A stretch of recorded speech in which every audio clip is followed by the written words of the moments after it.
The gray sky hung like a low-hanging iron curtain, heavily shrouding the wasteland. The cold wind, carrying sand and gravel, howled and wailed through the broken stone walls. A man stood before the ruins of an ancient castle. In the distance there were no forests or rivers, only scattered, dilapidated buildings. All around was barren land. The vast emptiness was unsettling, like a huge tomb abandoned for countless years. Chu Feng stared at his surroundings, utterly bewildered. Wasn't he on Earth? How did he end up in this strange place the moment he opened his eyes? Was it all just a dream? Just as Chu Feng was racking his brains trying to figure it out, a cold voice suddenly rang in his mind. Lord, welcome to the Creation Continent. Current territory safety period, 15 days. After the safety period ends, monsters will launch an attack on the territory. Develop your territory, cultivate your retinue, and accumulate resources as quickly as possible. Only by surviving will you be qualified to participate in the struggle for supremacy among all races. Chu Feng's pupils contracted slightly as a flood of complex information rushed into his mind. Everyone on Earth had been forcibly transported into this world.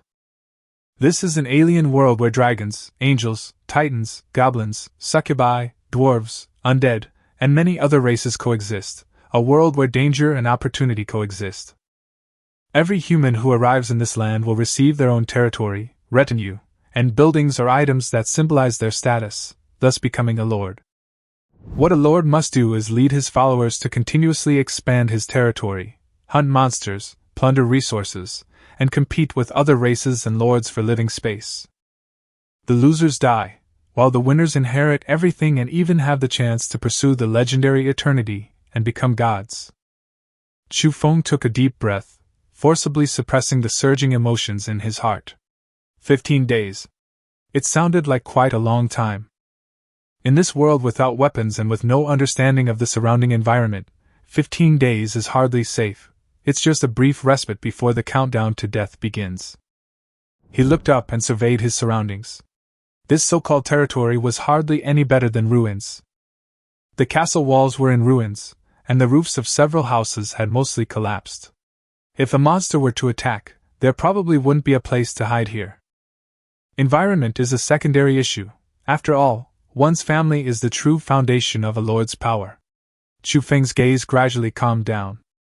Soon, he discovered a withered giant tree behind the castle. It seemed to have long since lost its life, yet relevant information suddenly surfaced in Chu Feng's mind. Source of familiars, World Tree Ownership Rate, Unique Summon Familiar, Spirit Level, LV1. Ability. When energy is sufficient, it can breed 3 spirits each time, with a chance to breed spirits with special abilities or high-level spirits. Energy required for the next level. 300 energy cores. Each upgrade of the world tree will increase the number of summoned spirits, and increase the probability of spawning high-level and special spirits. After reading this information, the gloom in Chu Feng's heart was instantly dispelled by overwhelming joy. Unique meant that only he possessed it in this world. Other lords acquire followers entirely by chance, but he received a unique world tree. Elves possess long lifespans, powerful magic, and extremely high potential. Ordinary family members may never break through the limits of life in their lifetime, but elves have the opportunity to step into the legendary realm of godhood. Moreover, this world tree can also nurture high-ranking elves. At this moment, Chu Feng finally saw hope for long-term survival, and even domination, in this dangerous alien world. The next second, a plan quickly took shape in his mind.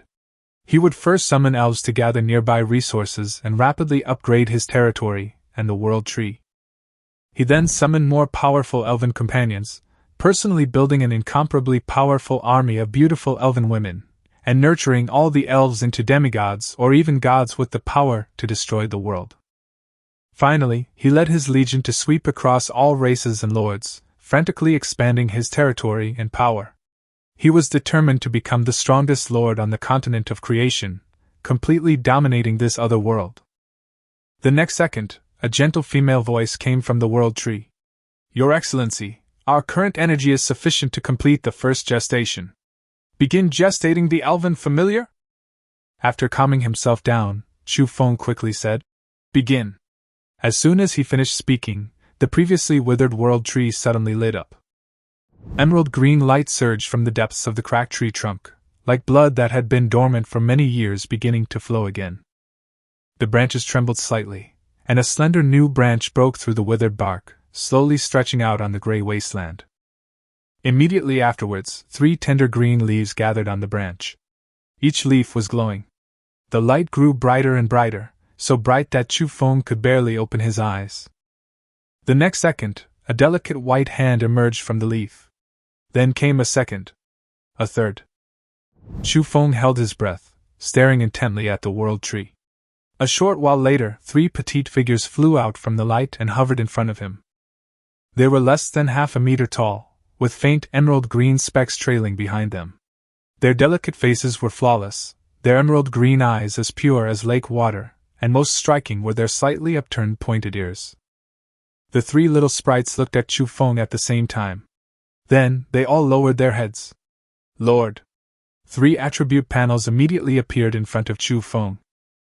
Elf species, forest elf status, juvenile stage growth stages, juvenile, adult, mature, ascendant.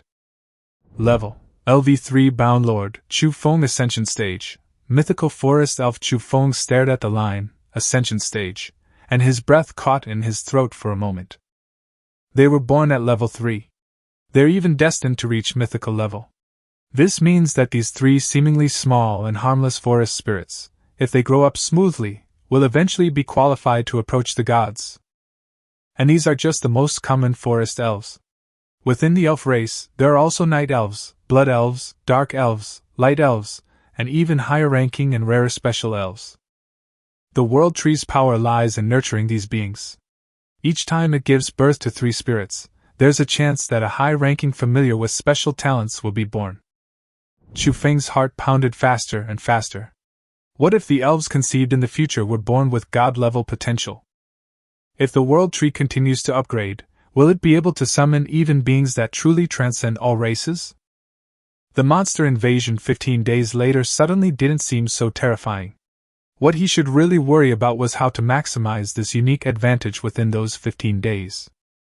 Just then, that gentle female voice rang out again. Congratulations, Lord, on your successful first gestation of an elf. Your authority level has been upgraded. The air in front of Chu Feng distorted slightly. A transparent light screen slowly unfolded. The screen displayed various elements: trading space, Lord's communication space, personal panel, private space, friend list, territory information. Within the Lord's communication space, the screen was flashing wildly. It was as if countless people were simultaneously pleading for help within it. Chu Feng raised his hand and gently tapped on it. The next second, everything went black. His consciousness seemed to be forcibly torn in two. A portion of his consciousness remained in place, still able to control his body. Another part of consciousness was pulled into a chaotic space, transforming into a spirit body emitting white light. Chu Feng looked up. Beneath the dim sky, a massive beam of light hovered in midair. Blue Star Channel Space. Announcement: All Lords, welcome to the communication space. Here you can exchange information, find resources, and make allies. Survive and become stronger. The next second, a flood of information rushed into Chu Feng's mind. Does anyone understand Western fantasy settings? My familiars are goblins. Are they really that strong? What level is the iron-eating beast?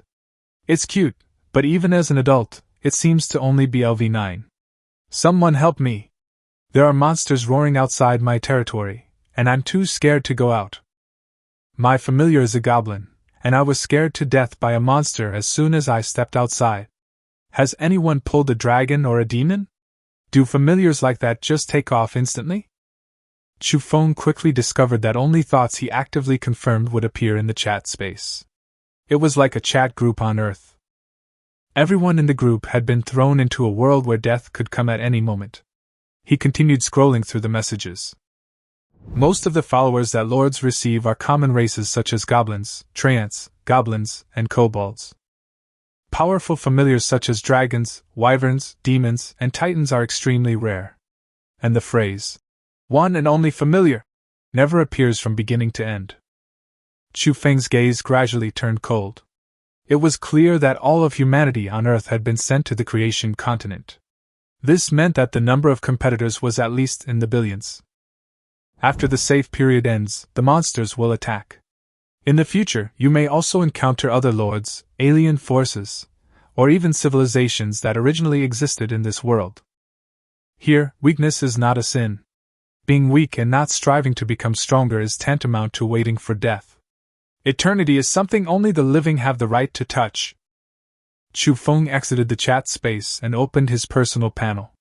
Lord, Chu Feng strength, LV0 territory level, LV0 territory, a barren wasteland. Familiar, elf, unique, source of familiar, world tree weapon, none energy core 0. After reviewing the attributes, Chu Feng fell silent. The world tree was very strong. The Pokemon's potential was also very strong. But he himself was still a level 0 lord. They had no weapons, no resources, no energy cores, and this territory was nothing but a ruin. It seems that what they lack most right now is energy cores. As soon as Chu Feng finished speaking, the world tree's voice echoed in his mind. Killing monsters has a chance to yield energy cores. Plundering the lands of other lords can also yield a large number of energy cores. Chu Feng narrowed his eyes. So that's how it is. From the very beginning, this world never intended for lords to develop peacefully. To upgrade the world tree, to breed more elves, to become stronger, one must constantly fight.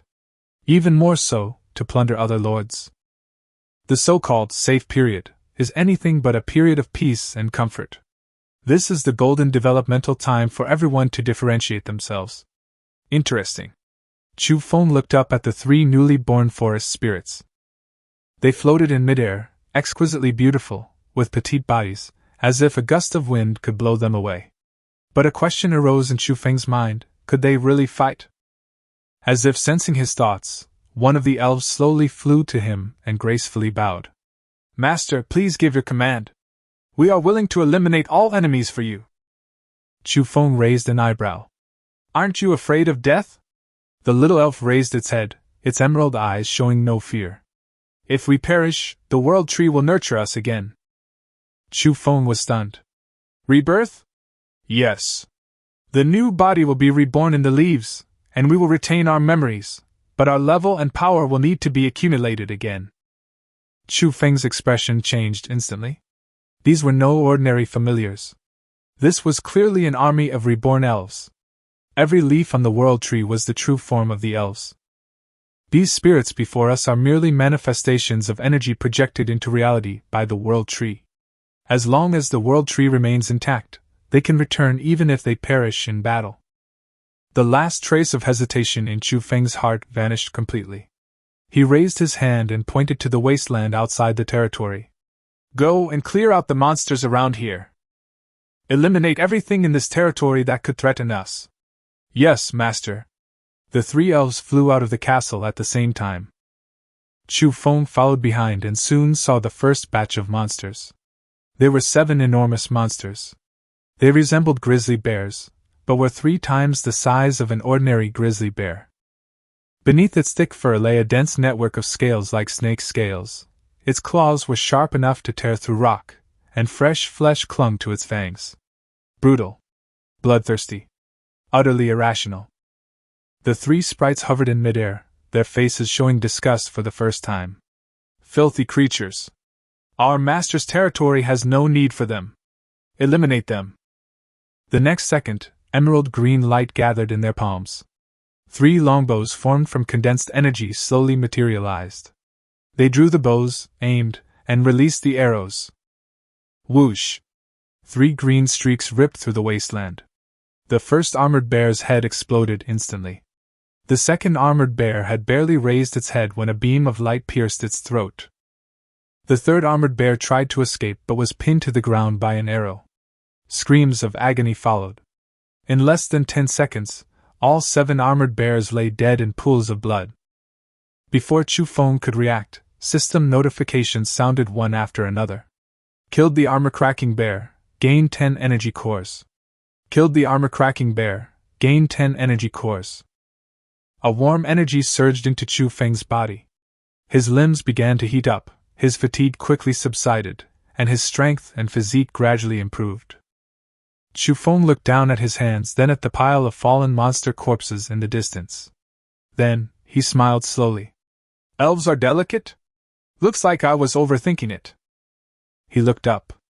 The 3 forest spirits had flown back to his side, not a speck of dust on them. Chu Feng's gaze fell upon them, and for the first time he truly understood the significance of being the only familiar. As expected of the World Tree. This start is ruthless. Chapter 3. If I don't squeeze you all dry now, how can I live with myself? Chu Feng was having a blast, but the Lord's communication space was already filled with groans. The constantly flashing message lights showed just how intense the discussion was.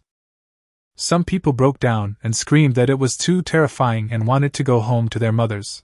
Some complained that their succubi could only pose and had no fighting ability at all. And some didn't even have food, their stomachs were growling with hunger, and they had no strength to fight monsters. Even worse, although a lord's retinue fought desperately to kill 2 monsters, its own retinue was almost wiped out. The chat room was a scene of desolation, almost no one was having an easy time. Without comparison, there is no harm. Looking at the 3 elves in front of him and the mountain of monster corpses, Chu Feng couldn't help but sigh. As expected of the only familiar, their strength is indeed extraordinary. However, he soon discovered that energy cores weren't always a guaranteed drop. The 6 armored bears only provided 40 energy cores, while the other 2 only provided energy. However, the benefits are also obvious. Killing monsters increases strength, and killing monsters by familiars also has the same effect. In other words, as long as the elf continues to hunt monsters, his safety and growth can be guaranteed. Suddenly, the previously quiet world tree extended a branch and entangled the corpses of the magical beasts. A prompt appeared in Chu Feng's mind, asking whether to decompose them. Chu Feng nodded directly. Decompose. The next moment, a flash of emerald green light appeared, and the carcass of the armored bear was quickly disposed of. Bones, chunks of meat, furs, and other supplies all went into his lord's private space. Chu Feng looked at the items in the space and found the function quite convenient. If he were to dismember these enormous creatures himself, who knows how long it would take? It's rather strange to have an elf doing the work of a butcher. Soon, notifications sounded one after another. Decomposition complete.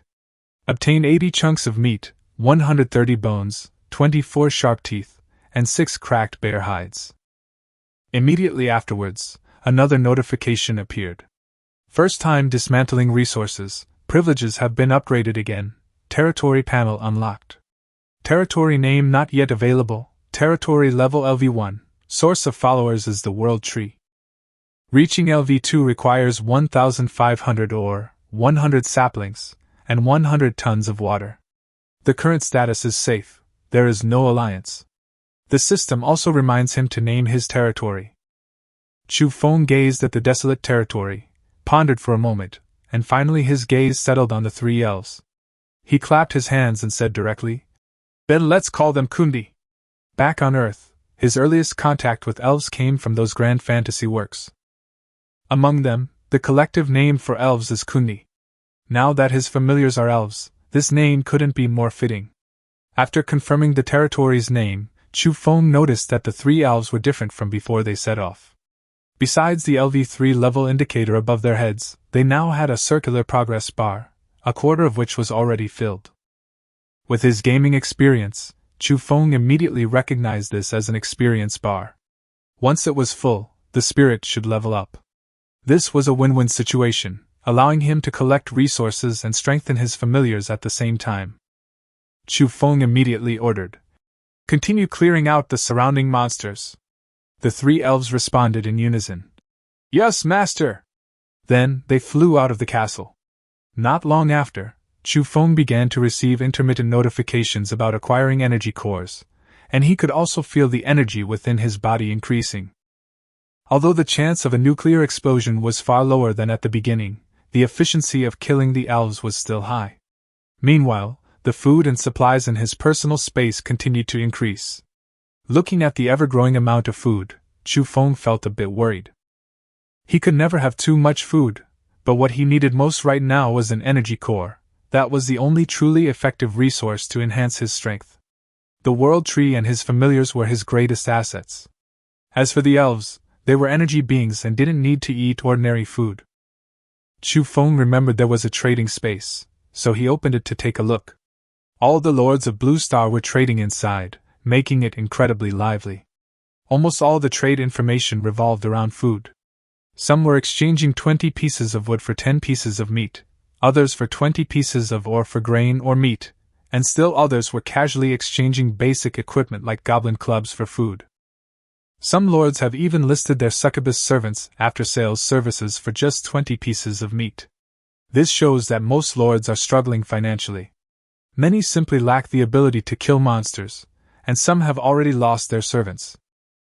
Chu Feng watched the ever-increasing amount of meat in his spatial storage, a slow smile creeping onto his lips. Elves don't need to eat. They only need to feed themselves. Truly, one person eats their fill, and the whole family isn't hungry. But others are different. Their families need food, and they themselves need food too. Chu Feng glanced at the transaction ratios and grinned mischievously. Most of them are at a 2:1 exchange rate. Since everyone is short of food, how can we not exploit them now? Why can capital rise? It's all about exploitation. Everyone is desperately in need of food right now, making it the perfect time to plunder resources. As long as his castle and world tree upgrade rapidly, he can breed more followers, and with greater strength, acquire even more resources, completely leaving the other lords behind. As for making friends and building good relationships, whether they'll become enemies or friends in the future is uncertain. And don't forget, plundering other people's territories and resources is also a permitted practice. Therefore, Chu Feng directly listed 600 pieces of meat in the trading space, priced at 10 pieces for 1 energy core. In addition, he posted another trade, 50 ores for 10 pieces of meat. This message, the moment it appeared in the trading space, caused a massive uproar, like a tsunami sweeping through the entire Blue Star Lord community. Chapter 4: Power itself is irresistible. Finally, someone is trading food. In the trading space, the chunks of meat that Chu Feng posted instantly ignited the entire scene. Some people complained that the price was too high, that they were all earthlings and yet they were ripping off their own kind. Some complained that they had to grit their teeth and spend resources just to feed themselves and their families. And some were shocked to find that Chu Feng had actually taken out a full 600 pieces of meat at once. The complaints continued, but moral blackmail was completely ineffective. While grumbling, people silently rushed to buy. After all, very few people were willing to trade food these days, and even if they were, it was only a few pieces of meat, far from enough. Most lords can obtain resources like stones, water, and saplings during the safe period, and the risk is not high as long as they don't leave their territory. What's truly valuable is the energy core, but it's extremely difficult to acquire, and the trading volume is almost zero. The lords who could obtain energy cores were likely already well-fed. Before long, 600 pieces of meat were sold out. The trading frenzy didn't end there. The chat area quickly returned to discussing Chu Feng. The fact that they could produce so much meat on the first day shows that the initial familiars of the Kundi territory must be extremely strong. However, the group couldn't understand why even powerful familiars like the Frost Dragon, Griffin, King Kong, and Iron Eater might not have such exaggerated hunting efficiency. The name of Chu Feng's territory was revealed because the transaction information showed the source. As a result, everyone remembered Lord Kundi, who never spoke, and regarded him as a taciturn big shot. Many people wanted to add Chu Feng to their private space, some even fantasizing about forming an alliance and currying favor with him. After all, there was indeed an alliance option on the panel. What if they could get on the good side of this powerful figure and take off? Unfortunately, Chu Feng rejected all the requests. He also ignored the countless private messages that followed.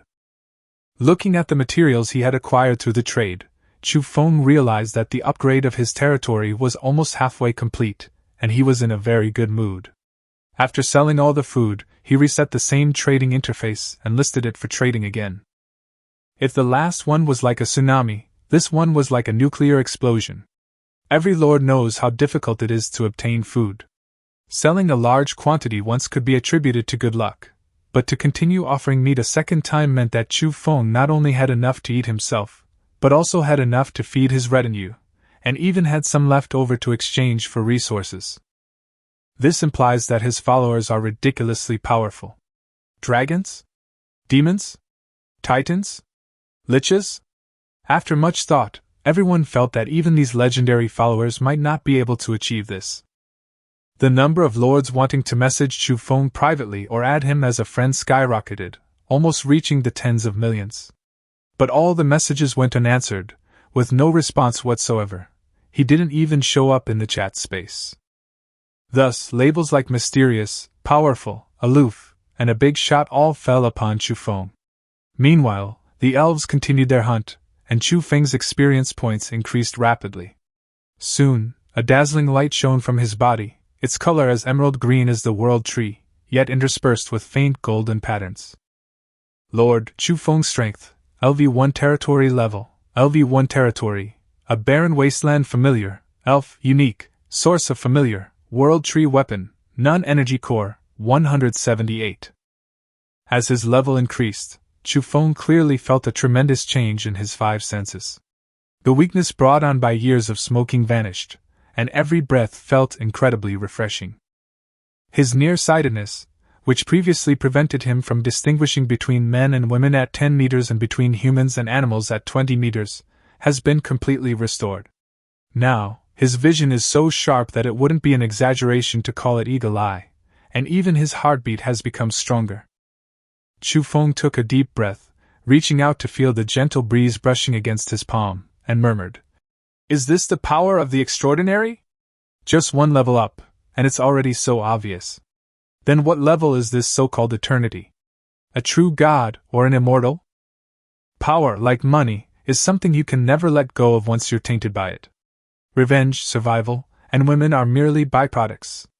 Power itself is as addictive as nicotine." Chapter 5. I just took a nap. What happened?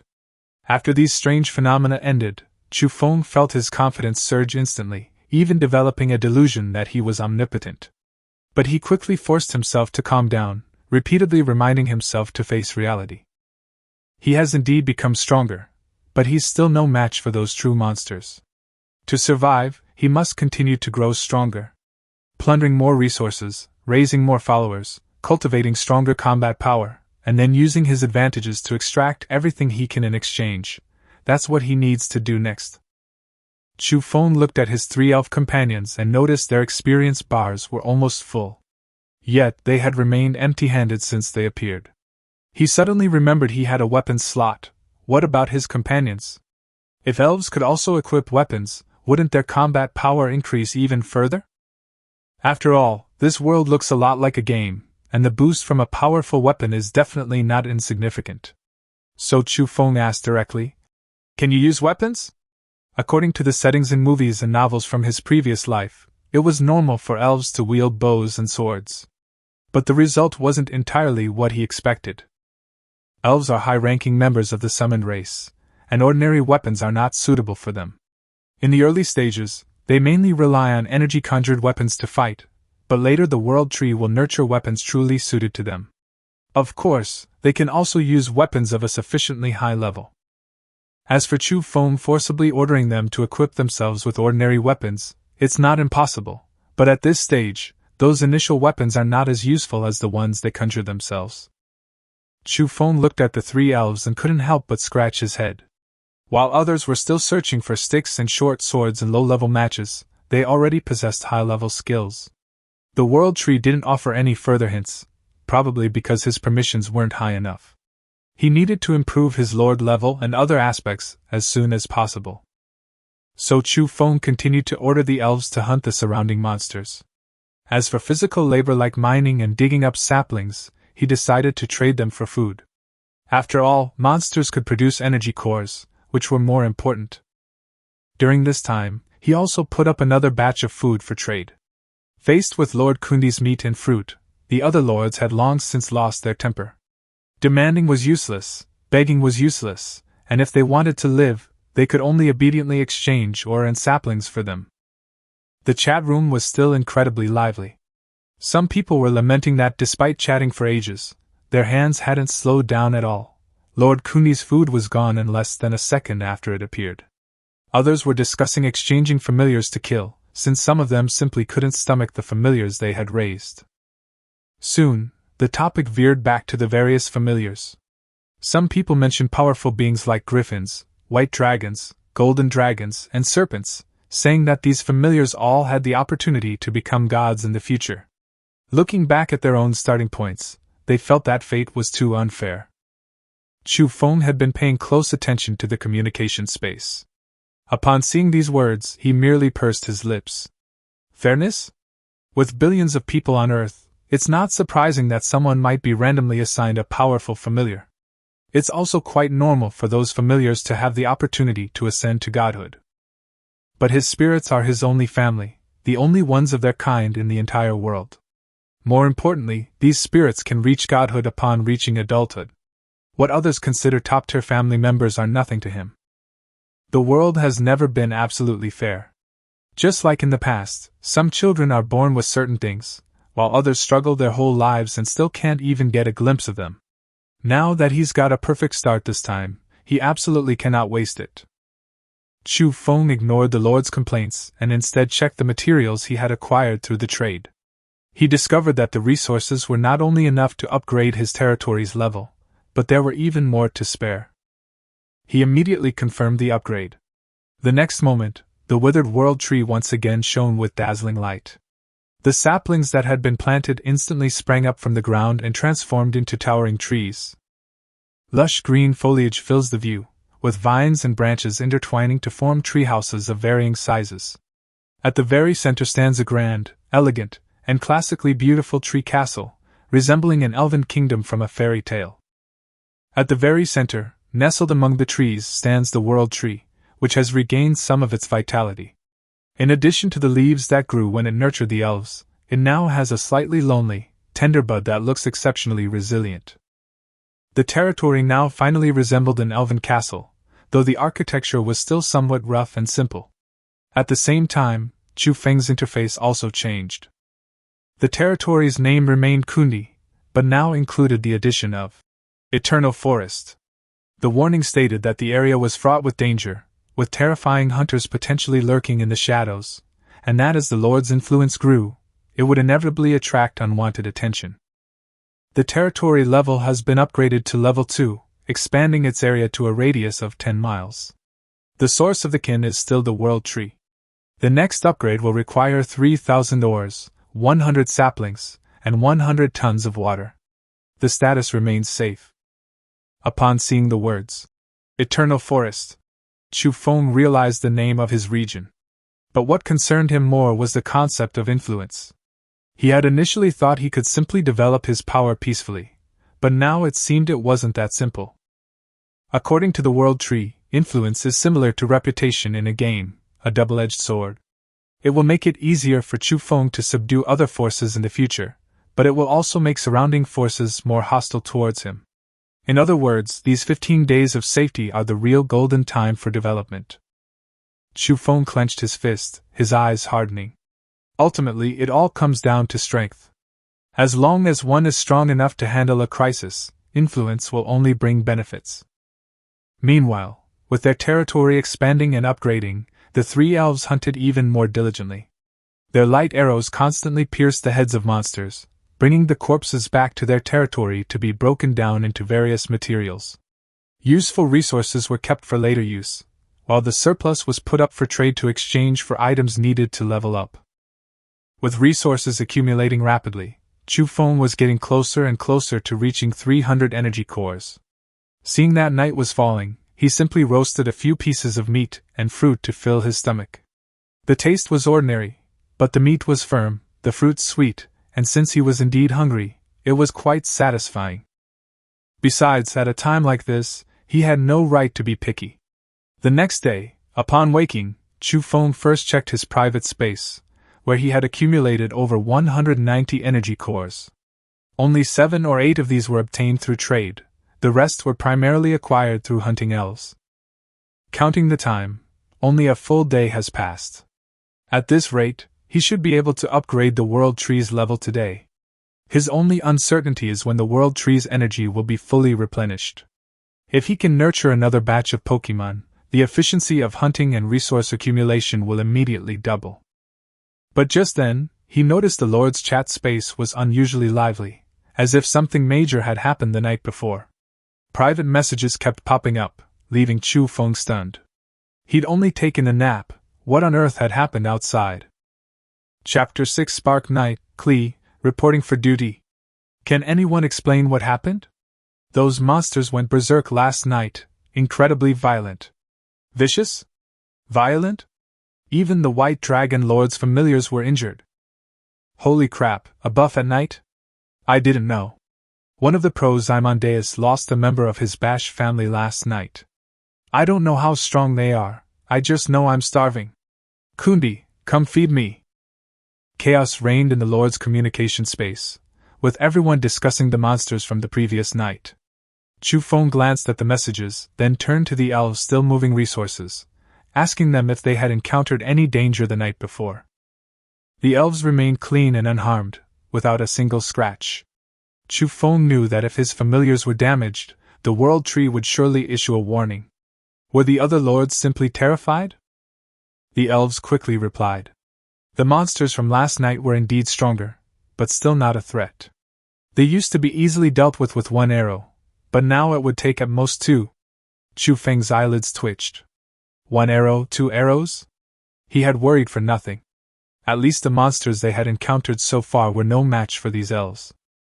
However, given that lords have suffered successive losses of their familiars, and even powerful familiars like dragons have almost met with disaster, coupled with the fact that elves have confirmed that monsters have become stronger, it is clear that nighttime does indeed allow monsters to gain an advantage. Just then, a huge announcement suddenly popped up in the Lord's communication space, forcibly appearing in the minds of all lords. Announcement: 421 lords died last night. Chu Feng's expression changed. In just one night, more than 400 people had died. It seemed that the strengthening of the monsters at night was far more terrifying than he had imagined. The chat room instantly erupted in chaos. Holy crap, someone's already gone on the first day. Mom, I'm too scared to go out. I'm definitely not going out tonight, and neither are my family members. Wah! The powerful player I know, relying on his slit-mouthed woman as a familiar, went hunting in the middle of the night, and today his name is completely grayed out. That's incredibly reckless. Daring to go out at night instead of sleeping? Everyone finally realized that this world isn't a game. The Death Lord's ID will first turn gray, then disappear completely.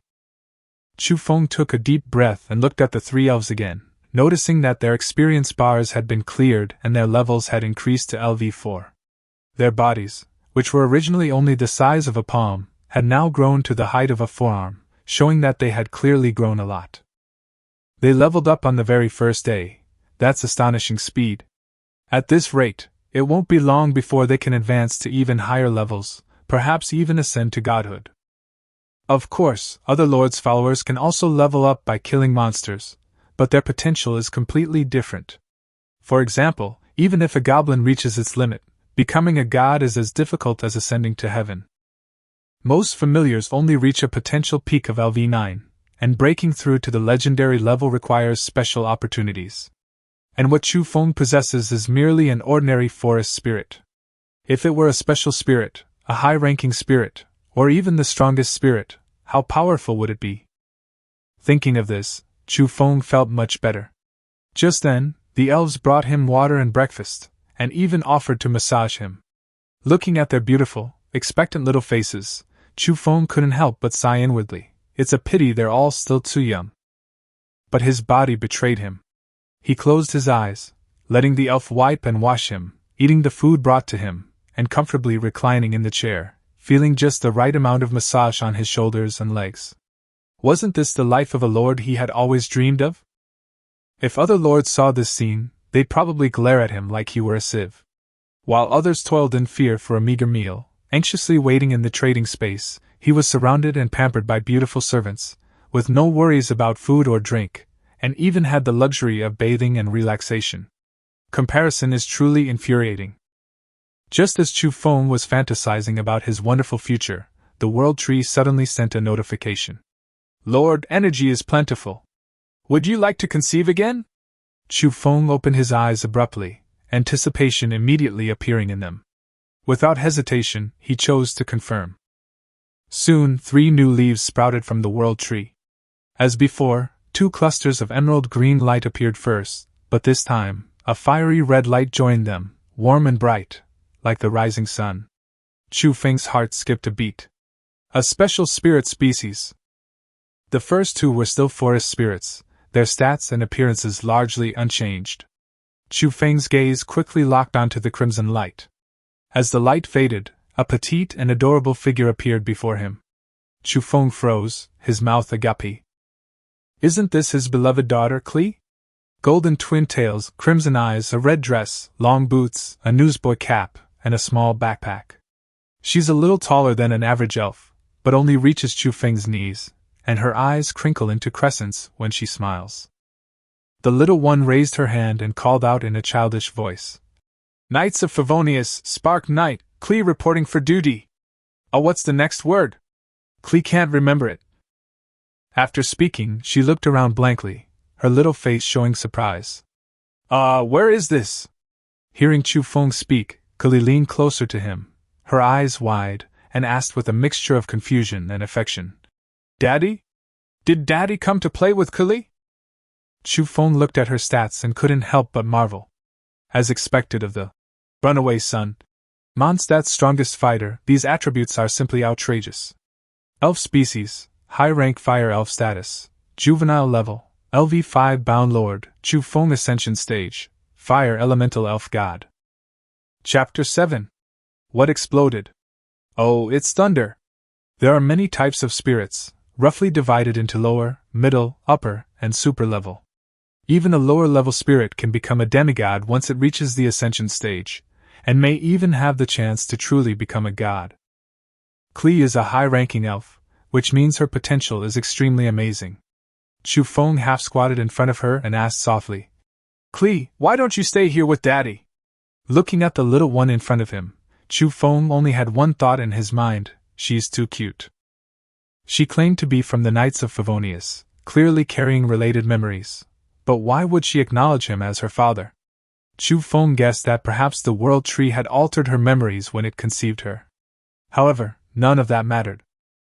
Klee readily agreed and threw herself into Chu Feng's arms, nuzzling him with her little face, a smile never leaving her lips. The other elves exchanged bewildered glances. Daughter? Their master seemed to treat Klee differently than they did. But they weren't jealous. Instead, they silently made a vow to protect Klee no matter what. They simply didn't know just how terrifying Klee's potential was as a high-ranking elf. Forget the future, her current combat power was already enough to crush them. 2 days passed quickly. Chu Feng continued to gather resources to improve his strength. All the forest spirits had leveled up to LV4, and Klee's experience bar was almost at LV6. Now, his familiars were much stronger than before, both in quantity and quality, and the materials piled up in his private space were like small mountains. On the 3rd night, the sky was covered with dark clouds. In the blink of an eye, a torrential downpour began, as if the sky had been torn open. Outside the window, lightning flashed like thunder dragons striking the ground, followed by a deafening roar. Boom! Kelly, who had been sleeping in Chu Feng's arms, suddenly opened her eyes and exclaimed, What exploded? She turned her head and looked around. After finding that it was just thunder outside, a hint of regret appeared on her little face. Oh, it's just thunder. After saying that, she clutched the blanket tighter, snuggled closer to Chu Feng, and continued to sleep. Chu Feng's lips twitched slightly as he looked at her obedient sleeping face and couldn't help but sigh. If he really wanted to raise her as a daughter, he actually had the ability to do so now, but unfortunately, this little one was much more independent than he imagined. She used to be Mondstadt's #1 combatant, and now she has naturally become Kundi's #1 combatant as well. If she were truly a quiet and well-behaved child, she wouldn't be constantly in solitary confinement. But if she weren't, she wouldn't have her own fascinating story. Even more troublesome is that Klee loves researching bombs. We can't exactly let her conduct experiments in the territory, can we? This territory, which has only just been upgraded, will probably be reduced to ruins in no time. Of course, Klee also proved with her abilities that she was fully capable of going out. The first time she went hunting, the explosions outside were almost constant. Chu Feng could even hear the howls of monsters and Klee's silvery, cheerful laughter. Bouncing bomb! Bouncing up! Heave-ho! Full power! We can blow everything up! And so, Klee began hunting with the other Pokémon. However, wherever she went, it was mostly a scene of devastation. Resources accumulated less, because she usually brought back only a few pieces of roasted meat. The next morning, Chu Feng woke up and opened the Lord's communication space, only to find that people were already starting to compete with him for business. Finally, he wasn't going to be exploited by the big boss Kundi anymore. Those evil capitalists. We're all Earthlings. The weak should act like the weak. Lord Kundi is powerful, so why can't he exploit us? The person upstairs is a pure, innocent elite. Thank you, Princess Titan. I ate wild vegetables for days, and had diarrhea more than 10 times a day. This is my first bite of meat, I'm so touched. If you want to know which wild vegetables are edible, feel free to message me. Titan Princess, I love you. It's already quite generous of Kundi to offer meat, and Princess Titan's kindness is commendable, but there's no need to slander Kundi. The discussion space is roughly divided into 2 camps. One camp believes that it's already good enough for the strong to help the weak, while the other believes that with great power comes great responsibility, and the strong should unconditionally help the weak. Chu Feng didn't care at all. Moral blackmail was useless against him, and besides, what could these people do to him? He then looked at the trading space and found that it was no longer full of posts begging for food, but rather lords were starting to sell food. Many people shared his idea, to take advantage of the moment, and make some resources. However, a few lords traded food at normal prices. Among them, the lord with the most affordable prices and the largest volume of food sold was the one named Titan. As for why she was called Princess, instead of Young Master, or Prince, in the chat room, it's probably because she revealed her gender in conversations with others. Chu Feng glanced at the messages on both sides, a thoughtful look in his eyes. After the first 3 days, when everyone was unfamiliar with the place, many had gradually become acquainted with it, and knew what they should do. Furthermore, with the energy of their familiar source replenished, many were able to regenerate their familiars, naturally increasing their strength. Titans? Chu Feng reminded himself silently, never underestimating others. Even if his familiars were unique, it didn't mean others hadn't randomly acquired powerful familiars. If he underestimated them, his future path would certainly be short. The Titans were an ancient race of gods in Greek mythology who once ruled the world. They were the children of Uranus, the god of the sky, and Gaia, the goddess of the earth. Legend has it that they once dominated the world, but were later overthrown and replaced by the Olympian gods led by Zeus. The Titans that Chu Feng knew resembled humans in appearance, only much larger and more robust. They had a wide field of vision, astonishing strength and stamina, extremely high combat endurance, and judgment far surpassing that of humans. Time passed, and before nightfall, the golden rays of the setting sun bathed the territory. In the distance came the sound of cheerful footsteps and Klee's humming. La la la da daddy! Klee found a new treasure! Klee trotted over, presenting several energy cores like treasures, and held them up in front of Chu Feng. They're sparkly, so exciting! There were actually more than a dozen of them. Considering the extremely low drop rate of energy cores, this showed just how many monsters had been blasted to pieces by her bouncy bombs. Although Chu Feng was happy with the harvest, he was more worried about Klee. He first carefully checked her over, and seeing that even her clothes were clean and tidy, he patted her head and praised. Klee is the best! He was also deeply shocked. This was a high-ranking elf, a being with the potential to become a god.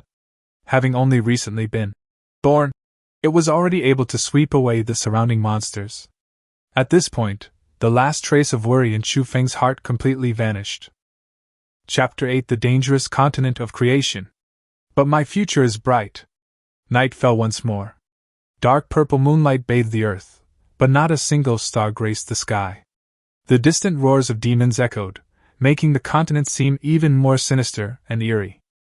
Chu Feng listed half of the food in the trading space as usual. Even with the emergence of competitors, it didn't affect his ability to exchange resources. In less than a minute, all the food was sold out again. The reason is simple: there are billions of lords who have descended upon Earth, with ordinary lords always making up the majority. Moreover, they not only have to feed themselves, but their subordinates also need to eat. The pie of food is far bigger than imagined. After the transaction was completed, Chu Feng, as usual, rejected all friend requests. For him, spending time cultivating relationships was less valuable than quickly improving his strength. Truly powerful people never lack followers. In the following days, the elves brought back a large number of monster corpses, which they broke down into various resources. Chu Feng stayed in his territory, mainly contemplating future development plans. He had considered going out hunting himself to explore the surrounding environment, but the risks were too high. After all, he was only LV2 and not an elf, so he couldn't fight opponents of higher levels. Moreover, over 400 people had already died on the first day. In the past, the price of recklessness might have been just losing a job or paying some money, but in the Genesis continent, the price was life itself. However, Chu Feng didn't notice that among the messages he had rejected, there was a private space ad request with the name Titan. Meanwhile, on the other side of distant mountains and rivers, in a vast valley, several tall giants were carrying the corpses of monsters toward the center of their territory. These giants were 5 or 6 meters tall, and even the shorter ones were over 4 meters tall. Their muscles bulged like blocks of hard marble, and they wore only simple clothing woven from huge leaves. Their faces resembled those of humans, but were much more rugged. In the center of the territory, a jet-black sphere floated, surrounded by a band of eerie blue light. It resembled a miniature asteroid more than a luminous sphere. These giants were none other than the Titans. And that sphere was the source of their kin, the planet Titan. Standing beneath the sphere was a young woman with a cool expression and pretty face. She was Yi Ruo, the Titan princess mentioned by everyone in the chat room. At this moment, a hint of doubt flashed in her eyes. That Kundi had actually rejected her friend request? Did he not see the Titan in her name, or did he simply disdain befriending her? Yi Ruo wasn't disappointed, just a little confused. She believed that getting to know a lord with potential was entirely beneficial. As for her selling food at affordable prices earlier, it wasn't simply out of kindness, but rather to gather more information and make herself more memorable. Titans are practically Tier 1 family members. The fact that Kundi could produce so much food on the first day indicates that his family members are no weaker than Titans, and might even be stronger. Considering his previous actions, Yi Ruo initially thought that such a person wouldn't refuse her. The doubt lingered in her mind for only a moment before she quickly regained her composure and continued to use her mind to command the Titans to go hunting. At the same time, she was also constantly adding other potential lords' private spaces, collecting information on various familiars, and screening them for possible future allies, preparing for a larger conflict to come. The Titans repeated the cycle of hunting, eating, and hunting again. Looking at the piled-up resources, Yi Ruo remained expressionless, as if nothing could move her. Like a calm machine, she constantly calculated how to utilize the resources at her disposal to enhance her strength. With a deafening boom, the tallest Titans slowly approached Yi Ruo. Standing together, they resembled King Kong from the movies and an ordinary human. Even though the Titan's movements were very gentle, the ground still trembled slightly. He spoke in a low voice, his tone like muffled thunder. "Master, your subordinate has advanced to LV3 and can now lead the brothers to hunt LV3 monster groups." Yi Ruo nodded, squatted down, looked at the simple map he had drawn based on the intelligence, and continued to ponder.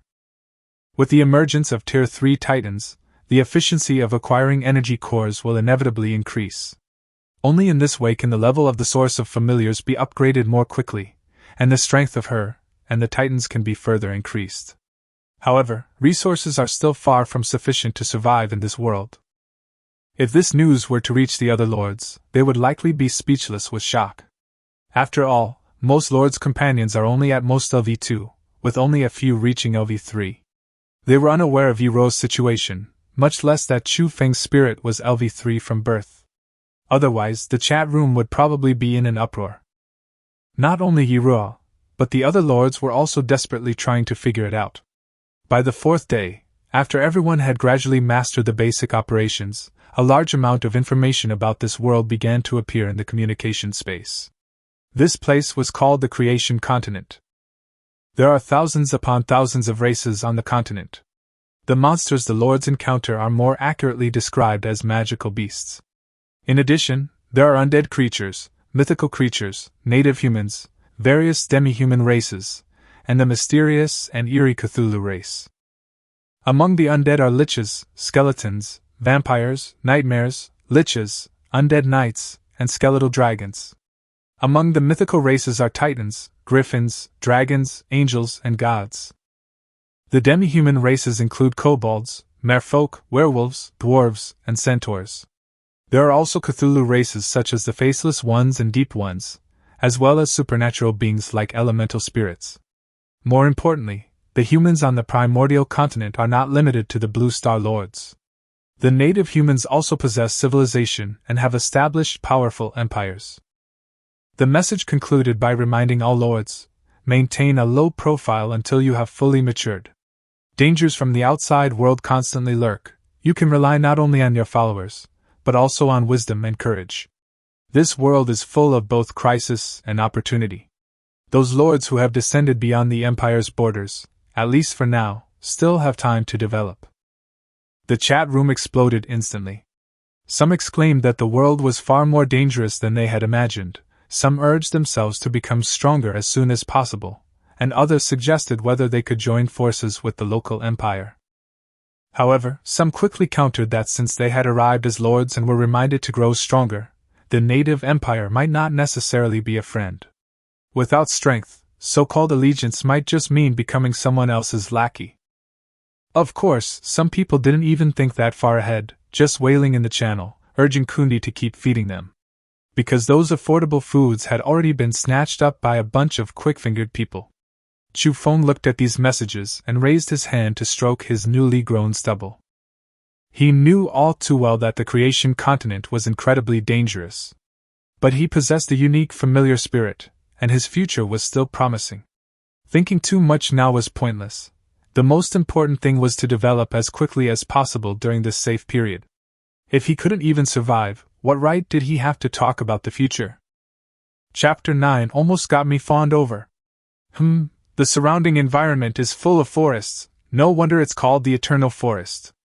Chu Feng walked on the edge of the territory, observing his surroundings while secretly marveling. This place is completely different from Earth. The trees are ridiculously tall. Even the shorter ones are comparable to century-old cedars. You should know that the top-tier redwoods on Earth are often over 100 meters tall, equivalent to more than 30 stories. In the Eternal Forest, such colossal trees were almost everywhere. Chu Feng walked among them, his heart filled with awe. Just then, a series of hurried footsteps suddenly came. "Daddy, run!" Klee came running up with her short legs, her little hands at her sides, and shouted with a grin. "Spark Knight's demolition support is here!" Chu Feng was stunned at first, then his eyes widened in shock. Behind Klee followed 5 elves, their expressions excited, but what he saw next was chilling. It was a pack of ferocious gnolls, numbering over 30.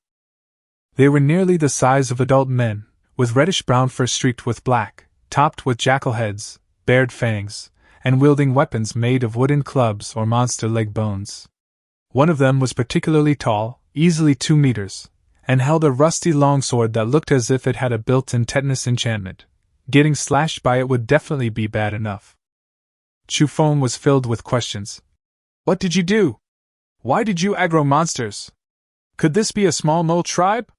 But he didn't have time to ask in detail right now. Although he was still within the safe zone of his territory, what truly made him uneasy was not necessarily the gnolls, but his precious daughter. Thinking this, Chu Feng turned and fled, dashing over 100 meters in one breath. His speed was nothing short of explosive potential, a testament to his unwavering will to survive. Klee tugged at his sleeve, excitedly pointing behind her. Daddy, look! A bouncing bomb! The next moment, a deafening explosion erupted. Flames shot into the sky, and waves of heat rolled in. The once aggressive gnolls were instantly engulfed by the flames, not even having time to let out a scream. Even more astonishingly, the explosion wasn't a single one, but a series of more than a dozen booming sounds, turning that area into a sea of fire. Chu Feng wiped the cold sweat from his forehead. Even from this distance, he could feel the intense heat, like standing next to a furnace. He looked down at Kali. Is this the new bomb you've been researching lately? No wonder she'd been tinkering with things all this time. She'd been improving the bomb. Luckily, they tested it on gnolls this time. If it had exploded in their territory, the consequences would have been unimaginable. Kelly smiled a little shyly. Well, Dad, this is Kelly's latest improved work. Do you think I did a good job? Chu Feng silently complained in his heart. If it were found at the arson scene, I absolutely cannot admit that it belongs to his family. It must be said, however, that the explosion was incredibly powerful. In this world, it would be considered a devastating weapon. He patted Klee's head, pulled her into his arms, and said with a smile, Klee's great, but you must be careful. An explosion can cause a fire. What if it burns down our house?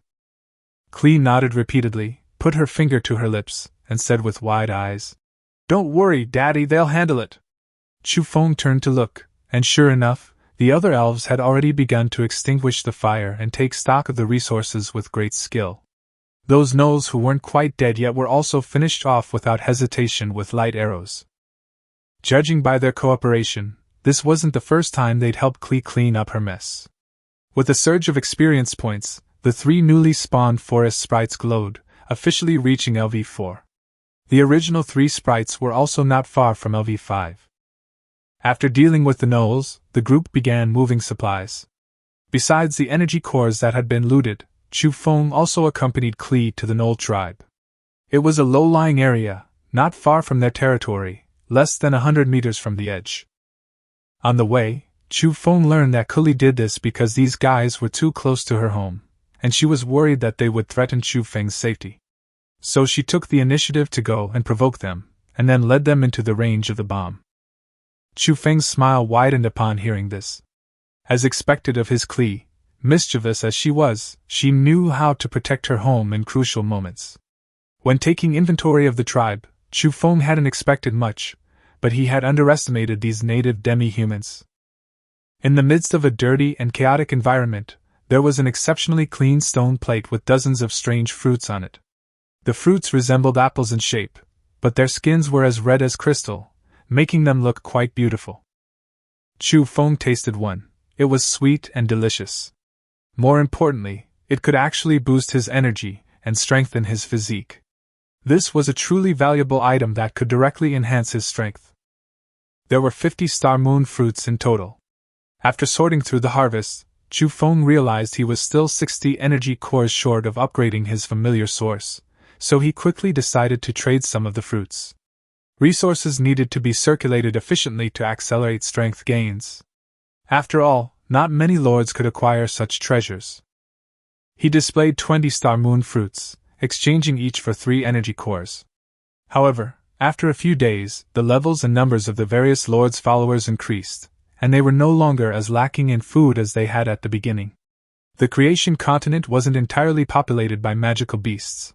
There were also many ordinary animals, making them much easier to hunt. Therefore, when Chu Feng first posted the item for sale, not many people paid attention. Many lords felt that since they could survive, why should they continue to be exploited by the big boss Kundi? But when someone saw the star moon fruit's description and discovered that it could improve strength, increase energy, and strengthen physique, the chat space instantly exploded. Brothers, Kundi has been exposed again. What? Lord Kundi is an exhibitionist? Is the person upstairs asking for trouble? Stop with the jokes. My followers recognize many plants. This is called a star moon fruit, and it's usually protected by a level 5 or even higher monster. What did you say? Kundi's shoes are dirty? I'll lick them right now. You have no chance to lick them.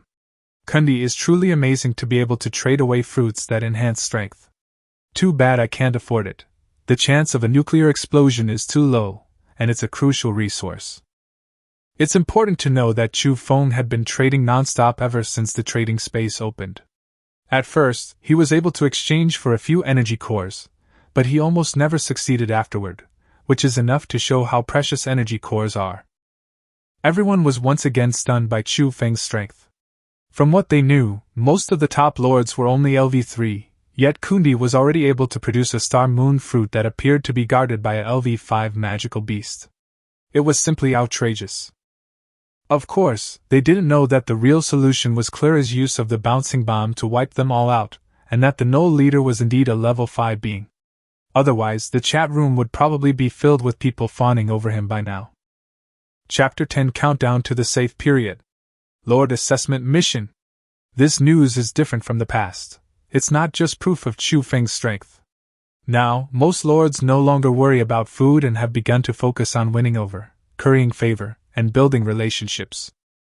In particular, many lords with high-ranking dependents, who were originally quite low-key, have started to emerge in the online community as the situation has changed. Green Dragon City directly asked for 10-star moon fruits and hoped to have the opportunity to befriend Kundi. Shadow Garden also bought 5, and complained that Kundi was too aloof, as his friend requests had been rejected several times. Lords from Bikini Bottom, the Dead City, and the Titan Realm also spoke up, some congratulating Kundi on completing the hunt, others directly exchanging their loot for star moon fruit. Soon, the atmosphere in the chat room changed. While these powerful figures spoke, most ordinary lords subconsciously remained silent, as if waiting for them to finish. Once the big shots went offline again, the crowd started to stir once more.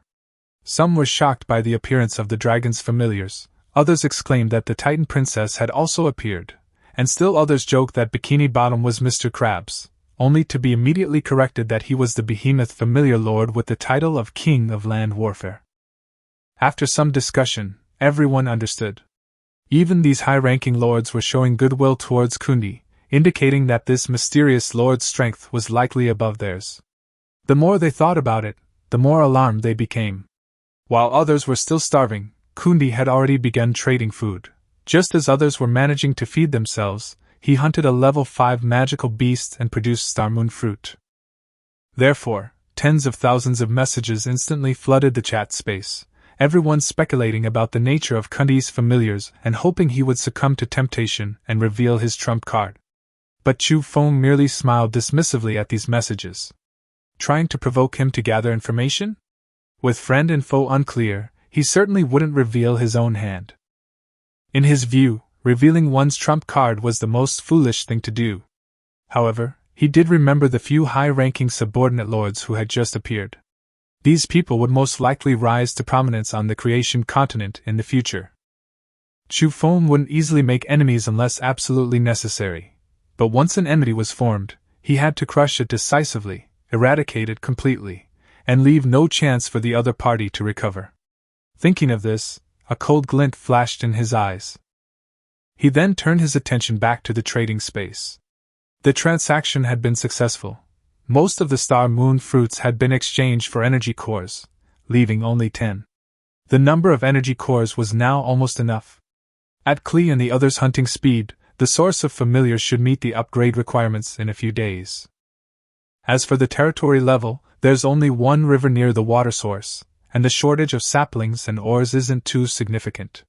Continuing to trade resources using food, they should be able to replenish them within the next couple of days. Chu Feng did a quick calculation, and a slight smile appeared on his lips. After upgrading the source of familiarity, not only can more Pokémon be bred, but there's also a chance of higher-level Pokémon appearing, and the territory level will also increase accordingly. Everything is developing in a positive direction. Meanwhile, within the Titan realm, Titan Princess Yi-Ro stared intently at the star moon fruit in the trading space.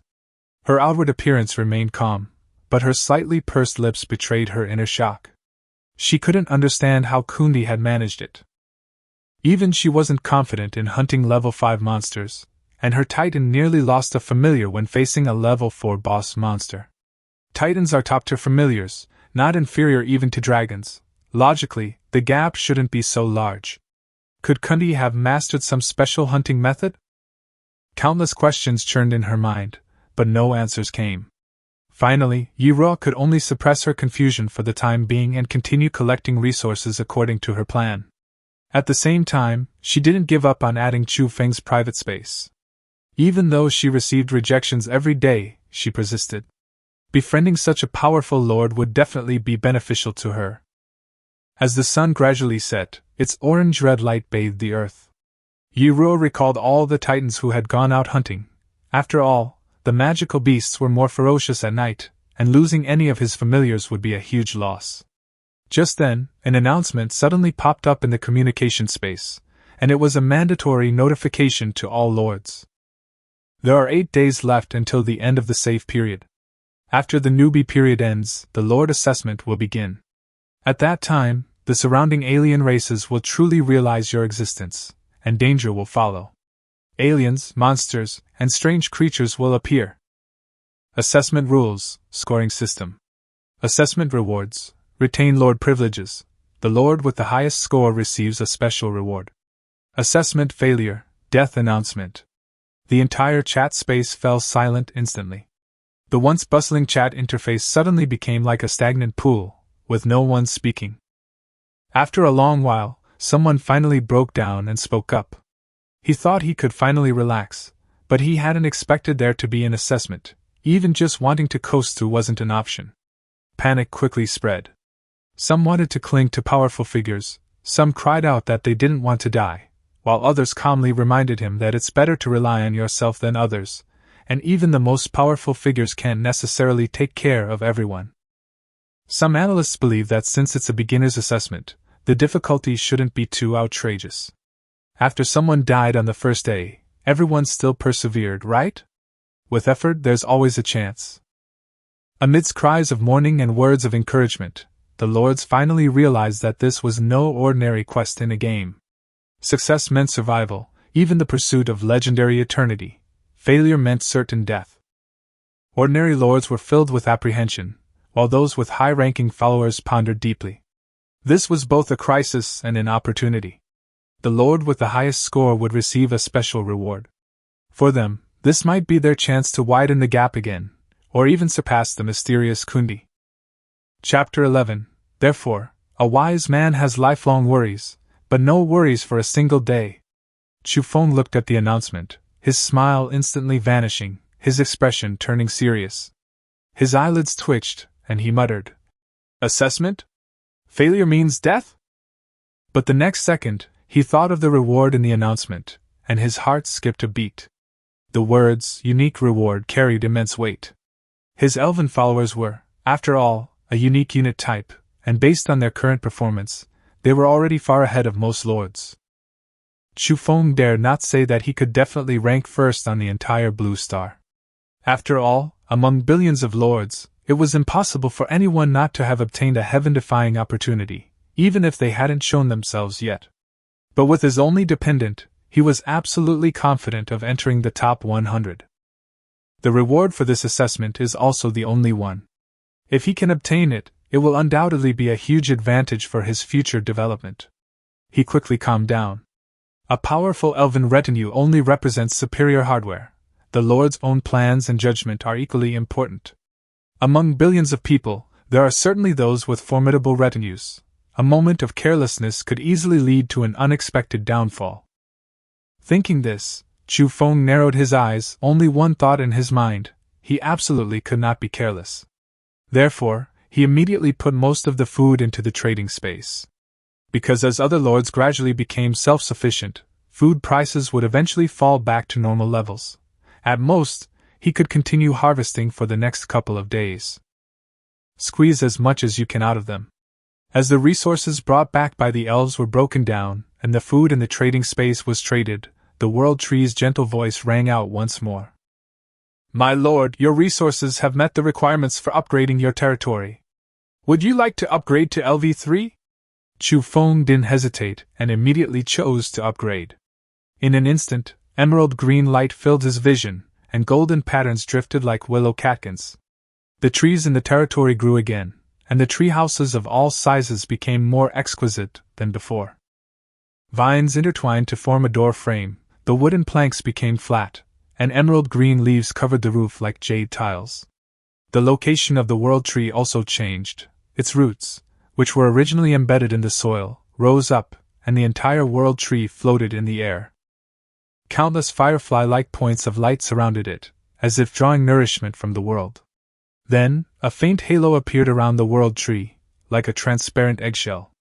Shield of Protection Generation Current Level, LV1 Note: the protective layer of the source of familiars, if destroyed, means the Lord's list is erased, eliminating them from the game.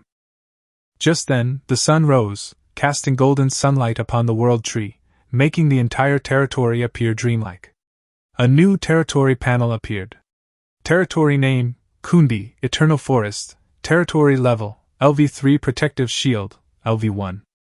Territory range: 100 li in radius. As your territory expands, you have successfully attracted the interest of surrounding forces, and some have even begun to observe the area around your territory. Source of familiarity: World Tree LV4 requirements: 30,000 ore, 100 energy cores, 100 precious plant status. Safe period: 8 days remaining. Chu Feng gazed at his dreamlike territory, his heart filled with awe and a surge of accomplishment.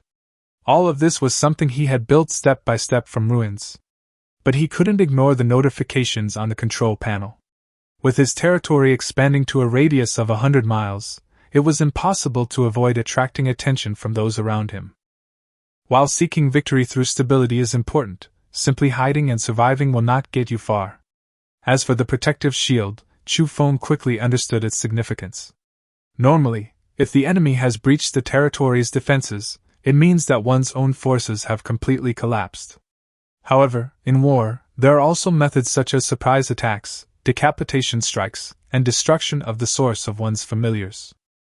Lords are usually accompanied by high-level combat forces, making decapitation extremely difficult. Therefore, while allowing for tactical ambushes, the key to balancing victory and defeat lies in the protective shield. Currently, the territory upgrade's impact is not yet fatal. However, in 8 days, things may change. Chu Feng knew very well that the magical beasts in this world were merely experienced monsters. The hordes of magical beasts and demi-human tribes were the elite dungeons. The real danger lay with the native civilization, the powerful empires, and the fellow lords of Earth. At his current rate of development, he would likely soon become one of the first lords to come into contact with the native human forces. By then, it would be impossible for his name to remain unknown. Chu Feng gave a bitter smile. 2 tigers cannot share one mountain, especially since they are not even from the same clan. To become stronger, one must plunder resources, and the ultimate end of resource competition is inevitably war. This was no different from his previous life. A territory was like a small country. War always revolved around interests and resources. His expression quickly calmed down. Conflict was unavoidable and inescapable. Ultimately, this world only recognized one principle: might makes right. Therefore, a wise man has lifelong worries but no worries for a single day. This sense of crisis did not deter Chu Feng. Instead, it made him even more resolute. Because no one knew when the sword of Damocles hanging over their heads would fall. Just then, Klee happily ran around the world tree, waving her arms and making cheerful noises. So beautiful! It's a pity there's no pond. Klee really wants to fry fish. Chu Feng watched this scene and secretly vowed to protect the innocence of this little girl. No, his daughter. The other Pokemon had gone out hunting. Only Klee would occasionally choose to stay in the territory with him. Chu Feng turned to look at the world tree. Bathed in sunlight, it seemed unreal, even more enchanting than a fairy tale. In a daze, he seemed to see the future, with hundreds of thousands of elven followers under his command, each of them having reached the level of godhood or higher, and his army sweeping across the continent of creation and engulfing all the heavens and myriad worlds. But when he came to his senses, all he saw was a withered world tree that had regained some of its vitality, and Klee running around happily. As for his familiars, there were only 6 in total, far from reaching the godhood stage, let alone level 9. Chu Feng patted his face, reminding himself. What are you daydreaming about? It's still a long way off. Chapter 12 Chu Feng's JK Girl Fangirl. The next day, the World Tree's mature, older sister-like notification voice rang in Chu Feng's ears again, as if gently waking him by his bedside. Lord, the World Tree's energy is currently abundant. Shall we conceive a familiar? Chu Feng, who had been drowsy, instantly woke up. Without even washing up, he went straight to the World Tree and unhesitatingly chose to nurture it. Soon, 3 new tender leaves sprouted. But to his expectant gaze, the leaves remained a vibrant green, showing no signs of being of a high elf species. Chu Feng's face stiffened, and he couldn't help but sigh. He could only console himself. What's there to be disappointed about? High-level elves are rare occurrences, especially with such a low World Tree level. He understood that this was the normal situation. Being able to give birth to Klee was already considered incredibly lucky. Even a mere ordinary forest spirit is far stronger than most ordinary familiars, possessing considerable potential and initial combat power. With this in mind, Chu Feng quickly adjusted his mindset. The fundamental way to increase the probability was to upgrade the familiar source, which meant allowing the World Tree to continue growing. Upgrading the World Tree now requires 300 energy cores, and he's still short 18. If he's lucky today, plus the strength of the 3 newly added Pokemon, he should have a chance to gather the required number. So Chu Feng immediately arranged for the newborn Pokemon to join the hunting and resource gathering, and even specially dispatched Kundi's current strongest fighter, Klee, the true lord of setting fire to the mountain. He repeatedly urged everyone to acquire as many energy cores as possible today. As for Chu Feng himself, he ate all the remaining Star Moon fruits, and his internal energy increased again. Coupled with the experience feedback from his familiars hunting, he wasn't far from leveling up. However, he could go hunting himself, which might be faster, but looking at his meager LV2 strength, he gave up the idea. Going out now, let alone helping, would be a miracle if they didn't just get in the way. Efficiency is paramount right now. Quickly raising the territory and World Tree levels is key. Chu Feng is also strictly controlling the elves' movement. They can only move within the territory and its edges, and absolutely cannot exceed 500 meters beyond the territory. After all, with the territory upgraded, the area has expanded to 100 miles, and the number of monsters that can be hunted is also much greater than before. There's no need to risk venturing into unknown areas. Even if the elves are powerful and have amazing potential, that's only relative to monsters below level 6. If they encounter something stronger, they can retreat in time if they're closer. Chu Feng didn't want to lose any of his companions. Every elf, once they reached the godhood stage, would be a demigod. There was no need to take risks now. After arranging the elves' actions, Chu Feng, as usual, opened the communication space to see if there was any noteworthy news. However, most of it was just idle chatter, so he switched to the trading space. Soon he frowned. He realized he had underestimated everyone's adaptability. Food demand had clearly decreased, and people had begun trading various resources, primarily ores and energy cores. Obviously, many lords had already bred several rounds of followers.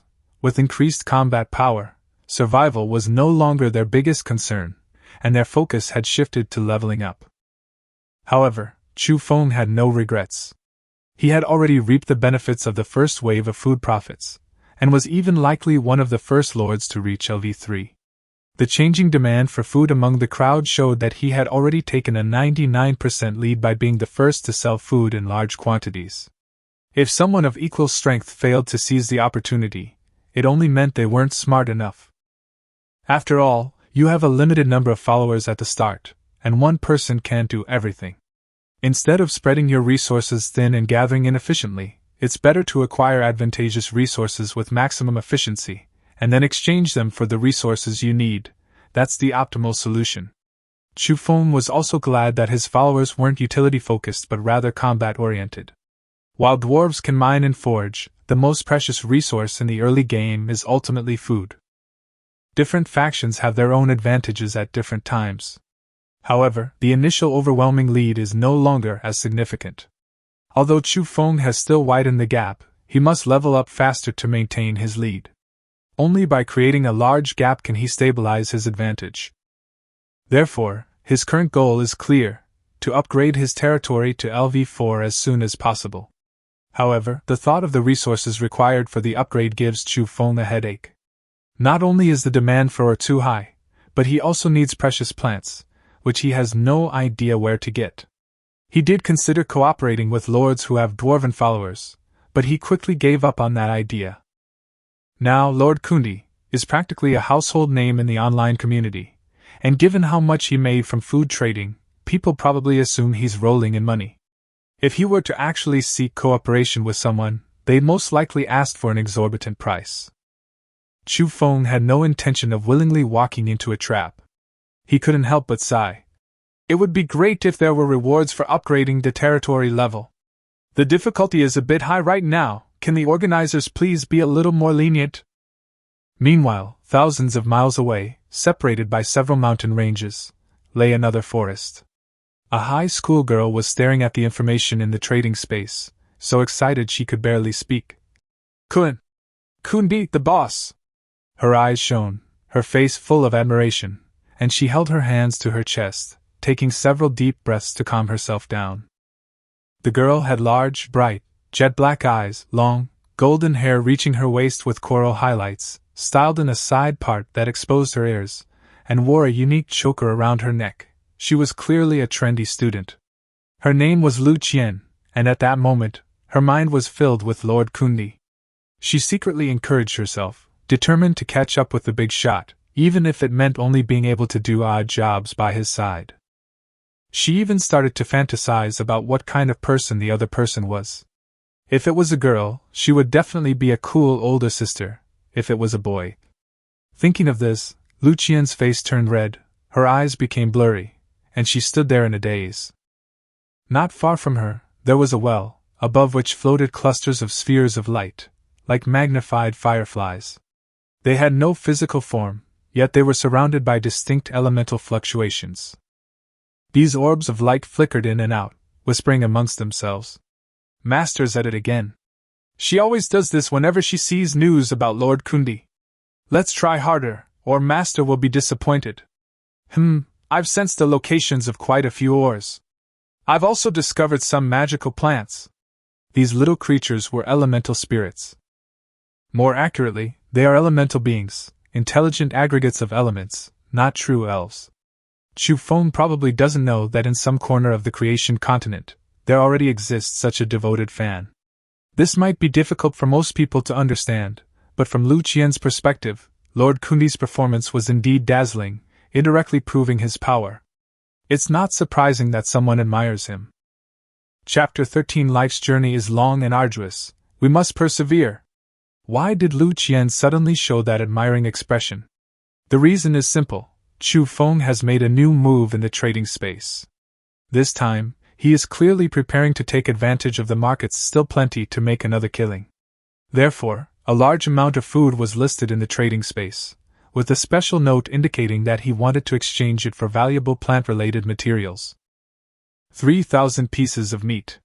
For many lords, the most difficult start had passed, but life was still barely enough to survive. Being able to trade hundreds of food items at once, like Yi-Ruo, was already considered strong. Trading over 1,000 was even rarer. But Chu Feng, with a single move, traded 3,000 pieces of meat. Not only was Lu Qian shocked, but the entire Blue Star Lord channel exploded. Some marveled that the amount of meat was enough to feed themselves and their families for a year, while others exclaimed that Kundi was terrifyingly powerful, and still others began to question just how outrageous his hunting efficiency really was.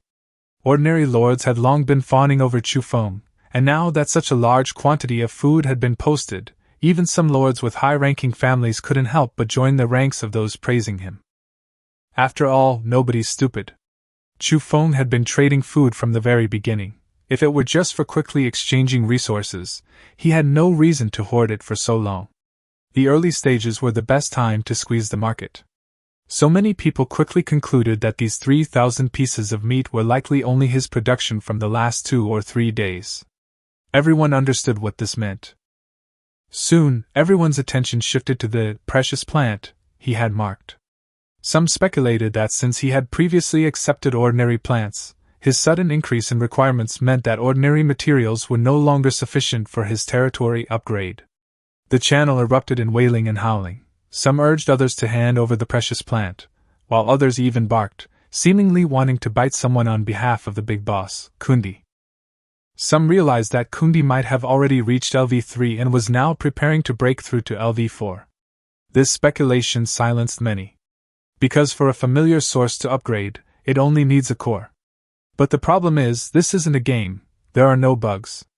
People die in this world, yet Chu Feng seems completely unaffected, leaving everyone behind. Of course, some people noticed that food prices were much lower this time, and couldn't help but marvel that even the capitalist Kundi would offer discounts. But in reality, Chu Feng was only forced by the market. If food were still a 100% necessity like it was at the beginning, he would never have voluntarily lowered prices. But now most lords can barely be self-sufficient, and if the price is too high, no one will buy it. The following day, in the Taiyuan Great Marsh Valley, a massive complex of buildings, constructed of colossal stones, exuded an ancient and profound aura, its form resembling a classical temple. 90 large pillars surrounded the rectangular temple, their iron-patterned white marble displaying a strong three-dimensional effect in the interplay of light and shadow. This territory was simple and profound, yet magnificent and serene, like a divine realm formed by the coexistence of power and order. Titan's Domain, Taiyuan Great Marsh Valley, Territory Level, LV3 Source of Families, Titan Star Upgrade LV3, 30,000 Giant Stones, 100 Giant Ironwood, 100 Energy Cores Status, Safe Period Alliance. Wu Yiro stood in front of the temple, her cold face showing little expression, but her eyes flickered slightly, clearly satisfied with the territory she had created herself. Beside her, 35 colossal titans stood silently, like ancient giants descending upon this place. At this moment, they all bowed their steel-like backs, paying homage to Yiro in the center. Sunlight fell upon Yiro, turning her skin a white gold hue. A gentle breeze ruffled her long, snow-white hair, making her look like a princess emerging from a temple, noble and aloof. Yiro opened the trading space and quickly saw Chu Feng's new information. Her mouth slightly opened, and her pupils narrowed. Although the change in her expression was subtle, it was enough to show the shock in her heart. She immediately understood that Kundi must have leveled up, which was why he had started collecting special materials. Giant hemlock wood was inherently difficult to find, and like precious plants, it was a resource that was not easy to obtain. The transaction was nearing noon, meaning Kundi had likely reached LV3 before then.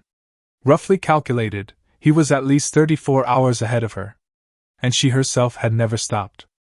Even so, Yiro's face remained indifferent, though a hint of curiosity about this so-called Lord Kundi lingered in her heart.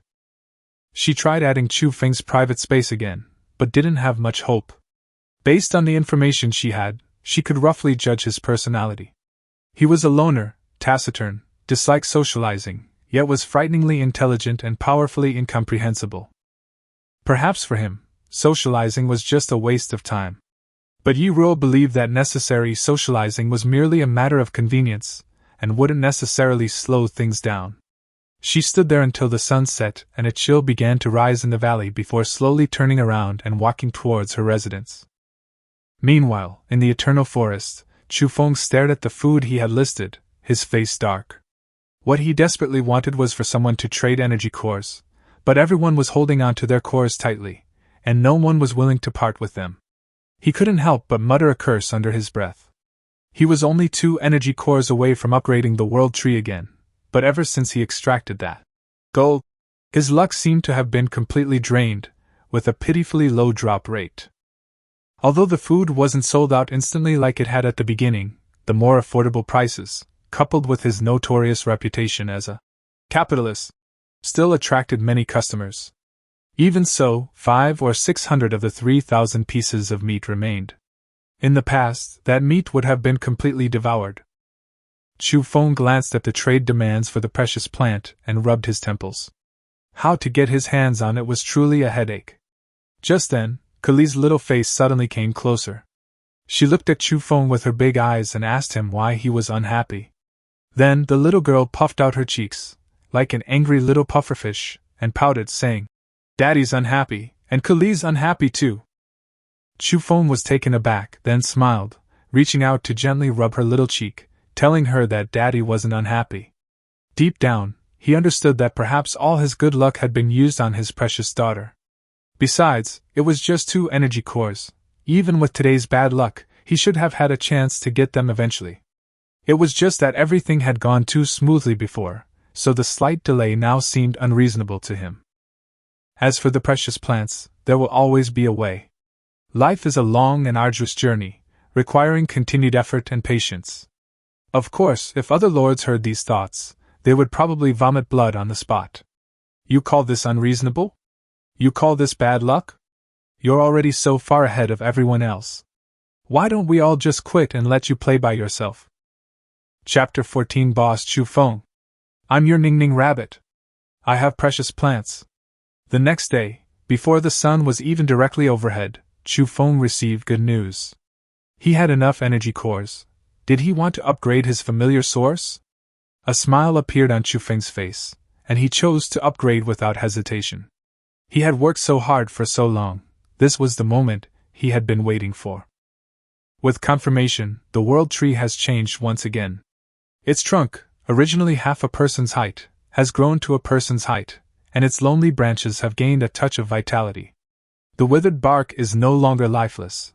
A hint of green shines through the yellowish brown, as if it has been revitalized. Source of familiarity: World Tree Ownership Rate, Unique Level, LV2, Increased probability of breeding higher level elves. Ability: Can breed 5 spirits every 24 hours, with a chance to breed spirits with special abilities or higher level spirits. Energy required for the next level: 1000 energy cores. Chu Feng clearly felt that the vitality and energy magnetic field inside the world tree had increased.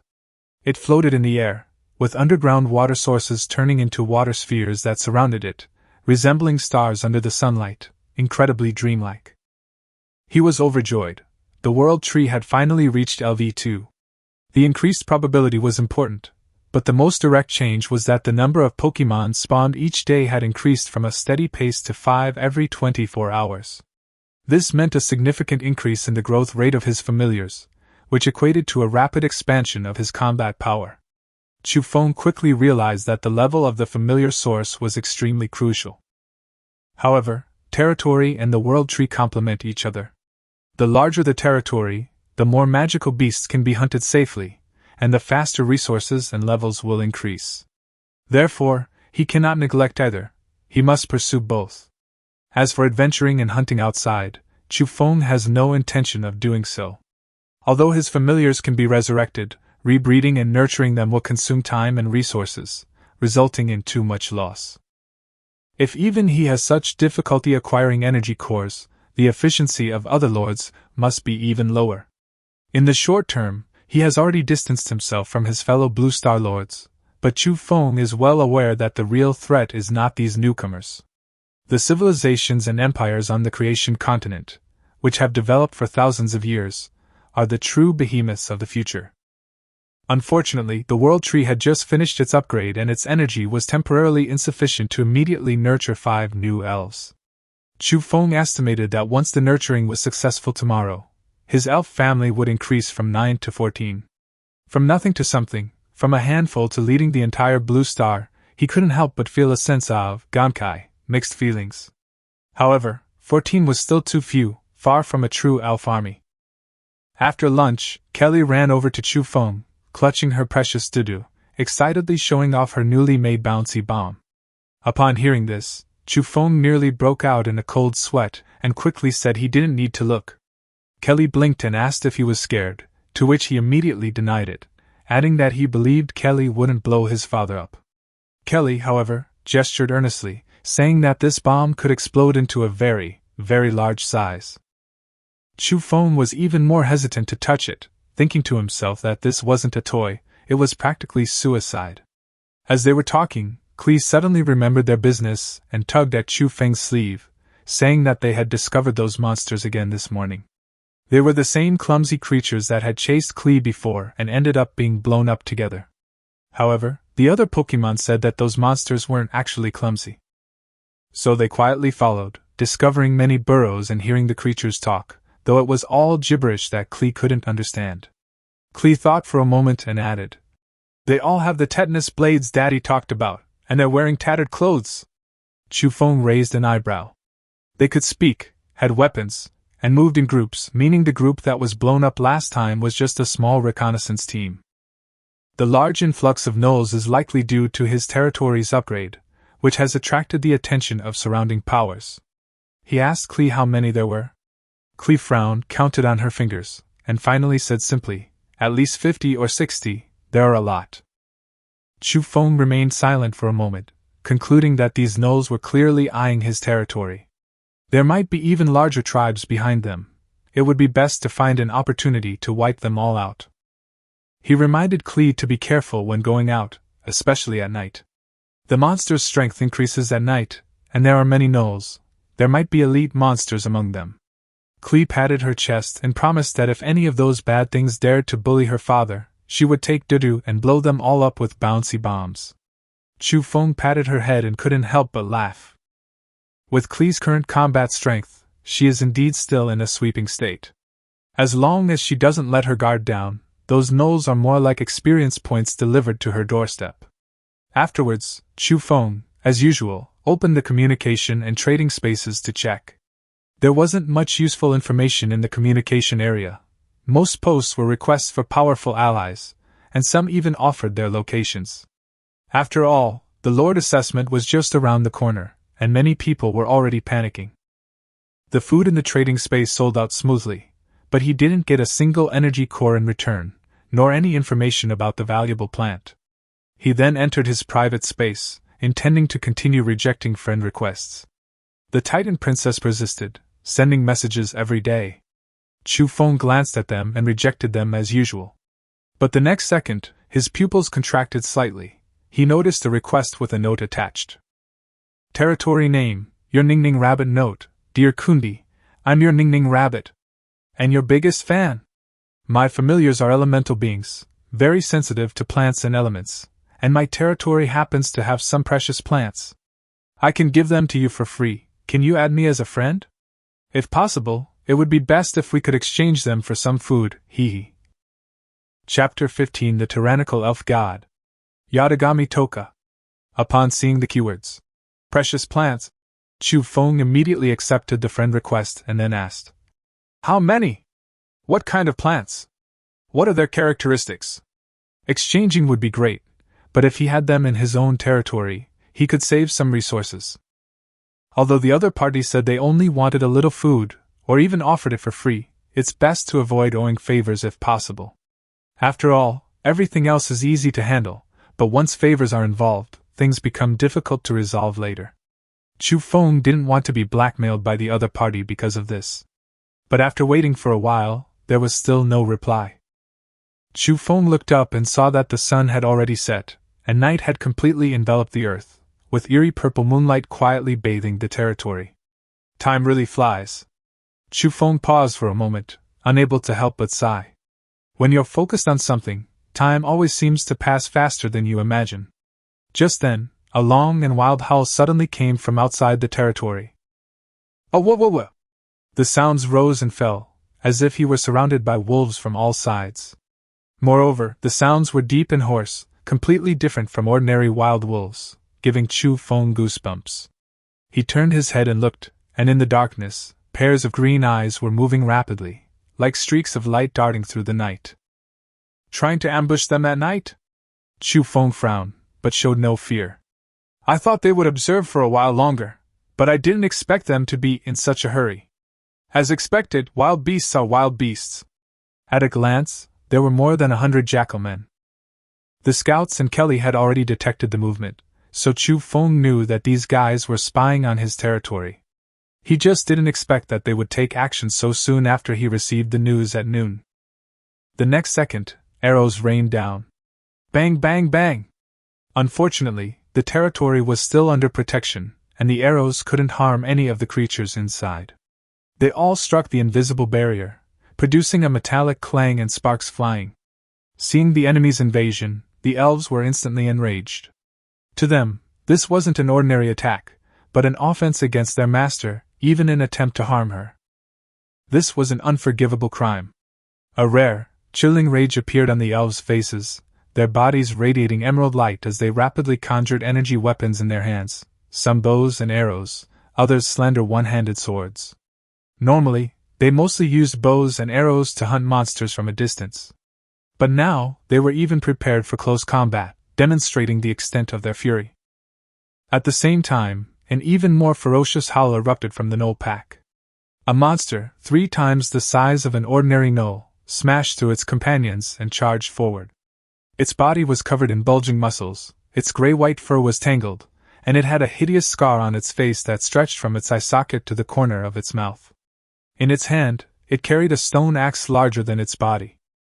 Regardless of whether those blocking its path were its own kind, it casually swatted away several gnolls, then raised its stone axe and smashed it fiercely against the territory's barrier. Boom! The deafening roar was deafening, but the next moment, the stone axe shattered into pieces.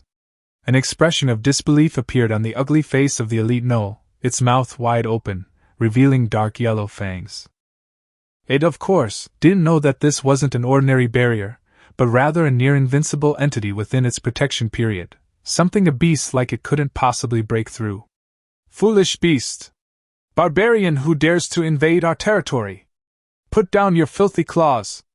With your master's permission, accept your death! The elves' gazes were icy, and as their words fell, their attacks erupted. Whoosh! Whoosh! Whoosh! A series of emerald green arrows pierced the gnolls' bodies. Immediately afterward, several elves, wielding one-handed swords, charged into the enemy ranks. Their swords flashed in elegant arcs under the purple moonlight, their movements as light as a dance. But this dance resulted in gnolls lying dead in pools of blood. Watching this scene, Chu Feng couldn't help but sigh. As expected of elves, even their killing is so elegant. However, he quickly noticed one elf who was completely different. Clang! Klee enters! Klee's here to help! With a silvery laugh, Klee, backpack on her back, dashed into the gnoll's midst. Her short legs moved with incredible speed, unleashing a barrage of bouncy bombs. Boom! Boom! Boom! Flames exploded along her path as bombs seemed to chase after her. Even the elite gnoll, enraged and eager to tear Klee apart, couldn't catch her. Klee's legs were short, but her speed was anything but slow. The battlefield quickly became one-sided. After being hit by a bomb, the elite gnoll limped along, clearly intending to retreat and escape with the remaining gnolls.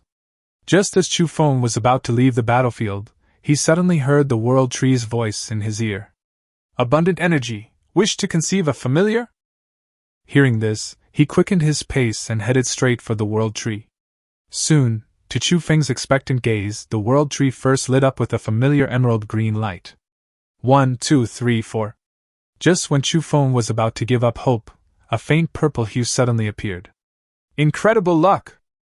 As the light faded, a young girl appeared before him.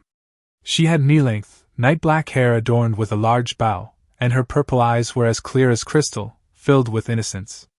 She was only slightly taller than Klee, wearing a pristine white pleated skirt, exuding a clean and pure aura. The exposed skin between her skirt and knee-high socks was particularly eye-catching.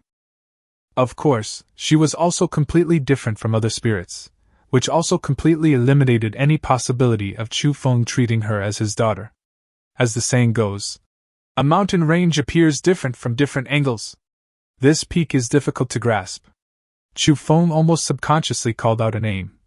Yatagami Toka! Indeed, this image closely resembled Yatagami Toka from Date A Live. Yatagami Toka? The girl blinked, tilting her head and smiling. Is this the name my master gave me? I like it very much. Elf species, high dark elf name, Yatagami Toka status, childhood level, LV7 bound lord, Chu Feng ascension stage, tyrannical elf god lord. Chapter 16 Terrifying combat power. Magnificent and bloody violent aesthetics. The name I chose? Chu Feng quickly realized that Yatagami Toka originally didn't have a name. He only decided on it after hearing him casually mention it.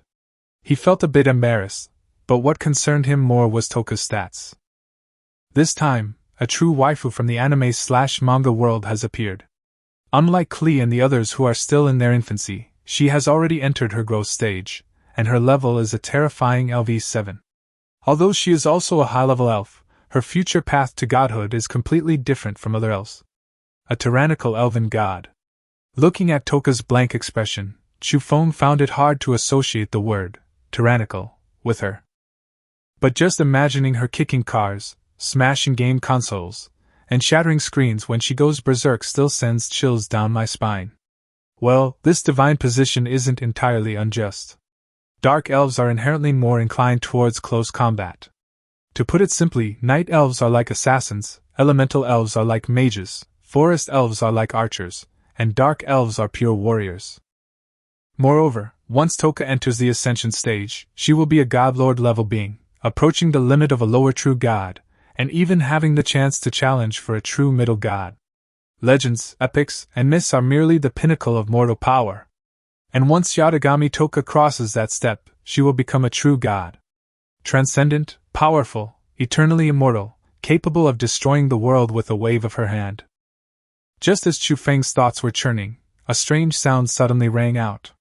Gurgle, gurgle. He turned his head and looked around. There was no one else around except himself and Toka. The next second, Toka was already in front of him, one hand covering her lower abdomen and the other tugging at his sleeve, saying pitifully, "Master, Toka is hungry." Chufeng was stunned. "Don't you elves not need to eat?" He suddenly remembered that this big dummy in front of him was not only adorably silly, but also a notorious glutton and a big eater. What happened to only needing to replenish energy? "Yeah, that's right." Toka nodded seriously. "But my stomach told me it wants to eat."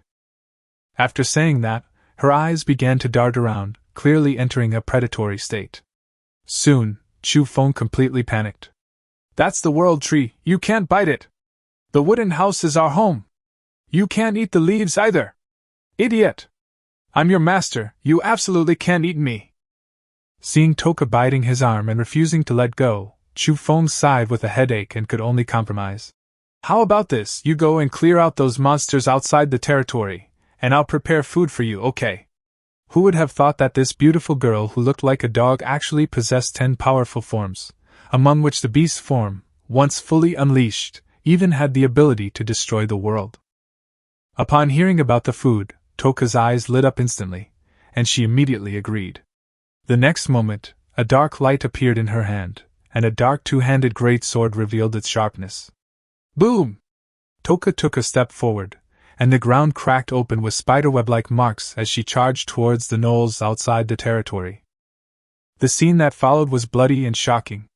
If the forest elves' swordplay was elegant, then Toka Yatagami's two-handed sword was pure violent aesthetics.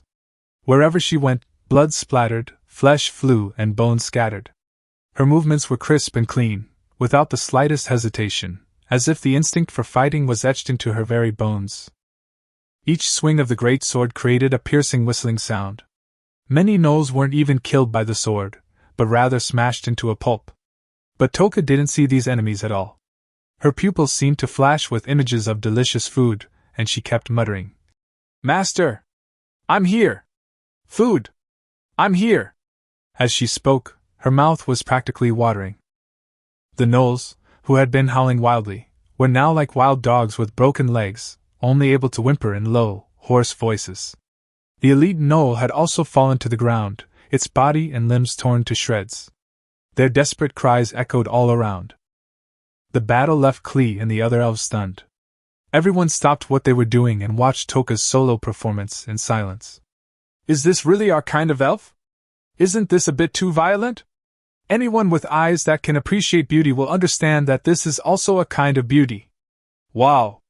Big sister is amazing! Klee, you can do it too!" The battle ended in just 2 minutes.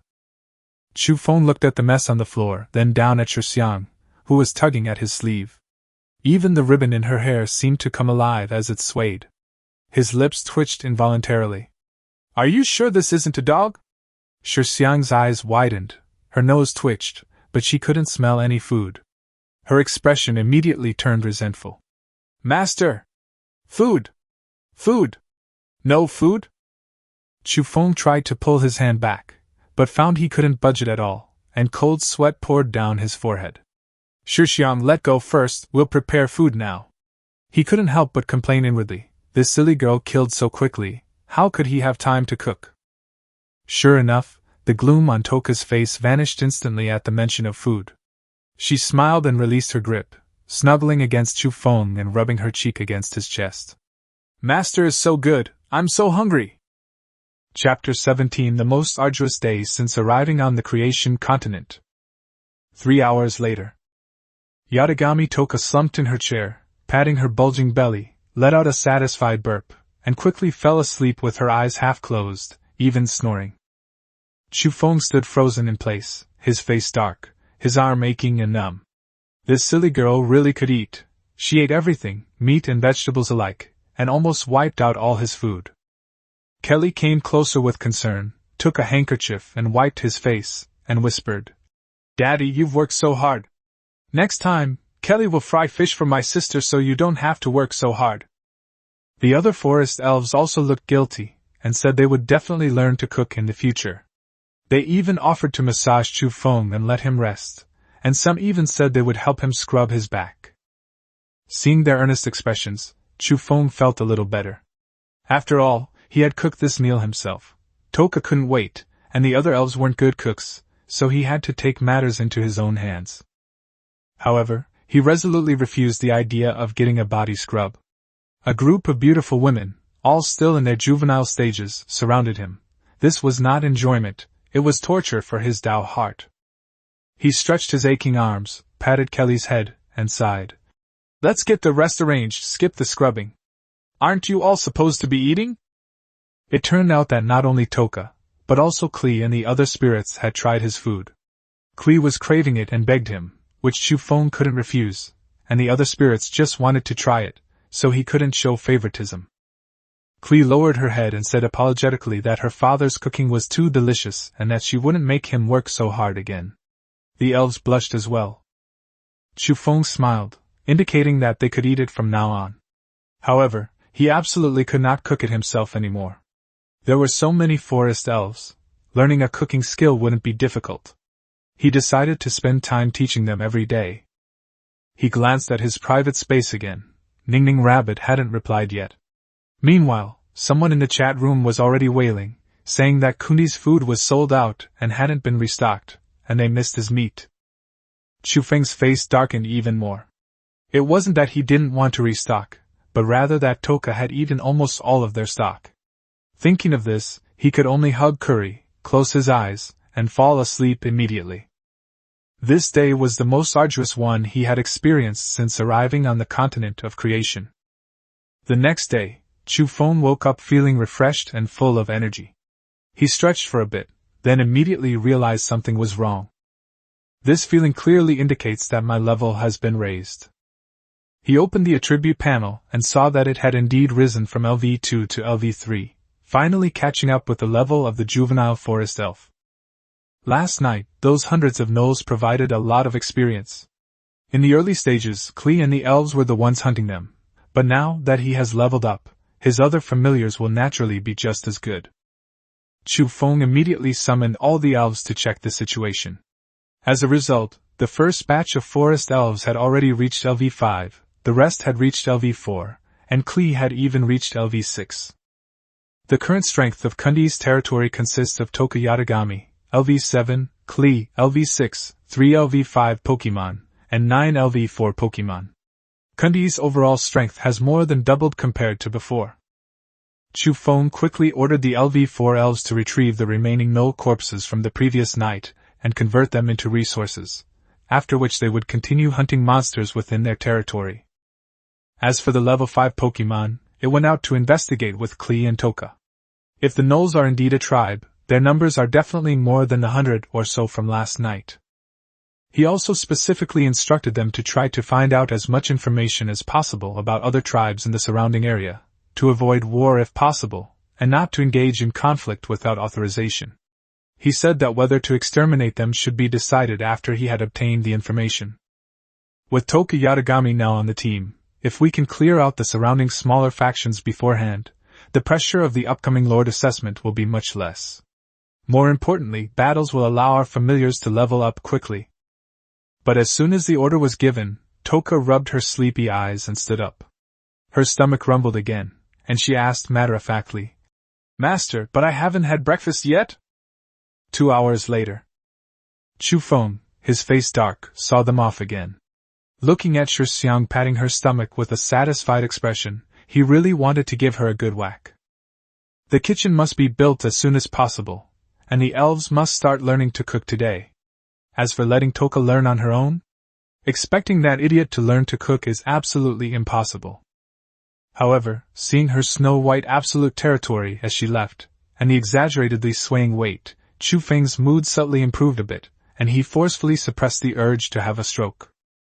He then opened the chat space, and a private message from his only friend immediately popped up. "Kundi, is that really you? It really is you. I've been so happy since I saw the news. My retinue consists of elemental beings, and today I have confirmed that those plants are indeed precious plants, resembling ferns but with a faint reddish fluorescence. They have a strong ability to photosynthesize, can boost energy when ingested, and can also effectively heal wounds. Chapter 18. My little ones, let's work hard. Then we'll be living the high life." Ferns? Chu Feng recalled the plants in his territory, and confirmed that there was nothing similar.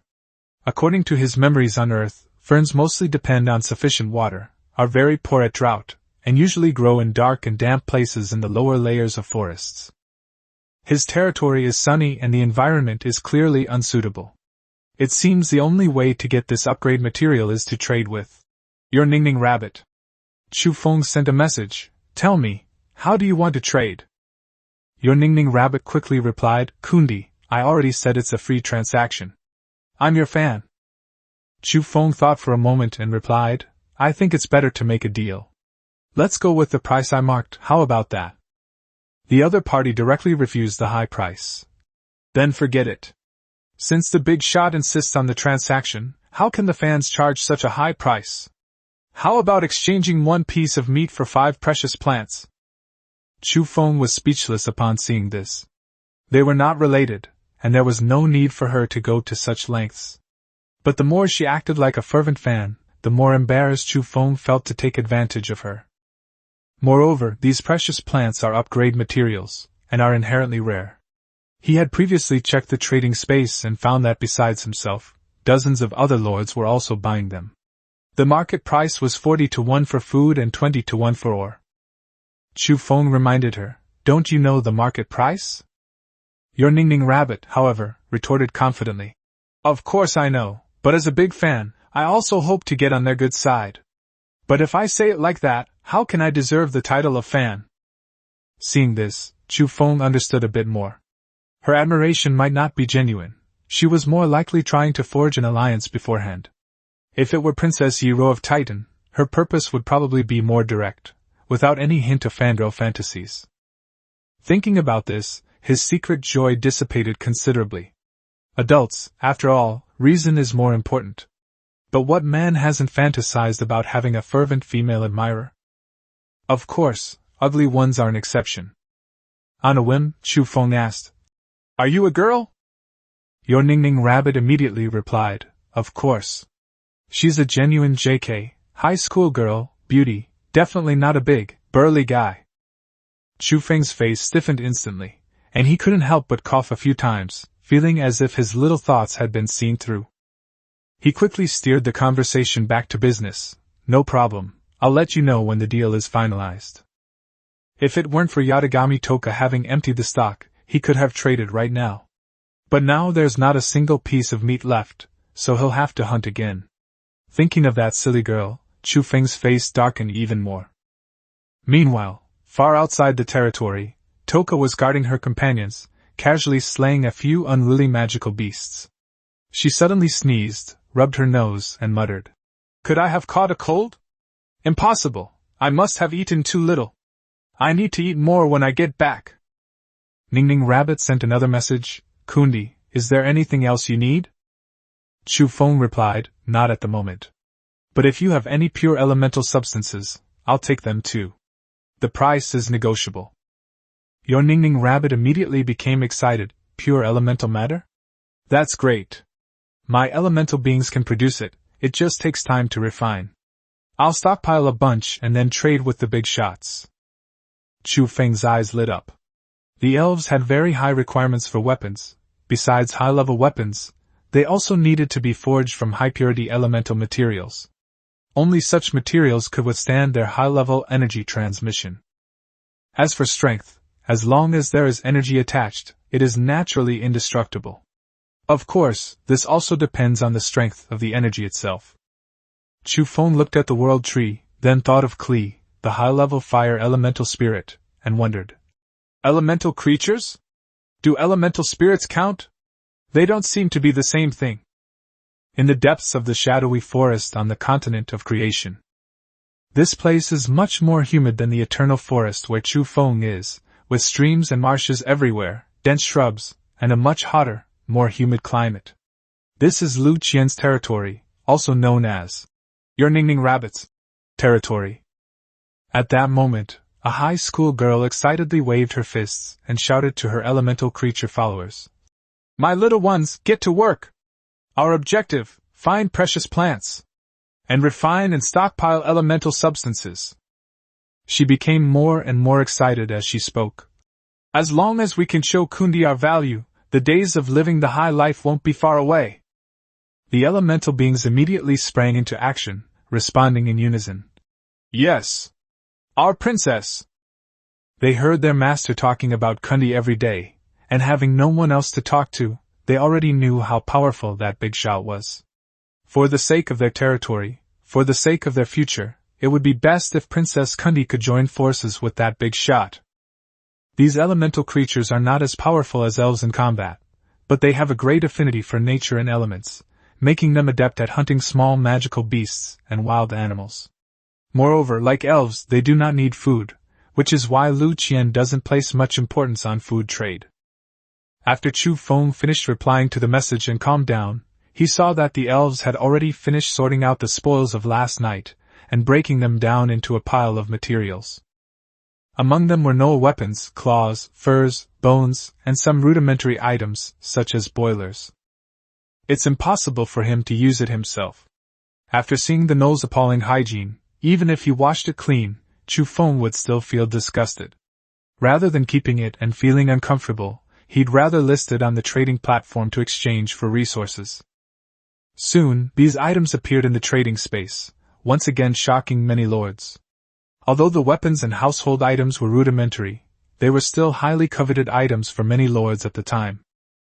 After all, many people look at their dilapidated houses and naked companions every day. They wouldn't even look down on gnoll items, let alone the dirtiest goblin equipment. They would just frantically buy them.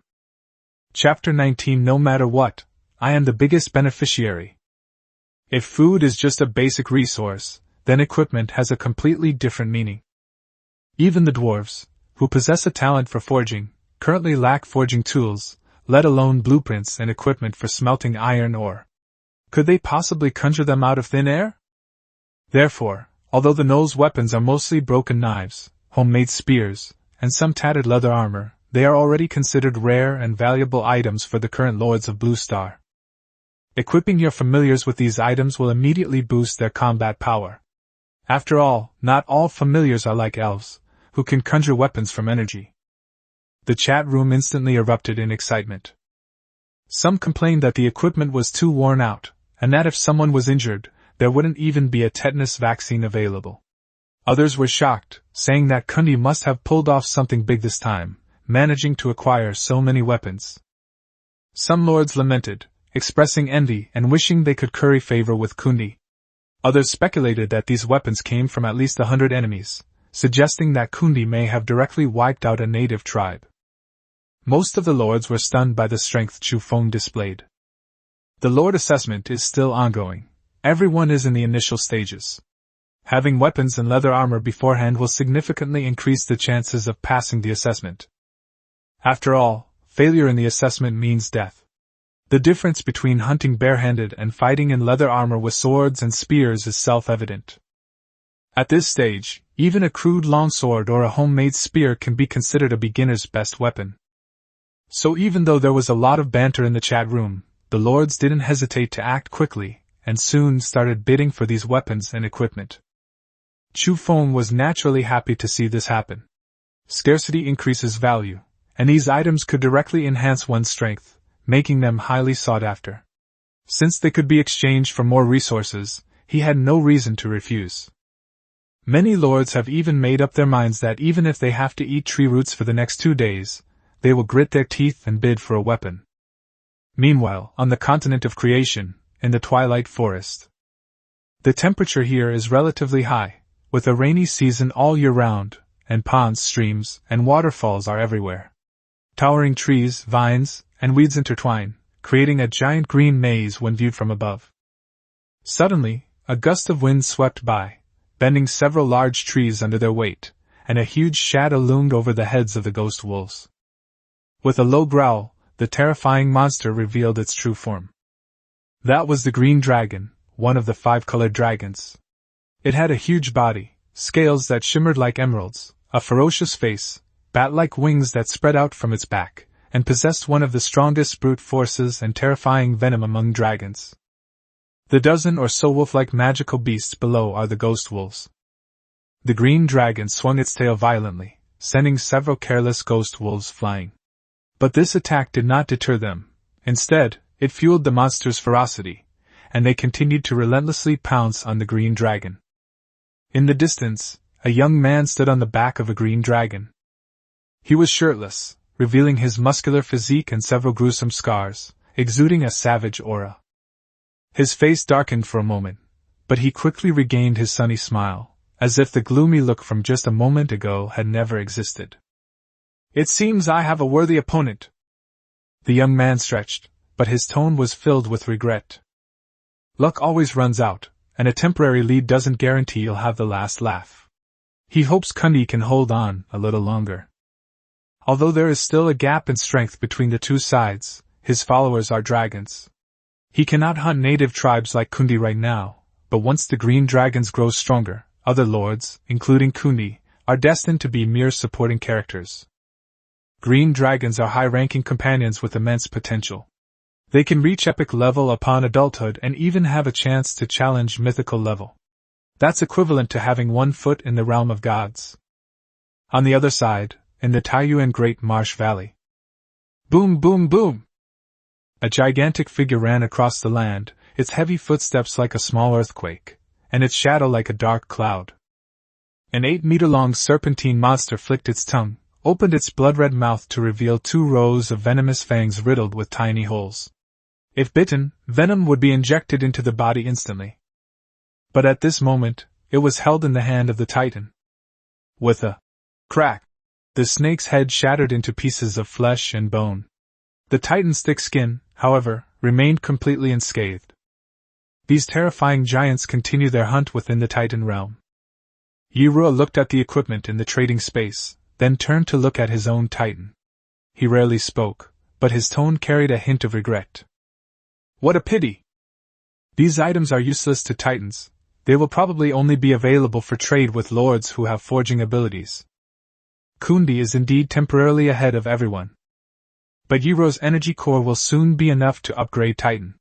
At that time, he will be able to nurture more Titans, and the overall combat power will undergo a qualitative change. He must live on the continent of creation, and live well.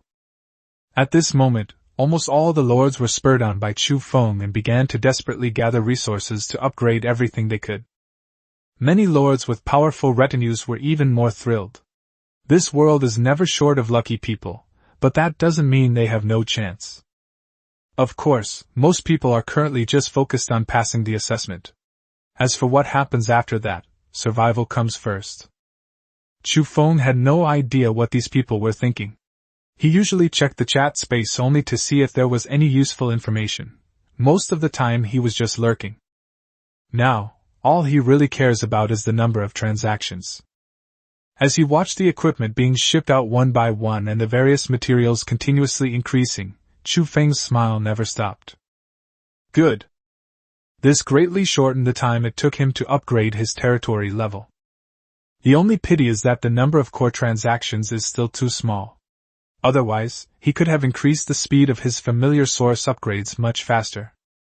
After taking stock, Chu Feng had collected a total of 18,000 ores, 13 energy cores, and 7 precious plants. Even he himself did not expect that those worthless junk items in his eyes could bring in such a large profit. If they rely on food to slowly trade, who knows how long it would take to accumulate so many resources. After all, the actual value of these weapons is far less than the materials they can obtain. However, Chu Feng also understood that the lords of those demi-human races were indeed in dire need of these equipment.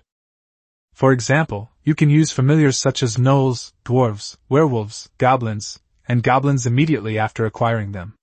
Weapons not only improve hunting efficiency but also increase safety during hunts.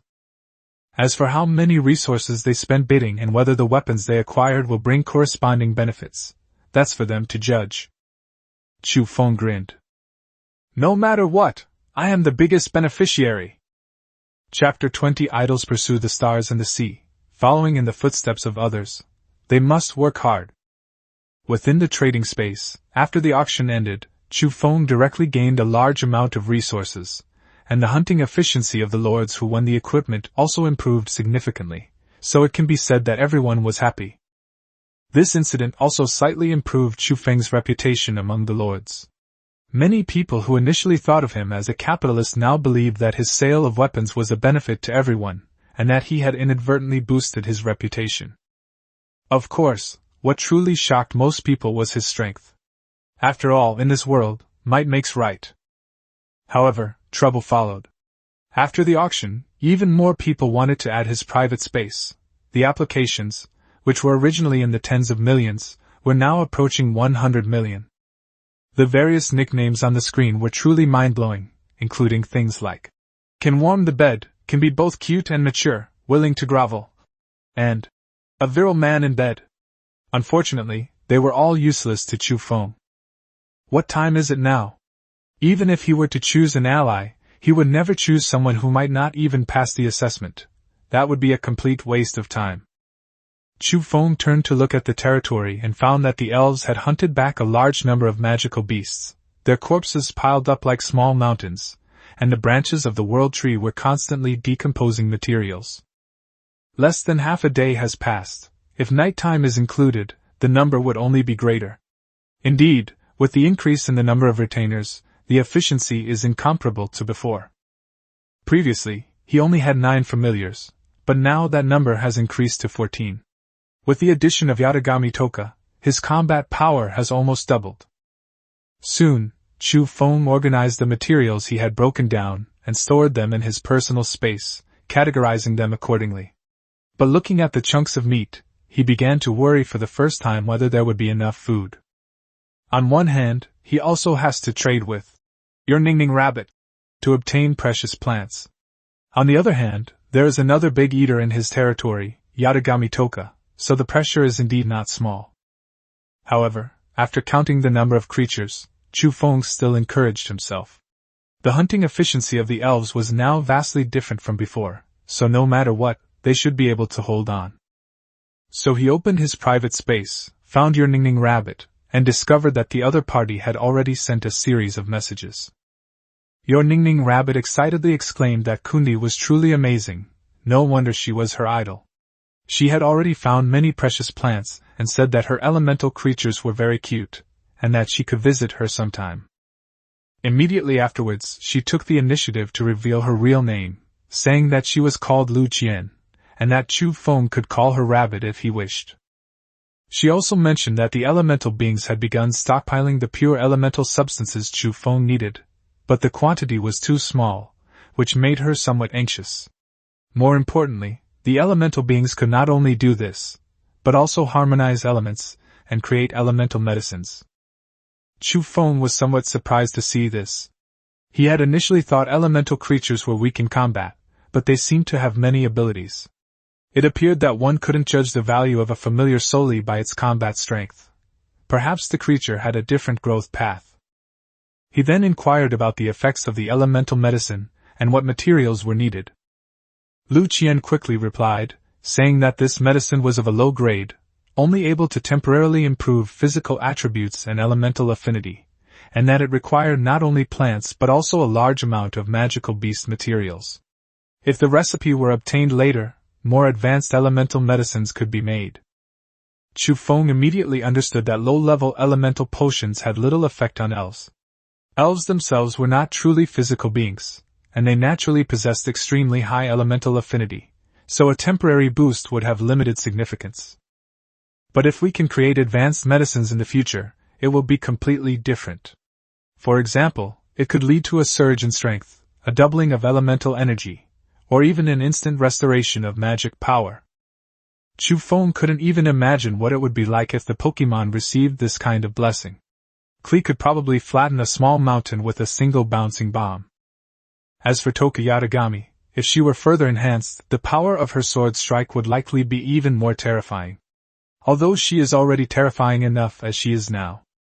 Looking at the mountain of magical beast materials piled up in his private space, Chu Feng immediately realized that this path was exactly what he was looking for. It seemed like it was time to make a fortune again. He sent a message directly to Lu Qian. He would provide the materials for the monsters, she would be responsible for the production, and the finished product would be split 50-50. The other party provides the technology, and he provides the materials. It's a win-win situation. Those materials are just accumulated resources. If they can be exchanged for medicine to enhance strength, it's naturally a worthwhile trade.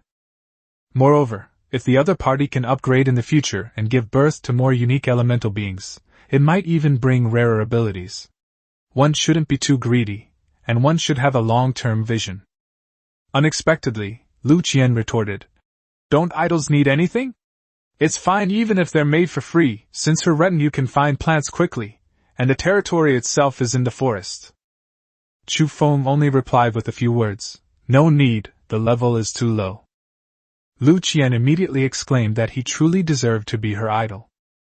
Chu Feng was getting a headache. This girl seemed to have completely disregarded his feelings. It was the same when they were trading precious plants, and now it was the same when they were making medicine. He couldn't understand how he had become her idol. After thinking for a moment, Chu Feng asked her how old she was. Lu Qian replied shyly that she was 16 years old, and would soon be an adult. Chu Feng then realized that she was just a high school student. No wonder she had called herself a JK, high school girl, beauty. She had unexpectedly arrived on the cruel creation continent. If he could warn her, he should. It's hard to guess what's going on in a girl's mind at that age. So Chu Feng tried a different approach to persuade her. If she really wanted to help him in the future, she should use these resources to level up and work hard to complete the Lord assessment. The general idea is that idols pursue the stars and the sea, and if you want to follow in their footsteps, you must work hard enough. Lu Qian immediately agreed obediently, and then asked if she could call him Brother Kundi. Chu Feng only replied with one sentence, "My surname is Chu." Lu Qian immediately became happy and said that she would call him Brother Chu from now on. At this moment, in the shadowy forest, the JK girl was rolling around on the grass with an elemental creature in her arms, completely unaware that her skirt was revealing too much. Her eyes shone brightly, and she smiled radiantly. "Ha ha ha, Kundi's idol's surname is Chu. The surname Chu sounds really impressive. Zhang Chulon also has the character Chu in his name, so he must be very powerful and handsome.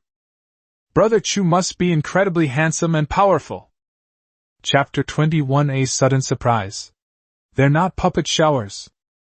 Unfortunately, no one was able to witness this scene.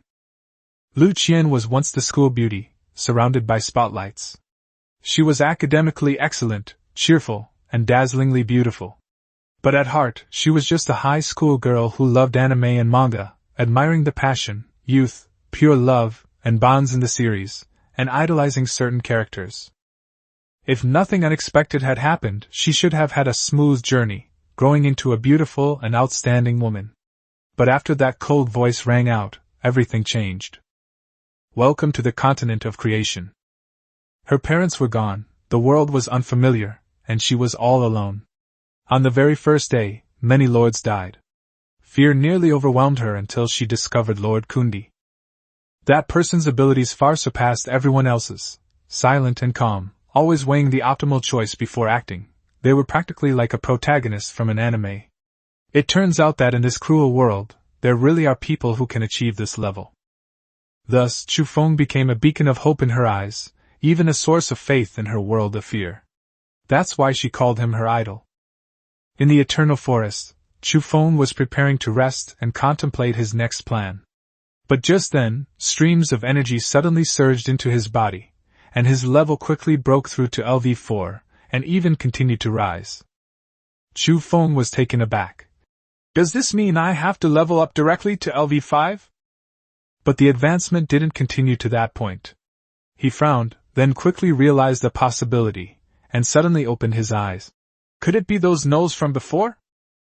They discovered a new gnoll tribe and slew monsters, so the experience was fed back to him. There's almost no other explanation. Thinking of this, Chu Feng's face darkened. The only one most likely to do something like this is Yatagami Toka. Klee and the other spirits usually obey his orders.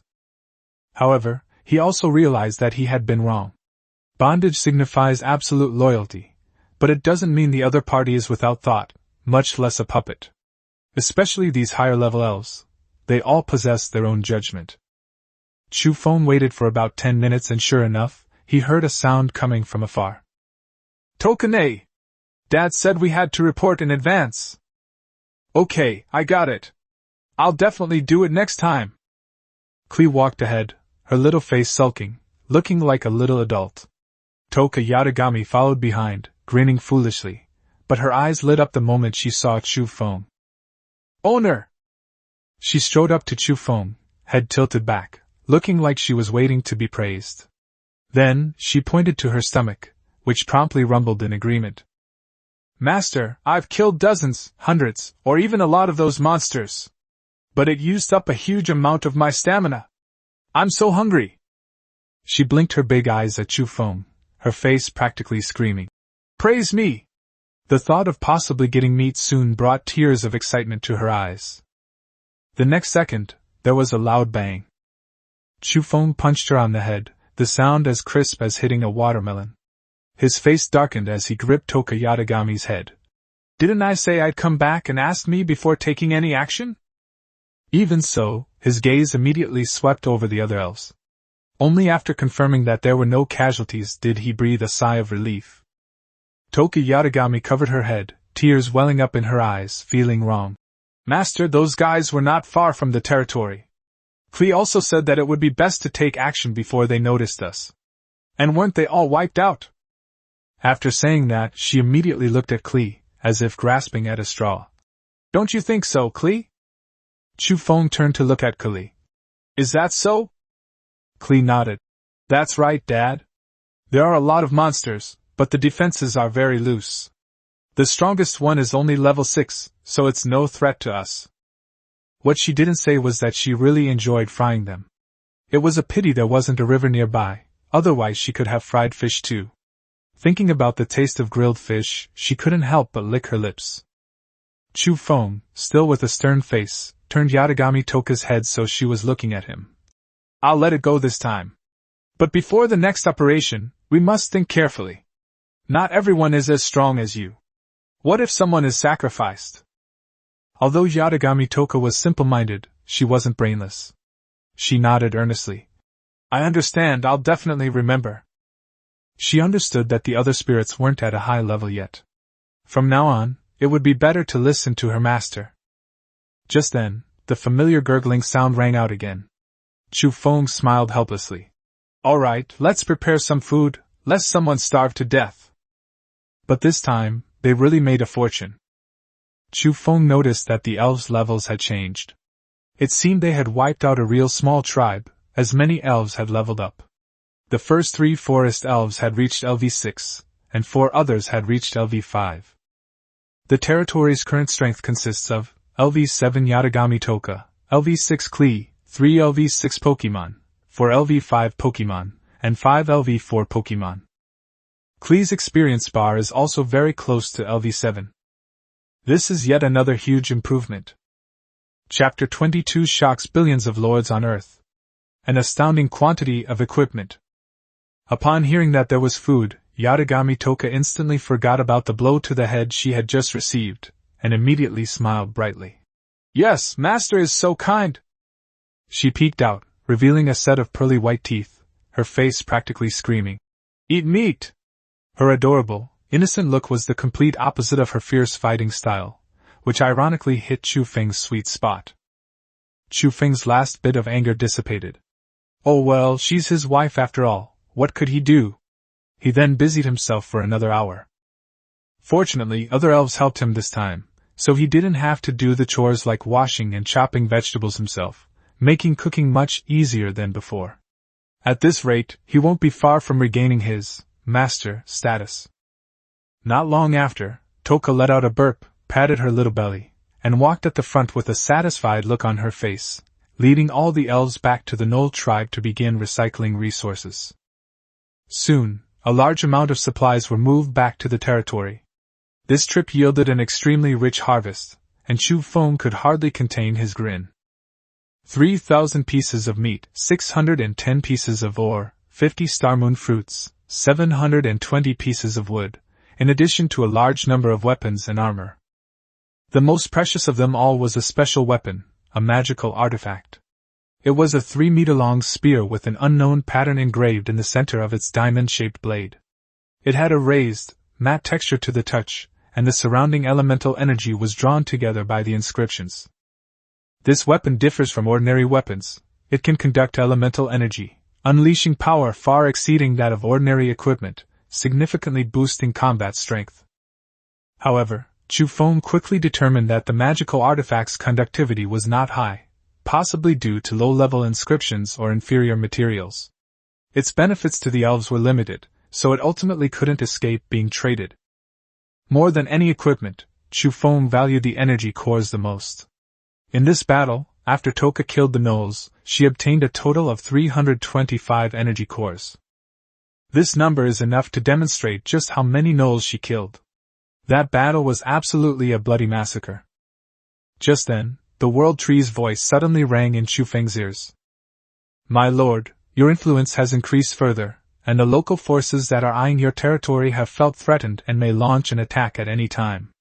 Please remain vigilant. This serves as both a reminder and an indication that the Kundi territory has truly gained the attention of the local powers. It's highly likely that Chu Feng is the first lord to instill a sense of crisis in these local forces. Chu Feng simply chuckled and said, I understand. All of this was within his expectations. Even if Toka hadn't actively wiped out the Knoll tribe, he would have investigated it sooner or later and then had the elves take action. Such a large tribe couldn't possibly lack intelligence. But so what? What he needs most right now is to increase his strength. As long as our strength continues to grow, the level of our source of familiarity will increase, and our territory will develop even faster. At that time, all threats will be reduced to ashes before our absolute power. Time continued to pass, and only 6 days remained until the Lord's assessment. Without hesitation, Chu Feng listed all the materials, weapons, and armor he had acquired on the trading platform. As before, the Knoll tribe sold most of the harvested supplies, but this time he kept all the food.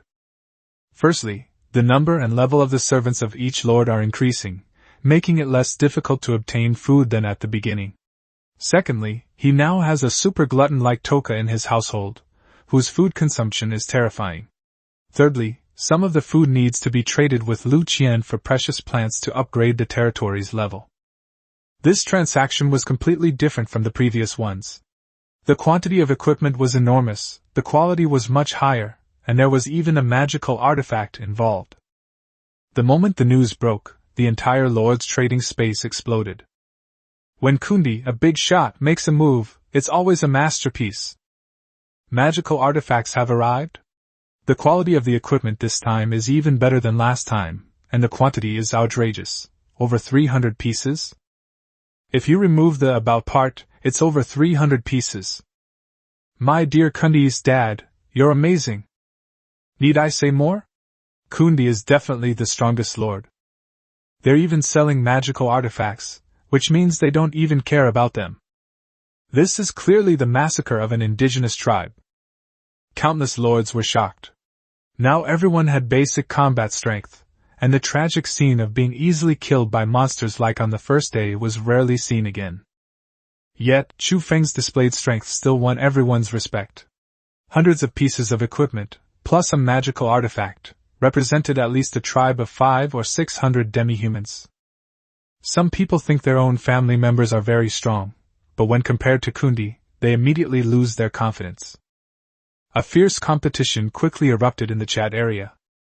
Brothers, give me some face this time, can you not rob me? Who do you think you are? Do you have resources or money? If not, get lost. I knew Kundi was going to release a large quantity of goods, and the resources I had stockpiled before finally came in handy. I'm too afraid to waste resources right now, I'm just waiting for Kundi to release the equipment. I'm going to grab a few today, no matter what. The importance of equipment has long been proven. Lords who bought weapons earlier saw a significant increase in hunting efficiency, and even frequently sold food in the trading space while showing off how useful their weapons were, essentially giving Chu Feng free advertising. Therefore, this time, both humanoid familiar lords and demi-human familiar lords joined the bidding. Even if someone secretly believes they can surpass Kundi in the future, they wouldn't refuse the opportunity to improve their strength now. They might not be as good as Kundi now, but with this equipment, surpassing the other lords shouldn't be a problem, right? No lord would be foolish enough to give up the opportunity to become stronger just because he is hostile to Chu Feng. Of course, some people can only be envious. Ah, my familiar is a slime. What the hell? A higher level slime might be useful, allowing it to transform into human form like Rimuru, but right now it's just scrap metal. What about my beast companions? How do I equip my Steelmane War Boar? All I can say is bad luck. Isn't there someone whose family members are dwarves? Is there anyone who knows how to forge? I'd like to have something custom made. Dream on. What time is it now? Maybe later, but definitely not now. Ultimately, it's a matter of luck. This batch of equipment consists entirely of weapons and armor used by gnolls, making them more suitable for humanoid or demi-human familiars. As for beasts and alien creatures, even if you manage to steal them, you simply can't equip them. Chapter 23 Gargoyle Attack. The Gaze of a Certain Big Shot. In the Taiyuan Great Marsh Valley, within that territory that resembled an ancient ruin, the afterglow of the setting sun shone on Yiruo's face. Her long, snow-white hair fluttered in the wind, her eyelashes trembled slightly, yet her expression remained indifferent. The upgrade will be available soon. Yiruo looked at Titan before him, surrounded by piles of monster corpses, including several high-level, LV5 monsters. This trip had been quite fruitful, yielding a considerable number of energy cores. There were originally 60 Titans, but now there are 3 missing. The reason is simple. Yiruo wanted to be like Kundi, actively hunting local small tribes and then quickly acquiring resources and leveling up through trade. However, she underestimated the strength of the monster horde. Several Titans perished in the siege before they could even mature. Worse still, subsequent information revealed that what she encountered wasn't even a small tribe, but merely an advance force. As Chu Feng sold off large quantities of weapons and protective gear, Yiruo became increasingly aware of the gap between herself and him. She calmly analyzed. It seems I misjudged his combat strength. His retinue cannot be measured by ordinary standards. Currently, only Kundi seems capable of eradicating local forces. Anyone else who blindly imitates her will suffer even greater losses. However, Yiruo remained calm. She had a backup plan, and the losses were still within an acceptable range. Kundi could be closely monitored, but not used as a template for copying. This is what makes Yiruo so terrifying. He calmly analyzes failures and remains completely unfazed when improving. He is so rational that it's as if he has no emotions. At the same time, she was still gathering a lot of information, trying to find more ways to improve her strength from the experiences of all the lords. Meanwhile, Chu Feng was in contact with Lu Qian. He used his private space to send her a large amount of magical beast materials, hoping she could make as many elemental potions as possible before the safe period ended. Because the Lord's assessment is approaching. That was a life-or-death test. For all lords, no one would hesitate to spend resources as long as it increased their strength. After all, the price of failure was death. Who wants to die? Nobody wants to. Chu Feng knew very well that he and Lu Qian could take this opportunity to make a fortune. Lu Qian, of course, trusted her idol completely, and would do whatever Chu Feng arranged. Thus, the elemental creatures in her territory officially began their working mode.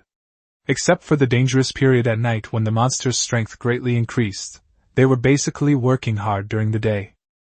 On the one hand, they are loyal to Lu Qian, and on the other hand, they understand the importance of this collaboration. Lu Qian sent a message. Brother Chu, with the materials you provided, we can definitely make a lot of elemental potions. I estimate it will be no less than 3,000. Chu Feng replied. There won't be only these. There are more materials to come, and my followers can continue hunting. You should also keep some potions to enhance your combat power. Lu Qian immediately agreed. For her, having Chu Feng by her side not only gave her the courage to fight against the creation continent, but also the motivation to strive to become stronger and gain her idol's recognition. She excitedly waved her little hand to encourage the elemental creatures. Go, little ones! No sooner had she finished speaking than she casually patted a fruit on a nearby bush, and a beam of light suddenly appeared. Immediately afterward, a blueprint for crafting potion-making equipment appeared in her mind. This means that the basic smelting tools needed for high-level elemental potions will be available in the future. Lu Qian was stunned for a moment, then her face lit up with joy, and she quickly sent the good news to Chu Feng. Chu Feng was also completely bewildered when he saw the message. This is allowed? He replied with a keep it up, and then wandered around the territory, breaking off branches and picking wild fruits, wondering if he would have the same luck. In the afternoon, Chu Feng sighed. As expected, she is the real lucky one. The result was obvious, he gained nothing. Blueprints seemed to have little use at this stage. After all, the most important goal for all lords right now is to level up as quickly as possible and pass the assessment. In resource allocation, blueprints are not a priority. However, in the later stages, blueprints become absolutely crucial for improving strength. The higher the level, the more exaggerated the demand for experience and resources becomes. Even Chu Feng needs time to accumulate them. The value of items like weapons, armor, and elemental potions will only increase. At this moment, various sounds of battle rang out continuously on the outskirts of Chu Feng's territory. Bouncy bomb! Oh ho! Explosions, arrows whistling through the air, and the clash of great swords echoed in succession. Klee, Toka Yatagami, and the others were hunting magical beasts. After the explosion, the monsters turned into charred arrows that fell, some like porcupines, others like hedgehogs. The great swords slashed at them, tearing flesh to shreds. Just then, a huge black shadow suddenly appeared in the sky above the territory. The monster was terrifying in appearance, with bat-like wings, but it was not a dragon. Its body was like a bloated human, as tall as a 3-story building, and its skin was as hard as granite, with sharp edges and no trace of flesh or blood. Its scarlet eyes were fixed intently on what was below. The next second, with a loud bang, the monster's figure suddenly disappeared, crashing into the territory barrier almost instantly. A deafening roar echoed across the entire territory, and dozens of fragments fell, gleaming like obsidian. The monster, seemingly realizing it couldn't break through the barrier, flapped its wings and quickly disappeared from sight. Chu Feng looked in the direction it had left, his expression darkening slightly, and said in a low voice, "It was actually a gargoyle. If it were just an ordinary high-level creature, he wouldn't be so solemn. After all, elves have extremely high potential. Upon reaching adulthood and entering the godhood stage, even ordinary elves can become mythical creatures, or even demigods. Not to mention he also has Klee and Toka Yatagami by his side, whose strength is even more terrifying. But gargoyles are different. They are usually alchemical creatures, and in most cases, they have a master behind them. Their appearance means that Chu Feng's territory has likely been targeted by some powerful figure in the region. It might even be a lich. They are an extremely troublesome species. Liches retain their abilities from their previous lives and have had a long time to study magic and master powerful magical forces. They transform into undead creatures through dark magic and necromancy, hiding their souls in magical artifacts. To completely destroy liches, the artifacts that house their souls must be found and destroyed. Otherwise, they can regenerate their bodies and be resurrected at any time. As Chu Feng was pondering, Klee trotted over from a distance, pinching her nose and frowning as she exclaimed, "It stinks! It stinks! If that stinky guy comes again, Klee will make sure he knows how powerful the bouncing bomb is." Yatagami Toka also poked her head out and waved in front of Chu Feng. "Master, why are you frowning? I can chop that kind of thing to pieces in no time. It's stinky and ugly." Chu Feng looked at her. "Then why didn't you go and cut it down just now?" Toka replied matter-of-factly. "Master said that I cannot act rashly if you do not agree." Chu Feng was speechless for a moment. He was even a little unsure whether the girl was genuinely naive or just pretending. She hadn't obeyed orders before, so could it be that she'd discovered the gargoyle was of a higher level than her, which was why she hadn't attacked? Of course, this was just Chu Feng's own speculation. If he really gave the order, Toka would not hesitate in the slightest. She simply took Chu Feng's words to heart. Chapter 24. There are other lords in the eternal forest. As time passed, the world tree's energy replenished once more, now capable of nurturing new companions. Chu Feng, as usual, approached the tree, and a familiar, gentle voice echoed in his mind. "My lord, shall we begin to conceive a family?" This time, Chu Feng didn't agree immediately. Instead, a thought struck him, and he asked, "What would happen if we didn't conceive?" The world tree responded quickly. If it chose not to nurture the spirits for the time being, all the energy would be stored up, and the 5 spirits that were originally supposed to be born this time would continue to absorb energy until they reached maturity. At the same time, the spirit species might have a higher probability of evolving into higher-level spirit species over time. The gestation period also varies depending on the level of the spirit species. Elementary spirit species require 6 months, intermediate ones require 18 months, and advanced ones require 30 months. Chu Feng was slightly shaken upon hearing this. Reaching maturity meant being only one step away from godhood, possessing at least epic-level combat power, far stronger than LV9. However, the problem was also obvious: it had taken too long. Right now, all the lords are competing on development speed, as the lord assessment is just around the corner. Long-term nurturing does seem like a high-return investment, but it's not suitable for the current situation. Not to mention, elves might advance midway, further extending the time frame. Nobody knows how long the final wait will be. Chu Feng thought for a moment and then asked, "Can we keep only one elf to absorb and store energy, while the other slots are used for breeding as usual?" If possible, although it would be one less, it could be exchanged for a high-quality Pokémon companion, or even one that is born at maturity. This is almost the fastest way to obtain a near-legendary Pokémon. But the World Tree's answer remained straightforward. "My lord, no." Chu Feng wasn't surprised and could only shake his head. If only there were 2 World Trees, one for normal gestation and one specifically for nurturing mature Pokémon. But World Trees were precious enough, let alone mysterious things like the source of familiars. Such a thought remained just a dream. Ultimately, he chose to have a normal pregnancy.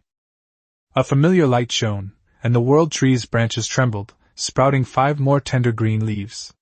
Soon, 5 spirits appeared before Chu Feng. Chu Feng glanced at it and said softly, "The probability is still too low."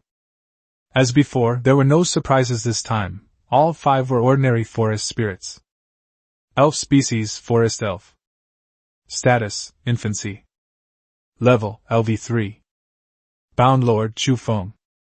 Ascension stage, mythical forest elf. The panel remained unchanged, but Chu Feng wasn't disappointed. After all, he was already quite lucky, possessing 2 high-level Pokémon, and Yatagami Toka was about to advance to LV8. More importantly, as long as the number of Pokémon increased, he would definitely profit. Even if they were just forest Pokémon, they still had room for growth in the future. When Klee saw her new friends, she immediately smiled and snuggled up to Chu Feng, saying, Daddy, we have 5 more friends. Klee, take them to level up.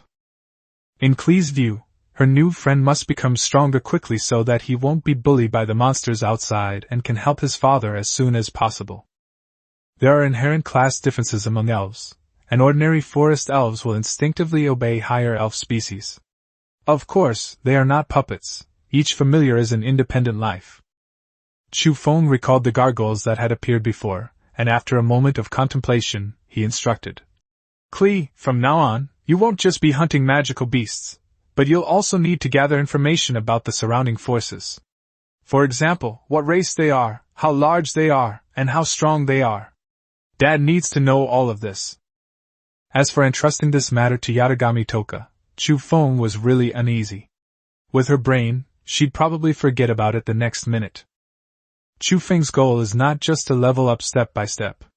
He needs to broaden his horizons and set a small goal first, to completely conquer the eternal forest where he resides. Then, he can contend for supremacy among all races and reach the pinnacle of the creation continent. The resources and experience gained from eliminating the Knoll tribe had already proven the value of clearing out surrounding forces. Relying solely on hunting in the wild would ultimately be inefficient. Moreover, the suddenly appearing gargoyle also greatly concerned Chu Feng. Don't worry, Daddy! Claire patted her little chest to assure him. She had long found those monsters around the territory too annoying. Once she helped her father clear them out, she could finally go and fry fish in peace. Thinking of frying fish, the delicious aroma of manga's grilled fish flashed through her mind, and she almost drooled. Seeing her like this, Chu Feng couldn't help but pat her head, pull her into his arms, and say gently, Klee, you'll have plenty of good food, but Daddy doesn't want you to become a glutton. He was a little worried. What if the child had also been infected with the idiot virus? Would he turn into a little glutton too? Klee immediately stuck out her tongue, seeing right through his thoughts. No way! Daddy, are you afraid I'll end up like Tokunichin? Chu Feng gave an awkward smile. Of course he was afraid. Just then, Toka Yatagami's voice came from not far away. Huh! Is someone calling me? Is dinner ready? She craned her neck to look around, then smiled at Chu Feng. It must be said, in the sunlight, she was beautiful, tall, and had a captivating figure. She was truly a stunningly beautiful young woman. Chu Feng sighed inwardly. What a pity! He's good at everything, except his brain isn't very sharp. He waved to indicate that everything was all right, and then repeated to Toka what he had just told Klee. Whether she could remember it or not was another matter, but what needed to be said still had to be said. Soon, Klee and her friends finished their simple meal and went out hunting again with their new Pokémon. Chu Feng then opened the chat space to check the messages from other lords. Many region names appeared in the chat: Crimson Flame Highlands, Whispering Forest, Frozen Domain, Shadow Jungle, Twilight Forest, and Taiyuan Great Marsh Valley. Some people also mentioned the Eternal Forest. Chu Feng glanced at the contents, his gaze shifting slightly. It seemed he wasn't the only lord in the Eternal Forest. With his current strength, he naturally had nothing to fear. As for whether the other party was friend or foe, that would all depend on the lord assessment. Chapter 25, Countdown to the Assessment. Kundi himself is advertising.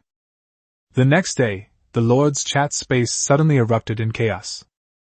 A message from Kundi completely stunned everyone. There are 5 days left until the lord's assessment.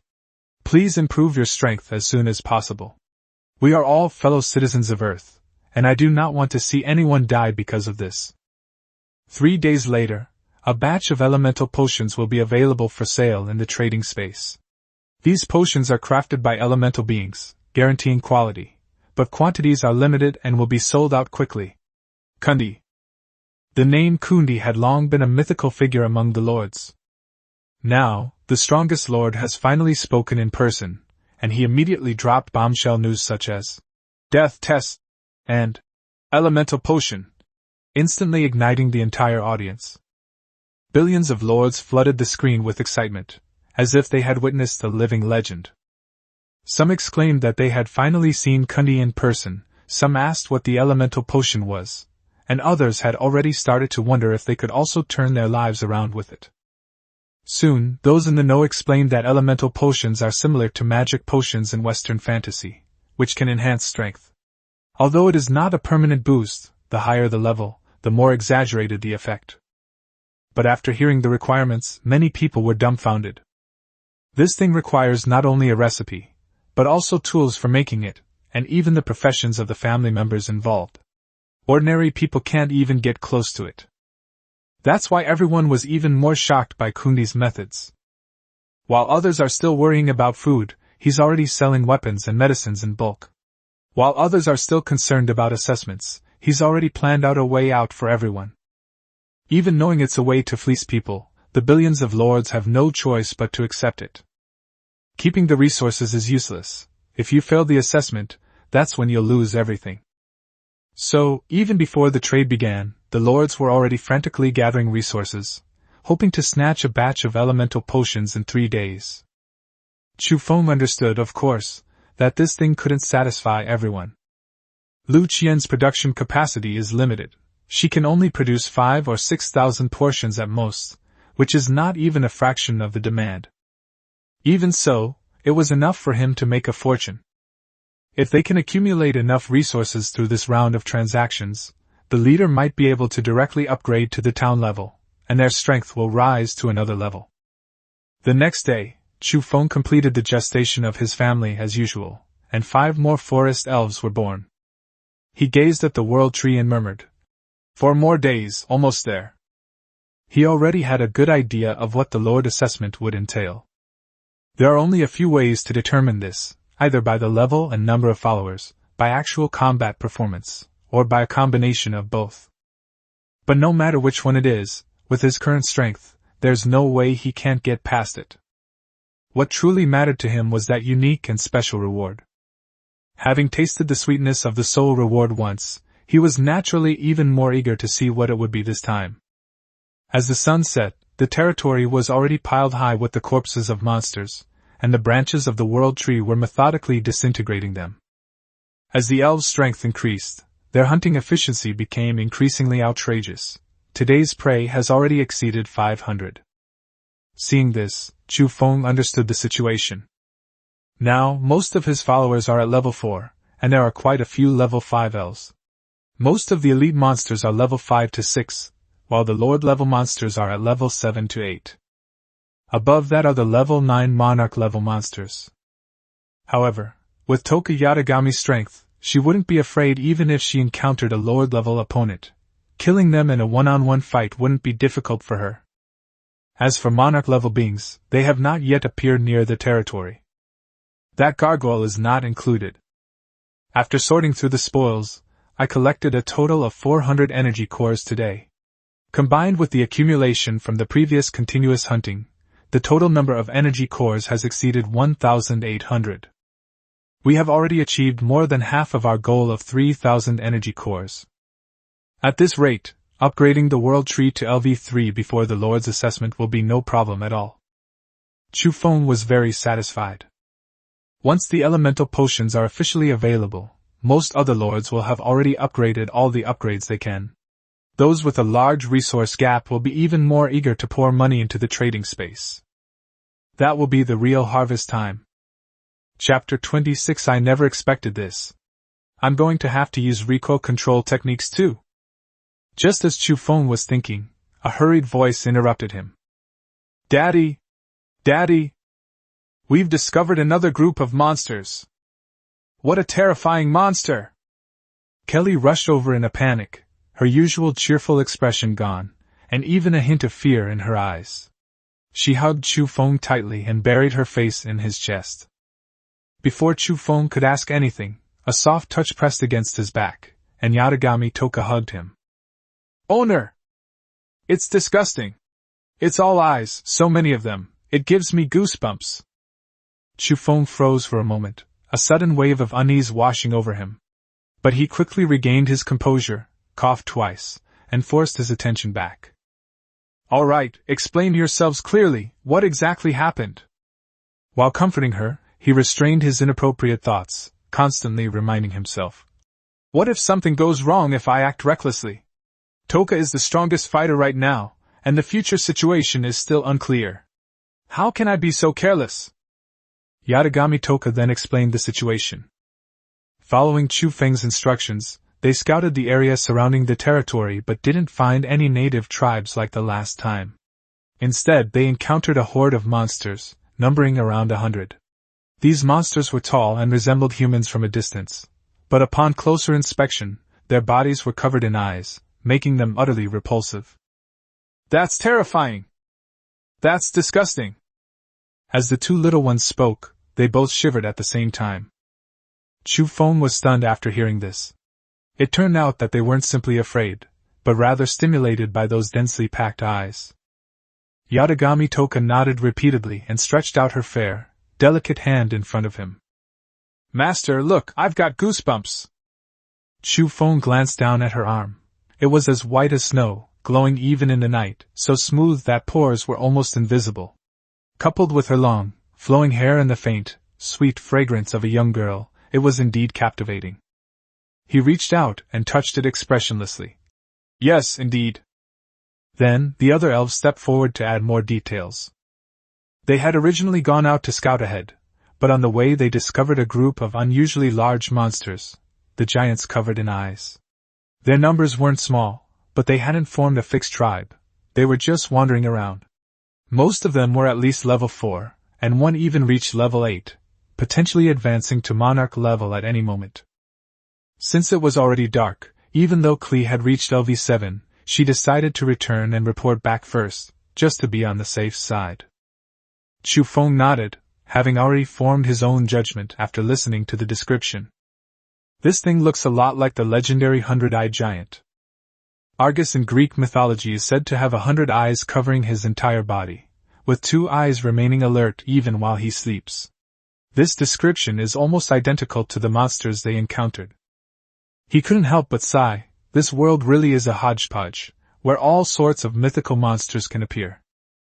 In that case, let's go find them first thing tomorrow morning using the previous clues and take care of them all at once. Chu Feng made a decision quickly. When hunting at night, try to avoid them first. After all, the opponent's level is not low, and the experience and energy cores it brings will definitely be considerable, which will accelerate the growth of the world tree. However, it's still better to be cautious with such mythical creatures. Yes, my esteemed master! The forest spirits responded in unison. Chu Feng turned around and hugged both his children, one big and one small, into his arms. His tone softened considerably. All right, everything's fine now. Tomorrow we'll go and wipe out those disgusting guys. But a thought couldn't help but pop into his mind. Who would have thought that he would have to use his recoil control skills? 2 days later, with 3 days left until the Lord's assessment, it means that the so-called newbie village will soon be taken back by the organizers. Everyone was working hard to improve their strength, and Chu Feng wasn't idle either. The 100-eyed giants, whom the elves had originally intended to eliminate, suddenly disappeared, and it wasn't until today that the elves rediscovered their tracks. So, at the crack of dawn, Yatagami Toka led all her elf followers on a journey to subdue the 100-eyed giants. In the past 2 days, Chu Feng's number of elf companions has increased again, and the experience gained from hunting has also allowed most of the elves to level up. Now the number has reached 34, which is almost a platoon. 2 players ranked LV7, Toka, Yatagami, and Klee. 5 players ranked LV6, 18 players ranked LV5, and 9 players ranked LV4. Furthermore, the elven familiars themselves are far stronger than those of the same level, so their hunting efficiency is naturally higher. Unfortunately, the higher the level, the more experience is required to level up. Even though they kept hunting monsters, Yatagami Toka was only infinitely close to LV8 and never really crossed over. After the elves left, Chu Feng quickly washed up and began to check the trading space. He continued to trade the surplus food during this period. Although the buying frenzy wasn't as intense as before, many lords were still willing to buy food from him, thanks to his reputation and the goodwill he gained from trading elemental potions. It's all been cleared out. Chu Feng looked at the transaction results and nodded in satisfaction. We have over 80 precious plants and 23,000 ores. Although we haven't traded many energy cores, it's still far from enough compared to the amount the world tree needs. However, the speed at which the territory level is increasing is already visible. Chapter 27, Europe Beyond Europe. Slaying the Multi-Eyed Giants. Chu Feng opened his friend list in his private space and found that only "Your Ning Ning Rabbit" was flashing frantically. After clicking on it, several messages popped up one after another. The other person first asked if he had eaten, then excitedly said that his followers had found an elemental potion recipe in an abandoned tribe. It was a berserk potion that could boost all attributes by 300% for 10 minutes. What's even more outrageous is that she also had all the necessary materials, and said that she had discovered many precious plants in her territory, and that there seemed to be good things everywhere, so she wanted to pack them all up and send them to Chu Feng. Chu Feng stared at the message, remaining silent for a long time before finally letting out a bitter laugh. He finally understood that the saying, "There's always someone better," wasn't just a casual remark. He painstakingly killed monsters, and even getting a blueprint was a matter of luck, while others seemed to open loot boxes, casually getting recipes, relics, materials, and even ridiculously abundant resources. But he only felt a fleeting envy. After all, for him now, no matter how powerful external objects were, they couldn't compare to the combat strength of his own familiars. What he should prioritize improving was the overall strength of Lu Qian's side. Chu Feng quickly replied, telling her that he didn't need these potions for the time being, and that she should prioritize using the materials to enhance her companion's strength, while also speeding up the production of basic elemental potions, as the transaction time was approaching. Lu Qian replied almost instantly, her tone full of obedience, and she also asked him if he wanted the pure elemental crystals and precious plants. Chu Feng immediately pressed for the quantity, because these two items were very important to him. One was related to weapon forging, and the other to territory upgrades. Lu Qian told him that there were already 150 precious plants, but only a few pure elemental crystals, and the growth rate was related to the level of the companion. As for the basic potions, they should be able to make more than 6,000 servings tonight. After reading the message, Chu Feng understood the situation. With the previously leaked blueprints and crafting tools, coupled with the elemental creatures working tirelessly, their efficiency was indeed astonishing. Just as he was chatting with Lu Qian, streams of energy suddenly surged into his body, and system notifications kept popping up. Defeating the young multi-eyed giant grants plus 15 energy cores. Defeat the elderly multi-eyed titan to obtain energy core plus 10. Defeat the adult multi-eyed giant to obtain energy core plus 20. Chu Feng's eyes lit up, knowing that his followers ahead had already begun their attack on the giants. The drop rate of multi-eyed giants was significantly higher than that of ordinary magical beasts. He even began to speculate whether these multi-eyed giants were related to the legendary hundred-eyed giants. If they were truly more advanced monsters, their power would likely be even more terrifying. However, the constant kill notifications were making his internal power increasingly abundant. He could feel that he was getting closer and closer to meeting the requirements for upgrading the world tree. More importantly, this time the prey is not those small karami from before, but a truly large and powerful enemy, including some monsters that are close to the monarch level. They might even drop equipment or blueprints. Chu Feng looked up at the outer edge of the territory. The distant roars and monster howls rose and fell, and the entire forest was shaking. Clearly, the battle had reached its most intense moment. "A monster of this caliber had better not disappoint me," he said it in a low voice, his eyes full of anticipation. 100 miles outside the territory, the area below a cliff had already become a battlefield. Boulders continued to tumble down from above, while below was completely engulfed in flames and explosions, the roaring sounds deafening. On the ground lay the corpses of dozens of multi-eyed giants, some killed instantly by the explosion, others smashed to pieces. The remaining giants roared, their eyes wide open, a truly terrifying sight. Klee kept throwing bombs forward with a scrunched-up face, muttering in disgust. "Ugh, scary, not cute at all." Yatagami Toka, wielding a massive two-handed sword, stood solemnly, slashing while encouraging herself, muttering incantations and referring to her enemies as vegetables and radishes, as if she were trying to hypnotize herself. Even so, the multi-eyed giants below level 6 were no match for them. Wherever they went, monsters fell one after another, as if they were cutting melons and vegetables. On the other side, the forest elves also split into two groups, one providing range cover and the other engaging in close combat with swords. They cooperated extremely well, pressing the battle line tightly.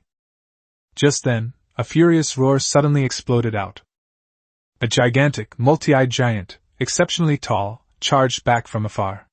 It was a peak-level lord-level being returning from an expedition. Its aura was extremely powerful, causing spiderweb-like cracks to appear within a 10-meter radius beneath its feet. Wielding a spiked club, it charged straight at the enemy who was slaughtering its people.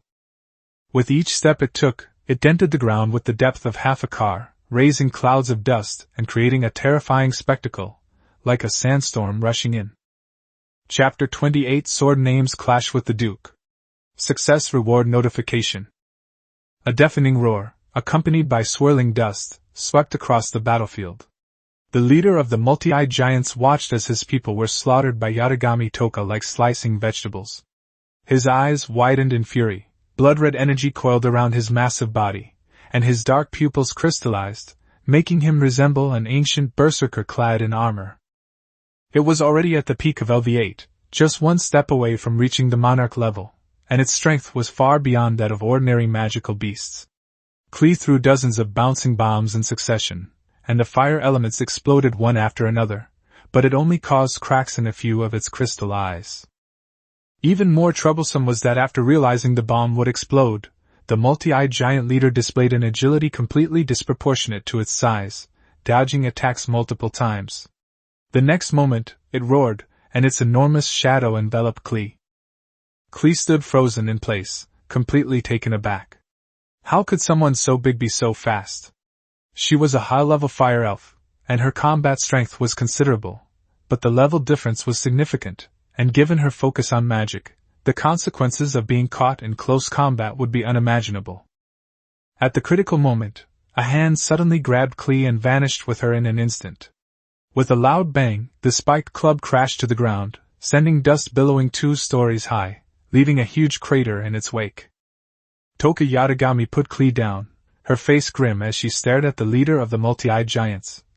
"It's all right, Klee, don't be afraid. I'll take care of this disgusting guy for you. Also, since I saved you this time, I need to tell my master to give me extra food." It dared to attack Klee.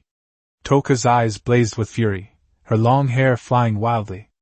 Though there were hierarchical differences among the spirits, they were more like family than a cold, hierarchical system. Moreover, the multi-eyed giant leader was stronger than she had anticipated. If she didn't kill him quickly, her people might suffer casualties. Klee nodded vigorously. "No problem." She was indeed scared just now, but Toka is very reliable at crucial moments. Not to mention an extra meal, she'd be happy to have several more. At worst, she could go back and pester her dad for help. Yatagami Toka took a deep breath, raised her hand and pointed to the sky. "For the braised pork cough, for master!" As soon as she finished speaking, she gave a soft shout. "Spirit gear!" Her everyday clothes began to change, and purple crystal-like energy enveloped her entire body, radiating dazzling light. In the blink of an eye, she was wearing a princess dress formed from purple energy, a crystal headdress, and holding a double-edged greatsword. That was not the previous pitch-black greatsword, but a crystal-clear blade with pale blue patterns, both magnificent and dangerous. If Chu Feng were present, he would surely recognize that this was the manifestation of her original ability, the Divine Might armor, and the sword's name, the Fiery Slayer. Of course, this is currently just a pseudo-spiritual garment forcibly conjured from energy. Perhaps only when she advances to LV9 will she be able to truly master a portion of the divine power of the spiritual garment. To fully unleash its power, she will need to ascend to godhood. Even so, it is still not something the leader of the multi-eyed giants can contend with. With a deafening boom, Yatagami Toka vanished instantly, reappearing atop the monster's head the next moment. The ruthless Yatagami slashed down, cleaving the spiked club in two, the blade continuing its strike on the eye crystals of the multi-eyed giant's hand. 1, 2, 3 crystals shattered in succession, followed by skin, flesh, and bone. With a bang, one of its arms was severed, crashing heavily to the ground. Despite suffering a severe blow, the multi-eyed giant leader did not lose its mind. Unlike ordinary magical beasts, it could express emotions, even possessed language, and naturally had intelligence. The next second, dozens of eye-shaped crystals on its body shattered, turning into pitch-black smoke. Black smoke instantly enveloped an area of about a mile, reducing visibility to almost zero. Toka Yatagami's expression darkened as she immediately noticed that the multi-eyed giant had taken the opportunity to rush towards the direction where Klee and the others were. "Klee! Watch out!" She gripped the killer's blade tightly, closed her eyes, abandoned her sight, and charged into the black mist on instinct. A series of booming sounds, roars, and screams rang out. From the initial chaos to Toka's slash, and then to the wailing of the multi-eyed giant leader, the battle was completely over in just a few minutes. The black mist dissipated, and the massive body of the multi-eyed giant leader was cleaved in two by a single sword strike, crashing heavily to the ground. Blood gushed out like a fountain, quickly forming a small stream on the ground. The quasi-monarch level monster, the multi-eyed giant leader, was dead. At the same time, light flashed within the territory. Chu Feng shone like a golden statue, a special effect that appeared when he directly advanced to LV5. Clearly, the experience gained from this battle against the multi-eyed giant was extremely valuable. But soon, he felt something in his mouth and a cool sensation on the top of his head. Chu Feng looked down and saw his hair falling out. He mumbled, "Entering a higher level of life? Or undergoing a complete transformation?" He spat out the foreign object in his mouth and realized it was a collection of old teeth. At the same time, all his fingernails fell off and were replaced. His body seemed to have undergone a metamorphosis, like a silkworm transforming into a butterfly, with all the old parts that couldn't keep up being replaced. LV5 is considered elite even among magical beasts and monsters, and not weak even in the Genesis continent. If Chu Feng had only reached the limits of human potential before, he has now truly transcended the physique of ordinary humans, with immense power filling every part of his body. At this moment, many lords were still struggling at LV2 and LV3, not daring to easily defeat elite monsters. Countless people had already proven with blood and tears that elite monsters were not to be trifled with. But Chu Feng was different. Soon, the long-awaited notification echoed in his mind. Successful conquest. Target, Lord-level multi-eyed giant. Rewards, 400 energy cores, 30 eye giant essence blood, 1 secret treasure, unidentified. Chu Feng's face immediately lit up with wild joy, his mouth stretching almost to the back of his ears. This harvest was truly enormous. Chapter 29: The Shocks Caused by the Transaction. The Crouching Dragon and Phoenix Chick Incident. Looking at the items he had acquired in this transaction, Chu Feng couldn't help but sigh inwardly. As expected of high-end goods, everything they offer is truly exceptional. Not only did he acquire a large number of energy cores, but he also obtained the essence blood of the 100-eyed giant and a secret treasure.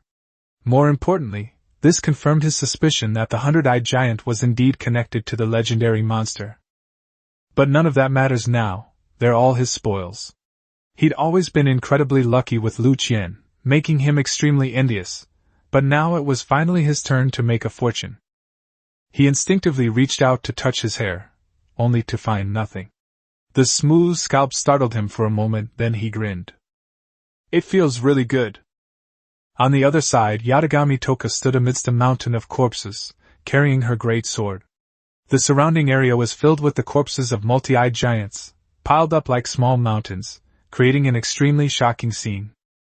With their leader dead, the remaining multi-eyed giants scattered and fled for their lives. She didn't give chase, leaving the experience points for the other elves.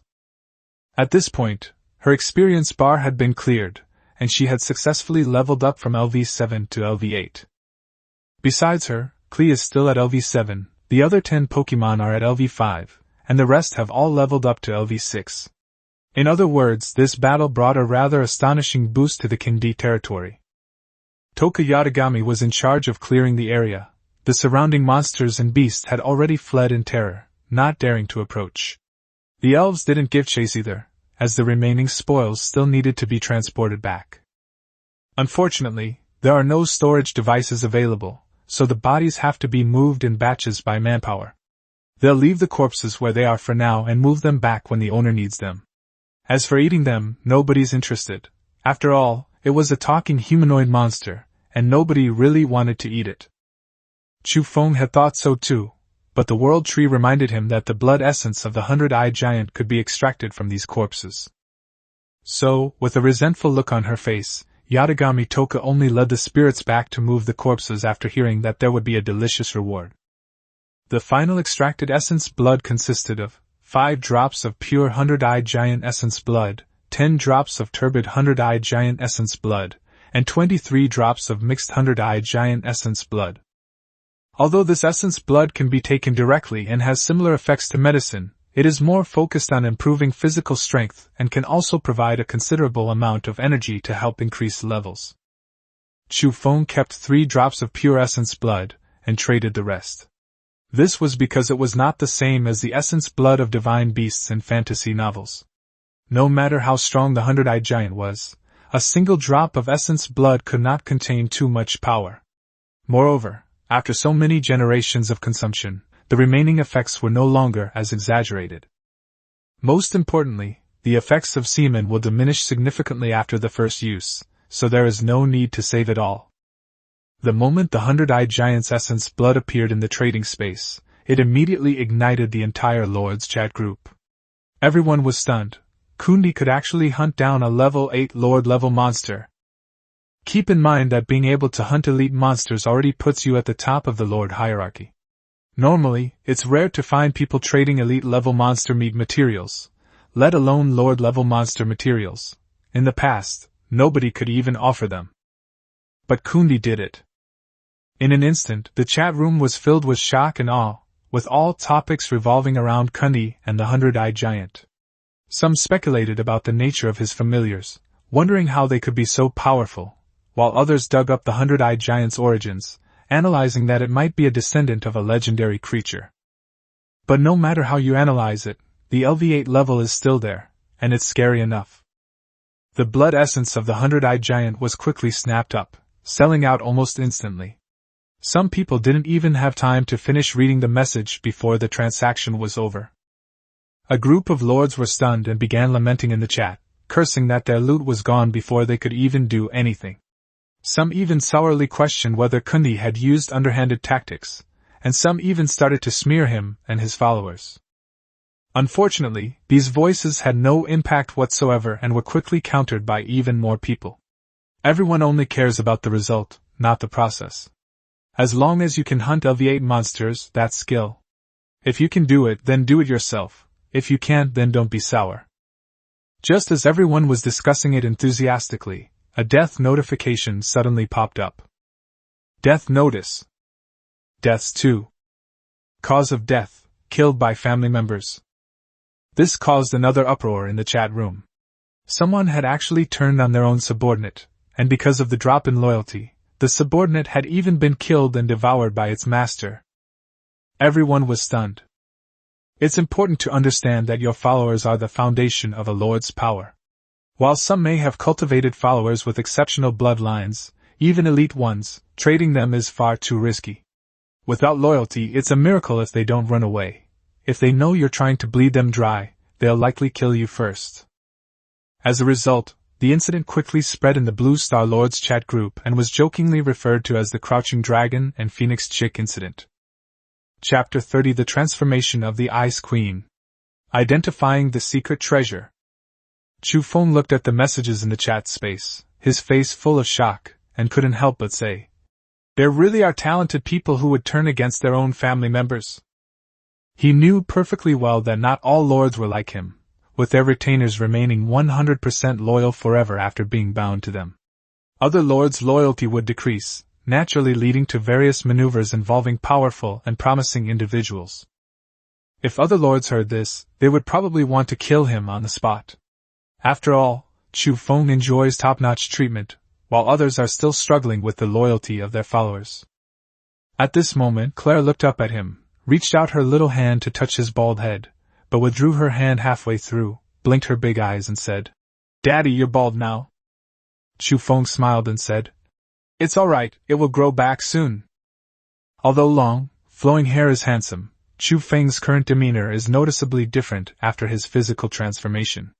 His bald head highlights his sculpted features, with sharp eyebrows, bright eyes, and strong facial lines. Coupled with his long arms and wasp waist, he exudes a strong masculine aura. Klee didn't forget her purpose and quickly said, "Dad, Toka saved me this time." Chu Feng immediately became interested and asked her to explain. After Klee briefly recounted what had happened, she playfully reminded him. "So Daddy should prepare something delicious to reward Token-ichan, right?" Under Kelly's soft and coquettish advances, Chu Feng naturally couldn't resist. From a distance, the two of them, one big and one small, embracing each other, looked like a heartwarming father-daughter scene. He then began preparing dinner, treating it as a rare opportunity for father-daughter interaction. Meanwhile, in the Taiyuan Great Marsh Valley, Yirua, dressed in a white dress, stood on the shoulder of a titan, leading her retinue in hunting magical beasts. Her white hair flew wildly, her demeanor was aloof, her expression frosty. She was like an ice queen, unapproachable to strangers. Below, on the ground, a group of enormous, fat rats scurried about, baring their teeth, bloodstains still clinging to their incisors.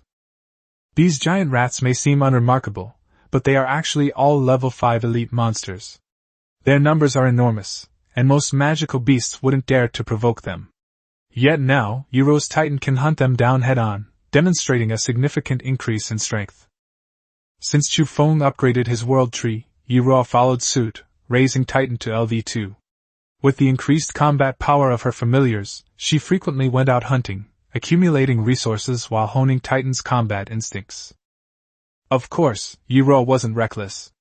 She would only act after confirming the monster's level and being close to her territory.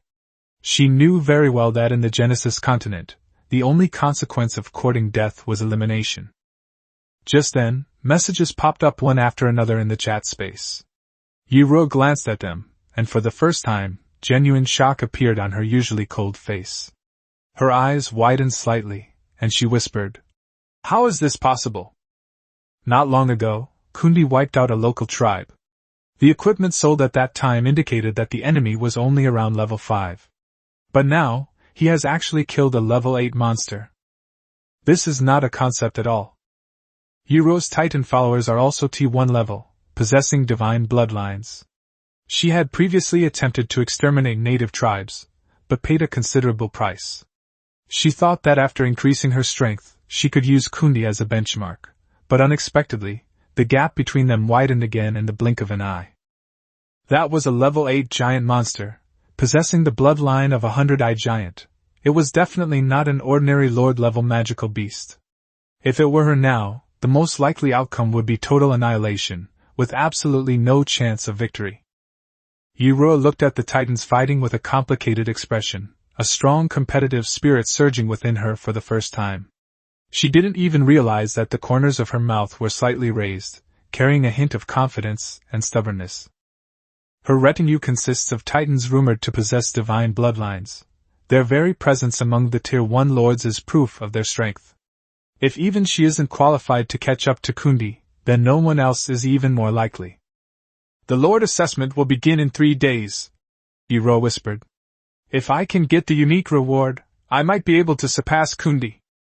Seemingly having heard her words, the Titan leader roared deafeningly, urging the other Titans to hasten the hunt. The earth trembled, trees felled, and the Titans charged in, their bloodied fury sending the surrounding monsters fleeing in terror. Not only Yirua, but other lords with top-tier summoned beasts were also stunned. For them, killing a level 8 lord-level magical beast was still a distant dream, but Kundi had already accomplished it. Some people chose to give up the competition on the spot, thinking only of never messing with Kundi in the future, and even figuring out how to befriend him. After all, someone like him is simply not someone to be trifled with. However, many lords were also inspired to fight. They too possessed top-tier followers and once believed themselves to be the protagonists who had descended upon the world of creation, so they naturally harbored arrogance. If Kundi can do it, they can certainly do it too. They've only been in this world for 12 days now, which, according to the game's progression, is still just the early stages, not even the true development phase yet. As a result, many confident lords took Chu Feng as their target and vowed to catch up with him and eventually surpass him. While they were caught up in their excitement, Chu Feng himself didn't care about the reactions from the outside world at all. His attention was entirely focused on the spoils of war before him. The most eye-catching item in this hall was a small bronze bottle. Its surface was engraved with cloud and mist patterns, and various animal motifs could be faintly seen flashing by, giving it an air of mystery. This is indeed a secret treasure. In addition, there are 330 energy cores. Chu Feng did a quick calculation and realized that the resources needed to upgrade the world tree this time were almost complete. Adding the ones he had accumulated before, he only needed about 50 more. For him, upgrading the world tree is the key to increasing his strength. Not only will it allow him to breed more Pokemon companions, but it will also increase the probability of higher-level Pokemon appearing. He estimates he'll have all the resources ready in the next day or two.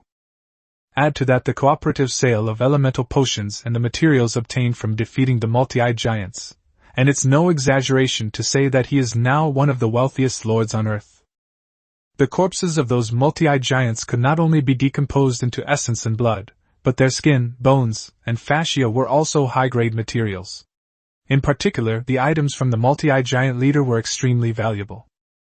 Chu Feng has already packed all these materials into his private space, which he may use to craft equipment in the future.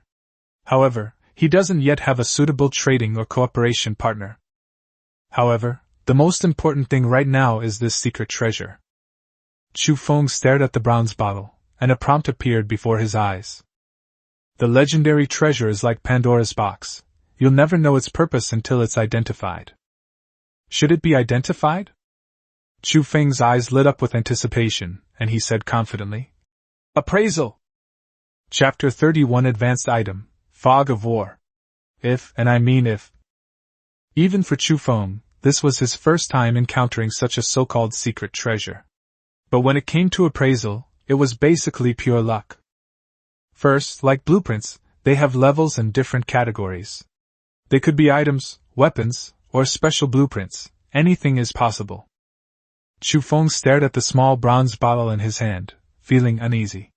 After all, it had dropped from a level 8 Lord-level multi-eyed giant leader, so it shouldn't be too bad. Unless he was truly an incredibly unlucky person.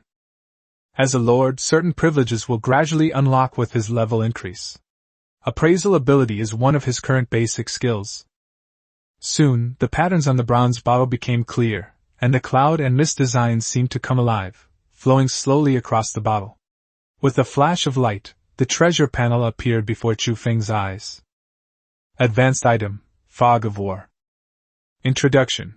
The most deadly aspect of war is the inability to assess the enemy's situation. Legend has it that during the War of the Gods, the heavens and earth were filled with brutal struggle. To protect the human tribes, Hephaestus, the god of forging, collected the mists of the void and forged the fog of war. Effects. 1. Races living in the territory will have their loyalty to the Lord increased by 30%.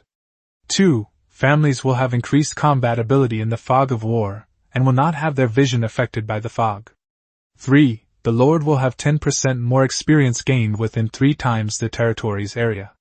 4. Non-territory residents or their families will be affected by the fog and will be unable to determine the specific location of the territory. Release condition misseed. Fog of War! Chu Feng's eyes lit up with joy. This haul was indeed substantial. It was actually a high-level item. However, the increased loyalty doesn't mean much to him right now. After all, his territory currently only contains his servants, whose loyalty to him is already based on complete trust. This effect will only truly be useful when his territory expands and accommodates other races. The remaining 3 effects are quite powerful. The territory becomes more concealed, the combat strength of the followers is increased, and the user's experience gained speed is also accelerated. Chu Feng grew increasingly satisfied with what he saw. However, he couldn't help but wonder, if his level continued to rise and his followers also belonged to a certain race, and if he were strong enough, would he also have a chance to ascend to godhood? The pursuit of eternity may well stem from this. All lords may follow this path, but they rely not on the fate of their kingdoms, but on their families and territories. But the most crucial question right now is, where do we get the mist seeds? Chu Feng frowned in thought, then suddenly remembered Lu Qian. Didn't Rabbit say that she had a lot of plants? Maybe she had this. Of course, this was just a last resort. After all, there were no mist seeds in his territory. Those were the seeds of a plant that could produce confusing smoke, so they shouldn't be too difficult to identify. If Lu Qian doesn't have it either, he can always try to buy it from the trading space. The creation continent is so vast, and blue star lords are scattered all over the place. Surely someone's territory will have this kind of resource. What's more, elemental potions will be sold starting tomorrow. If we make a profit this time, we might not lack any resources later. Then we can not only use secret treasures, but also upgrade the world tree and our territory level. Therefore, tomorrow is crucial. Chu Feng immediately contacted Lu Qian to inquire about the mist-generating plants. To his surprise, she actually had plants that could produce mist. This made Chu Feng's lips twitch. Her area seemed to have every kind of plant imaginable. However, there weren't many, only a few. Chu Feng obtained 3 mist fruit plants from Lu Qian, and also gave her the materials from the multi-eyed giant so she could make high-level elemental potions. Not long after, Kundi's second message appeared in the Lord's chat space. Tomorrow is the trading day for elemental potions. This time, in addition to ordinary elemental potions, we will also be selling high-grade potions made from materials from the multi-eyed giant leader. Traded resources, energy cores, mist seeds. These are precisely the 2 things Chu Feng is currently most lacking. Especially energy cores. Having more of them is never a bad thing. Because these things are practically the hardest currency, and all level upgrades are inseparable from them. However, many lords are not very efficient at hunting nowadays, and most prefer to keep the energy cores for their own upgrades rather than trading them. But this time is different. High-grade elemental potions are a treasure that no one could resist. Furthermore, the name, Kundi, always attracts the attention of all the lords on the entire planet whenever it appears. Now that the news has been released, the chat space has instantly exploded. It's important to understand that in the eyes of many lords, even basic, shabby equipment is considered top tier, let alone universal items like elemental potions. Especially this time, with the addition of advanced potions, they're practically cheat-like items. High-level elemental potions greatly enhance combat power, potentially even allowing one to fight opponents of higher ranks. Obtaining one would be an absolute steal. Even if it's not immediately useful in the Lord's assessment, it can serve as a trump card later. Good heavens! It's a high-level elemental potion. Is it really possible for a nobody like me to see something that's just a rumor? Made by the mastermind Kundi, absolutely top-notch. You're willing to sell this stuff? If it were me, I'd keep it all hidden and wouldn't even let anyone know. What do you know? This is just a drop in the ocean for Kundi's dad. Can you please give me a little something, Dad? The person upstairs is shameless. I, a mere watchdog, am not even worthy of taking it.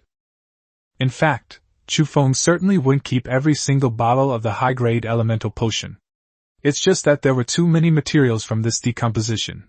He could keep some for himself, Lu Qian could get some, and the rest he would sell. If the other lords knew the truth, they'd probably be incredibly envious. It wasn't that they were willing to part with it, but rather that they had so much that they could sell it all. The heated discussion in the online forum continues.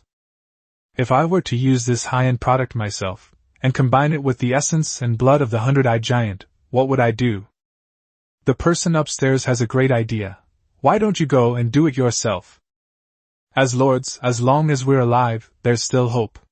Are we really going to go in ourselves? If we die, then everything is over. That's not entirely true, since everyone has their own choices.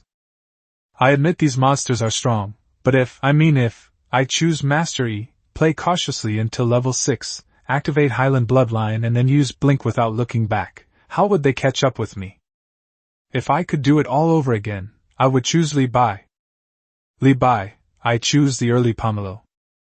Stop messing around, guys, hurry up and get your currency ready, lest you have the speed but not enough money.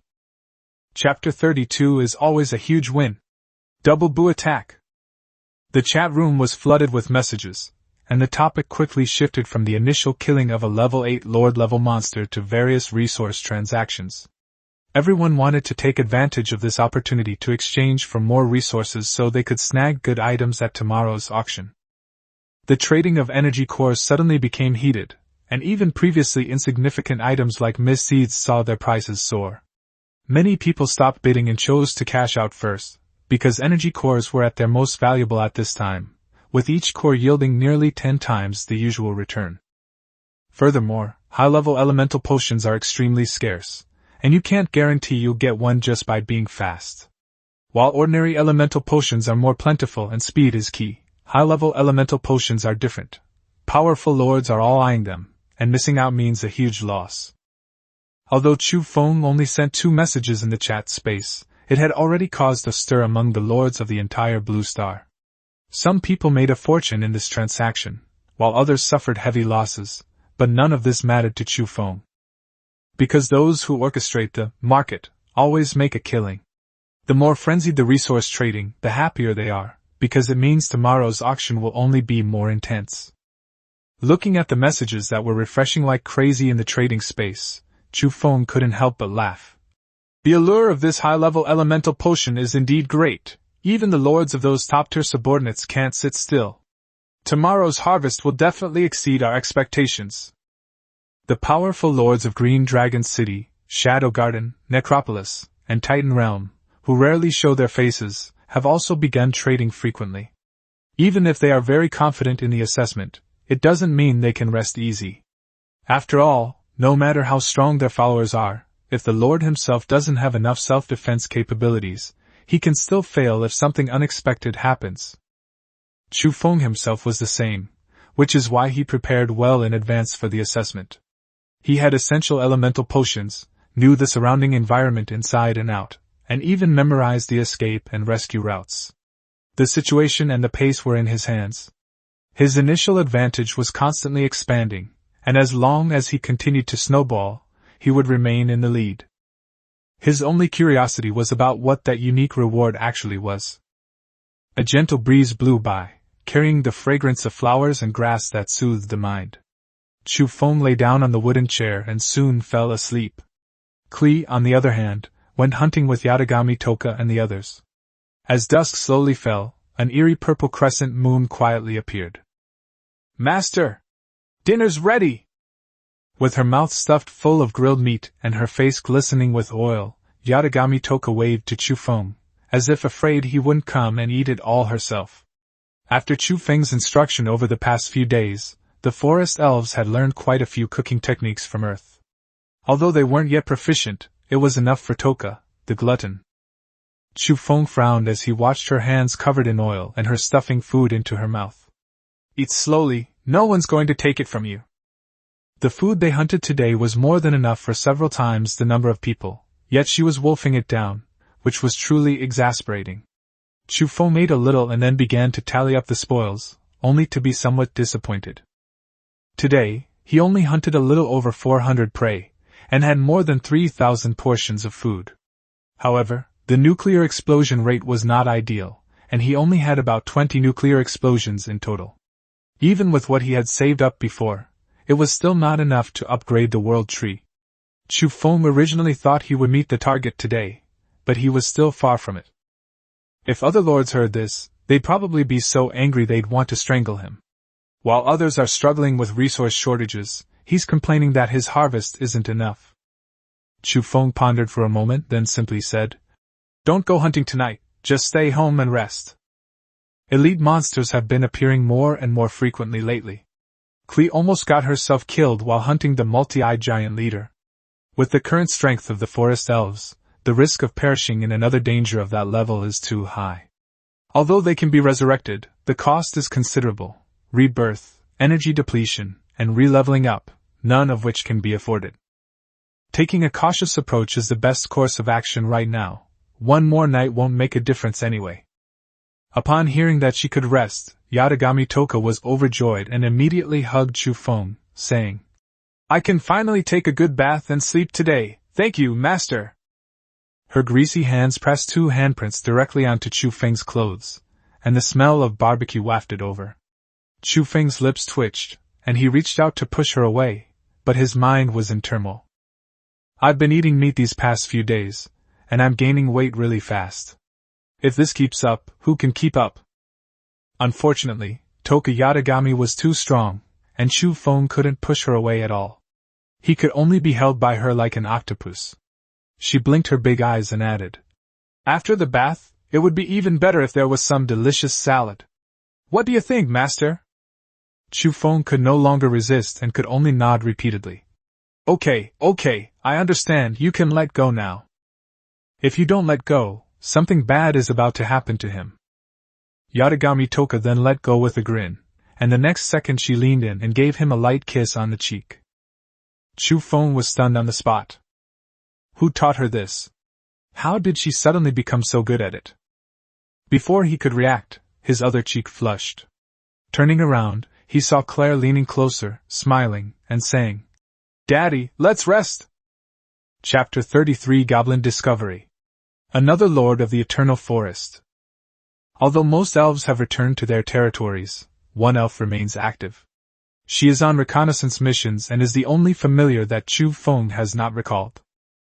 She needed to investigate whether there were any indigenous tribes or other forces around her territory, such as native humans or lords who, like Chu Feng, had descended from Blue Star.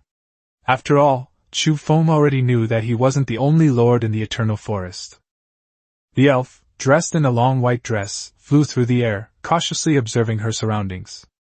Although she possessed LV6 strength, the power of magical beasts and monsters would increase after nightfall, and if she were to encounter several elite monsters alone, she might not be able to escape easily.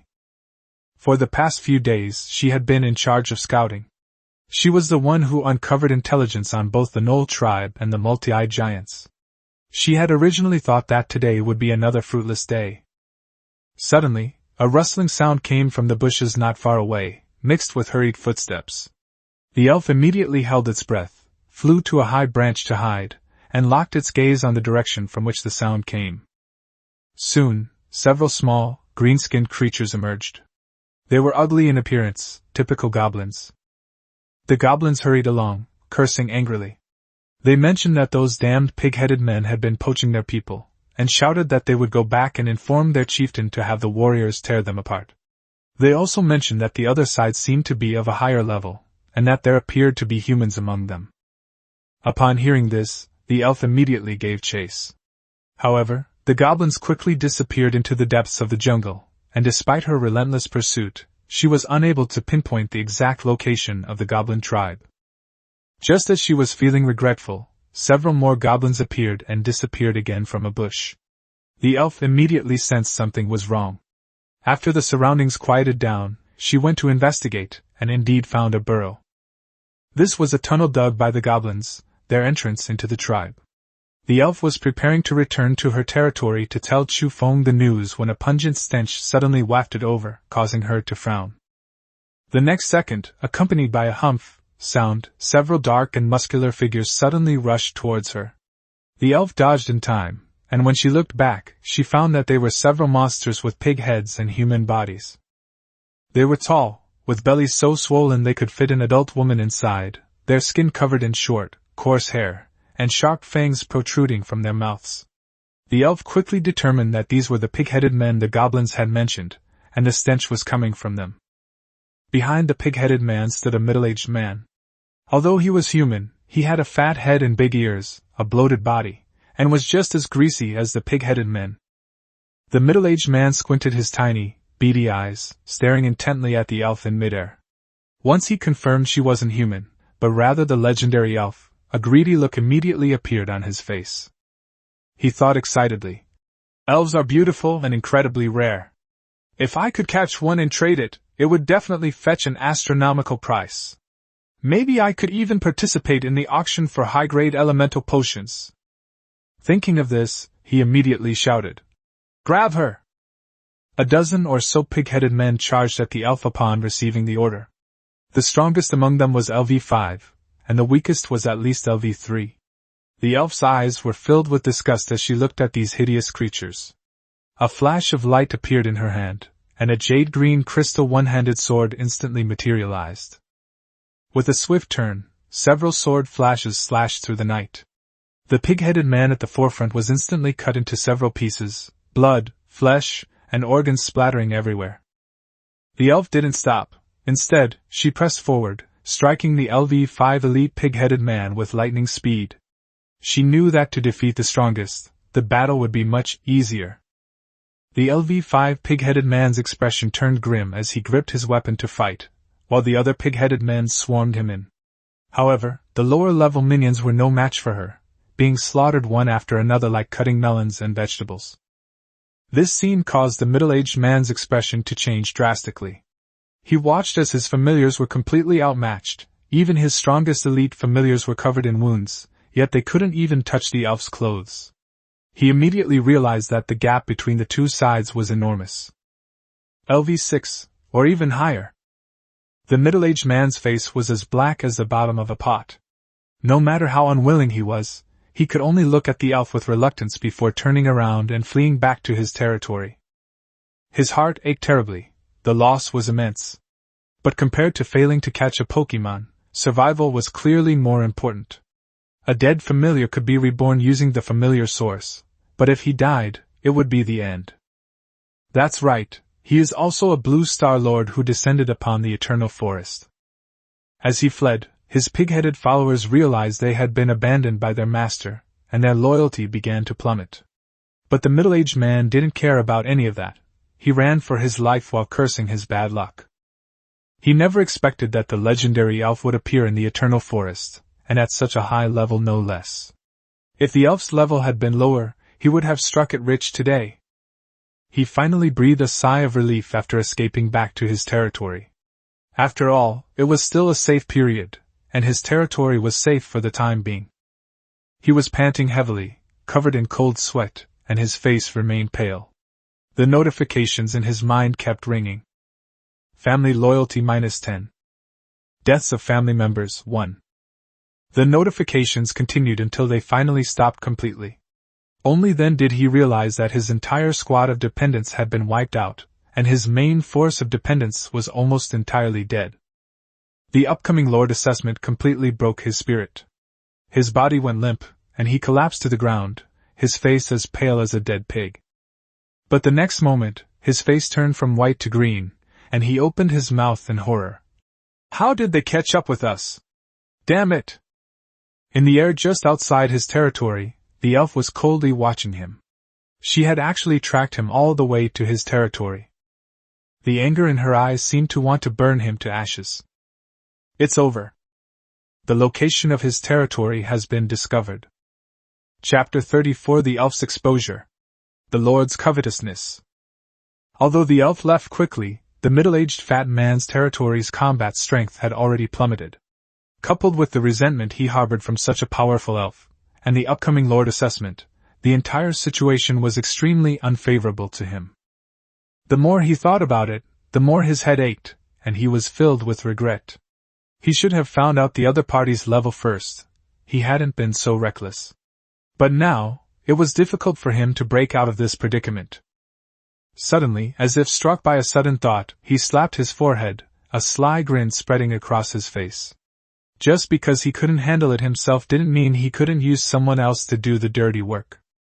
Soon, a message appeared in the Lord's chat space. Shocking! I discovered a creature in the eternal forest today.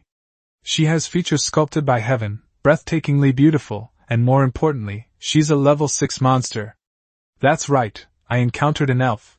The source of companionship indicates that defeating her will grant a large amount of experience, and there's a chance she'll drop rare, high-level equipment.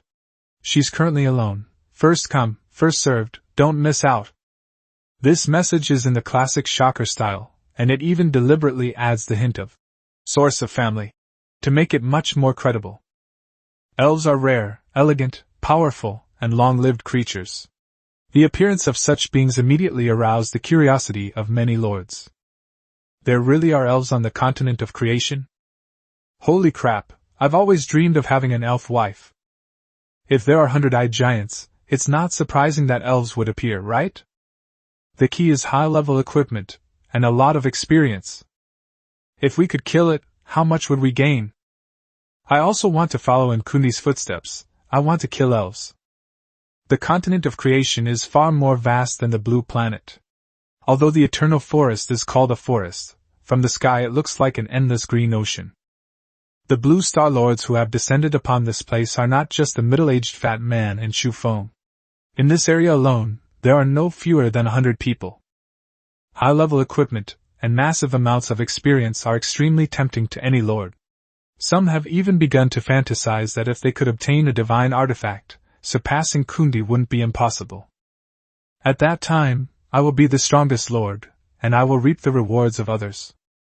However, many people quickly calmed down. Haha, how could such a good thing happen to me? When someone teaches you how to make money, they often just want to make money off you. But didn't he say that the source of the family is a clue? Putting myself in his shoes, if it were me, I would definitely boast about killing the elf, not tell everyone. This suggests he probably tried to steal something but ended up losing more, and is now trying to use someone else to do his dirty work. Those who clamor to hunt elves haven't read the novels? Elves are a top-tier race. Even dragons and celestials might not dare to claim they can easily defeat them. These words immediately dampened the enthusiasm of the lords. They began to wonder, if it were truly an immense benefit, why would the other party willingly disclose it? Elves, a top-tier race, are inherently powerful and, in many legends, are said to live in groups. What if they provoked a whole colony? Wouldn't that be suicide?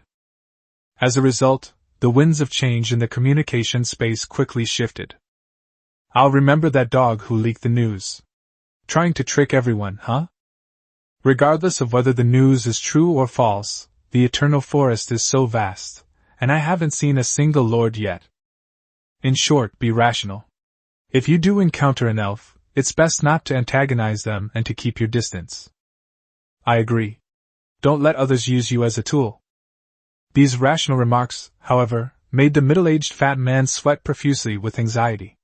He scratched his thinning hair, not caring about the few strands that had fallen out, and paced back and forth in his territory. You bunch of brilliant minds, will you die if you don't talk? He was so angry that he kicked the table over and roared like a man for a while before he finally calmed down. Yes, he did want the other lords to help him kill the elf.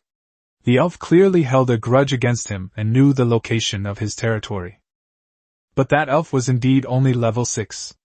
Kundi could even kill level 8 lord-level monsters, so other stronger lords might not be unable to kill a level 6 elf. If Kundi happens to be in the Eternal Forest, that would be even better. However, Kundi has always been mysterious, and he has no idea whether the other party would be interested. He can only hope that this message will reach their eyes. But none of the lords knew that the elf was actually Chu Feng's familiar. If they knew the truth, their jaws would probably drop in astonishment. Combat prowess, appearance, and potential, all top-notch. Such a family of relatives is enough to make countless lords green with envy. Although most lords had seen through the middle-aged fat man's plan, the prospect of getting a reward for killing an elf still tempted some of them. Throughout the Eternal Forest, some people were secretly calculating. If we really encounter them, we can first assess their strength before deciding whether to make a move. Some people confidently thought, my followers are undead knights, the strongest of whom is already LV6.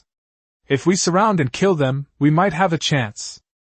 Others have their eyes on the value of the elves and are preparing to test the waters. Chu Feng coldly observed the frenzied discussion in the chat space, a chill flashing in his eyes. These guys actually dared to target my family. What he couldn't tolerate even more than the exposure of the elves' existence was the incitement of other lords to hunt them down. His familiar races would be exposed sooner or later, but treating his elves as a mobile treasure trove would come at a price. As for the person who leaked the information, Chu Feng has already made a note of it. If given the chance, he wouldn't mind making an example of someone to scare others. The next day at noon, the elves returned to their territory after their hunt. This time, their catch was significantly greater than the previous day. The spoils of just half a day equaled those of most of the previous day. Therefore, the experience gained is quite considerable. Klee successfully advanced from LV7 to LV8. The current territory's combat strength is LV8:2, LV7:0, LV6:5, LV5:27, LV4:0, LV3:5. With the addition of the newly conceived elf yesterday, Chu Feng now possesses an astonishing 39 familiars. Chapter 35: The Last Day of Madness. After Klee reaches LV8, her attribute panel will also change. Name: Klee. Elf type: High-level Fire Elf. Status: Growth stage. Level: LV8. Bound Lord: Chu Feng. Ascension stage: Fire Elemental Spirit God. Looking at his adorable daughter, Chu Feng reached out and patted her head, nodding in satisfaction.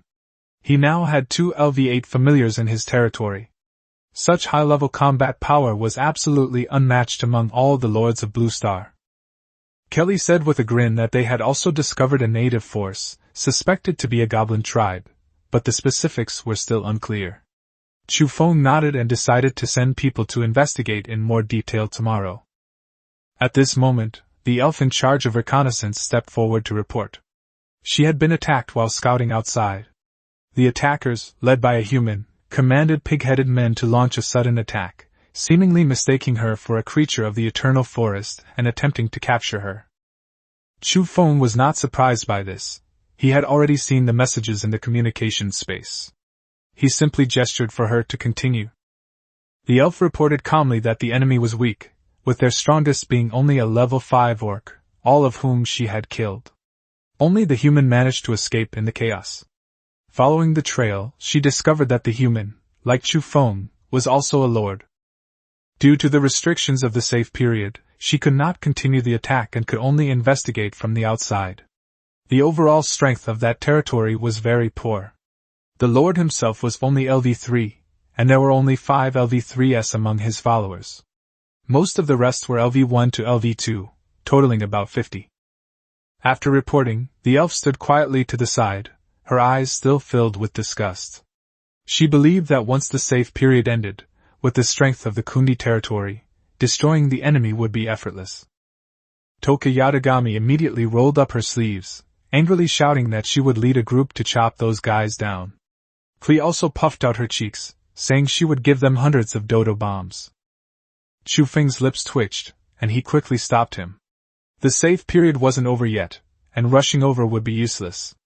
He also understood why that lord had posted the elf's message in the communication space. He was probably afraid of being punished later and wanted to incite other lords to eliminate the future trouble. Unfortunately, the enemy's elite forces had been almost entirely wiped out. Chu Feng only hoped that the man could survive the lord's assessment, at which point he would personally go and discuss the so-called human relationships with him. Then, Chu Feng looked at everyone and reminded them that the Lord's assessment was coming soon, and that a large number of magical beasts would inevitably attack the territory. This was both a test and a source of massive experience. The elves responded in unison, their eyes gleaming with fighting spirit. Toka Yatagami even waved her arm, promising that as long as there was plenty of good food, she would definitely cut the invading monsters to pieces. Looking at her incredibly deceptive face, Chu Feng couldn't help but think that if it weren't for her deceptively beautiful appearance, he would have truly believed she was a delinquent. No, she should be called a foodie delinquent. The next day, the last day of the safe period finally arrived. The world tree's energy is sufficient to nurture new familiar spirits, but Chu Feng doesn't act immediately this time. He plans to gather enough resources to upgrade the world tree before attempting to nurture any new ones. This way, the probability of higher-level spirit species appearing will be much higher. At dawn, the elves set out to hunt magical beasts and monsters. If the hunt went well, the resources they acquired through trade could even allow Chu Feng to directly utilize the fog of war. Today, he had to accumulate as many resources as possible. Chu Feng reopened the trading space and found that almost every item was bought as soon as it was listed, with an extremely high trading frequency. All the lords were eager to become stronger, and were vying for high-level elemental potions. For Chu Feng, this was actually a good thing. The more frenzied the trading, the greater his profits. As long as the resources were in place, he could very well become the first Blue Star Lord to upgrade his territory to LV4. Once a territory reaches LV4, its area will expand significantly, and it will officially become a city. This means that authority will be further enhanced, and there may even be additional rewards. Not only Chu Feng, but all the lords of Blue Star were working desperately for the final day. Many lords even in the Eternal Forest began actively seeking out elves, hoping to gain experience and high-level equipment.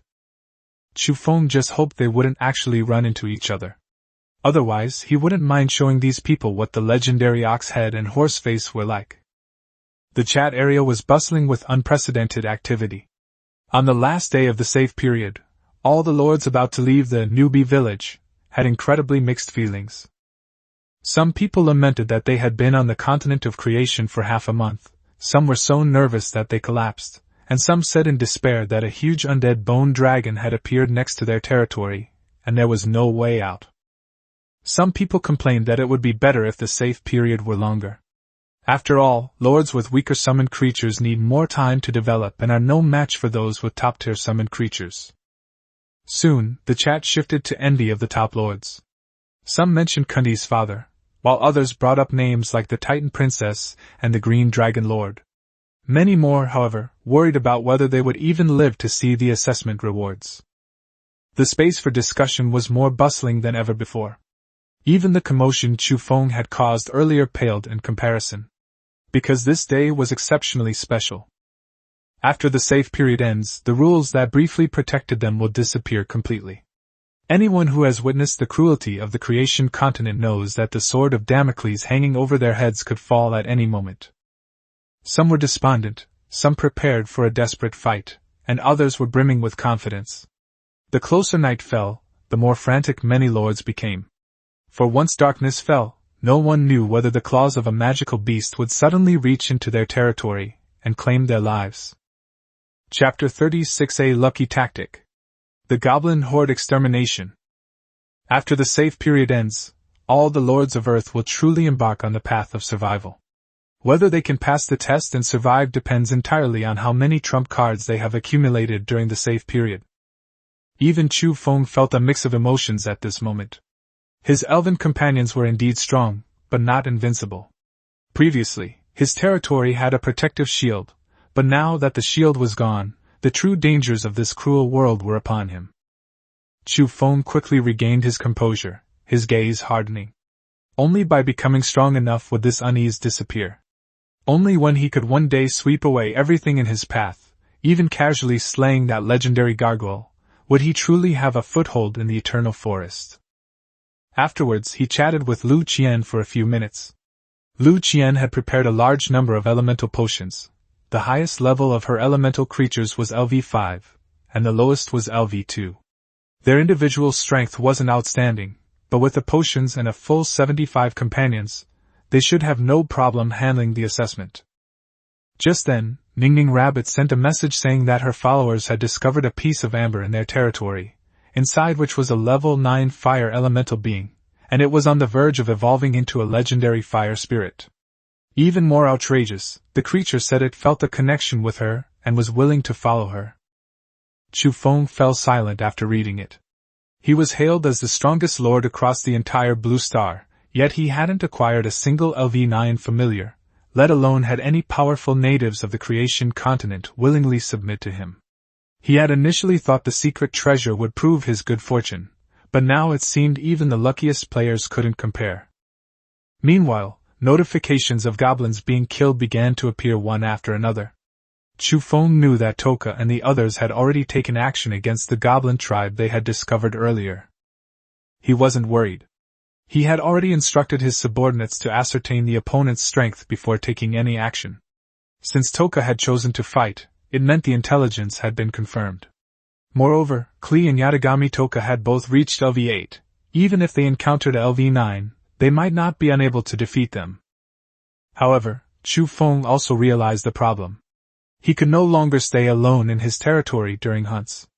After the safe period ended, nowhere would be safe. Without the protection of his followers, if he encountered a magical beast, this LV5 lord would likely be his instant victim. Although LV5 is considered elite in the Genesis continent, and with the protection of his followers, his survival ability is decent, he still prefers to have a large enough number of followers. Once he has around 100 followers, he can assign some to specialize in guarding and protecting them. Thinking of this, Chu Feng's tense nerves relaxed a little. Meanwhile, 10 kilometers outside their territory, Yatagami Toka and Klee were leading a group of elves, secretly infiltrating the goblin tribe's cave. They had already gathered basic information about the goblins they had captured through interrogation. This tribe had about 3,000 goblins, the strongest being a level 9 monarch-level warrior, about 6 lord-level goblins, 3 of whom reached level 8, and over 100 elite-level goblins. Klee looked at the dark, damp cave with a worried expression. Token-ichan, isn't it too dangerous for us to go in like this? There are too many of them. It would be troublesome if we got trapped. While chewing on wild fruit she had picked along the way, Yatagami Toka mumbled. As long as we deal with LV8 and LV9 first, the rest won't be a problem. That's not an exaggeration. At the same level, elves completely overwhelm goblins in combat. Once the high-level forces are eliminated, it will be a one-sided massacre. Klee, however, still frowned. It wasn't that she was afraid of goblins, but rather that the cave was too dark, and the further she went in, the damper and colder it became, making her very uncomfortable. Suddenly, a metallic clanging sound came from inside the cave. Klee shrank back in fright and asked what the noise was.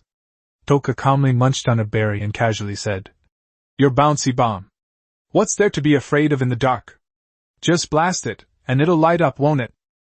No sooner had the words left his mouth than a deafening roar erupted, and the pitch-black cave was instantly illuminated by the flames. Blazing fire raged through the passage, and the surrounding environment became clearly visible. All the elves were stunned. It did light up, but wouldn't that also alert all the goblins? All the elves turned to look at Klee, hoping she would be more alert this time. However, Klee's eyes lit up, and she looked excitedly into the deeper darkness. She reached into her backpack with both hands and casually threw out 2 more bouncy bombs. Boom! Boom! The flames exploded again, and Klee exclaimed happily, That's even brighter! The elves' expressions remained unchanged, their illusions completely shattered. Since infiltration had become a full-scale attack, they had no choice but to fight. This operation lacked any tactical basis, yet it inadvertently attracted a large number of goblins. Initially, only a few elite goblins came to scout, but they were no match for Toka and Klee. The goblin tribe, oblivious to the gravity of the situation, charged out wave after wave to their deaths. The small disturbance escalated, eventually attracting the attention of the tribe's strongest warrior, the Goblin Lord. Chapter 37, Invading the Underground World. The fierce battle begins. The continent of creation is not just a sunlit surface world. Because of its diverse races and vast territory, life exists in the oceans, underground, and even in the sky. Goblins, gnomes, and undead creatures have long resided underground. Of course, their presence can also be seen on the surface, but they rarely form large-scale forces because they are considered evil by many races, especially humans, who have long been their enemies. Deep underground, within a rough yet wildly imposing palace, a deep, furious roar suddenly echoed. What did you say? The goblin scout below trembled and knelt to report. My lord, our territory has been invaded by ground creatures. Several lords went to suppress them, but were all brutally murdered. They are very powerful and are marching towards your direction. Above the palace was a throne made of white bones, shaped like a giant dragon's skull, but not a pure dragon, but rather the bones of a sub-dragon. Seated on the throne was a giant green-skinned goblin. Though a goblin himself, he was completely different from his fellow goblins. He stood a full 1.9 meters tall, clad in heavy armor, his face covered by a mask that revealed only 2 menacing fangs. His bulging muscles seemed about to burst the armor plates, and a 2-meter-long giant axe leaned against him. He was none other than the Goblin Lord. Upon learning of the massacre of so many of his people, his rage surged, and 2 puffs of white breath escaped his nostrils. Those humans? The scout quickly replied. They are not humans, but a group of petite female humanoid creatures who can hover and fly. The Goblin Lord pressed on in a deep voice. How many are there? What is their rank? There were about 20 of them, the highest level being only LV6. But they could condense energy into arrows, which were powerful and had a long range. Our people were shot down before they even got close. A mere LV6 dares to trespass into my territory. The Goblin Monarch slammed his fist on the armrest, unleashing the oppressive aura of a LV9, and his killing intent filled the entire palace. Several Goblin Lords immediately stepped forward to volunteer for the battle, eager to seize the credit, while the king was enraged. After all, in their view, the opponent was at most level 6, and as long as they killed the intruder, the reward would be substantial. Little did they know that this was not an opportunity to receive an award, but a ticket to the gates of hell. The Goblin Lord coldly ordered, Gel, go. Take a few minor lords and capture them alive. I want to devour them whole. Gale is a level 8 lord and one of his strongest warriors. The Goblin Lord considers himself a king, so it would be beneath him to personally fight a level 6. With Gale's help, the battle will be over quickly. In the underground world, within the Goblin territory, a large number of goblins were pressing towards the surface passage. They wore leather armor, their equipment far superior to that of the surface goblins. Although short in stature, they were not weak, and their combat strength was far beyond that of the Knoll tribe that Chu Feng had previously defeated. Kill! Gel led his warriors toward where Klee and the others were. In the distance, flames soared into the sky, illuminating the once dark underground. But when he saw the scene before him, his rage exploded instantly. Corpses were everywhere on the ground, some were pierced through, some were chopped into pieces, and others were simply charred. And those humanoid girls hovering in midair were calmly finishing off the remaining victims. Kill! Gel roared and led his men in a charge. Kokoi and the others had already spotted the enemy. What greeted the goblin army was a barrage of light arrows and Klee's bouncing bombs. A series of booming sounds erupted as arrows of light pierced the air. Large numbers of goblins fell in pools of blood before they even got close. A giant sword, in particular, sliced through the darkness, tearing apart enemies like weeds in its wake. Upon seeing Klee and Toka Yatagami, Gale's expression changed drastically. A conspiracy! Wasn't the highest level supposed to be LV6? Why are there 2 LV8s here? Is the other party deliberately feigning weakness to lure him in? But he was completely wrong. Klee and the others hadn't thought that far ahead. The initial commotion was simply because it was too dark underground. As for what happened later, it was just something they did to clear away obstacles. Even when facing 2 level 8s, Gur did not back down. Instead, he roared, So what if you're level 8s? There are only a few of you, but we have thousands. Today, we will make sure you all die here. As soon as he finished speaking, he charged towards Klee like a human cannonball. Klee could fly through the air and drop bombs with a huge destructive range. Taking her down first would reduce casualties among his tribe. However, Toka Yatagami immediately stepped in front of him. Clang! The giant axe and the giant sword collided violently, sparks flying everywhere. The terrifying force rebounded, forcing Gear back several steps. Yatagami Toka held her sword in one hand and calmly said, Your opponent is me. She then patted her pocket and muttered, I'm done eating. Looks like I need to finish this battle quickly. This statement infuriated Jer. Damn intruder, die! The underground battle intensified, while outside the cave entrance, a strong smell of blood wafted out, and goblins continued to flee. The retinue of the middle-aged lord nearby naturally noticed the abnormality. It cautiously crawled into the hole to investigate, and soon after, it ran back to its territory, its hooves trembling, to report. The middle-aged man's face grew increasingly grim after hearing this. The elves are here again? And not just one, but a whole group? A level 8 elf led the charge, directly storming into the underground world?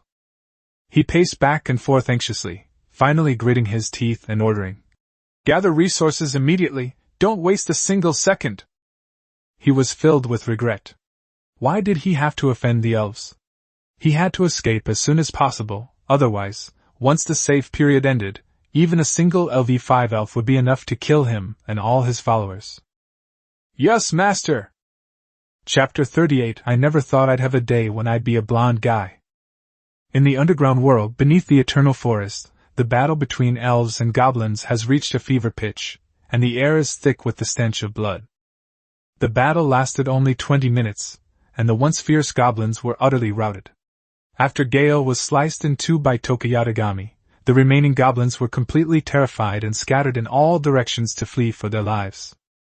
Unfortunately, even though they ran for their lives, most of them were caught and killed by the elves. Fewer than 10 actually escaped. Several LV7 Lord-level goblins were also blasted into charred remains. In this battle, the goblin territory lost nearly a third of its elite troops. Adding to the number killed along the way, the goblin death toll surpassed 1,500, resulting in a staggering amount of experience gained. Except for Tokuyatagami and Klee, who remained at LV8, all the other Pokemon leveled up. 5 reached LV7, and the rest all advanced to LV6, resulting in a significant increase in overall battle strength. The elves then began cleaning up the battlefield. There was no need to continue chasing the escaped goblins. It would be a waste of energy, and wouldn't yield much experience. Of course, given how clever Tokuyatagami and Klee are, it's highly unlikely they would intentionally lure the snake out of its hole. All the Pokemon present could attest to that.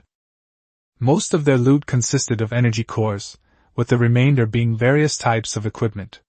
After regrouping, they returned to the entrance, preparing for the second round of the raid. Inside the goblin territory, 7 or 8 goblins, covered in blood, knelt on the ground, trembling with fear. Your Majesty, we've been tricked! Their highest combat strength is far more than LV6. This is a conspiracy against us. There's a level 8 here, and their strength is almost at level 9. Lord Ger fought desperately, but he couldn't even last 10 rounds against that man.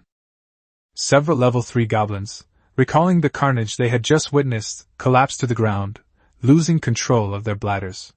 Flames erupted from the goblin lord's body, scorching white steam billowing from his nostrils. His rage had reached its peak. The losses were devastating. Top-tier lord-level warriors, hundreds of elite warriors, and a large number of our people were all wiped out by those invaders. The underground world isn't just home to one race, nor is it limited to just one goblin tribe. If it hadn't already become a monarch, those covetous creatures around it would probably have already seized the opportunity to make their move. This grudge must not be tolerated. Just then, a loud rumble suddenly came from outside the palace, the earth trembled slightly, and the screams of the clansmen rang out. The goblin lord, enraged, laughed coldly and roared. Fine! They dared to come back! Come with me and cut off their heads! On the other side, Chu Feng's smile never stopped as he watched batch after batch of supplies being transported back. Nearly 200 sets of equipment were acquired. Although most of them were low-level items, there were a few that were clearly of higher quality, indicating that their owner was no ordinary henchman. These mid-level equipment pieces are usable even by humans. The battle has only just begun, and the gains are already so great. If the entire goblin tribe were to be conquered, the rewards would be absolutely terrifying. The only downside is that no secret treasures or blueprints appeared this time, which means the probability of getting such items is indeed ridiculously low. Chu Feng felt even better after counting the energy cores. 130 energy cores were more than enough to upgrade the world tree. Without hesitation, he chose to be promoted. More than 10 days later, the world tree changed again. The familiar emerald light shone forth, and the tree trunk almost returned to the vibrant appearance of a normal tree, only its form remained dreamlike. Source of familiarity, world tree. Ownership rate, unique. Level, LV3, increased probability of breeding higher-level elf species. Ability, can breed 8 spirits every 24 hours, with an increased probability of breeding spirits with special abilities or higher-level spirits. Energy required for the next level, 3,000 energy cores. Chu Feng looked at the panel and confirmed that his previous choice was correct. After the world tree level increased, not only did the number of Pokemon spawned each day increase, but the probability of special abilities and high-level familiars also increased. This is the key to making your territory stronger. At that moment, the World Tree's gentle voice rang in his mind once more. Lord, the energy is currently sufficient. Shall we begin nurturing your familiars?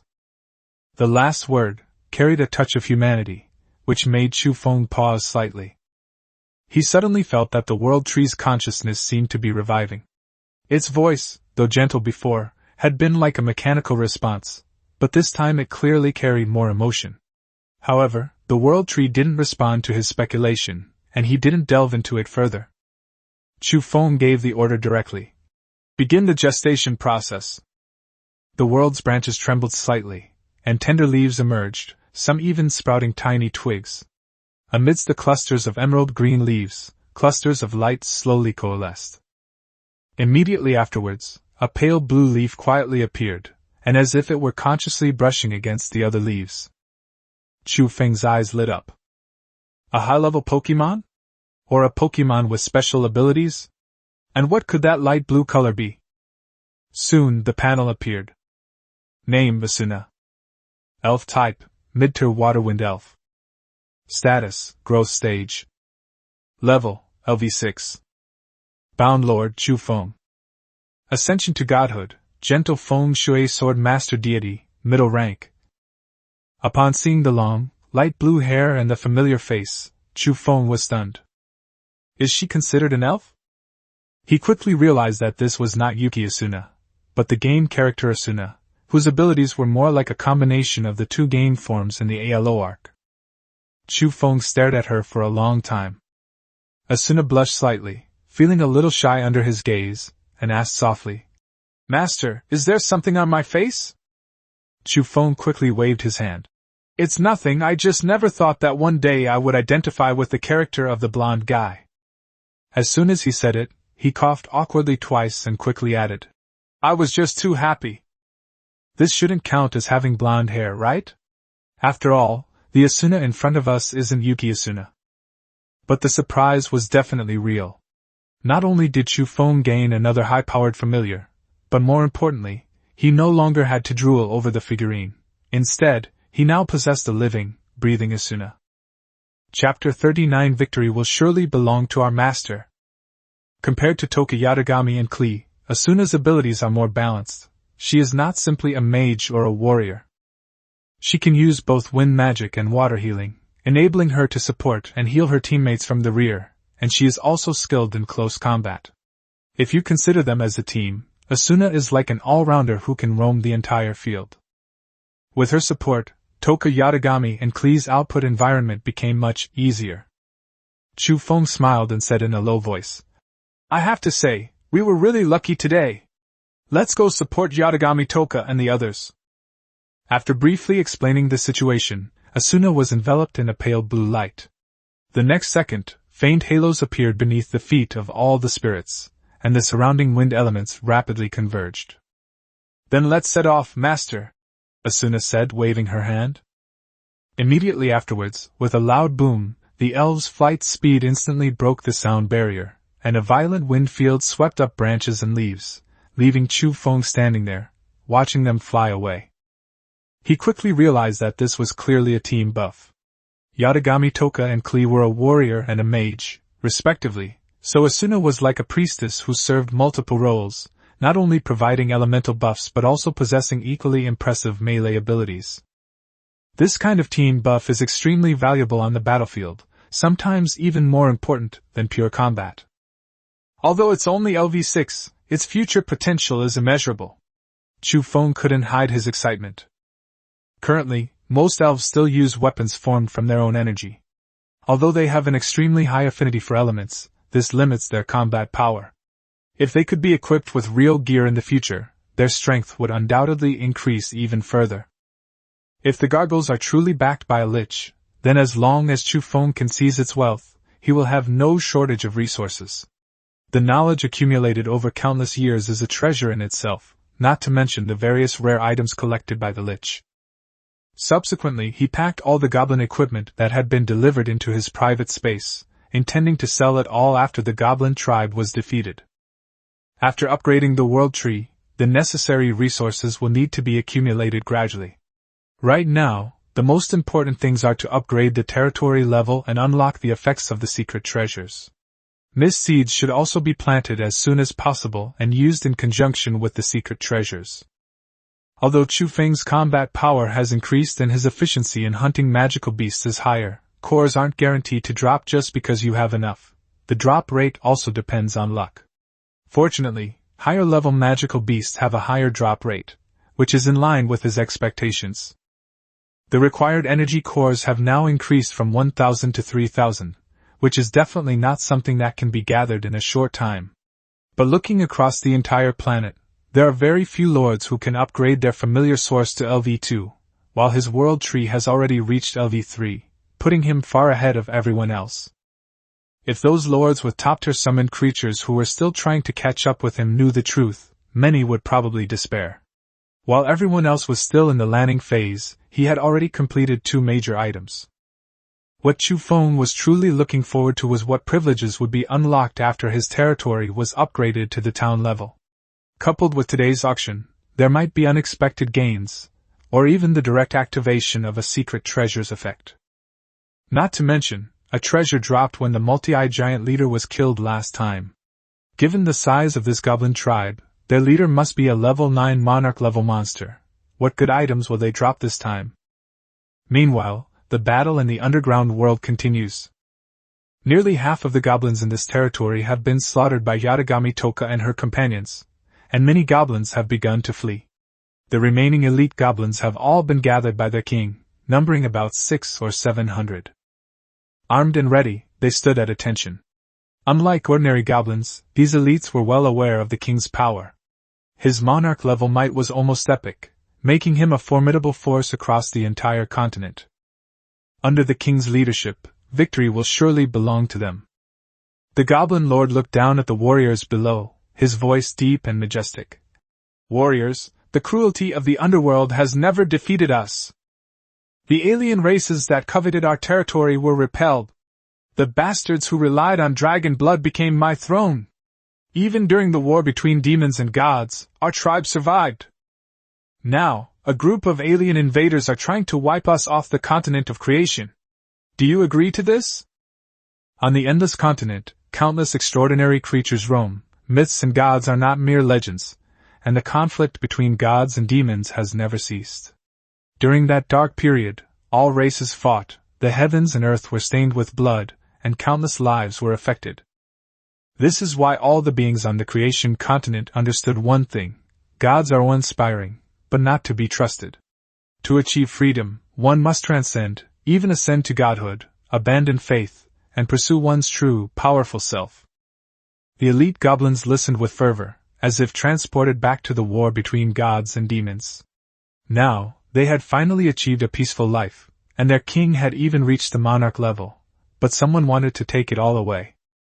Absolutely not. Disagree! Kill! The roars grew louder and louder as the elite goblins brandished their weapons, their fighting spirit boiling. At this moment, Chu Feng seemed to have become the mastermind behind the scenes, determined to destroy this so-called, kind, goblin tribe. Hearing the shouts from afar, Toka Yatagami looked regretful. It's a group of warriors. Unfortunately, their enemy is them. Victory will ultimately belong to their master. Clee pouted, put her hands on her hips, and said, The tragedy of the demon-god war will never happen again, because Daddy will protect us. That past has nothing to do with them. All she knows is that they do whatever their father tells them to do. Chapter 40. Asuna arrives suddenly. You have no martial morality. These elite goblins are indeed completely different from ordinary tribes. In terms of combat quality, individual soldier capabilities, and execution, they are far superior to those wild, small tribes. They are not only skilled in melee combat but also equipped with ranged units, and even understand tactical coordination. Before Yatagami Toka and the others could even reach the palace, they were met with a barrage of arrows, including massive crossbow bolts with the power of siege crossbows. Even a level 6 goblin could be killed instantly if hit by such a crossbow bolt fired with the strength of an elite goblin's arm. For any other race, this attack would have caused heavy casualties. But the elves were powerful and agile. Hovering in the air, they accelerated instantly, directly bypassing the range of the arrows. The next moment, dazzling elemental light exploded on the battlefield. The elves first retaliated with energy arrows, then engaged in close combat, blood splattering and screams echoing, and soon the ground was stained red. The so-called invaders are simply those with different perspectives. This goblin tribe could not have developed to its current state solely through peaceful growth. To those creatures who have perished at their hands, they are also invaders. From the very beginning of the battle, Toka Yatagami's objective was clear. She was going to kill that monarch-level goblin, a level 9 being. As for the other goblins, they were left to Klee and the elves to deal with. The elf race was now vastly different from what it used to be, with 5 of them reaching level 7. Apart from the already dead Gale, the goblins only have 2 level 8s left. Once their high-level combatants are eliminated, the remaining goblins will be no threat.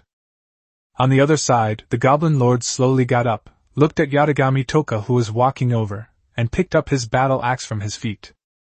The moment the battle axe left the ground, cracks spread across the earth, demonstrating just how sharp and heavy the weapon was.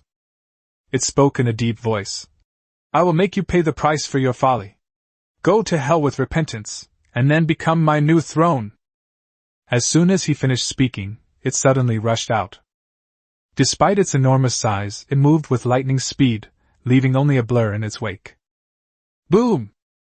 The battle axe, accompanied by a whistling sound, broke the sound barrier and slashed straight at Toka Yatagami's face. As the number 1 warrior of Kundi territory, Toka showed no fear. She instantly held her silver blade in front of her, blocking the fierce attack. That's right, she directly activated the pseudo-spirit costume state. The terrifying impact sent her long purple hair flying wildly, and cracks spread like a spiderweb beneath her feet.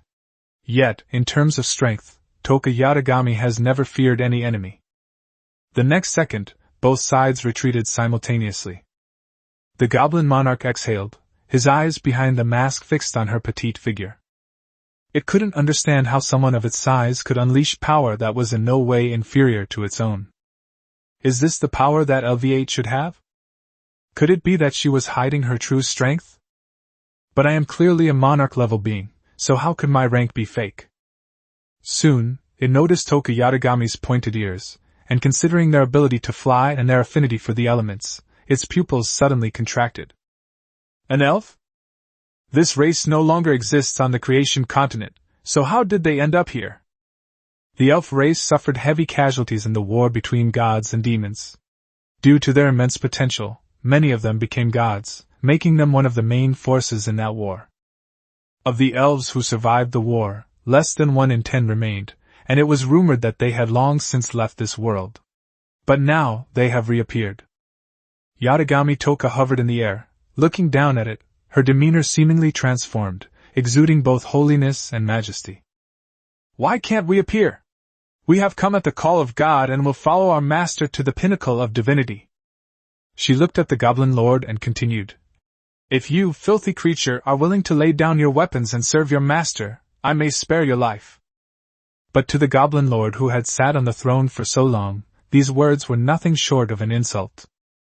Its eyes instantly turned bloodshot, and its LV9 aura erupted, making the surrounding goblin warriors gasp for breath.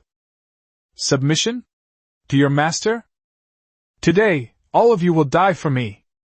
It roared and swung its battle axe, its bulging muscles glowing with a faint white light, as it charged at Yatagami Toka once more. After images crisscrossed in the air, and sparks flew everywhere. Just a few breaths later, a spray of blood splattered onto the palace wall. Boom! The goblin monarch knelt on one knee, a hideous wound appearing on his body, stretching from his left shoulder all the way to his right waist. His armor was shattered, his flesh was mangled and bloody, and the wound was so deep that bone was visible. He had almost been cut in two. Kill! It roared, leaped up from the ground, and charged forward again like a cannonball.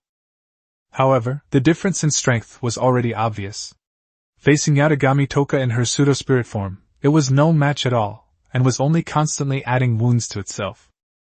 Just as the battle was about to end, a figure suddenly appeared behind the goblin lord. She has long, light blue hair, a pretty face, and sharp, piercing eyes. She thrust her slender, one-handed sword forward. The next instant, the long sword pierced the goblin monarch's heart from behind, as if it had drained all its energy and spirit in one blow. The goblin lord turned around with difficulty, and saw that the other party also had elven ears. His eyes were filled with shock and resentment. Its mouth was slightly open, but it couldn't utter a single word. However, judging from the shape of his mouth, it seems that he is scolding Asuna for lacking martial ethics. Boom! The goblin lord's corpse crashed to the ground like a death knell, instantly shattering the remaining goblins' morale. The battle will inevitably turn into an overwhelming victory. Ah! Asuna! Yatagami Toka immediately puffed out her cheeks in anger and pointed her finger at her. How could you do this? This is my trophy! I wanted my master to cook something delicious for me. She grew angrier the more she thought about it. I chopped it up like that, really?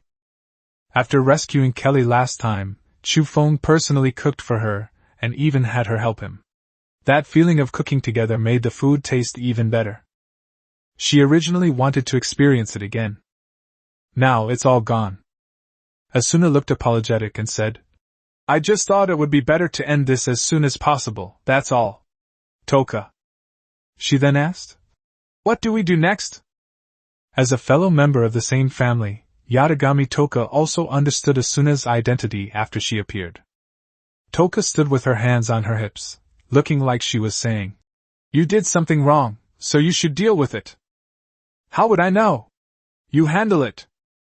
But she secretly breathed a sigh of relief. She wasn't sure what to do next. Should she kill them all, or did her master have other plans? This kind of thought-provoking situation was too much of a headache. But now things are better. It seems someone can finally take over these kinds of troublesome tasks. After all, Klee doesn't seem to be good at this. If it were something like frying fish, setting fires, or making bombs, that would be fine.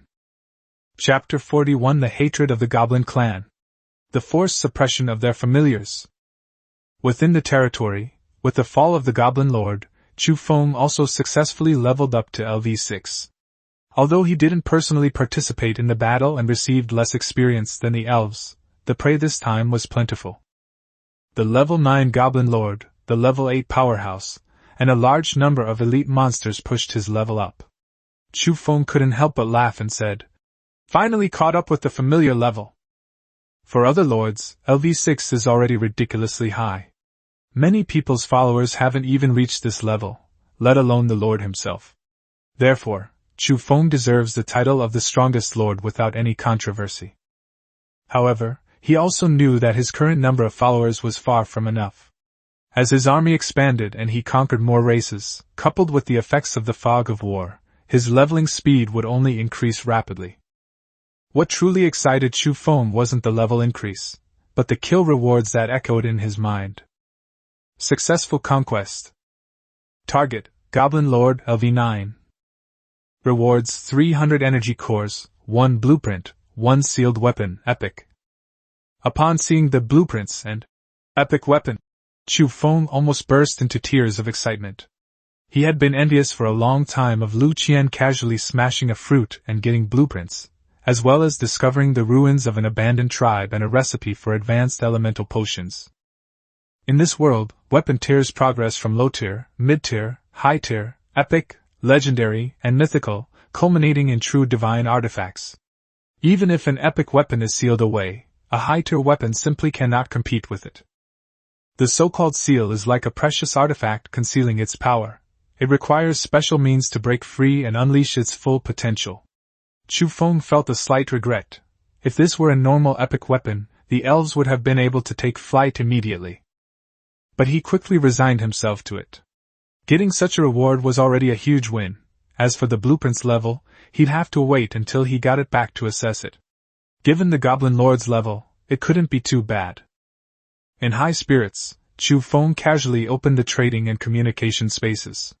They were bustling with activity. All the lords were frantically exchanging resources in preparation for the evening's auction. Some were even planning to sell their followers just to steal a few more elemental potions. After all, high-level elemental potions were just as valuable as high-level weapons, and ordinary lords simply couldn't acquire them on their own. Let alone the Goblin Lord and the multi-eyed giant leader, even a few elite monsters are enough to give ordinary lords a headache. Being able to obtain potions through trade is equivalent to increasing one's chances of surviving the assessment. Soon, someone in the chat area brought up another issue. The native creatures of the Genesis continent seemed to be particularly hostile towards outside lords. Even though there were humans in this world, the monsters could still tell they weren't locals. This message made Chu Feng frown. It seemed that the identity of a lord was destined from the beginning to make peaceful coexistence with the natives extremely difficult. Either one side would perish, or the only option would be to suppress them with absolute force. However, he quickly suppressed these thoughts. Thinking too much now was useless. Improving his strength was the key, and only by staying alive could he have a future. He then recalled how Lu Qian had unsealed the stone amber, obtaining a level 9 native elemental creature as a follower from within. It seemed that not all natives were absolutely hostile. Perhaps there were other rules at play. Just then, a new notification sounded. Successful conquest. Target, Goblin Tribe, Large Tribe. Suppression successful. Forced conquest of goblins, 1300. Reputation increased. In the Eternal Forest, Lord Kundi has already become a powerful figure, slaughtering a large goblin tribe in the underworld and attracting the attention of many forces. Other goblin tribes have learned of this and, out of kinship, hate you to the core. Chu Feng was taken aback, not expecting that instead of destroying the tribe's core, they would directly and forcibly suppress it. In other words, he suddenly gained a full 1,300 goblin followers. He quickly laughed. More people were always a good thing. Even if these goblins were only of average fighting strength, they could still do a lot of odd jobs. As for hatred, since it had already been formed, there was nothing to fear. Unless it's a dragon or some other truly superior race, a mere goblin isn't enough to make him back down. In the underground world, Yatagami Toka looked at the suppressed goblins and asked Asuna in confusion. Why not kill them all? Even if they become the master's familiars, what use is their strength? Asuna explained. Many things aren't just about strength. Quantity is also important. From now on, we can leave the miscellaneous tasks to them, and we only need to focus on serving our master and fighting. She also mentioned that a voice in her head told her that everything would be handled. Yatagami Toka then remembered that she had also experienced a similar voice in her head. Unable to reach a conclusion, the two decided to return and inform Chu Feng. With this group of laborers, transporting the spoils became much easier. A large horde of goblins, carrying loads of treasure, headed towards the territory.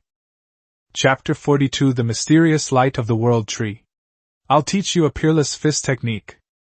With Asuna's group buff, the team's marching speed increased significantly. The remaining goblins were mostly elite level, carrying over 100 pounds of supplies effortlessly.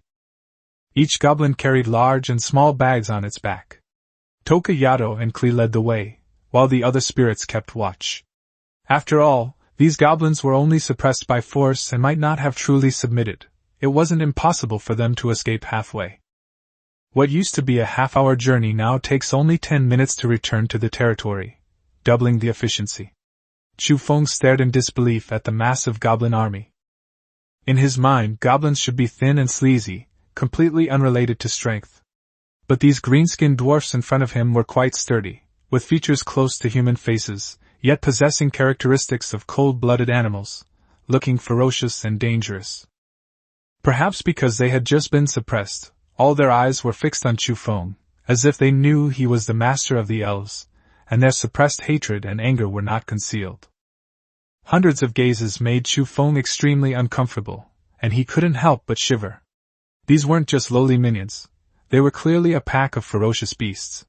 For an ordinary person to encounter them would be a disaster. Just then, the floating world tree suddenly burst into light, enveloping all the goblins. Chu Feng felt as if he were soaking in a hot spring, completely comfortable and relaxed. If he could see it, he would notice a heart-shaped green pattern emerging, which is the symbol of the grass element. It beats like a real heart as the elements converge. Looking at the goblins again, their eyes gradually became dull, and past memories flashed by like a slideshow, as if invisible hands were deleting and adding to them. As the light faded, the goblins' expressions changed completely. They bowed their heads in unison and respectfully said, "Your esteemed lord, your loyal servants have brought the goods. Please give us your tasks." From his previous viciousness to his current almost fanatical obedience, Chu Feng was completely stunned. Just moments ago he wanted to tear him to pieces, and now he's a humble servant? The world tree remained silent, offering no reply, and the gentle, mature woman's voice did not appear. Chu Feng looked at the terrifying-looking goblins and finally sighed. Regardless, this is a boost to combat strength, and at least loyalty isn't a concern for the time being. But he can't leave all the goblins in his territory. Firstly, the elven retinue is strong enough that they don't need to participate in the battle. Secondly, most of the goblins can be sent back to the underground world, where they can maintain their original tribes and continue to gather intelligence. A small number will remain in the territory to handle basic tasks such as gathering, keeping watch, hunting, and raising wild animals.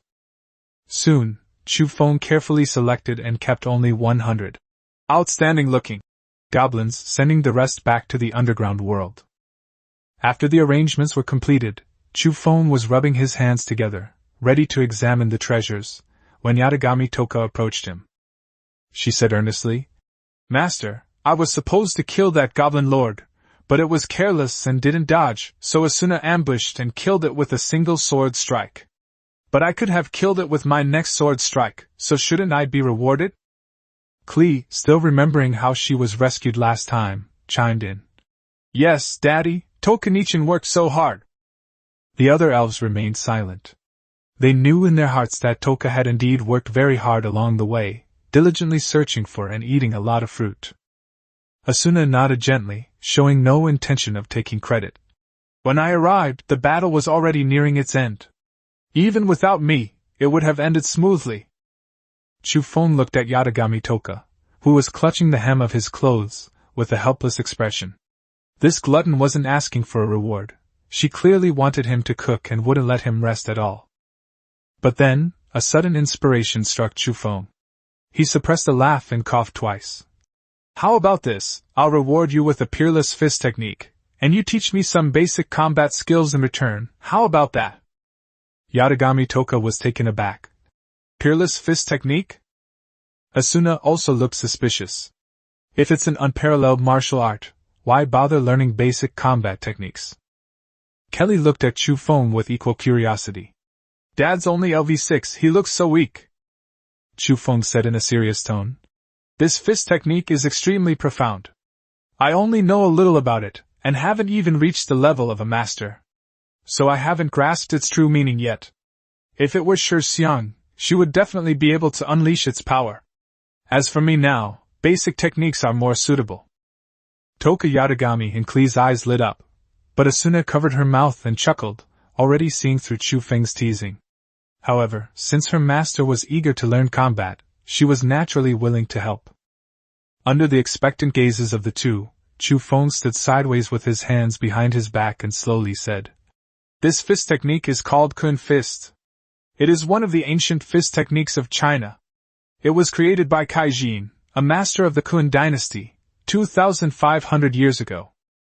Master Kai was born in Saishu village in the Great Thousand World. There are countless strong people there who can fight to break the sky, stir up the galaxy, wield a dragon in their hand, and cover the sky with one hand. Saishu village is famous for cockfighting. The master observed cockfighting from a young age and comprehended the Tao. He incorporated the fighting spirit of cockfighting into his boxing style and created the Dean boxing. In the 25th year of Kun Yuan, the Black-Purple Rebellion broke out in the north, and the world was in turmoil. Kai Ji resolutely joined the army to protect his home and country. During his time there, he was invincible and even defeated Tang San, the strongest man in the world, with a single punch. The emperor was overjoyed and personally bestowed upon him the name, Kunquin, Kun Fist. Later, Kai disappeared without a trace. It was rumored that he had mastered Kunquin to its ultimate level, shattered the void, and left the Great Thousand World. At this point, Chu Feng turned around, his shoulders shaking violently, almost bursting out laughing. But Yatagami Toka already believed him, and this long explanation only fueled her excitement. She cried out impatiently. Quickly teach me, master! Kelly also raised her hand. Daddy, I want to learn Kunquin too! Chu Feng nodded repeatedly. Good, good, good. Dad's ideal is that everyone can practice Kunquin and everyone can become a dragon. In the sunlight, a bald man, a young girl, and a little girl began to sway their bodies, shake their shoulders, and take unsteady steps. In the ensuing battle, Toka Yatagami firmly believed in the power of this fist technique and frequently unleashed the Iron Mountain Lean. Although she still overwhelmingly defeated her enemies with her own strength, she always felt that she hadn't unleashed its true power, believing that she hadn't yet grasped its essence, until... Chapter 43 Whispers in the Night. The Serpent God's Pact.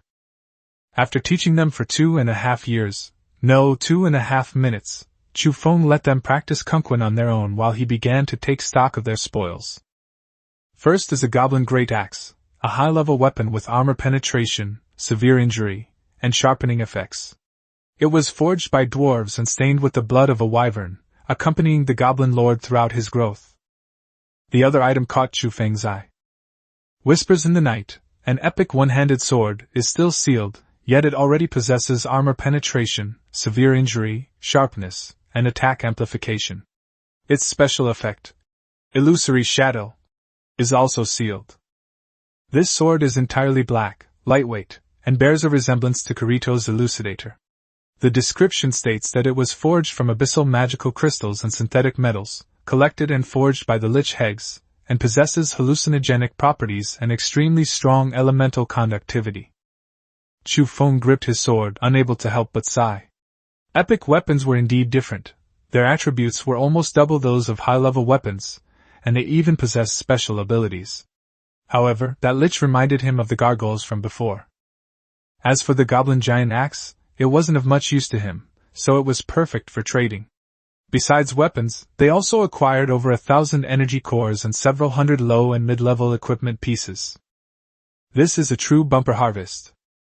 Chu Feng became increasingly certain that all talk of secretly developing and quietly lying low was utter nonsense.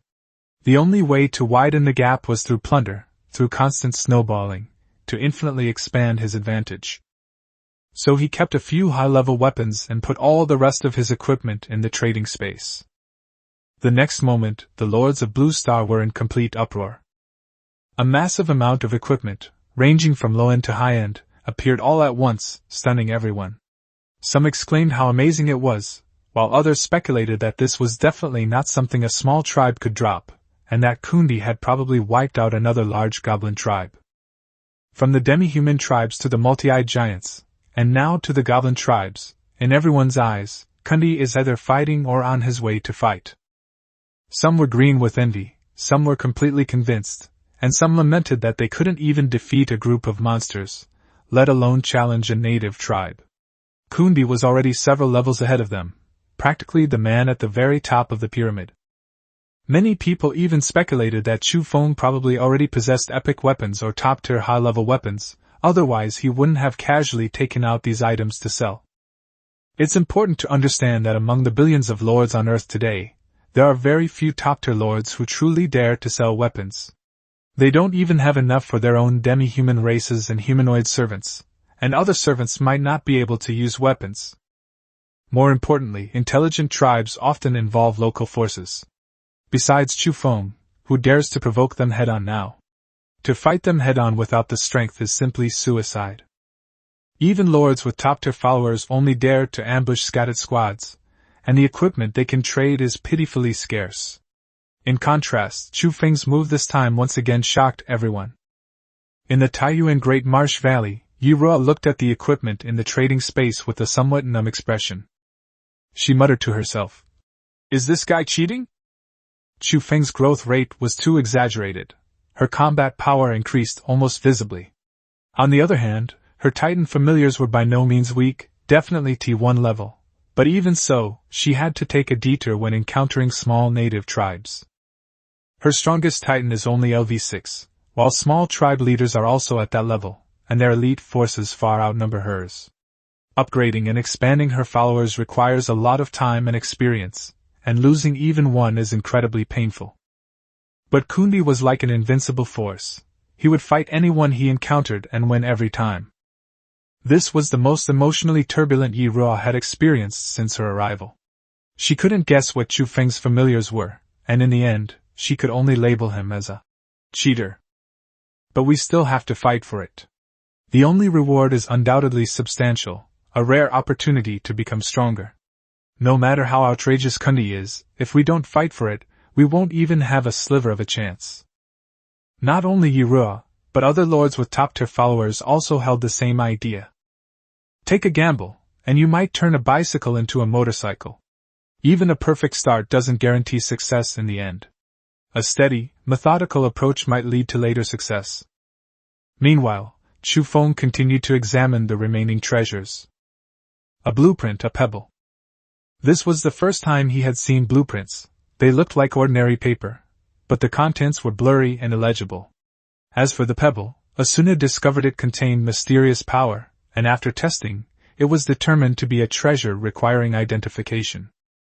This was an unexpected surprise. Soon, the drawing information appeared. The Serpent God's Pact, a legendary incantation.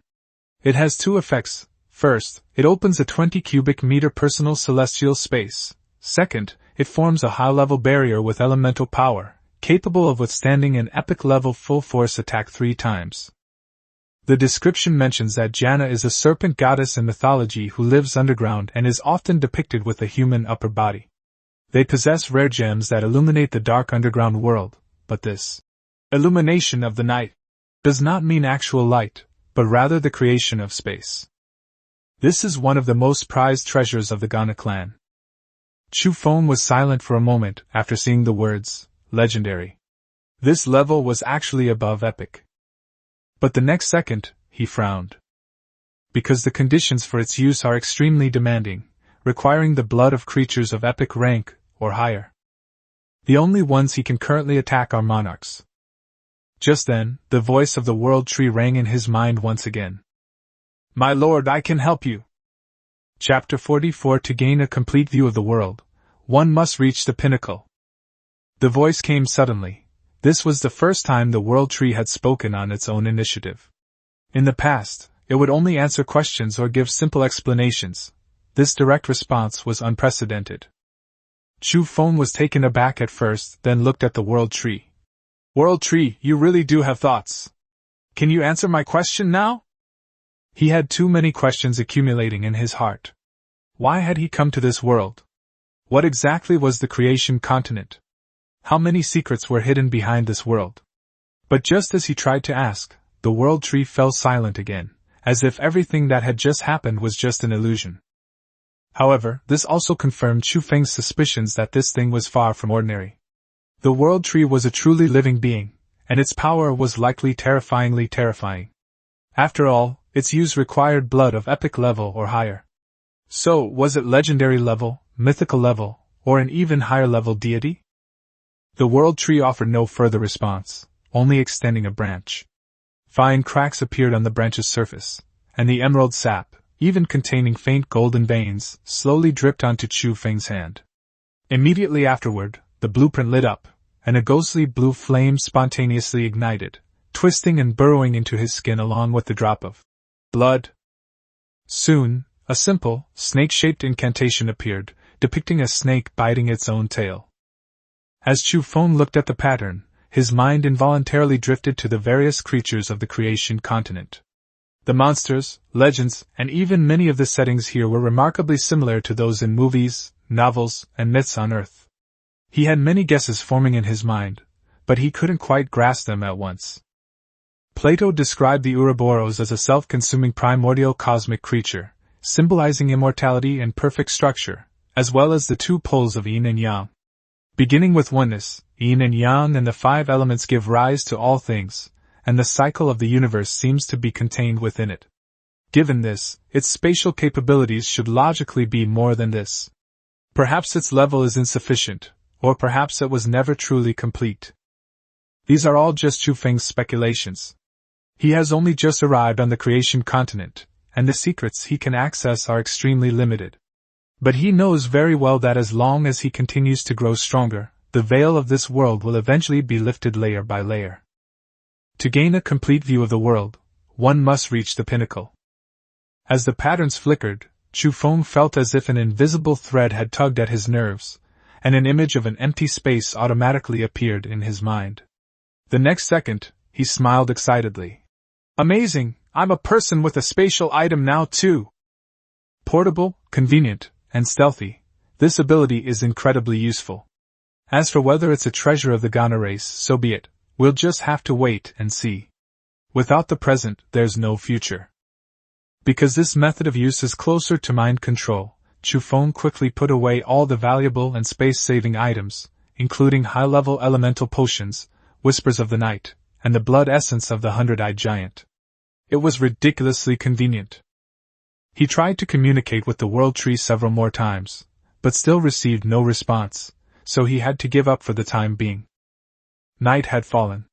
Klee and Toka Yatagami had set off early to clear out the magical beasts and small tribes surrounding their territory, clearing away any dangers in preparation for the upcoming Lord's assessment.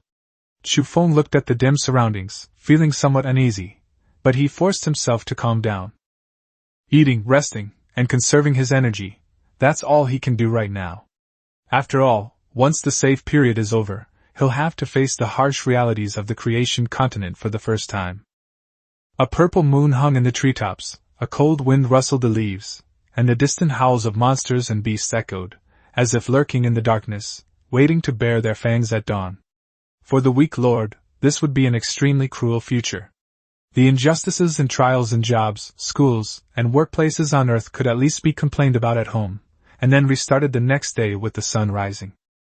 But that won't work here. Everything depends on strength. Failure means death. It's brutally cruel and brutally real. At this point, humanity was at its most repressed, and the only place to vent was through social spaces. Some took the opportunity to release their emotions, while others, seeing the strength of their kin, stood on higher ground and began to mock them. Some even openly declared that they would seize the title of the strongest lord and surpass Kundi sooner or later. When Chu Feng saw it, he felt a little confused. What does it have to do with him? If you want a title, then take it. Whether you're truly strong or not, we'll find out when we meet. These people dared to be so arrogant mostly because their retinue was quite formidable. One of them even possessed the cold spider from the Cthulhu mythos. It was a giant purple spider with long legs covered in bristles, a mottled pale purple abdomen, and indigo forequarters, and black leg tips and pincers. They were intelligent, dangerous, and enormous, reaching the size of a pony upon hatching, and possessed the potential to ascend to godhood. If one can truly progress to the later stages, there might even be a chance to touch the great old one Atlas Nakia, the spider god. That is a terrifying being in the Cthulhu mythos, an ancient and powerful being in the universe. An ordinary person could be driven mad by just a glance at it, for it might touch a corner of the universe's truth. That's why every time someone like this steps forward, they're immediately attacked by Kundi's supporters, so-called watchdogs, and a bunch of fanatical admirers. They claim to be defending their idol, but they're actually using the opportunity to vent their own anxieties. Chu Feng looked at the comments calmly, showing no intention of responding. The title of the Great Old Ones is indeed intimidating, but only if one actually reaches that level. Cold Spider is strong, but a lord with a single servant of the same rank would not have just one, and they might even have the same servants. But his servants are different, they are unique, their exclusivity is undeniable. Spirits themselves have a high potential. Ordinary spirits from Western fantasy might not be able to suppress other top-tier familiars. But his are different. His familiars include Yatagami Toka, Klee, and Asuna. These aren't just ordinary spirits, they are his two-dimensional spirit wives from countless worlds, fighting alongside him. Just as he finished reading the messages in the chat room and lay back on his wicker bed to rest for a while, he suddenly felt something uncomfortable. He looked down and realized that he had forgotten the stone he was supposed to have appraised on the bed. Chu Feng smiled awkwardly. I almost forgot about that. Just then, Yatagami Toka and the others finished clearing the surrounding area and returned to their territory one after another. Chapter 45 Advancement to LV9. He's really grown up. The pebble, with its mesmerizing appearance, shimmered under the examination. Name: The Cunning of Babylon. Level: low. Type: secret treasure. Effect: there is a small chance that it will directly break through the current level after use. Description: the Hanging Gardens of Babylon, built by King Nebuchadnezzar II for his queen, are considered one of the 8 wonders of the ancient world. This mysterious stone also contains extraordinary energy. Whether it can create miracles depends on the user's luck. Chu Feng's face fell immediately after reading the description. Luck? He never gambled on luck when playing chess, always developed his territory steadily, and even with powerful familiars, he never took any overly risky actions. And this thing actually involved probability. Truly cunning. However, he quickly comforted himself, thinking that breaking through would be a pleasant surprise, and failure wouldn't be a big loss. Klee and Yatagami Toka were already LV8, and once someone reached LV9, the safety of the territory would greatly increase. Even if that gargoyle came again, he wouldn't be afraid. More importantly, LV9 is one step closer to the legendary level, and once it reaches the mythical level, it means that the familiar can move from the growth stage to the mature stage. Thinking of this, Chu Feng couldn't suppress his anticipation. Klee doesn't need to be considered for now, since she's not yet in her growth stage and is a daughter. There's no need for her to grow up so quickly. As for Yatagami Toka, well, she's currently the strongest in the territory, so if she breaks through, she'll definitely benefit the most. After careful consideration, Chu Feng determined the user of the secret treasure. Since they had just returned to their territory, he immediately instructed Yatagami Toka to crush pebbles under the world tree. In an instant, colorful powder drifted out, like a galaxy filled with stars, slowly swirling around Toka Yatagami. Then, her long hair flew wildly, and a powerful aura erupted from within her. Master! I've broken through to LV9! Yatagami Toka suddenly opened her eyes, excitedly pounced on Chu Feng, and pinned him to the ground, her face beaming with joy. She felt that her master truly valued her. His usual nagging was a sign of care, otherwise why would he give her something so precious? Chu Feng gasped, feeling the changes brought about by LV9, and couldn't help but sigh. It's really different, it has grown a lot. Toka Yatagami was already LV8 and had accumulated more than half of her experience points, so her breakthrough probability was naturally the highest. That's why Chu Feng gave her the secret treasure. Although it might be a bit wasteful, being safe was the most important thing, and at least they had already gained something. Originally, Yatagami Toka was about 1.4 meters tall, but now she looks like she has grown to about 1.5 meters tall, and is one step closer to her true maturity. Chu Feng quickly reminded her seriously that that was enough, or her back would break. He then told them to bring back all the game they hadn't finished moving that day, as the assessment was approaching. Meanwhile, within the Shadow Forest, Lu Qian was also busy. While Chu Feng was improving his combat power, she was leading the elemental creatures and frantically creating elemental potions. In the center of the territory stood a massive, bubbling furnace, into which various monster materials, ores, plants, seeds, and fruits were constantly being thrown. Countless orbs of light spun around busily, and the entire territory operated at high speed like a workshop. Lu Qian waved a tree branch she'd picked up from somewhere, sweating profusely as she encouraged everyone. She took this collaboration very seriously, because it was not only a lord's assessment but also her chance to prove herself to Brother Chu. For her, it was like a romance storyline in anime, where the female lead silently gives her all, eventually winning the male lead's approval and getting together with everyone's blessings. Just then, a tiny, palm-sized, glowing fairy landed on her shoulder, asking if she needed a rest. That was a level 9 elemental being in fairy form. With the addition of her 75 elemental companions, Lu Qian's strength already surpassed that of most top lords, making her passing the assessment virtually a certainty. In the end, they produced more than 3,500 low-level elemental potions, 1,500 mid-level elemental potions, and 100 high-level elemental potions in one go. Soon messages appeared in the trading space. Your Ningning Rabbit, the elemental potions that Kundi and I made together are here. Everyone come and buy them. In the final moments of the safe period, all the lords were eyeing the trading space, waiting to seize resources. No one was just focused on surviving the assessment. Everyone wanted to become stronger. Because in the Genesis continent, danger didn't just come from monsters, but also from fellow countrymen who might stab you in the back while laughing.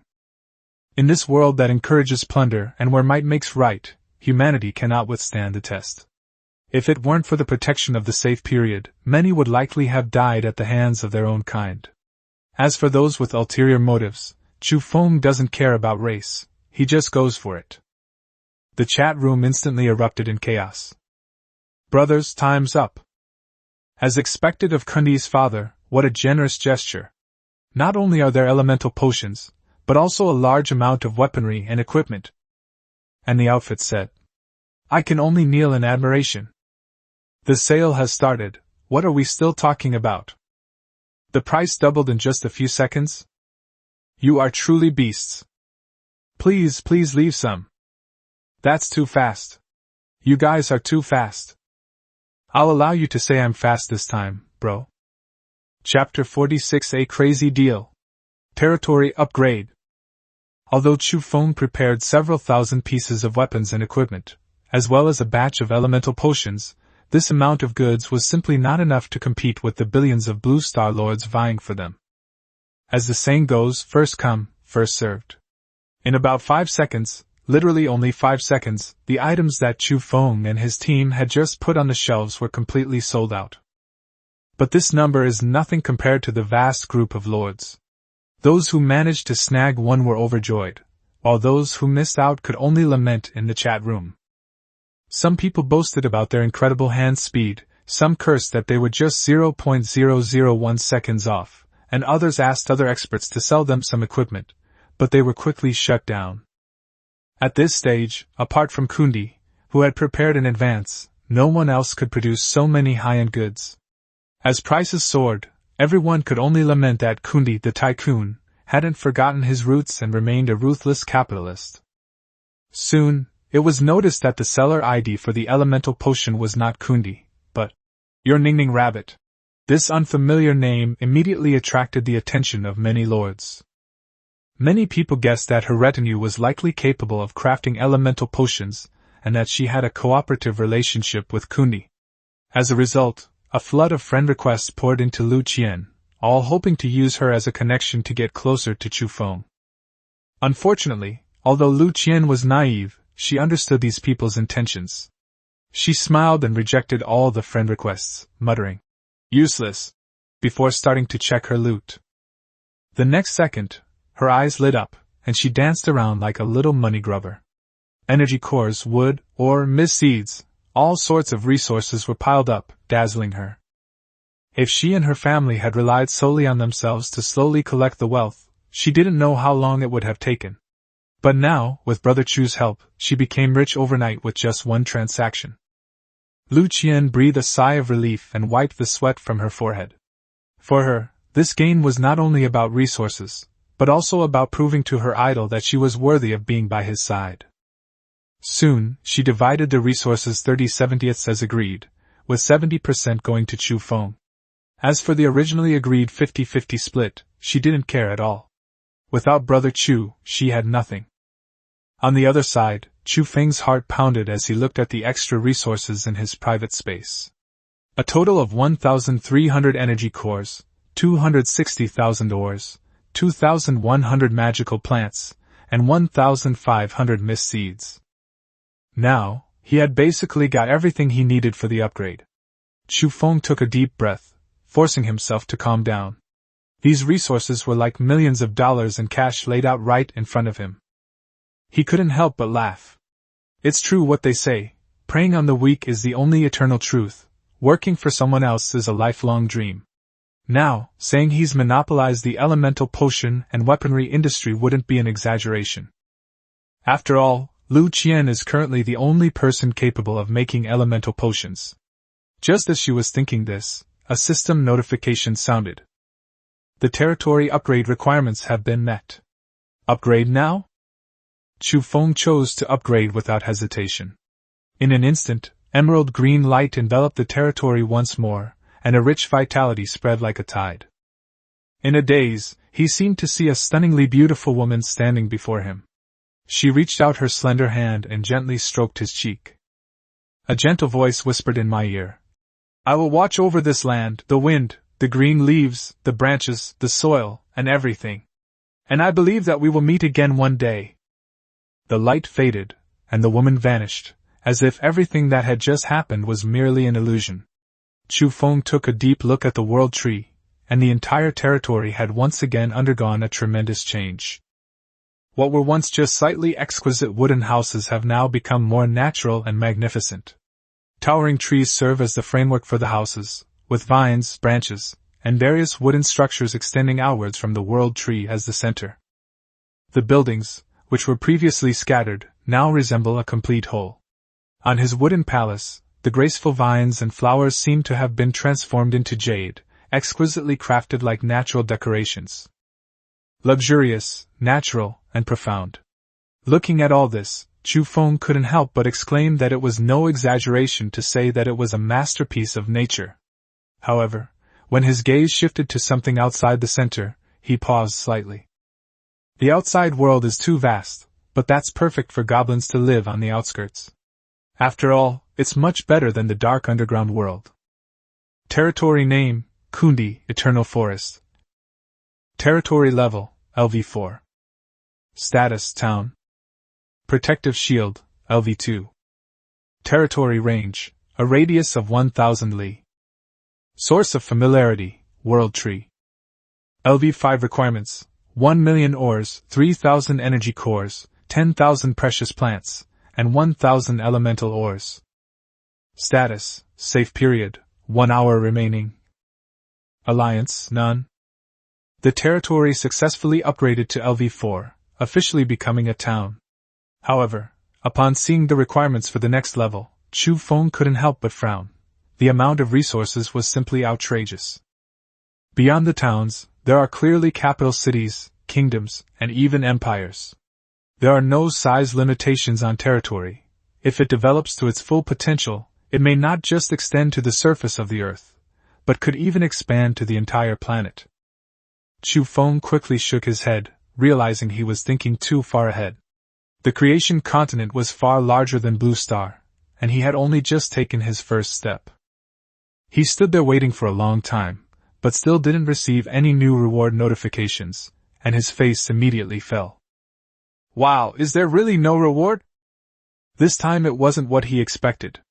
He had originally thought that as his territory level increased, his privileges would also increase. Even if there weren't any tangible rewards, surely he should at least unlock some Lord-exclusive skills? Chapter 47 Everything is ready. The final countdown. Twilight Forest.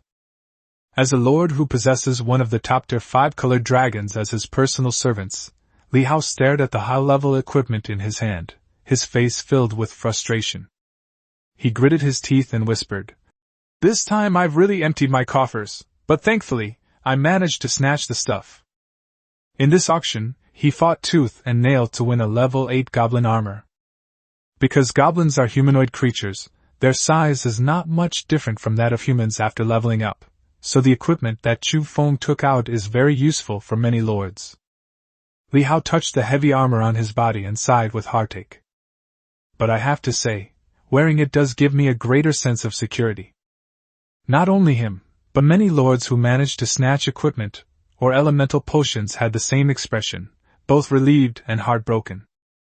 After all, they can obtain these things through conquest in the future, but now the safe period is about to end, and no one dares to gamble with their lives.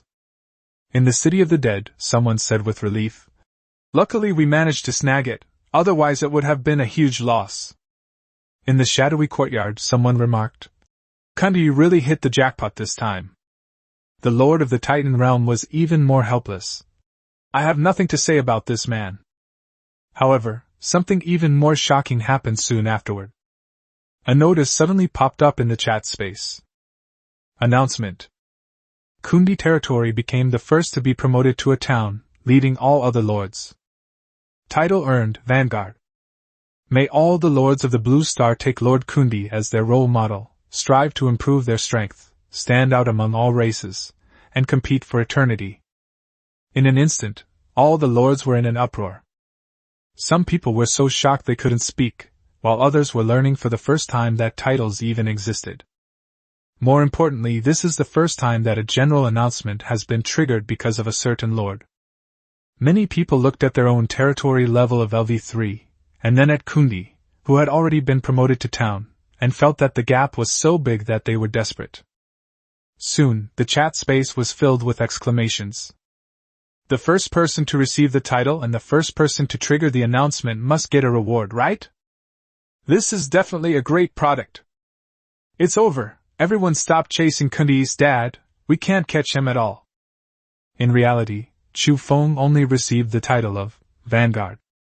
This isn't like a game item that provides stat boosts, it's really just a title. But even if this news is explosive, it's just a ripple before the final frenzy. Because the truly crucial moment is finally approaching. The safe period is entering its final countdown. The atmosphere in the communication space quickly became heavy. Some cried out that they didn't want to leave their families, some were devastated looking at the monsters outside their territory, and some smiled bitterly and asked everyone to chat a little longer, because they might not have the chance again. This time, everyone understood that what lay ahead was a matter of life and death. After the safe period ends, monsters from outside the territory may attack at any time, and the native forces of the creation continent will also regard these foreign lords as a threat. Even if they had no intention of vying for supremacy, they had already been drawn into the vortex. Those who fail the assessment will disappear completely, while those who survive will be trapped in the world of martial arts, unable to control their own destiny.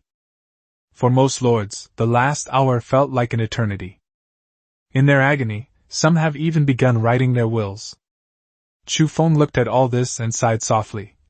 As long as I develop normally during this period, the assessment should be fine. The real challenge will be in the future.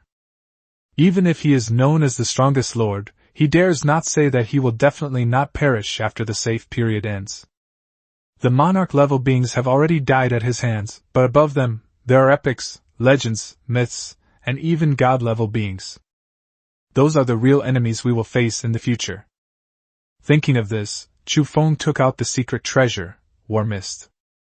Fog of War seed discovered. Should we activate the Fog of War? Without hesitation, he chose to activate it. Hundreds of mist seeds were instantly sucked into the bronze bottle, the patterns on the bottle glowed faintly, and then it floated into the air. Wisps of white smoke billowed from the bottle opening, spreading outwards and quickly disappearing into the distance. The effects of the Fog of War are also revealed. The loyalty of the territory's inhabitants increases. Their companions are more powerful in the fog and are not affected by their line of sight. The Lord gains experience within a range 3 times that of the territory, and foreign enemies are affected by the fog, making it difficult to determine the exact location of the territory. Valid for 1 year. Chu Feng glanced at his inventory and found that he had used up 500 mist seeds in one go.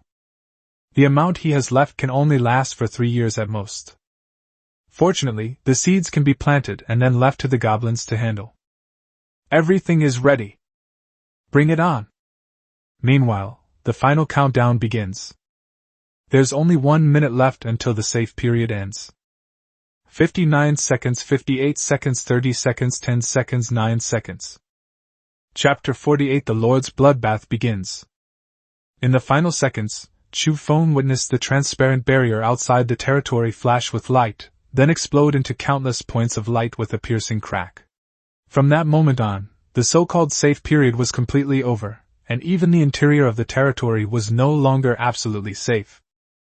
Chu Feng's expression darkened. He gripped the whispers of the night tightly, his goblin half-body armor gleaming, ready to draw his elemental potion at any moment. Sure enough, the monster invasion had arrived. In the dim night, pairs of eerie blue eyes slowly lit up, and countless ferocious figures instantly appeared around them. The monsters had blue faces and fangs, humanoid bodies with bull and horse heads, and green or red hair on their heads, looking very similar to the legendary neon demons. However, many of the demons looked bewildered, as if they hadn't seen their surroundings clearly, and were reaching out their claws to grab things randomly. But even stronger demons roared and pounced directly at Chu Feng. Under the eerie purple moonlight, the horde of monsters almost completely surrounded them. Chu Feng swallowed hard, turned to look at Yatagami Toka and the others, took a deep breath, and said, "It's up to you." His hand gripping the weapon trembled, but it wasn't pure fear. It was a mixture of tension and excitement. Yatagami Toka swung her great sword, her purple hair flying, and replied directly, "Don't worry, master!" Klee, clutching a bunch of bouncy bombs, exclaimed excitedly, her eyes shining. "Daddy!" This time, Klee's going to blow them up to her heart's content. Asuna bowed slightly, brandishing her long sword. "We are willing to pave the way for our lord." The other forest elves echoed in unison. Chu Feng nodded, leaning against the world tree, forcing himself not to rush forward and kill indiscriminately. He knew very well that all he could do was ensure safety and not cause trouble for his family. If any stragglers managed to get in, he would personally kill them as long as their level was no higher than his, otherwise they would stay put. At this time, he had 60 Pokemon, with Yatagami Toka at level 9, Klee at level 8, and Asuna at level 7 due to the underground battle and continuous hunting. With such combat power, even if a few more Monarch-level monsters came, they might not be unable to fight back. However, Chu Feng still dared not be careless, because it was nighttime, and the monsters were generally in a berserk state, making them even more ferocious than during the day. The next second, the horde of demons roared deafeningly, and the war officially began. High-level demons charged forward with their leaders, while the lower-level ones scattered aimlessly like headless flies. Yatagami Toka led the spirits to meet them head-on, shouting, "Kill!" Klee ran and threw bombs, creating a continuous roar and bursts of fire along the way. Asuna continuously buffed everyone with Anemo's speed and water healing, and led 10 Pokemon like blades across the battlefield. Explosions, sword flashes, blood, the sound of wind, and healing water droplets tore the battlefield apart in an instant under the cover of night. Chu Feng was also searching for a target. Seeing a level 5 monster with an elf guarding it, he charged forward with his sword to finish it off. Although his movements were still clumsy, the level advantage was undeniable. His strength and speed far surpassed his opponents. When he severed the demon's head with a single strike, blood, flesh, and bones splattered all over his face. Chu Feng, panting heavily, his eyes gleaming, muttered, "Too slow, too weak." At that moment, he could clearly feel his heart pounding and his blood boiling. To survive in this world, he had to become stronger. With that thought, he turned back to search for new prey. On the other side, Asuna moved gracefully through the battlefield, pulling her long sword from the demon's chest, and smiling as she shook off the blood. She had been watching Chu Feng the whole time, and seeing him finally take action himself brought her a sense of relief. Ultimately, power must be earned. Even if one is to be hailed as a god by the masses in the future, one must learn to wield that power.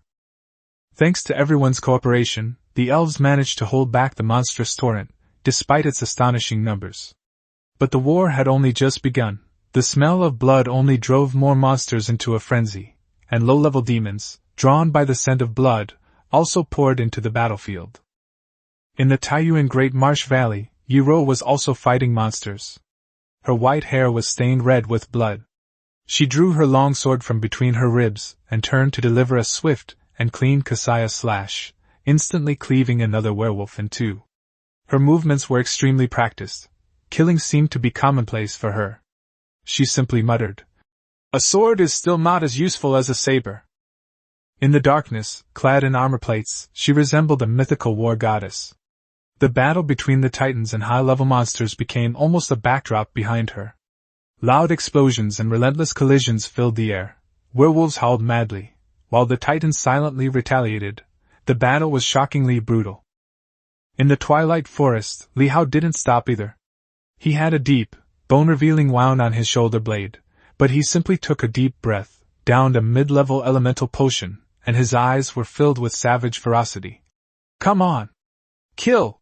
He was more frenzied than the other lords, as if the more injured he was, the higher his fighting spirit became. The green dragons, ignited by his aura, roared excitedly, unleashing torrents of venomous breath. Their tails swept across, their claws tore through enemy bodies, and the stench of blood quickly spread through the forest. Meanwhile, in the black prison swamp, skeletons charged relentlessly at the giant spider, their bones breaking but never ceasing. They scattered into skeletons, only to quickly reassemble themselves, turning the battle into a clash between white bones and blood-soaked bones. In the shadows, a pair of eyes silently watched everything, and no one knew what they were waiting for. Chapter 49: A Series of Death Notices. For top-tier lords, this monster invasion wasn't too daunting, but not all lords could surpass the average. The reality was harsh. Among the billions of Blue Star lords on the Genesis continent, some had already fallen during the assessment. Notice: Lord has died. Number of people: 3. Cause of death: Lord assessment. Similar announcements kept ringing out, with the number of deaths increasing from a dozen to several dozen, and a new death notice being issued every minute. The voices in Chu Feng's mind never stopped, but his sword showed no hesitation, and his eyes became even more resolute. From this moment on, death, like the wind, would always be with him. Suddenly, the earth shook violently, and several large trees were snapped down.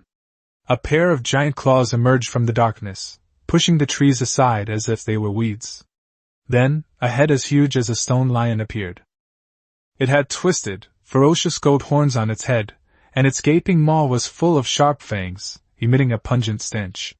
This was the first time Chu Feng had seen a monster of this size. It was even larger than the multi-eyed giants he had encountered before, and the aura it exuded was extremely oppressive. Asuna's expression changed slightly, and she immediately went to Chu Feng's side, whispering, "Master, you should rest for a bit." Then she gestured for several elves to guard around Chu Feng, leaving the rest of the battle to them.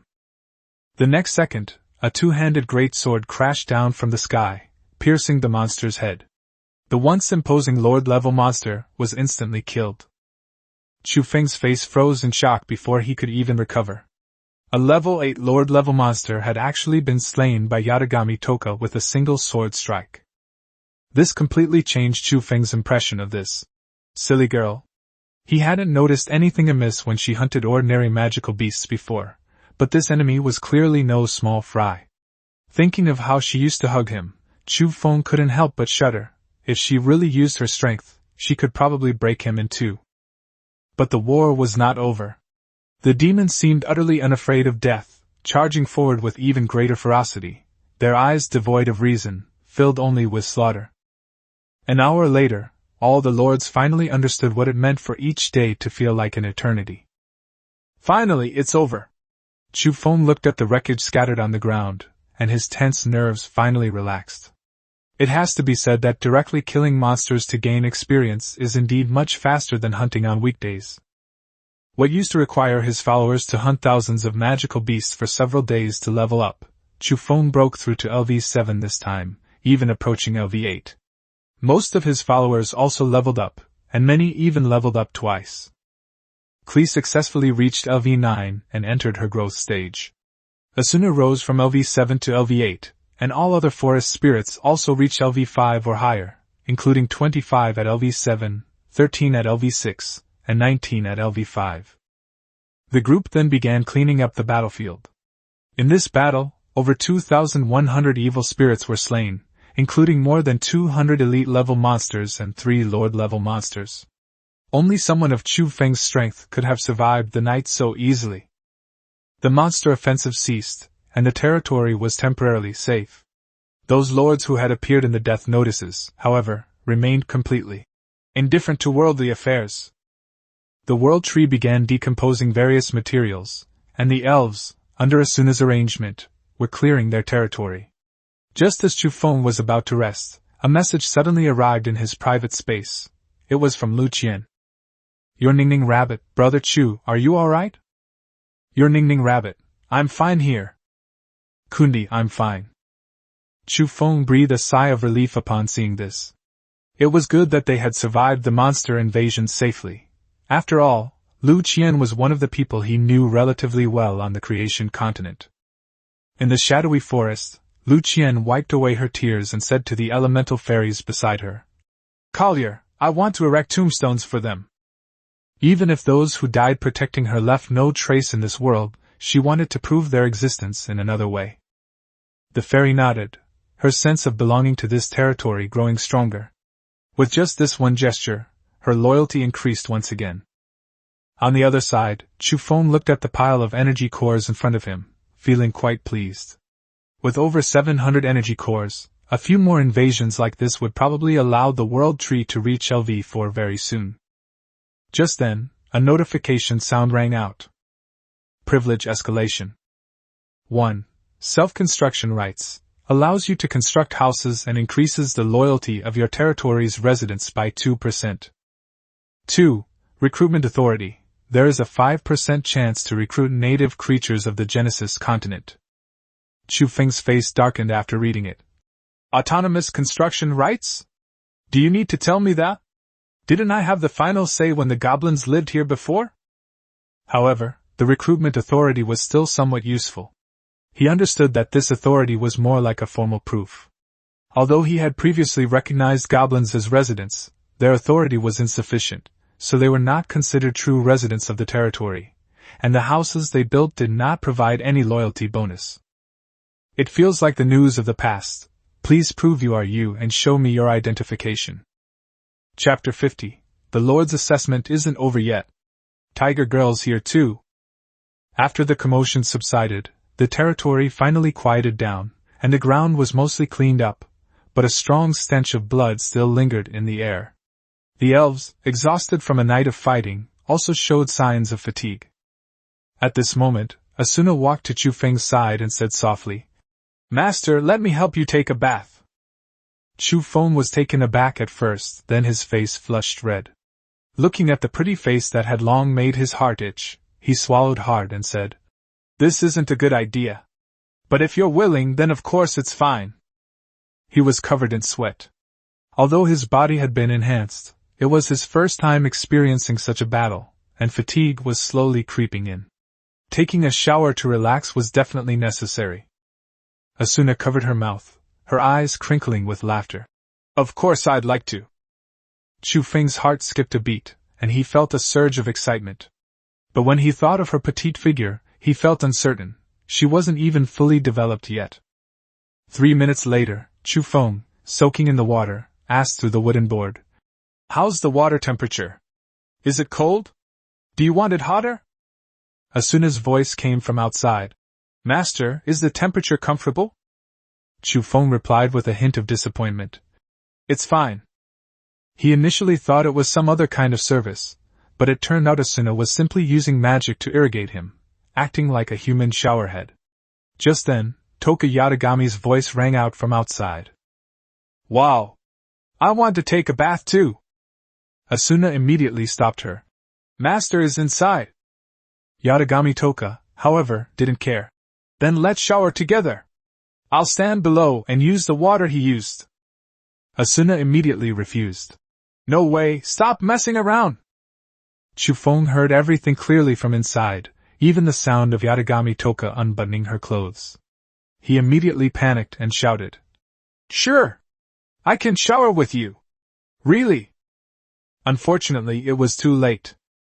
Asuna had already chased Yatagami Toka away, and said through the door, "Don't worry, Master, I'll serve you this time, so don't worry about her." Chufeng lowered his head, letting the hot water wash over his body, but all he felt was exhaustion. He couldn't help but sigh. "Thank you?" He always felt that Asuna was doing it on purpose. There was nothing he could do but obediently finish his shower and rest. 3 hours later, Chufeng suddenly woke up from his dream, his hand still instinctively making a sword-wielding motion. Realizing it was just a dream, he slowly breathed a sigh of relief. After all, he was just an ordinary person before, and even after experiencing battle, his mentality couldn't possibly become completely unaffected. He looked up at the window. The night was still dark, with no sign of dawn.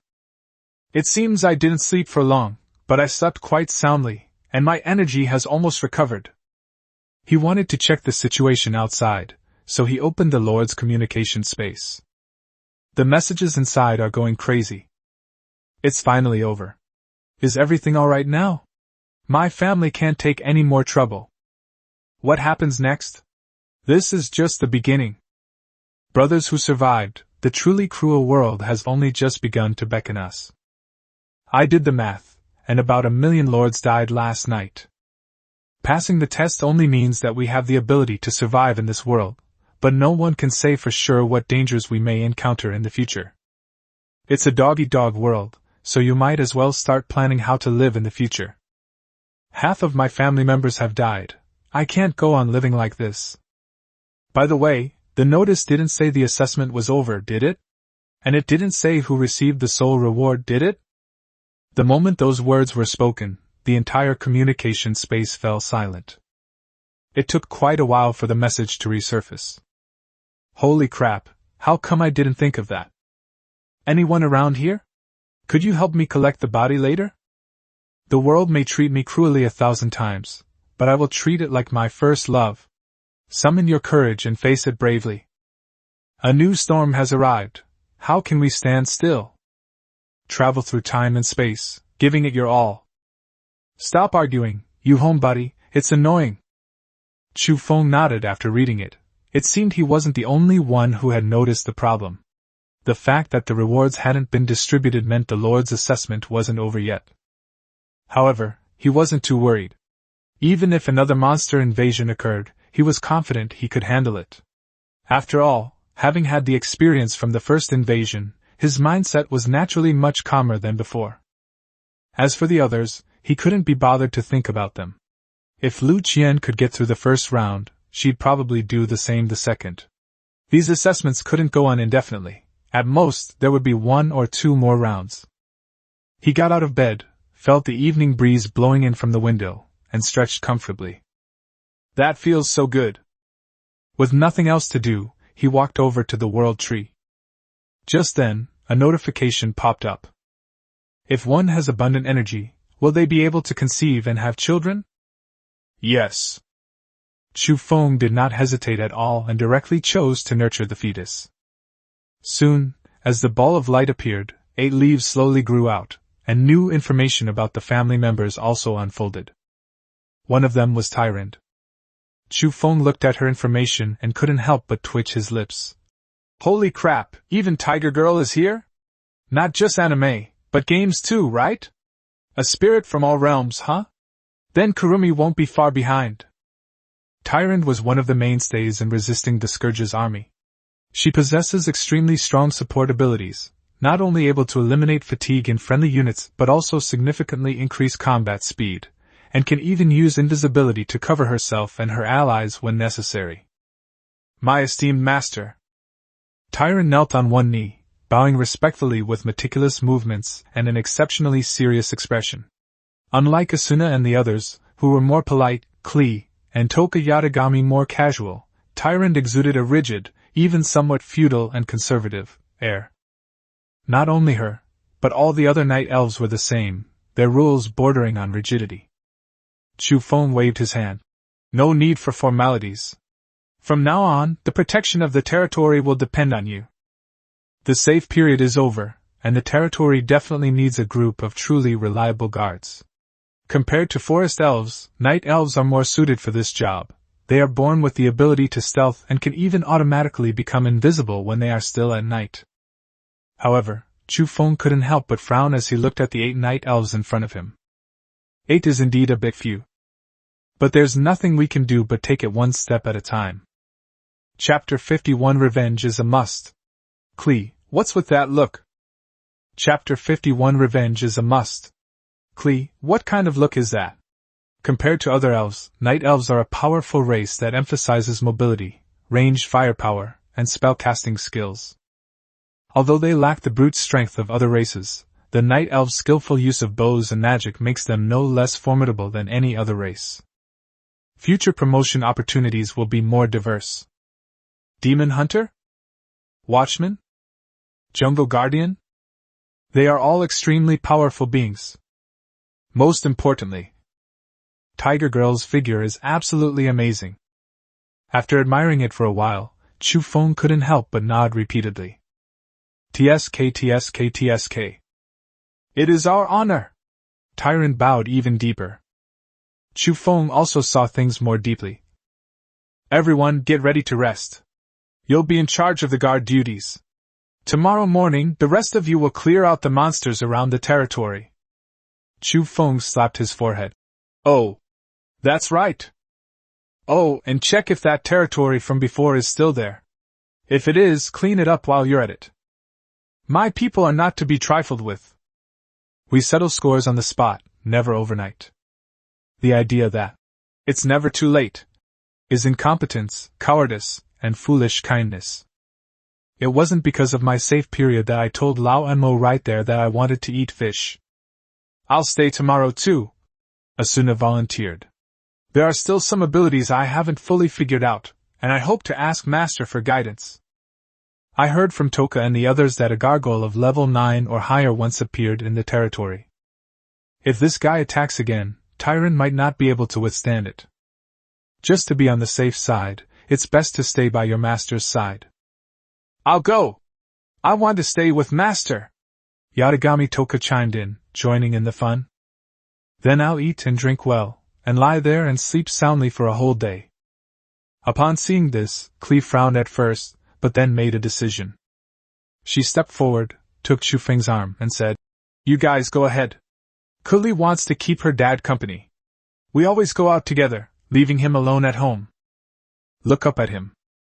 It's okay, Klee will stay with Daddy.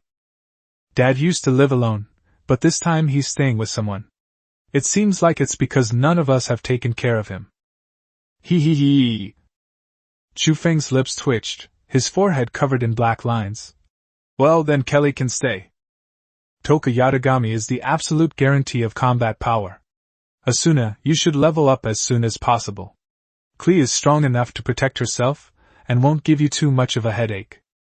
But what's with that pitying look on your face, like you're looking at elderly people living alone in the countryside? Yes, Master! Tyron pursed her lips. I am not strong enough to truly protect my master, but since my master has entrusted me with this responsibility of guarding, I must take it on. She made no comment, only responded with a sound, and then led the night elf squad to begin their guard duty, disappearing into the night in the blink of an eye. With the added effect of the fog of war, they were in perfect harmony. That night, the monsters, already disturbed and uneasy by the war, were resting. Sudden. One by one, figures hidden in the darkness appeared. The wailing prelude continued, further demonstrating Tiger Girl's determination to improve her strength. The next day. Although both were lords of the Eternal Forest, the greasy middle-aged man was living a much better life than Chu Feng had imagined. He was enjoying his roasted meat with a smug look on his face. His fat head and big ears clearly indicate that he is a gourmand, and he occasionally offers his own commentary. Why? We were lucky this time.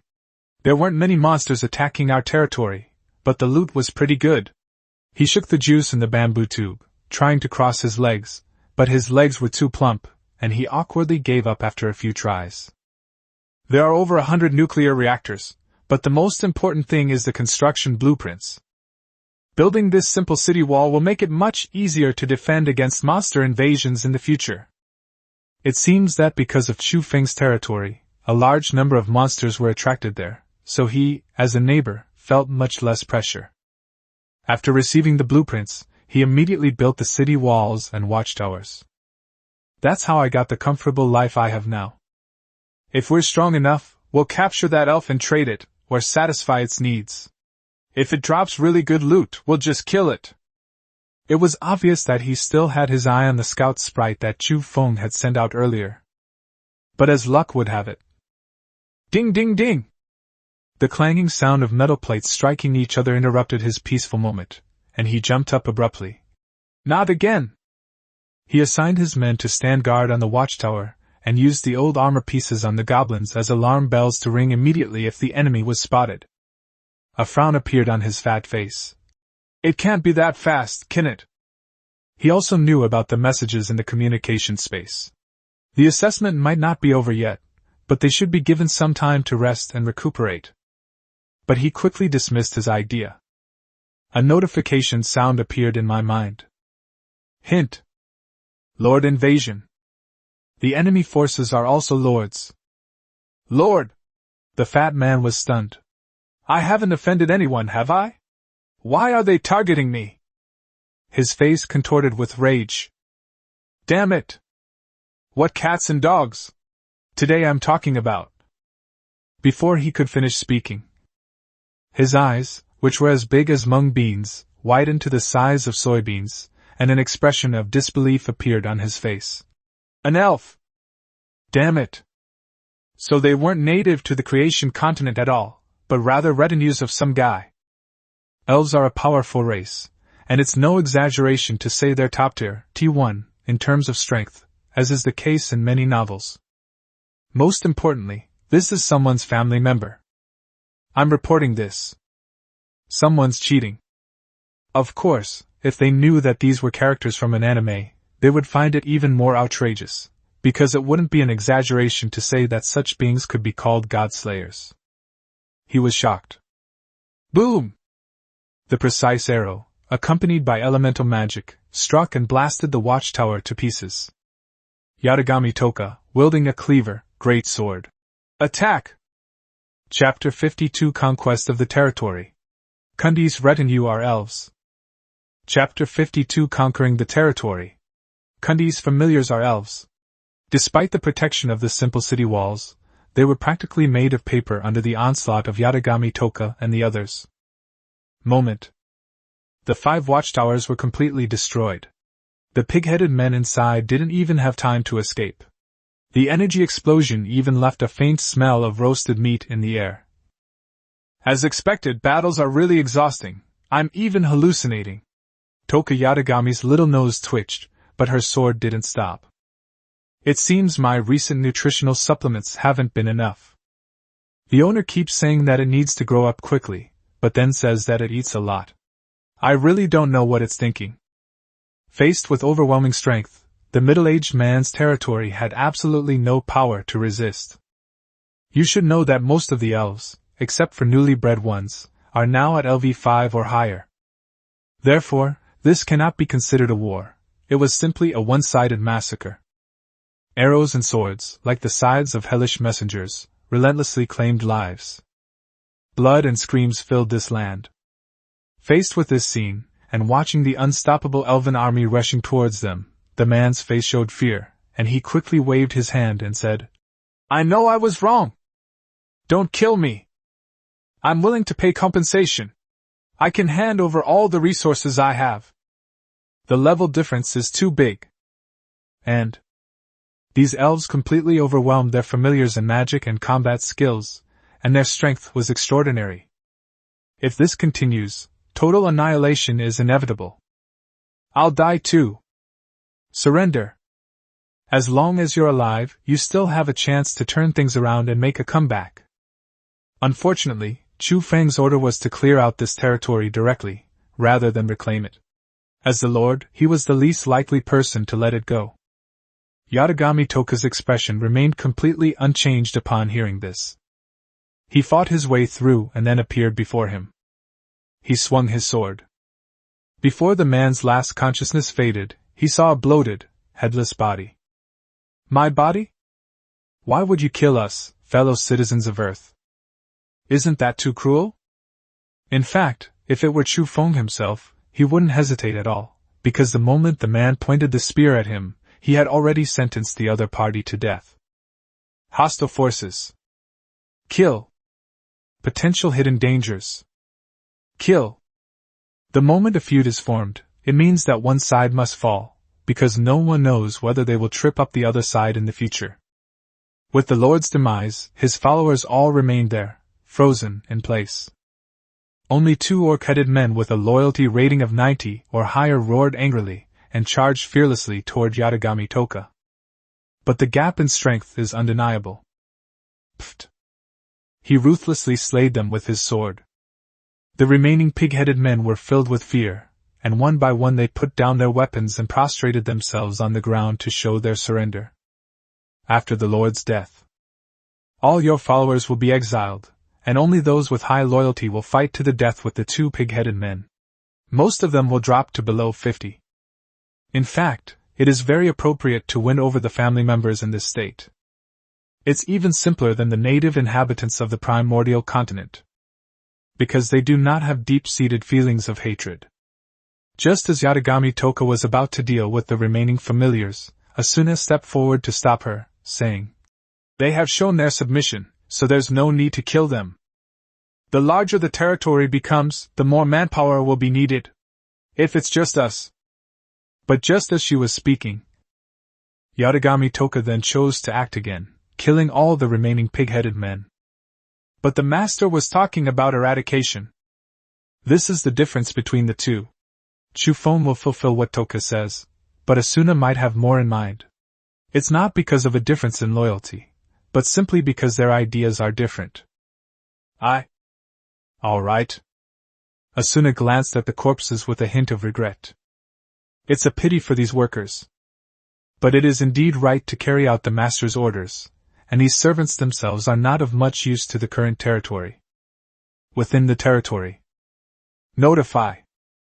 Successfully conquered Chelsea territory. Obtain watchtower blueprints and basic city wall blueprints.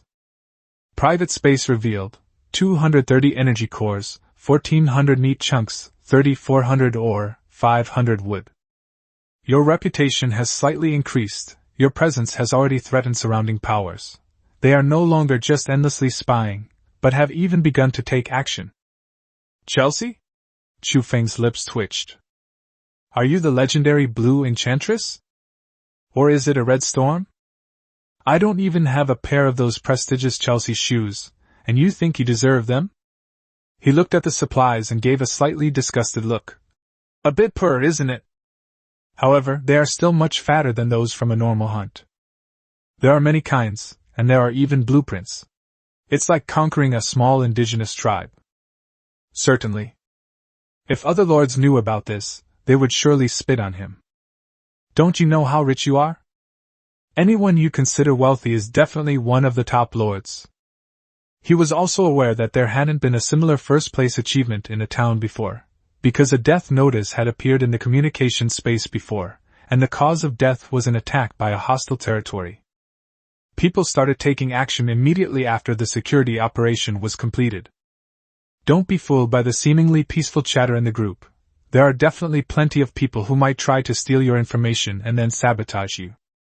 This is why Chufeng just watched and didn't join in the fun or initiate any conversation. Exposing your own information? Isn't that just being bored out of your mind? There are only a few billion people to begin with, and besides, there are all sorts of birds in a big forest. Chufeng touched his head and found that his originally smooth head was a little prickly, but he also felt that the prickly feeling was quite nice. While scratching his head, he analyzed. Now that the safe period is over, the original harmonious scene has been shattered. Compared to the unknown local forces of the creation continent, it is easier to take advantage of fellow countrymen who are well known and know their strengths and weaknesses. This is probably the best way to seize resources. But for me, going around conquering territories is one thing, but I still have to have some bottom line, unless they're really, really rich. The general principle is I will not offend others unless they offend me. If they do offend me, I will wipe out their entire clan. After thinking about it for a while, I realized that I've decided to trade the items I've acquired from this Chelsea territory in the trading space to obtain energy cores. Although the territory upgrade is still far from complete, the resources needed for the world tree are already close to halfway there. Certainly. More importantly, there were watchtowers and makeshift city walls. It's kind of junk, I don't really want it. If it's high-end, then I'll take it. Then another explosion occurred in the communication space. This is outrageous. Why are they fighting amongst themselves on the very first day? We are all lords of Earth, can't we unite? These people have gone mad. It seems like even Boss Kundi killed someone. That guy absolutely deserved it. He offended my dad. That's why he was killed. Screw you. My brother hasn't offended anyone. At most, he let that elf escape before. If you asked me, Kundi's familiars are elves. Now they're here for revenge. That makes sense. Back then, it was just one Pokemon, and it was clearly the one responsible for scouting. It was already level 6 and its strength far surpassed that of other familiars of the same level. How terrifying must it be now? Everyone fell silent. That makes sense. The Pokemon you're scouting won't be the highest level. They'll usually be of medium or even low level, so the sacrifice isn't a big loss. Even so, it still has a level of LV6. This shows how powerful the Kundi territory is now. No one dared to think about it. Chapter 53 I'm allergic to trees and want to move. Chapter 53 I'm allergic to trees and want to move. This news came out. This not only proves the extent of Chu Feng's current strength, but also exposes information about his family. He was hailed by many as the strongest lord. News about him was closely followed by the top-ranking lords, as it was extremely valuable information. It even relates to why the other side is able to gain such a large lead over everyone else. Taiyu and Days Valley. That's right. Even if the Titan is only LV7 now, it is in no way inferior to LV8 monsters. Yuro's expression was calm, but the corners of his mouth unconsciously turned up slightly. In front of her, the colossal titans are hunting a herd of mammoths. Most of the magical beasts in the valley have been cleared out by her followers, and they have now marched out of the valley into a vast frozen wasteland that stretches almost to the horizon. The cold wind howled. Huge rocks and snowstorms define the scene, while frozen branches litter the ground. In comparison, the valley is truly a place of birdsong and fragrant flowers, presenting two completely different scenes. In the wind and snow, Yuro wore a long dress and a half-body armor, her long eyelashes were covered in frost, and a long sword hung at her waist. If it weren't for the enhanced body, one would probably be shivering with cold. Roar! The enormous titans used brute force to snap off the monster's long fangs, then used them as weapons to stab them into the monster's skull. So-called elite-level monsters are nothing to her followers. At this time, she received several messages in her private space, all from several lords she favored, with whom she usually exchanged messages. Necropolis, latest news, Kundi's familiars may be elves. Shadow Garden, sister, Kundi doesn't seem friendly. He might be stronger than we thought. What do you think? How about we form an alliance? Bikini Bottom, Princess Titan, something terrible has happened. Kundi is a big bad guy, and he's incredibly powerful now. Why don't you form an alliance with me? An elf? The Eternal Forest? But my Titan is just as good, so how come the level difference is so big? They're so far ahead of us? Yura stood still, her mind filled with confusion. Only by hunting Lord-level monsters can one do so. But they had already completed the monster slaying at the Monarch level. Forget it, I'd better check the messages in the chat space myself. After all, these guys' goals are quite clear. After the safe period ends, they're eager to win over allies and exchange useful resources and information within the same circle. Why the same circle? The resources that a lord with top-tier followers can acquire are beyond the reach of a lower-ranking lord. It's too early to form an alliance. Now it's impossible to tell if someone is a human or a ghost. Moreover, you won't even tell us where you are. You have no sincerity whatsoever. Inside the communication space. Dude, are you sure you're in the Eternal Forest? Absolutely. If I were lying to you, may every word I say be a mistake. I believe him. Otherwise, who would dare to make such a solemn oath? What if he's a woman? One circle smaller? What if she's poor? Stop talking nonsense. Let's just assume this information is false. Then the lords of the Eternal Forest can simply investigate. Why make it so complicated? Agreed. Go upstairs. Oh right. Go ahead. What are you doing? Go check if the family members are Kundis. What's wrong with that? Have you really had any contact with Kundi? Do you understand Kundi? Besides, do you remember the specifics of the last message about the Pokemon? It encouraged us to hunt Pokemon. If they were your familiars, could you have tolerated that? Stop talking, just pretend I never existed. Kundi is still my good father.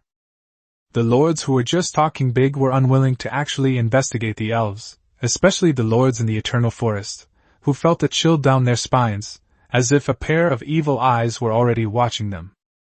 Yes. Do you know what kind of person Kundi is? He already gives off the impression of being someone you shouldn't approach, someone who would kill you if you offended him. If you were to conduct an investigation and be perceived as having ill intentions, you'd be dead. He's the strongest lord. Moreover, most of these kinds of things are just stirring up trouble. Countless people are watching the show, hoping to uncover more about the background of this strongest lord. They'd love to have someone to use as a tool. This is reality. There is no such thing as a free lunch in this world, and there are no fair-weather friends you can truly confide in. If they're not just bragging to you, then they definitely have ulterior motives. And most of them don't have good intentions. Ha ha ha, I suddenly feel uncomfortable where I am now, so I'm thinking of finding an auspicious day to move. I'll leave it to my brothers to find out more information. I think so too.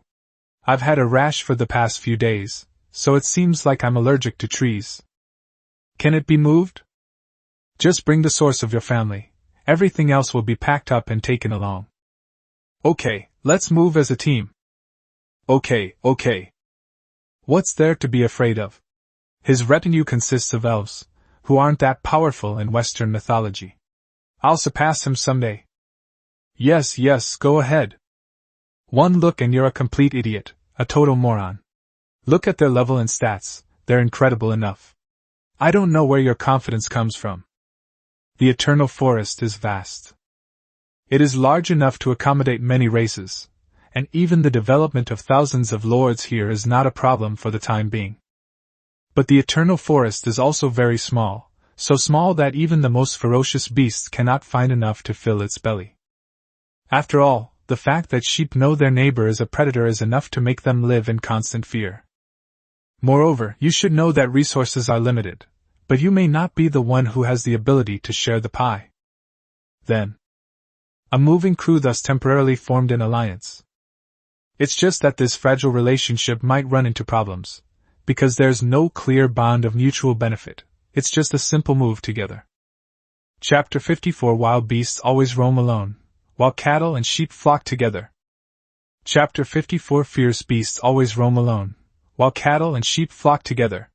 Within the communication space, some top lords also formed a temporary alliance, named the Temple. They maintained a balance among lords and even intentionally became enforcers to reduce the occurrence of mutual slaughter. Their shared belief was justice. Justice may be delayed, but it will never be denied. I think we should establish relevant rules, and everyone should be punished if they are violated, to prevent mutual slaughter from occurring. More importantly, we should exchange useful information and become stronger as soon as possible. Otherwise, how can we punish others?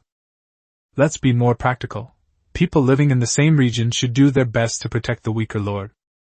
Protection? Our existence should be a constraint. Everyone is likely to encounter danger, and compared to those weaker beings, we are inherently destined to be eliminated. Yes, I agree with that. How about we bring Kundi in? His abilities are widely recognized. Did you add him to your private space? My application was rejected. Meanwhile, the smaller lords began to band together for mutual support. The rest are either observing or have no intention of forming an alliance.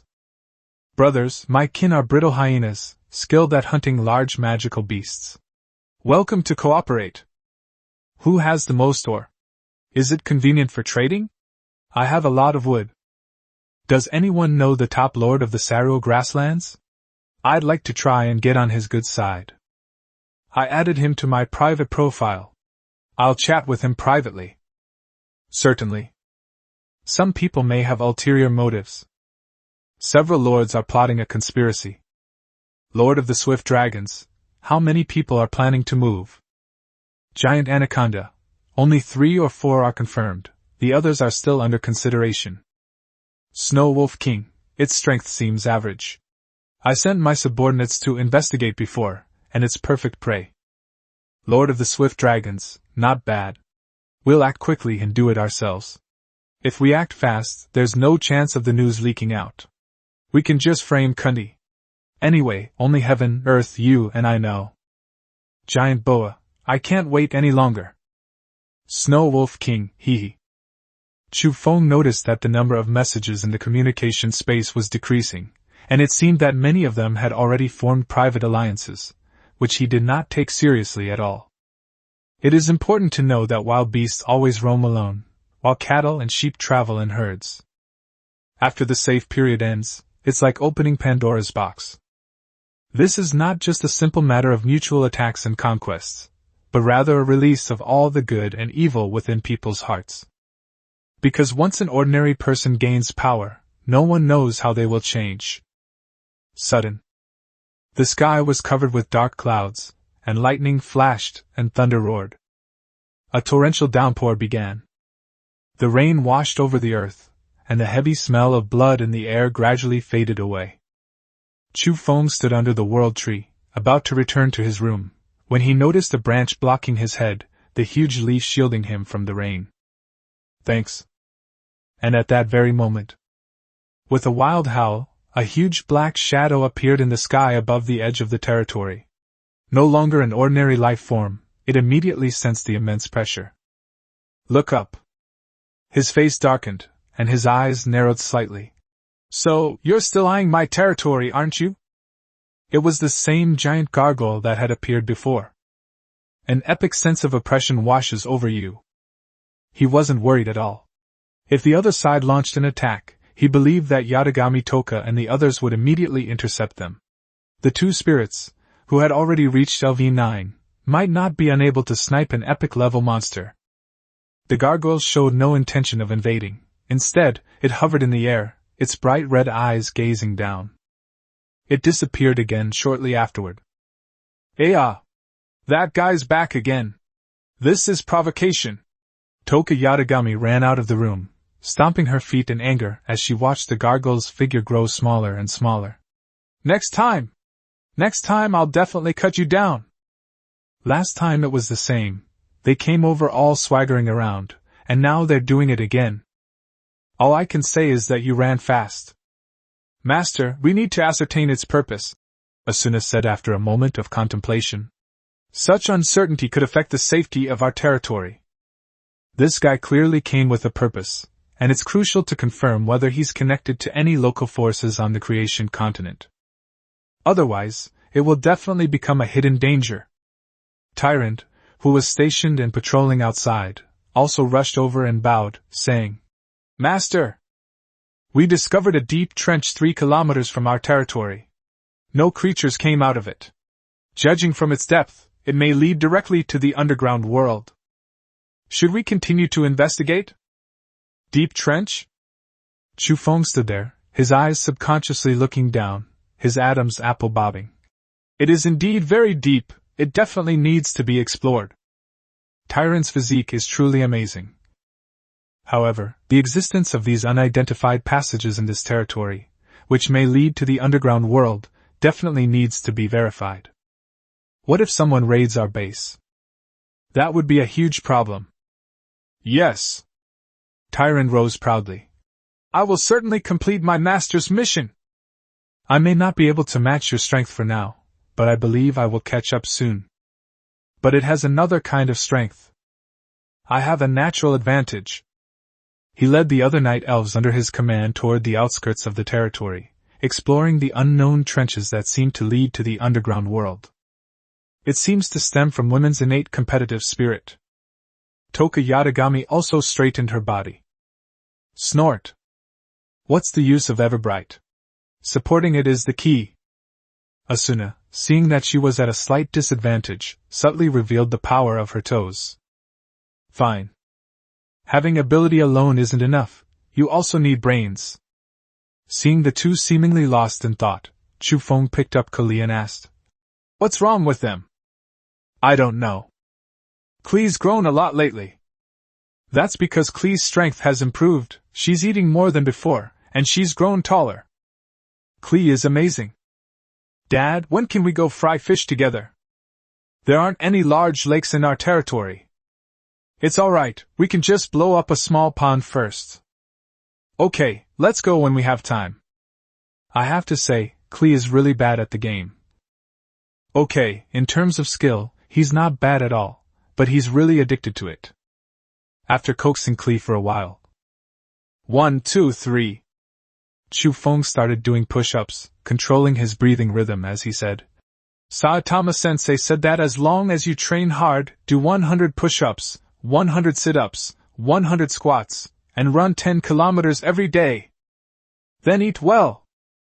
You can also become stronger. After training in these areas, you'll learn the basic fighting techniques and swordsmanship from Toka Yatagami. Certainly. He knew that these were all lies in the anime. Saitama only had such high combat power because he accidentally broke his limiter. But perseverance is really necessary, as it is also a way to temper one's willpower. It also allows you to become more familiar with your own body. But they didn't notice. A single black stubble of hair drifted down. Chapter 55. That was just an appetizer.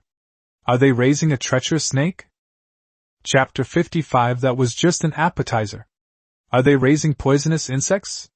After finishing his workout, he held Klee in his arms, enjoying Asuna's shoulder massage, and admiring the face of Yatagami Toka, who was ordered to stand there without speaking or eating.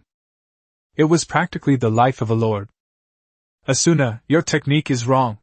Chu Feng stood up, grabbed her soft, boneless hand, and said seriously, I'll teach you. Sit here. TSK TSK TSK. Those little hands. Yes, master, I will study hard. Asuna nodded earnestly. As a member of the household, one must not only know how to fight, but also how to serve one's master. If other people knew, they would probably be furious. Yes, yes, yes. You're awesome. You're amazing. Your loyalty is off the charts. Just as Chu Feng was about to make his move, a notification in the communication space made him stop. Final assessment notification. Assessment content, monster invasion. Assessment difficulty, random. The rating levels are D, C, B, A, S, S, S, S, S, S. Reward, the first 10,000 lords to complete the task will be selected based on their overall score, with those achieving the same rank as the first lord. The lord with the highest overall score will receive the unique reward. Failure, death. Lucky ones from Earth, you are about to embark on a journey to pursue eternity. But there is only one key to unlock it, and the throne of omnipotent authority that is immortal and indestructible can only hold one person. All the powerful and all races vie for supremacy. Use your wisdom and strength, and together with your family, write your own epic myth. Countdown, 1 hour. The real assessment has begun. Was the loss of millions just an appetizer? It must be said that this announcement was quite explosive news for the lords.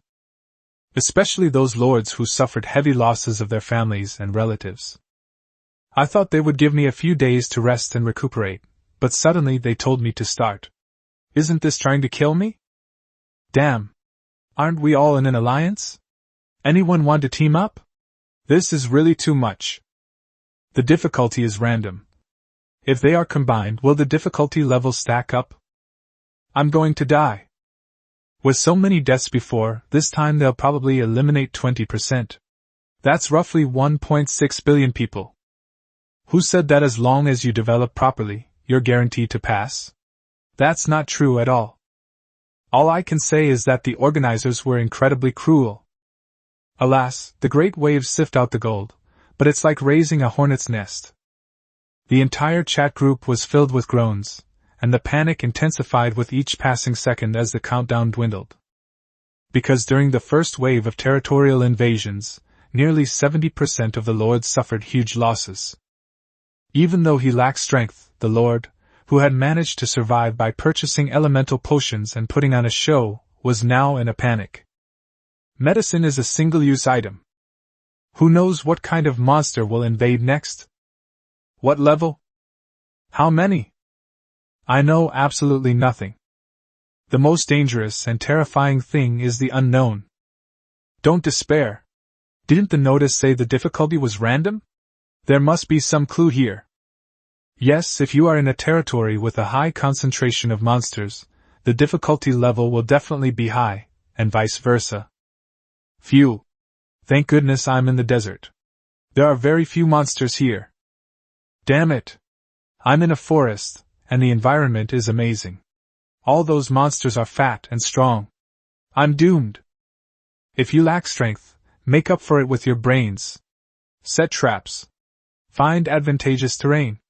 Arrange your troops in formation. These are all ways to help defend against monsters. I'm well versed in the 36 stratagems. Feel free to message me. The person upstairs is a beast. Profiting from human suffering at a time like this. The price has to be lowered. Many lords breathe a sigh of relief upon hearing this. It seems I'm still lucky. So, while this random elimination is based on the large number of monsters near the territory, other factors might also be involved, such as the lord's own level. If there's a high-level lord nearby, wouldn't it attract a large number of monsters? Holy crap! That makes sense. Thank goodness I haven't moved yet. Kundi, you saved my life. That's not fair. I have tons of monsters here, and no powerful players. Why should I get to choose? Me too. I demand a rematch. But where in the world is there any fairness? Others have been in business for 3 generations, and their extravagant spending is enough for their descendants to enjoy endlessly. Even if they are incompetent, they can still endure dozens of losses that ordinary people cannot bear.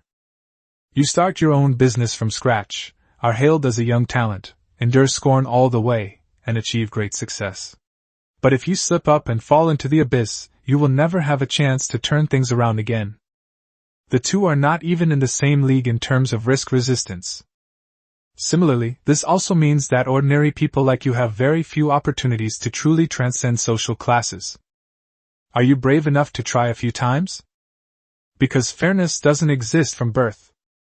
10,000 spots? Does the lord with the highest score receive the sole reward? Chu Feng looked at the notification. Just like they said, those who remain after this selection process are all elites. While their families may not be powerful, they themselves must possess extraordinary abilities. Interesting. The more brutal it is, the more exciting the competition will be. Shadowy jungle. It starts in an hour. Will we be able to make it? Lu Qian's face was full of worry. She wanted to send a message to Chu Feng, but then decided against it. What's the point of telling them? Could it be that I should ask Brother Chu to bring his family to rescue me? Collier flapped his wings and flew to her shoulder, comforting her. Don't worry, I've already reached the epic level and have special skills. I can definitely help you pass the test, so don't worry. Lu Qian, overcome with panic, unconsciously shed tears, looking like a delicate flower in the rain. Really? The feeling of unease made her subconsciously want to find a reliable person to help her, and for some reason, Chu Feng was the first person she thought of. Because she always seemed so calm, composed, strong, and confident. Collier reached out and scooped up her tears. Yes, please don't cry, or I won't be able to carry you anymore. Let's cheer each other on. Lu Qian nodded. I also cheered myself on. Chapter 56 Underground Crisis. Punish Tyrant. Chapter 56 Underground Crisis. Punishing Tyrant. Master, weren't you teaching me how to massage? Asuna asked. No, let's leave it at that for today. When you reach maturity, I'll teach you real massage techniques. Chu Feng blushed, coughed twice, and continued. Also, have those goblins come back to guard the area. The monster invasion is about to begin.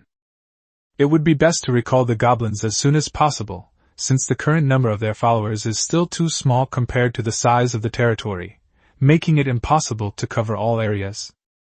Moreover, the ability to establish multiple layers of defense is also beneficial for resisting monster invasions.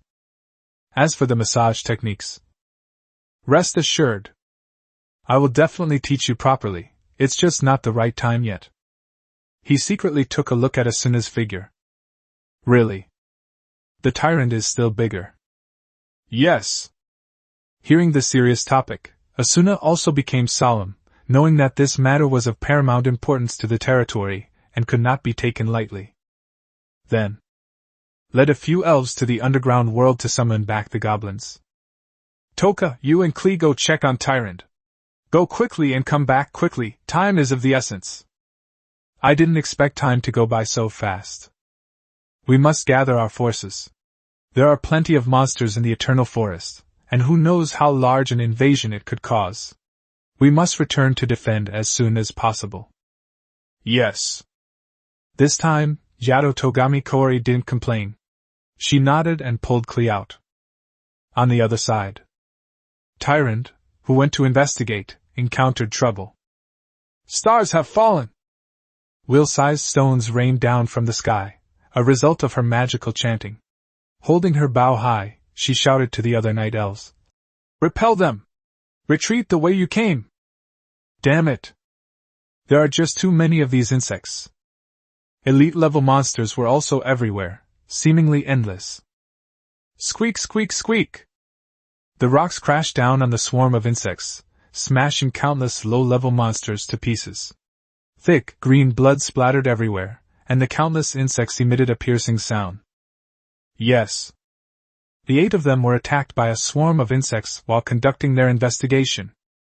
There was no sound when we first entered the deep trench, but after going deeper, we found a narrow opening that allowed us to see part of the underground world, which was filled with a dark aura of chaos and death. Just as they were about to head out to continue their investigation, the walls of that narrow opening began to move. That's right. It wasn't a hole at all, but a gap exposed by the swarm of insects. With a rustling sound, the creatures on the wall turned around, and they were none other than burrowing insects. They successfully fooled Tyrant and the others by using the camouflage of a simulated environment. They only noticed it after it started moving, but the other side launched an attack immediately. It looks like a swarm of bees, thousands upon thousands of them. If someone with trypophobia saw it, they would probably feel uncomfortable all over and their hair would stand on end. We're surrounded too. Too many. High-level insects are coming. Several LV7 burrowing worms fluttered their wings and flew over, their sharp mouthparts like sword blades and their forelimbs covered with densely packed spikes. If it were a close-range attack, even a funeral director, embalmer, would have to shake his head and say there was nothing he could do. It's all my fault for being careless.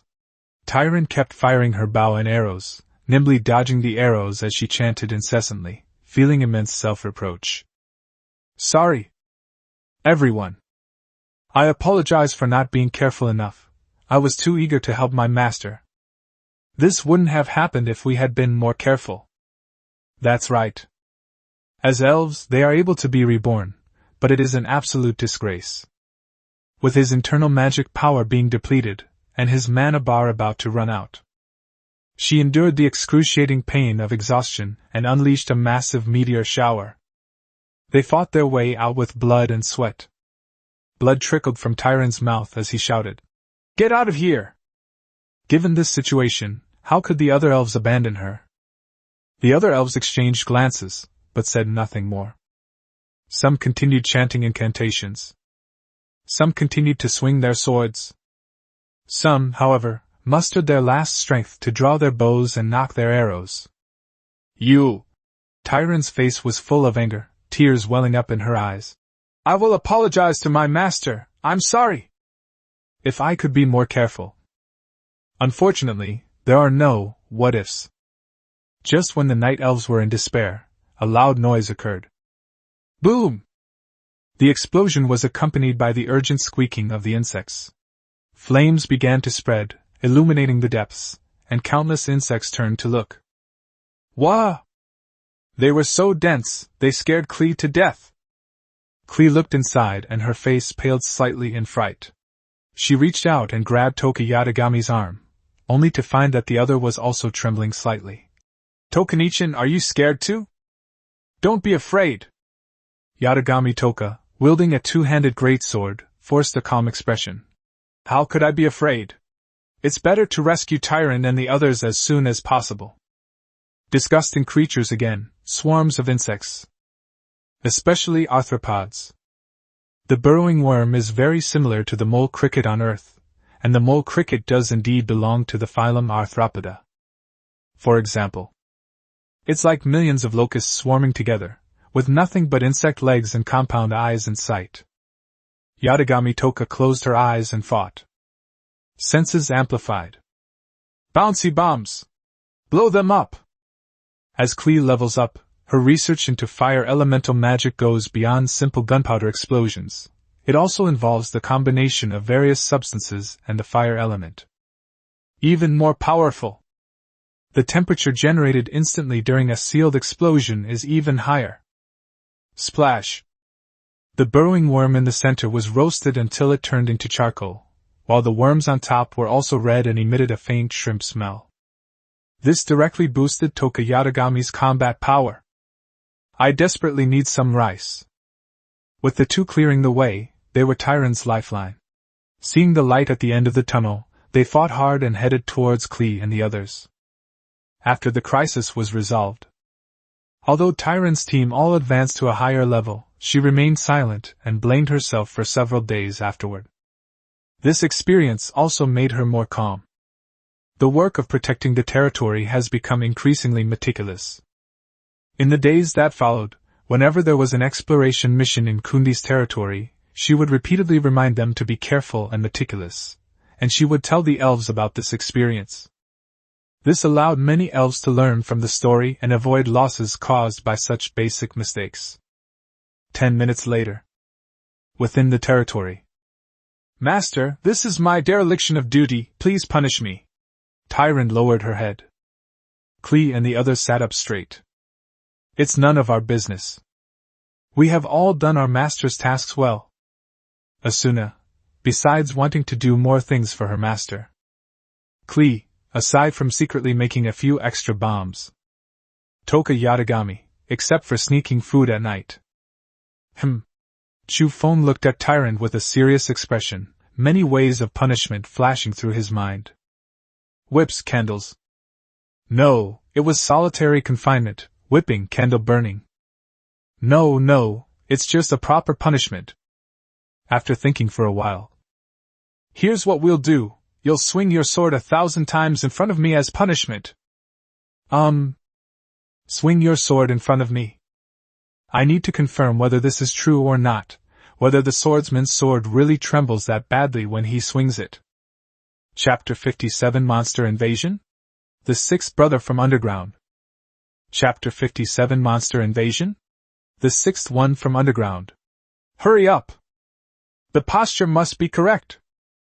Great! Room and board included. Chu Feng was there, appreciating Tyron's sword-wielding movements, and the thoughts that had been building up over this period of time finally eased a bit.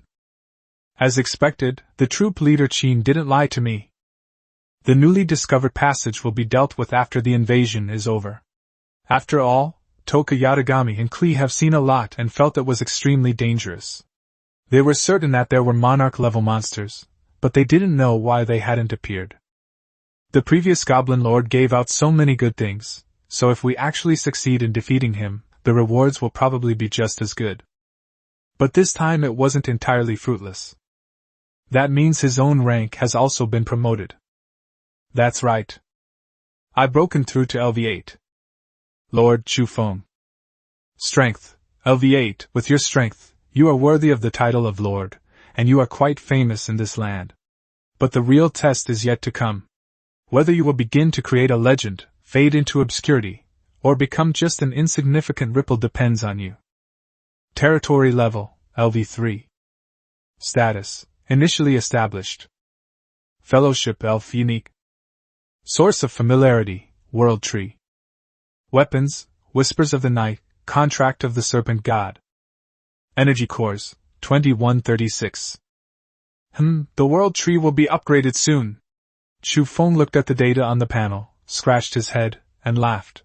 Like a mailbox hanging on a telephone pole, so exciting. Then. Asuna also brought those goblins back. Respect your master. The leading elite goblin, filled with awe, led the other goblins to prostrate themselves on the ground. Yes, you are responsible for defending against the monster invasion from the outside. If the defense line is breached, you will retreat. Those who are wounded should retreat to the rear, while those who can continue fighting should assist my comrades in the battle. Of these goblins, more than 500 are elite level, serving as additional combat power for the territory and significantly boosting its overall strength. Yes, Your Excellency. I am willing to fight for my master.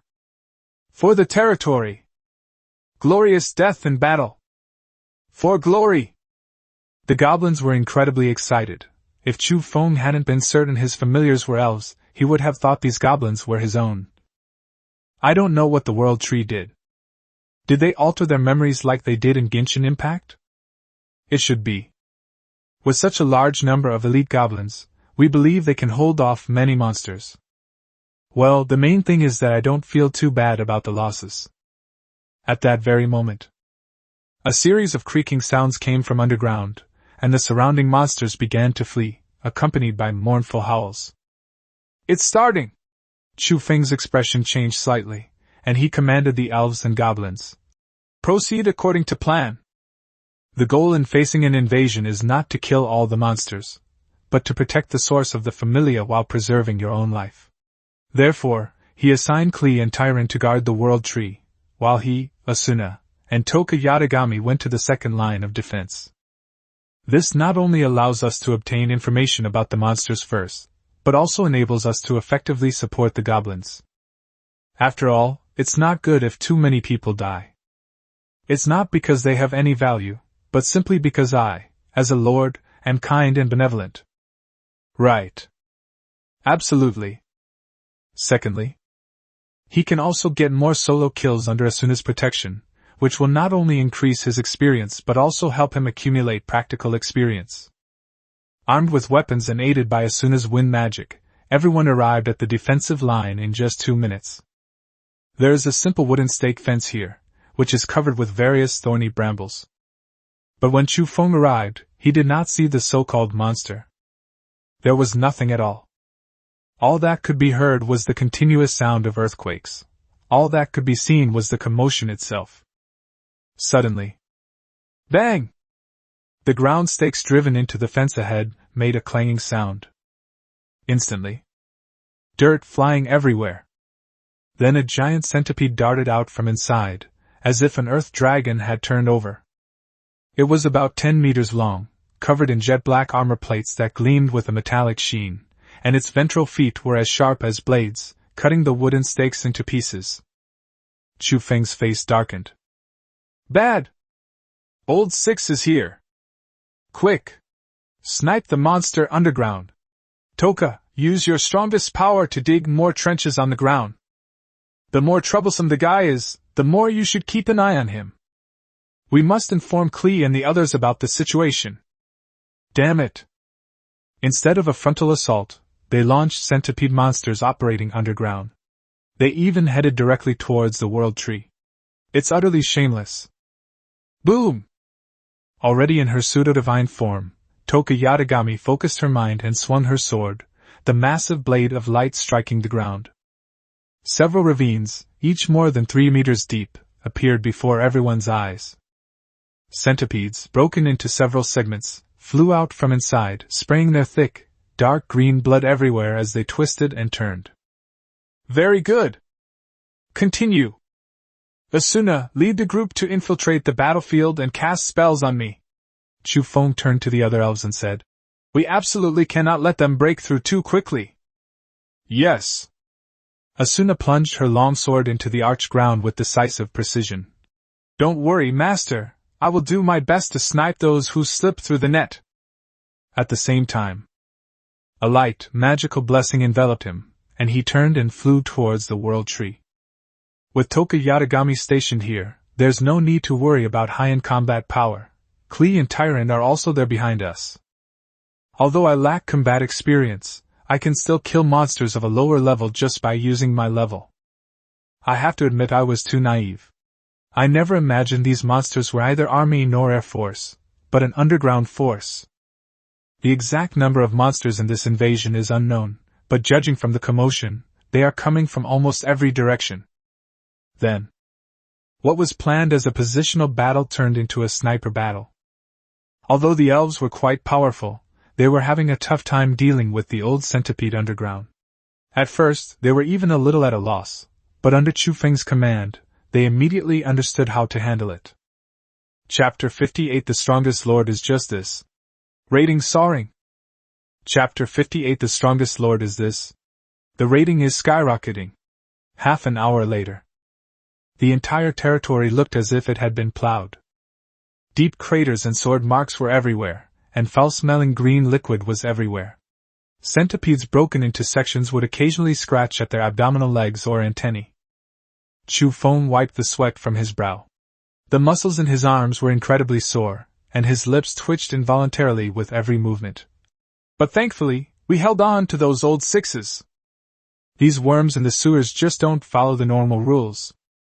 But it's a lesson learned, so I won't be at a loss if I encounter this situation again. It seems I need to find a way to set up a defense line underground as well. Now that Klee and Tokuyatagami have created artificial trenches, the spirits only need to kill them according to the terrain. It must be said that due to their sheer numbers, goblins played a significant role, effectively eliminating almost half of the underground centipedes and killing them with remarkable efficiency. It would not be an exaggeration to say that they fought a bloody battle. The territory has now been temporarily held, and the overall battle situation is under control. The once bustling communication space has become much quieter. This time the scale is much larger than the last one. I have already lost 10 of my retainers. I think this is my last speech. If anyone can return to Earth, please inherit my 430 G of study materials. The guy upstairs is a true man of character. The world is cruel, but I am lucky. Only a few monsters invade my territory, which puts my mind at ease. How come you guys still have time to chat here? Aren't you worried about the territory? Some are just waiting to die, while others are just loafing around without any pressure. By the way, did you guys notice the rankings? Kundi isn't number 1, and he didn't even make the top 10. What's going on? Could it be that there aren't many monsters on the big boss's side? He has amazing skills but nowhere to use them? Ha ha ha, seeing him suffer makes me happier than if I had won first place. That's it. The strongest lord? You guys are just being arrogant. Even a starved camel is bigger than a horse. Be careful, Kundi might be a petty guy. I suspect the person upstairs is a hermaphrodite. Don't be so absolute. The world is vast, and even Kundi may not be able to stay in first place forever. Perhaps we will witness him fall from grace. Chu Feng watched them chat and was also curious about the current situation of the rankings. I've killed quite a few monsters, but I never expected to not even make it into the top 10. Monster Invasion Real-Time Rating. Top of the list, Green Dragon City 1305, difficulty SS. Second, Titan's Realm 1298, difficulty SS. Third, Shadow Garden 1252, difficulty S. Fourth, Bikini Bottom 1241, difficulty SS. Seventh, Frostwing 1210, difficulty SS. Eighth, King of Flames 1190, difficulty S. 13th, Kundi 1120, difficulty SS. 14th, Necropolis 1118, difficulty SS. Because the ratings are updated in real time, the top few lords with very close rankings often change positions, but there are generally only a few of them. However, judging from the difficulty level, it's clear that your idea is correct.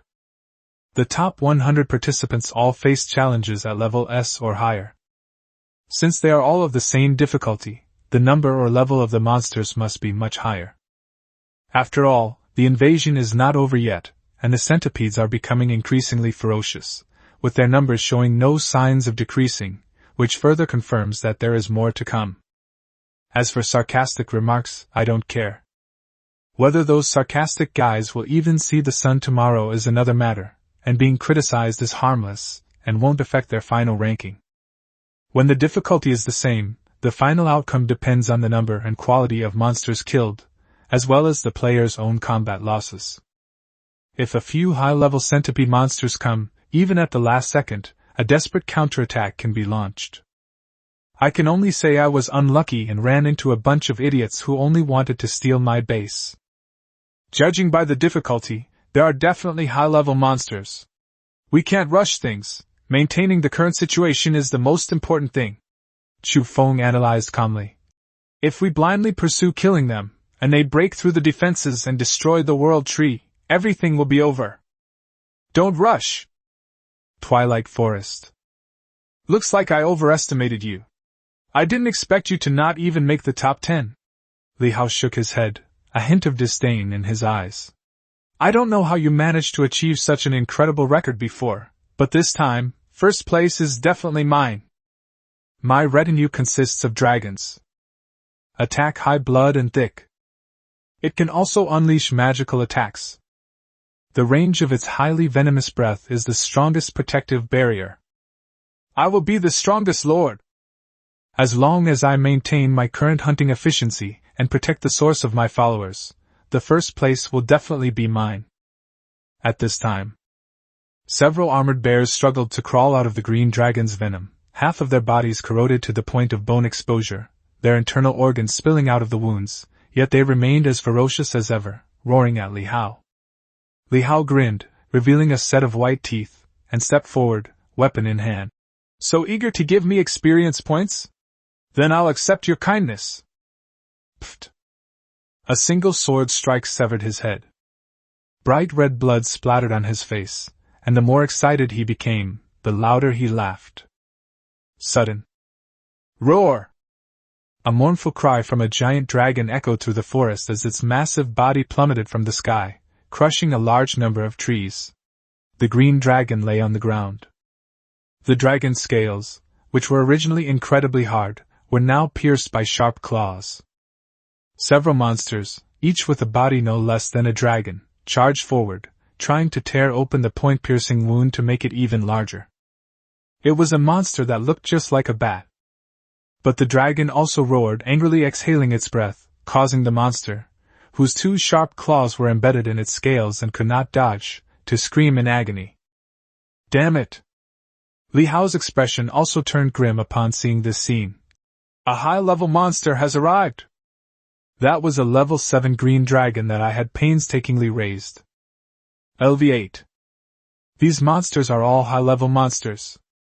My green dragon is not fully grown yet. It can usually hunt down level 8 monsters, but it is difficult to hold its own against multiple opponents. Back up! All of you, come back here! Li Hao immediately ordered the green dragons to assemble.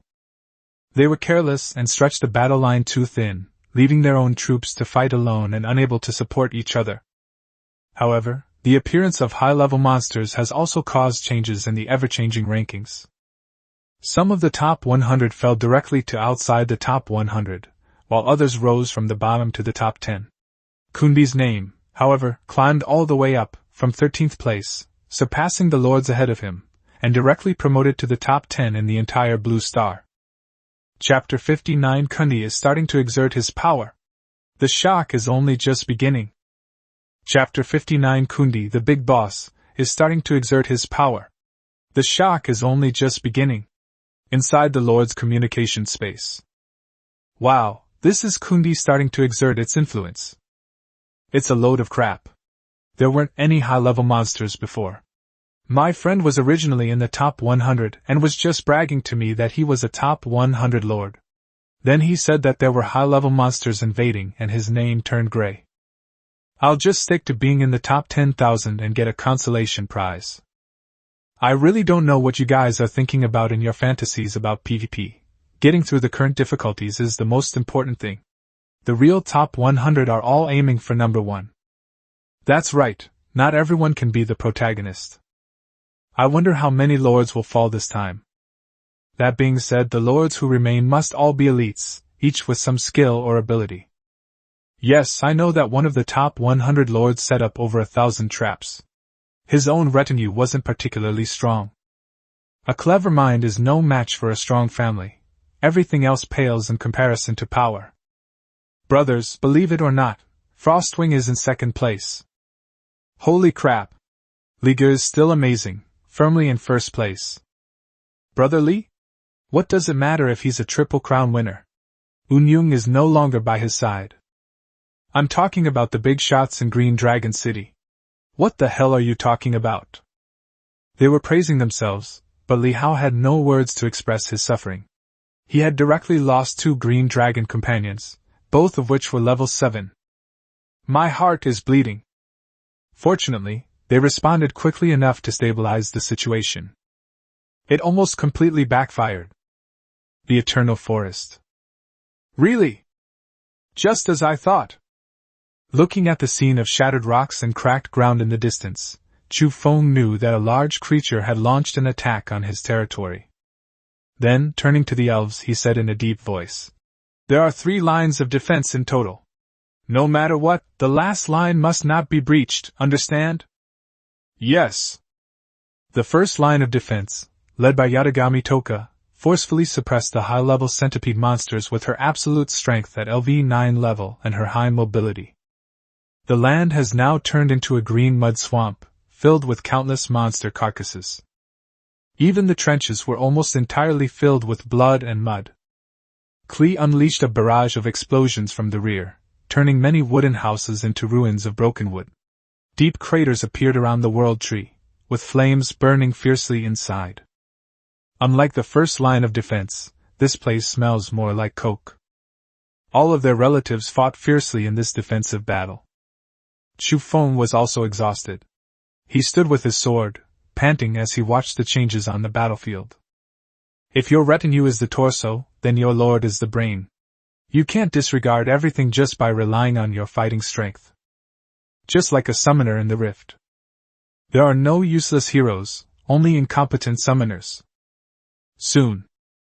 Amidst a tremendous commotion, a giant centipede emerged from the ground, standing as tall as a 5-story building, its carapace gleaming like steel. The goblins on the first line of defense were blown away, and dozens of people were cut into pieces in midair by their ventral feet. Yatagami Toka's long hair flew wildly as she charged forward, sword in hand. The massive energy field blasted the ground below, revealing a veritable wormhole inside, where thousands of centipedes were constantly moving toward the World Tree. Immediately afterwards, it then turned into many fragments. They soon found themselves battling the enormous centipede monster. A level 9 monarch-class monster. The sword light surged like an inverted Milky Way. Purple hair flowing. A cold glint flashed in his eyes. The number of monsters in this invasion is simply too many. At first, there were only a few hundred, but they were hiding underground, which was quite troublesome. Now, their numbers have obviously increased dramatically, and there are at least several thousand. Among them are quite a few LV8 and LV9. Before the World Tree, before the final line of defense of the third line. Klee's little face puffed up with anger, the crimson flames and scorching winds blowing her golden twin tails up. She raised her hands from the air, pouted, and said angrily, "I hate bugs. I hate all kinds of bugs. Klee's going to blow you all to smithereens. Don't let you get near the World Tree." Boom! Sparks! Klee unleashed her full power, and the massive explosion almost completely filled Chu Feng's field of vision. Boom! The ground was scorched into charred soil, and the surrounding trees instantly lost moisture, became dry, and spontaneously combusted. The massive sea of fire surged and churned, engulfing nearly 1,000 monsters, including countless elite and lord-level monsters. Moment. The score, which had already broken into the top 10, overtook several people at an astonishing speed and was closing in on the number 1 spot. Monster Invasion Real-Time Rating. Top of the list, Green Dragon City 4305, difficulty SS. Second, Kundi 4290, difficulty SS. Third, Frostwing 4258, difficulty SS. Fourth, Titan's Domain 4210, difficulty SS. Instantly. Teacher Ma. What happened? Kundi has really unleashed his full potential. I know that with the appearance of higher-level monsters, the rankings will inevitably change drastically, but Kundi's rise is too fast. The elves are truly amazing. Dude, didn't you see Green Dragon City and Frostwing? Both of them are dragonkin, are they weak? Yes, that's reality. The dragon's familiars are indeed top tier, standing above the vast majority of lords, but this only proves that Kundi is stronger. As expected, Kundi is forever a god. This time, they must have used a powerful move to wipe out a large number of monsters. There were definitely too few monsters before. The vast majority of lords were utterly shocked by the surge in Kundi's rating, and some even couldn't believe it was true, even if they wiped their eyes out of their sockets. What kind of attack could wipe out so many monsters in an instant? And it's definitely not low level. The top lords also stared wide-eyed. Did they acquire some top-tier treasure before? That's definitely it, otherwise how could it be possible? Alright, it's still right behind me, what's there to be afraid of? I'm definitely taking this one and only reward. Exactly, such a treasure is definitely a one-time use item. Even if it were a secret treasure, or even if his followers used a wide-range spell, it would inevitably deplete his energy. Are elves really that strong? Elves are skilled in magic and archery, making them top-tier familiars, but I don't believe they can pull off a spell of that scale again. Unfortunately, they were all wrong. This was just one of Klee's ultimate moves. You should know that Toka Yatagami hadn't even used her full strength yet. The shock we're experiencing now is just the beginning. Chapter 60. The Transformation to Legendary Level. You can't die. Chapter 60. The Changes of Stepping into the Legendary Level. You can't die. Chu Feng had no time to pay attention to the messages in the communication space, as he was focused entirely on defense. Faced with overwhelming strength, the monsters were indeed powerless to break through the defenses, but he knew all too well how terrifying Old Six was. Moreover, in this world full of all sorts of incredible things, who knows when a monster might suddenly launch a surprise attack and backstab you. Therefore, he has been paying close attention to the changes on the battlefield. After using her ultimate ability, Klee looked at the bugs that had been cleared away and wiped the sweat from her brow. Phew! It feels so much better now that there aren't so many bugs. On the other side, Yatagami Toka stood in midair, holding the Fiend King, fake, high, with an illusory throne appearing behind her, and her princess-like purple spirit dress, fake, moving without wind. A surge of immense energy erupted from her body, and the fiery slayer swung his sword forward with a powerful purple light. Before her stood a monster with the front half resembling a praying mantis, but the torso of a centipede. The two massive sides only suffered 2 minor scratches after the fierce battle, demonstrating their incredible sturdiness. Its compound eyes moved slightly, staring intently at the human in front of it. Just as Yatagami Toka swung her sword, the hidden wings inside its shell unfolded. While dodging her attacks, launch your own. But even so, it all seems to be within her calculations. At the critical moment, sword drawn. Parry!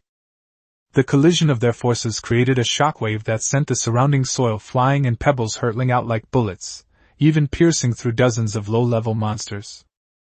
Immediately afterwards, Sign! He bent down and slashed at the gaps in the monster's carapace. Yes, this is a level 9 monarch-level monster with incredibly sturdy armor. Even using energy-conjured weapons, the sharpness of which is insufficient to penetrate its defenses. However, although the muscles at the junction are strong and tough, they cannot compare to the hard carapace. The moment it pierced through, bright green blood spurted out. Yatagami Toka used her great sword as a fulcrum and spun around in the air, performing a circular cut on the monster along the gap. Boom! Half of its limb below its head fell off, but its lower body and legs still retained a tenacious vitality and maintained a charging posture. After being easily dodged, it fell to the ground. A level 9 monster has fallen. Afterwards, Toka Yatagami, together with Asuna, killed another monarch-level monster.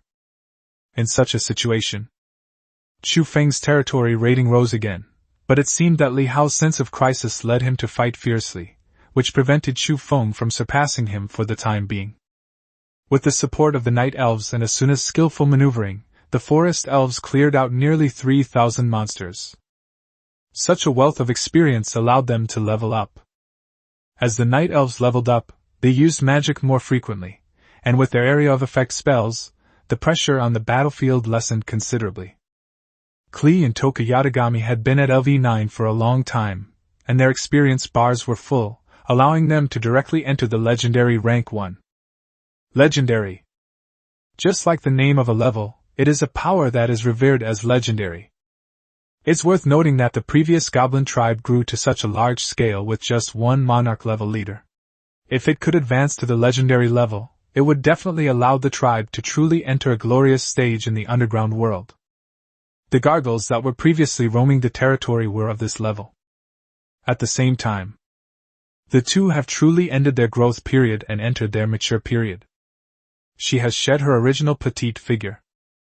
Klee, seemingly due to her own nature, did not transform into a young girl, but remained at a height of 1.26 meters, thus finally reverting to her original figure. Yatagami Toka is truly in her teenage form. Although she is still petite at only 155 centimeters, it is a world of difference compared to her previous height of about half a person. In Chu Feng's eyes, they were like figurines that had come to life. This is maturity. Her figure has changed so much. That's fantastic. I have to say, it's absolutely gorgeous.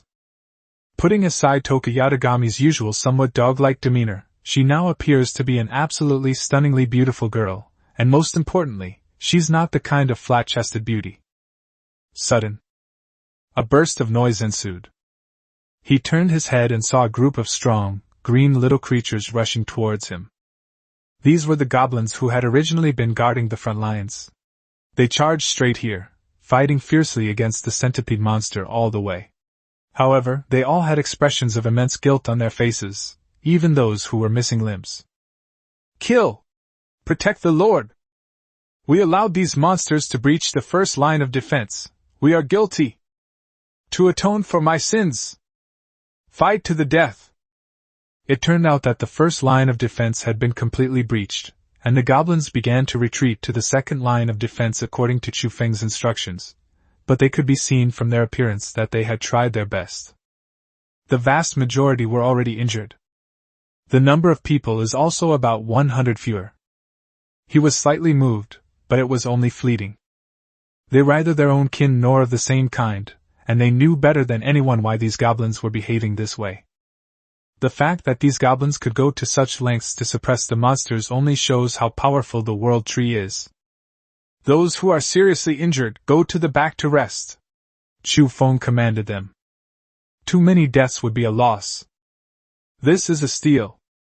Looking at the crippled and severely injured goblins, he said in a deep voice. Hang in there. I believe you can recover. I believe in you. I believe you can create even greater and longer-lasting value for me. Feeling the Lord's loving gaze, the goblins were moved to tears. A goblin, having bound its severed arm with strips of cloth, raised its weapon with one hand and shouted, My lord! We can still fight! That's right! Even if I lose an eye, or even if I only have one mouth left, I will fight to the end. What kind of wound is a cut? Just stuff the intestines back in and tie them up. We swear to defend our territory to the death. Chu Feng glared at them and shouted, Those who are seriously injured, get out and heal. I am the Lord. Listen to me. What are you trying to do? Who will farm the land after we die? Who will mine after I die? Who will harvest it after it dies? You cannot die. You are valuable. Upon hearing this, many goblins were so moved that tears streamed down their faces. With a hint of reluctance, they began to retreat. However, those goblins who were slightly injured held their heads high and looked at their retreating kin with pride. The battle continued as before, and even intensified. The invading monsters were generally of elite level or higher, and the battle seemed to have entered a white-hot stage. Chu Feng naturally advanced to LV9 as well, becoming a major fighting force. And whispering in the dead of night, still wielding high-level weapons. Aside from Toka Yatagami and Klee, who are high-level spirits, he went up and killed all the monsters below his level with a single strike. Pick the softest persimmons.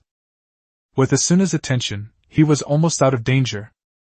Chapter 61: A Terrifying Surge. A Difference in Luck. Chapter 61: A Terrifying Surge. A Difference in Luck.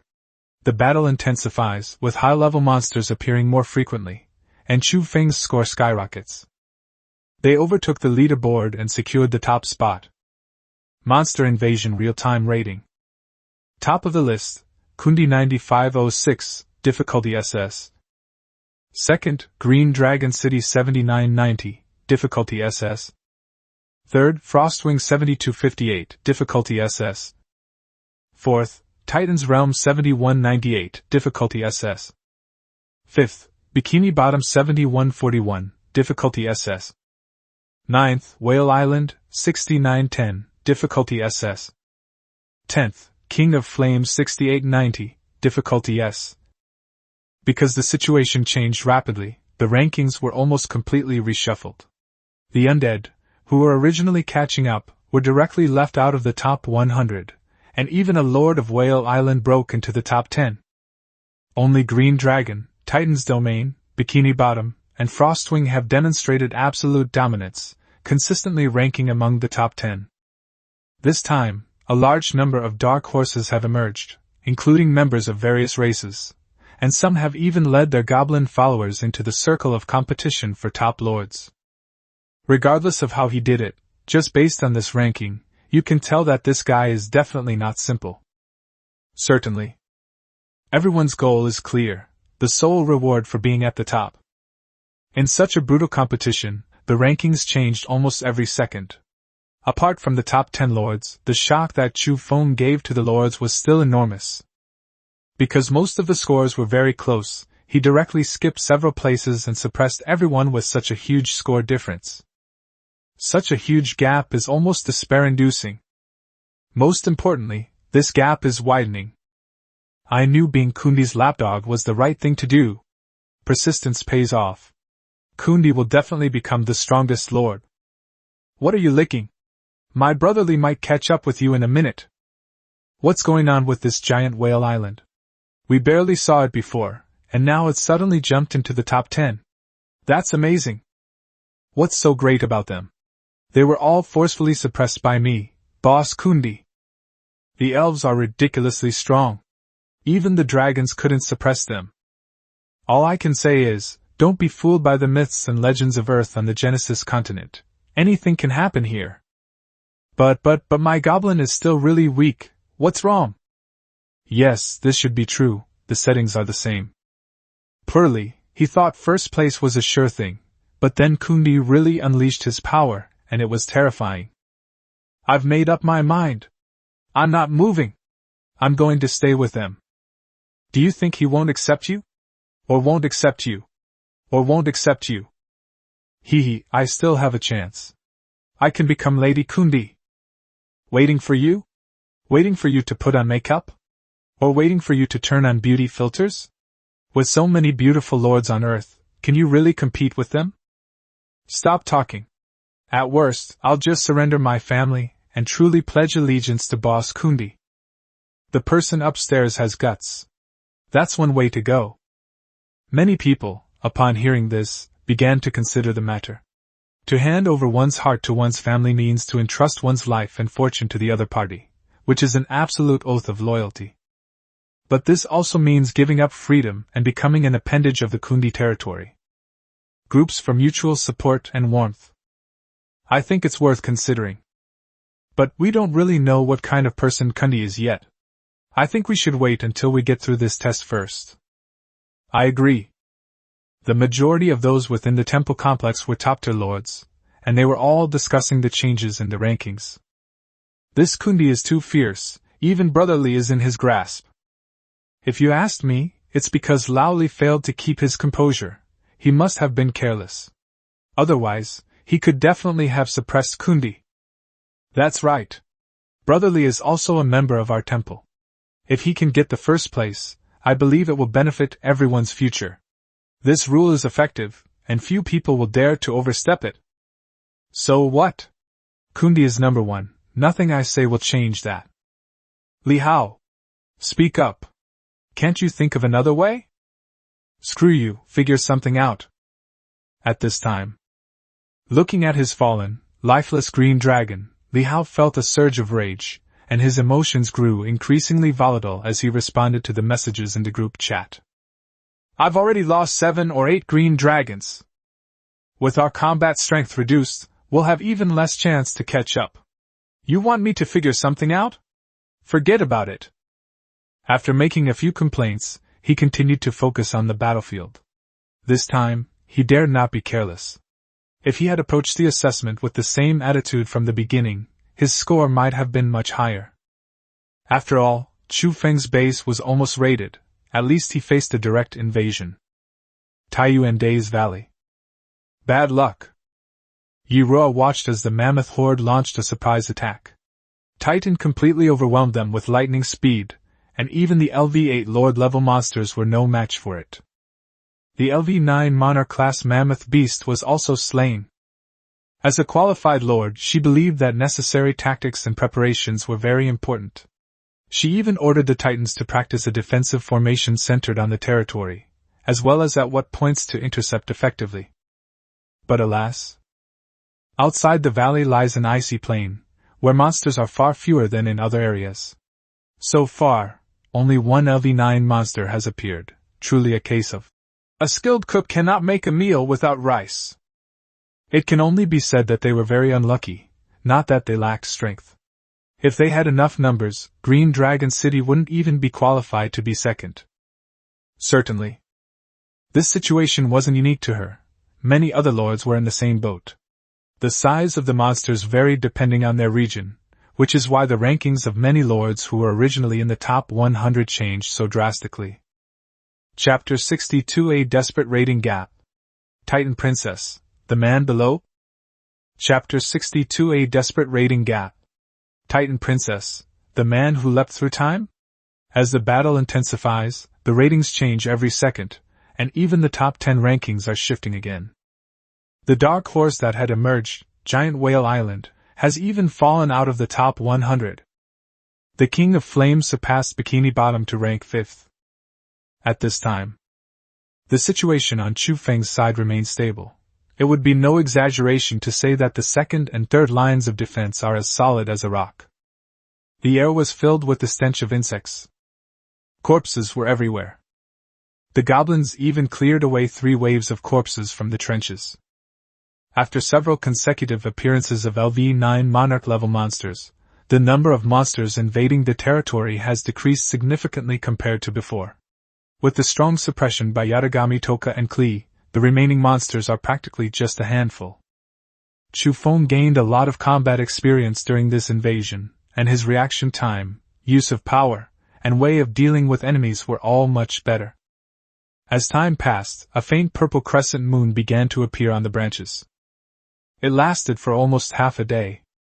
It seems we're almost done. Chu Feng wiped his sweat, planted his long sword in the ground, and exhaled, saying, "It's only because of my extraordinary physique that I can hold on, otherwise, I'd be exhausted to death. There must be at least 5,000 or 6,000 monsters, right? It's alright. If there were several more hours of intense fighting, not only would I not be able to fight, but the strength of my familiars would probably also be at its limit. If that's the case, then the Lord's side can almost be said to have been completely wiped out of billions of people. At most only a few hundred will be able to complete the real assessment." 10 minutes later, there were only a few scattered invading monsters, and a notification appeared in the communication space the moment they died. "Congratulations to all lords for passing the test.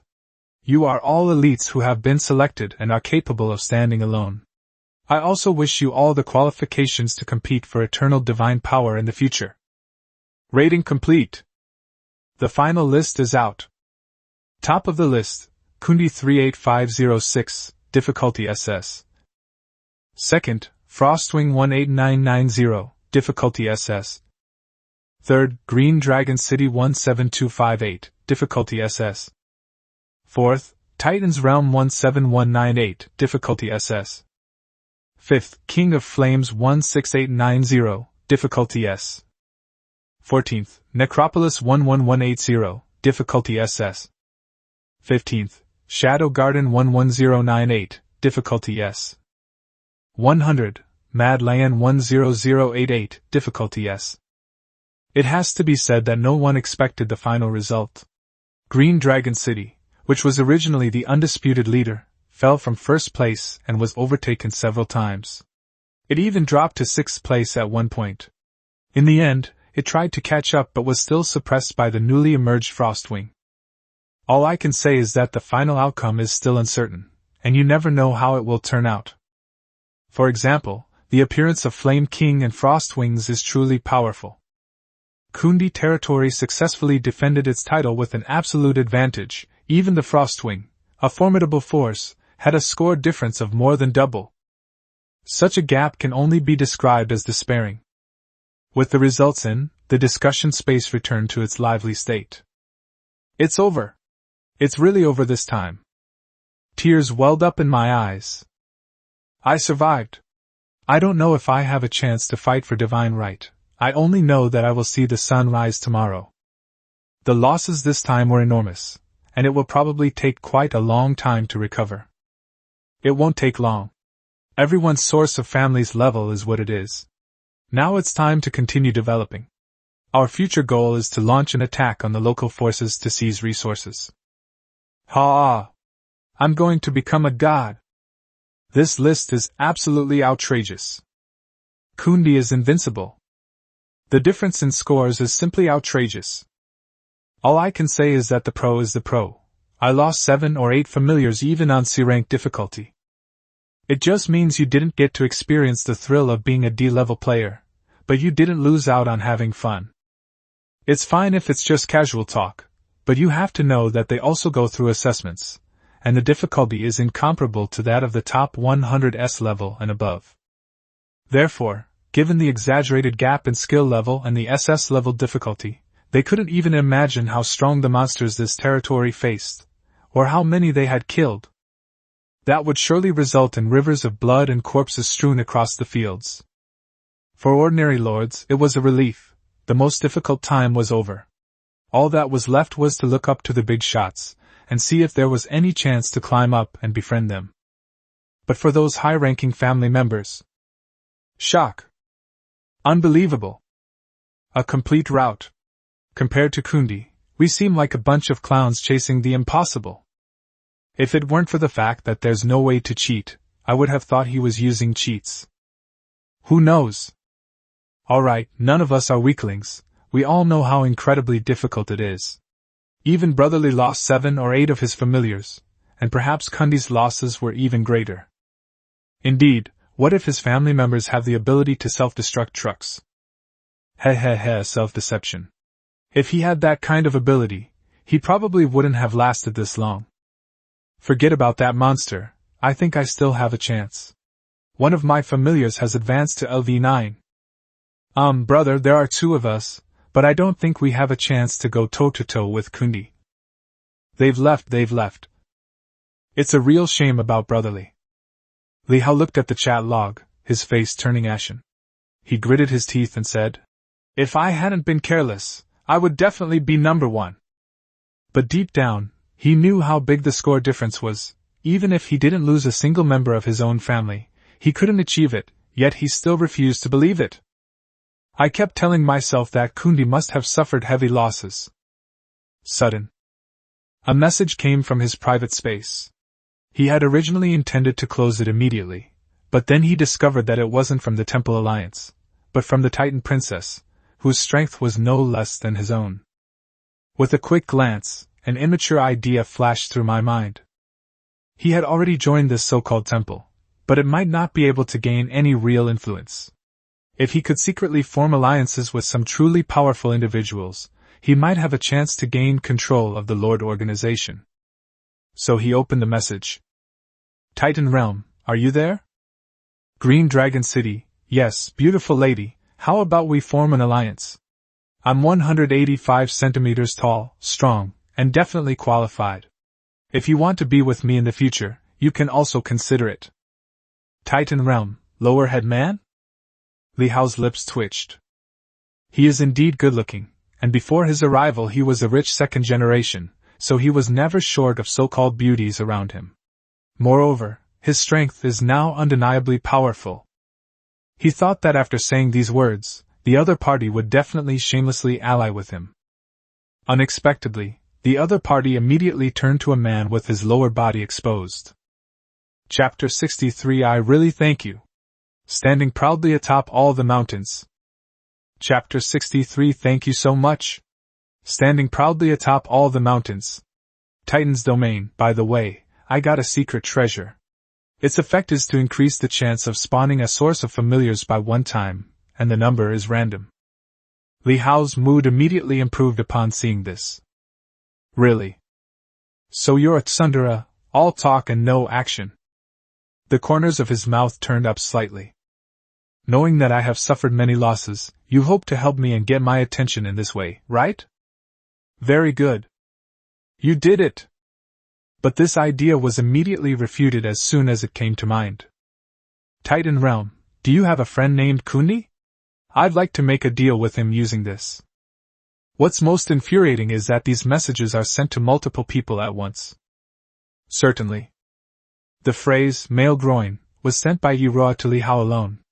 If he knew that he was the only one being called male groin, it's hard to say whether he would feel lucky or unlucky. Green Dragon City, no.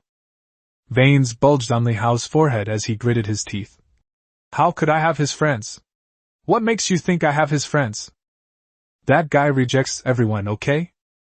If I could have this treasure, I could make up for a lot of my losses. If I could breed enough followers, I might even be able to increase my combat power. It would just take a little more time to level them up. This treasure is very important to him. It would be best to buy it if possible. So he took the initiative to extend a trade invitation to Iroha. Green Dragon City, you can trade with me too. Titan's domain, I want his friend's slot, and you might not be able to afford it right now. Green Dragon City, just tell me the price. Friend slot?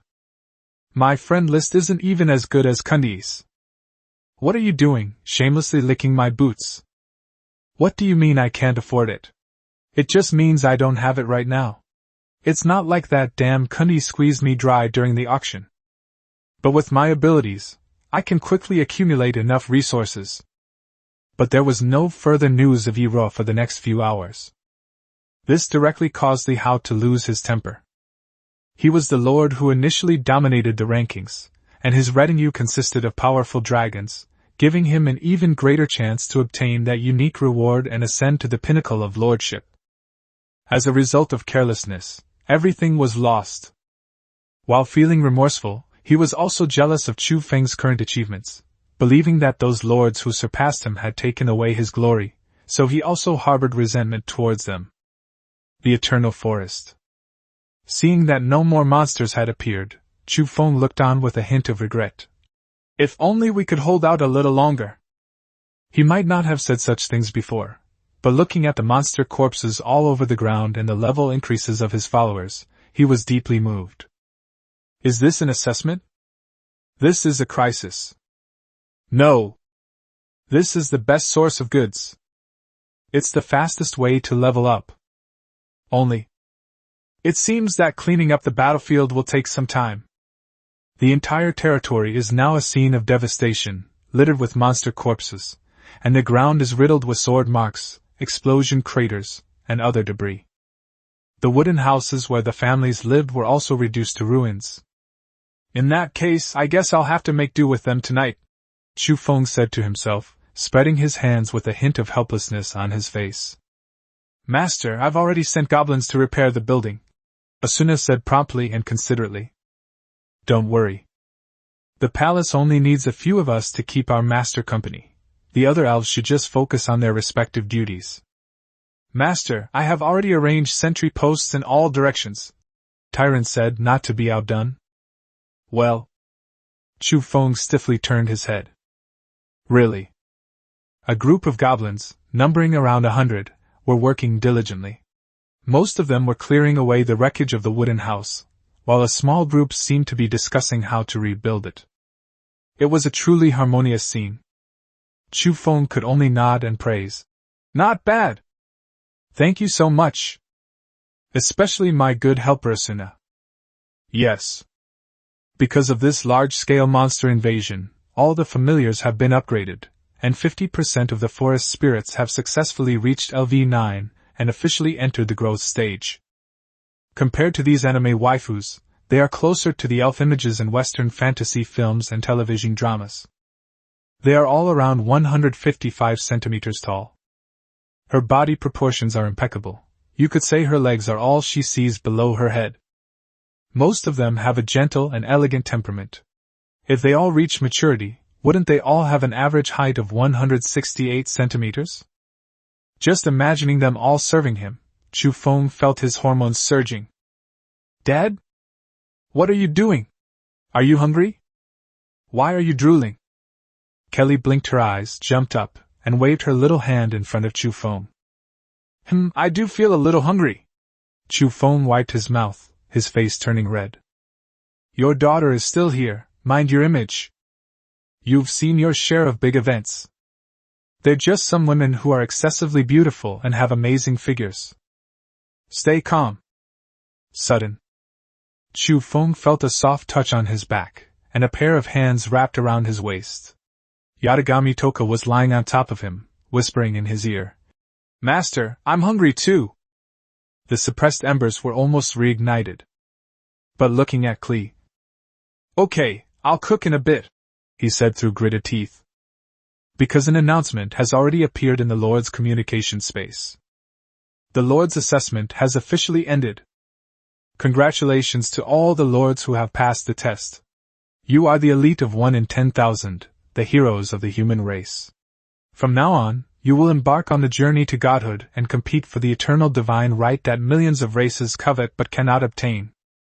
The top scorer in this ranking is Kundi. It was named Glorious Future. Reward, unique reward. Lord Kundi, standing proudly atop all the mountains, with boundless splendor, may you succeed in seizing the one and only eternal throne in the near future. The text in the announcement was seen by all lords, and a helpful automatic notification popped up.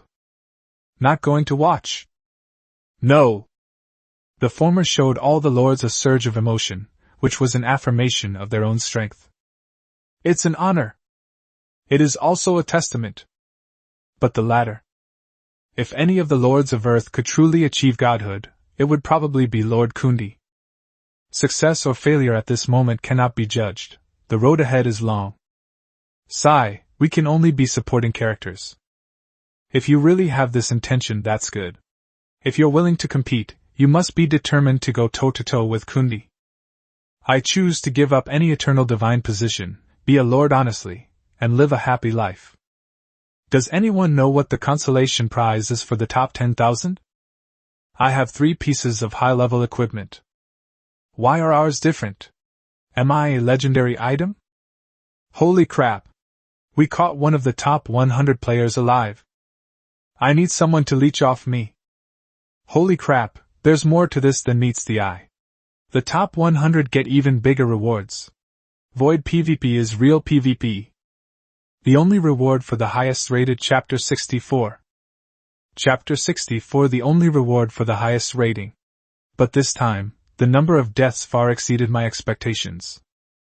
I naively thought that if I worked hard, I could get away with things going smoothly, but without a stroke of luck, I guess my brothers won't be able to see me anymore. Yes, it's unimaginable that over 80 million of the billions of Earth's lords perished in just one day yesterday. If I could, I would really like to be an ordinary person.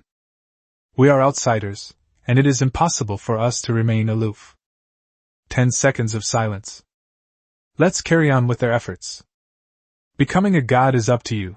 I'll just be responsible for sucking up to your coattails. There was an unusual 10-second collective silence in the communication space. They had witnessed the fear of death and faced enormous crises, and no one wanted to sleep forever. Therefore, I understand even more the preciousness of life. The loss of tens of millions of compatriots is a heavy blow to my heart, and I am also aware of the hardships to come. Then, a small minority will choose to live a peaceful life and strive to protect their own piece of land. But most people also understood one word. Then let's fight. We must fight for rankings, for treasures, and for resources. Fight for everything that is in your favor. Fight against monsters, fight against other lords, fight against the native races of the creation continent. Strive to become a god. Fight for divine right. The eternal forest. Chu Feng silently mourned for 10 seconds, his gaze hardening as he turned to look at his reward. Congratulations to Lord Chu Feng for topping the assessment list. Your score is far higher than that of the other lords, and your performance is outstanding. May you soon embark on the path to godhood and seize eternal divine power over the world. The rewards are as follows. 1. Obtain mythic level equipment +1. 2. The number of pregnancies conceived by dependents doubles 10 times. 3. Unique reward, the favor of the god of fate. The probability of a lord transforming into a god after entering the ascension stage increases by 60%, and gradually gains recognition from the world rules as their strength increases. Currently, the recognition rate is 1%. The eternal divine right of the world? Rules accepted? Chu Feng looked at these two words, and thoughts flashed through his mind. In the world of creation, strength reigns supreme, and everyone has the chance to achieve godlike power. But this world is different from the previous one.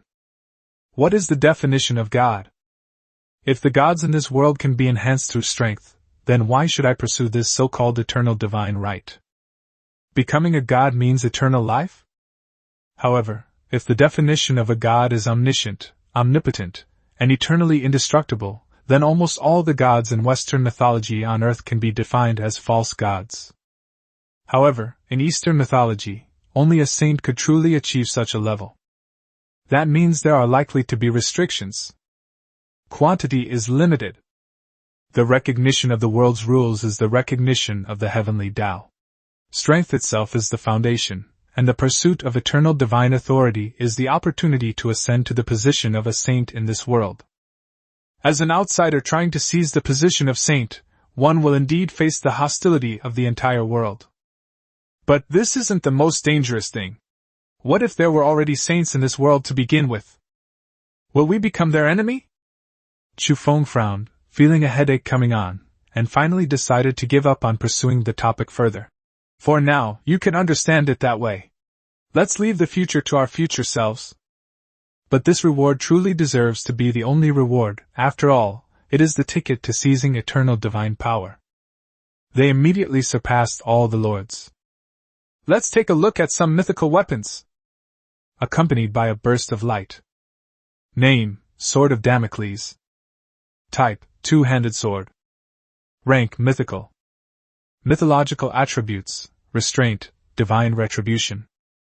Effects, intimidation. Enemies of a lower level than the executor tremble and become confused under the influence of the intimidation. Forced execution, can be used to forcibly decapitate severely wounded enemies. Description, be cautious about the potentially serious consequences that may arise at any time.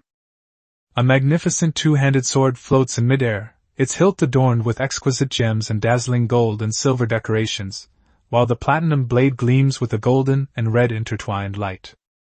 It was filled with a sense of authority and pressure. As expected of a mythical weapon, its special effects are completely incomparable to those of legendary weapons. Chu Feng was also shocked by this mythical weapon.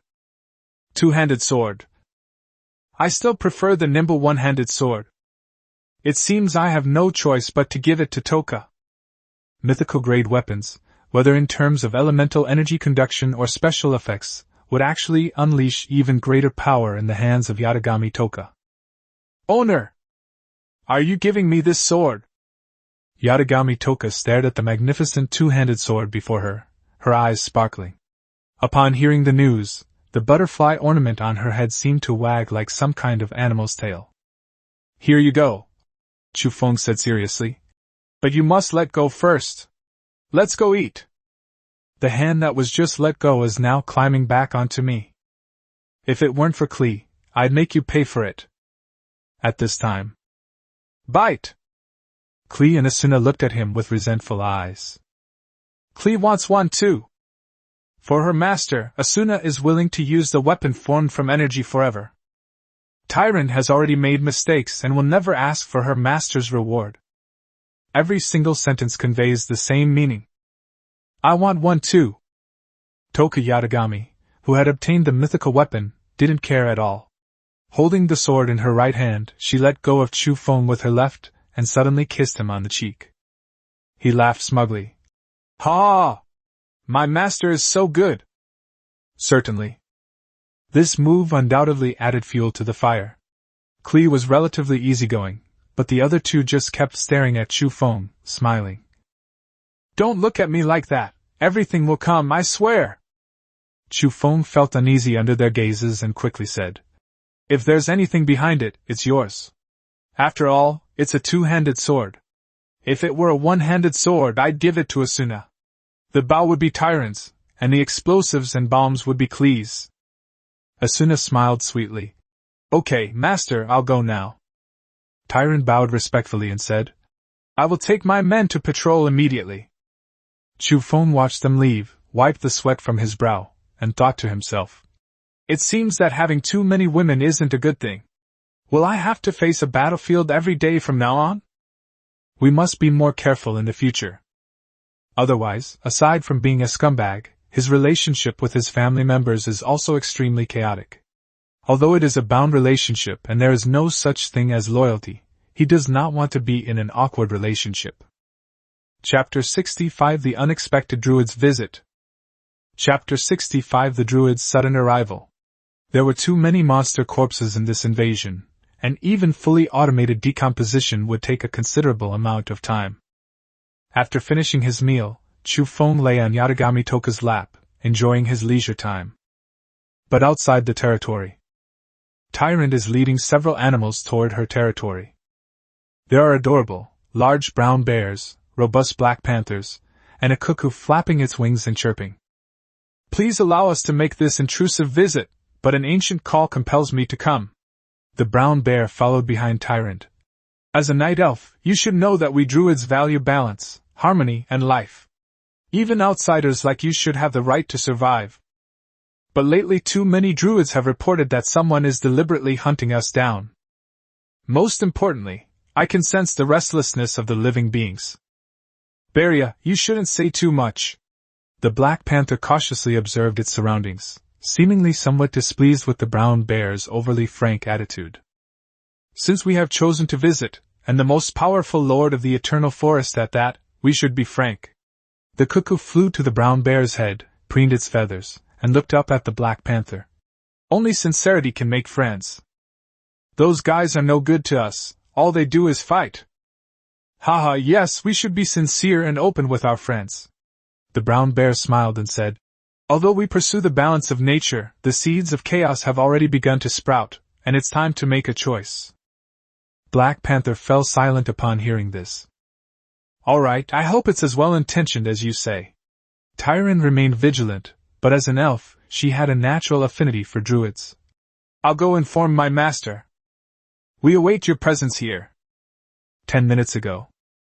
After Tyron finished setting up the outposts, she inspected the entrance to the burrowing wormhole again, only to unexpectedly encounter a group of druids. This group of druids has existed in the Eternal Forest for almost 1,000 years. After the frequent appearance of subterranean creatures disrupted the natural balance, the creatures began to clean themselves up, during which time large numbers of abnormally gathered magical beasts or monsters were discovered. These creatures seemed to have changed their will, driven by a powerful force. Strange thing. They knew that there were many lords in this forest and had been observing them for a long time, but there was a particularly familiar aura here, and it was the strongest among those lords.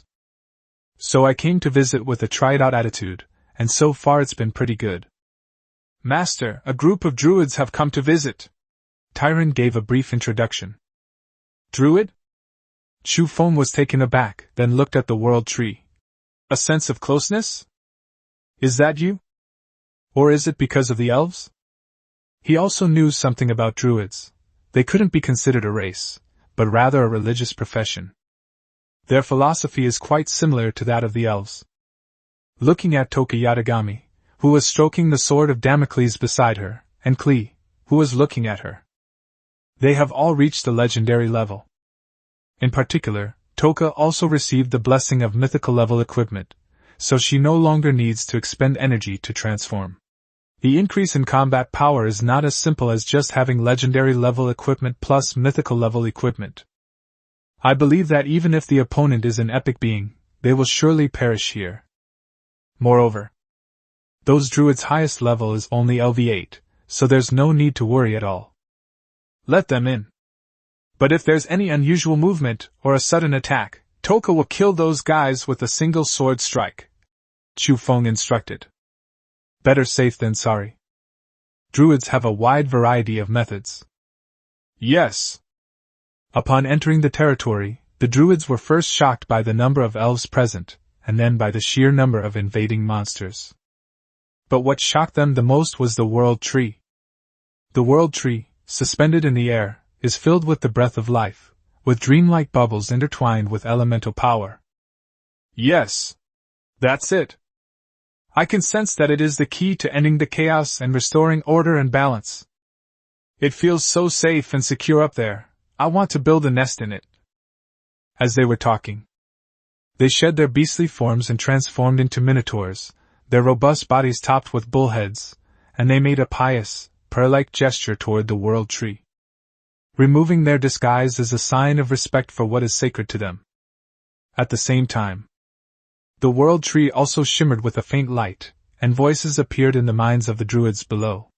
Their eyes were momentarily dazed for a few seconds, and then expressions of joy appeared on their faces. It's just a notice to guide you. It's the end of chaos. It's about balance. Everyone, didn't you have something to discuss with me? Chu Feng looked at the familiar changes and knew that the World Tree must have done something to these Druids. My initial wariness lessened somewhat. It seems there's an opportunity to recruit a group of Druids this time, which will further enhance the territory's strength. Druids are not limited to any particular race, but they are further divided into several roles. Wildness specialization is a melee physical damage dealer who can transform into a ferocious beast, such as a leopard, tiger, or gray wolf. The Guardian specialization is a tank class, typically transforming into a bear, elephant, rhinoceros, or similar creature. The Balance and Restoration specializations are responsible for ranged magic and healing magic, respectively. It is very comprehensive.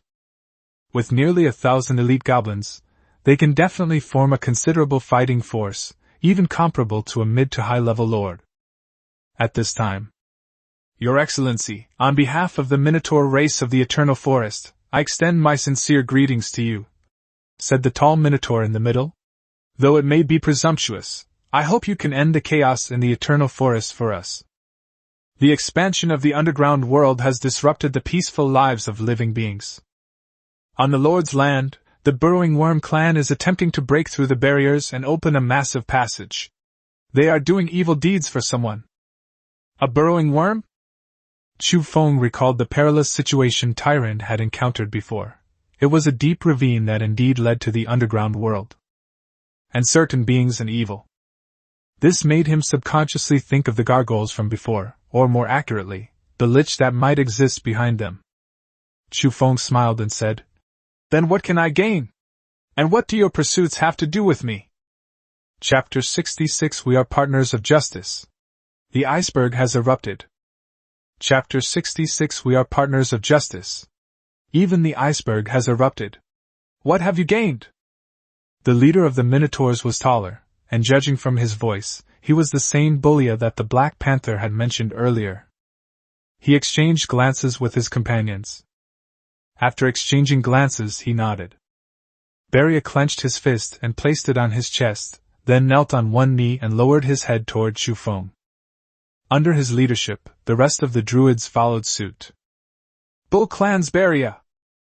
The Bull Clan Song Tower! Bull Clan Bull! We implore the way of natural balance to be our witness, and from this moment on, pledge allegiance to. At this point, Beria paused, looked up at Chu Feng, and asked, Lord, may I ask your name? Chu Feng, my territory is called Kundi. He replied. Really?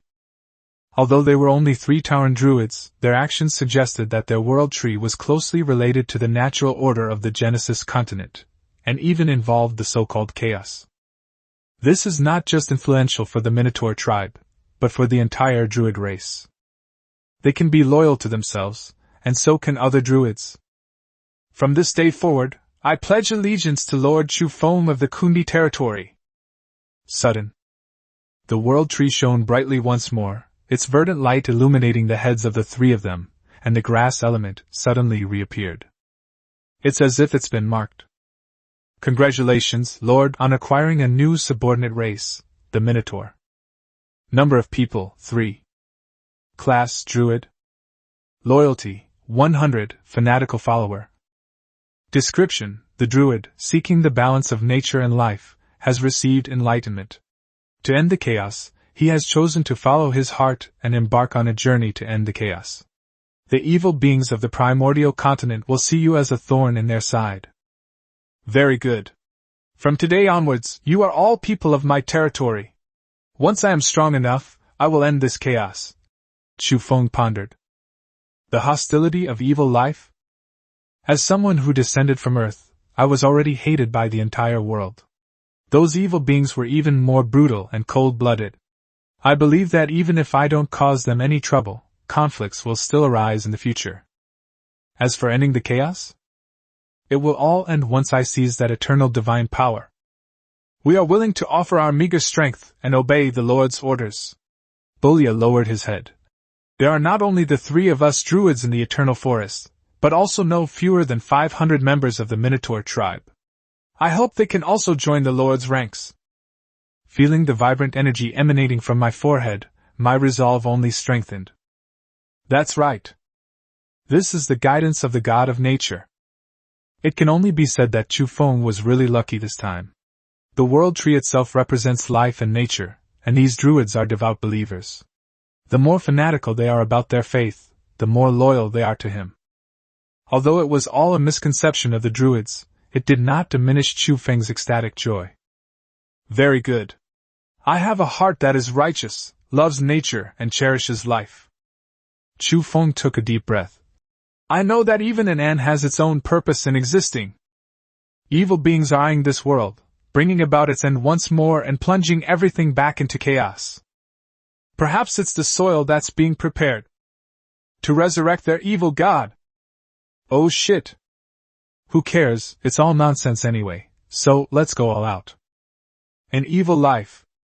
Anyway, demons and gods exist in this world, and these guys in novels usually do things like that. When they go back, they'll have a good set of talking points, which I believe will be enough to to recruit them into my righteous team. Therefore, you must go back and bring more of your people. The responsibility is immense. I need more strength. Of course we're willing. For balance. For justice. The faces of the men were filled with fanaticism, as if they wished they could die for it. Watching their departing figures, Chu Feng wiped the sweat from his forehead. The speech went well. Master! Let me wipe it for you! Yatagami Toka reached into her pocket and handed over a handkerchief, her eyes sparkling. I knew it! Master is thinking every day. So they've already seen through the conspiracy of those evil beings. We're not just doing this to increase our strength, but also so that we can defeat those evil demons in the future. That's amazing. My master saw through everything without even going out. If only I were as smart as him, I could do so much more for him. No wonder he stared at me for so long last time, even when he was lying on my lap with his eyes wide open. He was thinking about so many things. Ah ha ha, yes! Chu Feng laughed it off. Not only Yatagami Toka, but Klee also looked at him with admiration. So Daddy is going to be the hero who defeats the great demon king! That's amazing! Asuna and Tyrant, on the other hand, had very serious expressions. I don't know if he saw through what he was saying, or if he believed it but just didn't express it. He returned to his palace.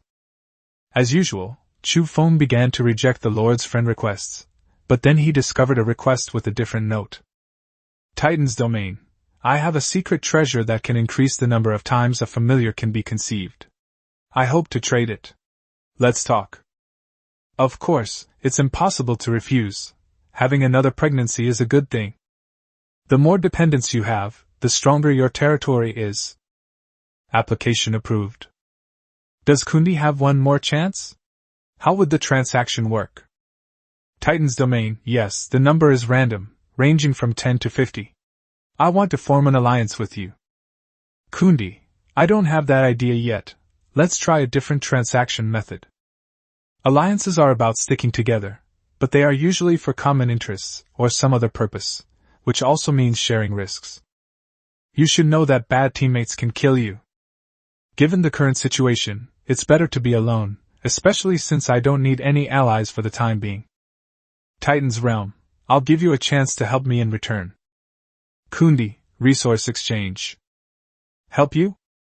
What kind of help will you be providing? What if you say I have to kill a god? It's like owing someone a favor.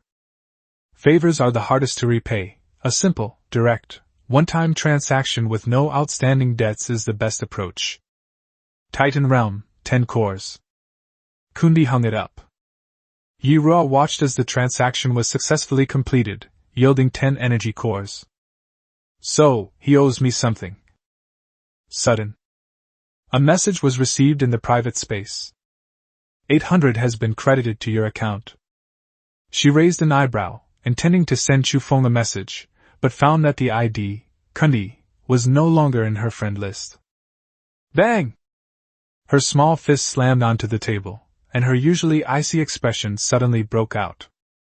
This guy deleted me. This man. Sure enough, even the icy beauty couldn't hold back in this situation. Please feel free to offer your guidance in Chapter 67.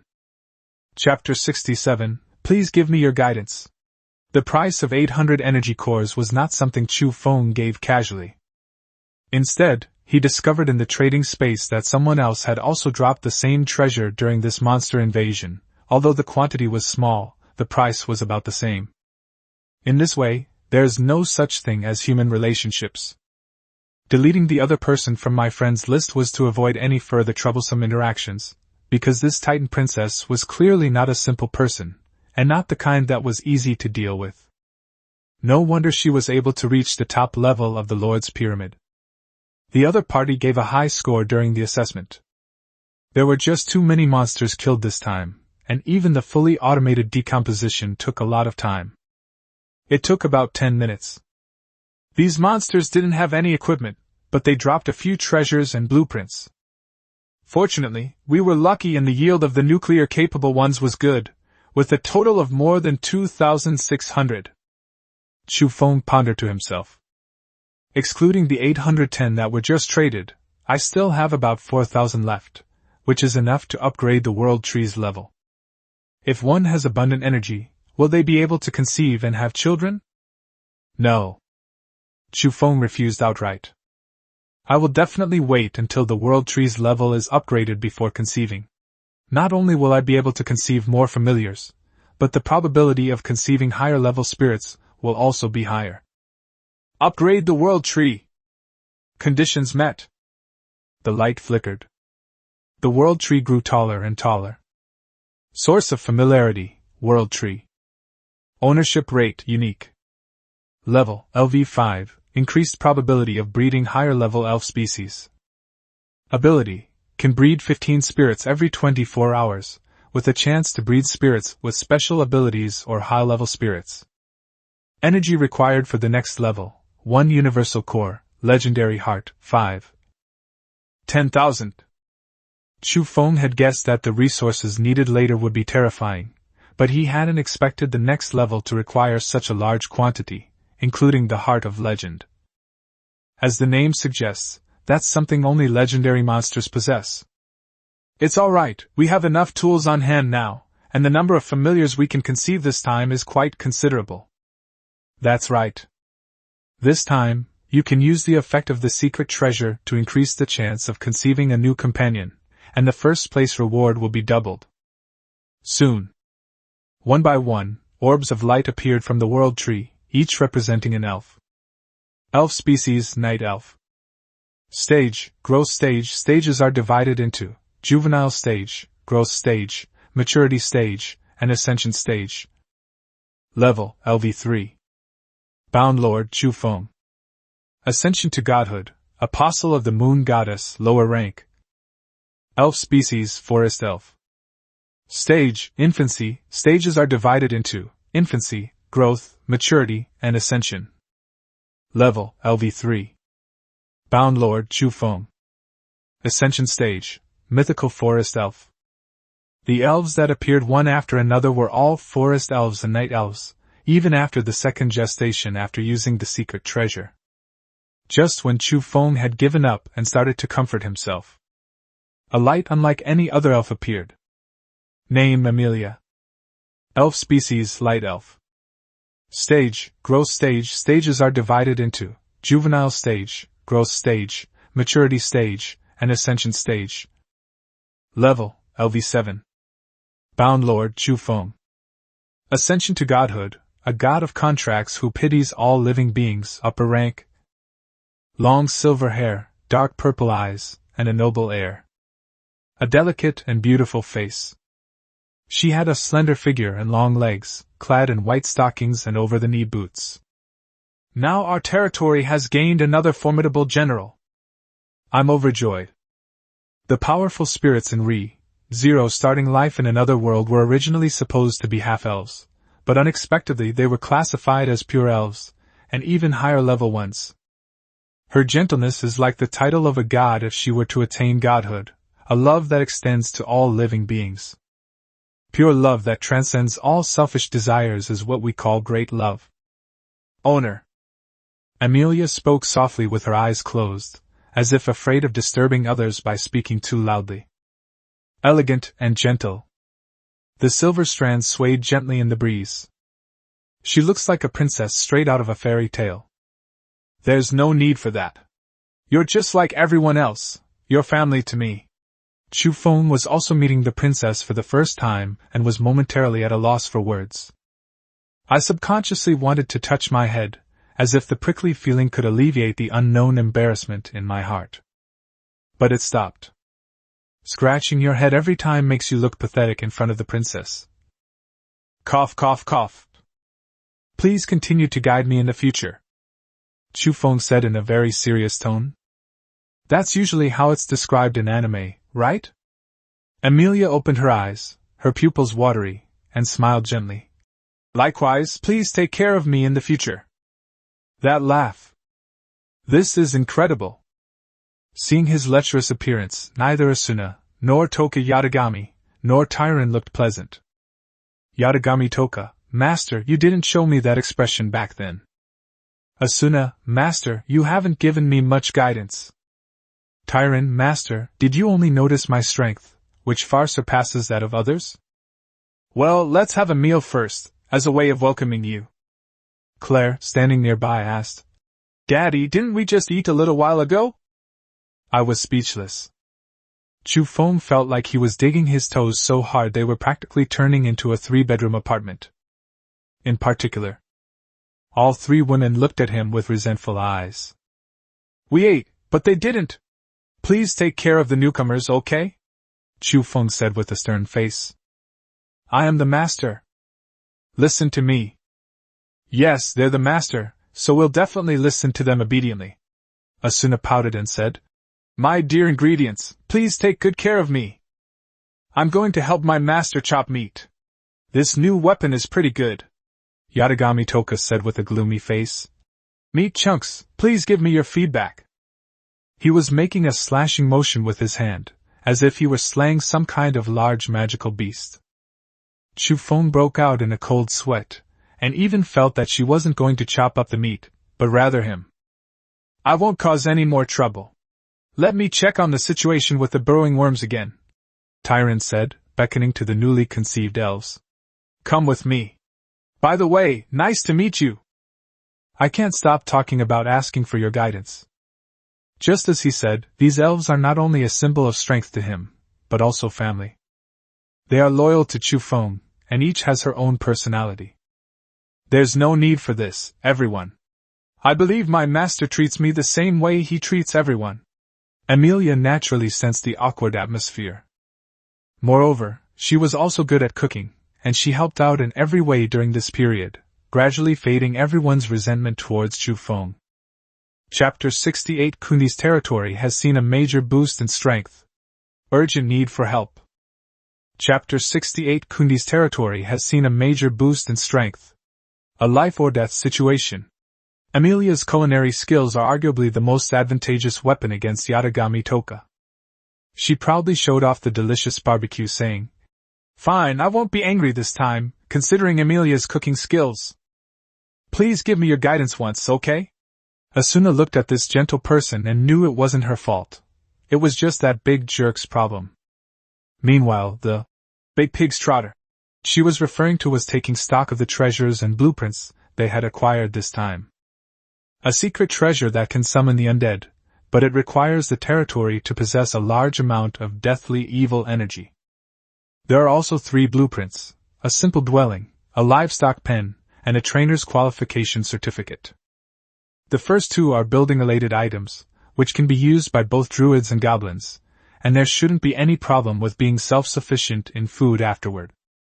As for the Beast Tamer qualification certificate, it belongs to the skilled blueprint category.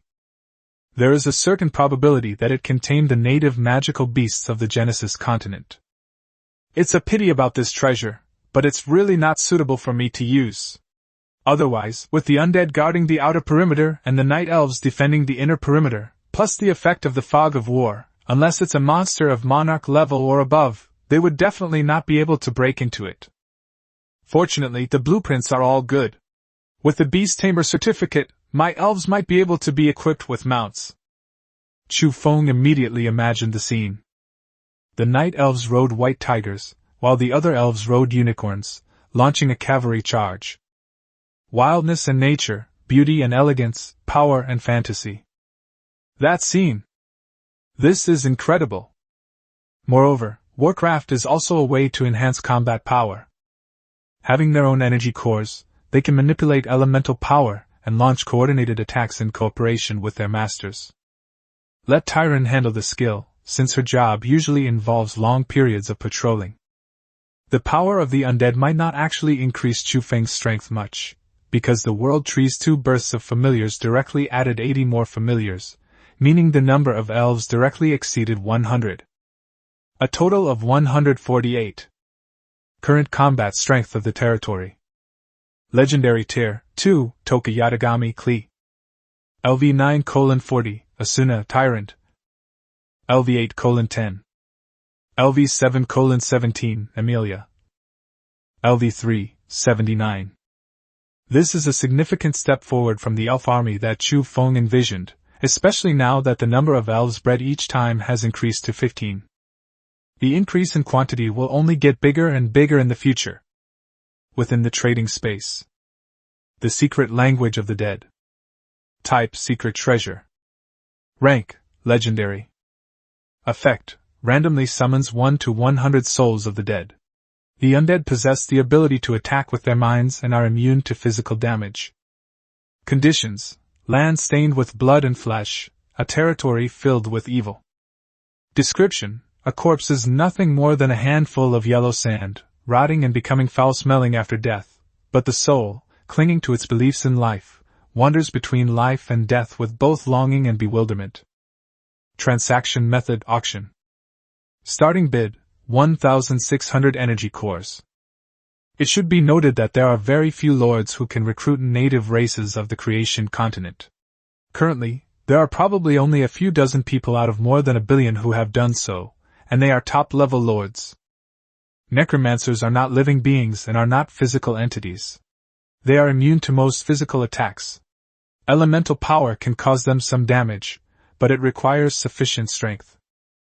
Therefore, in terms of cost-effectiveness, it can be said to be very high. It will surely become a hot commodity among all lords. Inside the communication space. Good heavens! A legendary treasure is being auctioned off like this. It's clear that Kundi has made a fortune this time. Are you kidding me? The number 1 rating? If it were me, I definitely wouldn't sell it. I'd keep it even if I never needed it. Didn't you see the conditions? Things you can't use are just junk anyway, so you might as well put them up for trade. Now you know the difference between you and the pros, right? If they're selling legendary treasures, what will the only special reward be? Epic? Mythical? Or a true divine artifact? Not only Kundi, but many other big shots have also put their items out to sell. The high-end props and equipment that were once highly sought after are now everywhere. After this assessment, we ordinary people can only be spectators. I meet the requirements, but I can't produce that many nuclear cores. This price, even now, far exceeds the market average, let alone in the past. The cost-effectiveness is absolutely high.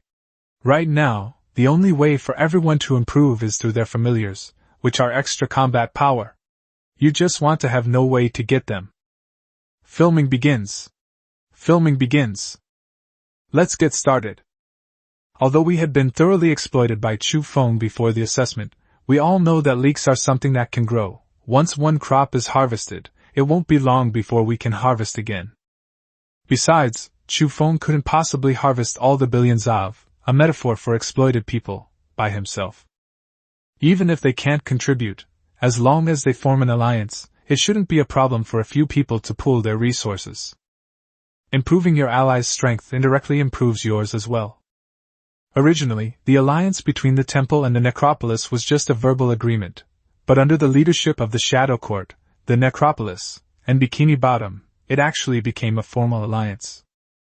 They were completely bewildered at that moment. Are you kidding me? This kind of secret treasure is being sold? Doesn't he know what it means to the Lord? You're even dumber than those people. What's the point of keeping something useless? But lords are also in competition with each other, and he hasn't joined any alliance. What if he gets bought by a future enemy? He'll be in big trouble then. Come on, Kundi has always been this confident. Yeah, if I could be like Kundi, I'd be a Thai pantyhose fan. But the snow. Okay, let's get down to business. Rehashing old jokes is pointless and lowers the prestige of our temple. For example, does anyone have some extra energy cores they could lend me? What a coincidence. I need one too. Black Prison Swamp. The entire area reeked of rotting flesh and blood, and eerie white skeletons moved about all around. There are humans, demi-humans, and magical beasts. Without exception, none of them were living creatures. The effeminate young man in the black cloak sighed and began sending private messages to his friends to raise funds for the auction of energy cores.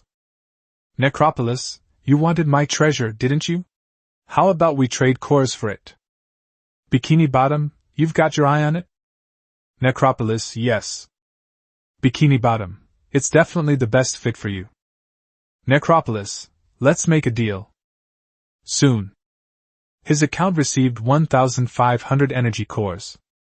With the 300 energy cores in hand, he had practically poured all his wealth into the bidding, and in the following minutes, no one offered a higher price than him. This finally made him feel relieved. That's a legendary treasure. If I still don't get it, I'll suffer a huge loss.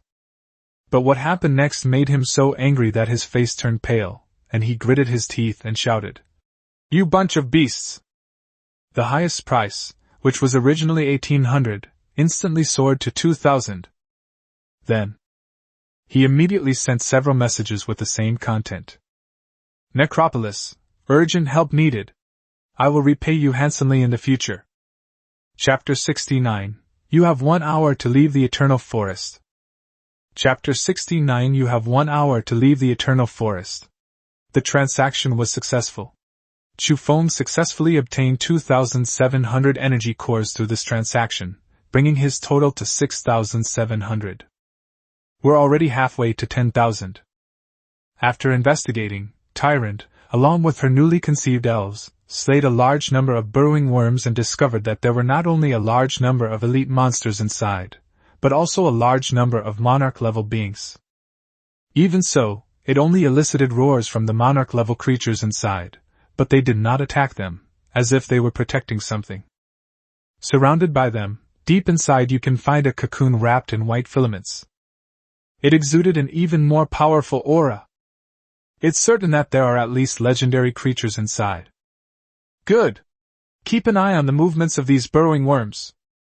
After pondering for a moment, Chu Feng still did not order an attack, not because of a lack of strength. Toka Yatagami and Klee are legendary figures.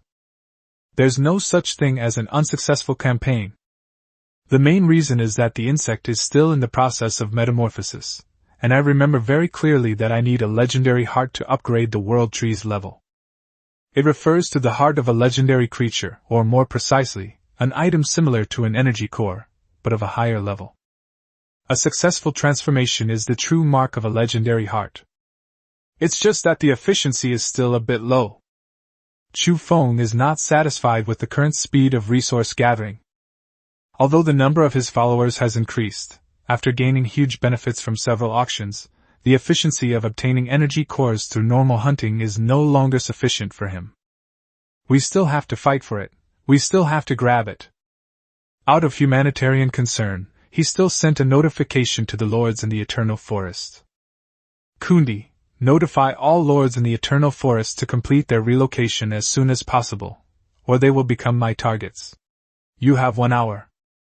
With the end of the safe period, Chu Feng never stopped investigating the surrounding environment, not only the local forces of the creation continent, but also paying special attention to other lords. These are all treasures waiting to be discovered. This serves as a wake-up call for all lords. This also signifies that my conquest is about to begin. 1 hour. If we escape at full speed, we should be able to reach the outskirts of the Eternal Forest. This directly exposes a bloody and cruel truth, since quite a few lords have gradually appeared on the death list, and the reason for their deaths is the machinations of other lords. Everyone knows that internal strife has occurred. The lords were all minding their own business, as long as it didn't affect them personally. No one has ever spoken so openly as Chu Feng. Kundi is about to sound the charge. Bad news, Kundi has made his move. Good news, I'm not in the Eternal Forest. Is this the confidence of the strong? They speak their minds directly, unlike some who secretly plot against each other. Yes, there was talk of forming an alliance with a moving crew, but someone set an ambush and several people died. We still don't know who it was. Could it be Kundi who did it? They've already issued a warning, and that guy had a grudge against them beforehand. What do you think? The strong never stoop to petty tricks. Wouldn't it be better to strike secretly? At this point, who cares about being despicable? Would it be a bit stupid to tell everyone that the prey won't get away? Haha, you condemn murder, you call expulsion and warning stupid, you really always stand on the moral high ground. By the way, brothers, the new permissions have arrived. If you're willing, you can give up your lord status and become an exile, losing your source of followers. It feels even more dangerous than being a lord. Since you've chosen to give up the fight for lordship, how could you possibly still hold on to the rights of a lord? That's not quite right. I took a closer look, and it can actually improve one's strength. Compared to traveling with a whole family, traveling alone is quite convenient, and there's no need to worry about the source of one's family being breached. But less than 1/10 of the resources I painstakingly accumulated have survived. Come on, you're lucky to be alive. At least you have a future. You can always find someone to rely on. Most ordinary lords breathe a sigh of relief at the new options presented to them. That way, you don't have to fight to the death with others. If you can't beat me, you can always surrender, right? I'll abstain and give it all to you. Chu Feng's actions were nothing short of a provocation against the Holy Temple Alliance. Our existence is to check and balance the lords, yet you blatantly declare that you're going to launch a campaign against lords in the same region. That's incredibly disrespectful to us. The Temple Alliance. Kundi is too arrogant. What are you going to do with him? Well, it seems there really isn't a solution, but with him acting so recklessly, where does that leave the temple's reputation? Alright, stop arguing. You keep saying this, but what have you actually done? The lords in your own regions are fighting each other, and you've managed to control the situation? Yes, we should do something. As top lords, we uphold the principles of checks and balances and justice. If we do nothing but shout slogans, we will only become a joke. Kundi, what should we do? Ha, we only have one talent in the Eternal Forest, and he hasn't said a word yet. Guess what he's up to? Yes, an hour. It must be quite urgent. The lords of the Eternal Forest began to move, packing up all their supplies and scattering in all directions with their followers like headless flies. They can understand Chu Feng. Just like large predators need a lot of food, so they have a wide hunting range. There are only so many prey. Other wild beasts either cannot protect themselves or become food. A small predator attempts to snatch food from a tiger's mouth? That's practically suicide. Moreover, a lord's life and fortune depend on his family and relatives, so he cannot flee at any time. As for the tactic of hiding when the enemy advances, it is completely useless. Certainly. There are also those who are not afraid of death. He believed that even if he was no match for the enemy, he could protect himself. After all, he had been cultivating his territory for so long and had finally become familiar with the surrounding environment and monsters. How could he be willing to give up the resource-rich eternal forest now? Don't you want to leave?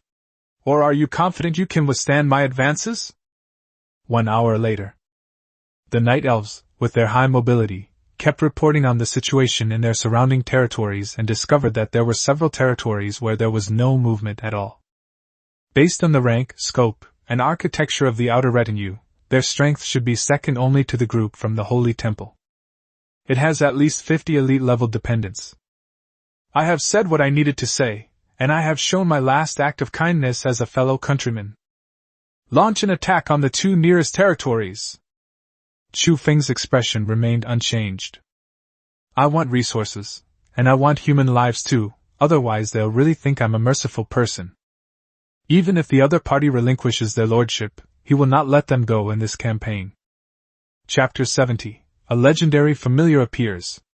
A series of exterminations and slayings. Chapter 70. A legendary familiar has appeared. A series of attacks and slayings ensued. The Eternal Forest.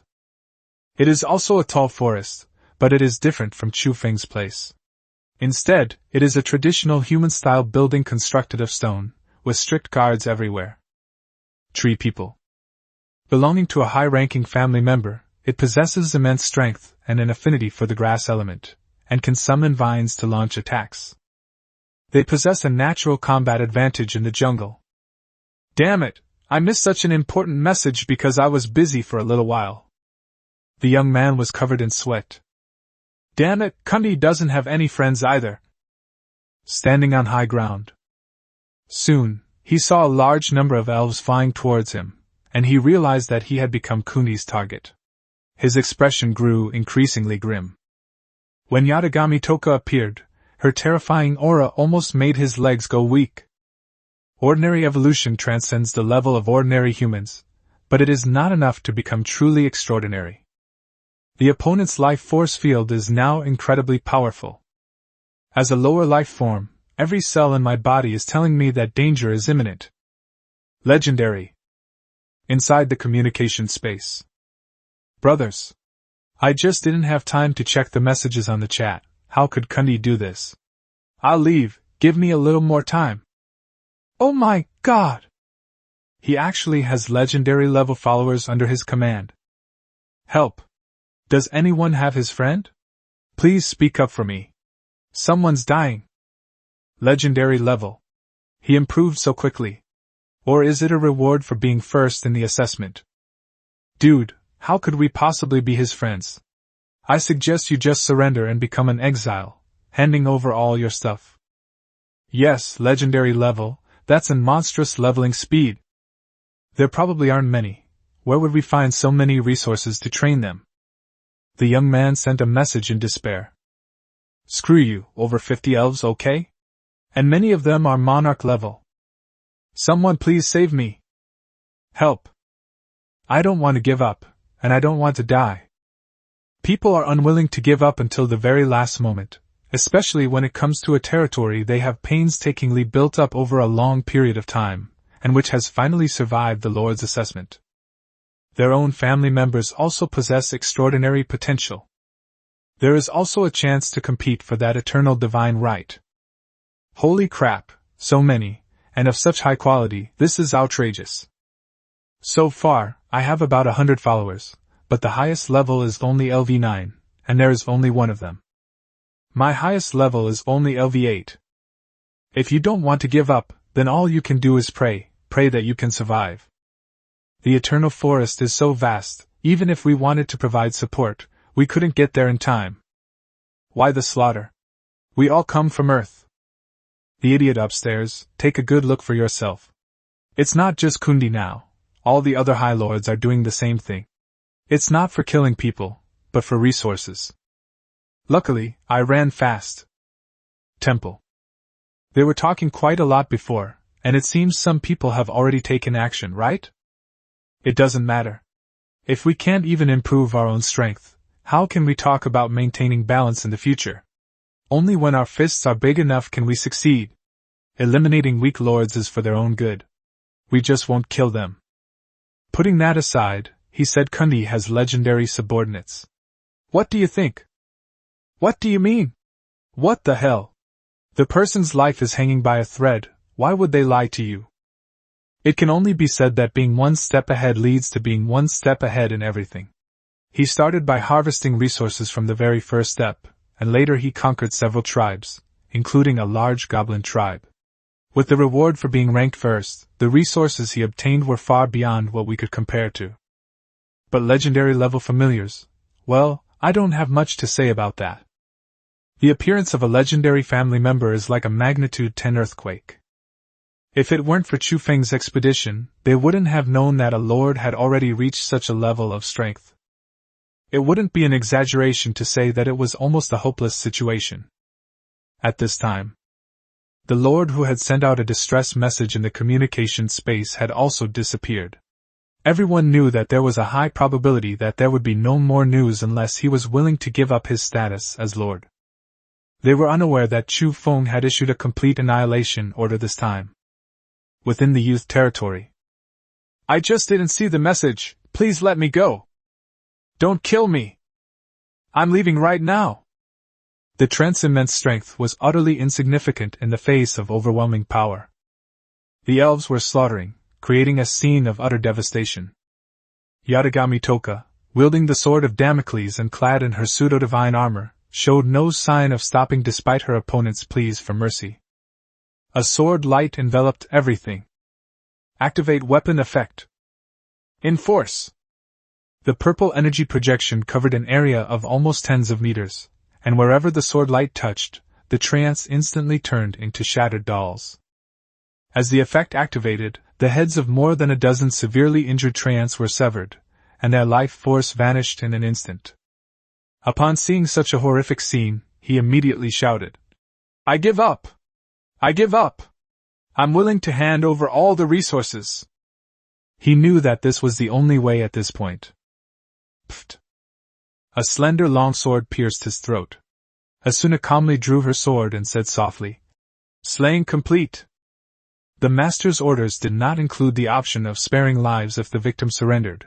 The instructions were to clean everything up completely. Yatagami Toka wielded her great sword, slicing through the tree spirits as easily as chopping vegetables, while complaining, You're stealing the credit again! In another, overgrown territory, flames raged everywhere, accompanied by deafening explosions. The buildings that once stood within the territory were now completely reduced to ruins. Corpses were everywhere. Even from those incomplete fragments, it was still possible to tell that the Lord's retinue was not weak, but rather a relatively strong orc race. They are orcs. They are brutal and savage. Unfortunately, they were as vulnerable as small animals when faced with the invasion of the elves. At this time, an older woman was lying on the ground, her clothes soaked with sweat, her plump and robust body partially visible. I have relinquished my status as lord. I am an exile. Spare my life. Facing the ground, he didn't even dare to look at Klee and the others, his eyes filled with fear, but also with a vicious glint in them. Kundi! Good. This time I've really messed up. I became arrogant. It's a legendary family member. But I'll remember this grudge. I will repay you tenfold in the future. Faced with the helpless old woman and her entire retinue, Klee hesitated. Turning to Tyrant, he said, It's all right, you go back first, I'll take care of the rest. Tyrant smiled, picked up Klee and headed back towards the territory. Klee looked up, met her eyes, and nodded slightly to indicate that she understood. Call! Hearing their footsteps as they left, the woman secretly breathed a sigh of relief, thinking they had let her go. Call out! What was that sound?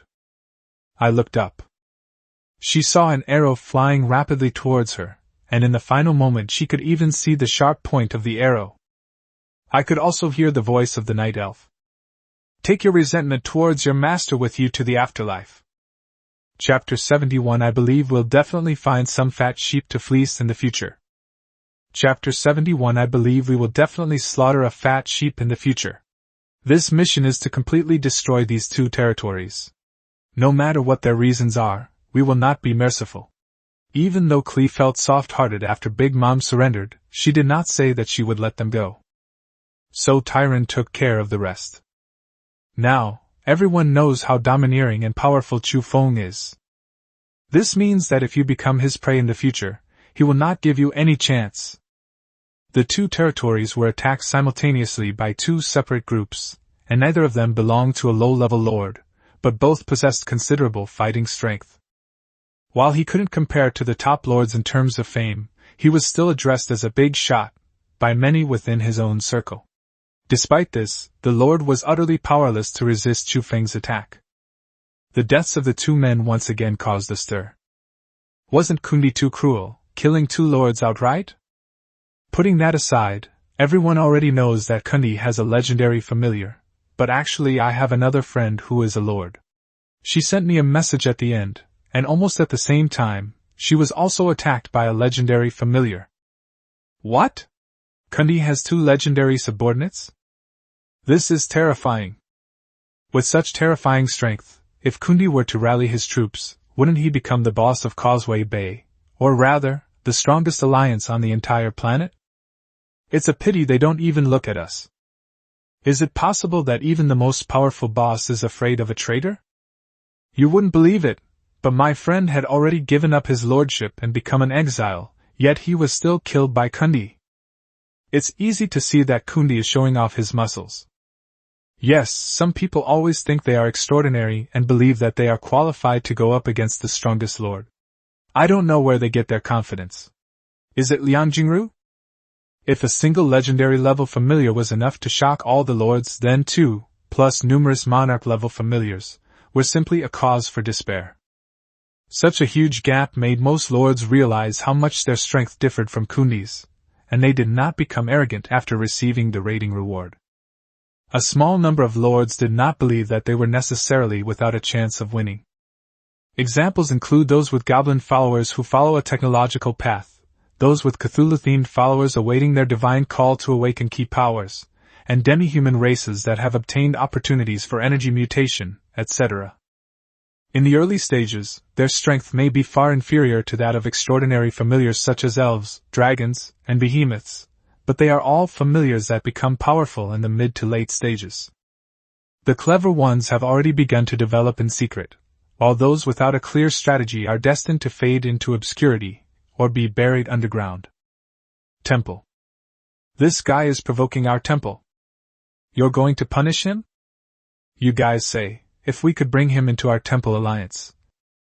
Your Highness, don't you have a friend who's a big shot named Kundi? What did he say? He deleted me. Good heavens! How arrogant! One person's strength is ultimately limited. No matter how powerful his retinue is, can they possibly stand against tens of thousands of top-tier lords like us? Even a large alliance of ordinary lords would be enough to give him a run for his money. Doesn't he understand the saying? Many ants can kill an elephant. Okay, haven't we already told everyone what kind of person he is? I refuse to believe he can stay like this forever. Don't give me the chance to kick him when he's down. Taiyu and Days Valley. 2 legendary level companions, and many monarch level ones. Yiro also felt a great headache. Why can't we form an alliance? Originally, I thought that if we could join forces, our business of exploiting people would definitely go smoothly, and we could achieve a win-win situation together. But now she understands. Kundi's strength far surpasses that of other lords. It's not that they don't want to form an alliance, but rather that no one is qualified to do so. At this time, a notification sound from Titan appeared in her mind. If one has abundant energy, will they be able to conceive and have children? After agreeing, under her calm gaze, the Titans appeared as before. Sudden. Her pupils suddenly contracted. A dazzling light appeared, and the huge figure in the middle slowly rose up, its powerful muscles covered with patterns like lightning. Blue-purple lightning spread in all directions. The other titans around them all knelt down and paid their respects. It's easy to see that she has given birth to a powerful titan this time. The eternal forest. Indeed, making money through working is the slowest way, while reaping profits through capital is the fastest. Chu Feng looked at the news of the successful campaign, and a satisfied smile appeared on his face. Successfully conquered the territory's tree garden. Destroyed the enemy's source of allies. Obtained 1210 energy cores, 3,500 meat chunks, 50,000 ore, 3,000 wood, 10 elemental ore. Reputation increase. You are already rumored to be the strongest among the lords of Blue Star, with fanatical admirers, envious haters, and ambitious powerhouses taking notice. Your actions in the Eternal Forest have successfully attracted the attention of a certain important figure.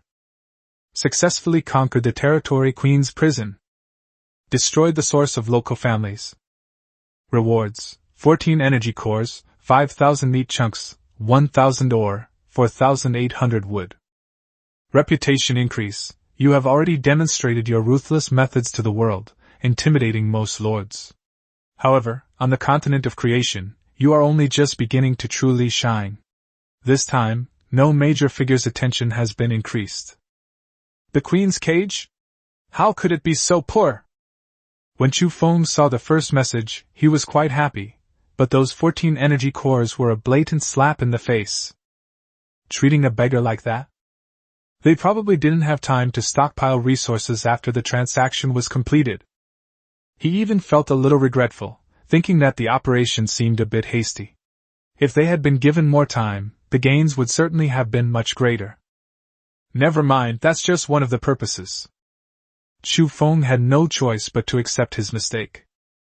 If other leaders knew, they would definitely curse him as inhuman. Kun, you killed him.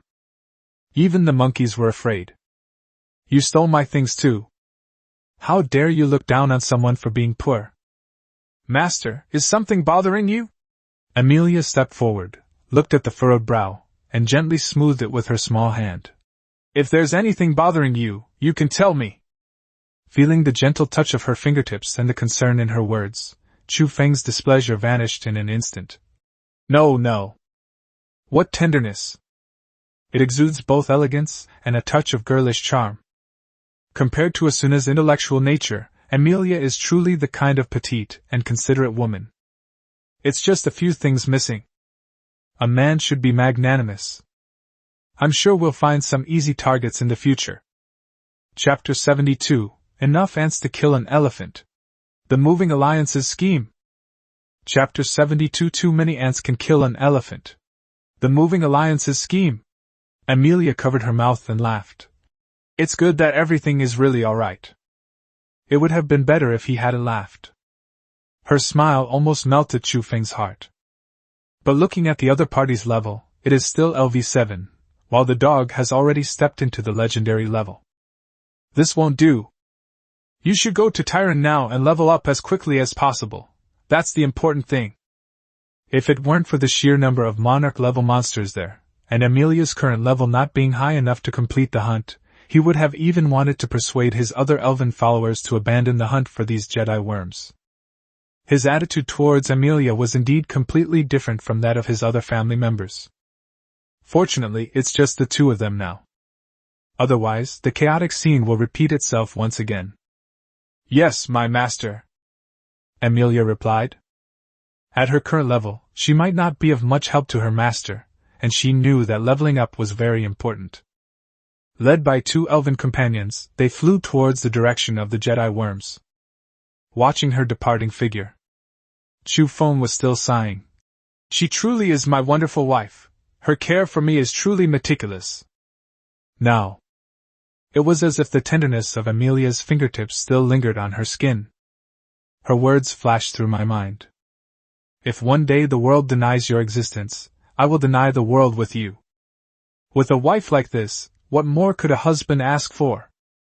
Amelia was one of his favorite characters, the kind of person who could only be admired from afar and not touched, but now that she was actually in front of him, he still felt like he was dreaming.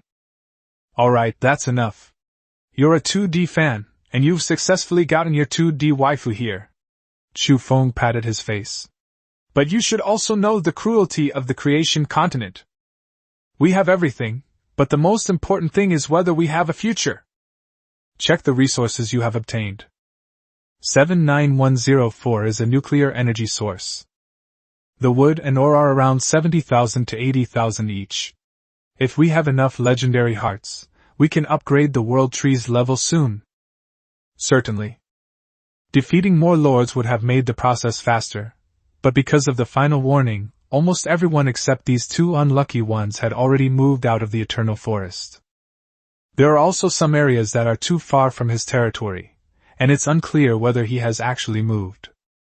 At the same time, looking at my private space, I found several unread messages. I didn't even need to guess whose they were, since he only had my Ning Rabbit as a friend. Your Ning Rabbit, congratulations to Brother Chu for taking the top spot. He truly deserves to be my idol. Your Ning Rabbit, I only got a ranking of 50th place this time, and I only got this ranking with the help of Collier. Your Ning Rabbit, is Brother Chu busy? Keep it up, Rabbit! Chu Feng looked at the message with a complicated expression. Go ahead and say you're showing off. I am number one, no one is higher than me. But if that's not the case, the entire Earth has billions of inhabitants. If you can still make it into the top 100, you're already at the top level. Kundi, I'm a bit busy. Here are the materials for you. Don't stop making the elemental potions, continue as before. During this time, Chu Feng also noticed that some people had started selling elemental potions, and some were even forging weapons.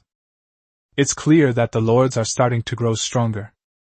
Therefore, they need to maintain a high output rate while the quantity is still small, because the pie is still big enough, and with the current output, they can definitely remain number one.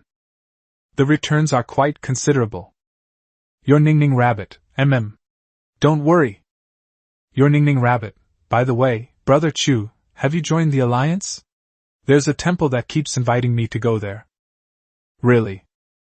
Another instant reply. Chu Feng had no idea if the little girl had been waiting for his message all along.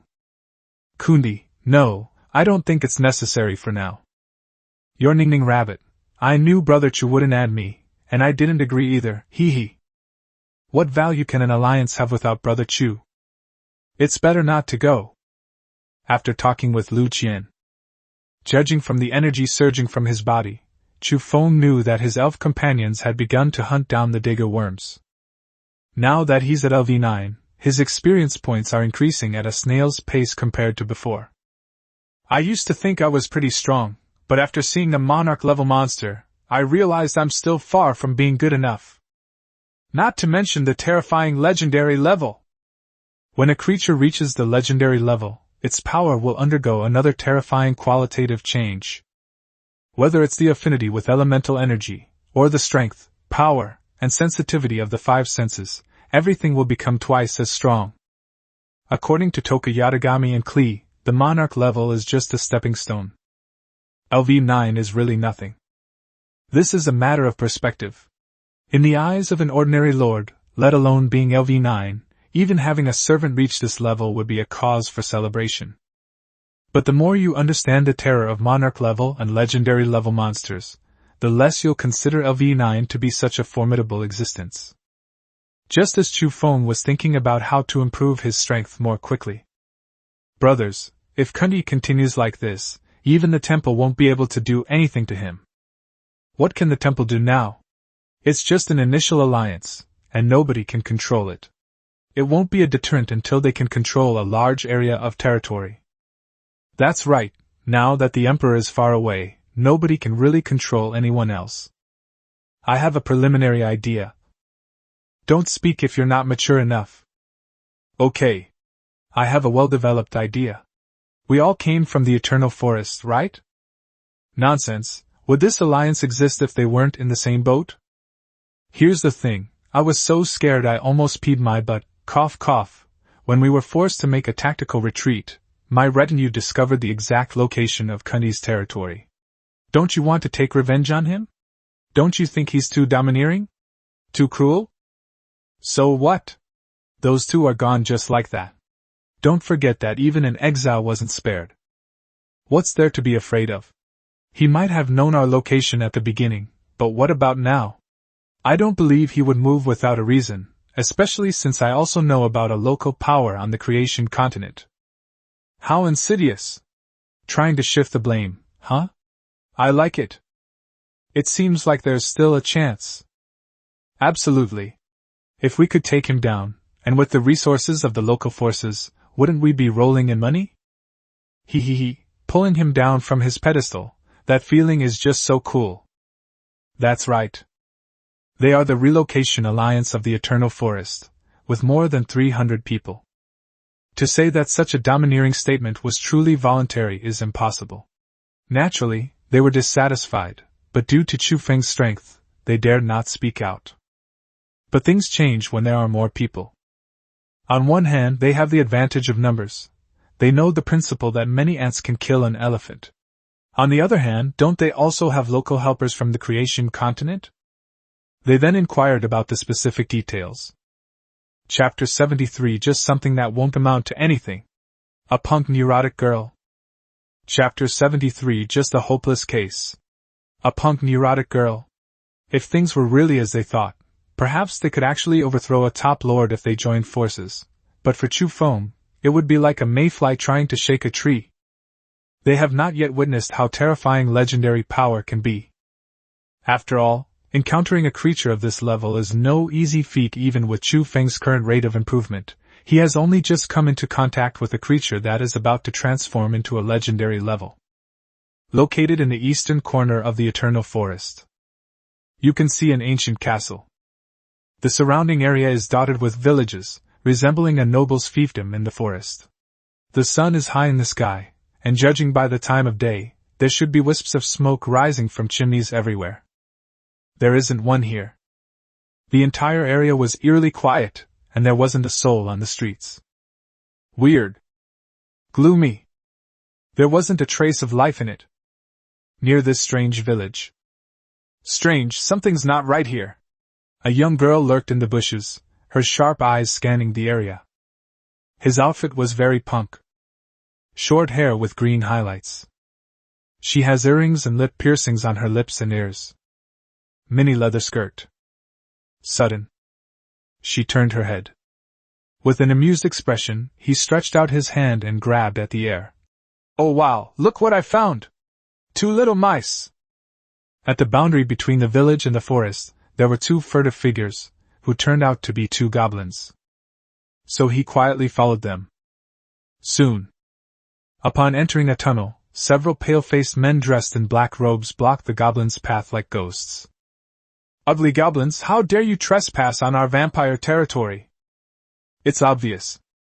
They were terrified, their bodies trembling like leaves, and they said in a shaky voice, We have come to make a deal with you on our master's orders. Master? A deal? How ridiculous. Suddenly. Pfft. The young vampire leader flashed past and appeared directly in front of the goblin. A single chop to the neck. One of the goblins was completely decapitated. Blood splattered everywhere. The goblin was so frightened that he collapsed to the ground. We know there is an outsider lord here, powerful and wielding a divine weapon. How did you know? Because my master is also an outsider, the goblin said after much hesitation. Why should we believe you? I think we can give it a try. You know these foreign invaders are weak. It's very difficult to find them in the early stages, but later on, strong people suddenly appear and their momentum becomes unstoppable. Yes, that's true. If we could really get the artifact, we'd be rolling in it. If not, it's good to eliminate the threat early. Where are these guys?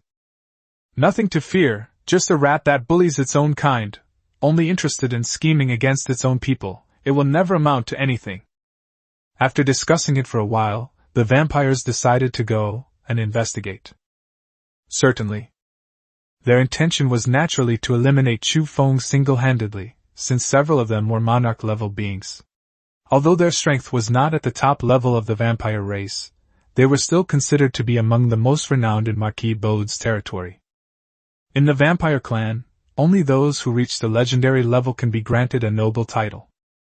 In addition, their vampire race is spread throughout the entire creation continent, with many powerful individuals, and they are also rare long-lived species. Arrogant, ruthless, and cold-blooded. It's easy to tell from their words that they weren't surprised at all by the appearance of the Lord, as if they had known about the outsider's existence for a long time, and that Chu Feng and his group weren't the first batch. As a result, this group of vampires also obtained Chu Feng's location. But the girl overheard all of this, which shows that she is not weak and may even be a powerful lord. It's just unclear why no family members accompanied them. I see, how interesting, these rats in the gutter actually plotted against my dear Kundi. I wonder if this news could be replaced with a kiss? I can't wait to try it. The girl quietly left, her eyes darting around, her smile never fading. Black prison swamp. The young man's already pale face became even paler. He felt as if he had been hollowed out, and he held his waist with both hands, as if to make sure that his 2 kidneys were still there. Outside his territory, wisps of black mist could be seen appearing. Inside, one could almost hear cries of sorrow, heart-wrenching howls, and frantic screams. It blends surprisingly well with the surrounding skeletons and corpses. Seeing the undead appear one by one, the young man's expression returned to normal. Although I'm heavily in debt, overall I still made a profit. There are more undead than I thought. I believe the monsters in the territory can be hunted down soon, and the source of familiars can be upgraded soon. The Eternal Forest. They really are elves. The punk girl stared in surprise at the forest spirit before her. A pretty, perfect face, long pointed ears, a slender figure, and an elegant demeanor. Why did you sneak in? The guarding elf asked warily. I couldn't sense her presence at all. If I hadn't happened to run into her, she might have actually infiltrated my territory. The girl looked embarrassed and pointed to herself, saying, Would you believe me if I said I was lost? What's going on? I kept going in circles and couldn't find the entrance after searching for a long time. The guardian elf remained on guard, already raising his bow and arrow at her, and said in an icy tone, Speak! Sigh, really, I didn't expect even a lowly guard to be such a high level. The punk girl waved her hand helplessly.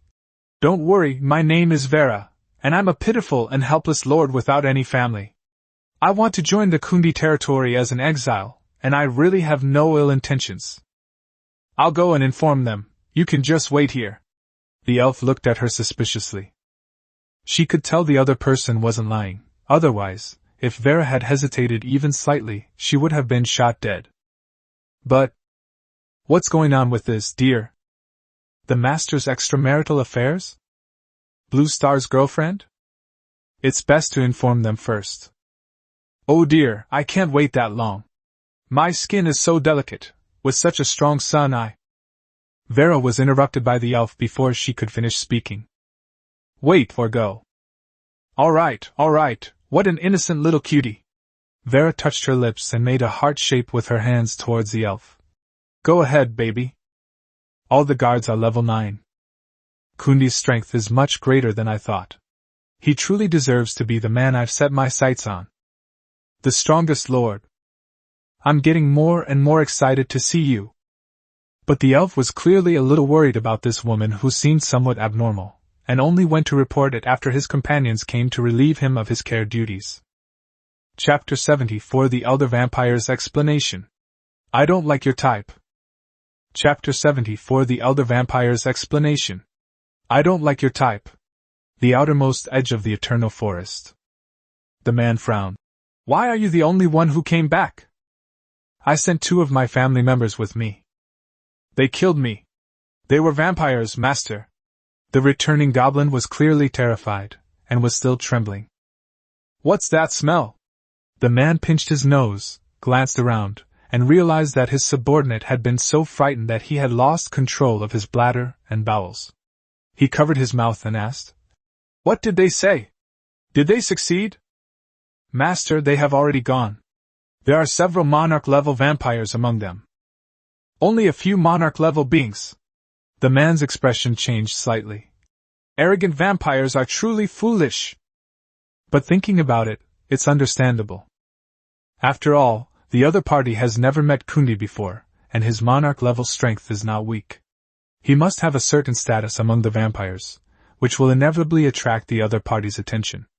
I just hope it doesn't drag on for too long, otherwise who knows how far he will grow. On the other side, 3 monarch-level vampires, clad in black robes, headed towards the marked point on the map, their bat wings unfurled, flying at an extremely fast speed. Dozens of lord-level vampire warriors followed behind him. However, they all looked tired and yawned from time to time. As vampires, their home ground is the night.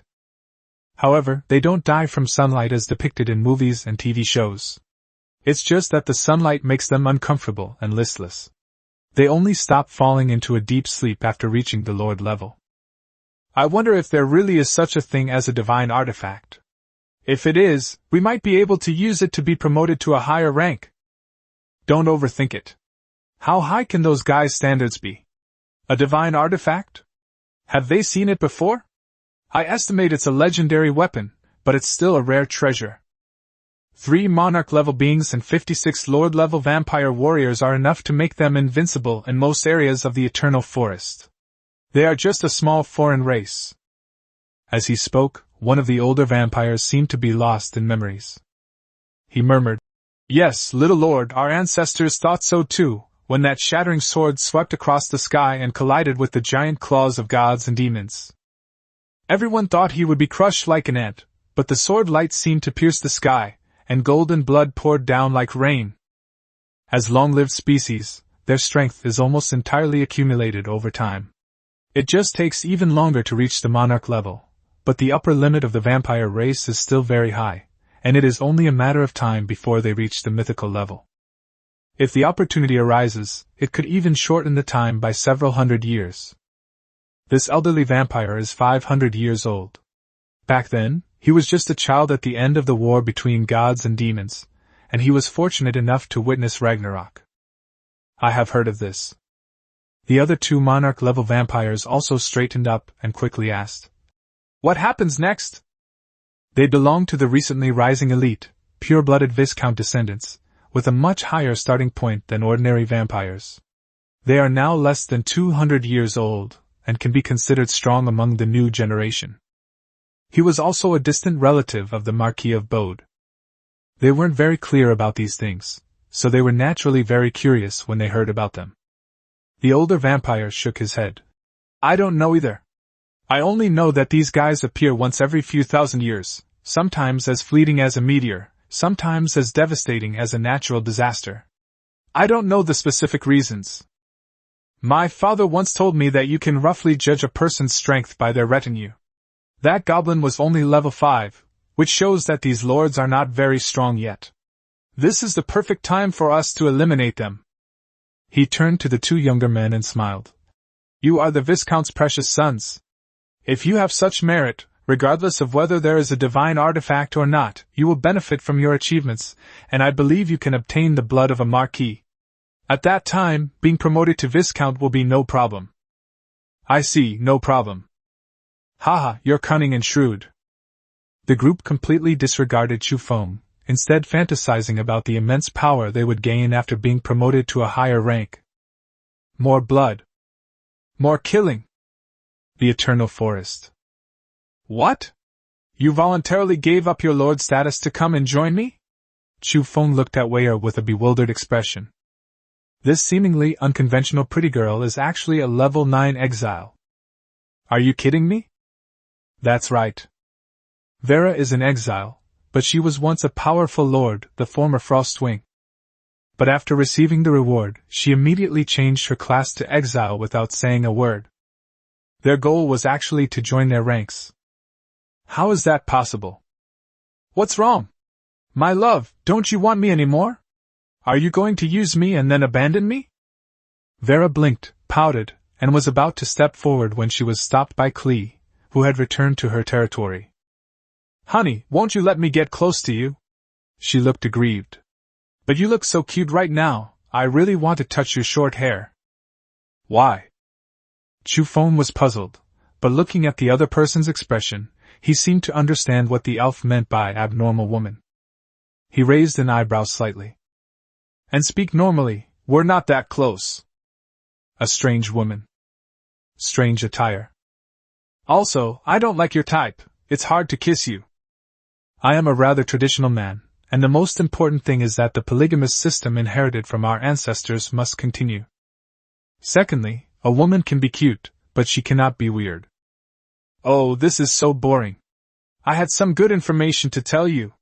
Vera stuck out her tongue. That's settled then. I wasn't interested anyway, so you can leave.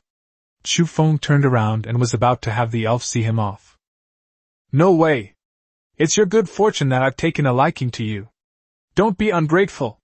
Vera's face showed anger, and then she saw that all the level 9 elves and the legendary Klee were looking at her. And it sends out a dangerous signal.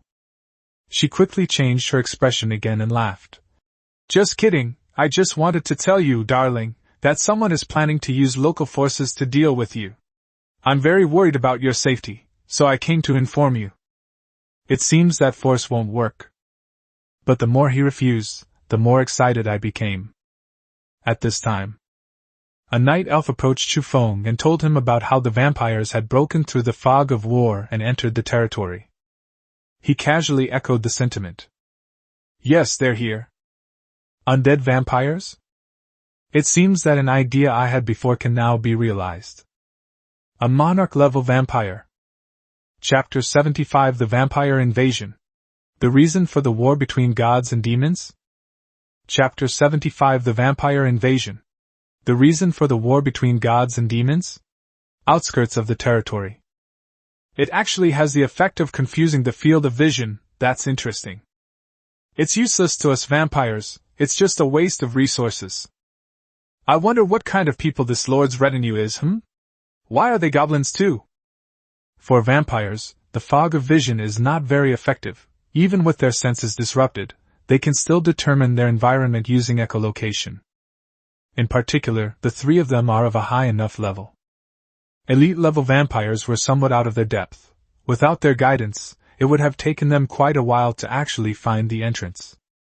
At this time, they discovered that the guards were actually a group of goblins. The level is not low. Most of them are elite level, and many are even lord level. But such strength is not enough to stop our advance. Upon seeing this, one of the vampire youths revealed a contemptuous smile. Lord level? And it's a goblin? Such strength is actually that of the most powerful alien lord from outside the tribe. He already felt confident of victory. Alright, these are just guards. If his guards are at the lord level, then his main force must also have monarch level members. We can't underestimate them. The older vampire reminded him. The same level, but different races are not the same. Another vampire youth smiled and looked at the goblins with disdain. We are the noble vampires. So what if the lowly goblins are at the monarch level? They are still stupid and ugly creatures. Vampires. They are much stronger than goblins. It should be noted that in the world of the creation continent, among those who have survived since ancient times, the vampires, though not the most powerful, have had their glorious moments. Some ancestors even successfully ascended to godhood. Their innate speed advantage, recovery advantage, and the effect of their signature claw-tear skill can all deliver fatal blows to enemies. They mistakenly thought Chu Feng's familiars were goblins. After all, they had never heard of a lord who could subdue native creatures of a different race as his familiars. That's right. This news would have been incredibly shocking even back then. For example, Lu Qian later recruited elemental creatures, and even the elemental fairies were only advanced versions. A lord who possesses a dragon's retinue may have the opportunity to suppress creatures that forcibly subdue the dragon race. But elves and goblins, the difference is huge. It seems that this group of foreign aliens doesn't have any powerful members. It's actually the person with goblin subordinates who has become the so-called strongest lord. The older vampire shook his head. Suddenly, upon discovering the intruders, the goblins immediately rang the alarm bell on the watchtower, and organized their forces to be on guard and ready to attack at any time. One of the goblins shouted at the top of his lungs, "Intruders! You have trespassed into the territory of Kundi, the most honored master of the eternal forest. Get out of here immediately! Otherwise, you will not be able to bear the master's wrath." The goblins had already drawn their bows and arrows, all aimed at the vampire invaders. At the same time, the surrounding night elves also sprang into action. Observe the enemy. To transmit information. Report to Chufeng. Organize manpower. It must be said that in this respect, it is no exaggeration to call them professional guardians of the community. Ha ha ha ha! Several monarch-level vampires exchanged smiles. The most prestigious? Anger we can't bear? That's incredibly arrogant. You probably don't know just how vast the eternal forest is. Even we vampires wouldn't dare to act like this. Because this eternal forest is the backyard of a great being, they were here with that being's permission. That's ridiculous. The goblins weren't stupid. They knew that such an arrogant attitude from their opponent meant no good. Attack! With a shout, they unleashed a hail of arrows. This is the master's territory. This is our home. Intruders must die. Under the cover of a rain of arrows, hundreds of goblins, armed with weapons, began to advance in formation and quickly surrounded the vampires. The older vampire looked surprised. These goblins are quite different from ordinary goblins. The other party showed no fear upon realizing that he was a vampire. All actions were carried out in an orderly manner. Such execution is almost comparable to that of the elite soldiers of the human race. It's important to know that most monster races fight in a chaotic, disorganized manner, without any strategy whatsoever. All of this is thanks to Asuna's daily training. She has not neglected these usable goblins. It would be a waste to use them only for raising pigs and growing vegetables on the periphery. These nearly 1,000 goblins were all elite monsters, and after several major battles, dozens of them even advanced to the Lord level. The reason why the vampires act this way is naturally because they are quite powerful. Faced with the rain of arrows, they remained completely calm, their bodies transforming into countless wisps of black smoke. Squeak, squeak, squeak! Bats appeared from the black smoke, as if they had used a skill to gain invincibility frames, thus avoiding all the damage from the arrows. Immediately afterwards, they charged toward the goblins, but transformed back into human form just before they got close. In the blink of an eye. When the two sides clashed, the goblins, arranged in formation, acted as a shield, while the vampires with their sharp claws served as a spear. Under the impact of the collision, for a time, the goblins actually managed to block most of the vampires' attacks, but the power of the monarch-level beings was as sharp as a spearhead, quickly cutting open and piercing into their bodies, causing numerous casualties. Dozens of goblins died on the spot. A mere goblin dares to stop us! Utterly stupid! I don't know where the courage came from. The blood even smelled foul. Just as they were slaughtering indiscriminately, figures appeared in the center of the battlefield, their legendary auras directly intimidating all the vampires. Shock, astonishment, and fear were evident on their faces. He was completely unlike his previous arrogant and domineering self. If I had to describe it, I could only say it's a reversal of the two extremes. This, a legendary creature, no! According to their words, it's a legendary familiar. Bird Chaz is the oldest of the 3 monarch-level vampires and the one closest to a legendary life form. Now, he couldn't help but tremble all over. As if he were seeing Viscount Hill, he knew that this was the suppression of lower life forms by higher life forms. The other party was like a blazing fire, with fire elemental energy forming a vortex that moved around her. Upon seeing the other person's appearance, he was even more shocked. They're actually elves? According to rumors. It was because the elven gods attempted to erase the memories of the world, including those of the gods, that the war between the gods and demons was triggered. But logically, this should have been a war between the elven race and all other races, so how did it spread to the entire continent of creation? There are many different opinions on the reasons behind this. Some have also denied this reason for the war between gods and demons. Regardless of the circumstances, the power of the elves in all the legends is undeniable. Chapter 76 Your Excellency, I am at your service. Chapter 76 Your esteemed lord, I am at your service. A vampire? Chufeng looked at the trembling vampires. Vampire? It seems there are also native human forces in the eternal forest, otherwise their existence would be somewhat illogical. They'll starve to death. Then, glancing over the heavily wounded goblin squad, he frowned as he looked at the torn and scattered corpses. He said in a deep voice, I'm very unhappy. He didn't care how many goblins died, but they were still people from his territory. Killing them like this was a slap in his face. My dad is very unhappy. Klee took a step forward, her cute little face puffed up with anger, holding 2 bouncing bombs in her hands. As long as Chufeng gave the order, the other side would be engulfed in an exploding sea of fire. Intense fire elements gathered wildly, and sparks scattered everywhere. The pressure was so great that the vampires couldn't breathe. Chufeng stood behind them, noticing their fearful gazes fixed on Klee, and realized he seemed to be acting like a bully borrowing the tiger's power. Isn't that a bit inappropriate? Cough, cough, cough. He coughed twice to acknowledge his presence and continued.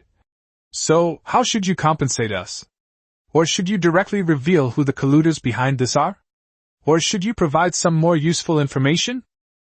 As a vampire, they must know more information. Goblins, gnomes, and demi-humans live either in the underground world or in places far away from humans. Not to mention that their level of communication is not high, their awareness in this regard is also not high. This is why most races that are more humanoid are the most powerful. Berdez then looked at Chufeng. Is this their master? The servants should be elves, so why are goblins guarding them? Cheat. Conspiracy. I was puzzled, but more than that, I was wary. I am a subordinate of the Marquis of Bode.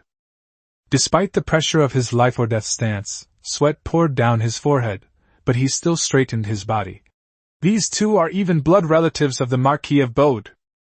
Those who have reached the epic level are not comparable to those who are legendary. You'd better not act recklessly. Of course, it was wrong of us to come here so abruptly, but all you've lost are a few goblins. I'm sure you don't care about such creatures. How about we tell you who those scheming rats are, and we'll call it even? Right. Kill those idiots. I'll go inform the Viscount and the others that we need to get rid of this menace as soon as possible. Otherwise, even if we give you another 10 years or so, no, even a few years, we don't know how much you'll grow. Absolutely not. It must be nipped in the bud. What did you say? This is just an ordinary goblin. This is my beloved friend and family. You actually want to trade it for something I could easily obtain with a little effort? No way. Chufeng shook his head, indicating his refusal. The meaning is very simple. You'll have to pay more. You can't handle the Marquis of Bode's wrath. Berdez turned his head, looking at the short, green-skinned men compared to the handsome, muscular man with a buzz cut in front of him. You're talking to me about your dearest family and friends? Nonsense. Then look at the other person's calm expression, completely in control of themselves. At that moment, he seemed to understand why this person was the strongest lord, because people who can lie without blushing always have a natural advantage that others can hardly match. He never imagined that Chufeng had no intention of letting him go.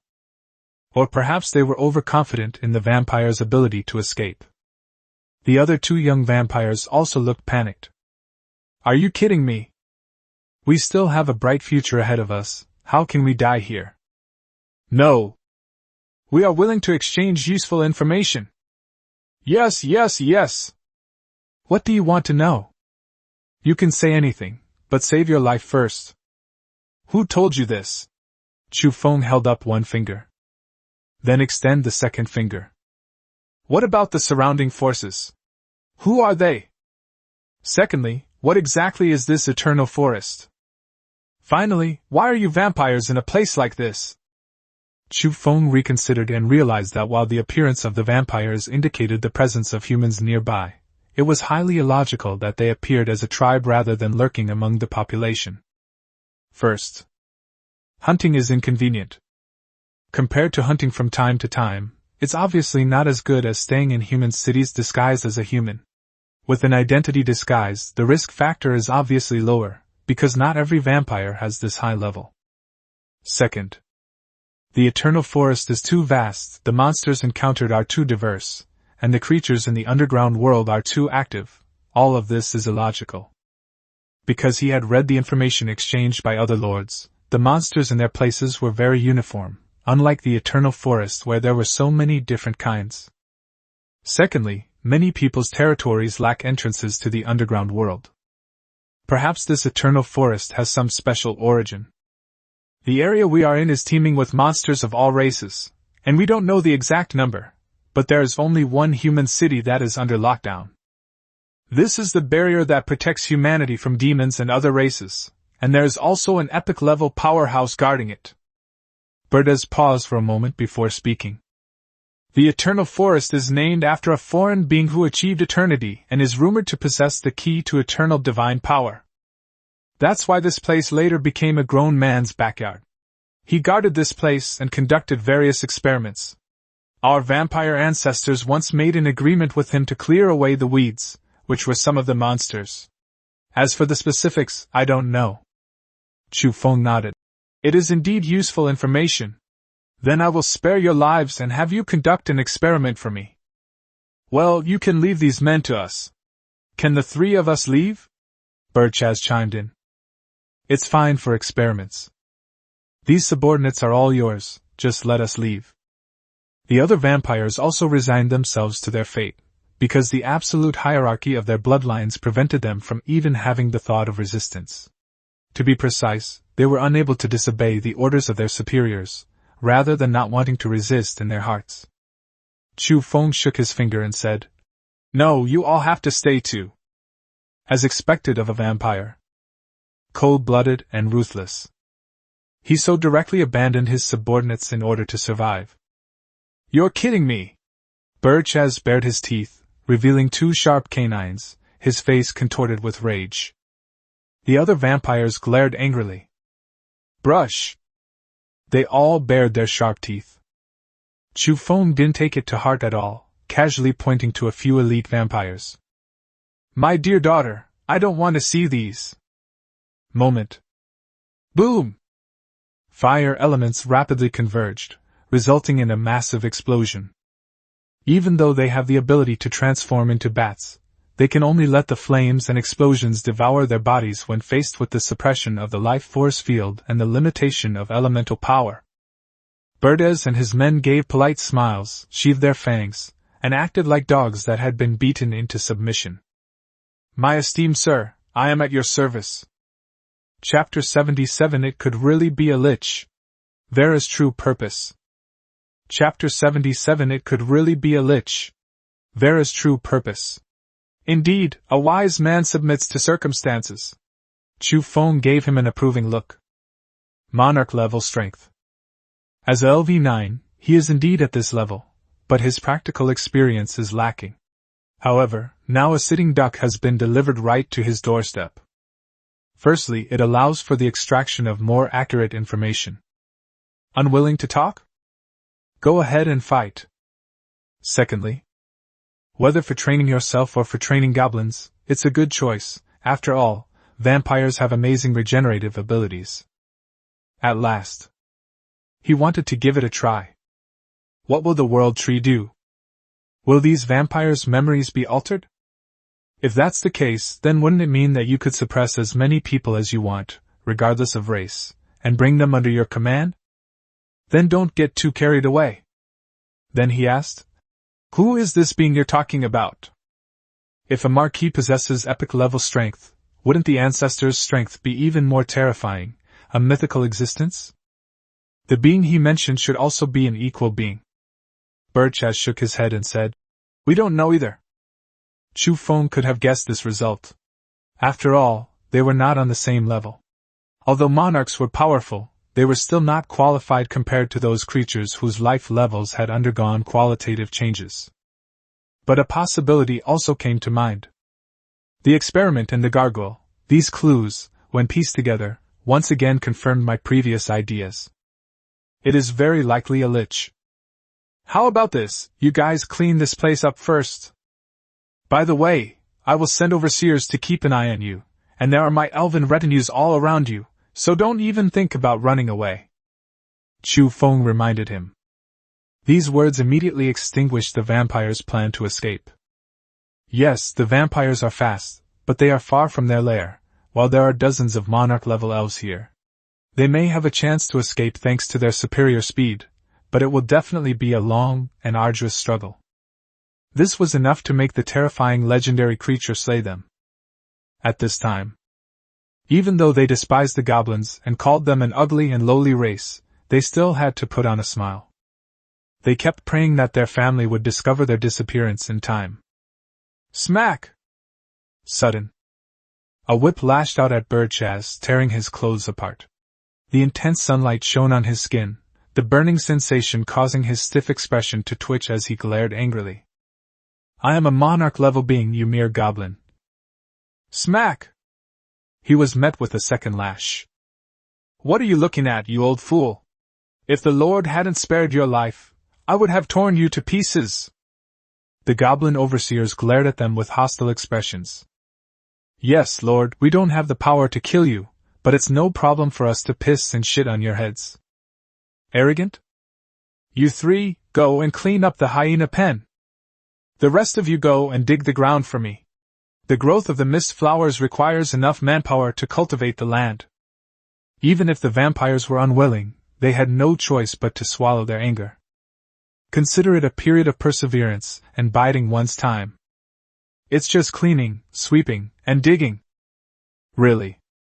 They still underestimated Chu Feng's kindness. If they didn't squeeze every last drop of value out of him, they would be letting down the vampires who had delivered this package to their doorstep. Because afterwards, there was severe torture and being forced to serve as a sparring partner. In particular, their current master preferred to target their genitals, so it could be said that the days that followed were spent in torment and humiliation. All right, if you have nothing else to do, you can leave now. I don't intend to accept exiles here. Chu Feng issued an order to expel the girl. But the other party just had an amused expression on her face. She had witnessed everything from the beginning and could already tell from Chu Feng's past achievements that the elves were powerful. The legendary level of terrifying power is truly frightening. But what interested her more was the group of goblins, who were definitely native creatures of the creation continent. They harbored a natural hostility towards these outsiders, yet they chose to submit to Chu Feng. That's so strange. How did he do it? How can you say such cold things when it's 37 degrees Celsius? Isn't that a bit too heartless, especially to a beautiful girl like me? Vera still maintained her shameless attitude. You've reached this level, which means your territory wasn't just an ordinary lord before. I'm sure you're not brainless. There's no point in continuing like this. Just tell me your purpose. Chu Feng was also getting impatient at this point. He looks so young, but he's like a seasoned veteran in his 30s or 40s. As for her saying she wanted to rely on him, you could tell from her eyes that she was definitely not a brainless person. Abandoning the pursuit of eternal divine right to become a henchman? Given her attire and rebellious nature, how could she possibly submit to anyone? Giggle giggle. Interesting, young man. Well then, I'll give you a free piece of information. Those guys in the temple are full of complaints about you, and many of them have already started secretly planning how to bring you down from your pedestal. Wei observed Chu Feng's expression, toying with a dagger in her hand. The dagger was dark blue all over, with black runes wrapped around its blade and a faint black mist swirling around it. It's easy to see that this is definitely a legendary level weapon. They fluttered in her hands like butterflies. Yes. All the previous words were meant to tease Chu Feng. The purpose of coming here was simply to see this strongest lord. The decision to relinquish his lordship was entirely due to his personality. She doesn't like developing territory to increase her strength. She prefers to act freely and independently. Besides, it's not like giving up your lord status means you can't become a god, is it? The world where strength reigns supreme has only just begun. Their schemes are a waste of time, and need not be paid any attention. Chu Feng sneered inwardly, a cold killing intent hidden in his eyes. On the surface, however, he acted as if he didn't care at all. Don't rush. Let me kill these few rats that are being a bit too active first, and then we can continue playing. No wonder people say that only mountains of corpses and seas of blood can forge a throne. As expected of the strongest lord, his confidence is unmatched by others. Ware's lips curled up slightly. An interesting man. She naturally sensed the murderous intent behind her. Upon seeing Chu Feng, she found that he was exactly the type she liked, sunny, handsome, and tall. He acts domineeringly but is not without shrewdness. Secondly, numerous high-ranking elven companions, the subjugated native goblin race, and the mysterious world tree. This successfully piqued her curiosity. Chapter 78 The Madwoman's One-Way Agreement. Chapter 78 The Madwoman's One-Way Agreement. Suddenly, a flash of cold light appeared. Chu Feng never expected that the girl who was joking with him just a second ago would suddenly attack him the next second. At the critical moment, several streams of flame erupted directly from the ground, forming a crystalline shield. Snap! Bang! However, the dagger's penetrating power far exceeded Chu Feng's expectations, and it actually broke through the barrier shield directly. It should be noted that even though Klee attacked in a very hasty manner, the power was not something that a monarch-level power could easily surpass. This weapon is certainly extraordinary. Clang! A long sword instantly appeared in Chu Feng's hand. It was none other than Whispers of the Night. Sparks flew everywhere. It fell to the ground.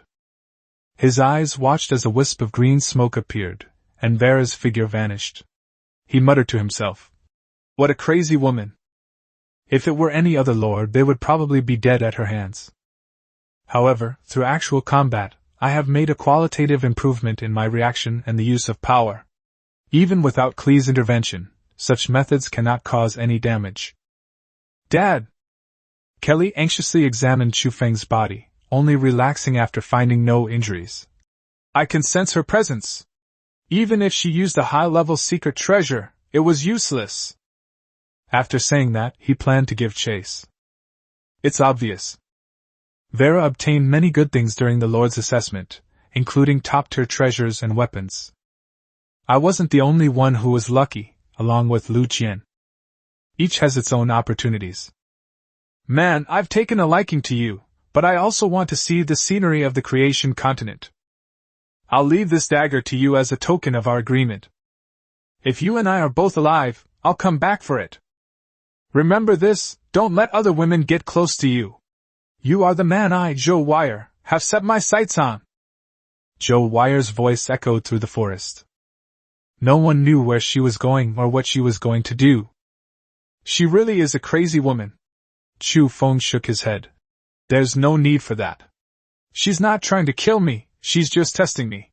Besides, I want to see how far this exile can go. I don't know their specific purpose either, but you can't deduce their intentions from common sense. He picked up the dagger from the ground and examined it closely, discovering that it was actually a legendary weapon with powerful armor-piercing capabilities. They actually threw it out like a hidden weapon. Real. How extravagant. Claire's angry. Daddy! Claire's face puffed up with anger. Her hands were clasped in front of her chest, and she turned her head to stare in the direction Zhou Wire had left. Bad woman. Don't even think about becoming my mother. Klee has a mom now. She'll come back and teach you a lesson, so it's best that she doesn't show up. Don't be angry, my dear daughter. Daddy's all right, isn't he? Don't pay any attention to that nasty woman. Fine, I'll ignore you. She threw away her things too. This? Are you kidding me? Legendary weapons are amazing. How could I just throw them away like that? Keeping a secret person around for yourself doesn't seem like a bad idea. He looked at the faintly visible black runes. Once activated, their effect would be enough to successfully ambush even a legendary creature. The edge of the eternal forest. Several men gathered together.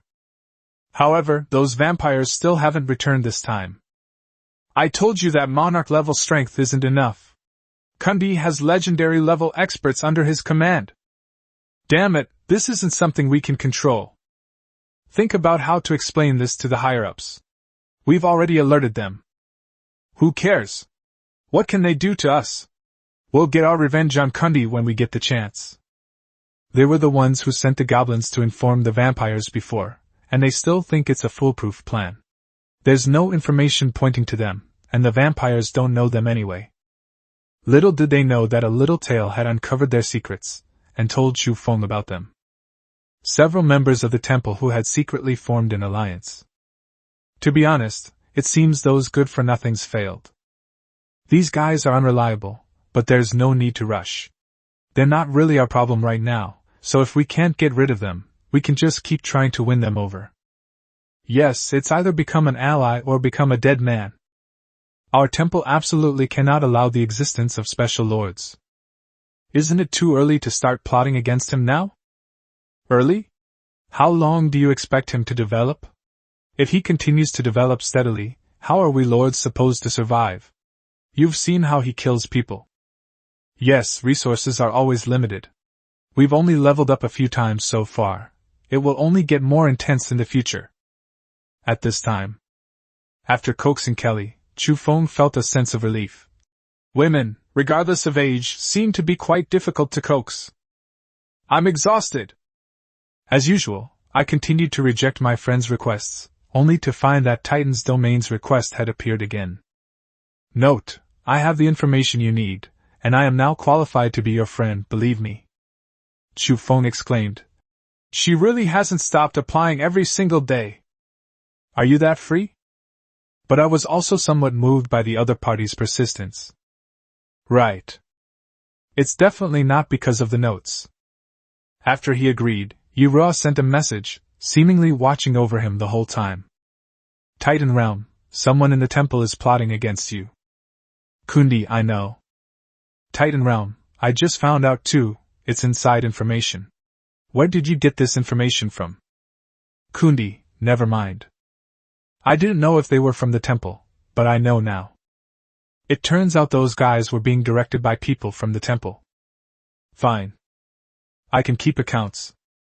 Titan's Domain, the entire temple is currently in a state of rapid development, and many people actually have several monarch-level followers who can break through to the legendary level at any time, such as my Thunder Titan. Kundi, not bad. A legendary titan? It seems that with the end of the assessment, many lords have received significant improvements after gaining benefits, and the top circles are also working hard to close the gap with them. What a pity! Not enough. I currently have 2 legendary servants, but Tyrant and Asuna will be soon too. It could easily be said that there are 4. Titan's Domain, don't delete me. I manage many circles. If you need any information, you can let me know. Yura gritted her teeth. Despite being a cold and aloof goddess to everyone, she finally broke down under Chu Feng's verbal onslaught. You've mastered the 2-word mantra. You know? Never mind. Good.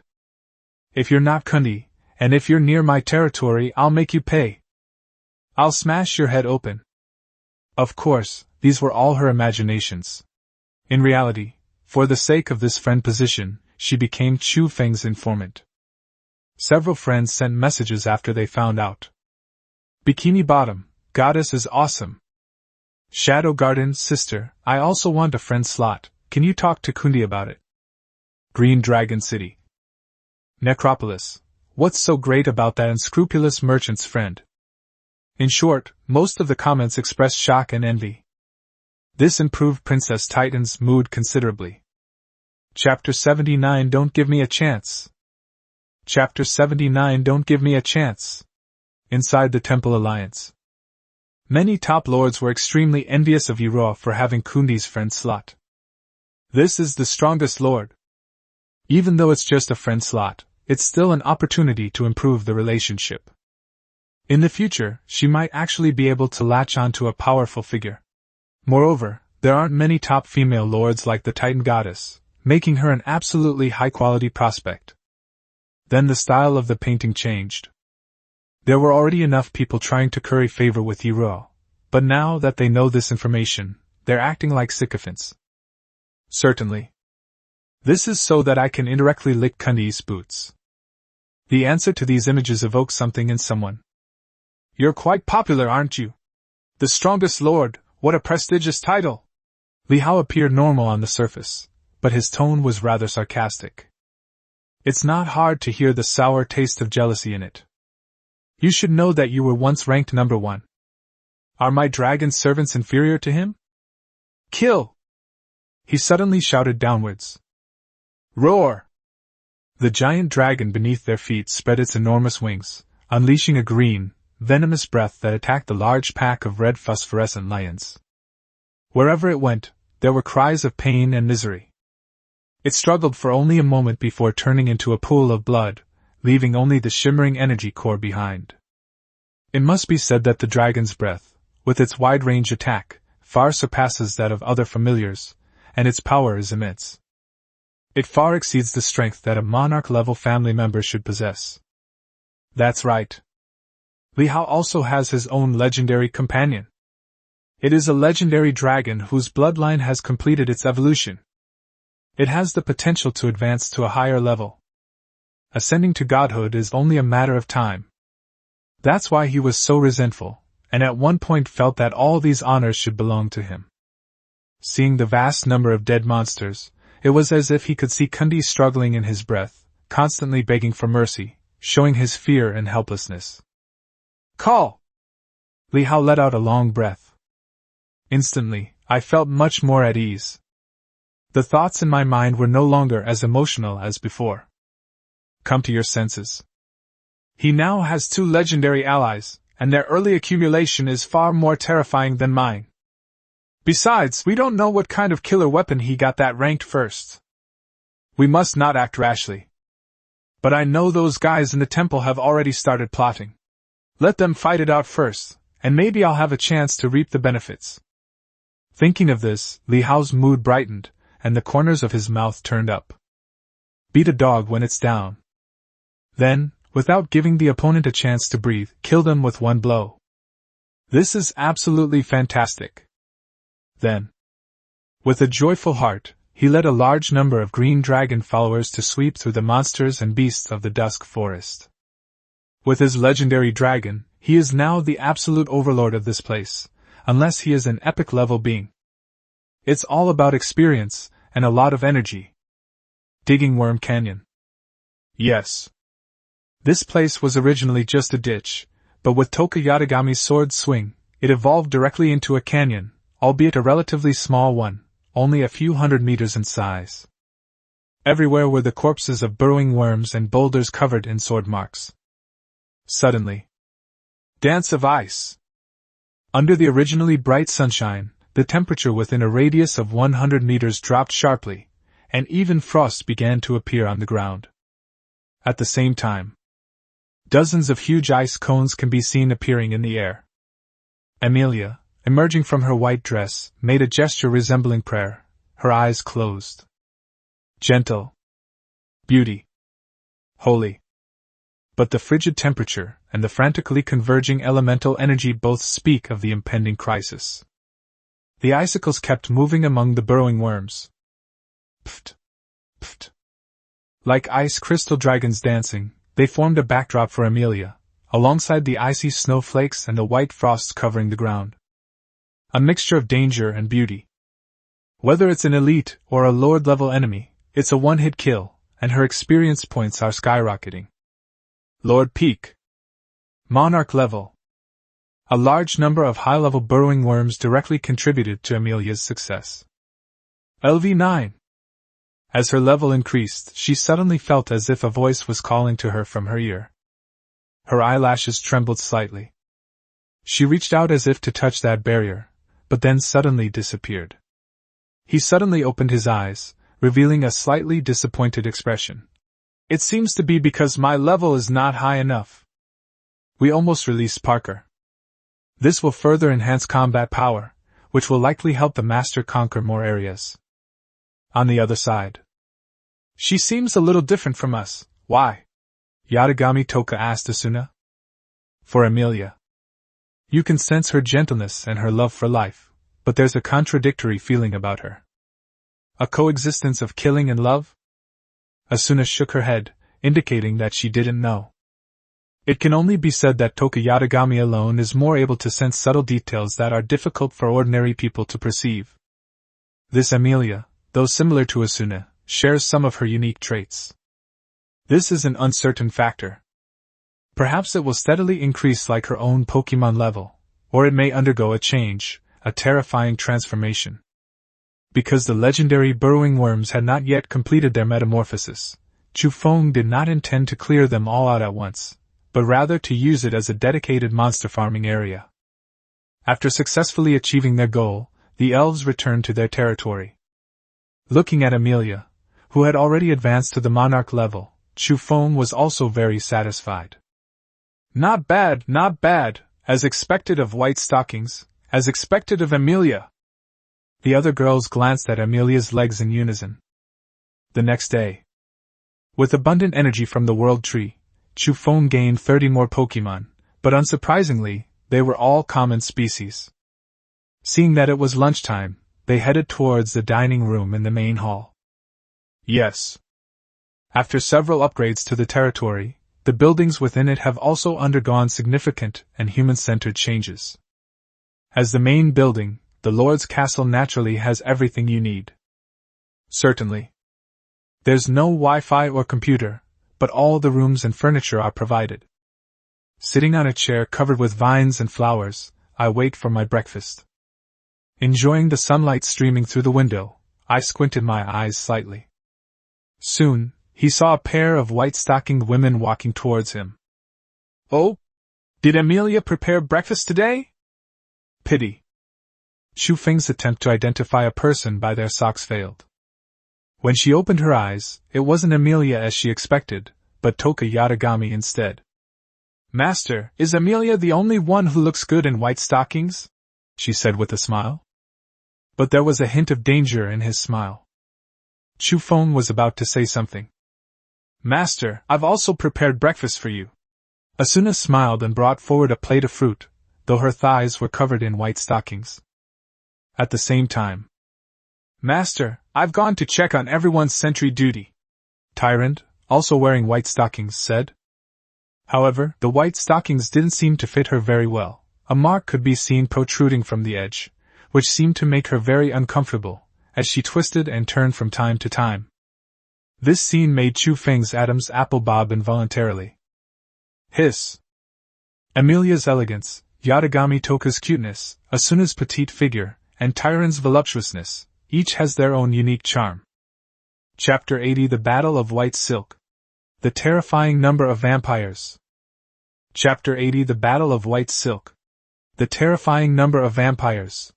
Seeing Chufeng's expression, Yatagami Toka's expression also softened considerably, and the dangerous aura vanished instantly. The answer is already there. They all remained still in tacit agreement, and Tyrant, seeing this, began to wriggle more frequently. She noticed that her owner's heartbeat would increase by a few beats each time. This? Could I be my master's sweetheart? That's why it touched the master's heart. But good times are always fleeting. A child's innocent voice broke the silence. Dad! The socks are too long. Klee can't wear them. Help Klee! Klee came running over, her 2 white stockings waving, and stood in front of Chufeng, gesturing with her short legs. Look, I can't wear it. It has to be said. This amused everyone present, instantly turning the somewhat suggestive scene into something innocent. Oh, this is something Kelly can only wear when she's older. Chufeng squatted down, smiling as he took the white stockings in his hand. Hiss! This feel. No wonder the robbers liked it. It was definitely more comfortable than a mask. Why does it have a faint fragrance? Chufeng held it up to his face and smelled it carefully. It does smell good. But where did they get their white stockings from? Sudden. Amelia, with a shy expression, ran over, fiddling with her smooth little feet, and called out, "Clee, those are my last pair of socks, and I haven't washed them yet." But then she saw Chu Feng holding her socks in front of him, seemingly. Is the owner smelling his own socks? Her little face instantly turned red, and without caring whether she had socks to wear, she covered her face and ran back. The air seemed to freeze at that moment. Chu Feng also froze there. Amelia's white stockings. It was worn. Now, don't I look like a pervert? He discreetly put the stockings into his pocket, then picked up Clee and pretended nothing was wrong. Ding! Get up! Turn around! Then, with a loving expression, he said, "Come on, Dad will take you to have breakfast. I remember some of the melons in the back are almost ripe." But at that very moment, the three women had already taken their stockings in their hands, and looked at Chu Feng, who was not turning his head, with regretful expressions on their faces. Are there differences even among white silk stockings? Chu Feng, hearing no sound from behind, couldn't help but wipe away his cold sweat. Woman! How can someone be so competitive?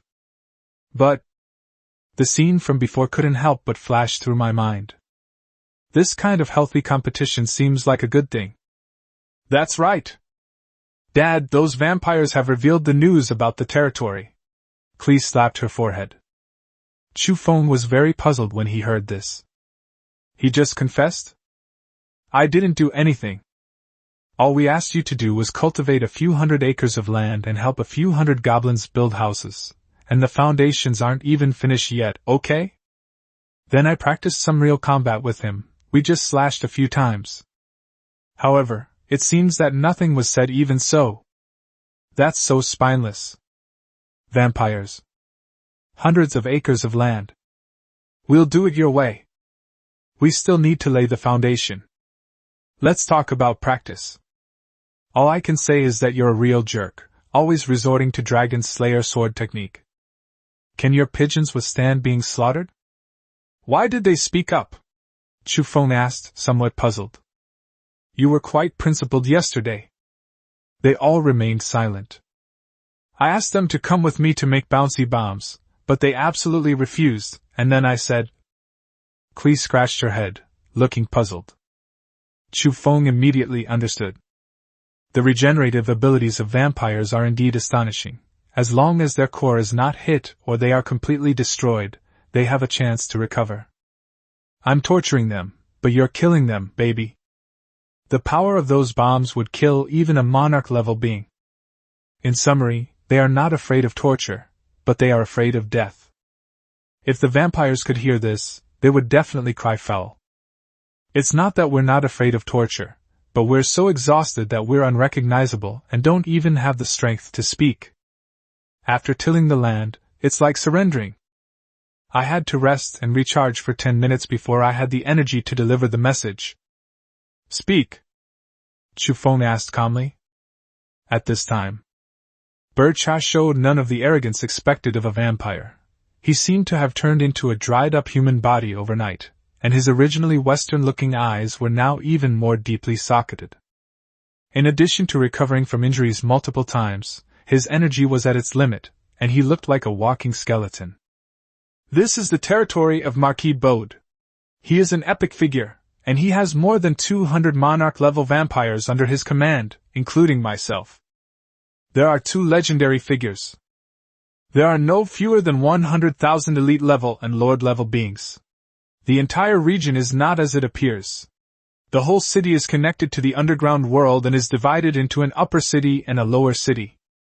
We are in the underground world during the day and in the surface world at night. That's all I know. If you want to continue, I don't want to live anymore. Just kill me. Berdeka looked utterly dejected. The other vampires all had the same expression. Chu Feng's expression changed slightly. 2 legendary figures, and the entire vampire clan has such a large population, no less than 100,000. I currently have a total of 178 elves under my command. 2 legendary figures. There are only a little over 100 monarch-level beings at most. Originally, it was planned to divide them into 3 legions. Tyrant would be in charge of the guard force, Asuna and Yatagami Toka would be in charge of the expeditionary force, and Klee would lead the magic-specialized elves. Yes, that is, the army that set fire to the mountains. But it seems a bit early now. Vampires are different from ordinary races. Their powerful strength and inherent advantages truly enable them to achieve such a feat. Given the strength of their own territory, taking it over would be unrealistic. Unless there's some kind of devastating weapon. Moreover, it should be noted that this is only the first powerful race encountered by the creation continent itself, and there are likely even more terrifying races in this vast world. After obtaining useful information, he then ordered his men to take these bloodthirsty vampires away, and said to Amelia and Asuna, "Go and verify this. The news is very likely true. But it may not be that accurate, and now that we have the map provided by Bercha, it's much easier to conduct reconnaissance. When exactly will we take action?" Chu Feng began to regret his earlier actions. If he hadn't driven them away, he might have already successfully defeated several lords. Chapter 81 Outrageous Goods. Buying orbital weapons. Chapter 81 Outrageous Goods. Purchasing orbital weapons. The smaller local powers find the spoils too small, while the larger ones are too tough to handle. It's much better to deal with the lords of this shared planet. Not only is it much easier, but the resources are also perfectly matched. Well, I'm starting to regret it. Chu Feng also looked troubled by the awkward situation. At this time, the news came from his private space. "Your Ningning Rabbit, Brother Chu, we've sold a lot of elemental potions, but not many have been traded for energy cores. Your Ningning Rabbit, by the way, I might not be able to give you the pure element crystals you mentioned in a short time. The process is a bit slow. I only have a few right now. Your Ningning Rabbit, here, this is 5,000 energy cores, transferred to Brother Chu. Kundi, yeah, keep it up. With 5,000, plus what I've accumulated over this period, I have about 16,000. I'm only missing the Heart of Legend and the elemental ore. At that time, both the territory and the world tree can be upgraded." Your Ningning Rabbit, haha, Brother Chu, you replied so quickly this time. I have some good news to tell you too. Upon hearing this news, Chu Feng immediately had a bad feeling. Could this guy have gotten some incredible luck again? But please. Your Ningning Rabbit, Collier used summoning magic to summon a high-ranking legendary elemental being. I think it's called the Fire Elementalist. It looks really powerful. Chu Feng's expression stiffened. Really? Others rely on hard work, you rely on luck. Clearly, this kind of summoning magic is like a source of familiars. What kind of creature you can summon depends entirely on luck. High-ranking legendary creature. Lu Qian's strength is now such that she is definitely one of the best even in the temple, the circle of top lords. Kundi, okay, I'm off to get busy. Chatting with such a chosen one can really raise your blood pressure and damage your self-confidence. Your Ningning Rabbit, Chu Feng shifted his focus to the trading space. We have to come up with a solution. These subordinates have all reached the legendary level. If I become lazy, won't I be overtaken? No. Having just acquired so many energy cores, the legendary heart and elemental ores are still a long way off. The priority is to find ways to improve our strength.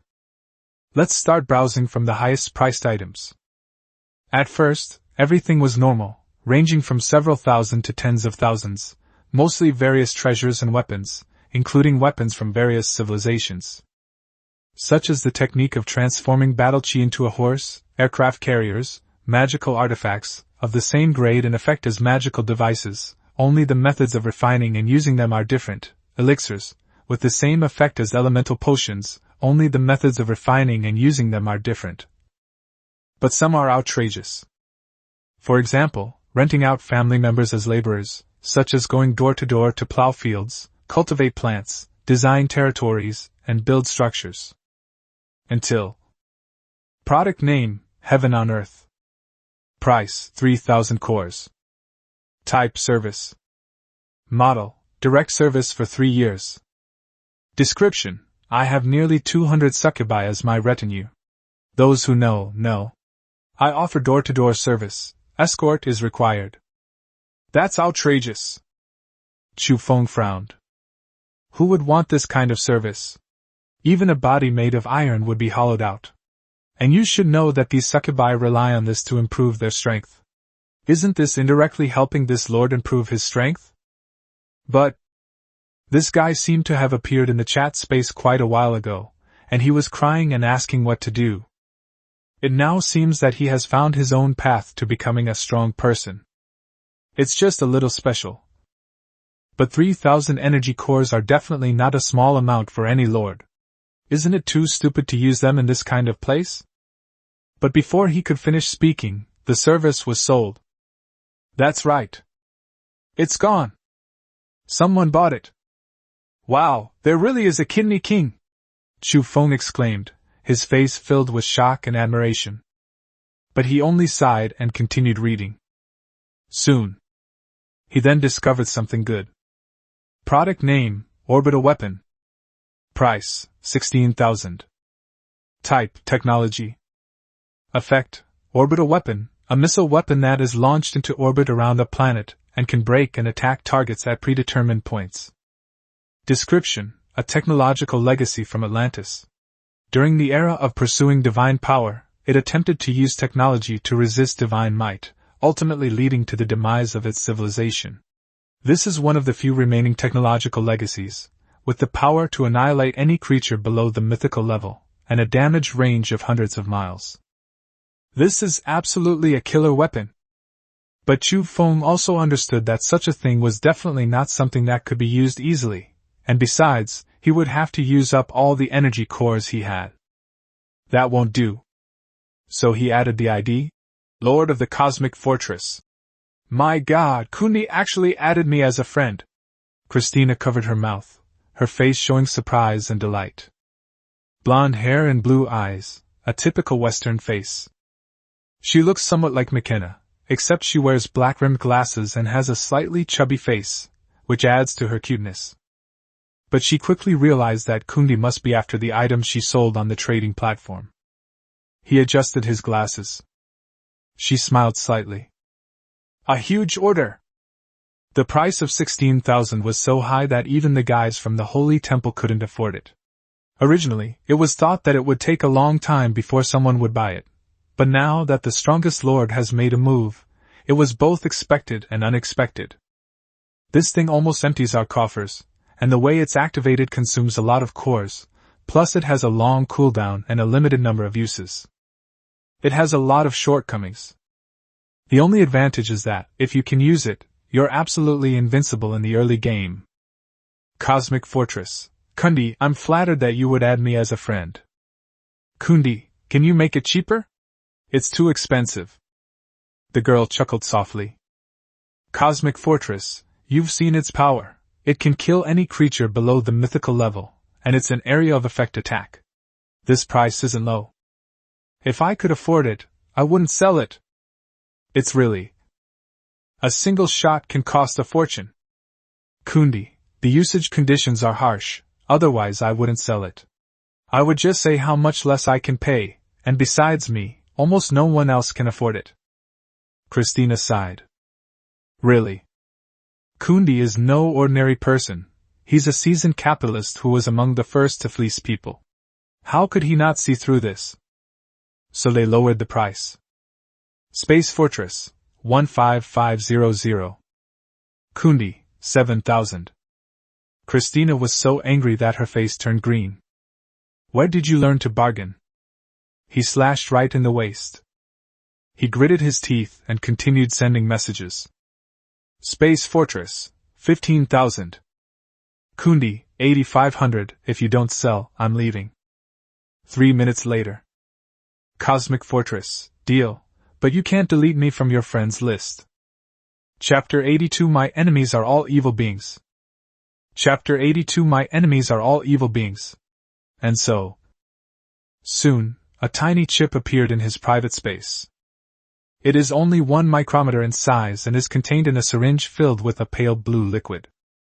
The test results showed no problems whatsoever. After all, no one would dare to cheat him. With such a huge sum of money, if the strongest lord were to stand up to him, he would likely suffer the consequences. Nobody wants to take that risk. It could cost them their lives. The lessons learned from the past are right there. Xu Feng injected the energy into his body, and faint blue rays of light appeared on his arm, forming patterns like electrical circuits. It shimmered with light and trembled from time to time. A transparent display screen floats in the air.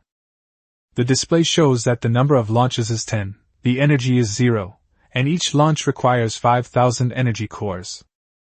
Even Xu Feng couldn't help but gasp when he learned of such a huge expenditure. You should know that after the transaction, you will have less than 9,000 energy cores left, which means you can only launch once at most. And each use reduces the chance of using it. Strategic weapons should be used as sparingly as possible. Xu Feng understood. I need this weapon, just like having a deterrent nuclear weapon. It will give me enough confidence to face even native races that are more powerful than vampires. Xu Feng wanted to burst out laughing at this thought, but seeing Kuli trying to maintain her fatherly image, he pulled his hand away and covered his mouth to laugh. Epic? Marquis. Clay chickens and clay dogs. Tui. Tui. Tui. I forgot I still had Amelia's white stockings in my hand. Daddy, why do you love Amelia's socks so much? No. You have it.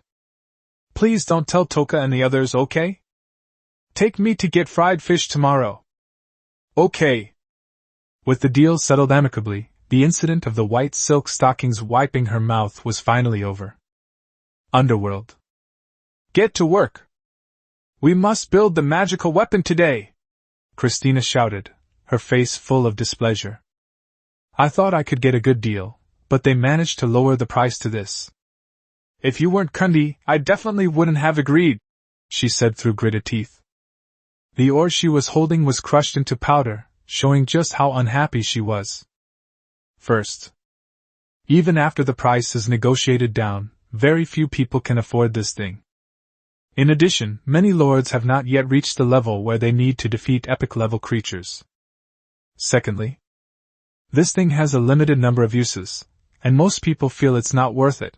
Once you've used it 10 times, it's useless. Therefore, being able to add Kundi as a friend is a good opportunity. Moreover, her retinue consists of goblins, who are engaged in scientific research. Now that we have this huge sum of money, many weapons that couldn't be manufactured before can now be mass-produced, and all the necessary materials and blueprints can be purchased. This is a significant boost to our strength. Inside the communication space. Holy crap, Kundi bought the orbital weapons. No wonder they're capitalists, they're so rich. No, we all contributed to Kundi's wealth. As long as everyone works hard enough to buy Kundi's stuff, he can clear out the trading space tomorrow. Haha, I made a fortune today too. Is your buddy's kin a succubus? Yes. With 3,000 energy cores, I can upgrade my territory level and the source of my followers. Awesome. Seriously, isn't Kundi invincible below the mythical level? Forget about anything below mythical level, he's invincible right now. Haters say that sniping is like finding a hole to bury. What are you afraid of? I've inquired about the railgun. It costs 5,000 energy cores per shot. Do you really think Kundi can pull that out? That's a trade of nearly 20,000 energy cores. So, you're betting that his gun isn't loaded? What? Only gamblers have a bright future. At this time, on the road toward Kundi's territory, a large army of animals was marching forward. They were the other druids brought by Bulya. The brown bear continued walking ahead, recounting what he had seen and heard, while the druids who had accompanied him earlier confirmed his claims. Barya, are you sure? The divine tree? Did it really issue a notice? We mustn't be fooled. Who cares? If he's really lying, what can he do to us? I just hope it's true. The eternal forest can no longer withstand the invasion of the dark forces. The balance has been broken, and a dark moment may be about to arrive. The group of druids had very complicated expressions. They hoped that what Bulya said was true, but they were more skeptical. Beria, on the other hand, looked confident and extremely devout. He didn't offer any further explanation, because he believed that once they saw the sacred tree, they would have no more doubts. Soon, Chu Feng looked at the more than 500 druids of the Minotaur tribe, especially their naive and ignorant appearances as they kept worshipping the world tree. I was overjoyed. Yes, yes, yes. Join the ranks of justice. Clear the way for me. Your lordship, please allow us to join your territory. We are willing to rid you of evil life. All the druids, like Bulya, believed his previous words because of the world tree and bowed to Chu Feng. Chu Feng pondered for a moment. With a serious expression, he said in a deep voice, "It is possible, but I hope you understand that the path of balance cannot be achieved through peaceful means. What lies ahead may be unfounded accusations, endless conspiracies, and assassinations by the subordinates of evil beings. This requires blood and bone to achieve balance and nature. It doesn't have to be just empty words. Anyone who stands against me is evil. Otherwise, they're evil subordinates." Just then, the world tree emitted rays of light, enveloping Chu Feng completely, as if a deity had descended. "We are willing!" All the druids showed determined expressions. Chu Feng was overjoyed. "Good! There are 2 territories here. Although they are both outsiders to me, they have already colluded with the subordinates of evil beings, so I need your strength. Little brat. I don't have time to deal with you guys right now, but I can send the druids, and I can also start preparing to deal with the vampires." Yes. The druids all looked eager to try it out. They were eager to prove themselves. Because the Lord is the spokesperson for the divine tree, his words are absolutely correct. The rampant evil life is the culprit that has destroyed the balance and nature. It must be removed. Chapter 83 Who gave you the courage? Chapter 83 Who gave you the courage? Not bad, this is the highest combat strength among the druids, reaching the monarch level, and there are 7 or 8 of them. With such combat power, eliminating those 2 lords would be more than enough. Chu Feng looked at the group of druids and felt very satisfied. Now both problems have been solved at the same time, but the transaction cost was quite high. That's definitely good value for money. The profits from the 2 lords should be enough to offset some of my expenses this time. Certainly. If there's anything good, that would be even better. After all, a few days have passed, these people should have made some gains, right? If we're dirt poor, I'll start cursing. As Chu Feng watched the druids' departing figures, he was still calculating how much he might gain later. Tyrant, Asuna, Emilia, and others suddenly appeared. They looked like they were on high alert. Especially Yatagami Toka, who held the sword of Damocles behind him and said, "Come out, I can sense your presence." Now. Chu Feng's expression also turned serious. It's worth noting that Toka Yatagami has never shown such a demeanor before. She always appears carefree and unconcerned, ready to chop anyone who disagrees. In addition, Asuna and the others were all covered in sweat, which showed that they had rushed back from outside the territory at a very fast speed. A thick black mist appeared in the sky, covering a large area, like a giant dark cloud. Take a closer look. They can be identified as small bats. No wonder you rushed back so urgently. It seems you had already spotted me beforehand. At first I was curious why elves would appear in the eternal forest, but I didn't expect them to be a foreign race. A cold, clear voice appeared. Surrounded by a group of bats, a mature woman in a tight-fitting black dress appeared. She has beautiful blonde hair. Eyes like rubies. Her tall figure makes it seem like her legs start right below her neck, and her body is curvaceous. Her gaze swept over the world tree, and a look of surprise appeared on her face. A divine tree? But it doesn't quite look like one. It seems that the alien race that has descended this time is more interesting than the previous ones. Seemingly lost in thought, he hovered silently in the air, seemingly not taking Yatagami Toka and the others seriously. Tyrant was also on guard nearby, explaining to him. After we finish the expedition, we want to investigate the strength of Marquis Bode's territory and go there with Amelia.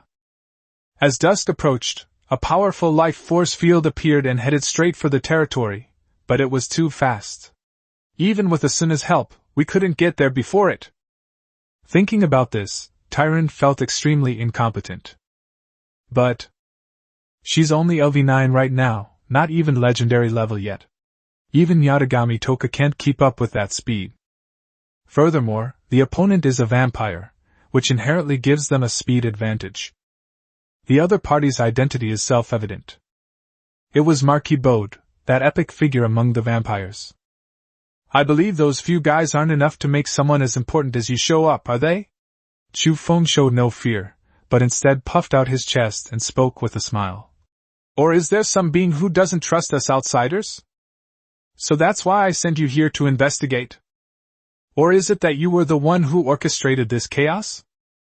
It now seems that the Eternal Forest is not simple. It can produce a being who can defeat the local gods. Perhaps it really is as they say, that it holds the key to immortality. Upon hearing this, Marquis Bode turned his gaze to Chu Feng. It seems you've gathered quite a bit of information. Did those foolish druids tell you? Was it said by my good-for-nothing descendant? Sophie Bode asked calmly. Interesting. These weak outsiders, despite their low strength, can command powerful races and have unique ways to enhance their power.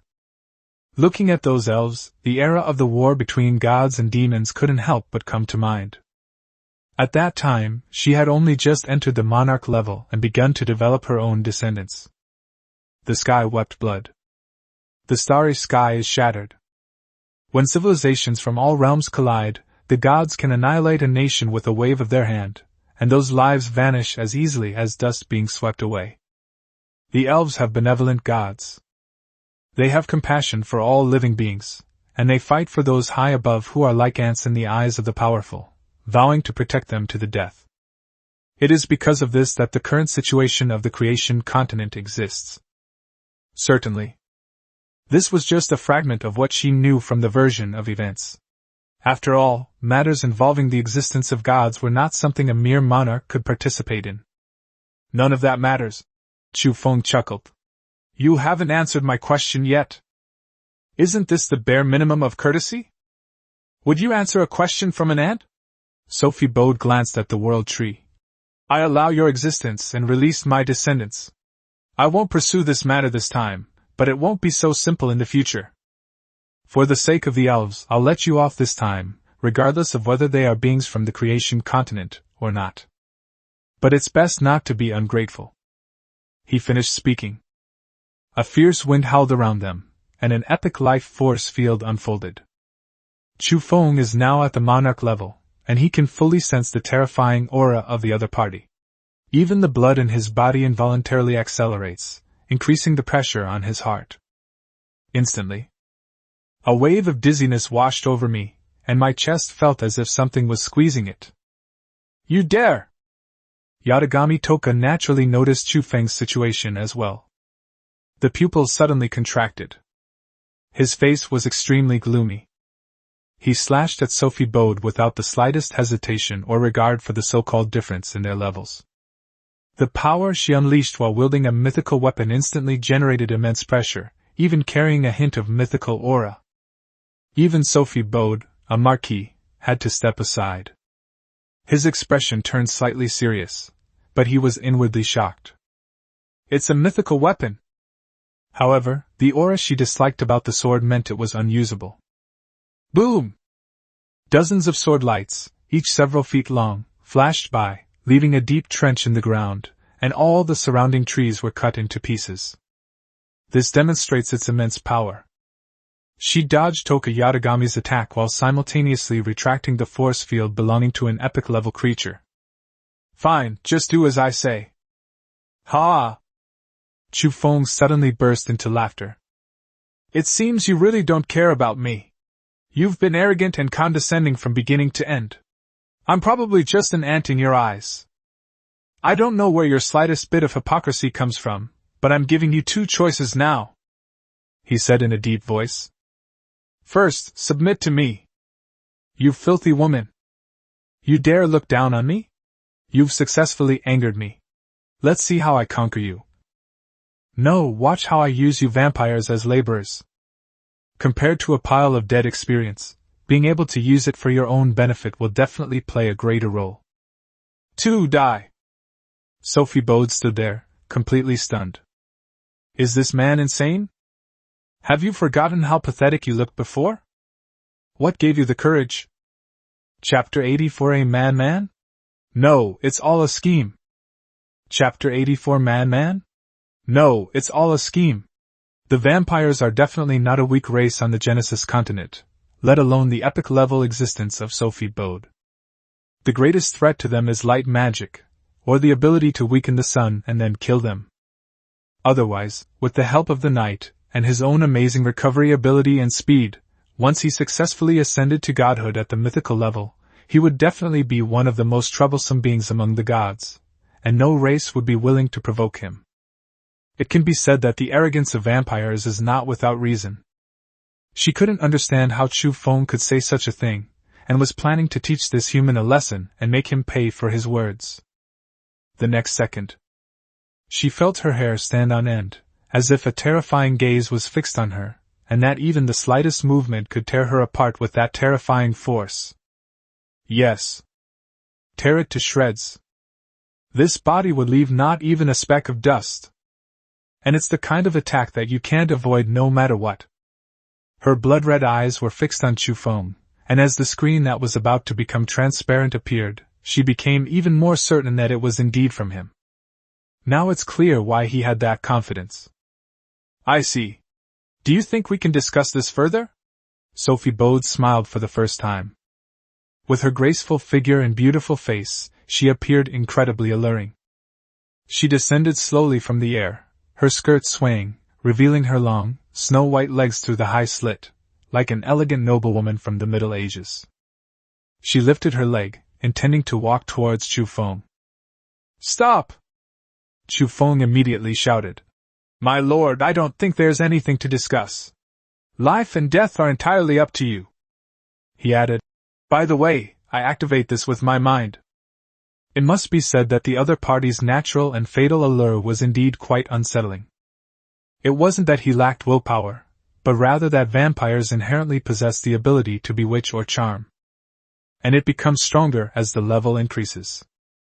He gritted his teeth and told himself he had to endure it. Don't overthink it. Do you really believe the other party has changed their attitude and given in? Being careless can be fatal. There's no need for that. I will order my people to regard your territory as a forbidden zone from now on, and never set foot in it again.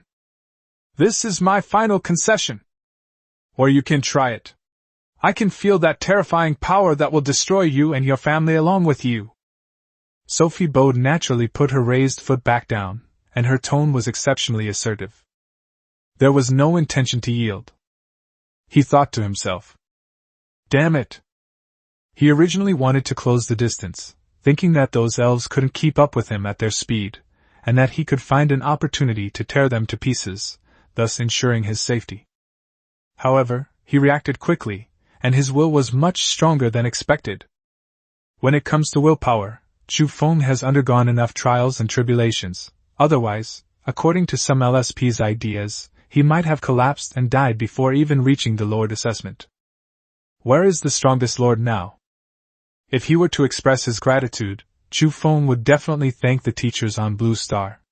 Thanks to their dozens of gigabytes of teaching videos, he broadened his horizons considerably. In private space, Lu Qian made another payment, receiving 3,000 energy cores, bringing her total to over 1,200 energy cores. A cold smile crept across his face. Is that so? Want to take a bet? Just in time. The collaboration with Lu Qian was indeed a good decision, but now my own consumption is increasing, so if possible, I need to find a way to expand the business. With these thoughts in mind, he also aimed the orbital weapon in another direction, which was Sophie Bode's territory. Boom! Instantly, a beam of light descended from the sky, connecting heaven and earth, turning the originally dark sky into daylight. The intense light filled the vision of all living beings within a radius of 1,000 miles. In an instant, in that once thriving vampire territory, tens of thousands of lives were instantly wiped out, without even a chance to cry for help. It was as if they had never existed. All that could be seen around were ruins and scorched earth. Not even a skeleton could be found. Elite, Lord, and Monarch levels have all disappeared. And all of this happened in an instant. Immediately following was a deafening roar, the impact of which destroyed all the trees within 100 miles. Creatures below the elite level die from ruptured internal organs. It should be noted that Chu Feng's territory was thousands of miles away from the location where the incident occurred, but even so, he felt his eardrums rupture and the ground beneath his feet tremble slightly. A strike from a mythical creature! Sophie Bode couldn't believe it. Really? But after realizing where it happened, his expression grew even colder, his eyes fixed on Chu Feng, wishing he could tear him to pieces. Oh ho, with this power, I bet you wouldn't even feel death. What do you say, Marquis? Chu Feng tugged at his ear and said provocatively. My people! She opened her mouth excitedly, revealing 2 sharp fangs, small and rather delicate. It looks like a fluffy little kitten. They're about to make their move. Chu Feng quickly said. By the way, I missed a little. You still have half of your territory. Oh shit. 5,000 nuclear cores gone. That's fucking expensive. This is a strategic weapon, much like nuclear deterrence, enough to intimidate all beings below the mythical level. But it was really exhilarating. I choose 1. Sophie Bode finally suppressed her suicidal thoughts, and uttered each word carefully. Each word he uttered grew colder with each passing word. Man. This guy completely disregarded the consequences. He already knew who was watching this place, yet he still caused such a commotion. Let's keep him calm first. What did you say? The explosion was a bit loud. It's making it hard for my ears. Speak louder. Chu Feng turned his head to the side, put his hand next to his ear, and pretended that he hadn't heard anything. I say, I choose 1. I choose to submit to you. Sophie Bode said stiffly. This guy. How cheap. I'll find a chance, I'll tear his mouth apart. If all his descendants were to die, how could the plans continue? What would happen then, sir? Thinking of this, she felt a chill run through her body. Haha, it would have been better if you had said this earlier. Chu Feng laughed. Tell me your purpose in coming here. Who wants to die with you? You scared the hell out of me. Luckily, you didn't destroy everything before. The main point is that we know the enemy's city is divided into above-ground and underground cities, and even a mythical-level attack cannot completely penetrate the earth. Because the underground world is also protected by a layer of rules. Chapter 85 Stop Playing Dead. Say something. Chapter 85 Stop Playing Dead. Speak up. The so-called submission is just a verbal agreement. After all, this Marquis is a genuine epic-level rank, only held back by the threat of orbital weapons. Certainly. As someone of status, she wouldn't turn her back so quickly, even if it was just verbal submission. The prerequisite is finding a way to counter orbital weapons, or being able to relocate one's territory to another location. Because her core is hidden there. When the explosion happened, she was filled with immense fear. If Chu Feng had aimed directly at the entire territory, the Marquis of Bode would no longer exist.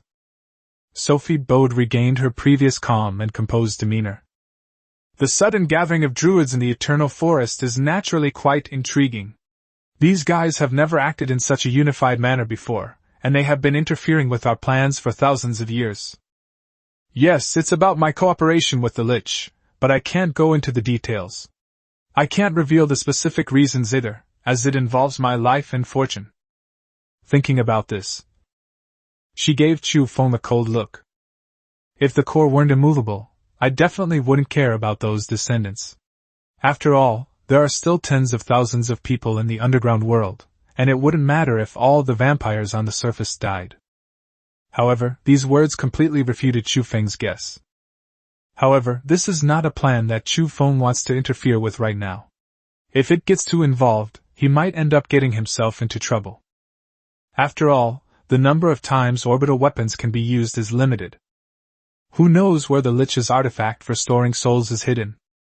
He was unaware that he had inadvertently gained control over Sophie Bode. Otherwise, he certainly wouldn't have simply spoken to her like that.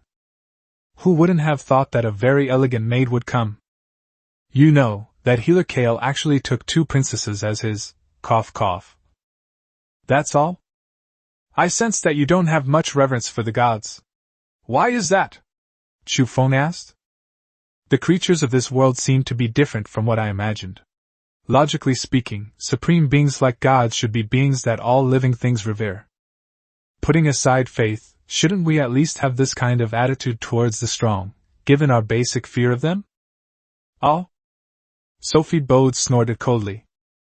There is fear, but those guys can only watch this world unfold right now. They have no chance to interfere. The war between gods and demons was incredibly chaotic, with all races vying for supremacy, gods and demons suffering immense losses, and countless civilizations falling. The current creation continent was created by merging countless worlds. With the fall of the gods, the remaining deities seemed to be bound by some constraint, unable to attack the living beings on Earth. As for attitude, aren't those so-called gods the ones who created this situation? Chu Feng nodded. I see. Compared to those who bestow miracles and sow civilizations, the gods here did not do such things. Instead, they wrecked the world. Nature has no fondness for deities. Moreover, they also see more clearly that strength is the key, and waiting for the gods to save them is not as good as achieving godhood themselves. Therefore, this means that the local forces are stronger than they thought, and the resistance is more intense. You all seem very interested in my tree. This is true for druids. They're talking about a divine tree, and Sophie Bode keeps glancing at the world tree. There's definitely something fishy going on. Really? She pondered for a moment. This tree has amazing vitality, and since your companions are elves, it makes us think of the elf goddess. There are too many legends about her, so there are also the most secrets. For example, our clan has a bloodline of blood elves and legends. In response to this, she did think it was somewhat possible. After all, she felt quite close to these elves. Perhaps this is the connection that comes from blood ties. They then talked a lot about the rumors of the Eternal Forest and information about the Lich, but Sophie Bode was unwilling to say much. Whenever the topic came up, Chu Feng noticed that a dark incantation would appear on her forehead. Each time it surfaced, the veins on her forehead bulged, and a hint of pain appeared on her face. Then, he received some very good news. There are still many lords hiding in the corners of the Eternal Forest. Because the entire Eternal Forest is almost the size of the total land area of the previous blue star, and I happen to be located near the center, and this size is just a small part of the entire creation continent. This shows how vast the world is. If one aspires to conquer all directions, then one must possess epic-level strength, at which point one can reach the ultimate speed. Of course, this is a relative speed limit, which is the highest speed in the universe. Approximately 8,000 meters per second. At the same speed as the artificial satellite rockets of Earth, this speed would only take a little over an hour to orbit Earth. At the same time, Chu Feng also obtained a portion of the map from the other party, which was definitely the biggest gain of the day. While Chu Feng was having a lively conversation, the Lord's communication space was now in an uproar. Hey! What happened in the Eternal Forest? It was just as bright as day where I am now. Has someone secretly developed mushrooms? Surely not? They're not even using ranking systems anymore, they're jumping straight into scientific research? That seems to be a local vampire clan. Last time, several of my followers were completely drained. Me too, and I'm even a level 7 member of the family. Holy crap! You guys are still stuck in the Eternal Forest? You really don't respect Kundi at all. Sure. We're moving. It's just too big. We have to move it slowly. Anyway, I left. It was too terrifying. I even suspect that Kundi was responsible. Impossible. Do you think he became a god? Guys, have you forgotten what Kundi bought before? Orbital weapons. Holy crap. Awesome. Where's that gambling addict from before? Why don't you try your luck? Stop playing dead. Say something. They were all laughing at the lord who had made the earlier boast, saying he was betting that Chu Feng's gun was unloaded. Now look, they just opened fire. The lords inside the temple were also completely silent. There was only one thought in my mind. Kundi, you're really rich. Of course, there was also someone extremely jealous, namely Li Hao, who thought that Chu Feng's reckless use of orbital weapons was a complete waste and an extremely foolish act. This weapon should definitely only be used in critical, last resort situations. You're being way too casual. Ultimately, it still has a sour taste. He is now practically penniless because he previously purchased a large number of treasures, items, blueprints, and so on in order to cultivate the legendary dragon. Chapter 86 The Forgotten Tragic Trio. Chapter 86 The Forgotten Tragic Trio. Meanwhile, the outermost edge of the eternal forest. Just as Zhou Wire was about to continue her adventure, she was suddenly drawn to a white light, followed by the deafening sound of an explosion. The direction was clearly towards the former vampire territory. After a moment's thought, she understood what was going on, and instinctively wanted to pull out her dagger and show it off. But his hand missed its target. She then remembered that she had already given it to Kundi as a token of their love. You actually forgot. She laughed, holding her head. As expected of the man I've chosen, he's so decisive. Let's have a competition, and see who reaches the mythic level first. If you knew her, you would definitely think that her smile was not beautiful at all, but rather creepy, like a wild beast finding interesting prey. Because her personality is so unique, you could even say it's a bit neurotic. You can never guess what she'll do next. It was as if she had suddenly made a promise to Chu Feng on her own. Her decision to abandon the Frost Dragon's retinue demonstrates that her thinking is indeed different from that of ordinary people. She was presumptuous, arrogant, and even seemed foolish. But how many people would dare to do that? Top 10 in ratings. What a promising future for you, Lord. After. Chu Feng also knew that he couldn't keep Sophie Bode, and that he only had enough energy cores for one orbital weapon. Before Yatagami Toka and the others reached the epic level, this must definitely be kept as their strongest trump card. After Sophie Bode left. Owner!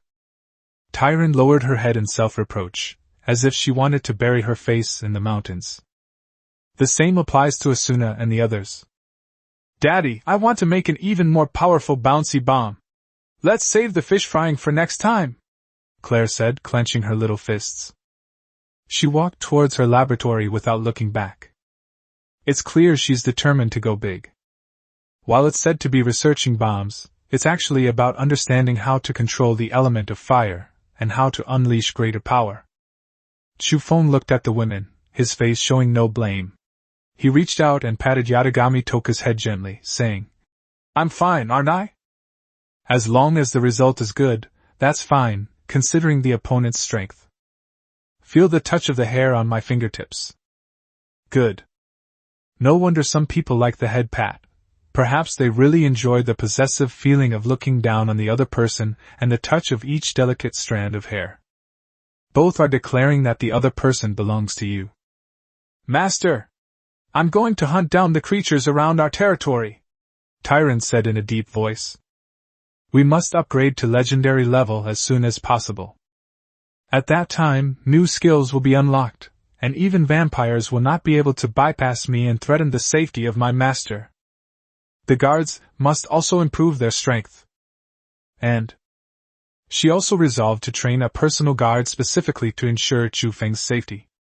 The same applies to Asuna and Amelia. The moment Chu Feng was in danger, they felt their hearts race, as if Sophie Bode's claws were aimed not at Chu Feng, but at themselves. This all stems from the influence of being a dependent.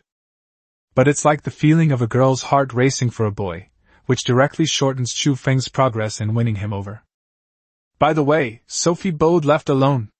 Did she forget something? Chu Feng seemed to have thought of something. Her people have abandoned her? She left alone, without saying a word. Asuna looked at Birchaz and the others who were collapsed on the ground with a look of sympathy. Everyone has arrived. Everything was agreed upon.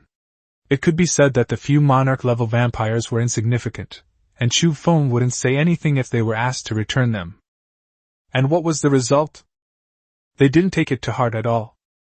None of them noticed that when Birchaz and the other two saw Sophie Bode, their eyes lit up as if they had seen a lifeline. Ancestor! You've finally arrived. You're here to rescue us, right? Immediately afterwards. Their Marquis of Bode was first intimidated, then succumbed, and finally even submitted to this lord. Most importantly, he didn't even glance at them until he left. Chu Feng, what should we do with them? Right, find their core. Sudden. Berta's eyes gleamed. Am I going to die? Very good. Kill us. We are the proud vampires. Not a servant to clean up pig manure. It's not like being a laborer laying a foundation. Don't destroy it, just leave it. That way we won't commit suicide. It's not easy to have an immortal workforce. One monarch-level being is practically worth almost 100 people. Instantly. The last glimmer of light in the three people's eyes was gone, and their cores were instantly sealed by Asuna's magic. Now they couldn't even commit suicide. I wonder when this will end. Their faces were ashen. That's the perfect description of their state. Everywhere was scorched earth, and there was no living thing within 100 miles. It was as if the earth had been torn open. It even exposed a layer of hard rock. If a few more shots were fired, Sophie Bode even felt that it might directly open up the underground world. Damn it! It's ridiculous that I became his subordinate without even knowing his name. Asshole! She swiftly crossed the ruins and raced towards the other half of the territory that still existed. Reached the lowest level of the ground-level building. There you can see a blood-red pond, and the strong smell of blood is overwhelming. A blood-red crystal is flowing inside. Crimson smoke swirled around, with wisps of energy constantly merging into it. Seeing that it hadn't suffered any damage, he breathed a sigh of relief. Thank goodness it's all right. That's right. She could not move the core, because this blood-red pool contained the blood of all the descendants, connected to the very essence of each one. As long as they drink blood, they will indirectly increase their strength. If there are enough of them, they can definitely reach the mythical level. This is the most crucial reason why I agreed to Chu Feng's suggestion. After all, even if she doesn't die without the blood pool, all her previous efforts will be in vain. This is the benefit of reaching a pact with the Lich. Sophie Bode suddenly paused.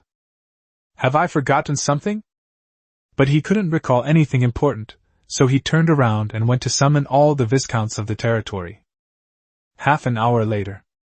The sun officially set, and a purple, enchanting moon hung high in the Milky Way. Inside the dark underground hall.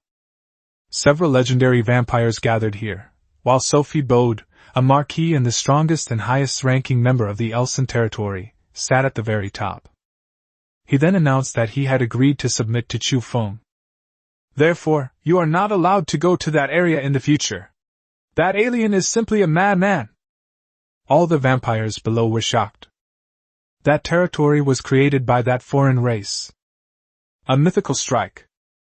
Chapter 87 Sophie Bode's Tacit Approval. Chapter 87 Sophie Bode's Tacit Approval. Although Sophie Bode's expression was calm, as her descendant, one could feel the turmoil in her blood, all of which spoke of the Marquis's anger. Your Excellency, are we just going to let this go? Viscount Feld hesitated for a long time before finally speaking up. The children have suffered heavy losses, and even Birchaz is still missing. Does he think he can do whatever he wants just because he has a few legendary elves? In the Eternal Forest, although their vampire clan is not the most powerful clan, it is certainly among the top 3. When have they ever suffered such humiliation? Those foolish and filthy orc races are nothing more than objects for us to fool. In the underground world, apart from the strange beings huddled with unknown and ineffable things, no creature can threaten a legendary being. What's more, we have an epic marquis. You're just feeling sorry for your two direct descendants, aren't you? Sophie Bode saw right through what the other person was thinking. What was the point of Berdes? A monarch-level being like that, even if he were dead, it wouldn't matter. Vampires are not born from a 10-month pregnancy like humans, but are created through the transformation of humans. Among them, after encountering a human with outstanding talent and considerable potential, and after spending a lot of effort to bewitch them, they are transformed into elite and outstanding vampires by consuming their original essence and blood. Even a legendary vampire can only have 5 in their lifetime. The loss of 2 men must have enraged Viscount Feld. Your Excellency, that is certainly not the reason. If my direct descendants were to die for you, I myself would feel immensely honored. He was making his defense when he suddenly changed the subject. An angry expression appeared on his face. But I cannot tolerate such humiliation of the noble vampire race. They are capable of unleashing a world-destroying attack, but the Earl also knows that such power is not something a monarch-level creature can unleash. I have had the privilege of dealing with goblins and know a little about technological weapons. This attack, launched suddenly without warning and without the appearance of a life force field, is exactly what I'm looking for. I'm willing to reclaim this honor for our territory. Sophie Bode turned her head to look at Viscount Feld, and remained silent for a long time. I'm tired, everyone, you may all leave. She did not answer, but sometimes silence is an answer. After leaving, the barons, viscounts, and earls looked at each other in bewilderment. Almost half of the territory has been destroyed. If it hadn't been off-center, I don't believe there would be a single intact brick or tile on the ground. But we also have to be responsible for transporting the Zerg and Gnolls, so we can't be careless. But can you swallow this insult? Viscount Feld gritted his teeth and said, We are all at the legendary level, and the counts are about to step into the epic level. Are you afraid of a newly emerging alien force? They're just 2 legendary elves. It was added at the same time. You should also notice the Marquis's attitude. He completely acquiesces to my proposal. If it goes well, perhaps the final step won't be a problem at all. These words were particularly appealing to the earls. Epic. Just like those 3 unlucky guys, if they had a little bit of the original essence blood of a legendary vampire, they could complete the breakthrough. The same applies to the levels from legendary to epic. The transformation of a living being and the enhancement of its power are far more attractive than so-called power and wealth. Certainly. They were also aware of the risks involved. If they fail, and the opponent manages to unleash the mythical strike again, I believe the Marquis will personally eliminate them without the opponent needing to lift a finger. It's all or nothing. Let's gamble. Yes. I don't believe that a mere monarch-level being can use mythical strike multiple times. Viscount Feld, didn't you have contact with those goblins? Confirm what's going on with that thing before discussing how to proceed. Yes, technological weapons are not easy to deal with, especially those things from lost civilizations. The counts were incredibly tempted, and under such lure, they turned into gambling addicts, deciding to take a chance. An epic existence, a dominant force on the entire continent of creation. Without the presence of a deity, it is practically invincible, excluding that strange outsider.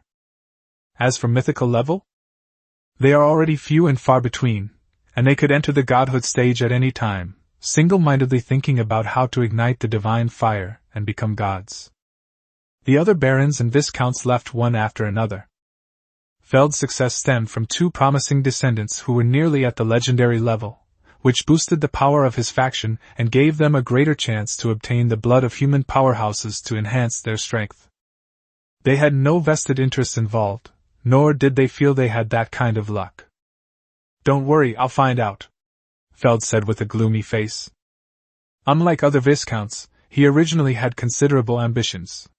He rose from an ordinary vampire to his current position in just over 100 years, a remarkably rapid rise. He was even praised by the Marquis on several occasions, who said that he might be the fastest vampire to achieve epic status. His goal was to control legendary vampires with multiple titles, thereby becoming a lord of his own and negotiating with the liches himself. Obtain a blood pool. Go and touch that mythical level that was once out of reach. But now, with the two most important pieces gone, how could they possibly give up so easily? Moreover, he has always advocated for the direct destruction of these foreign races, and 3 lords have already died at his hands in the Eternal Forest. He is a true hawk within the bald vampire territory. That is why those counts chose to take a gamble, because Feld was no ordinary man and worth a try. Within the territory of Kundi, Chu Feng was puzzled as he looked at the message that hadn't been sent for a long time. There were warnings before the forced suppression of goblins, and this time the vampires have already announced their submission, but there's still no news. The final conclusion was that the older woman did not represent the entire vampire clan. Well, what a pity! They had originally hoped for an additional batch of fighting force, but now it seems there's little hope. However, the Marquis will definitely listen to them, at least on the surface. Certainly. His initial idea was simply to resolve the crisis. It's also the World Tree's fault for not giving them anything. But it's not really her fault, she came alone. It would be great if there were some tools for forced enslavement. Unfortunately, he did not find, or rather, has not yet obtained, such an item in the trading space. Most of these items also increase the probability of local forces submitting.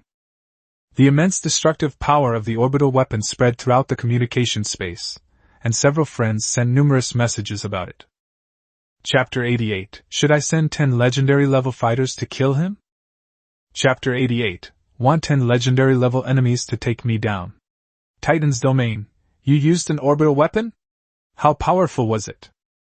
Kundi, mythical level.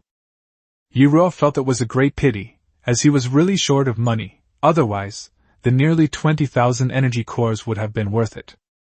Such a strategic weapon can play a decisive role in many plans. Mythical level. Having witnessed the terrifying power of the legendary level, she couldn't even imagine how horrifying the mythical level could be. If what those lords said is true, it might not be much different from Earth's nuclear weapons. It's important to know that in terms of the destructive range, the lethal radius is 450 m, the early radiation radius is 1000 m, and the destructive radius of the airburst impact is close to 4000 m. This doesn't even include thermal radiation, meaning the firestorm's range extends from over 5,000 meters to nearly 4,000 meters. Because the life forms on the primordial continent are different from those on Earth. Destructive power on the order of a kilometer. She wondered what Chu Feng's expression would be if he paid half the price she had seen, not even the most aloof beauty. Cosmic Fortress. As expected of the strongest lord, he is so rich and powerful that he can afford to spend 5,000 on a single shot. It is truly enviable. Kundi, anything else good? Cosmic Fortress. TSK, nothing. Chu Feng then closed the conversation with her. In the underground world. Christina waited a long time for Chu Feng's reply, then her face darkened. Of all the men I've met, you're the least gentlemanly. Do you think I still have that kind of thing? After venting his frustration by shaking his head, he sent out another message. Cosmic Fortress. Kundi, don't worry, I'll let you know as soon as I find anything good. Kundi, okay. Christina found out too. This guy is the kind of person who won't do anything without a reason. If he can't demonstrate his value or have enough strength in the future, he might not just disappear without a trace, but be deleted from my friend list. I feel so frustrated. Just you wait. Once I've maxed out my technology, you'll be bowing down to my steel warships. Christina clenched her small, white fist. Because he was a hard-won friend of mine, and I could use him to write articles in the future. Yes. To some, this might just be a friend slot, but in the hands of someone with ulterior motives, it can be enough to accomplish something and gain benefits. Your Ning Rabbit, Brother Chu is so amazing. Everyone's talking about you. You truly are my idol. Chu Feng thought highly of Lu Jian. This girl has always worked very hard. Elemental beings are not very good at combat in the early stages, but they work very hard at making elemental potions and trading a lot of resources. They are almost catching up with me in terms of source of followers and territory level. But he believed even more in the other person's good luck. Today a legendary creature seeks refuge, tomorrow you might encounter an epic level benefactor, and perhaps later you'll meet a mythical elemental being? Kundi, it's nothing, just keep going. Your Ningning rabbit, Brother Chu, do you know what I've discovered again?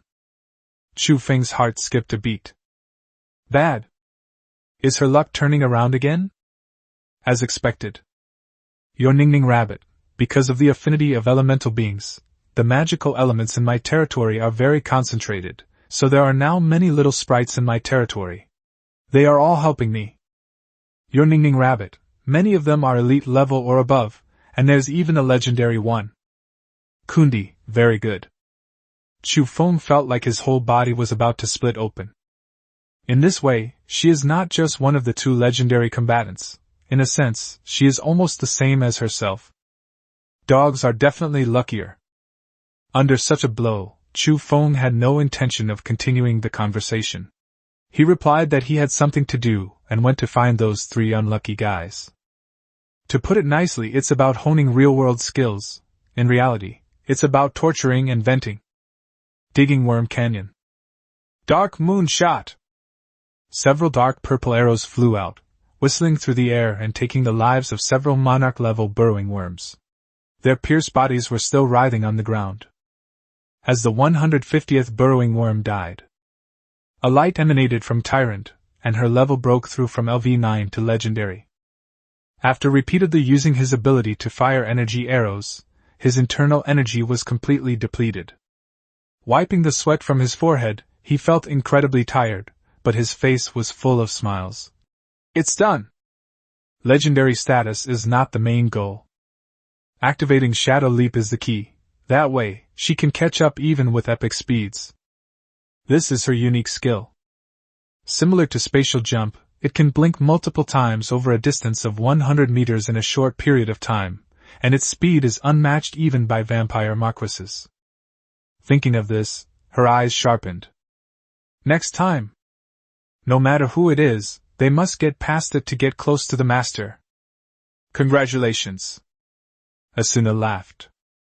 Fortunately, Tyrant is LV9, which is very close to Legendary, otherwise it would have taken who knows how long. Emilia and Yatagami Toka also looked exhausted. Tyrant snapped out of her daze and immediately thanked everyone, saying, "Thank you all very much." It's impossible that she killed so many burrowing worms by herself, especially since there were several monarch-level beings. Penetrating their thick carapaces is no easy task. It requires a lot of energy. Therefore, Asuna and the others were used as tools, not only to protect them from being surrounded, but also to severely injure those monarch-level burrowing worms and then feed them to Tyrant. As Tyrant's level increased, Chu Feng also felt a power gathering within his body. Unlike before, I now feel like a seed. It's just that it's not strong enough to sprout. He naturally knew that these were experience points, and as long as he continued, he could achieve a breakthrough. And above LV9 is Legendary Life. Successful conquest. Target, Monarch-level burrowing bug. Obtained item, Blueprint.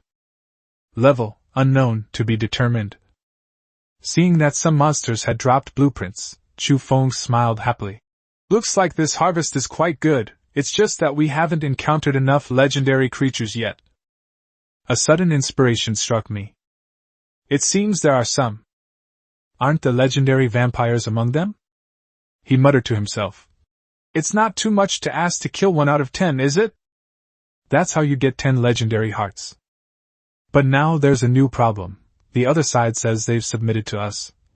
Submit my foot. What use is someone without loyalty? Do it. We just need to think about how to do it. Chapter 89 Druid Surprise Attack. Chapter 89 Druid Surprise Attack. Chu Feng knew this matter was extremely important, but those legendary vampires wouldn't stand together to let him kill them. Their pride and their speed wasn't just for show. We still have to do it, but we have to proceed step by step. I don't have any ideas yet, I just hope the drawings I brought will be useful. Little did he know that the legendary hearts he so desperately wanted were plotting against him. Perhaps they would simply come to him without him even needing to plan anything. Not long after, I saw Tyrant, who had already been promoted to legendary level. Name, Tyrant. Elf species, Night Elf. State, mature stage. States are divided into juvenile stage, growth stage, mature stage, and ascension stage. Rank, legendary. Bound Lord Chu Feng. Ascension to godhood, moon goddess ritual, middle level. For Chu Feng, level is secondary. What matters is the physical changes brought about by maturity. Now, her height already surpasses that of all other elves. He was even half a head taller than Chu Feng, standing at a full 189 centimeters. But her body proportions, plus her curvaceous figure. If it were someone of Klee's height, it would probably give off a feeling of seeing an 8-foot-tall woman, right?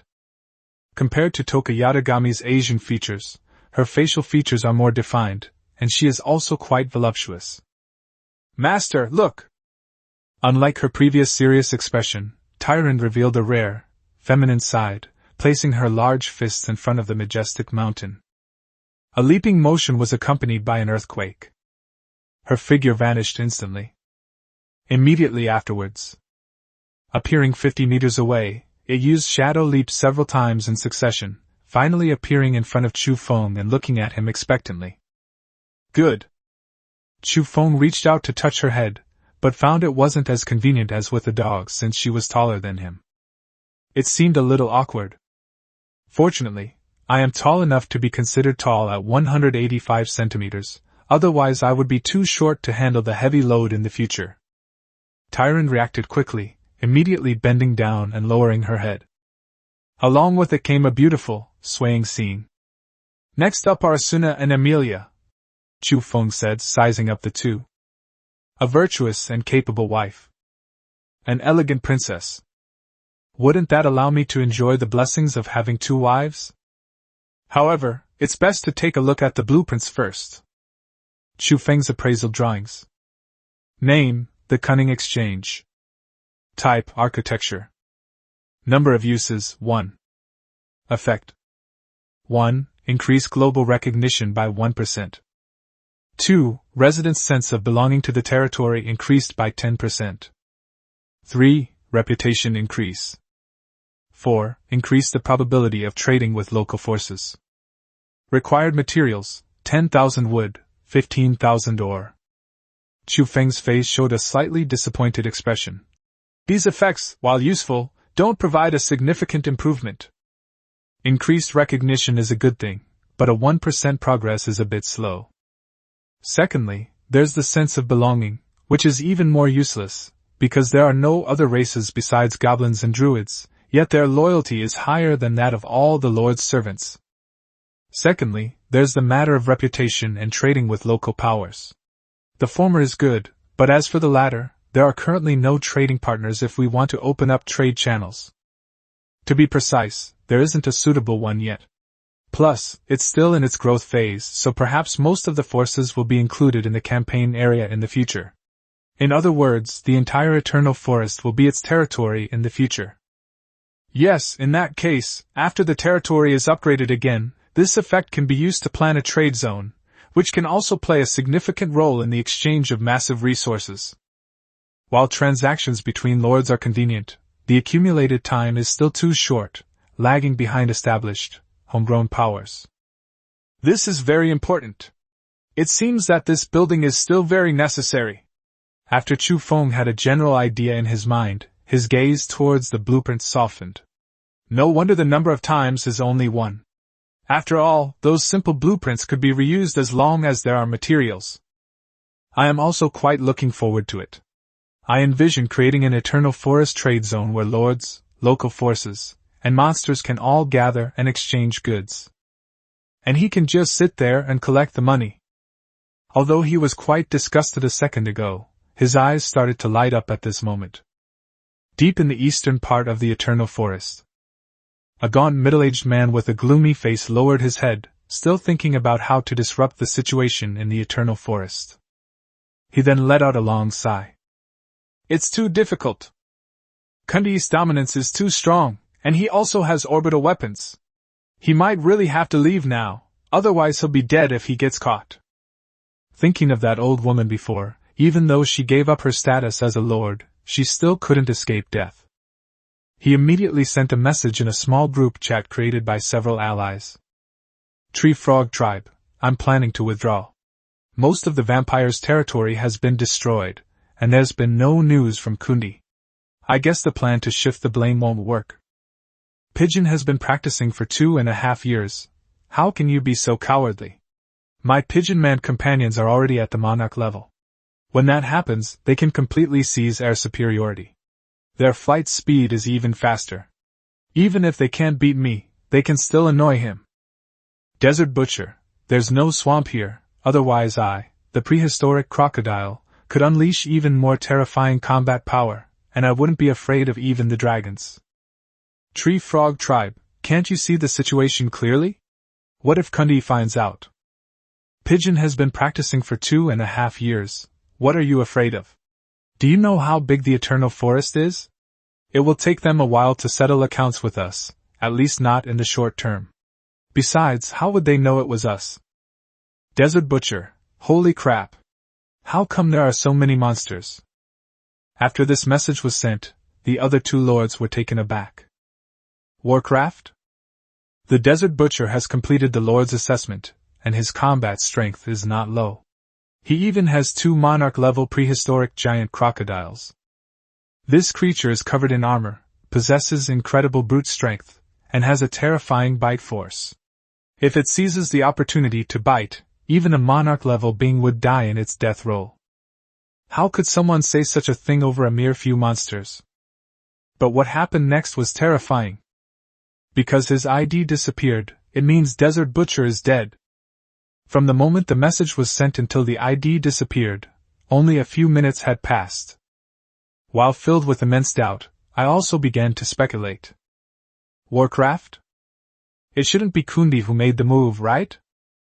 Is another beast tide about to break out? Do we have them here too? After all, their territories are not far apart. Pigeon has been practicing for 2.5 years. Enough said, I'm getting Warcraft spawns here too, damn. So many. But I can fly. Before he could finish speaking, his ID vanished instantly, much faster than the Desert Butcher. The middle-aged man with the sinister face broke out in a cold sweat. What a coincidence! Something's not right.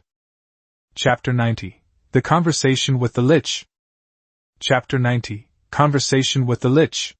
This situation did not stop. Inside the Blue Star Lord's communication space. The Lord is dead. Reason, attacked by a rival Lord. The Lord is dead. Reason, attacked by a rival Lord. The Lord is dead. Reason, attacked by a rival Lord. What's going on? These guys are still staying in the Eternal Forest. Don't they know how ruthless Kundi is? Look closely, many people say it was a monster attack. But everyone knows that Kundi's familiars are elves. Interesting, it seems there's a hidden mastermind behind this. Can various magical beasts be considered a race? Don't you know there's a profession called druid? You can transform into various animals. Why would Kundi allow him to do whatever he wants? That's unclear. Perhaps the orbital weapon simply can't be used again for a short time, and the opponent's strength shouldn't be underestimated. Someone is vying for the title of strongest lord. 7 or 8 must have died by now, right? Isn't this approaching Kundi's level? Haha, Kundi, I knew someone else would step forward. If this big shot could join the temple, I believe Kundi wouldn't be so arrogant anymore. Drew is awesome. Just wondering, doesn't anyone care about those who have died? The law of the jungle prevails. Those who are destined to die must die. That's not entirely true. Hopefully, Drew can give everyone a chance. Looking at it this way, Kundi is actually quite merciful. At least he gave a warning, while this new big boss is a bit ruthless. When Chu Feng saw their conversation, he was first dumbfounded, then surprised, and finally laughed. This way, someone else will bear the hatred for me, diverting the attention of the other lords. When the time comes to strike, I can send the druids to do it. Anyway, no one would know it was him, because the two races are too different, and most importantly, he is the only lord among the many local forces who have pledged allegiance to him. It seems we can't let the druids appear in the territory too frequently, Chu Feng pondered. If things continue like this, what kind of expression would they have if the mysterious big shot they're talking about who's going to take the position of the strongest lord from them turned out to be them? He was quite looking forward to it. Temple. Who is this guy who suddenly appeared? Is he one of ours? I don't think so. Even if they did, they wouldn't tell us. I'm sure it's not, because none of us have a druid as a companion. Ah. Is there any way to bring them in? Yes, that way we won't have to mourn that Kundi, and we can even join forces. Then we'll be in charge of the entire Lord's Circle. Try to investigate. Agreed. Underworld. In the pitch-black world, one can see ugly humanoid creatures. They look exceptionally old, many of them wearing glasses and fiddling with strange objects. The special points are the torsos of magical beasts, or various strange liquids, and rare minerals. It resembles a huge research lab. It just looks a bit dilapidated and is filled with a pungent, unpleasant smell. Viscount Feld frowned and asked, "Do you know what that beam of light was all about, old man?" But as soon as I inhaled, I felt a nauseous smell rush straight to the top of my head. It can only be said that enhanced senses are not always a good thing. He had no choice but to reach out and pull out a handkerchief to cover his nose and mouth. Before him stood a short goblin with wrinkled skin like old tree bark, and only one eye remaining on his face. Hearing Feld's words, he casually replied, "Of course I know. That thing is an orbital weapon, but we can't determine which civilization created it for the time being." Orbital weapons? Feld frowned. Is there any way to handle this? Or what conditions are required? Those technological civilizations were a real nuisance. Thankfully, they were mostly destroyed by the gods. The attack comes without warning, and you can't detect the opponent's life force field. By the time you realize it, it's too late to avoid it. All technological weapons require massive amounts of energy, and the cost of each use is not low. The old goblin gouged out his last remaining eyeball and wiped it clean. It turned out that this eye was just for decoration. The scene was so terrifying that it sent chills down the spines of onlookers, especially given the other party's horrifying appearance. "Tell me, what do you want?" Feld said immediately. "It's simply a matter of not releasing the hawk until you see the rabbit. If there's absolutely no other way, the old man definitely won't say anything." "Ha! As expected of Viscount Feld, I just want the map you have showing the location of the warship wreckage." "You don't need it anyway, do you?" the old goblin said. "If you're willing to give it to me, I will definitely help you find a way to solve this orbital weapon problem." If they could obtain information about that warship, their tribe would have the opportunity to create a weapon comparable to an epic weapon. Then the children can also gather more seeds from the sunlit ground world. Then there is hope for the goblin race. Yes. Goblins focus on technological research, but are physically weak, which also means they are destined to be in a very low position in the cruel underground world. Even without technological weapons, a few dozen goblin warriors can accomplish the feat of slaughtering an entire tribe. But don't underestimate them, their ambitions are exceptionally strong. Certainly. Viscount Feld did not hesitate for a moment. After all, this thing is useless to him. If he can complete the transaction, that would be great, otherwise it's just a piece of waste paper. Good. A smile spread across the old goblin's face, like a blooming old chrysanthemum, and a faint red glow emanated from his wiped eyes. "Oh, Your Excellency Marquis, what brings you here to see me?" A strange voice came from a skull, which seemed particularly eerie to most people. Because there was nothing around. The vampire Marquis curled his lip and said, "If it weren't for that disgusting guy, I wouldn't have come looking for you. It's nothing to you, is it? After all, you've been watching all along." "Ha! Indeed, I also think he's an interesting little guy. My goggle found him before, but I didn't have a chance to see him in person. You know how busy I am, don't you? This passage clearly shows that this guy is the Lich Chufeng was talking about. Chapter 91 The Secret to Godhood. The Lich's Obsession. Chapter 91 The Secret to Godhood. The Lich's Obsession.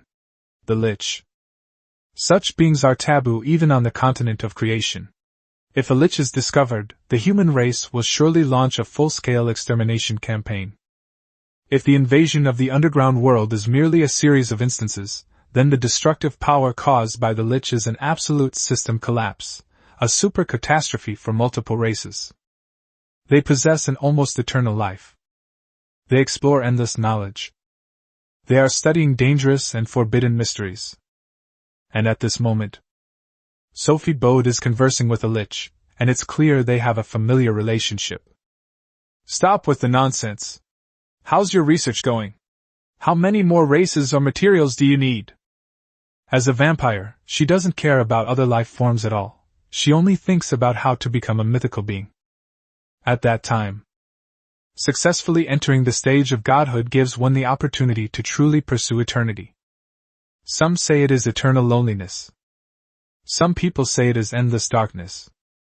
Those are the fears of the weak towards endless emptiness. The true strong will stand tall and endure forever. At the same time, a cold glint appeared in her eyes. Foreign invaders, just you wait, you dare to humiliate me. This forced submission to Chufeng was arguably the most frustrating and humiliating experience of her life. Even when several legendary human experts attacked him, he easily toyed with them. I never expected to be threatened by a monarch-level figure. Your blood pool isn't under any threat, is it? There's no need to be in such a hurry. The Lich's voice, tinged with laughter, came from within the skull. The voice was not as hoarse and deep as rumored, but rather like that of a kind old man. If it weren't for the dark environment, and the pale skeleton lying on the ground, probably no one would associate it with any evil creature. Of course you don't care, after all, you're nearing godhood, but don't forget that if I die, there will be no one to help you in the eternal forest, Sophie Bode said irritably. How much longer will it take to break that complicated magic circle? I almost mentioned the damn magic circle. I remember last time, after I complained, this guy went crazy, saying that I was insulting the crystallization of wisdom, and even using black magic to punish me. What a madman! Just like that lord. Well, the research hasn't been going very well lately, so I might have to go to a human city. The Lich was silent for a moment before speaking. This magic circle is much more complicated than I thought, especially since it is missing a key. I've heard that the human race has any records of some alien god. All right. Sophie Bode took a deep breath. What do you want to do if you become a god? However, there was no response from the other party for a long time, and the skeleton turned into dust and drifted away with the wind, officially announcing the end of this conversation. What a hassle! I should have known better than to take this job, Sophie Bode complained. But then I thought about it again. If it were just me, I don't know how long it would take to go from epic to mythic level. Unfortunately, we can only wait and see if Feld really has a chance. Above the clouds of the eternal forest, there is a pitch-black crack. Inside was a space filled with mist, and everything looked so empty. There was only white fog, black sea, cliffs, and a lonely tower. The area around the tower was littered with bones and rotting corpses. Inside the tower, it was a scene completely opposite to the outside world, with warm lighting, simple furnishings, and a fireplace with a campfire burning. It seemed to be a small house in the middle of ice and snow. On the bed, a beautiful woman was sleeping soundly, with a slight smile on her lips, as if she were having a sweet dream. But you couldn't see the rise and fall of her breathing. Everything was eerily quiet. Rose, my love, believe me, it won't be long before I can snatch you back from the clutches of death. A withered body stood beside the woman. His face could no longer be described as aged. The wrinkled skin was loose, and half of his face had even lost its flesh, revealing stark white bones. There was only a green flame in his eye socket. He reached out and gently stroked the woman's cheek, his movements incredibly soft and careful, as if afraid of disturbing her sleep. Just as it was about to touch, he stopped what he was doing, looking at his hands, which resembled a rotting corpse with exposed bones, and remained silent for a long time without touching the other person. Instead, she muttered to herself while doing housework. "I remember you said you wanted to drink the soup I cooked. Although it's a bit late, I've prepared a lot of ingredients today. I'm sure you'll like it. By the way, I'm going out tomorrow, and it might be for a while. You need to take good care of yourself. When you wake up, I must take you to the eternal forest. There are so many beautiful sights there. Watching the sunrise and sunset. Feel the breeze in the forest, breathe in the fresh air, and smell the fragrant flowers." His words were somewhat incoherent. Sometimes he thought the woman was awake, and sometimes he thought she was asleep. But she looked exactly like a hard-working and loving husband doing housework. Chapter 92 Kurumi Tokisaki. The God of Time and Destiny. Chapter 92 Tokisaki Kurumi. God of Time and Destiny. Chunhao looked at the IDs that had disappeared from the list and showed an expression of, "I knew it, a useless rabble, as expected." But he didn't have high expectations to begin with. He just wanted to see if he could find out more information about Kundi. Unexpectedly, a group of druids appeared. It also implicated another seemingly powerful lord. "Looks like your days won't be long either, Kundi." Chunhao smiled, holding a secret treasure in his hands. It was a dark golden bone, covered with countless blood vessels. Its surface is shimmering with gold, making it look like an exquisite work of art. Upon closer listening, one could hear faint, frenzied dragon roars emanating from within. The legendary dragon beneath his feet also let out a loud roar, seemingly very excited. It indiscriminately releases its life force field, causing any creatures below the elite level in the vicinity to explode and die instantly. "Whether that druid is a lord's servant or not, as long as he can keep you occupied, that's fine. I'm sure you wouldn't like a neighbor like that." Judging from Chu Feng's behavior, as the saying goes, a wise man does not stand under a crumbling wall, and he will definitely clash with that mysterious lord. This would be the best outcome, but even if it isn't, it still serves as a check and balance. He narrowed his eyes slightly. "It's like rowing against the current. If you don't move forward, you'll fall behind. You can all stir things up, you can all fight and waste your time, but I will show everyone in my strongest form that I, Chunhao, am the strongest lord. At that time, the entire temple will follow my lead. The resources that can be integrated are far beyond what you can achieve by working alone. You look down on me, don't you? I want it." He was well aware that his position as lord meant standing in opposition to the local powers, and that forming alliances was the most effective means. After all, trees eventually wither and die, and people eventually run out of strength. What Chunhao didn't know was that those druids were also members of the Minotaur tribe under Chu Feng's command. With the fall of several lords and the emergence of new, powerful lords, subtle changes have taken place throughout the entire circle. Because of the region, both the mysterious lord and Kundi reside in the eternal forest. They all adopted a wait-and-see attitude. And what about the main character of this topic? "Oh my master, you smell so good, it makes me want to eat you up. I'm telling the truth." They were saying some rather frightening things, like eating it, but they had a smile on their face that said, "I'm giving you face." Her long, ink-black hair was tied into 2 braids and hung naturally over her shoulders. Her figure was much slimmer than others, and it seemed that her waist would break if she exerted any force. Her bangs covered one eye, revealing only her wine-red right eye. Her skin was as white and smooth as a pearl. Yatagami Toka stood to the side and nodded seriously. I've eaten it. The food the owner makes is really delicious." Chu Feng looked at one arrogant face and the other strange-looking one. Especially considering the other party's slightly ambiguous tone, if the other party weren't still growing and pitifully small, they would definitely have given this child a profound lesson.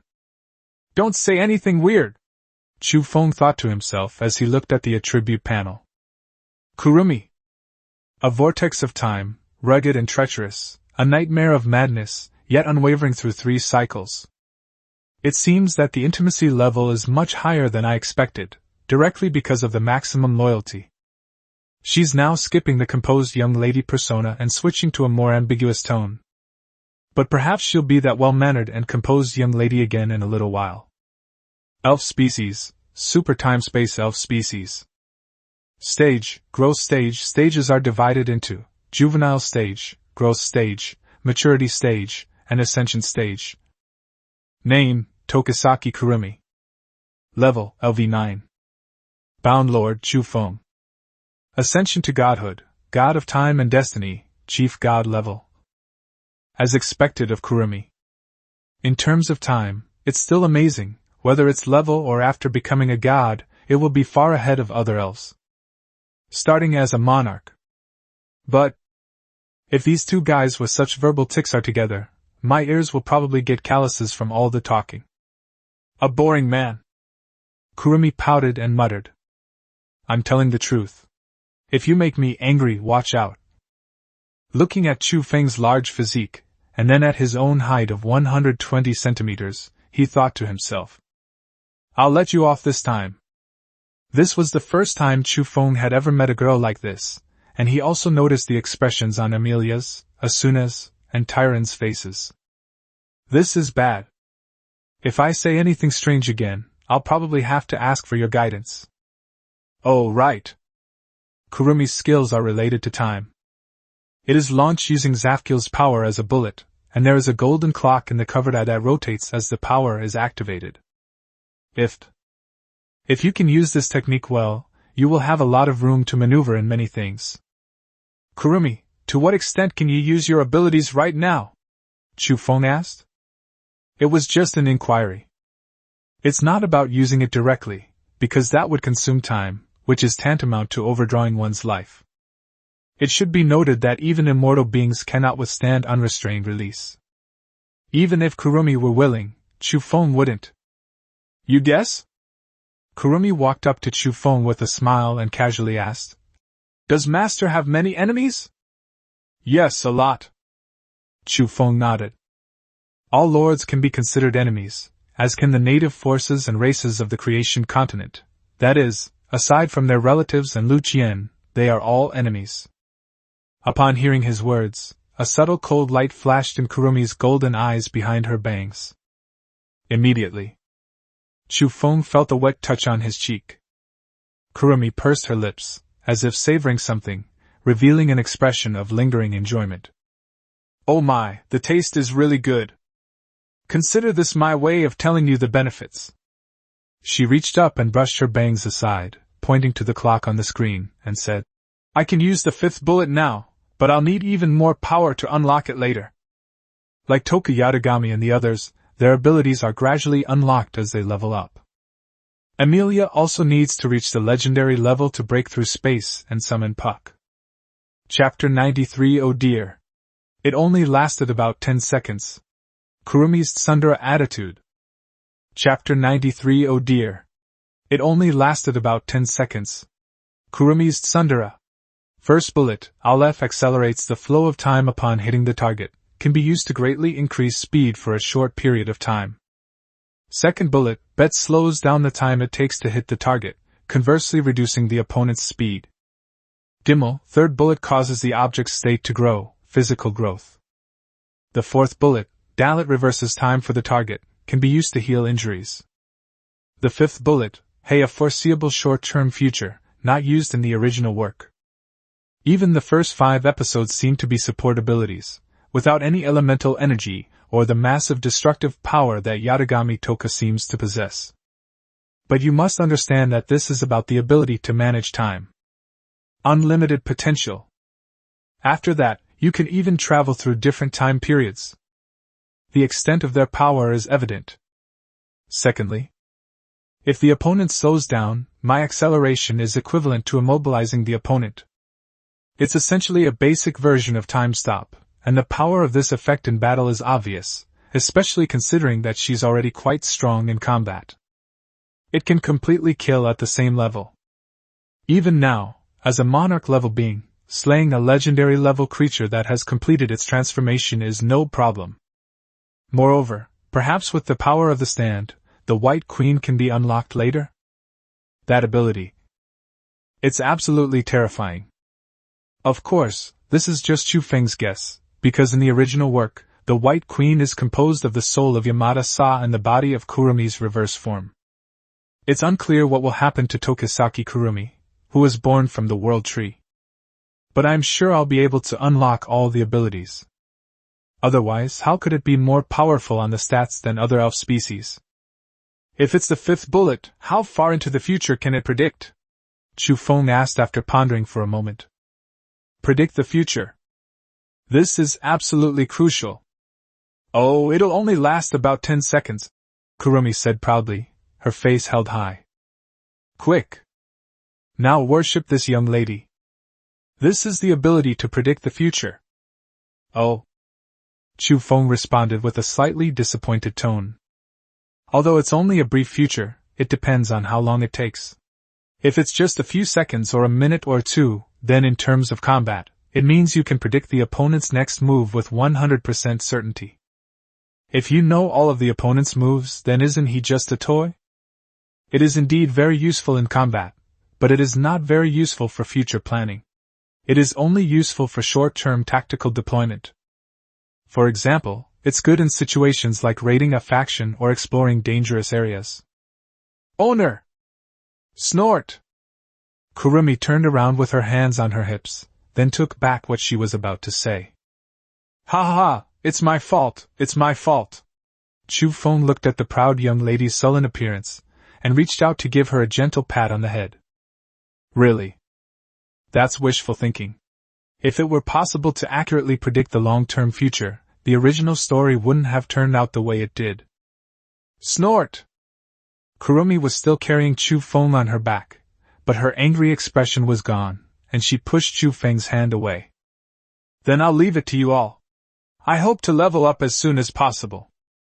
She then crossed her arms in front of her, revealing a gentle smile. 1 second she was a haughty young lady, the next she transformed into a refined young lady. Upgrade your level. It seems my master isn't satisfied with my current abilities, but I absolutely mustn't tell him. But that smile was just too dignified. Chu Feng stood there, completely stunned. What's going on? Are you just going to leave me like this? The other girls were initially quite angry, but Asuna's smile already hinted at a dangerous aura. But now, seeing Kurumi's expression, he felt as if he were bathed in a spring breeze, and his resentment disappeared. Hand in hand. Asuna. Right now, the monsters in the territory are all of very low level. Tyron chimed in. Yes, the burrowing bug area is great. It's a good place to level up. Yatagami Toka nodded. The group then headed towards the digging worm canyon. Master, don't worry about it. I can tell that the child just wants to level up as quickly as possible. Amelia comforted her from the side. He's a child who says one thing but does another. But he cares about his owner no less than anyone else, only his way of expressing it seems to be different. Sigh, but I... Chu Feng buried his face in Amelia's arms and sighed. My head hurts. Soft. Fragrant. Comfortable. I'll return the stockings to Amelia sometime. It seems that Kurumi's abilities can only enhance combat power for now, and have little impact on the overall situation. My priority is to get 10 legendary hearts. First, there's one burrowing worm, but the timing is very unstable. For vampires, it would require consuming another 5,000 energy cores, indirectly lengthening the time required to level up. It's not worth it. We must proceed step by step. As for the number of familiars, after summoning Tokisaki Kurumi, the number is directly increased to 208, which can be divided into 2 batches to take turns to upgrade the level. After all, this is no longer a safe period, but a period of constant danger, and the World Tree must have sufficient combat power to defend it. As I pondered the problem and felt the warmth of the embrace, I suddenly felt a little sleepy. I fell asleep without realizing it. Amelia smiled and gently stroked Chu Feng's back, as if she were taking care of a baby. Above the clouds. Inside that dark space. The Lich extended his finger, and specks of black mist appeared. Then, a yellowish-brown scroll opened in the air. It contains records about various magic circles and legends. It contains records of which alien race became a god. He nodded and muttered to himself. I see. Chapter 94 The Cruel Lich Experimentation Lab. Chapter 94 The Cruel Lich Lab. After finishing his deal with the goblins, Feld led his men deep into the eternal forest. As night fell, a strange purple moon hung high in the sky, and the blood in the monster's veins became increasingly frenzied. As their reason crumbled, their strength also grew. On the way to the experimental zone, Viscount Feld's bat wings flapped, propelling him forward at breakneck speed. His face was gloomy. I don't know if that old man is reliable or not. If he can handle the technological weapons issue, I believe the strength of the Counts will be sufficient. He also particularly hated those technological weapons. They are clearly a group of weaklings, so why do they have such powerful weapons? All living beings should be on the path of improving their own strength, not on the path of evil. He never considered the possibility of sucking blood and turning humans into dried-up corpses. They even went so far as to accuse others of taking the wrong path. Of course, if he had it, and had enough resources, he would definitely say it's really good. This is a law that no one can escape. The other vampires who followed were also viscounts and barons. Advancing to the legendary level means acquiring a title, which, according to the ranks of baron, viscount, and earl, are essentially 3 levels of legendary status. These correspond to the initial, middle, and late stages, respectively. Earl signifies the vampire who is closest to, and most likely to, reach the epic level. Lord Fidel, if possible, why not contact that person? Yes, our vampire clan has done so much for him, it's not unreasonable to ask him for help, is it? Besides, it's something that all races on the creation continent should do, except for alien lords. In my opinion, it's best not to act rashly. After all, that lady is just making a deal with the Marquis, and we are just her descendants. Until we reach the epic level, we will always be bound by this. They all fell silent for a moment. That's right. As a descendant of vampires, if one cannot break through to the level of the giver, one will always be bound by the other. This is why a large number of vampires gather here. Logically speaking, legendary vampires should be able to leave on their own, and no one should be able to restrain them. Because of their legendary status, they would be absolutely invincible on the creation continent, yet here they are so frustrated. Sophie Bode violated this rule. But what can they, as descendants, do? Alright, this is not something we should discuss. Let's leave it at that. Viscount Feld interrupted. If it weren't for her desire to ascend to mythic status and her deal with the Lich, none of this would have happened. Perhaps I've already reached the epic level. Now everyone is just working for her. The group remained silent. Apart from the Earl, Feld was the most powerful force among the vampires in the Eternal Forest. Those who followed him this time were all from his faction. 10 minutes or so passed. Traveling at almost full speed, we traversed nearly a third of the Eternal Forest, and arrived at a valley. The air was thick with the stench of blood and decay. You can see various races being escorted by vampires, their hands bound by iron chains, their bodies covered with wounds torn open by sharp claws. They were also whipped from time to time with thorns. Fresh blood dripped from the wound and onto the ground. Lord Feld! The vampires who were escorting him also bowed and greeted him respectfully upon his arrival.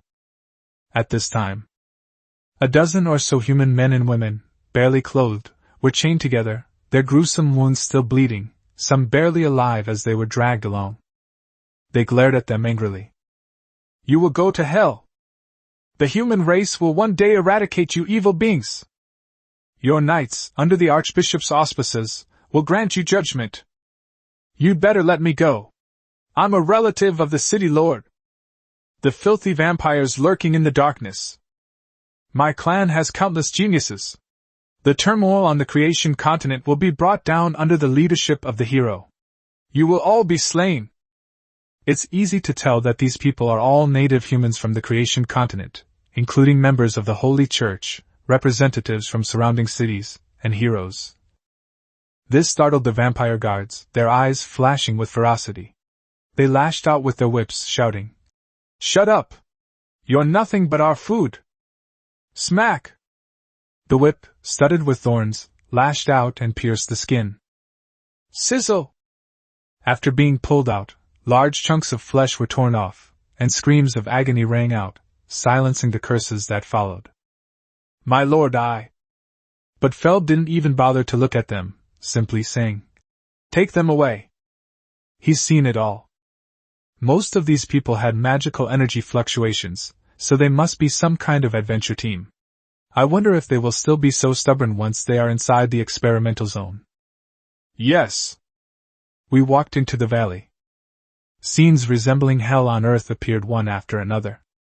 Various magical beasts were dismembered, the air reeked of magic potions, and there were also oddly shaped creatures pieced together. There are also demi-humans, beast men, humans, and elemental beings. The treatment they received was inhumane experimentation. Hybridization, blood transfusions, skinning, limb amputation, organ testing. It was clear that the experiments here were dark, cruel, and brutal, and the environment was extremely harsh. The thick bloodstains on the ground felt muddy underfoot. The human adventure teams that were escorted in immediately went weak in the knees and turned pale. Feld walked to the magic circle, put on a respectful expression, and asked the skeleton holding a book and muttering incantations, "My lord." Then. His subordinates then brought forward several monarch-level magical beasts. Their massive bodies were pierced through the spine by steel pillars, and their limbs were locked by special iron clamps that resembled combs. But they, with their strong vitality, would not die from this, and would even let out angry roars. But upon seeing the skeleton, they seemed to fall silent, their eyes filled with fear, trembling like lambs to the slaughter. "Okay, go down." Chapter 95 Forbidden Level Black Magic. The Mysterious Monarch Assassin. Chapter 95 Forbidden Level Black Magic. The Mysterious Monarch Assassin. After receiving crucial information, the Lich's magic circle knew it couldn't be opened normally. Powerful black magic was needed to break its weak points and completely release the magic circle. He needs more flesh and blood, more wailing and twisted souls. The vampires are quite efficient. I believe that with just a few more days and the accumulated corpses, they will be able to unleash forbidden-level black magic. Numerous creatures are disappearing one after another, and the vampires are everywhere in the eternal forest, affecting both native creatures and foreign lords. The temple is also rapidly advancing in level, with many of its members having their followers break through to the legendary level. At the same time, at the border between the eternal forest and the human city, the trolls and humans are locked in a standoff. However, recently, there have been multiple reports of monarch-level trolls being secretly hunted down. This enraged the legendary troll. "Bang! Asshole! It must be those despicable humans who sent legendary assassins to weaken our forces before launching a surprise attack." A furious roar erupted. It was nearly 5 meters tall and had rough, brownish-yellow skin, a large, bulbous nose and a mouthful of crooked teeth. Unlike other trolls, it has 2 heads. It was the legendary being of the troll race, the 2-headed demon. "Chief, if this continues, I'm afraid we won't be able to hold out. Should we discuss this matter with the vampires?" A slightly shorter troll said, forcing himself to speak. The 2-headed demon's 4 eyes immediately turned to him. Brown vertical pupils. A furrowed brow. A legendary, terrifying aura. The atmosphere became exceptionally chilling. For the other trolls, it seemed as if the air itself had frozen, especially the one who had stepped forward to speak, who felt as if he were being watched by the Grim Reaper, his heart pounding wildly. "Go." The 2-headed demon eventually accepted the other party's suggestion. After all, now was not the time to act impulsively. It's time to give those vampires a headache. After all, our troll race has been in charge for almost a century. This loss amounted to nearly 50 monarch-level trolls. Moreover, it's not just their own race that has been targeted for assassination recently. For example, many monarch-level beings from the gnolls, giant spiders, and crow peoples have been assassinated. This outburst of anger was merely an attempt to shirk responsibility and shift the burden back to the vampires. It's no exaggeration to say they are the strongest race in the Eternal Forest, mainly because they have the Lich backing them. Do not assume that these races are stupid compared to humans. Once they reach the leader level, their thinking and cognitive abilities are in no way inferior to those of humans. The major factions in the Eternal Forest have all begun to take action. The Centaur race. Among the demi-human race, or more precisely, the Orc race, they possess outstanding physique and strength, as well as the accumulation of a century of experience, and boast dozens of legendary powerhouses. This gave him a strong voice as a centaur. Recently, a large number of our clansmen have been abducted. It was done by those vampires. A despicable scoundrel who colludes with the Lich. And those massive influxes of outsiders have thrown the entire Eternal Forest into chaos. Those underground creatures are especially active right now. Where are those druids? Aren't they always talking about balancing the natural order? Now that something's happened, they're nowhere to be seen. A large group of centaurs gathered together, hundreds of mouths clamoring, their restless hooves ravaging the vast grasslands. All right. Sudden. Her sharp voice interrupted everyone. A robust centaur stepped forward, its upper body resembling a beautiful and valiant human woman, while its lower body was that of a chestnut horse. It should be noted that the centaur race has a rather volatile temperament, and is not as harmless as they appear. If this continues, the situation will become chaotic. As the clan's guardian knight and a legendary powerhouse, she naturally carries this weight. Really? The scene immediately fell silent. Lady Emily! Sir Knight! We should always hold the strong in awe of all life. If there is a challenger, it is either foolish recklessness or a sign that they have the strength to fight back. Enough! Aren't you all causing enough chaos already? Emily stood upright, her long, wine-red hair styled in a high ponytail, topped with two horse ears that looked like cute hair accessories. Wearing silver-gray half-body armor and carrying a heavy lance over 3 meters long, he looked like a folded umbrella, only with an even longer handle. The horse was also covered in armor, which completely covered its body.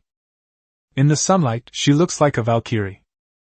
Emily was about to say something when she suddenly frowned, picked up her lance with one hand, and pointed the tip at a shadowy spot on the tree. Sharp eyes. A burst of intense fire elemental energy converged, and shot out a stream of light directly in that direction. Boom! At the same time. With his other hand, he swiftly drew 4 short swords from his waist and shot them in different directions, clearly to block the movement of the person in the shadows. He then charged towards the opponent with a heavy lance in hand. The horse's hooves missed their mark, its figure flashed, and it was not at all as clumsy as its massive body appeared. Even so, the other party managed to dodge it. How ruthless! They didn't hesitate to take advantage of the guests who came. Joe Wire appeared on a branch of a giant tree 50 meters away from Emily, watching her with great interest. My heart was not as calm as when I looked at the mountain. Instead, I was on high alert. A legendary level expert, and not just any ordinary legendary level expert. Because she had evaded the awareness of this being countless times. I wanted to watch the show, and then find an opportunity to kill a few more monarch level beings, which would be enough to advance to the legendary level. I didn't expect to be discovered in advance. This is really troublesome.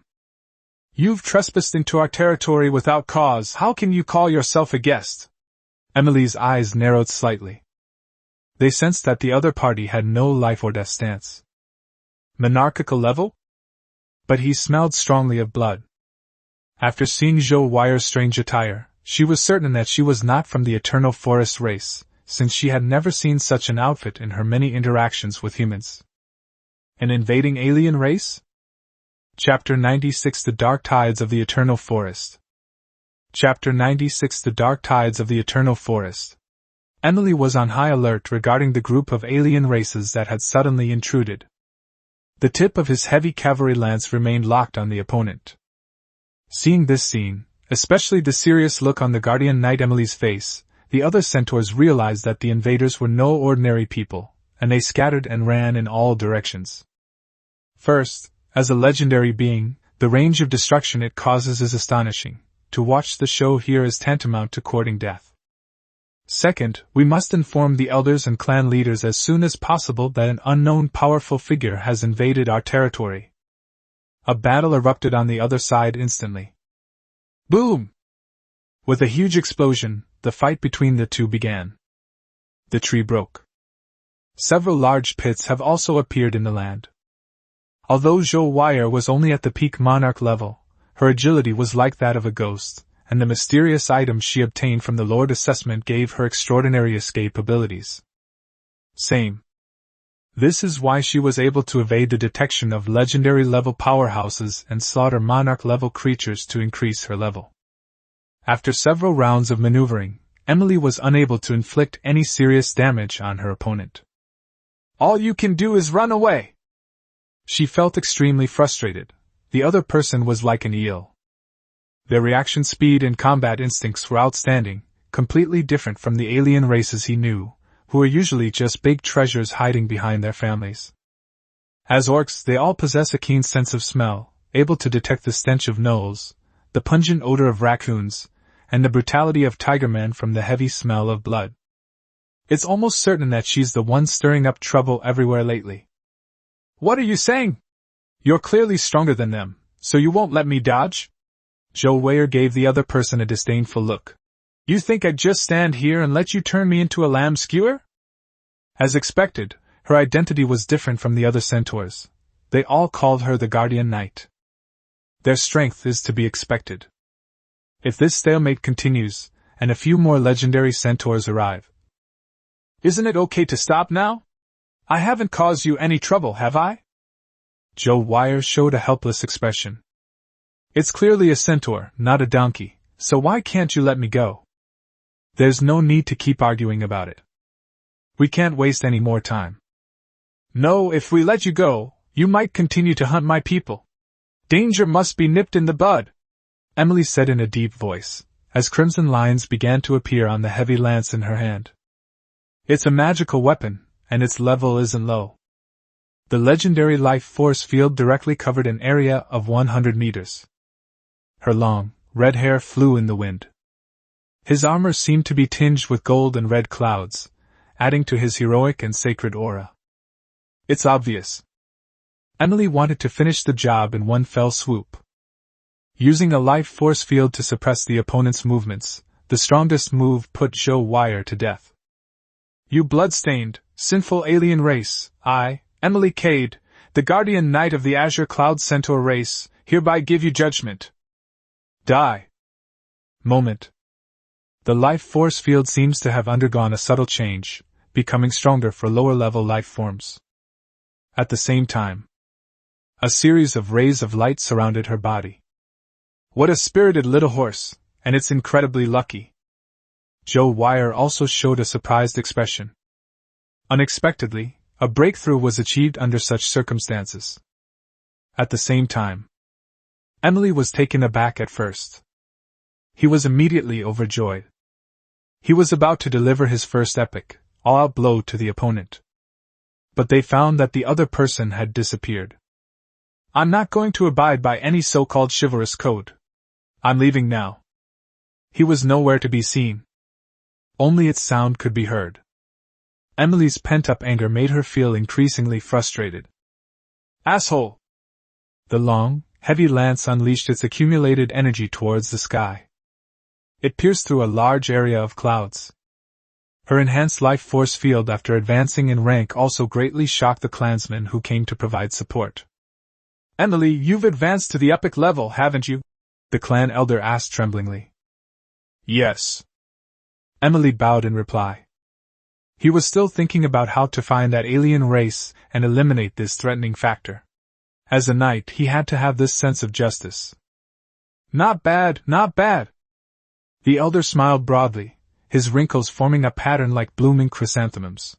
He stroked his long, snow-white beard and nodded, saying, Perfect timing. There has been unrest among the various races recently. Originally, the clan was going to send several other guardian knights to investigate those alien lords, but now it's better to send you. But in the clan? Emily asked, puzzled. As an epic-level power, while not the strongest in the Eternal Forest, it has certainly reached the top level. The vampires are only strong because of their relationship with the Lich, and their outstanding speed. In a head-on battle, my chances of winning are much greater. Logically speaking, it would be more appropriate for the person in charge to stay in the clan. The elder waved his hand to indicate his understanding. I know what you're thinking, but this trip isn't just about reconnaissance. Besides, one of the lords is hailed as the strongest among these alien races. His expression turned serious as he spoke. As you know, the creatures of the underground world are becoming increasingly rampant, and the current chaotic situation seems to be a sign of something. Furthermore, the trolls, tigers, lions, winged women, and magical beasts all seem to have new ideas. Sending you there is meant to serve as a deterrent. He immediately smiled again. Your advancement to the epic level is of paramount importance to the clan. The Eternal Forest is mostly inhabited by monsters and demi-humans. The vampires are an outside force because they need humans more, and most of them can be said to have branched out from humans. The native races were different. They had been in a state of balance for hundreds of years, but things began to fall into chaos after the arrival of liches and vampires. Now that Emily is an epic figure, the Tsungian Centaur clan can confidently overcome any future crises. Chapter 97. Let's have a thrilling and intense real combat training session. Chapter 97. Let's have a thrilling, real-world combat training session. Emily nodded solemnly. Yes. The strongest lord? That strange woman from before, she seemed to be from another race, right? Their strength is much greater than I thought. The elder stated that the other guardian knights would be on high alert for a period of time, since the enemy was mostly hunting monarch-level creatures, and there had been no reports of legendary creatures being hunted. Moreover, the opponent's strength has already been confirmed. Before leaving, Emily warned the other guardian knights. That woman is dangerous. If you encounter her, be extremely careful. Don't miss any opportunity to kill. She exuded an aura of killing and danger, much like those terrifying and evil creatures. And they were also foreigners. If she reaches the stage of godhood, this would certainly be a huge disaster for many races. The other Centaur Guardian Knights promised that if they encountered each other, they would not give the other party a chance. Then, Emily led her subordinates toward the rumored strongest lord.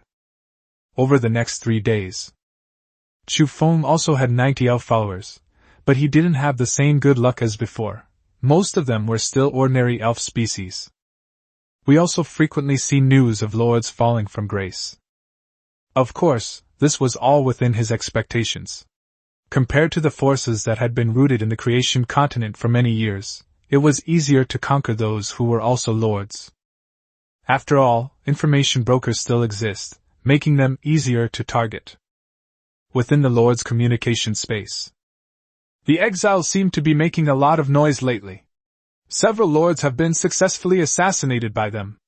It's utterly disgraceful. Exactly. We're not fighting alone.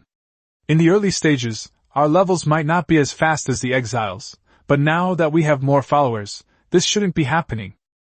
Why should we exiles be considered inferior? Nobody wants to give up their lord status. We're only doing this out of necessity. Stop arguing, I have information. The recent assassinations have all been of lords around the Eternal Forest, and they were all carried out by an exile. One person! Did it all by one person? Yes, some people say that the top-ranked lords gave up their status, which is impossible according to common sense. But we can't generalize from our own experience. After all, this choice is voluntary.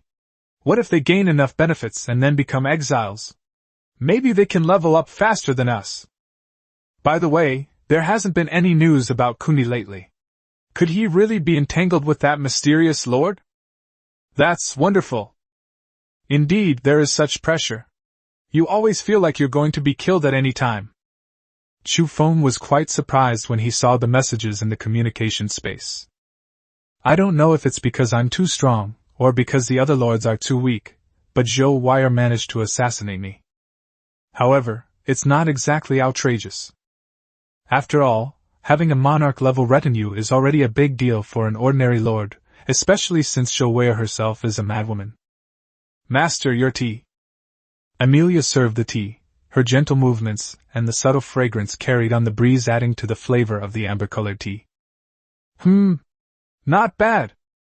Chu Feng picked up his teacup, pretended to fiddle with the tea set, took a deep breath, and began to sip his tea.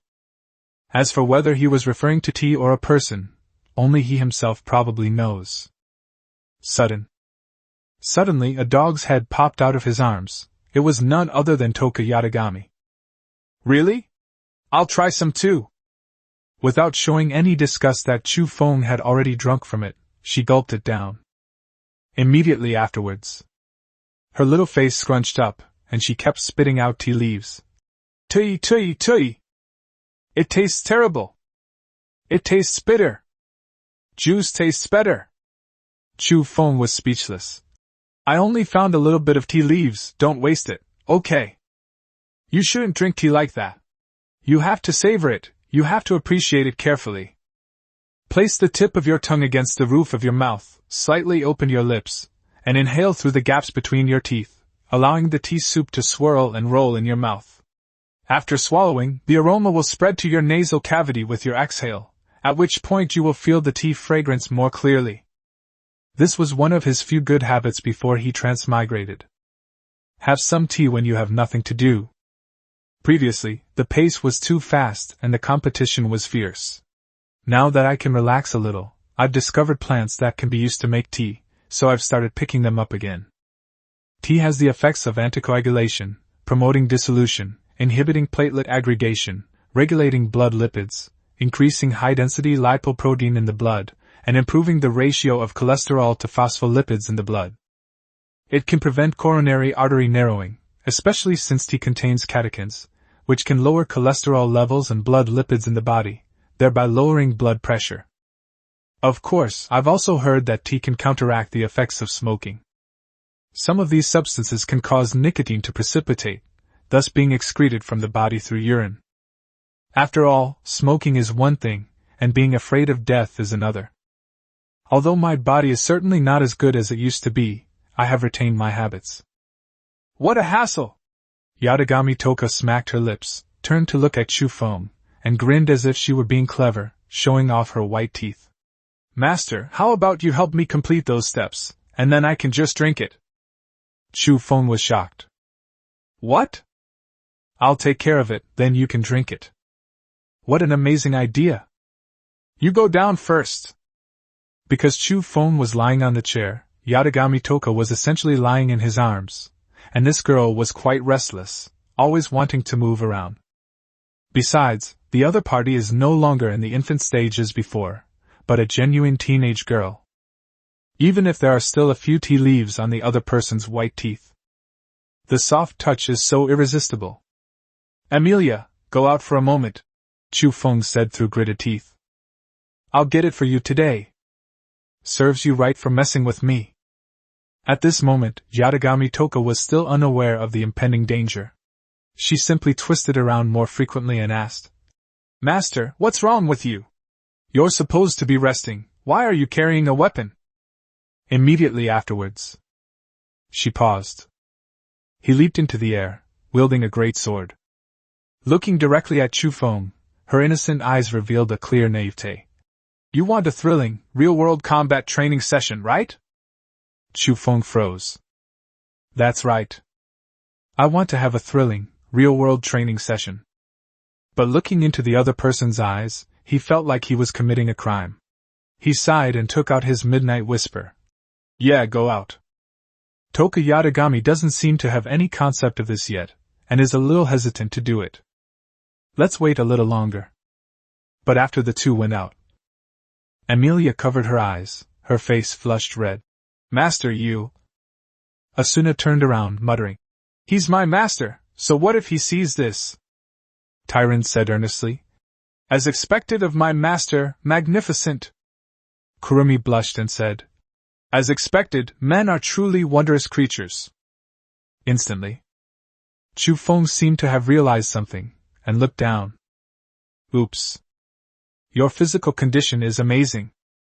She turned and ran into the room, leaving a bewildered Toka Yatagami behind. After being explained to her by her older sisters, Toka felt incredibly hot on the face, and her whole body was steaming. Chapter 98 Turbulent Times. The Lich's Calamity. Chapter 98 A storm is brewing. The Lich's curse.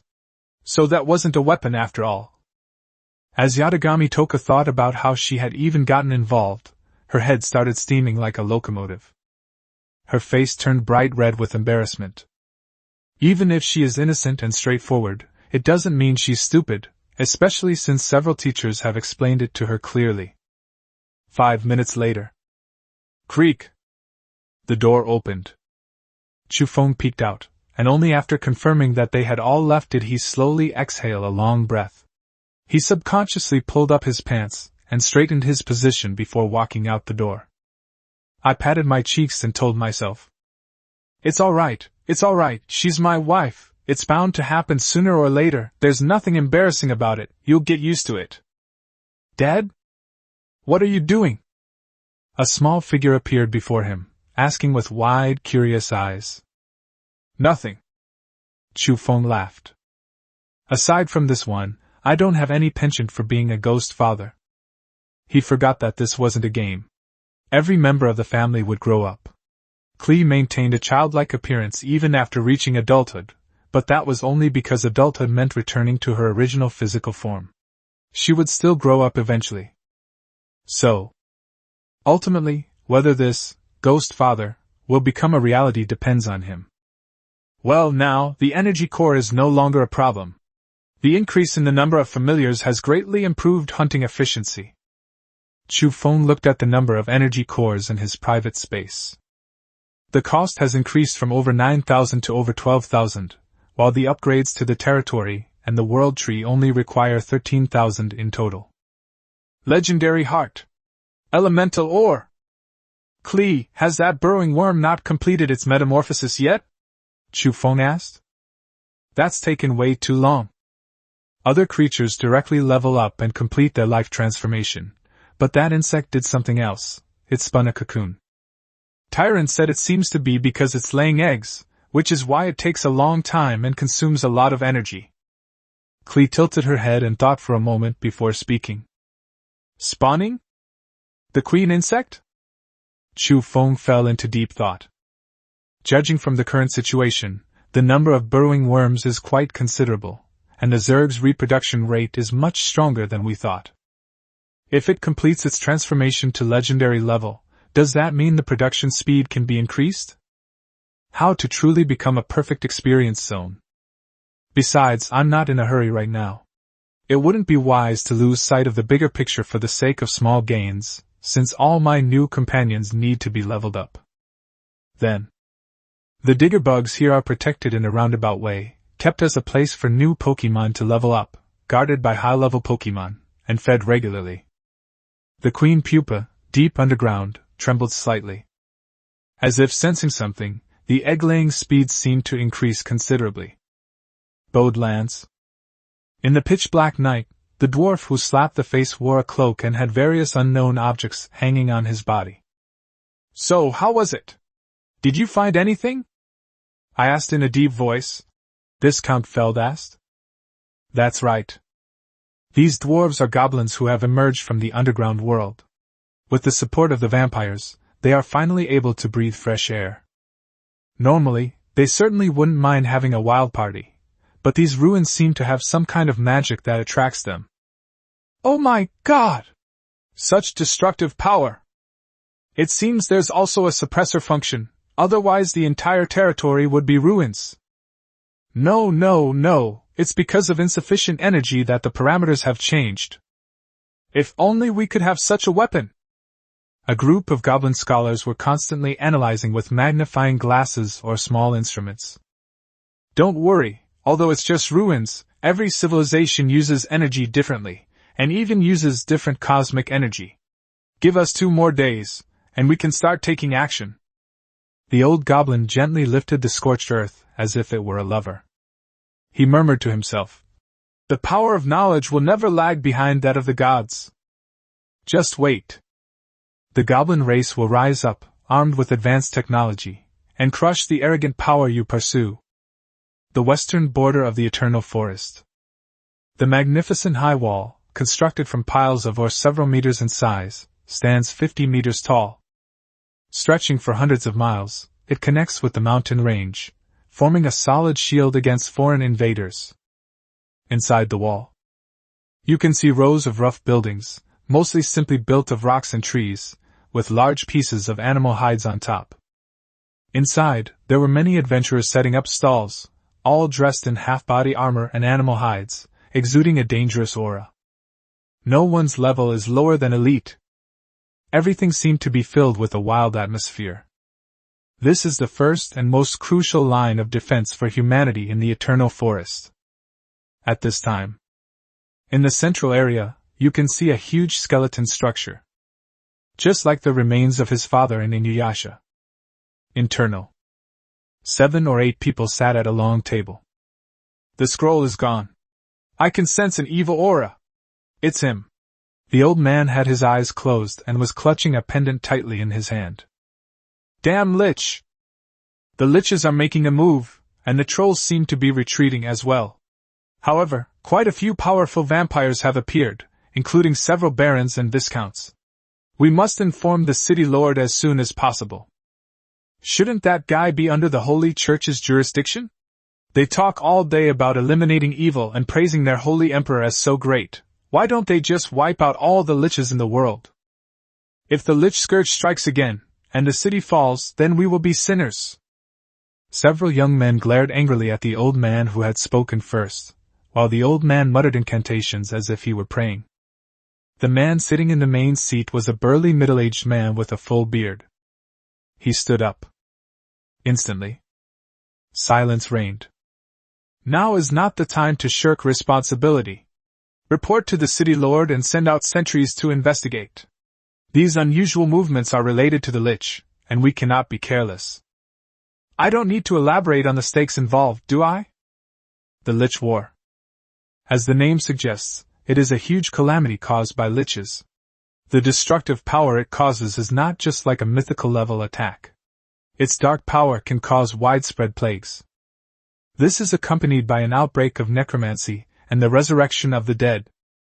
It might even awaken those unspeakable creatures. An absolute catastrophe. They must pay close attention. After saying that, he turned to look at the alluring woman on his left.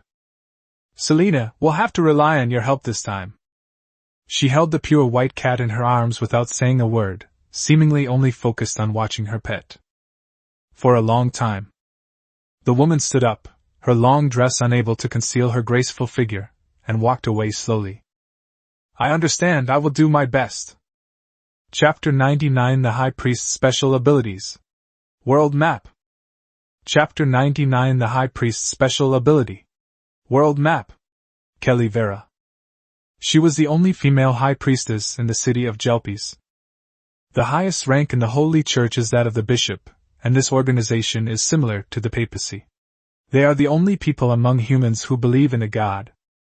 Walking through suffering, yet spreading the light of God. God, the evil cloud hangs over the heart of the lost lamb, and when it descends, it feels like suffocating me. Please grant me the courage to face it. The woman looked up at the sky, closed her eyes, placed the cat on her shoulder, and prayed with her hands clasped. Lich. A terrifying, evil, and eerie being, a mythical being carrying unpredictable calamities, feared by all, even by her. Even just touching the area that the other party has descended upon can evoke a chilling aura that can haunt one's dreams. Now. She emanated a faint golden halo. The dark clouds that had been obscuring the sky quietly dispersed, and the warm sunlight shone on her, as if dispelling the gloom in her heart. He opened his eyes, and a pale golden halo shimmered in his azure pupils. He smiled and said, "Thank you for your guidance. Your loyal servant is no longer afraid and will surely spread the glory of our God to every corner of the continent. Evil will be destroyed, and our God is immortal." Humans are inherently wicked. If they could unite, how could they allow other races to run rampant? The Empire has been too complacent for too long, forgetting the devastation it suffered from the corruption of vampires and liches, coupled with the invasion of other races. Only God can bring salvation. Immediately afterwards, Kelly put the cat down and gently stroked its back. Child, I want to know more about the current situation in the Eternal Forest. Each time she stroked it, the white cat grew larger and larger, and its form became increasingly ethereal. Final. The person and the cat looked at each other, their eyes meeting. Her pupils turned into the vertical pupils of a cat, and then she collapsed to the ground. Several knights who were with him quickly stepped forward to help him up. Take good care of my body. The enormous, almost translucent white cat spoke Kelly's voice, and with graceful steps, disappeared into the air. Yes, High Priest! The middle-aged, robust man who had previously appeared quite authoritative during the meeting stepped forward. Seeing the knights carefully supporting Kelly's body, they also showed a relieved expression. Fortunately, he's someone who understands the seriousness of the matter, unlike those members of the Holy Church within the Empire. It's quite a contrast to her arrogant image. Several other young people followed behind. General, can she do it? This is related to the Lich, and it's not a simple investigation. Moreover, the Eternal Forest is currently in a state of great turmoil. General Bell, the vampires, the other major races, and even the creatures of the underground world have all sent out signals unlike anything we've seen before. Belses placed his hand on the hilt of his sword, gazing out of the city with a solemn expression, and said in a deep voice, We are on the front line of the Eternal Forest. This is of utmost importance, and cannot be taken lightly. Besides, is there a better option? Which of you is capable of conducting reconnaissance? In a short time, the others lowered their heads and remained silent. How is the matter of informing the city lord going? A secret message has already been sent. Good. Belses took out his flask and took a swig. I hope everything goes well. I've been looking forward to retirement for a long time. Your Majesty, I also do not wish for anything to go wrong at this time, but the Lich is indeed an uncontrollable pawn. Hopefully, the Holy Church can step up its efforts. It would be best if a bishop could come. Inside the Eternal Forest, Chu Feng looked at the map on the paper and tapped his fingers on the table. The creation continent is huge. Even the Eternal Forest only occupies a small area within a larger region. On the map, it is the basic outline of the entire creation continent. This world has a total of 7 continents, covering 40% of the planet's area. Humans occupy 4 of these continents, each ruled by one of 4 imperial overlords. Certainly, they each had hundreds of dependent small states. Among the other 3 continents, there is the Alliance Kingdom, ruled by hundreds of demi-human races, the Dragon Kingdom, ruled by dragons, and the chaotic Disti Plateau. As for the remaining 60% of the sea area, it is ruled by various scattered forces and the ocean race. The Eternal Forest is located within the human territory of the Eastern Plate, in a region called the Other Empire, which is also the empire closest to the Holy Church. And each empire possesses a mythical being. It is an absolute deterrent force, much like a nuclear bomb. The Grand General of the Assal Empire, Death, is indeed a mythical level powerhouse, Birch has said with a fawning expression, sporting a pig's head. Very good. Today I only plowed 100 acres of land, built 3 houses, shoveled pig manure for 2 hours, and was tortured by the Lord for 3 hours. Really? Knowledge changes destiny. I'm glad I know more than those 2 young people. Chapter 100 Master, isn't this too fast? Chapter 100 Master, isn't this too fast? Don't laugh, continue. What about you and the liches? Chu Feng looked at the other party with disdain. Is Death? The battle maniac from the healing animerecap kill. It shouldn't be, after all, I've descended into another world, not some crossover anime world. Moreover, a mythical level powerhouse with that kind of personality is definitely a tough opponent. I just hope it's just a coincidence of names. More importantly, there's news about the Lich. But this question can be asked. Bertes opened his mouth, almost saying it. In an instant, he felt a burning sensation emanating from the core of his body, as if his entire body was about to burst into flames at any moment. My lord, if I tell you, I'll lose my life. Burchaz wiped the sweat from his brow, his voice trembling with tears. I'll probably be dead before I even get the message out. If I don't die, I can still bring you value, can I? There's really no way to explain this. Chu Feng narrowed his eyes. Just now, a strange aura appeared on Burchaz. This power must be something like a curse. It seems we still need to find the answer from Sophie Bode. After all, she and the Lich are collaborators. And at that very moment, your Ning Ning Rabbit, Brother Chu, my companions have found the elemental, or you requested. Chu Feng replied quickly. Kundi, how many? Your Ning Ning Rabbit, there are many, but mining them is very troublesome. It requires elemental magic and cannot be mined in the ordinary way. Kundi, mine as much as you can, I'll buy it all. How much do you have now? The Heart of Legend is a problem now, but at least we've made some progress on elemental ores. It's amazing that we have such good luck. Your Ning Ning Rabbit, it seems to be only around 300 or 400 yuan, but I guess it will be 1,000 by tomorrow. Chu Feng was about to send a message. It wouldn't matter if he had to wait a few days. And what was the result? They said they could mine 1,000 blocks tomorrow. Certainly.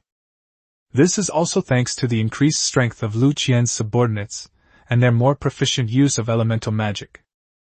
Now, not only have legendary-level familiars been recruited, but even epic-level familiars have been recruited. Their strength is simply outrageous. If we disregard strategic weapons like orbital weapons, even if Chu Feng's Pokémon are quite powerful and their numbers overwhelm the opponent, they would still have a tough time against Lu Qian. Upgrading a territory's level expands its territory, bringing with it increased influence, the ability to establish trade, and so on. In this way, the more labor force and productivity are increased, the faster one can accumulate resources, and the faster one can upgrade the level of one's dependence. All of these contribute to the enhancement of one's own power. After all, both the number of followers and the strength of the forces require time to accumulate, but development through recruitment can be accelerated. In any case, the benefits are enormous. Chu Feng also frowned. In this case, the more affiliated forces there are, the more troublesome it becomes to manage them. Your Ning Ning Rabbit, Brother Chu? Kundi, it's all right, we'll trade tomorrow, 1,000 elemental ores. Your Ning Ning Rabbit, by the way, Brother Chu, are you all right now? I heard there's a very powerful lord in the Eternal Forest whose retinue consists of druids, and he's already defeated several lords. Kundi, it's okay. How could anything be wrong? Those druids are all my men.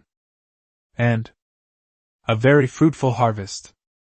The nuclear arsenal has increased to 25,000, which is more than enough to use 2 more orbital weapons. I'm just waiting for your elemental ore. After finishing his conversation with Lu Qian, he realized that Titan's Domain and Cosmic Fortress had also sent several messages. Titan's Domain, your situation doesn't seem to be very good. Would you consider my previous suggestion? I have a familiar lord nearby who can provide you with support. Space Fortress, Sir/Madam, how about some weapons? We have freshly made goblin muskets, from intermediate to advanced. Great prices. Chu Feng did not reply. Instead, they went directly to browse the chat space. The peaceful days, without the shock of the big boss Kundi, seemed a bit boring. You talk as if you're all grown up. People earn hundreds or thousands of credits every day. You should worry about yourself. Perhaps because of the level increase, they were not so surprised by the weapons and various items, but Kundi and Rabbit were always selling equipment, props and elemental potions, so it was no exaggeration to say that they were the #1 factory for lords. Do you know about the vampires of the Eternal Forest? It seems they've had a conflict with Boss Kundi. Vampires. Those are no ordinary beings. They are exceptionally powerful, long-lived species, and may even be capable of ascending to godhood. Haha, this situation is like being caught between a rock and a hard place, plus some of those guys from the temple might have ill intentions. They haven't done anything yet, acting like law enforcers, which is disgusting. Dude, are you in exile? Aren't you afraid of getting messed with? There wasn't any particularly effective news, but it seems that the Temple Alliance of those top lords isn't very popular right now. Sudden. A shadow flashed, and Tyrant appeared in front of Chu Feng in an instant. Master, we have received news that a large number of unidentified goblins are launching an attack on our territory.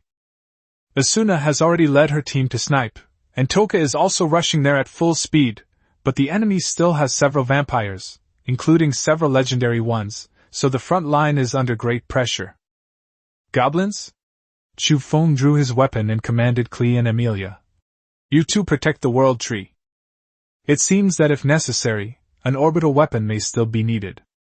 He then turned to walk outside. But the next second, Chu Feng was then enveloped in a soft embrace, and he had some difficulty breathing, struggling to free his head. Master, I'll take you there faster. A shy yet secretly pleased voice came from beside her. Are you feeling better now? Several posture adjustments were made. This was the first time Chu Feng had experienced what it meant to be carried in a princess carry, but he was the one being carried. I was initially thinking that it would be too embarrassing for a man to do that. But looking at the scenery that kept flashing past my eyes, I couldn't help but be shocked. Wow, that was fast. Tyrant noticed his expression and quickly asked, Master, isn't this too fast? Chu Feng's face stiffened. No, you're not allowed to say that again, understand? What did you say? Nonsense. I haven't done anything yet. Chapter 101, A Sword Appears. The scene turns around. Chapter 101, A Sword Appears. The situation turns around. Yes, Master, I won't say you're almost there. Tyrant replied. Carried by Princess Tyrant all the way to the front lines, Chu Feng was probably the first to arrive. Although it couldn't compare to the grandeur of riding a magical beast, the allure of a gentle embrace was something few could resist. Is this the legendary milky and creamy flavor? The outer perimeter of the territory. Large numbers of goblins appeared at the border, armed with muskets and empowered by magic. Even goblins with low combat strength could unleash power comparable to elite goblins. Furthermore, it's a ranged attack. Keep in mind that most ranged attacks from other creatures are magical attacks, while this is a racial talent. The creature itself doesn't have a high affinity for elemental magic, so the destructive power it causes is really not enough compared to other creatures of the same level. Technological weapons do indeed make up for this. In a short time, it did indeed cause considerable casualties to the goblins. Bang, bang, bang! The gunfire continued. Boom, boom, boom! The cannons roared. The diminutive goblins lay prone on the ground, concealed by bushes, their fingers pulling the triggers, with dozens of cannons brought by pack animals behind them. The smoke of battle never ceased on the battlefield. On the other side, the goblins appeared rather shabby. Their bows and arrows, being melee weapons, were far inferior to firearms in terms of range. However, due to their superior level and physical attributes compared to the goblins, coupled with the protection of their armor, they were not fatal to most, except for those unlucky ones who were shot directly in the head. But the elves' bows and arrows were different.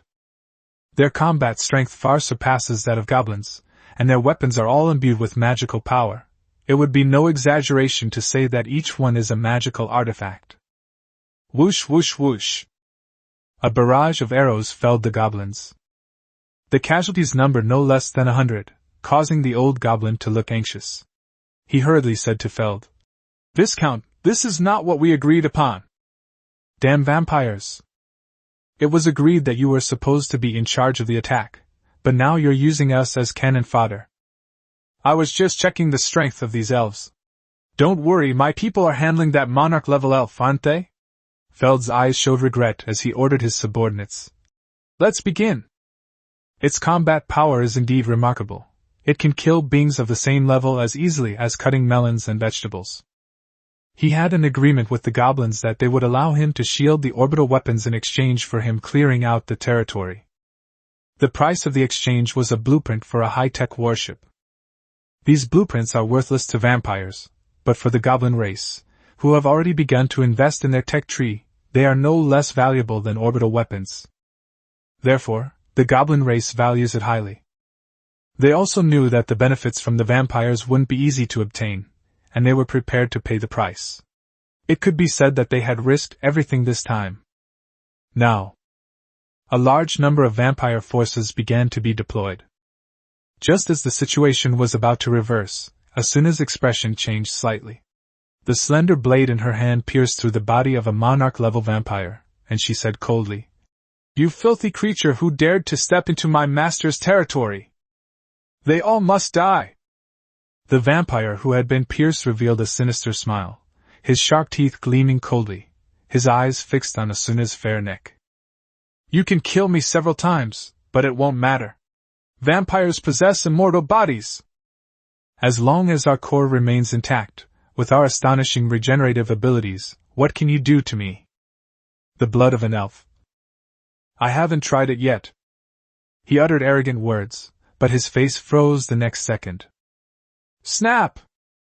A sound like shattering glass rang out, and the vampire's body seemed to be drained of its life force before burning into dust that drifted in the wind. Asuna calmly leaped into the air and headed towards another vampire. Core? Blood is primarily water. As a magician of water and wind, how could you possibly not be able to find what you call the core? Don't forget, there are vampires within the territory as well. It just takes a little time. 3 vampire barons flew toward her, but they did not stop her at all, treating these legendary vampires as nothing. They were also very puzzled. Suddenly, "I am coming!" A sweet, innocent shout rang out, accompanied by a massive 2-handed sword. Its legendary life force swept through the vampires like a tsunami. Whether they were goblins or vampires with titles, they were all sent flying. Boom! The enormous sword light, tens of meters long, exploded out like a small nuclear bomb. This is defined as a range of 50 meters. Those goblins who were already physically weak were instantly reduced to pieces, and those below the monarch level were destroyed along with their cores. The unique effect of the Sword of Damocles is activated. Intimidation and suppression. Enemies below the legendary level were directly intimidated.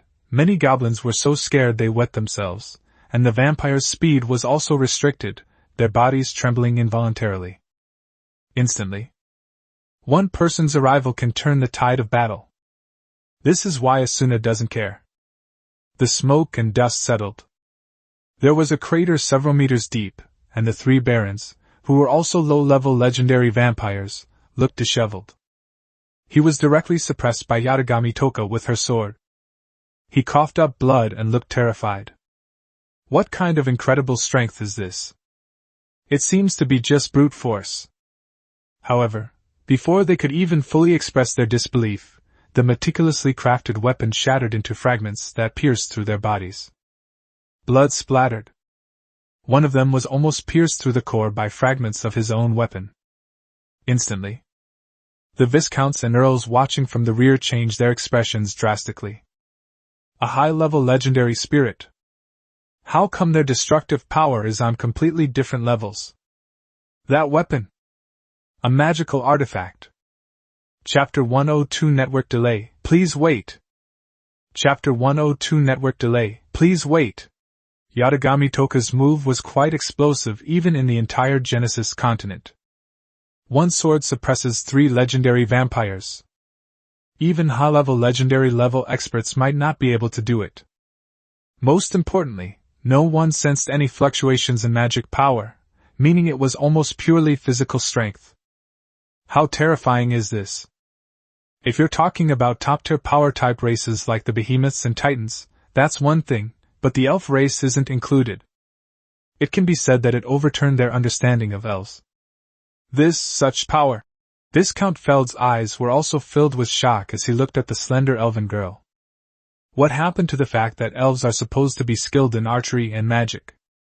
Why does this guy look like a humanoid Tyrannosaurus Rex? He then looked at the other counts with a serious expression. It's time for us to make our appearance.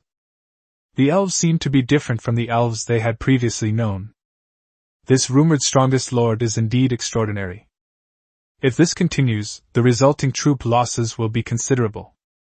At the same time, he asked the old goblin again.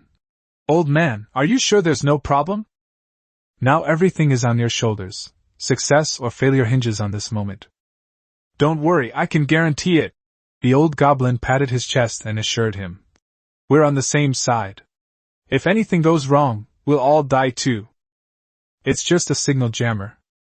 No matter how high-tech it is, it has its flaws.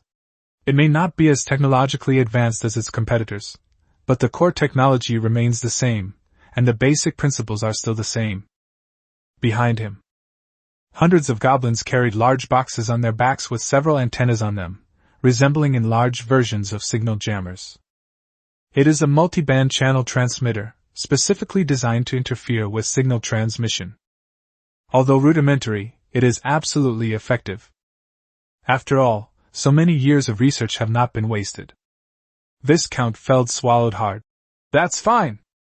Having come this far, even if you don't believe it, you have to believe it. If they succeed, not only will their descendants be able to return, but the Marquis may also receive a reward. If they advance to the epic level, they may even be able to discuss cooperation with that lord. At that time, I will be able to break free from the constraints of being a Marquis, and from now on, I can fly freely in the sky. The other vampires with titles looked at each other and nodded. More than a dozen legendary vampires transformed into streaks of black shadow and flew away. Facing the attacking vampires, Toka Yatagami showed no fear. Her purple armor shimmered with light, and the Damocles sword in her hand shone brightly. Purple and black light collide in the sky. Their figures were no longer visible to the naked eye. All that could be seen were the sparks from the collision, the shattering of the mythical weapon, and the sound of an airburst. After a few breaths, sweat appeared on Toka Yatagami's face, and a hint of fatigue showed in her eyes. His breathing became a little rapid. Even though Yatagami Toka has amazing combat power, she is still only a low-level legendary rank. Although the legendary vampires were shocked, this was only one legendary elf. The Marquis had said there were not just one, but several. This further strengthened their resolve to end the battle quickly. Too many ants can kill an elephant. No matter how strong you are, you're still just one person. Suddenly, a dark cloud suddenly appeared in the sky. A tide of terror! The tall and imposing Tyran had appeared on the battlefield at some unknown time, her hands drawing her bow, her body shrouded in dark smoke, and her eyes gleaming with emerald light. What are those dark clouds? They're dense arrows. It was accompanied by pitch-black flames. It was Tyran's skill, a wide-range dark magic cast by a single person, that launched the attack in the form of arrows. There was a person hanging on top of her, with their legs bent, their arms wrapped around her neck, and their face showing a half-asleep expression. Are we there already? Chu Feng was taken aback at first, looking at himself in this princess-like state, and then quickly let go, intending to salvage his image. He found himself in midair, and because he had no magical ability to stay airborne, he almost fell. In a panic, he didn't care about anything else and grabbed Tyran's most impressive feature with both hands. Owner! Chu Feng wasn't honest either. After confirming the situation and hearing her shy voice, he naturally knew what was going on. His face flushed red. Seeing that there were only about 10 meters below, he let go and jumped. In public places, I'd rather not. Boom! At the same time, as the rain of arrows fell, Toka Yatagami felt her strength recover, while the vampires, under the threat of dark magic, had no choice but to quickly abandon their attack. However, the monarch-level vampires and goblins who were already suppressed were in an awkward situation, with dozens of them dying directly from this skill. Chu Feng also landed on the ground, making a grand entrance. The vampires of the Baldur's territory! You are bringing about your own destruction! Looking around with both eyes. 1, 2, 3, 4, 13. Yes, we have enough hearts of legend. There are just too many of them. Maybe when we really need to use an orbital weapon, We're about to use the remote control when we find that this thing has some big words on it. Network delay, please wait. The familiar circular loading icon appears. Chu Feng's face darkened. What's going on? Atlantis stole its technology from Earth. Chapter 103: A Frenzied Battlefield. One-handed sword overwhelms all enemies. Chapter 103: A Frenzied Battlefield. One-handed sword overwhelms all enemies. Although the orbital weapon was made by Atlantis, it wasn't exactly a particularly advanced weapon. Its destructive power was simply at a mythical level. However, it also has many drawbacks. If Chu Feng were truly facing a mythical creature, without the ability to catch it off guard, even locking onto it might be a problem. Creatures at that level cannot be predicted by common sense. Another issue is the current situation: the signal is blocked. The creatures in the myriad worlds are incredibly diverse, and some even possess powerful electronic fields that allow them to directly disrupt signal transmissions using themselves as base stations. At this time, seeing that the other party was paying attention to him, Chu Feng naturally didn't show any panic. Instead, he put his hands behind his back and shouted, "Close the door! Release your Xiang! Kurumi! Asuna! Give everyone a buff!" Awkward. It's unbelievable that a problem has arisen at this time. He also quickly noticed the strange goblins and concluded that they were the cause. "Tyrant, find a chance to take care of those goblins, get them done!" Seeing her somewhat bewildered expression, I changed my words. We don't know if it's because of the goblins. But this didn't happen when the vampires came before. Yes. Meanwhile, Toka Yatagami held the sword of Damocles in her slender arms. Enforce! Soon. The goblins, writhing in agony, all wore expressions of pain, and a bloody line appeared on their necks. As blood gushed out, the head fell to the ground in a bizarre manner. This directly resulted in the deaths of nearly 100 goblins. "Viscount Feld!" The old goblin cried out in alarm. "Quick, quick! I've solved the problem for you. He's no longer able to use that weapon."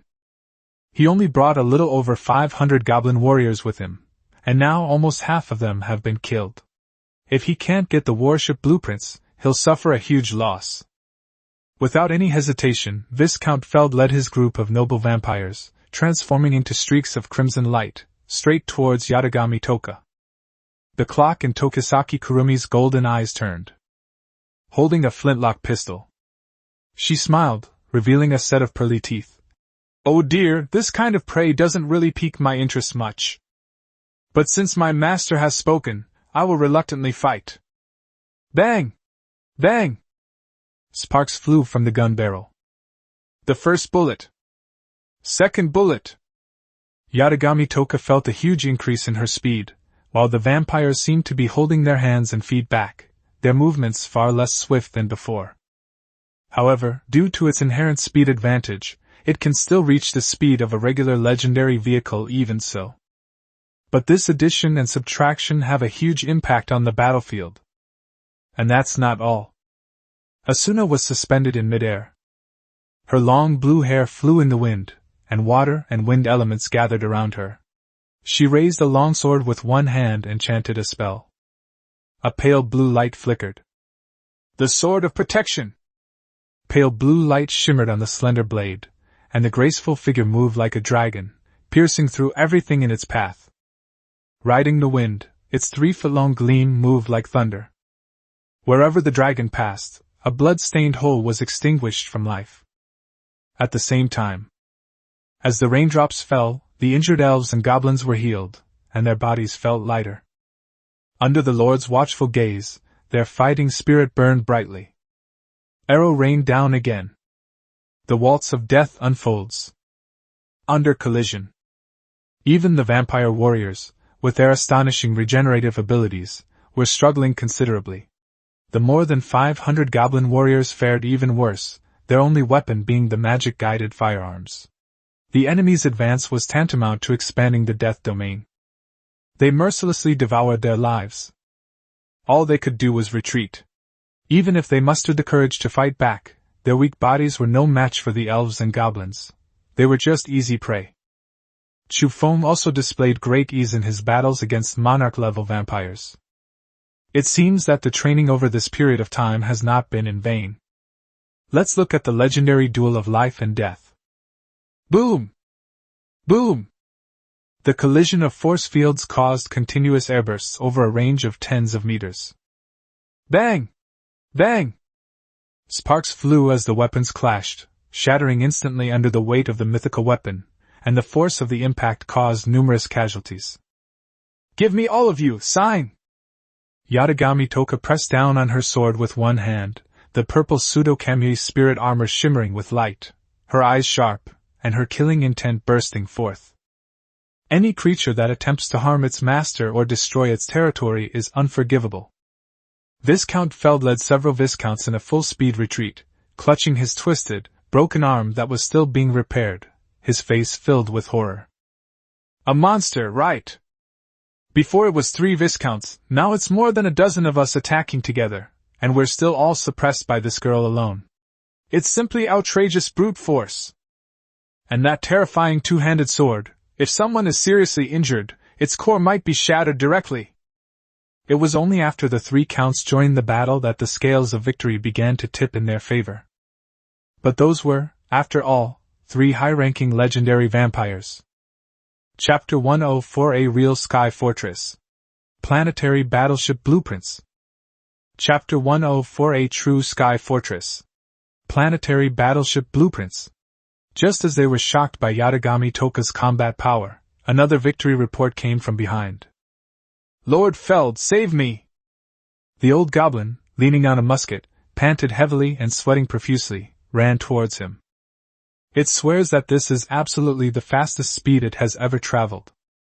Meanwhile, the modern troops behind the old goblin were being slaughtered by the night elves, unable to even utter a cry of alarm, their equipment being pierced by arrows.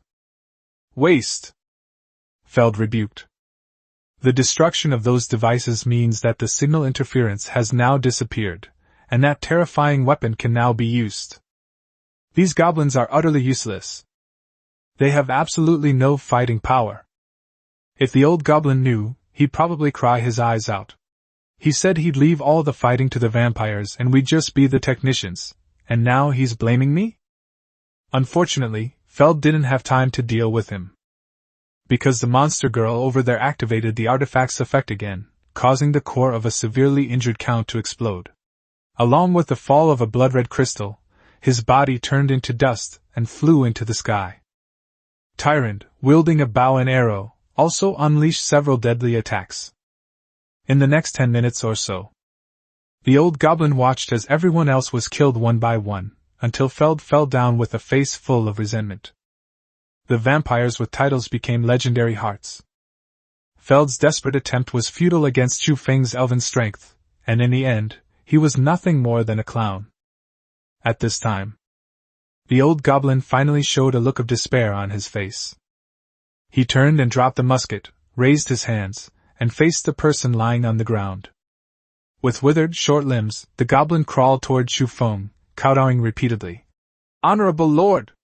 This lowly goblin is only doing this to survive, forced by the oppression of the evil vampires, and misled by them. Spare me! I am willing to be your humble servant, and give you everything, as long as I can live. By the way, that bastard Feld has a blueprint for building warships. If we have enough materials, I can build you a fleet that can patrol the world. It certainly changed fast enough. 1 second, Viscount Fidel saved me. The next second, that bastard Feld. Oh? Chu Feng also became interested upon hearing this. Blueprints for warships? A prompt also appeared in my mind. Goblin's allegiance. Level, LV7. Race, Goblin. Talent, technological research. Description: once slaves of trolls, the goblins were forced to mine Kaya ore for a long time. However, their prolonged contact with Kaya ore made the goblin race surprisingly cunning and intelligent. They created engineering and alchemical artifacts, overthrew troll rule, and established their own cities. Furthermore, goblins are skilled in commerce, trading with tribes in the underworld and other alliances. Note: the goblin is cunning and has a loyalty level of 60. He may defect at any time. Yes, yes, yes. The old goblin was also adept at reading people. Hearing the other party's interested tone and realizing there seemed to be a glimmer of hope, he quickly chimed in. I can. But he hadn't finished speaking. Pfft. The jet-black longsword severed its head, blood splattering everywhere, and even a slightly fawning smile could be seen on its face. Chu Feng shook off the whisper of the night. He could defect at any time, and he's a guy with a lot of ideas. I don't want you to stay in the territory. Besides, it's good that you know. I'm different from others. All I need are the blueprints and materials. Therefore, your value is not high. Immediately, a ring was found in Feld's heart. Storage ring. Type props. Rank, legendary. Function, contains 0.3 square meters of space. It was an unexpected bonus. It has to be said that the vampires are indeed powerful and wealthy. A viscount actually possessed such an item. There was a blueprint among them. Rank, mythical. Type, planetary ship blueprint. Configuration, 130,000MX31, 000M, 60,000 electromagnetic plus laser turrets, 1 main energy cannon, 10,000 unmanned combat aerial vehicles, quantum computer, living quarters, training area, armory. Description: unlike the massive cost, functionality, combat power, and civilizational legacy required for starships, planetary ships are more in line with the word warship itself: mobile, massive battle fortresses. Required materials: 1.7 million tons of ore, blueprints for a propellantless controlled nuclear fusion engine, and blueprints for a quantum computer. Warning: weapons of technological civilization will attract the attention of the gods. Chu Feng started to complain internally. What the hell? Planetary ship? Why don't you make a blue space? Or a natural selection? Or a Bronze Age? Isn't this kind of world a bit too surreal? It doesn't seem too abstract. After all, Atlantis has already developed orbital weapons, so the battle between civilization and gods couldn't possibly be confined to a single planet, even though the creation continent is 10 times the size of Earth. Naturally, they would have weapons like starships and star destroyers. Otherwise, how would these civilizations have the confidence to fight against gods? Only 1.7 million tons of ore. Originally, 1 unit of ore was just 1 piece of ore, but the density of the ore here is higher than that of Blue Star, which is about 20 kilograms. 1.7 million tons, that is, 1.7 million x 50 equals 75 million units of ore. And that doesn't even include the blueprint. Of course, if it could be built, it would be a super mobile fortress. Long-range attacks are a piece of cake. Imagine. The enemy encountered a starship the size of a mobile city, with tens of thousands of gun turrets tilted down, its main cannons unleashing devastating fire, and 10,000 unmanned combat aircraft patrolling and strafing. The stunning elf, dressed in a bulging, oversized bodysuit, the kind that accentuates her figure and has a futuristic feel, looked down with a cool expression, her long hair flying in the wind. With a few words and a laugh, the enemy nation was annihilated. That seems a bit too flashy. It's no wonder that the old goblins thought this was the way for their race to achieve glory. If successful, it certainly could. But it's only hope. After all, collecting so many materials would probably take at least 100 years, and they also have to ensure the peaches aren't stolen. Chapter 105: Stepping into the legendary level. His competitive spirit is simply incredible. Chapter 105: Stepping into legendary rank. His competitive spirit is simply incredible. Ore. I need a lot of ore. Chu Feng roared inwardly. Sudden. A golden light emanated from him, enveloping Chu Feng entirely. Knock, knock, knock! A heartbeat like a massive earthquake filled his ears, and his mind seemed to detach from his body as he watched his body float in the air. Golden light flowed through the muscles and bones.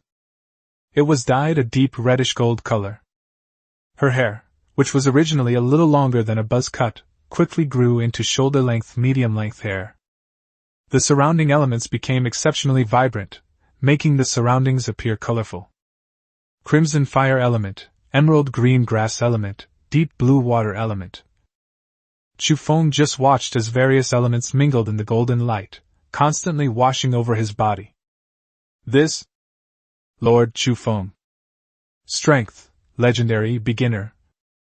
The transformation of life, the beginning of a legend. You are now far beyond ordinary life, and your strength is enough to be described as legendary. With the expansion and the increase of reputation through killing, the various races have begun to take action. Lord level, LV4. Global recognition, 1%. Fellowship Elf unique. Source of familiarity, World Tree. Weapons, Serpent God's Pact, Whispers of the Night.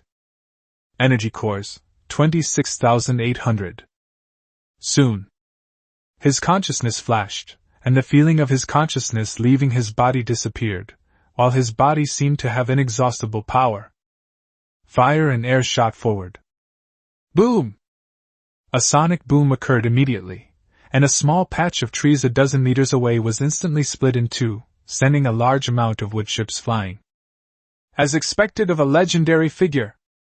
Chu Feng was utterly shocked as he looked at the scene of destruction around him. It was just an empty attack. Pure physical strength has already reached this level. He had tried it when he was at the monarch level, and he could easily break rocks with his fists, but he was still far from reaching that level. It can only be described as a true transformation. The evolution of life. Congratulations, Master, on reaching the legendary level. Yatagami Toka hugged Chu Feng tightly, her face beaming with joy as she clung to him affectionately. Very good. The Master also completed the transformation, and from then on, his lifespan began to extend. Hundreds of years was no problem at all. Although it was still very short compared to a true long-lived species, it was already far beyond that of ordinary humans. The points she cares about are the most direct and simplest. I want to be together for a long time. Then let's hope Chu Feng lives long enough. As long-lived beings, elves could easily live for 1,000 years without any problems, barring any unforeseen circumstances. So, when she wanted to be with Chu Feng, all she wanted was to be together, but the lifespan of ordinary humans is too short. This is why she is so diligent in her attacks. Of course, lacking common sense, she didn't understand what this naive infatuation was, otherwise the previous training jokes wouldn't have happened. This is a pure, simple, and sincere emotion. Chu Feng enjoyed the giant rabbit's thrusts, and stroked the dog's head. You did a great job today. I'll make you something delicious later.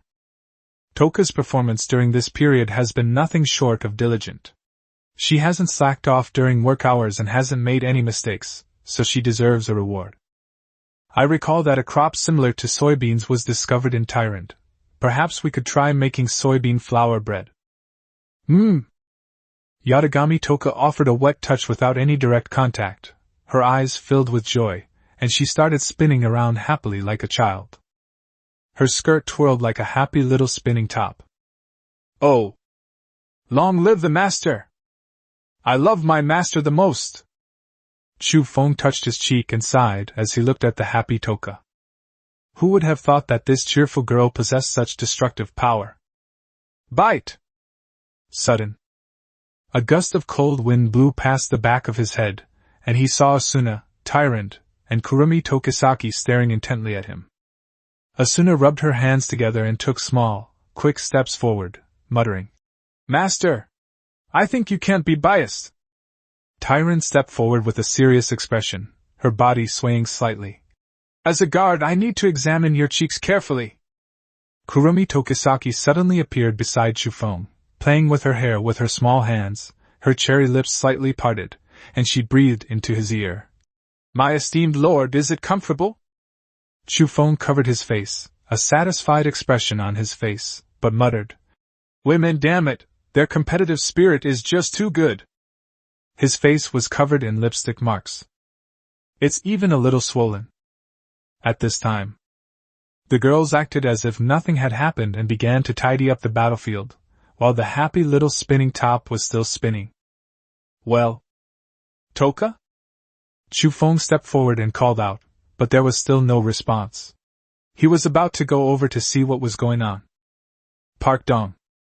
Unexpectedly, Toka fell down, but luckily he caught her in time. Result. Her eyes looked like mosquito coils, her expression was blank, and she was making muffled noises. It turns out this idiot made himself dizzy. Chu Feng gently smoothed her bangs, then swept her up in his arms and carried her into the territory. Next, we should upgrade the World Trees level, since we already have enough cores and legendary hearts. As the battlefield was cleared, the elves began to perform their respective duties, some patrolled, others engaged in battle. But they didn't notice. A small, round ball flew out of the old goblin's eye socket, looking rather sneaky, and quietly flew away. It's incredibly fast. Its speed is in no way inferior to that of a monarch-level creature. It disappeared very quickly. Useless! Failed! Sophie Bode's eyes were filled with disappointment. It seems I was too naive. That guy was indeed not so easy to deal with. Although I didn't feel the mythical strike, he still killed the Earl's descendant. Those elves are not to be underestimated. It's a pity about those goblins. I didn't expect it to actually work. I remember that guy's activator was that thing on his arm. I used it this time, but it didn't seem to have any effect. It's no use thinking about it now, the equipment has already been destroyed. That's right. As a descendant of Sophie Bode, she can sense the death of her descendants, and at her level, she can see the scene through the eyes of her descendants, clearly seeing all the scenes in battle. This will delay my advancement to mythic level even further. I thought I could take a gamble. We lost money again. With a furrowed brow, the blood pool below churned and surged, and the surrounding rocks instantly turned to dust. I need to find the lich, otherwise I really won't be able to handle the trouble that guy is causing me. I couldn't take that shot. It's just too big. Chapter 106 Emily is coming. Alone for too long? Even the cat seems handsome. Chapter 106 Emily is coming. Alone for too long? Even the cat seems handsome. Normally, Sophie Bode, as an epic-level powerhouse, would naturally not be afraid of Chu Feng, but the existence of the blood pool has her hands and feet tied. This is crucial for her to reach the mythical level, and it also relates to whether she can ascend to godhood in the future. Although the vast majority of beings on the creation continent abandoned their faith in the gods, they did not stop their pursuit of power. In particular, the arrival of this alien lord made her even more uneasy. For now, we can only seek the help of the lich. After all, the attempt had failed. 500 miles away from the territory of Kundi. There have been so many legendary lives achieved lately. Emily carried a heavy lance on her back. Her two ears twitched slightly, and her face showed a complicated expression. Although she was a genius of the Tsangyun Centaur clan and broke through to the epic level at less than 200 years old, she still vaguely remembered the difficulty of breaking through to the legendary level. At the same time, she also knew that this breakthrough could be attributed to luck. On one hand, it's due to one's own accumulation of knowledge, on the other hand, it's like a sudden enlightenment. But such opportunities are rare and hard to come by. Lady Emily, the Proud Lion clan and Tiger clan have unexpectedly formed an alliance. Could it be that the old lion has reconciled with that one-eyed tiger? Their decades of fighting are no small matter, even legendary figures have suffered casualties. Moreover, they seem to have known about our arrival all along. Could it be that they were targeting us? One of the former guardian knights who was following him asked. His tone was filled with utmost respect. Epic level, a level that hasn't appeared in the Tsangyun Centaur race for hundreds of years. Such strength, if placed among humans, is almost equivalent to the strength to rule an empire. Moreover, compared to rights, the demi-human race values strength even more. No, it's just on the surface.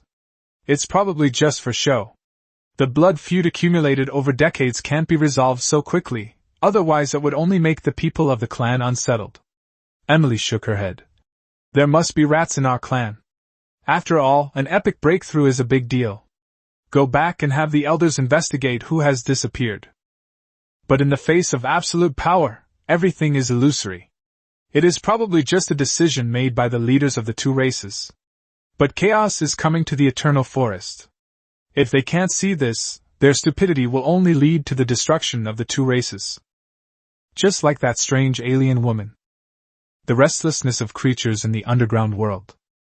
And the movements of the vampires. Everything foreshadows huge changes in the future. If we continue to dwell on minor conflicts, the only outcome will be destruction. Her actions were intended to demonstrate the strength of the centaur race and to unite everyone, but the other party's attitude was not friendly. Lady Emily is right. With your strength, eliminating this so-called strongest alien lord who has descended is absolutely no problem, the knight following her said, his eyes gleaming as he flattered her. Unfortunately, the shot captured the horse's hooves. Emily's eyes turned cold, and she said seriously, "Don't underestimate anyone. We're just visiting this time. Let's see who the other party is and how strong they are." Eradicate?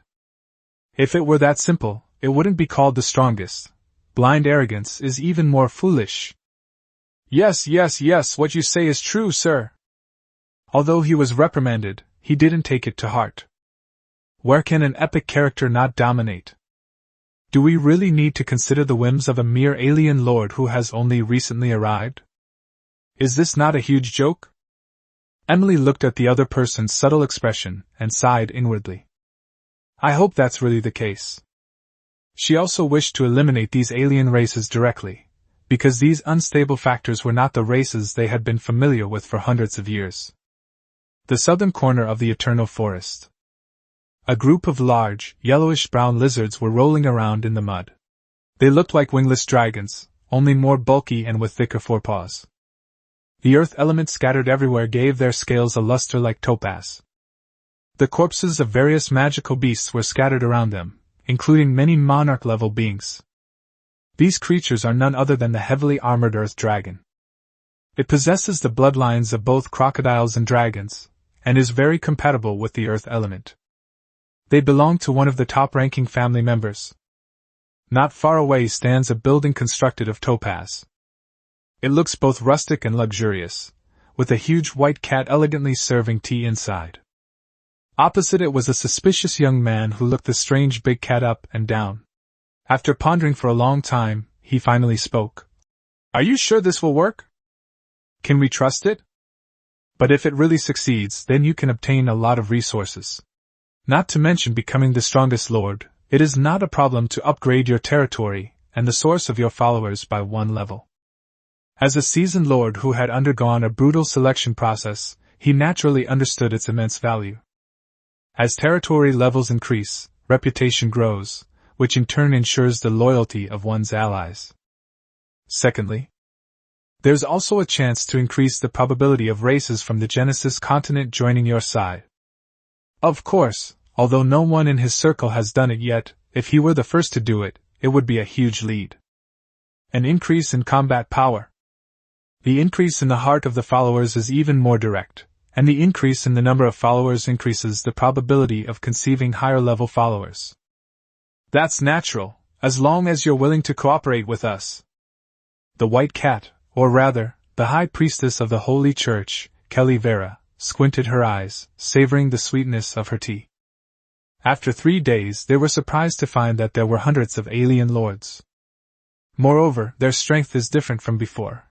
Many lords now have a number of legendary creatures among their retinues. How long has it been? More than a month?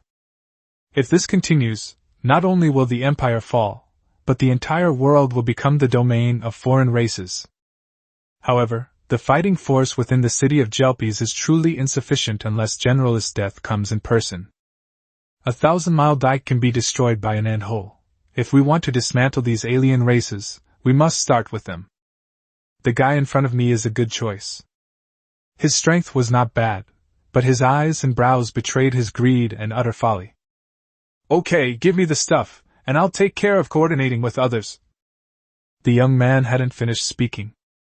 Kelly Vera opened one eye, stretched, and interrupted. I've already informed more than a dozen lords. They'll start mobilizing once your message is sent out.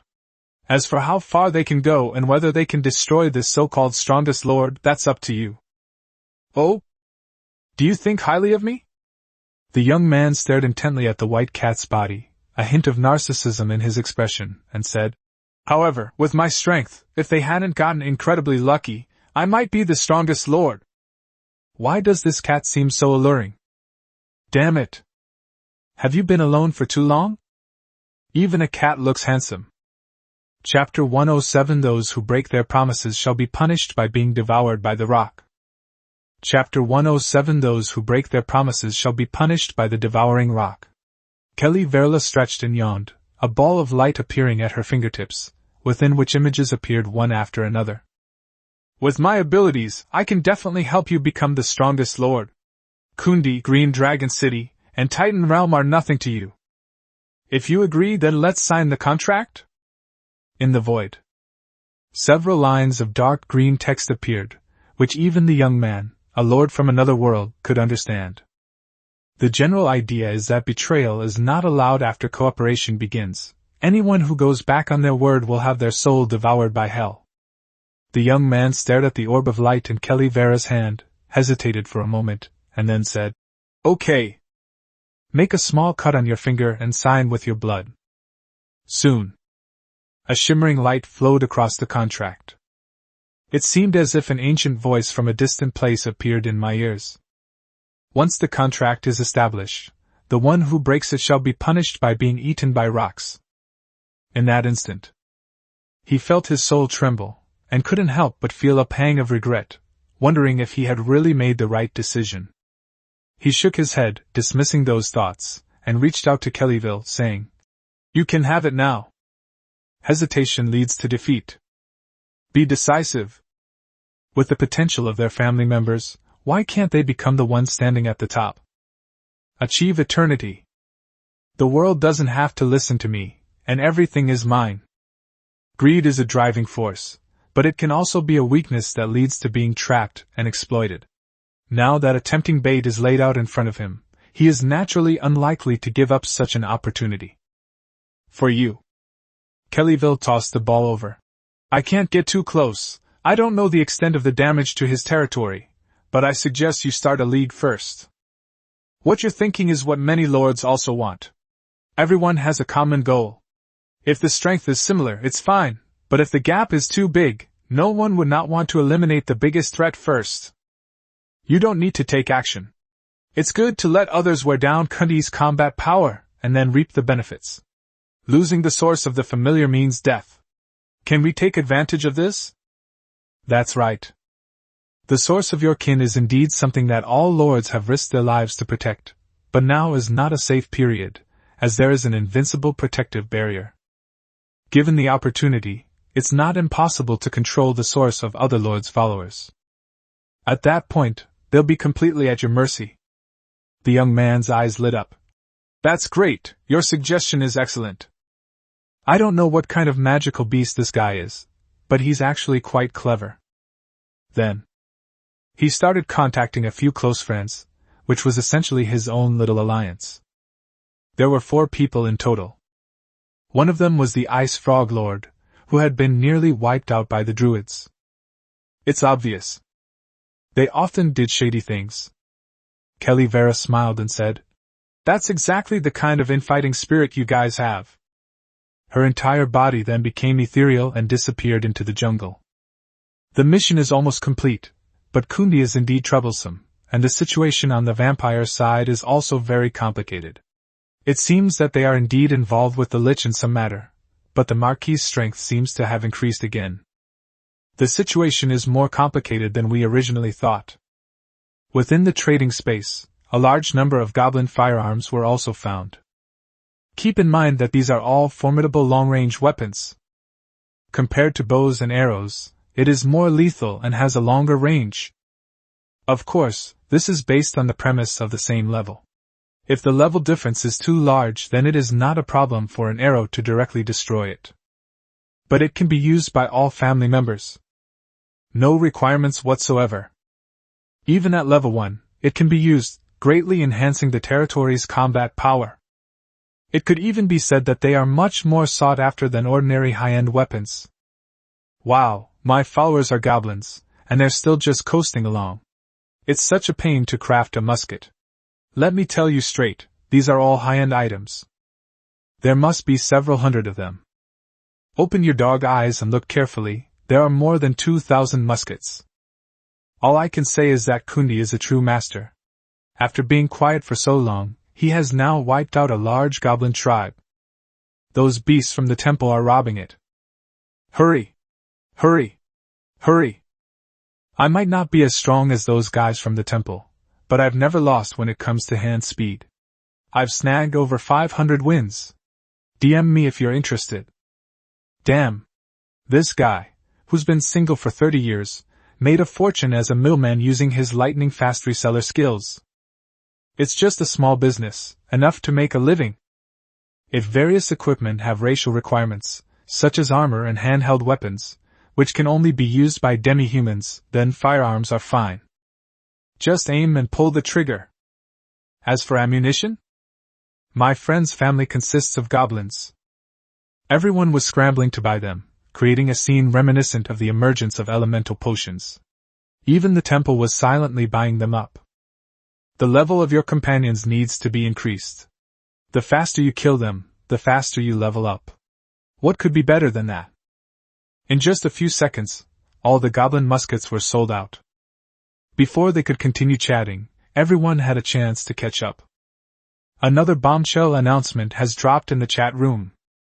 The battle scenes within Chu Feng's territory appeared before everyone's eyes, Yatagami Toka's sword overwhelming the vampires, Tyron drawing her bow and shooting arrows, Asuna's protective sword, Tokisaki Kuromi wielding dual pistols. The scene of goblins and vampires being utterly crushed. Legendary destructive power, overwhelming elemental magic. All of this demonstrates their strength. Many are aware of the feud between the vampires and Kundi. They are no ordinary race, but rather an existence in the eternal forest that should not be provoked. What about the other side? With her pretty face and long, pointed ears, it was obvious that she was an elf. In the picture, although somewhat blurry, the man standing calmly in the center of the arena must be Lord Kundi, and the beautiful elven legion under his command is displaying formidable strength, the shock of which silences all the lords for a moment. Could that man, exuding an aura of dominance, be my godfather? Are the elves' combat power too overpowered? No, I'm neighbors with Brotherly from Green Dragon City. I've seen his retinue fight monsters before, but the scene was much more spectacular. Just look at the ferocious elemental power, and the extent of the destruction. Those fighting alone were all legendary. Ah? 1, 2, 3. 3 legendary figures? Isn't that going too far? What's the point of arguing? Let him play by himself. I have everything. If you want to fight with a monster like that, go ahead. Are you willing to accept this? He's the one who disrupts the balance. We should join forces and take down Kundi first. Yes, that's the balance. That's bullshit. You guys can go die if you want, I'm not going. Are kings and nobles born with a special destiny? No matter the means, the one who laughs last is the real winner. I propose forming an alliance to eliminate Kundi. I agree. If they're ahead all the way, just like the whales, what right do we ordinary players have to fight for eternal divine rights? I'm in. Are there really that many people joining? Aren't you afraid of dying? Kundi isn't a soft-hearted person. I'm in. The famous line, "Are kings and nobles born with a special destiny?" immediately sparked different thoughts among many lords. Play hard. If I can get a share of the pie, maybe I can reach the top too. At this stage, lords fight each other every now and then, and they are well aware of how abundant the resources they can obtain, especially the strongest Lord Kundi. Chapter 108, A Monster and a Sixth Brother. Chapter 108, A Monster and a Sixth Brother. Meanwhile, several lords of the temple also spoke. We are willing to contribute some resources. Kundi's existence is destined to create an imbalance. He wantonly kills his compatriots, and must be punished. The price of nuclear energy is negotiable. Weapons and elemental potions for sale. We are even willing to send some of our family members on expeditions against any attack on Kundi territory. I am not far from the eternal forest, and I can make my move at any time. These words immediately gave many lords confidence. With such a group of powerful figures supporting him, and even nearby members of the temple lending a hand, how could Kundi not fall? Then, several hundred lords from remote corners of the eternal forest and nearby areas formed an alliance to attack Kundi. Among them were even 3 members of the temple. It's incredibly luxurious. Similarly, this is the first time that the Lords of Blue Star have joined forces on such a large scale. It's ridiculous that they did this in order to eliminate their compatriots who, in their eyes, were disrupting the balance. It looks exactly like a war between countries before time travel. You fight, we sell you things, just ask what you need. We are righteous, he is wrong. Since it's you who will die, we won't fight to the death. What is the reality? After accumulating experience over this period, most of the temple's members have been replaced, and what's being sold off are just scrap metal. It just so happens that this is the right time to sell them at a good price and clear out the warehouse. Conflicts of interest. The ugliness of human nature. Each person has their own calculations. This caused even ordinary lords, who were originally so intimidated by Chu Feng that they would never have had such a thought, to develop an inappropriate greed. Indeed, they overestimated themselves. But aren't they just like some other people? Once a certain door is opened, the power of desire, like Pandora's box, is released, making one believe that they are only one opportunity away from getting rich overnight. They ignored their talents, their own foundations, and the resources they possessed. They completely lost themselves. That's how they are now. But the next second. Brothers, hurry back. Watch out, someone might raid our base. I was so close. The druids were already at my doorstep. After several hours of fighting, I finally held on. Damn. Thank goodness I'm not in the eternal forest. One monster and one old man. I'm speechless. Some of those druids are legendary. This mysterious lord is really underhanded. 7 or 8 of my brother's IDs have disappeared, and I bet he's the one who did it. Or, should we postpone our anti-Kundi alliance for a bit? Let's first figure out who the lord of this druid's faction is. Who can withstand his actions? If you asked me, we should just take him out too. Heh. Do you even know where he is? At least we know the location of Kundi's territory and its approximate strength, but we have absolutely no information about this guy. We're in the open, while Lao Lu is in the shadows. It's not easy to deal with. But Kundi has just finished a great battle with the vampires and may not have recovered yet, which is a good opportunity for us to make our move. Ugh. This is so annoying. Does anyone know how to get in touch with this guy? It would be best if he could join us. Chu Feng listened to the news coming from his ear. Successful conquest. Obtained 870 energy cores, 3,700 ore, 5,400 wood, 2,300 meat chunks. Successful conquest. Obtained 1,350 energy cores, 4,500 ore, 1,200 wood, 1,400 meat chunks. Successful conquest. Obtained 750 energy cores, 7,700 ore, 3,100 wood, 2,600 meat chunks. Looking at the messages they sent in the chat room, a look of helplessness appeared on their faces. You want me to hit myself? Isn't that crazy? However, I am very much looking forward to your arrival, Chu Feng said with a smile. But right now, I need to speak with the Marquis. Well, I got about 7,000 more energy cores, and I also got a lot of ore and energy cores from selling goblin weapons. I have around 21,000 energy cores and over 4 million units of ore. Rabbit's 1,000 elemental ores have also arrived. We have enough materials for both territory and the hearts of our relatives. World Tree upgraded. The familiar light reappeared, the branches of the floating world tree grew thicker, and the water sphere that was originally floating also shimmered with various colors. Different elemental forces swirl around, like a rainbow. It looks even more dreamy. Source of familiarity, world tree. Ownership rate, unique. Level, LV6, increased probability of breeding higher-level elf species. Ability: can breed 30 Pokemon every 24 hours, with a small chance of breeding Pokemon with special abilities or high-level Pokemon. Energy required for the next level: 1 million energy cores, legendary heart, 100. The probability has changed from a certainty to a low probability, which is a huge improvement. A certainty means that the possibility of it occurring is very small, while a low probability means that it will definitely occur within a fixed number of pregnancies. It is a certain probability that it will occur. It could be 1 out of 10, or it could be a few out of dozens or hundreds. The quantity has also doubled from 15 to 30. 90 in 3 days. How terrifying is this? He has only bred 298 so far, and that was only achieved by using reward items.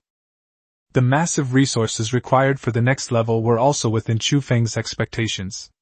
He even felt that the subsequent level upgrades would no longer be a simple increase in numerical probability, but would unlock new permissions. While simply increasing the number of low-level spirits greatly improves one's strength, it is far less than the resources one invests. Territory upgrade! Territory name: Kundi, Eternal Forest. Territory level: LV5. Many races inhabit the ancient Eternal Forest. Due to the expansion of their territories, those races that were already eyeing you have increased their attention. The hatred of the goblins, gnomes, vampires, and native humans towards you has intensified. Status: Main City. Protective Shield, LV3. Territory range: tens of thousands of miles. Source of familiarity: World Tree. LV5 requirements: 5 million ores, 10,000 energy cores, 10,000 elemental ores. Alliance: none. I understand goblins, gnomes, and vampires, but what's with the hatred the native humans have for me? Chu Feng was somewhat puzzled. Chapter 109 this time, a god-level being might appear. Chapter 109 this time, there is a high possibility that a god will appear. Several races have been defeated by him. Even if the Ghana race is looking for him now, he can understand it. After all, he has their secret treasure. But so far, he has not had any interaction with the human race. That's strange. This news definitely can't lie to me. It can only mean one thing: the other side has information about me. Chu Feng reasoned in reverse. The Assel Empire. It possesses a mythical level powerhouse. But such combat power will definitely not be used easily. However, since they have already listed me as an enemy, a conflict is inevitable. At the current rate of leveling up, it will be a problem to reach the epic level in the short term. Immediately afterwards, he shook his head. I'm thinking too far ahead. It's just hatred. They may not really care about me. This period is the most crucial development period for me. Once you have the strength to confront the Empire, you've officially entered the struggle for supremacy. Just as they were about to breed a new batch of elves, they saw messages flashing continuously in their private space. Open. Cosmic Fortress. Kundi, you've acquired quite a few good items from the goblins, haven't you? Cosmic Fortress. Aside from the items in the trading space, are there any blueprints or goblin-related items that I'm willing to pay a high price for? Cosmic Fortress. Please, Kundi, reply. Space Fortress. Urgent. Chu Feng realized that he did have a blueprint, but how could he possibly hand over a planetary warship blueprint? However, he did have some goblin-related items. That was dropped when we killed the old goblin. The Fundamental Theories of Goblin Technology. It is a book. It contains some basic scientific theoretical knowledge about them. Kundi, that's about it. There's also a book on the basics of goblin technology, and I need a lot of ore. In the underground world. Christina paced back and forth, her face beaming with joy upon seeing the message reply, but she stopped just as she was about to reply. Or? It seems Kundi's territory has been upgraded once again. His eyes were filled with shock. I'm still a long way from reaching LV4 town level, and I only have about half of the resources I need, but others are already approaching LV5. She had no idea that Chu Feng was already at the main city level, otherwise she would probably be astonished. Moreover, a large amount of ore was used to complete the planetary ship.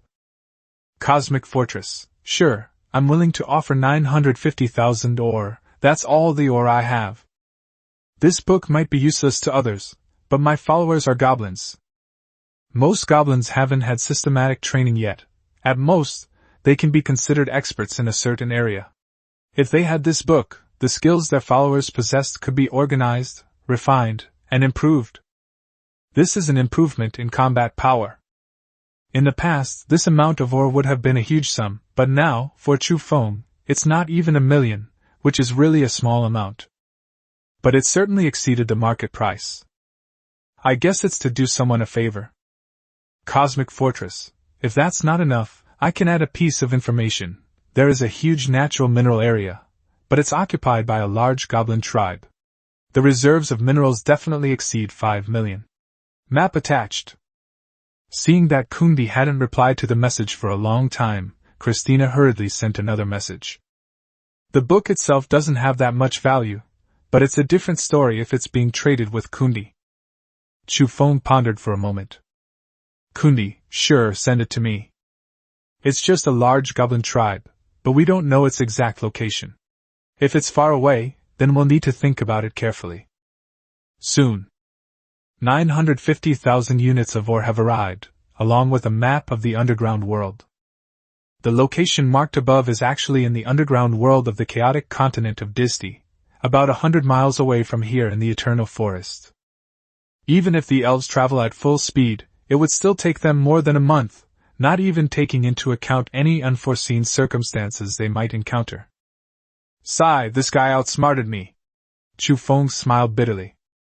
Right. I gave you the map, but I didn't say it was very close to you. However, it cannot be said to be completely useless, because the continent of Disty is the closest to the other empire, and there is a vast ocean above the underground world. More details are provided about the underground world. There are over 300 entrances to the underground world in the Eternal Forest, and one of the paths leads directly to the experience zone of the burrowing worms in your own territory. If we could utilize the routes through these underground worlds, it would be a surprise attack, not a surprise ground assault.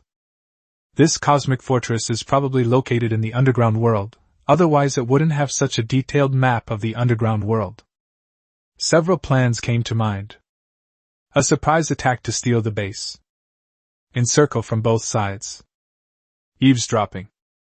Within the territory of the Bod vampires. Sophie Bode stared grimly at the crows at the window. Didn't you say last time it was about time? Can we make our move now? I live in constant fear every day now. Who knows when that guy will fire a shot into my blood pool? She must have had a backup plan. All of this was an action initiated by Feld himself and had nothing to do with her, but she did make some compensation for it. Send several barren vampires with gifts to apologize. You've been getting more and more impatient lately, unlike the old you. The raven opened its beak and said, I can break the seal in a month, at most a month. At that time, I will also sacrifice a human town, and you will get what you want. The Lich himself was also eager to break the seal, and his centuries of research was finally about to bear fruit. Filling the blood pool was just a side effect. Good. Sophie Bode let out a long sigh. If he needs to help me during this time, you'll have to do it for me. Okay. Jelpies, the city. Kellyville also returned to the city. The white cat lay limp on the ground. If it weren't for its weak breathing, it would look as if it were dead. She rose weakly and carefully cradled the white cat in her arms. This group of invaders is different from those who descended hundreds of years ago. They have only been here for about a month, but many of the lords already possess legendary combat power. She paused at this point. After looking around. This time, there is a high possibility that a god will emerge. If we don't want another situation where alien races disrupt the world, we must act as soon as possible. While these words shocked everyone, many others felt that she was exaggerating. But as the High Priestess, how could she not know the hearts of men? A beam of light appeared at his fingertips. One scene after another appeared. It not only shows the battle scenes of Chu Feng and his group, but also the scenes of their conquests of various lords. No lord's combat strength is lower than that of a monarch. Even so, everyone had different opinions. This kind of situation has happened before, and the general always managed to clean it up. If we can handle it, it will be a great achievement. Indeed, the Archbishop is on his way. Those guys in the Eternal Forest probably don't want these alien races to rise up either, right? I think it is necessary to inform His Majesty again before making a final decision. This is an excellent opportunity. The merit we gain is enough to earn us an official position from His Majesty and a hereditary fiefdom. General! Speak up! Some people saw this as an opportunity to make a name for themselves, while others felt it was extremely dangerous and must be nipped in the bud. All eyes turned to the middle-aged man. Chapter 110. A New Elf Familiar. A Deep, Dark Color. Chapter 110. New Elf Familiars. A Deep, Dark Color. Belsas, as the city's general, felt a headache coming on as he looked at the gazes cast upon him by the crowd. He took out a wine flask. After taking a sip, he slapped his forehead and said, "Since Lady Keliavira says so, we should believe her. After all, none of us here can afford to take this responsibility." Yu Guan kept looking at the scene in the void. "It's more complicated than I thought, these damned alien invaders." Especially when they saw the group of elves behind Chu Feng, their expressions became serious. Elf. I wonder if it has anything to do with the elves in our world. Then he waved to the crowd. The entire city is now on high alert, ready for battle at any moment. He squinted at Kellyville and smiled. High Priest, please back up the information and send it to the Empire. Leave the rest to us. The power used this time must have been greatly depleted, right? I've already arranged for someone to prepare hot water for you to take a bath. Relax and rest first. The elemental ores will also help replenish your magic. The members of the Holy Church are also important pawns. I remember she seems to be the Archbishop's granddaughter. We could make good use of her. It's all right, I just need a short rest. Kellyville said coldly. No need to test me, escaping from your hands shouldn't be a problem. God is watching over us. The scum of the Empire are only concerned with the food in their own dog bowls, completely forgetting the disasters brought by the alien lords during that period. If they don't take it seriously, our Holy Church will make its own decision. After saying that, he turned around, straightened his back, and walked outside. Belsas scratched his head and said self-deprecatingly, Is my acting really that bad? Did a single glance give him away? Next. The entire city's forces began to mobilize, including the 10 strongest troop types, the magical cavalry, who also began to gather. This is a force of 500 men, all of whom are at least LV8 level. Each person was also equipped with a fierce and powerful magical beast mount. After years of training, the human and the beast have developed an extremely high level of tacit understanding, and their combined strength in magic and martial arts far surpasses that of others of the same level. It is also commanded by high-ranking legendary generals. Although few in number, they possess astonishing combat power and are the main force in resisting powerful alien races such as the Eternal Forest vampires and trolls. They were unaware that Kellyville had her own plans. She was already deploying her forces and didn't have high expectations for the Empire's parasites, only hoping they could serve as a check on them. Grass! Is this Druid Lord out of his mind? We're after Kundi. What's the point of you sneaking around now? Taking care of the most outrageous guy first is the key. How can you be so brainless? Wang Dode cursed under his breath, his face full of anger. He was the young man who had signed a pact with Kellyville, and he was planning to organize an alliance to overthrow Kundi, but the mysterious lord threw his plans into disarray. Fortunately, Chu Feng's outrageous combat power made many lords feel uneasy, and many added him as a friend, secretly organizing plans to attack him. There were roughly 100 people, one of whom was a member of the temple. But he originally expected there should be at least several thousand people, even considering geographical factors. Peak of the Mad Dragon, Ice Frog, weren't you attacked by a druid before? Do you have any information about that guy? Ice Frog, no, it was a sudden attack, without any warning at all. Spider-Man, There's still no news, they've kept it well hidden, but now that we have the person, what's our next step? Peak of Mad Dragon, Spider-Man, your followers have strong stealth abilities. Once we've controlled those guys, we'll organize them to attack Kundi, so they don't drop out halfway. Ice Frog, I'll help him. Spider-Man, no problem, whether we succeed or not, we're going to make a fortune this time. Peak of the Mad Dragon, ha ha ha, definitely. Follow me, and you'll live the high life. This was immediately followed by a barrage of flattery. The anger on Wang Dode's face disappeared, replaced by a smug smile. Who cares what their purpose is? As long as I make a fortune, that's all that matters. The positions of the various lords were given to him by Kellyville, which is part of the information from the transaction. Then, in the period that followed, the sources of the followers of several lords were controlled, and they were not only fought, but also began to gather their forces in Chu Feng's direction. Unwilling? Then destroy the source of your followers. Faced with the threat of death, they had no choice. As for those who are not under control, they will also act according to their plans on their own, guided by the herd mentality. Sheep are a very disorganized group. They usually rush around blindly when they are together, but once a lead sheep starts to move, the other sheep will follow without thinking. You're a coward, aren't you? I'll have someone take you. I give you courage. Within the territory. After completing the transaction with the Cosmic Fortress, Lu Qian chatted with Chu Feng for a while, telling him to be careful. His words were filled with deep concern.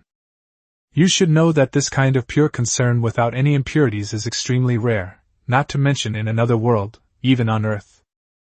There are even cases of people killing their own children for their lovers. Human nature is extremely wicked. This made Chu Feng feel especially warm. Same. Yu Ru also sent a message, but she was more inclined to make a deal, hoping that he would join the temple or form an alliance with her. Chu Feng closed his private space without replying to a single word. Because he had something more important to do, which was to nurture new elven followers. 30 tender leaves unfurled. Clusters of light rose up. The surrounding elemental magic reacted much more violently than before, and forest elves and night elves appeared one by one. Until a deep, dark light appeared. Chapter 111 The Demonic Sword Restia that Pierces Through Reality. Shock! The strongest lord dies suddenly. Chapter 111 The Demonic Sword Restia Piercing Through Reality. Shock! The strongest lord dies suddenly. Dark wings. A petite figure. Her long, black eyelashes trembled, and her bright eyes, like black pearls, contrasted sharply with her snow-white skin. You'd think a fallen angel had descended. Elf species, High Dark Elf.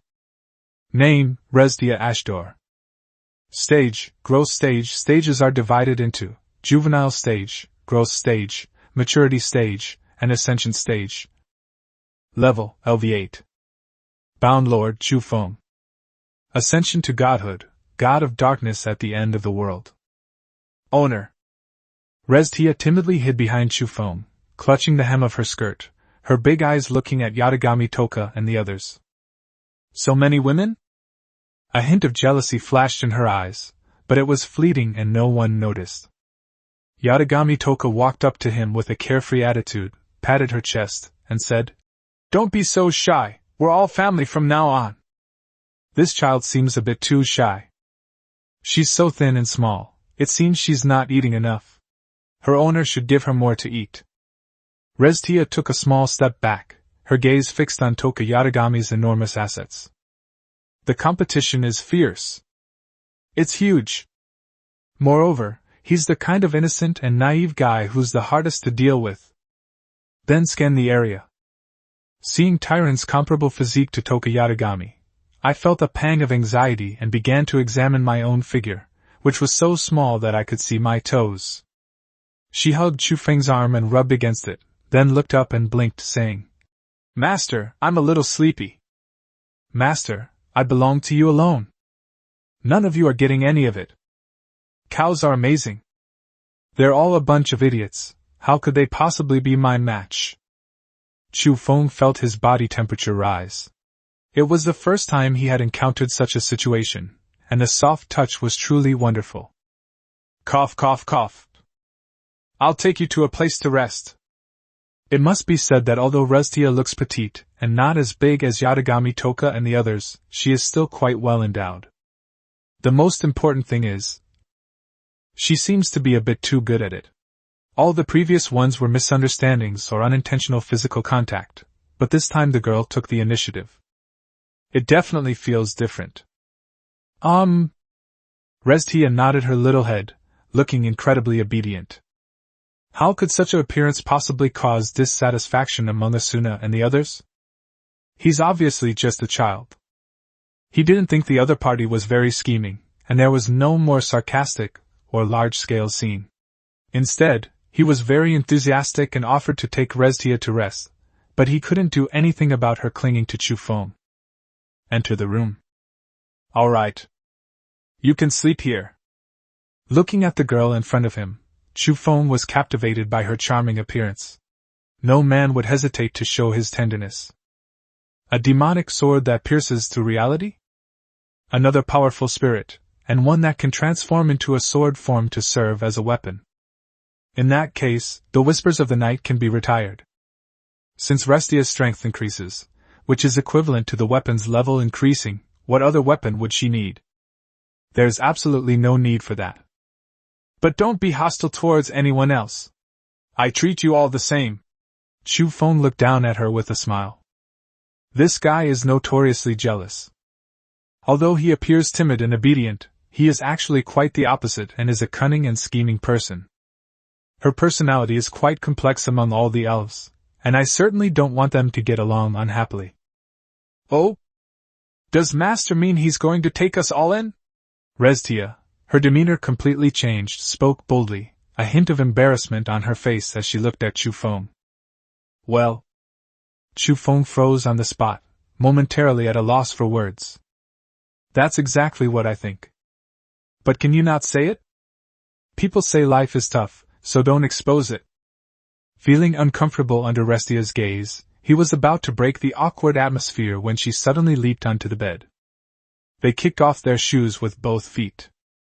A pair of long, white legs were placed on it. Patting the mattress, she looked at him and said, Master, aren't you going to rest? Snort. You actually think that way? That's incredibly greedy. Bad man. But, since you're my master, I'll let it slide for now, and see how you behave. It must be said that the World Tree has a tremendous influence on every elf. If it were her original plan, she would probably cause chaos throughout the entire territory, and she would not rest until she drove Asuna and the others away. Jealousy is a sin. I'm not going to sleep, you should rest, ah ha ha. This was the first time Chufeng had met a girl like this, and he felt his heart racing from being flirted with. What the hell? You're still growing. When you mature, you'll be in for a world of hurt. Master, if you don't stay with me, I won't be able to sleep. If I can't sleep, I'll start overthinking. If I overthink, I'll get angry, and if I'm angry, I won't get along with the other sisters, Restia said, biting her lip. Threaten. A blatant threat. Are you going to listen to me or not? If you don't listen, I'm going to cause trouble. Chufeng walked step by step to the bedside like a puppet, then lay down very upright, every muscle stiff. Restia smiled, then stepped forward like a water snake, hugged his arm, buried her head in his shoulder, took a deep breath, and whispered, Bad master, you smell so good. It can only be said that even Kurumi has never made such a bold move. And it was only recently conceived. Even Chufeng didn't expect things to progress to this point. Although he had decided to devour either Yatagami Toka or Tyrant, he hadn't made a move yet because he felt their relationship hadn't reached that stage. The next day, the number of elves under Chufeng's command increased dramatically to 358, and there was no special elf species appearing again as expected. The main species are forest elves and night elves. Some are blood elves. Like the blood elves who worship Quel'Thalas, they worship the sun, unlike the night elves, but unlike the night elves, they are all female blood elves. Chu Feng even felt that the Yin energy in the territory was too heavy. Aside from himself, the goblins stationed on the border of his territory, and the druids abroad, he was practically the only male among them. Isn't that too dangerous? Certainly. He also placed greater emphasis on improving his strength, especially his physical strength, otherwise he always felt that he would die in his territory one day. Shock! The strongest lord who descended from the blue star to the creation continent died suddenly in his bed, his face ashen when he was found. Chapter 112 It's so noisy. Klee can't concentrate on baking bread. Chapter 112 It's so noisy. Klee can't even concentrate on baking bread. And this time, the blood elves are all knights, plus the night elves, who are patrolling their territories, seem to need mounts. Tyrant herself also possesses this beast-taming skill. This matter also needs to be put on the agenda. It can not only enhance their combat power, but also improve their work efficiency. Chu Feng was kneading dough, preparing Yatagami Toka's favorite soybean flour bread. Amelia assisted from the side, and even though she was wearing an apron, her noble demeanor was still evident, but her actions were anything but hesitant. Yatagami Toka paced back and forth with an expectant look on her face. Kelly stared at Chu Feng with wide, curious eyes. A harmonious scene. Certainly. This is based on the premise that Kurumi and Reztia are not in the territory, as they and the newly conceived spirits have gone to gain experience and level up. Otherwise, who knows what kind of trouble those two would have caused. After all, they are somewhat similar in personality, neither of them is a simple person. As for Asuna and Tyrant, they went to investigate the situation on the human side. Kelly, heat this over a fire, but be careful not to burn it. Chu Feng placed the prepared dough on the stone table. Dad, don't worry, just leave it to Kelly. Kelly nodded earnestly. Toka Yatagami, her face full of anticipation, exclaimed, Go for it! His mouth was practically drooling. Klee can control fire magic, but what is her main job? Explosion! Although they were being very careful to maintain the temperature, the active fire elementals seemed to sense Klee's talent, and became exceptionally irritable. Come on! Klee, you can do it! Chu Feng also offered encouragement from the side. Klee's talent in explosions is undeniable, but given that she has already reached the legendary rank but is still far from reaching the epic rank, being able to better control the fire element is undoubtedly a way to improve her strength. Even more powerful, more accurate, an even more bizarre explosion method. What appears to be just baking bread is actually Chu Feng training Kelly in a way that resembles parent-child interaction, instead of simply pursuing more spectacular explosions. But my daughter isn't very enthusiastic about it, so this is the only way. Bang! Unfortunately, the soybean flour bread ultimately could not escape the fate of exploding, turning into charcoal ash after a muffled thud. Watching delicious food go from fragrant to unrecognizable, Toka Yatagami stretched out her hand, as if trying to grasp something, tears welling in her eyes. My soybean flour bread! He kept muttering to himself. It's all right, we'll make it again later. Toka doesn't need to go through this. We'll definitely be able to eat it today. Chu Feng comforted her. She's such a foodie. I was so heartbroken that I lost my composure. And at that very moment, a night elf appeared beside Chu Feng in a few flashes, informing him that a female knight from the centaur race had come to visit. He was accompanied by 8 attendants, including a legendary expert, who served him faithfully. The centaur race? Chu Feng frowned. They are not so-called peacemakers. Sometimes it wouldn't be an exaggeration to call them militants. But since it's a visit, and the number of people is so small, it would be good to meet. After all, most of the information we get comes from the vampires. Comparing it with other information can help us deduce more valuable information. In addition, we can use orbital weapons, and Toka and Klee are here, so there is no danger.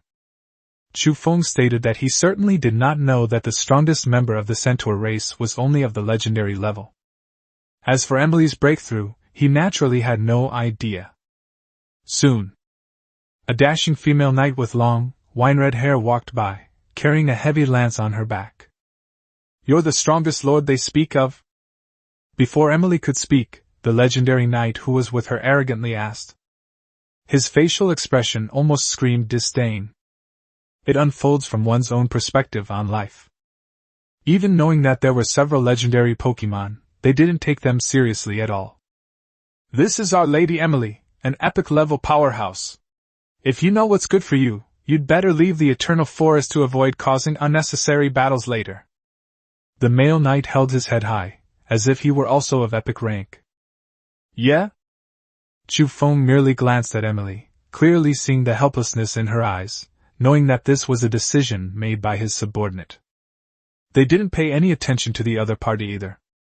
His own life force field unfolded, and although it was only at the initial legendary level, it contained the natural grandeur and the profound aura of life itself, making his life force field far exceed that of ordinary legendary creatures.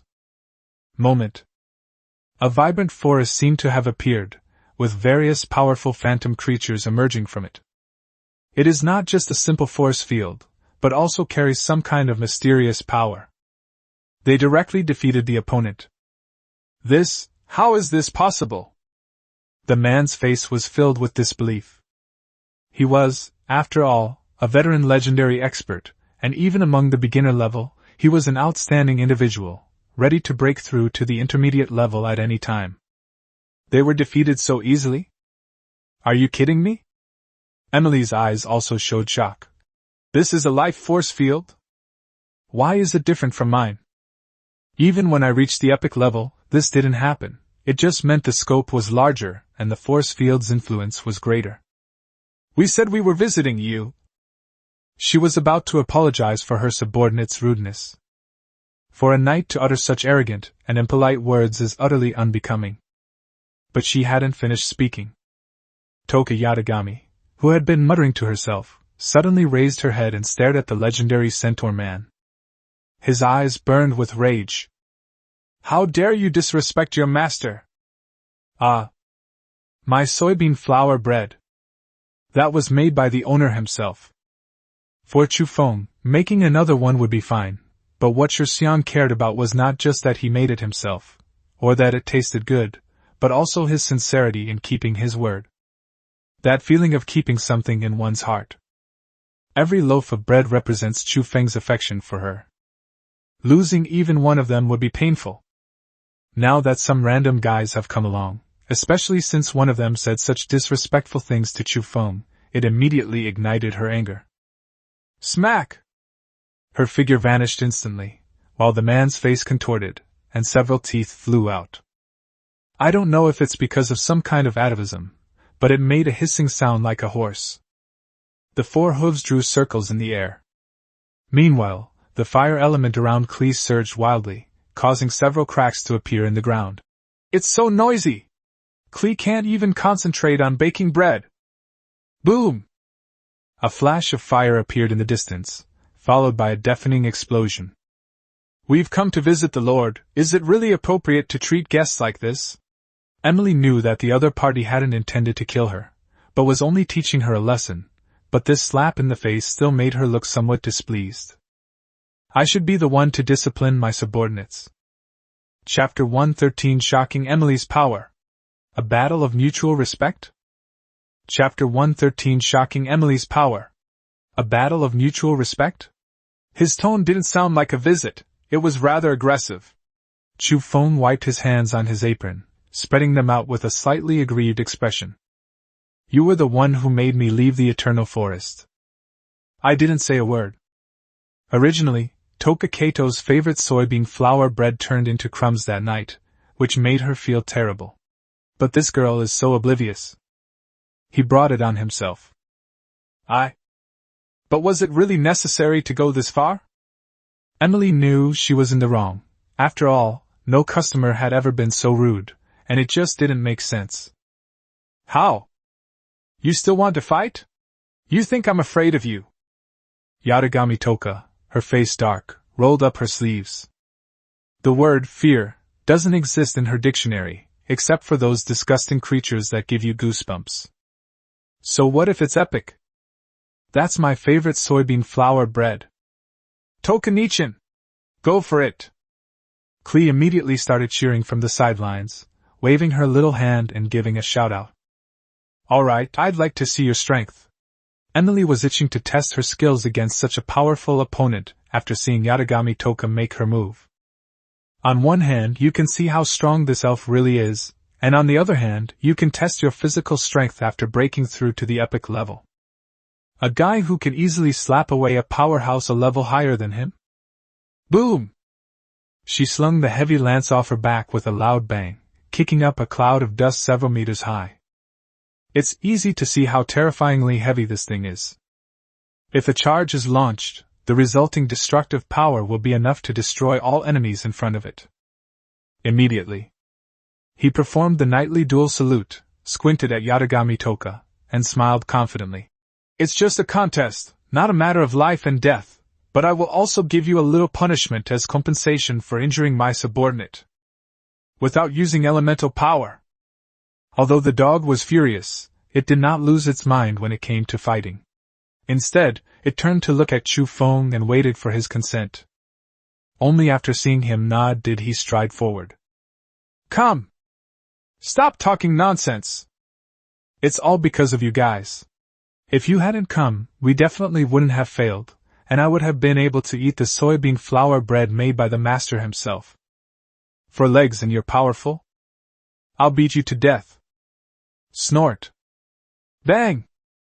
With a leap, Yatagami Toka rushed straight towards Emily, her sleeves rolled up to reveal her slender, fair hands, and she delivered a powerful right hook with a clenched fist. It looks like he wants to give her a good beating.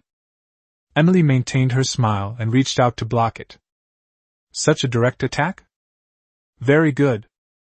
Let me, Tang Tang, truly defeat you and let your master understand the power of an epic level. Fist and palm strike. Boom! A powerful gust of wind howled in all directions, blowing the two people's long hair. A sonic boom suddenly occurred.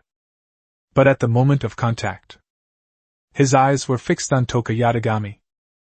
Such a petite body actually hides such enormous power. Emily's expression also changed. The terrifying force, like that of a Tyrannosaurus Rex, caused her to feel a sharp pain in her arm. If it weren't for my years of rigorous training that forged my strong physique, it might have broken directly. I was utterly shocked. She twisted her body, trying to deflect the force, but she didn't expect Yatagami Toka's almost instinctive intuition for battle. He slid in at her horse's hooves. That's right. It's a classic sliding tackle, which requires great flexibility, core strength, and reaction speed. If it were an ordinary person, this blow would definitely cause them to lose their balance. However, Toka Yatagami overlooked one thing: Emily is a centaur, and 4 hooves are much easier for her to maintain balance than 2 legs, especially since she is a knight with superb fighting skills. The brief exchange caused Emily to set aside her condescending attitude towards Yatagami Toka, a powerhouse of epic rank, and to take the fight seriously. Boom! Boom! Boom! Although it was just pure hand-to-hand combat, the destructive power it caused was in no way inferior to the battles fought by any legendary creature. A girl with superhuman strength, and a fighting instinct like a wild beast. A female knight who has undergone rigorous training for hundreds of years. Even Chu Feng was dazzled by what he saw. It was the first time he had seen Yatagami Toka go all out, and he opened his mouth slightly. Terrifying. Yeah? Master, once I break through to the legendary level, I can transform into a sword form. After some practice, I'll definitely be much stronger than them. But you'll have to be gentle with me then. Reztia suddenly whispered in Chu Feng's ear. He kept his head down, looking embarrassed. A shy, unspeakable expression. If the first 2 sentences are omitted, it will certainly leave you with much to ponder. Cough, cough, cough. It looks great, Chu Feng said seriously. I will in the future. Can you please stop being so ambiguous? That was training and getting used to each other. It's not about doing anything shameful. If it's legendary level, then the speed is also very fast. After all, The territory is now so large that there are monsters and small tribes that need to be conquered. With the experience zone from the burrowing worm, it won't take long. On the other side, the two exchanged blows for almost 10 minutes, and the arrogant centaur subordinate who had been pushed far away limped back. Half of his face was swollen. With his gaping teeth, he shouted, "Go, Lady Emily! Show them what's what! Monster! She can actually fight adults to this extent? Doesn't her level have any limitations?" As soon as he spoke, the elves around him turned their gazes toward him. The sound suddenly became as faint as a mosquito's buzz. "Come on! There are a lot of people, right? Are you bullying me? I'm scared. As a guest, I must remain humble." Boom! Their fists collided, and they smiled at each other. Pudong! They all collapsed to the ground, panting heavily. Are all elves this powerful? Their physical strength alone is comparable to that of an epic-level being. It's unbelievable. Not all of them, but everyone is very strong. Where is your master? They're definitely much stronger than me. Don't underestimate them just because they're human. I can take them down with one sword strike each. One sword, one kill? Is it that strong? Yes, his sword. Yatagami Toka was bragging to Chufeng, but then she remembered the last training session and blushed to her neck, falling silent. I acknowledge you, and I enjoy fighting with you. Emily slowly stood up, smiling as she extended her left hand to Toka Yatagami. We were presumptuous before, and I apologize for that. His right hand was trembling slightly behind his back. A beam of light enveloped his arm, healing his injuries. Her arm was fractured. But I'm completely convinced. But I still won't forgive you. You guys ruined my soybean flour bread. My master only makes me a decent meal once in a while. Toka Yatagami held the other's hand and said, still pretending to be angry, "But it was fun fighting with you. I don't think you're a bad person." Certainly. This was just her intuition, like a judgment made during battle. Chapter 114 The Opportunity to Subdue the Centaur Clan. Chapter 114 The Opportunity to Subdue the Centaur Clan. Emily pulled up Toka Yatagami and slowly walked towards Chufeng, bowing slightly. I am very sorry, please forgive our rudeness. This might be different from the attitude of a typical epic-level powerhouse. When the strong treat the weak, they will definitely show contempt and disdain. But Yatagami Toka gained her approval, and secondly, that magical life force field made her feel that Chufeng must be no ordinary person either. Certainly. More importantly, she herself has just broken through to the epic level, and her emphasis on the principles of knighthood sets her apart from other epic-level powerhouses. It's nothing. May I ask what brings you here? Chufeng gently removed his apron, walked to the table, poured 2 cups of tea, placed one in front of Emily, and gestured. Please. The centaur race. They are quite strong. However, it's rather strange to use her as a mount. The girl is quite pretty, but her lower body being that of a horse doesn't quite fit the aesthetic standards of most humans. Emily looked at the amber-colored tea and took a sip, just like Chufeng. Immediately, a look of surprise appeared on his face. After taking a small sip, he poured the rest into his mouth. His expression changed again, and he frowned slightly. Ha ha! This is a drink from my hometown.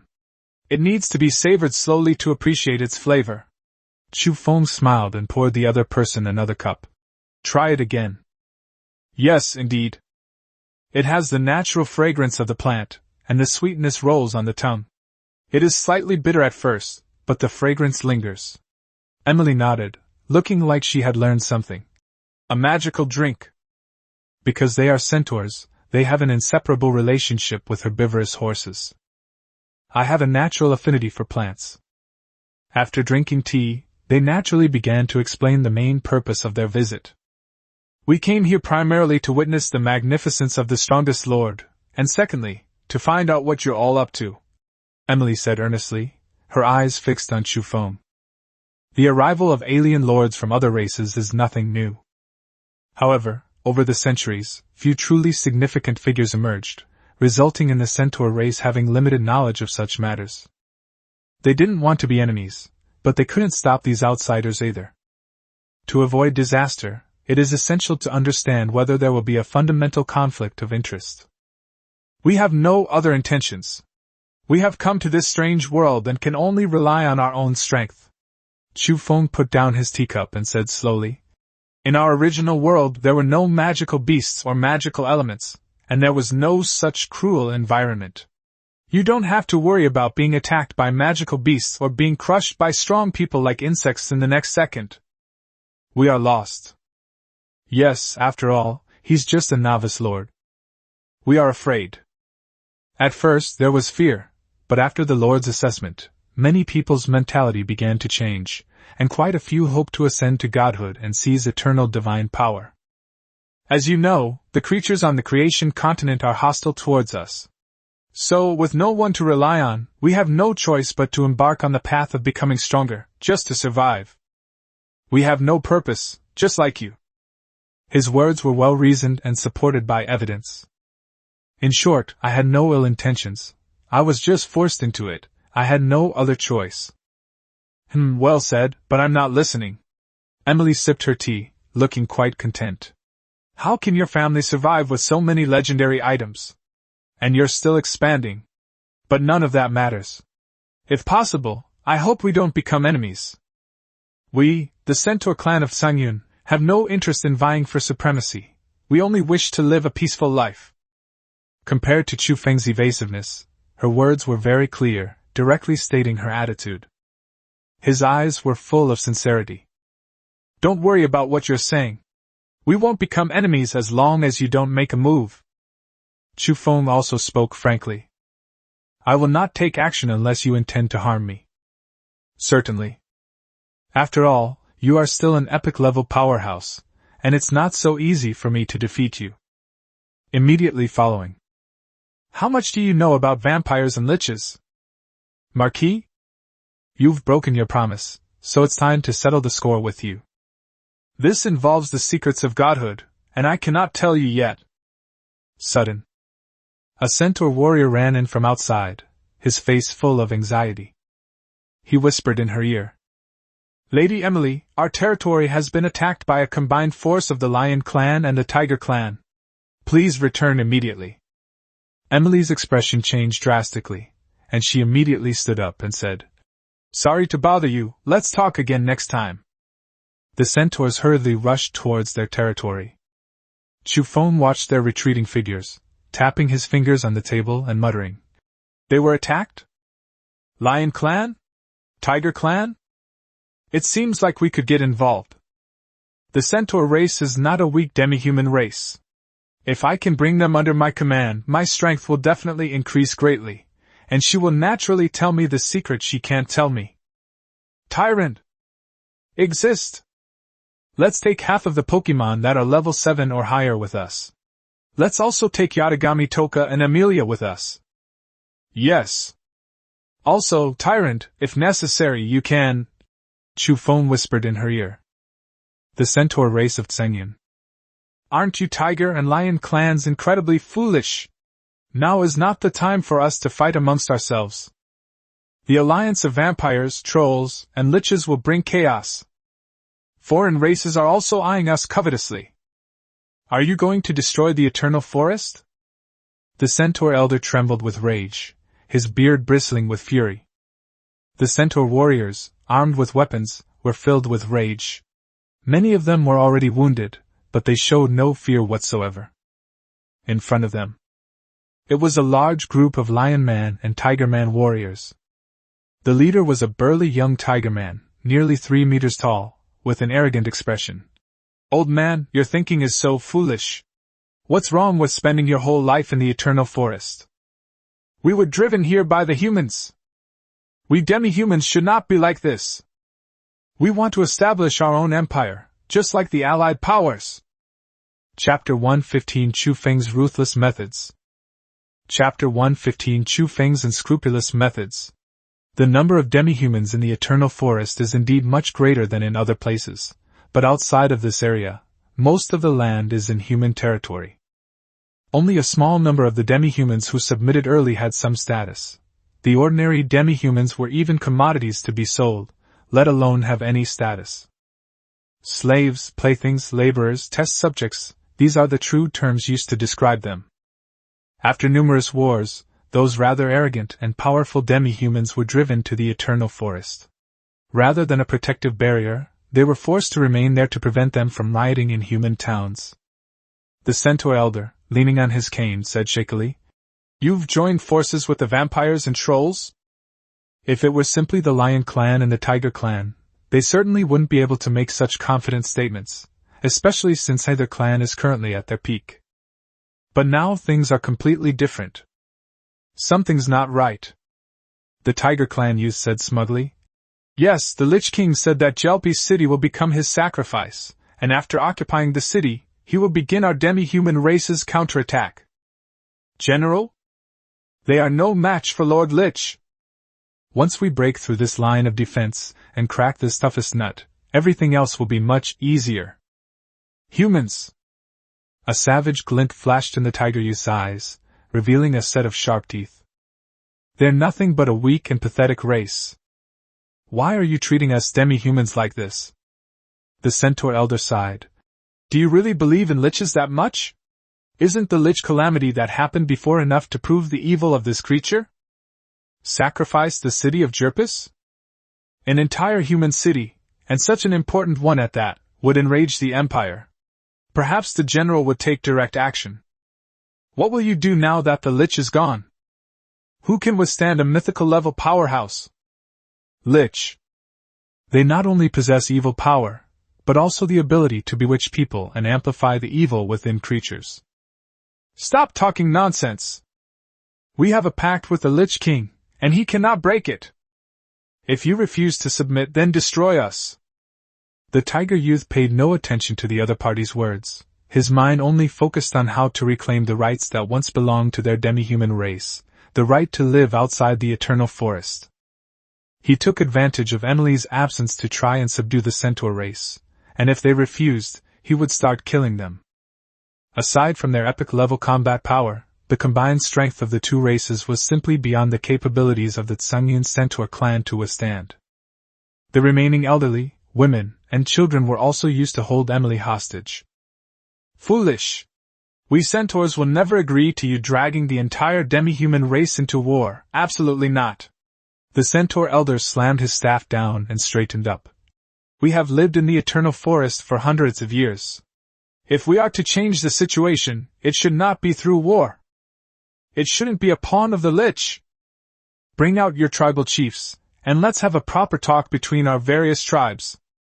He understood the thoughts of these demi-human youths. Full of passion. They have lofty ideals in their hearts. Their initial intentions were not wrong. They were simply exploited by the Lich.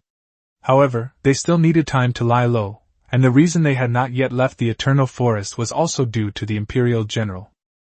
Mythical level strength. That's the strongest fighting force below the gods. So terrifying that it could destroy a country. Therefore, he wanted to propose a meeting of the Eternal Forest demi-human race to discuss their future direction. This is why he was so excited after learning that Emily had broken through to the epic level. The reason he wanted her to show her strength to the various races was to ensure that his people could protect themselves in the turmoil and chaos, and then look for an opportunity to break the deadlock. However, things didn't go as planned, and the Lich actually took advantage of this. All right. Stop talking nonsense. Now that we're here, the clan chief must have agreed, and there's no way he'll change his mind. The Tiger Clan youth waved his hand, drew his long sword from his waist, and said coldly, "Since he doesn't agree, then there's nothing more to say. Attack!" In an instant, the warriors of the Lion Clan and Tiger Clan charged directly at the Centaur Clan. In the midst of the battle, shouts instantly filled the entire Centaur territory. Blood splattered. The sounds of clashing weapons were incessant. The Centaur elder looked at his people who had died by the sword, tears streaming down his face. I have failed my people's expectations. I never expected the Lich to do this. They have no patriarch. Unlike other demi-human races, their major decisions are made by the Grand Elder, and the strong are all appointed as knights. He hadn't expected the Lich to make such a big move, even to the point of sacrificing the city of Jelpies. He only sensed that chaos was about to engulf them. The Centaur race is not weak, they have several legendary level beings. If it's just about defending against an attack from one race, that's not a problem at all. But if you're talking about two races joining forces, then they're no match for each other. Soon, with the combined efforts of the two races, a large number of Centaur warriors fell. The ground was stained a deep red. It was incredibly tragic. It seems we don't need to lift a finger. The difference in strength between the two is quite significant. Tyrant, lurking in the shadows, watched the battlefield. Following Emily's trail, she arrived at the Centaur territory ahead of time thanks to her legendary unlocked skills. The two sides had only just begun to fight when she arrived, but neither had made a move yet. "What are you saying?" Toka Yatagami asked in confusion. Chu Feng originally only sent them to observe. If the two races were locked in a fierce battle with the Tsengyun Centaur race, they could secretly attack the Centaur race and put them at a disadvantage. They intervened again and rescued them. In this way, the recapture would be much simpler. But now it seems that it is no longer necessary. "It's nothing. Our master sent us to help them.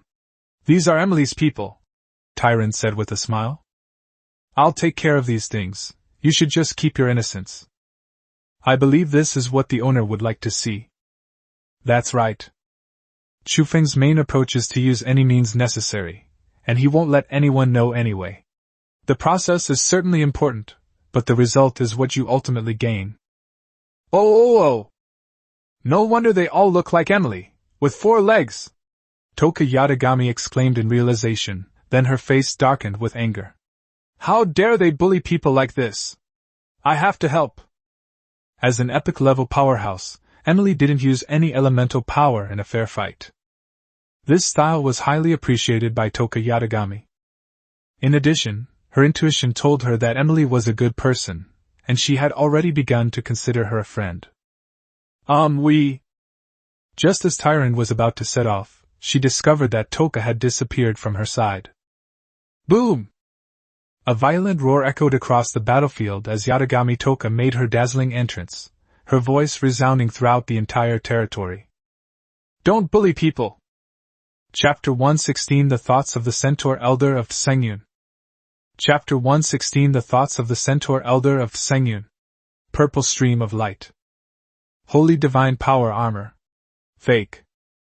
The gleaming two-handed sword appeared directly on the battlefield, tearing apart corpses and splattering blood wherever it went. Upon seeing this, the Tiger Tribe youth roared. "Where did this bastard come from, daring to interfere in the affairs of our demi-human race? Aren't you afraid of death? What a monster!" Several legendary experts were sent flying by a single sword strike, and dozens of people died on the spot. Horrifying! At the same time, boom! An arrow fell into the crowd like a shooting star. The enemy in the center was instantly reduced to pieces, and huge plumes of smoke and blood flew up. Such a horrifying scene caused both the tiger and lion tribes to retreat in panic, with no one willing to step forward and die. "Get out, or you'll all die!" Yatagami Toka responded with an imposing air, her eyes flashing with cold light. Boom! He plunged the sword into the ground with both hands, and a crack extending for tens of meters appeared, as if it were a dividing line separating the two sides. Hiss! The tiger youth was shocked and couldn't help but gasp. They were completely stunned. But upon seeing the two women who had suddenly appeared, and noticing their long, pointed ears, he angrily shouted, "You Tsengyun Centaur clan, you actually colluded with those descended alien lords! No wonder you didn't want to join forces with us. You think you've found a good master, huh? Aren't these guys the retinue of that lord? How did you end up here? Whether it's true or false doesn't matter. Regardless of the truth, even if it's not true, we should at least turn the tables and accuse them first. If there's sewage, might as well spill it." Instantly, the entire Centaur race looked at the Grand Elder, their faces full of question marks. It's as if it's saying, These look like our reinforcements, don't they? We've joined forces? They are, after all, natives of the eternal forest, and have an instinctive resistance and hostility towards outsiders. To secretly form an alliance without their knowledge is somewhat of a betrayal. Many members of the tribe still cannot accept it. The Grand Elder said in a deep voice. We don't, but if you really intend to join forces with the Liches, why can't we join forces with the lords of other races?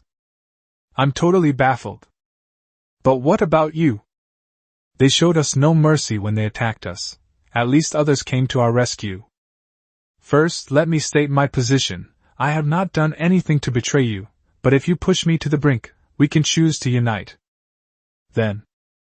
The centaur's emotions were appeased. After all, the Great Elder's prestige was trusted by every member of the tribe.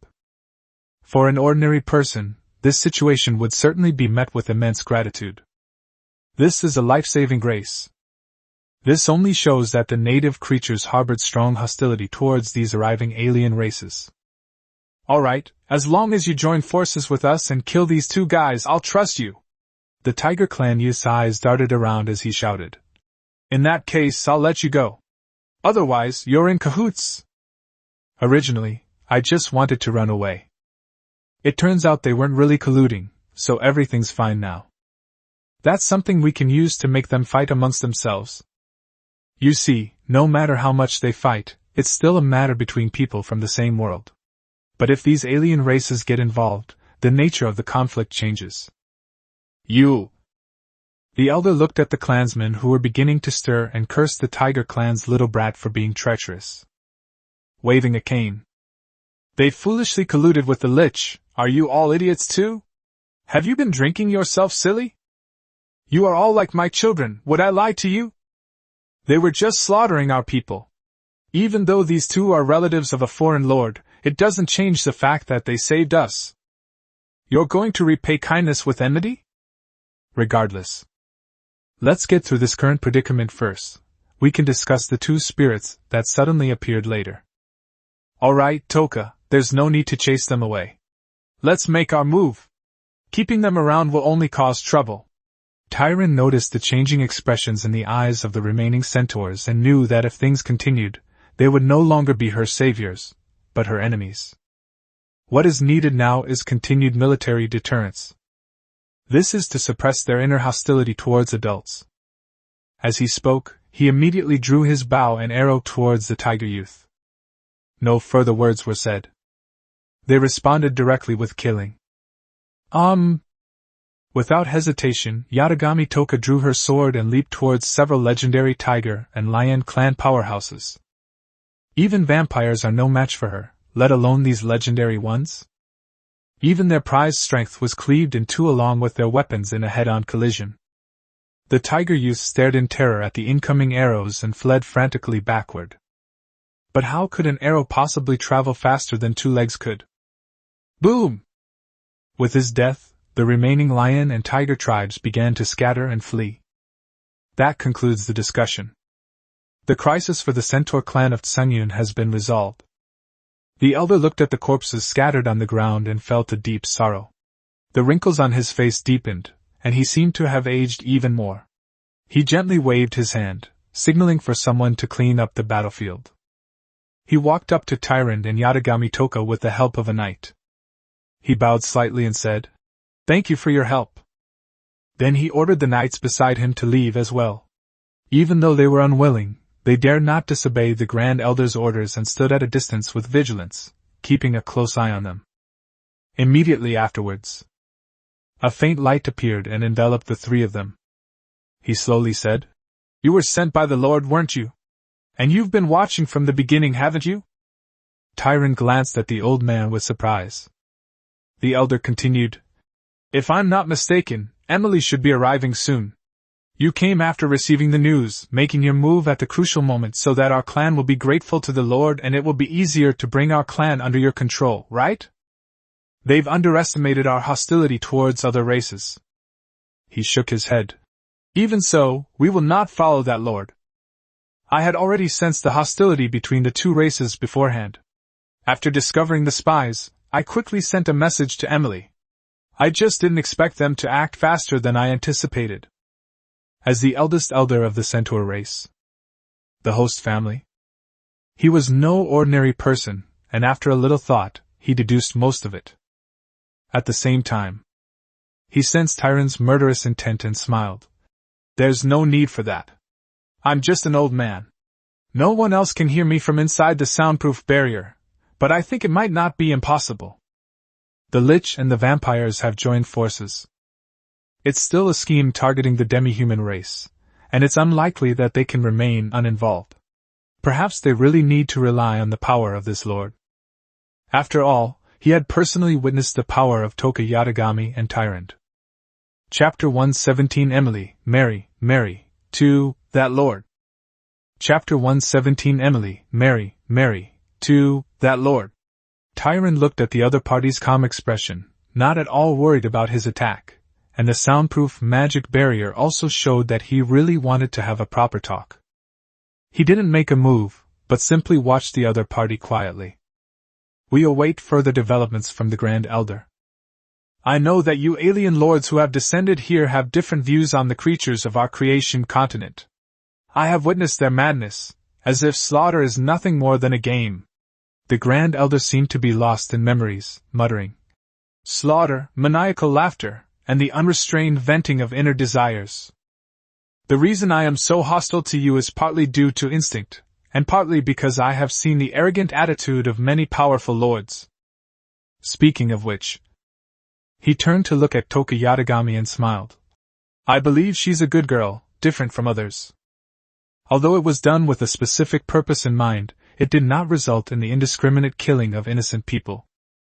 The lions and tigers did not pursue them relentlessly when they fled. Even now, he no longer looks at the centaur race with that cold gaze. You are too, just much more mature. Regardless, I am very grateful that you have helped our clan overcome this crisis. The elder bowed slightly in thanks. At this point, more than 10 minutes had passed since the battle began. Yatagami Toka was enjoying the hospitality of the centaur tribe, with all sorts of fruits and vegetarian dishes, and her face was full of joy. Thailand, let's go back later. If those guys come back, Emily's people will be in trouble. That's really slow. They still haven't come back. Tyrant was about to say she wanted to reclaim her territory. Sudden. Emily's voice arrived before she did. It was accompanied by the sound of noisy footsteps. Elder! A powerful life force field directly covered an area of nearly 100 meters, and the voice echoed throughout the entire territory, filled with anxiety and rage. But when he saw Toka Yatagami showing off her food, he was completely stunned. What are you doing here? How did they catch up? No, how come they're faster than me? Looking at the Grand Elder, he was also smiling and waving at him, seemingly unharmed. But the strong smell of blood is definitely there. A quick scan revealed the bodies of their people being buried, as well as the mangled remains of the lion and tiger tribes. What's going on? Then. The elder then recounted the entire story, and then asked, When you went to their territory this time, what did you think of this lord? Was he an easy person to talk to? Was he male or female? Emily was utterly shocked. I didn't expect Yatagami Toka and the others to be so fast. Could it be that they didn't use their full strength when they fought me? Of course not. In terms of physical strength alone, she is stronger than her, but if she fights at an epic level without restraint, then Yatagami Toka really has no way to kill her. Slay him. Unlike before when she could easily fight opponents of higher ranks, it would be impossible for Emily to kill Toka now. Fortunately, the tribespeople were not controlled by the tiger tribe. This is the best possible outcome. I only met that lord myself. Although we only exchanged a few words, I could tell that he is a man of strong will, assertive, and not easy to deal with. He did not turn him away upon his arrival, but agreed to meet him. This shows that he has his own ideas. The epic-level powerhouse showed no signs of stage fright, and did not back down despite the rudeness of his subordinates. Strong. Especially that pair of eyes that scrutinizes their own side and arranges for people to come to their aid. That guy is definitely not someone to be trifled with. He's a male human, Emily asked doubtfully. Does that have anything to do with gender? What does it matter if it's a man or a woman? Oh, that's not bad. The elder clapped his hands, looked Emily up and down, and praised her. Emily, our clan's guardian knight, is not only outstanding in strength, but also incomparably beautiful. It is no exaggeration to call her the princess of the Tsangyun Centaur clan. There is no girl in the clan more outstanding than you. Do you have a man you like? Yes, they are all of good quality. If he's difficult to deal with, that's for the best. No wonder this kind of guy is called the strongest lord. He can't do without some tricks up his sleeve, or he'll be eaten up sooner or later. Elder, what are you saying all of a sudden? Emily blushed and said, What does this have to do with anything? A man you like? I won't acknowledge anyone who isn't stronger than me. Most of the guys in the clan are drunkards. There aren't many normal ones. Sudden. The image of Chu Feng calmly waving his hand to offer tea flashed through her mind. The words, refined, and elegant, flashed through my mind. She quickly shook her head, her long ears twitching, and the skin on her originally fair neck turned pink. Elder, if there's nothing else, I'll go thank Toka and the others. How could you have such a thought? He's just someone I've met once. Moreover, we don't know how strong he is.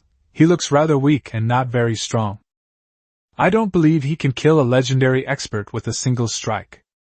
Emily, you said that if our clan were to face annihilation, but to avert this crisis you would need to sacrifice yourself, would you be willing? The elder said slowly. For example, by marrying that lord. Innate hostility. Resistance from other ethnic groups. And ingrained stereotypes are also difficult to deal with. Of course I'd like to. For the tribe, I will not hesitate. As a guardian knight, it is my duty to protect everyone, Emily declared righteously. But upon hearing that she was to be married, her lips began to tremble, and she asked incredulously, Marry, to that lord? If it comes to fighting, she has no choice but to do it. We will die fighting without a single complaint. But what about getting married? Yes, marry him, but we haven't had much contact since. If he's of good character and truly the strongest lord, then he's worthy of our princess. The Grand Elder nodded, indicating that you hadn't misheard. I know this is unfair to you, but I don't expect you to give an answer immediately. After all, we need to investigate further.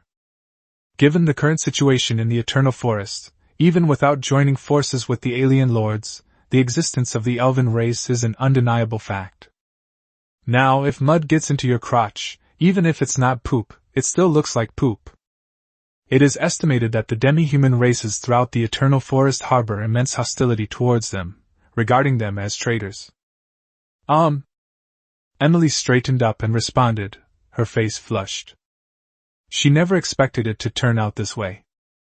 I once believed that only strength could protect my people, but I never imagined that in the end I might have to use my outstanding appearance to do so.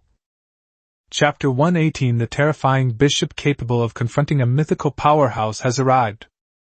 Chapter 118 The terrifying bishop who can stand up to a mythical powerhouse has arrived. The Grand Elder stroked his beard with satisfaction. Emily is the most beautiful woman in our tribe. With that look, she'll seduce you to death. I just don't know if this lord is reliable. After a while, Tyrant, accompanied by Toka with a round belly and burping, stepped forward. We're going back now, thank you for the hospitality. The Centaur clan of Tsangyun suffered a major loss of strength. With the addition of these elves, they are bound to be in a very dangerous situation. Really? Please wait a moment, gentlemen. May our clan relocate to a place near your territory? Would you like to come along? The elder said with a smile. From now on, we'll be neighbors. I admit there was an element of gambling involved, but I had no other choice. Once the investigation is complete, given Emily's status as Lady Emily, the Centaur race of Tsangyun will be considered safe from now on. Unfortunately, he never considered that although Chu Feng himself was not averse to bastard girls, Emily, though beautiful, was truly different from other demi-humans and might not meet his expectations. No problem, Toka Yatagami said with a smile, rubbing her belly. Tyrant simply nodded. Really? It's pretty much the same as the owner's judgment. Then, a large procession followed behind the two. The elder smiled and remained silent the whole way.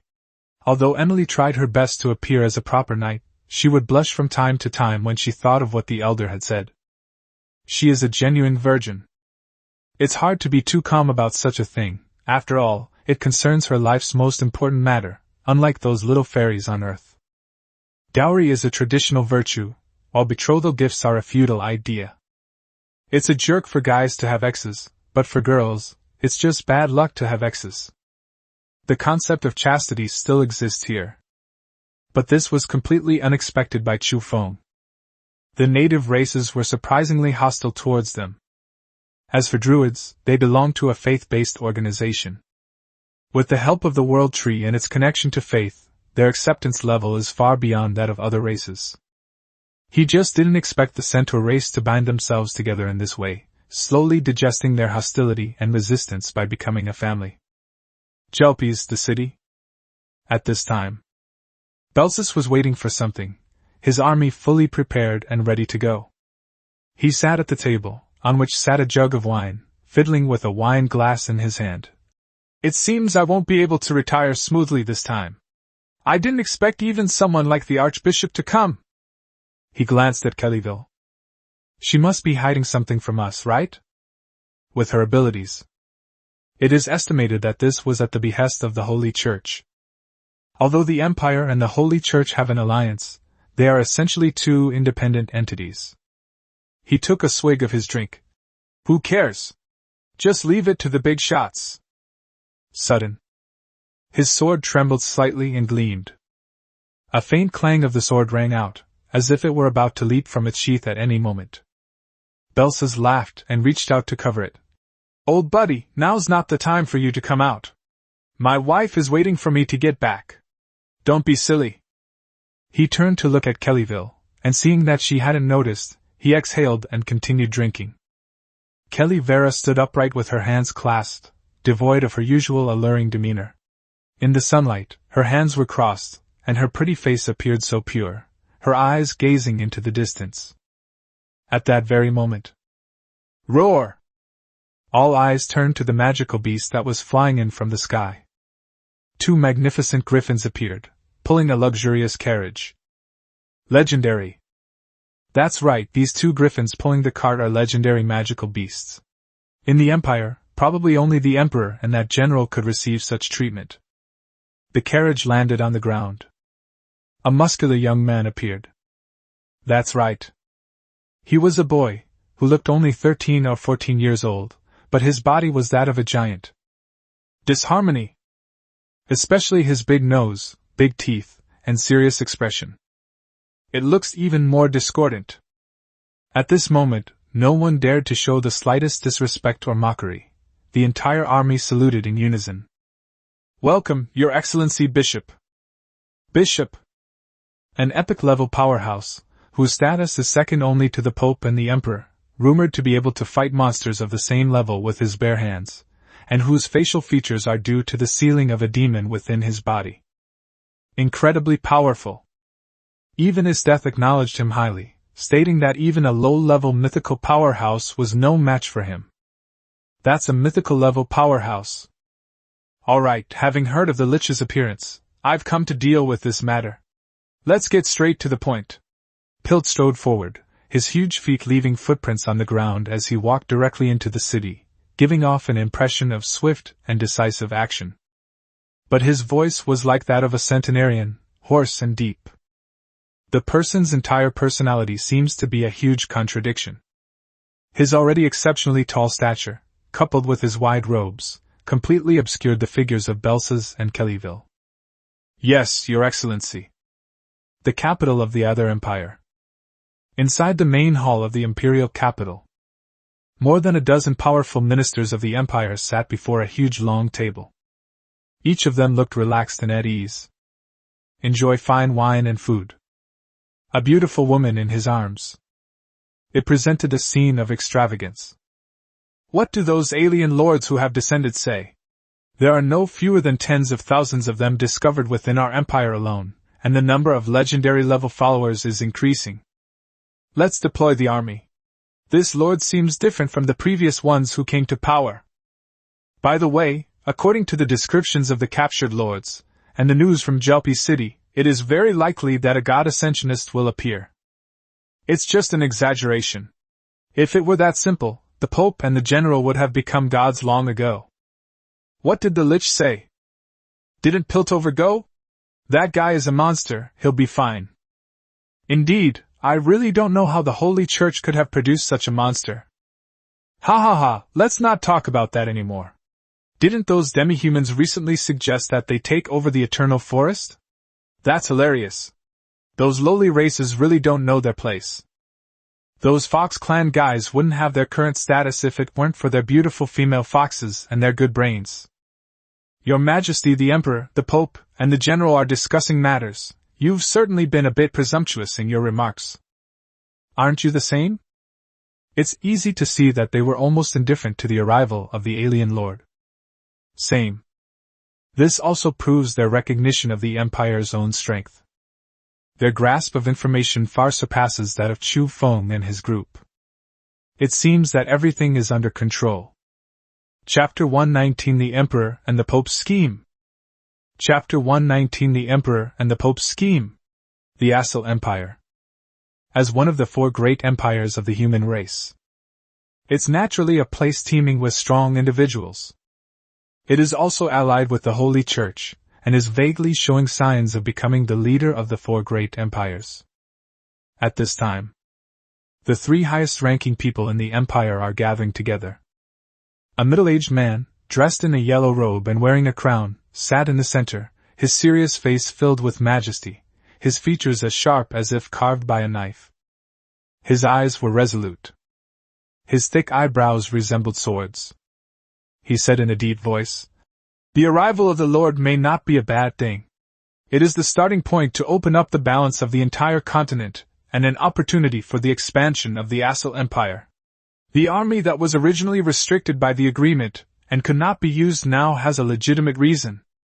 Of course, this is also an opportunity for the Holy Church to win over believers. With the outbreak of war, displaced people need a sense of belonging even more." His tone revealed his immense ambition. Even as one of the four great First Nations, it felt that this was far from enough. It wanted to sweep across the nations, unify the major regions, and accomplish an unprecedented feat. The Pope had a kind face, with snow-white eyebrows and beard, but he said with a smile, "I am willing to offer salvation to those lost sheep. God, I will definitely fulfill the mission you have entrusted to me. I have nothing to say. Just tell me when you need me to go to war. There is no sense of accomplishment in trampling on those small countries that have no power to resist.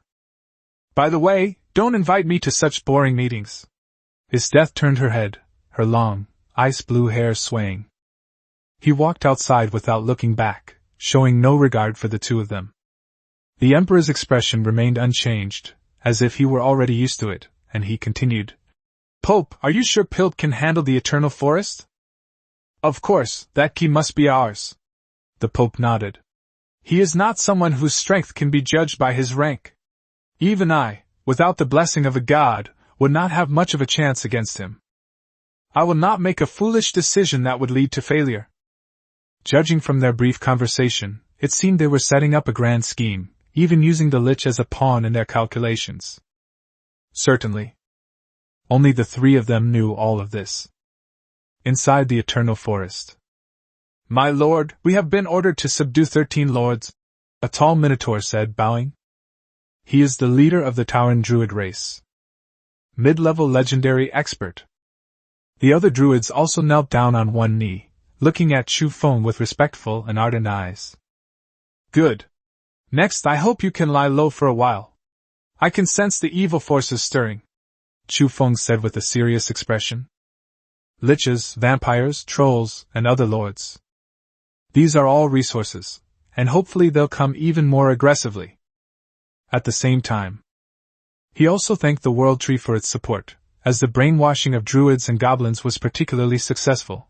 but he didn't know why it had no effect on centaurs. What a pity. That's right. In the end, the Tsangyun centaur clan was not successfully subdued. They merely became their neighbors, and the Tsangyun centaur clan remained ambiguous in its attempts to win them over. The epic-level female knight, in particular, had a strange expression, glancing at herself every now and then with a blush on her face. What are you doing? Yes. Upon hearing this, the druid's fanatical expressions were tempered by unwavering determination in their eyes. Soon, transforming into various animals, hundreds of druids thus spread throughout the territory, perhaps a bird, a snake in a tree, or a rabbit grazing. As long as Chu Feng gives the order. This allows us to launch a surprise attack on the enemy. This was also part of Chu Feng's plan. After the druids were settled, the night grew darker. Klee grabbed him and ran out. 5 minutes later. Dad! You promised to take me to get fried fish, but you haven't kept your promise for days, Claire said angrily, hands on her hips. I said I wanted to fry the fish. You've been so busy all this time, I've been waiting for you for so many days. Don't adults always say that you must keep your promises? Chu Feng thought for a moment, and realized that he had indeed promised. An embarrassed expression appeared on his face, and for a moment he didn't know how to argue or explain. You said you were busy? Actually, it's not too bad. Most of the work is handled by the elves. You said you weren't busy? Various situations arise from time to time. I just haven't had the time. Besides, we don't have a suitable river in our territory. Chu Feng squatted down, patted Kelly's head, and laughed. If we did, I would definitely take you fishing right away. Don't say it. I'm also quite curious. With Klee's bouncing bomb, let alone ordinary fish, even whales would be blown ashore. It really feels like using an anti-aircraft gun to kill a mosquito. But it's not without its fun, especially spending time with such a lovely daughter. I know! I know! Claire raised her hand like a primary school student in class and said, I'll take Daddy right now. She brought Chu Feng along to show that she was angry. It also means making demands. She had already made preparations as long as Chu Feng agreed. Okay, sure. Chu Feng thought for a moment, and decided to wait until the right time. He was now at least a legendary level expert, and he had Klee by his side. Moreover, they were still within his territory, so there was no way he could be in any danger. Upon hearing this, Kelly's face lit up with joy, and she threw herself into Chu Feng's arms, exclaiming, I love Daddy the most! Her soft, small body resembled a doll, and Chu Feng smiled indulgently at her. It really does look like a loving scene between a father and daughter. Soon, led by Kelly, the two came to a small river. It wasn't very big, but under the moonlight, they could see quite a few fish swimming in it. But the water here was surprisingly warm. It seems there is a volcano in this area. Fish in the hot spring? Chu Feng also showed a surprised expression. But even magical beasts exist, let alone the fish living in the hot springs. And at that very moment, 2 footsteps sounded not far away. Chu Feng's ears twitched, and he quickly picked up Klee and hid in a corner. He put a finger to his lips and said, Shoo! I was very curious. Who would appear here at this time? Immediately, Reztia and Kurumi Tokisaki came into view, followed by dozens of forest elves and night elves. The two of them really did look like they couldn't stand each other. Not pretending anymore? Others might think you look pitiful, but I can tell at a glance what you were doing with Master in the room earlier. Kurumi put on a stern face, completely lacking her usual dignified demeanor as a young lady from a wealthy family. What? Are you jealous? You've done everything you wanted to do, aren't you angry?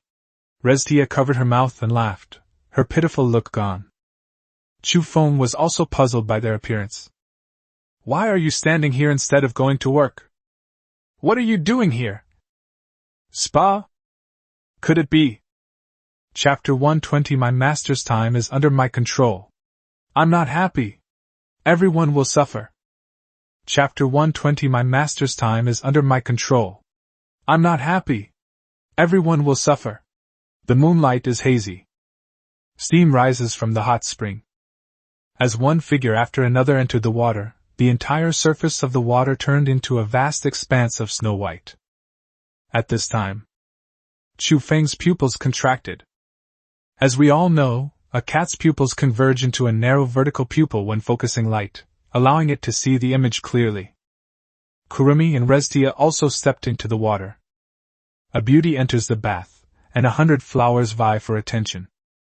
Jade feet and bare legs, pearls and beautiful shells. That scenery. This truly made Chu Feng's heart pound wildly. This is fried fish. That's right.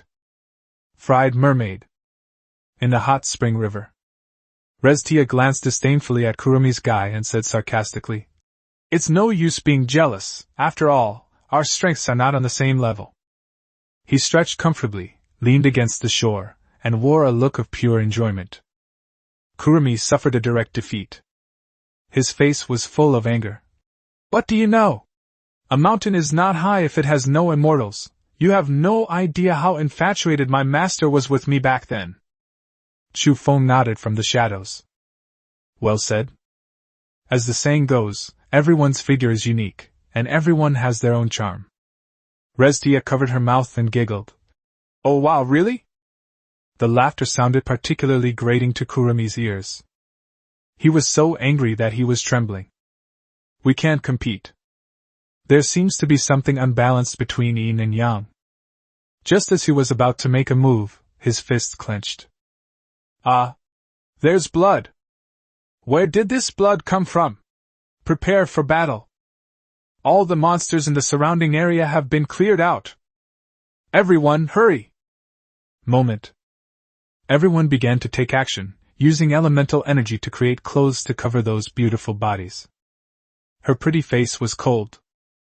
Holding a long sword. Thinking there was an enemy, they followed the trail of blood to its source, only to see Klee put her hand to her mouth and whisper, "Shh! Dad said we can't fry the fish now, or the mermaid will escape." But Klee was also very puzzled. She hadn't seen any mermaids, so where did these mermaids come from? Perhaps Dad noticed, but he just didn't observe carefully enough. "Owner!" Kurumi and Restia were both shocked. Chu Feng was seen lying on the bank, blood streaming from his nostrils and flowing directly into the river. Draw a long line of blood. It extended all the way to where they were taking a bath. It turned out that it wasn't an enemy or a monster at all, but rather the master's nosebleed. Certainly.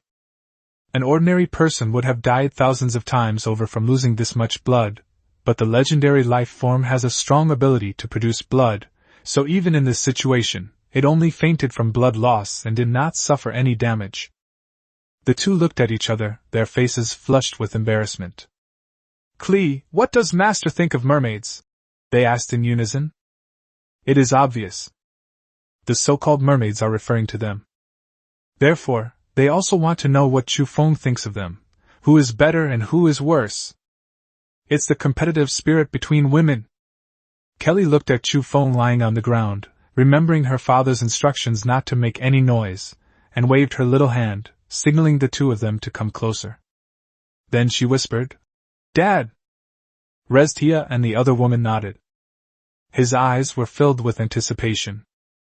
"What he said has its merits, big has its advantages, and small has its advantages." Kurumi snorted. She looked proudly at Restia. "So, we're not without our advantages.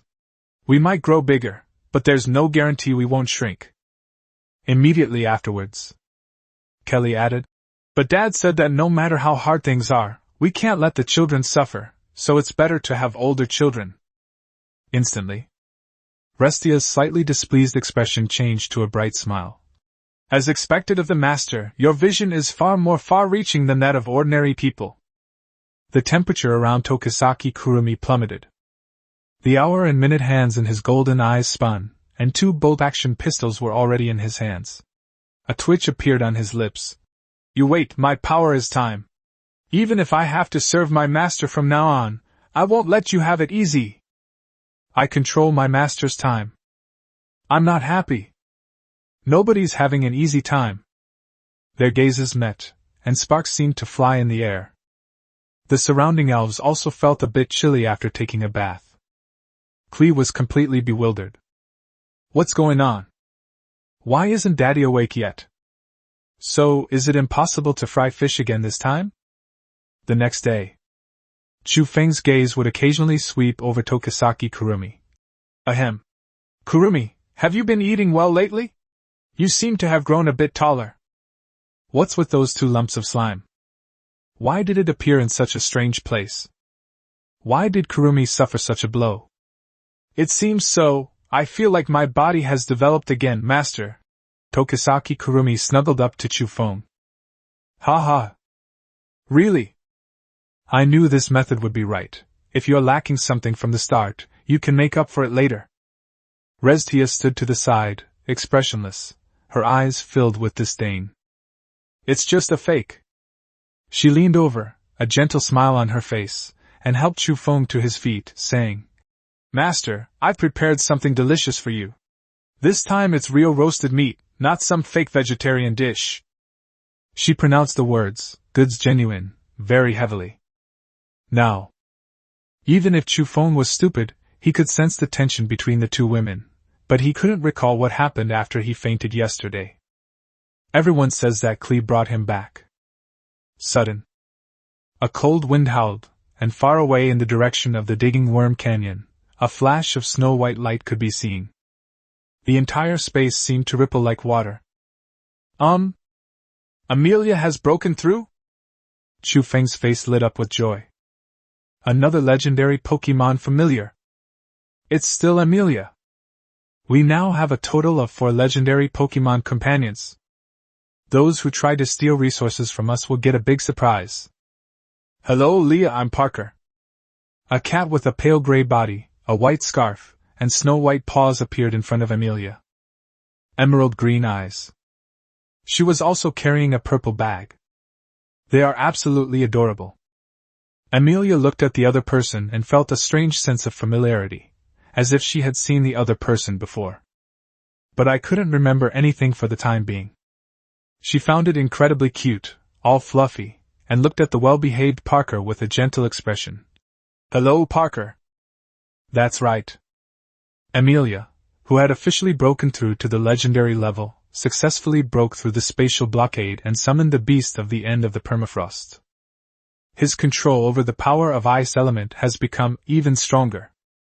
Chapter 121, Sign it and you're fine, don't sign it and you'll die. Chapter 121, Sign it and you're fine, don't sign it and you'll die. At this moment, several vampires with bruised and swollen faces were brought before Chu Feng by goblins. They were all trembling, even the legendary Baron Vampire, whose clothes were tattered and whose wounds were healing rapidly. It's clear how badly these vampires were beaten. Master, these guys were sneaking around the territory. It seems they couldn't find the entrance because of the fog of war, and we caught them red-handed, the leading goblin said, kneeling down. Certainly. It's not that they can't find the entrance, but rather that they're afraid and therefore hesitant to enter the territory. With a legendary vampire leading the way, how could they possibly be trapped by the fog of war? They come with their own echolocation system. However, those below the legendary level will inevitably be affected. Your Excellency, the Marquis is very sorry for Feld's presumptuous actions, but it was not what she wanted. This is an apology to you. The Baron spoke cautiously. They ordered their men to carry the items up. Most of them consist of various precious magical beast materials and rare ores, as well as about a dozen high-level weapons. Do you think these things are precious? For an ordinary lord, that would indeed be a considerable resource, but for the strongest lord, it felt somewhat like a perfunctory gesture to fob off a beggar. You should know that the goods he and Lu Qian traded in the trading space every day were resources that ordinary lords would have to fight for in several days. It could also be because the Lich agreed. Chu Feng looked at the few vampires trembling like quails, his expression unchanged by their apologies. He waved his hand and said, "Take them away. From now on, they'll work for Birdchas." Vampires make a good workforce. Aside from the daytime, at night they were much more useful than any production team's donkeys, basically never needing to be put to rest. The vampires looked completely bewildered. What's going on? Isn't Birch as a monarch-level vampire? Follow him? Soon, they saw their compatriots whom they hadn't seen for only a few days and almost didn't recognize them. His temples were graying, his cheeks were lined with wrinkles, his body was thin and frail, and his face was ashen, yet he had a lifeless expression. This? I thought I might die, but now it seems like I'd rather be dead. This is blatant torture. Just as they were about to turn back and flee, their compatriots appeared out of nowhere, blocking their way and revealing strange smiles. Those who watched it broke out in a cold sweat. Finally, someone's here! The workload can be reduced significantly. We can't let them get away. Tell the elven guards they're trying to escape, and discipline them first. Birchaz and his companions had their eyes shining, as if they were eyeing a delicious meal, even more eager than the goblin guards and elf guards. This is a typical case of someone whose mind has been warped by torture. The newly arrived vampires had never realized that their fellow vampires were a more terrifying existence than any other creature on the Genesis continent. At the same time, Asuna and Amelia also traveled to the territory of Marquis Bad. Gentlemen, the Lord doesn't seem satisfied with my apology, Sophie Bode said, tasting the blood in her goblet, her face full of apology. But this is not what I want to see. After all, I am just like you, a subordinate of the Lord. It seems I can't fool them anymore. Then all they can do is make excuses. I never expected that a vampire marquis would become a subordinate of an alien lord. Emily appeared and said with a hint of sarcasm. Deep down, she was convinced of what Yatagami Toka had said. Chu Feng's strength was unfathomable. Even epic-level vampire marquises bow down in submission. I was utterly shocked. A legendary-level familiar can rival an epic-level familiar in terms of strength, and the familiar itself can make an epic-level familiar appear extremely fearful. Could it be that the previous mythical attack? But this is just speculation. After all, a legendary-level character is a legendary-level character. There's no way they could unleash a mythical strike. Her presence here was due to the Elder's advice. Since there were plans to invest, there was bound to be some sacrifice. Emily has only just entered the epic level, but her talent is undeniable. Coupled with her rich combat experience, even if she cannot successfully defeat Sophie Bode, escaping with Asuna and the others will not be a problem. This is a great opportunity to curry favor. How could I possibly miss it? Snort! Yes, I didn't expect the Centaur race to join forces with the alien lord so quickly. Lord, it was truly the right decision. Sophie Bode wanted to mock them, but when she noticed that Asuna and Amelia's eyes had turned hostile, she immediately changed her mind. How could an epic centaur appear? It seems their plan over there has failed too. The Tiger Clan and Lion Clan are a bunch of useless trash. Stop talking, just sign this contract and everything will be fine, Asuna said calmly. In the void, a contract similar to the one for the previous high priest appeared, but its contents were completely different, yet still straightforward. It was a simple indenture. Sophie Bode and her entire vampire clan unconditionally submitted to Chu Feng. Obey any order. Ha! You think sending an epic-level character will be enough to take me down? Aren't you underestimating me? Sophie Bode laughed in fury, and a blood-red mist rose around her. An epic life force field unfolds. Snap, snap! The surrounding buildings cracked, and rubble flew everywhere. Her long hair danced wildly. You have to understand, even epic-level items have differences. A long sword woven with crimson appeared in her hand, wreathed in dark aura, with specks of blood floating around her. She looked like a murderous witch. What if I refuse? But how could such a scene possibly make Asuna back down? Standing in Emily's force field, she maintained her previous calm expression and pointed at the contract. Sign it and you're fine. Don't sign it and you'll die. This is your last chance. These two sentences immediately enraged Sophie Bode, causing veins to bulge on her cheeks and her blood-red pupils to turn vertical. This shows that she was extremely angry. "Stop talking nonsense! You're all staying today!" "Oh? Aren't you afraid our master will just kill you?" Asuna asked in surprise. "You used to act so timid." They even sent someone to apologize, and now they seem fearless. Do they have some trump card up their sleeve? "Lich? Be careful, this guy is faster than me. Try to stay behind me at all times," Emily said solemnly in a deep voice.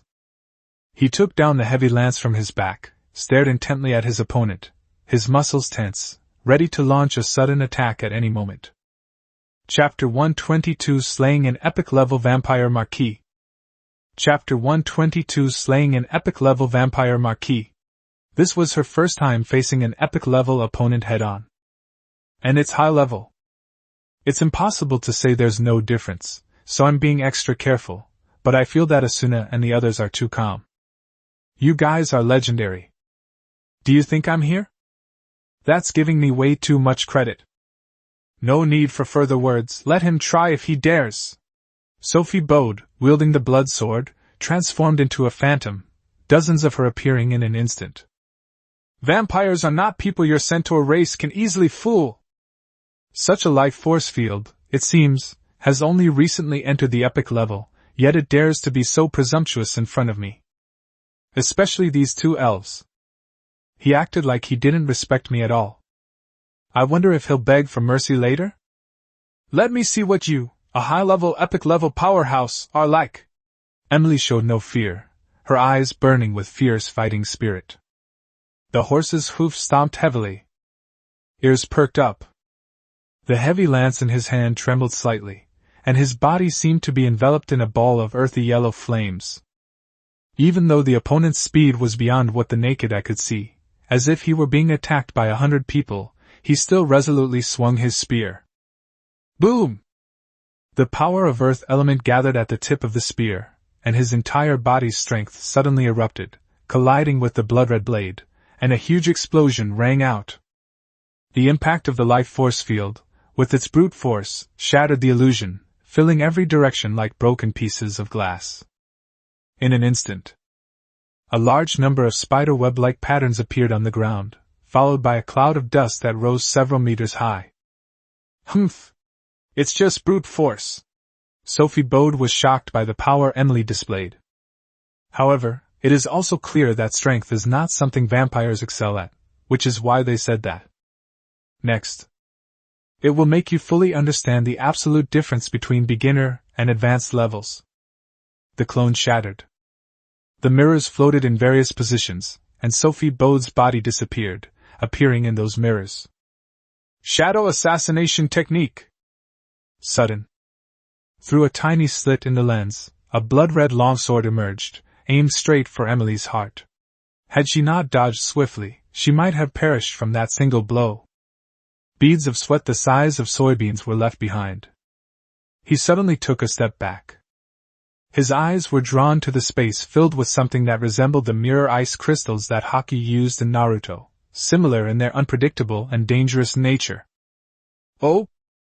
Your movements are much more agile than your body, but how many times can you dodge?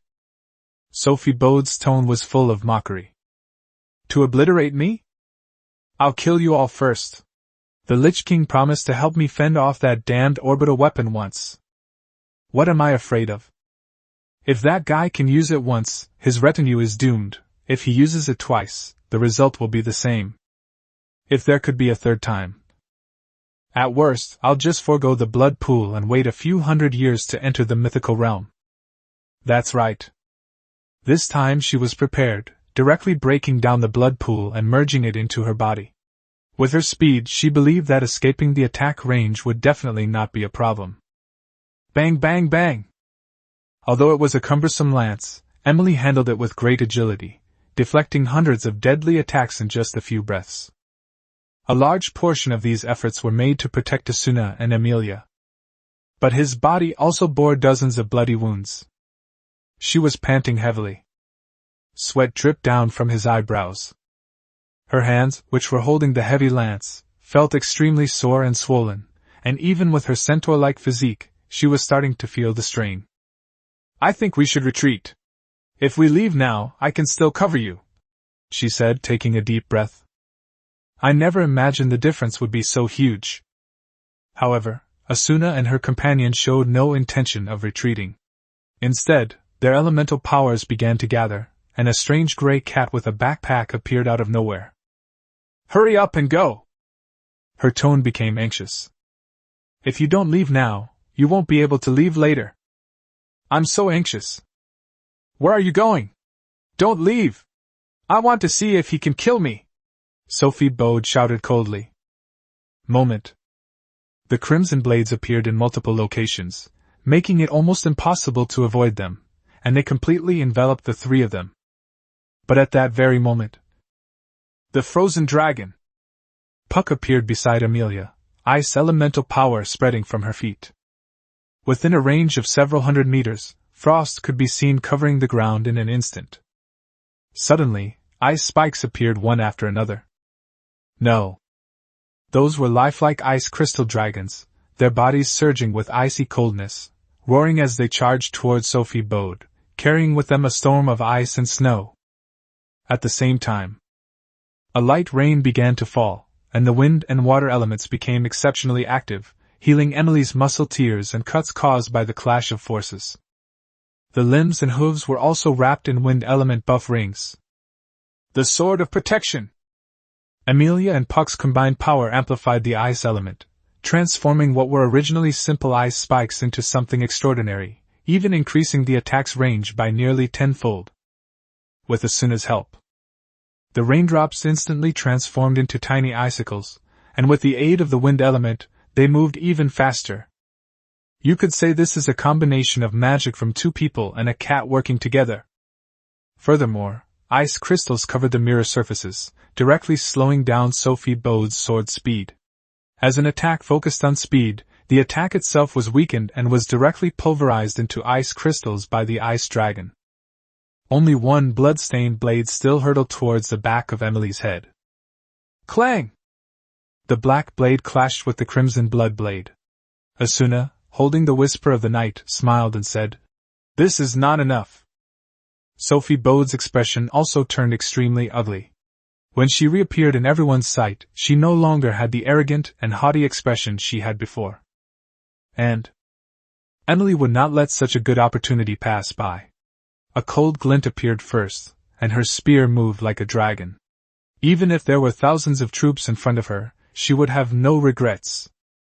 A thick layer of earth element enveloped the spear. Ice dragon roar. Foam shui sweeps through. A spear thrust. The lens disappeared, revealing the true form, and speed was restricted. Snap! Before Sophie Bode's incredulous eyes, her weapon, the legendary Crimson Blade, shattered. Ice crystals collided with blood-red fragments. Immediately afterwards, it pierced straight through her body, frantically destroying her constantly repairing tissues. How is that possible? Immediately afterwards. Bang! Her body suddenly exploded, transforming into countless bats that flew in all directions at an even faster speed than before, seemingly about to escape from sight in the next second. As long as one escapes, or even just one drop of blood remains, she has a chance to make a comeback. But how could Chu Feng, who had studied vampires for so long, not know this? Boom! A beam of light descended from the sky, and Emily, holding one girl in each hand, frantically ran away.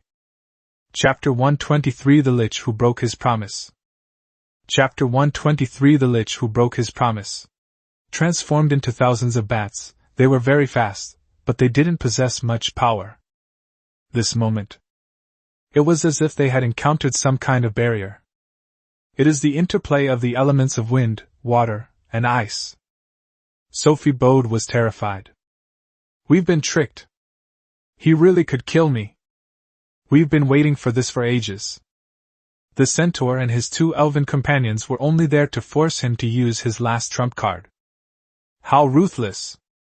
Now she had nowhere to hide, as the terrifying pillar of light in the sky filled the entire space. Sophie Bode screamed frantically. Lich Lord! You promised to help me! Help me! You damned liar! I shouldn't have trusted you in the first place. The bats squeaked and howled, their cries mingling with Sophie Bode's vicious curses. She never expected the Lich to break his promise. Certainly. This was more unexpected than that Chu Feng had set up such a meticulous scheme for her. A thought flashed through my mind. I might really be wrong. Even if one enters the realm of mythology and ascends to godhood, success is not guaranteed. But he is different from us, and following him might be a good path. But there's no going back in life. The next second. Boom! Vast infernos raged, and the Baldur's territory was officially declared a wasteland. More than 800 meters from the battle. A strange crow with red, gleaming eyes perched on a branch, sensing the aura of destruction. It's not that I don't want to save you, but that you don't have that kind of value. It instantly turned into a pile of dry bones, as if its flesh and blood had been drained by something, without attracting the attention of Asuna and the others. As for whether Sophie Bode was alive, the Lich knew perfectly well that even with the power of the blood pool, it would be impossible to survive a single blow from a mythical attack, let alone in a severely injured state. However, the strength of these elves was indeed beyond his expectations. But so what? Because the seal is about to be broken, it is only waiting for its own sacrifice. Emily also felt a chill run down her spine, staring blankly at her charred apprentice. This image is etched deep into her heart, and she will never forget it in her lifetime. A mythical blow. It was truly a mythical blow. Even with years of physical training, my body was utterly vulnerable to such power, and only destruction was possible. No wonder he remained so calm, even when facing an epic figure like himself. She felt completely soaked in sweat and gasped for breath, saying, "Aren't you scared at all? If I had been even a fraction slower, we would all be done for." Their strength is not weak either. Even the legendary level fighters demonstrate combat power far exceeding that of others at the same stage. Is it because of the elves? That race is terrifying. Wouldn't a high-level legendary character be able to arm wrestle with me? Emily was actually overthinking it. If it were the intermediate level, Yatagami Toka could start playing with the early-stage epic-level creatures. It is not necessary to reach a high level. Moreover, Toka herself is almost at the intermediate level. Asuna patted her on the shoulder. "It's okay, we believe in you. If you don't run fast enough, I'll have to use the items my master gives me, and I won't put all my bets on you. Let's check it out." Amelia and Asuna are outstanding among the many spirits in terms of their meticulousness. After all, they are a marquee-level bloodline. What if they have some trump card up their sleeve? This time, they were ordered to complete the punitive expedition. The group arrived at the center. They actually didn't completely kill Sophie Bode, but she was almost completely wiped out. Just as Asuna raised her long sword. "Take me to your master. If I see him, I'm willing to tell him some information that relates to godhood," Sophie Bode said weakly. "If you are unjust, then don't blame me for being unjust. I absolutely have to tell Kundi this news. Of course, if I have the chance to survive, I will find a way to spread this message to more people. You want to become a god? Even if I can't stop you, I'll still make you sick." Asuna and the others were also extremely shocked by this situation. They never expected that this guy could survive a mythical attack, and even while injured. It can only be said that the vampires are truly outstanding in terms of resilience. "How do I know if what you're saying is true or false? Perhaps you're still gathering power. I can't let my master be in danger," Asuna said coldly. But the sword in his hand also stopped. The information about ascending to godhood is indeed very important to the master, but this fellow is more cunning and dangerous than imagined. "I can sign a contract," Sophie Bode said with a bitter smile. Did they still not escape the fate of being enslaved? One wrong step leads to another. This time, she really had no way to escape, let alone gather her strength. Even saying these few words had almost exhausted all her energy. Then, after signing the contract, Sophie Bode fainted. Although Emily was very reluctant, she had no choice but to help him since he would be a member of Kundi's territory in the future. The group headed back towards the territory. Half an hour later, Chu Feng looked at Sophie Bode, whose body was tattered and mostly mutilated, and sighed as he wandered around her. "She's still alive!" I asked her quite a bit about her abilities, but it seems I still didn't get a complete picture. That makes sense though. It would be incredibly foolish for anyone to reveal their hand. Moreover, among those vampires who dug the ground, the highest level was only legendary. If other people knew this, they'd probably be furious. You actually made monarch level, legendary vampires plowed the fields and cleaned pigsties. That's absolutely outrageous. Of course, now that Sophie Bode has signed the contract, there's no need for that anymore, and her combat power can be used smoothly without worrying about escaping. Because these are all descendants of marquises. Information about ascending to godhood. That is indeed very important. But she can't wake up now, what can I do? Chu Feng said helplessly. If you had given in to me earlier, none of this would have happened. Why suffer such hardship? A creature with pure bloodline of blood elves has been discovered, and it is in a near-death state. Should we use one gestation opportunity to transform it into a blood elf? Ah? It really does have the bloodline of a blood elf, and it can even be converted. Why didn't it trigger before? Unable to force conversion when the other party's resistance is too strong. It seems to be because of the contract, but she looks like she could kick the bucket at any moment, so she can't resist even if she wanted to. Chu Feng asked.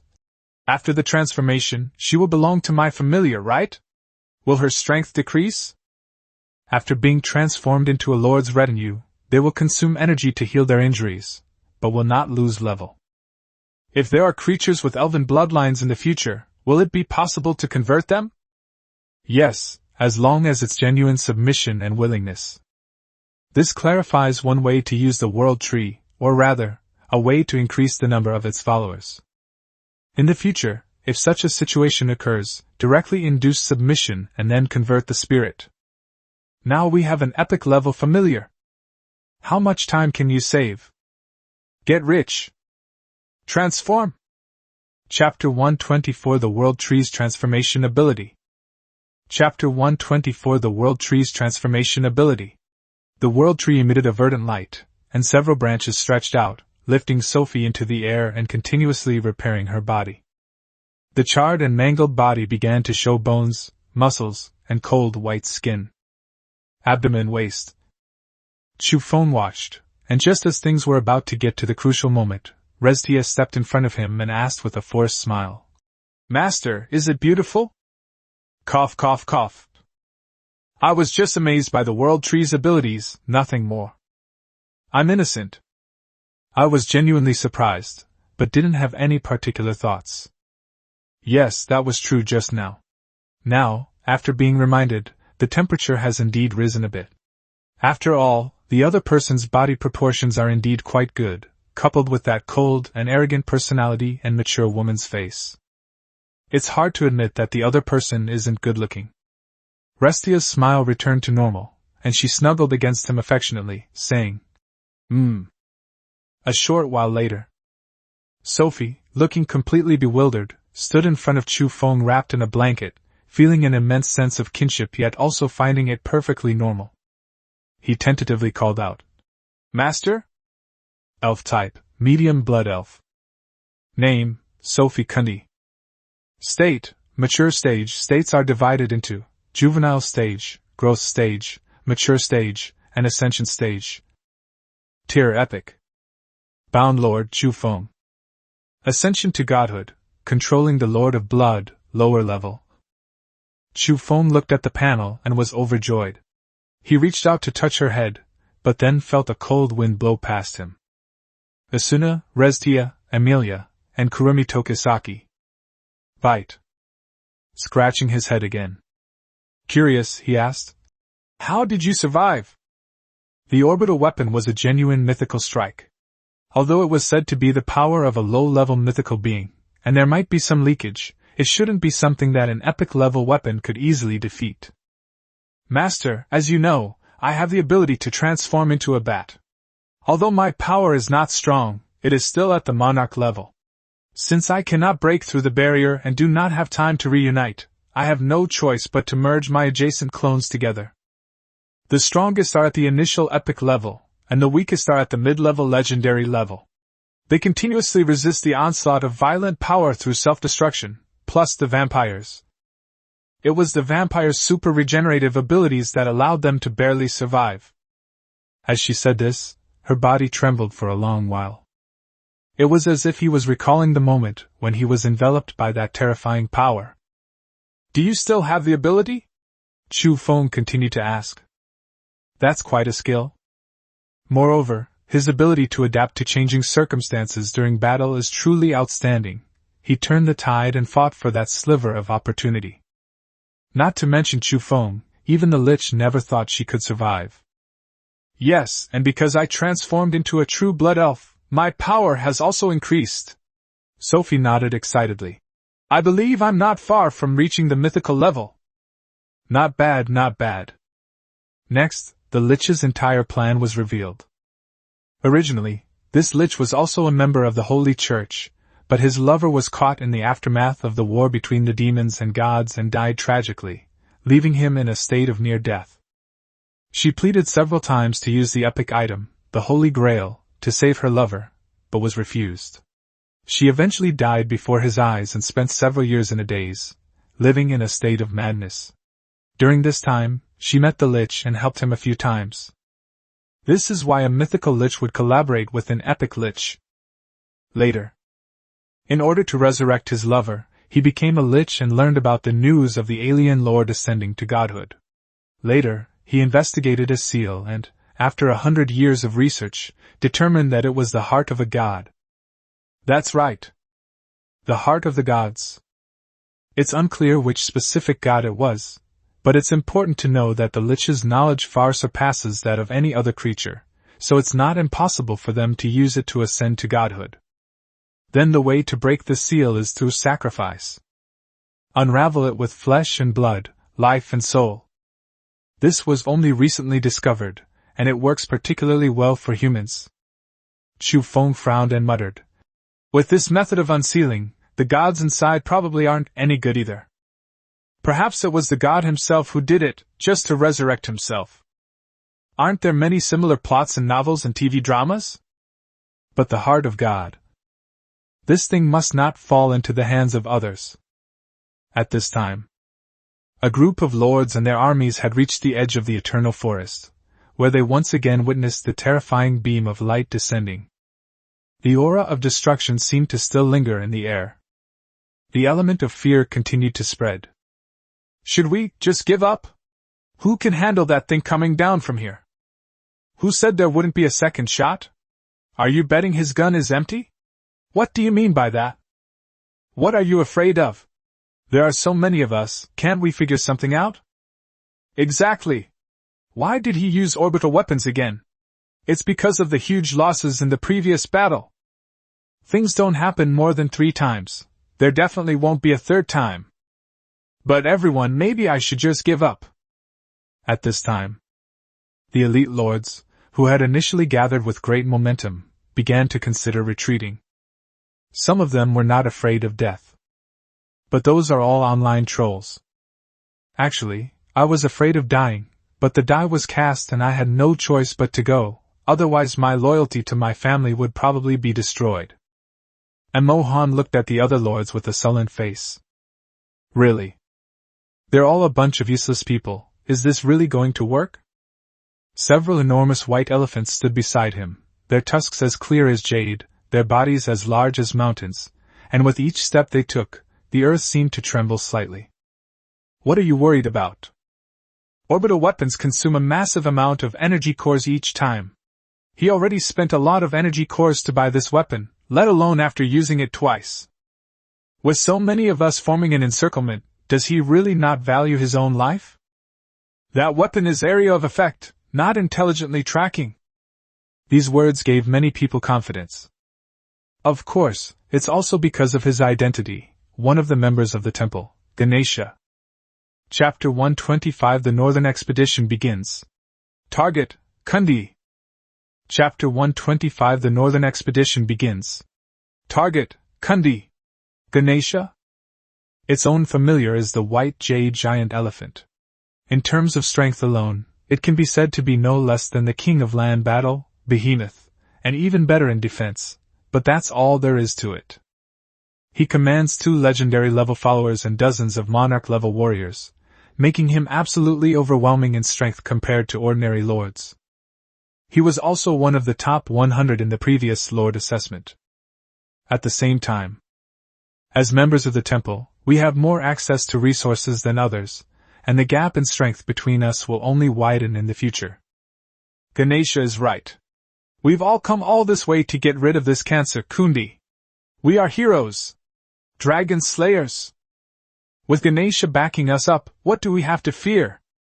Exactly, the drawbacks of orbital weapons are very obvious. Kundi only has 3 legendary-level familiars.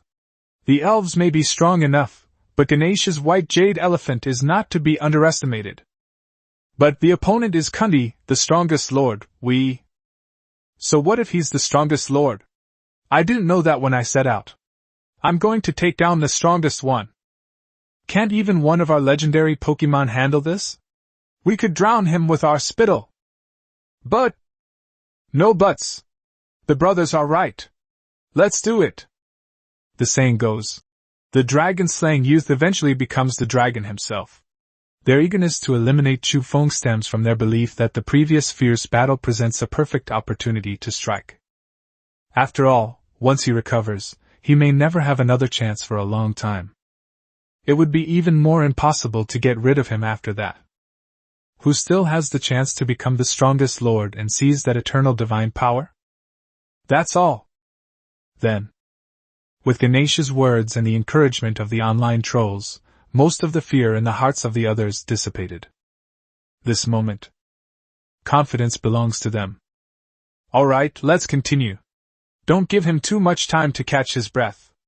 As for the druid, he's completely insignificant. That guy hasn't made any moves yet. He's probably digesting resources to level up, Ganesha said calmly. The strongest lord? If I can devour you, the resources I possess will definitely surpass those of all the people in the entire temple.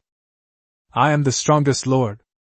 Having reached this point, he naturally possessed his own confidence and strength, believing that he was not far behind the so-called strongest lord. Certainly.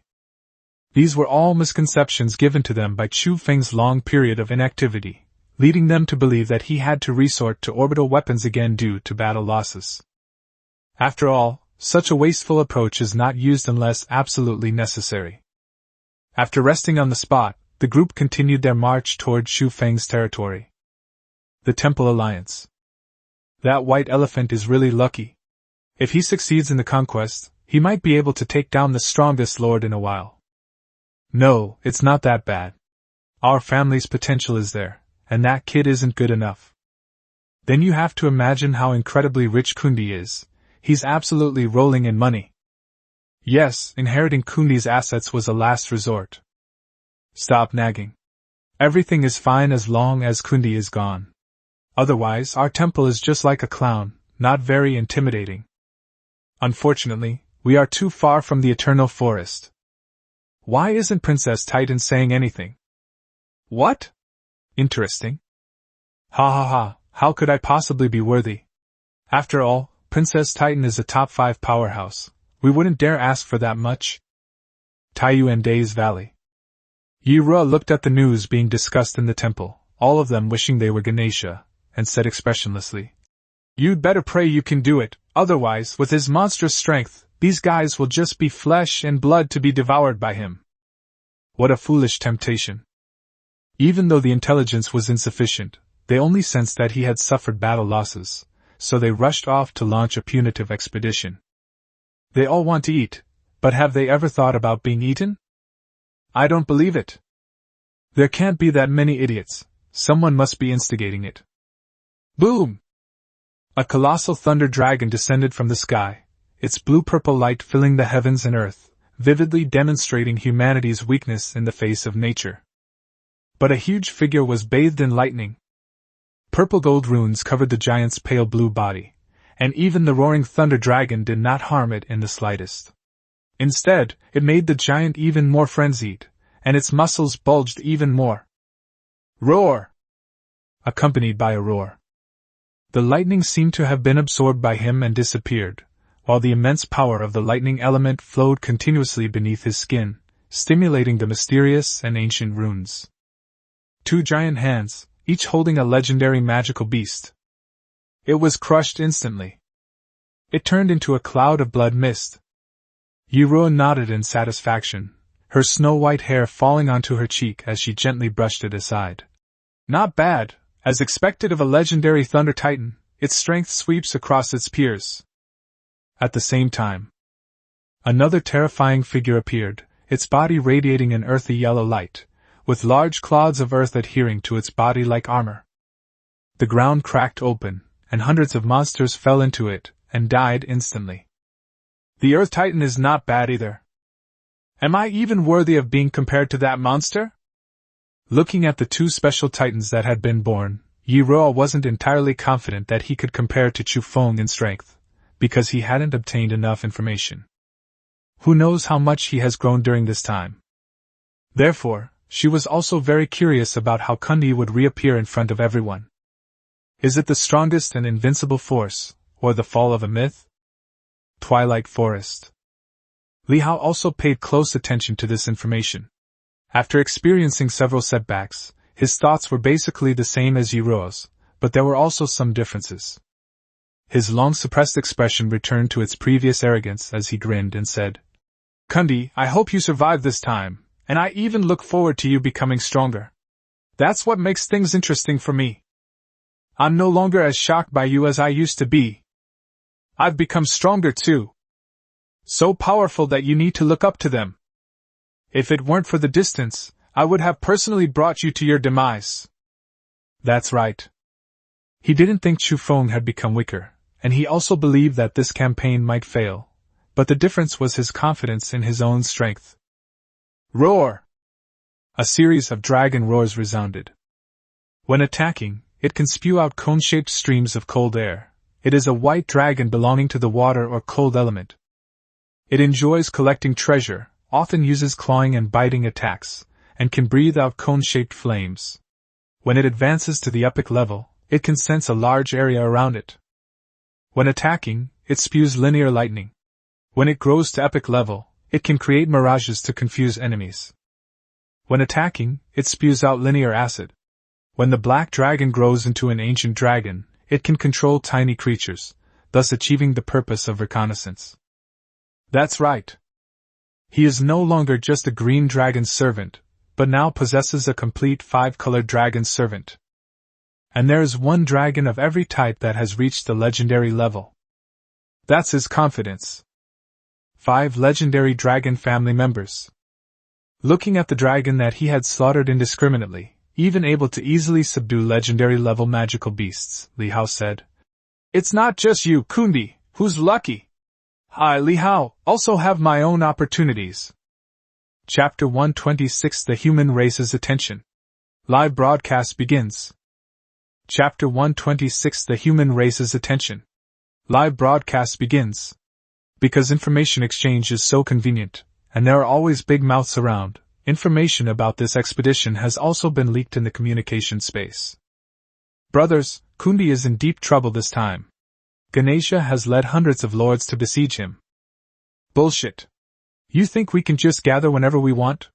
We usually keep our distance, afraid someone might stab us in the back, let alone unite. That's Kundi the big boss. I'd be grateful if I could even hurt a hair on his head. I'm serious, this northern expedition is real. My brother is in the army. He hesitated for a long time, thinking he would just go and join in the fun, but somehow he got all excited and decided to go and fight Kundi. Holy crap, remember last time? Someone mentioned this, and I didn't expect them to actually do it. With so many people, including the Ganesha of the temple, could they really have succeeded? Impossible. Kundi, you're a god forever. Stop being stubborn. This time is different from the past. Kundi's battle with the vampires is bound to end without losses, not to mention that treacherous druid lord. If he was involved as well, things could get really bad. Kundi, pay attention. Looks like I'll have to find a new patron to lick from now on. I haven't been able to get one after all this time, so I might as well destroy them. You fake simp. Just as I expected. Only I'm a true simp. Kundi, I'll always support you. Is there a live stream? Are any brothers willing to risk their lives to go and broadcast the scene using a projection device like a projection stone? Chu Feng couldn't help but be overjoyed as he read these messages. Okay. Several hundred, right? Is there another member of the temple? It's absolutely wonderful. Yes, I'm very weak right now, come and punish me. While they were laughing happily, messages kept flashing in their private space. 3 friends had sent them messages. The Titan realm and the cosmic fortress only offered a few words of condolence and simple concern. Meanwhile, Lu Qian's messages kept flashing. Your Ningning Rabbit, Brother Chu, hurry up. They've sent a lot of people to look for you. Your Ningning Rabbit, they're all bad guys, let's lay low for a while. Your Ningning Rabbit, is Brother Chu there? Please reply. Your Ningning Rabbit, Rabbit is so worried about you. More than a dozen messages followed, and then more than a dozen more asking if Chu Feng was there. Although the messages could not be seen, Lu Qian's extremely anxious mood could be felt from them. Kundi, it's okay, don't worry. The news broke. Lu Qian jumped up excitedly, not even having time to wipe away the tears from the corners of her eyes, and hurriedly replied. Your Ningning Rabbit, Brother Chu, I'm so glad you're alright. I thought. Before the message was even finished, everyone on this side was already in tears. Sobbing uncontrollably, unable to speak, her little shoulders trembled, and she burst into tears with a loud "Wah!" In this unfamiliar world, it was Chu Feng who helped her, and he was also her initial idol, who gave her the courage to try to live on. After that, he smoothly progressed to the level of a top lord. She didn't think it was her own luck, she attributed everything to Chu Feng's help. After a while, the unease I felt earlier had disappeared, and I continued sending messages. Your Ningning Head, Brother Chu, we have a lot of energy cores. I can offer a bounty for people to help you. There will definitely be people willing to do it. You are the strongest lord, so you are not afraid of that. Pig God at all. Chu Feng was stunned when he saw the message. Pig God? She's talking about Ganesha, isn't she? These 2 characters seem quite different. It appears the child's Chinese language skills aren't very good. Kundi, believe me, they're not coming back. His tone revealed absolute confidence and domineering presence. As if it were contagious, Lu Qian's initial panic gradually subsided, and she gritted her teeth and replied, Brother Chu, I believe you. I trust you. Because you will always be the strongest in my heart. But this is only because we believe that the location is too far away. If we were to go and provide assistance, it would probably take several days. By then, it would be too late, and the assistance would be completely useless. At the same time, she was also extremely determined to improve her strength. More determined than ever before. Furthermore, if Chu Feng were to perish this time, she would seek revenge on everyone. She made a secret promise to herself. If Brother Chu dies, I will definitely send everyone to hell if I have the chance in the future. Jelpies, the city. Kelly stretched out his finger and threw out a ball of light. Like the items he had given to Wang Dode before, it was a prop that could record images. However, the image that appeared this time was not the past, but a synchronized real-time image. Your Excellency, these people are the alien lords who have descended upon us. Their mission is to subdue the so-called strongest lord. He then bowed to Piltover. It's not that I don't believe in the bishop's strength, but I want you to see the retinue of this strongest lord. Among them, there seems to be the shadow of past elven gods. This is an image stone prop, containing the power of Kelivira. The image can be projected onto another prop. It's like a live broadcast. Not bad. Pilt crossed his arms, his solemn face unchanged, except for a slight flicker in his eyes when he heard the shadow of the elven god. Elf? What did the spirits and gods of the past look like? Let's take a look. After all, there's also the Lich this time, so we must take him down in one go, otherwise it will all be troublesome. But now it seems that none of that is a threat. The primary goal is to wait for the Lich to break the seal and obtain the heart of God within. Therefore, now all the lords of Blue Star and the human forces are paying close attention to what is happening here. Within the Tsangyun Centaur clan, his strength is actually this great. If he had reached the epic level, he should be able to defeat me easily, Elder. Emily recounted the information from the previous battle. Then let's see how he treats us. The Grand Elder nodded slightly. He knew very well that Emily was not an arrogant person, but she was not insecure either. Coupled with her firm chivalrous code, there couldn't be any falsehood in this. Chapter 127 Paid Live Stream. Making a Fortune. Chapter 127 Paid Live Stream. Making a Fortune. Huh! What's going on here? I feel like I'm going in circles no matter which way I walk. Could we be trapped in a maze of ghosts? Didn't you notice how foggy it is here? That might be the reason. No, I didn't feel that anything was blocking my view, I just felt that I couldn't see very clearly. I remember this is Kundi's territory? I haven't seen a single elf. Can't you see? Aren't all those goblins from there? What the hell? What are you doing? Quickly organize a defense. Because of the fog of war, not everyone can see what's inside, unless they are at the monarch level or higher. In addition, the army was not a well-trained force to begin with. Instantly, the entire group was in a state of chaos. Some were at a loss, while others were directing their families to organize a defense. The scene was chaotic. How could I have such a terrible teammate? Ganesha frowned, shouting at the group. Full defense! Follow my minions! Looking at the fog that filled the surroundings, I could roughly guess that it was caused by this fog. After all, those lords who couldn't determine the direction were all relatively weak. Under his orders, regardless of right or wrong, the vast majority of lords began to take action. Roar!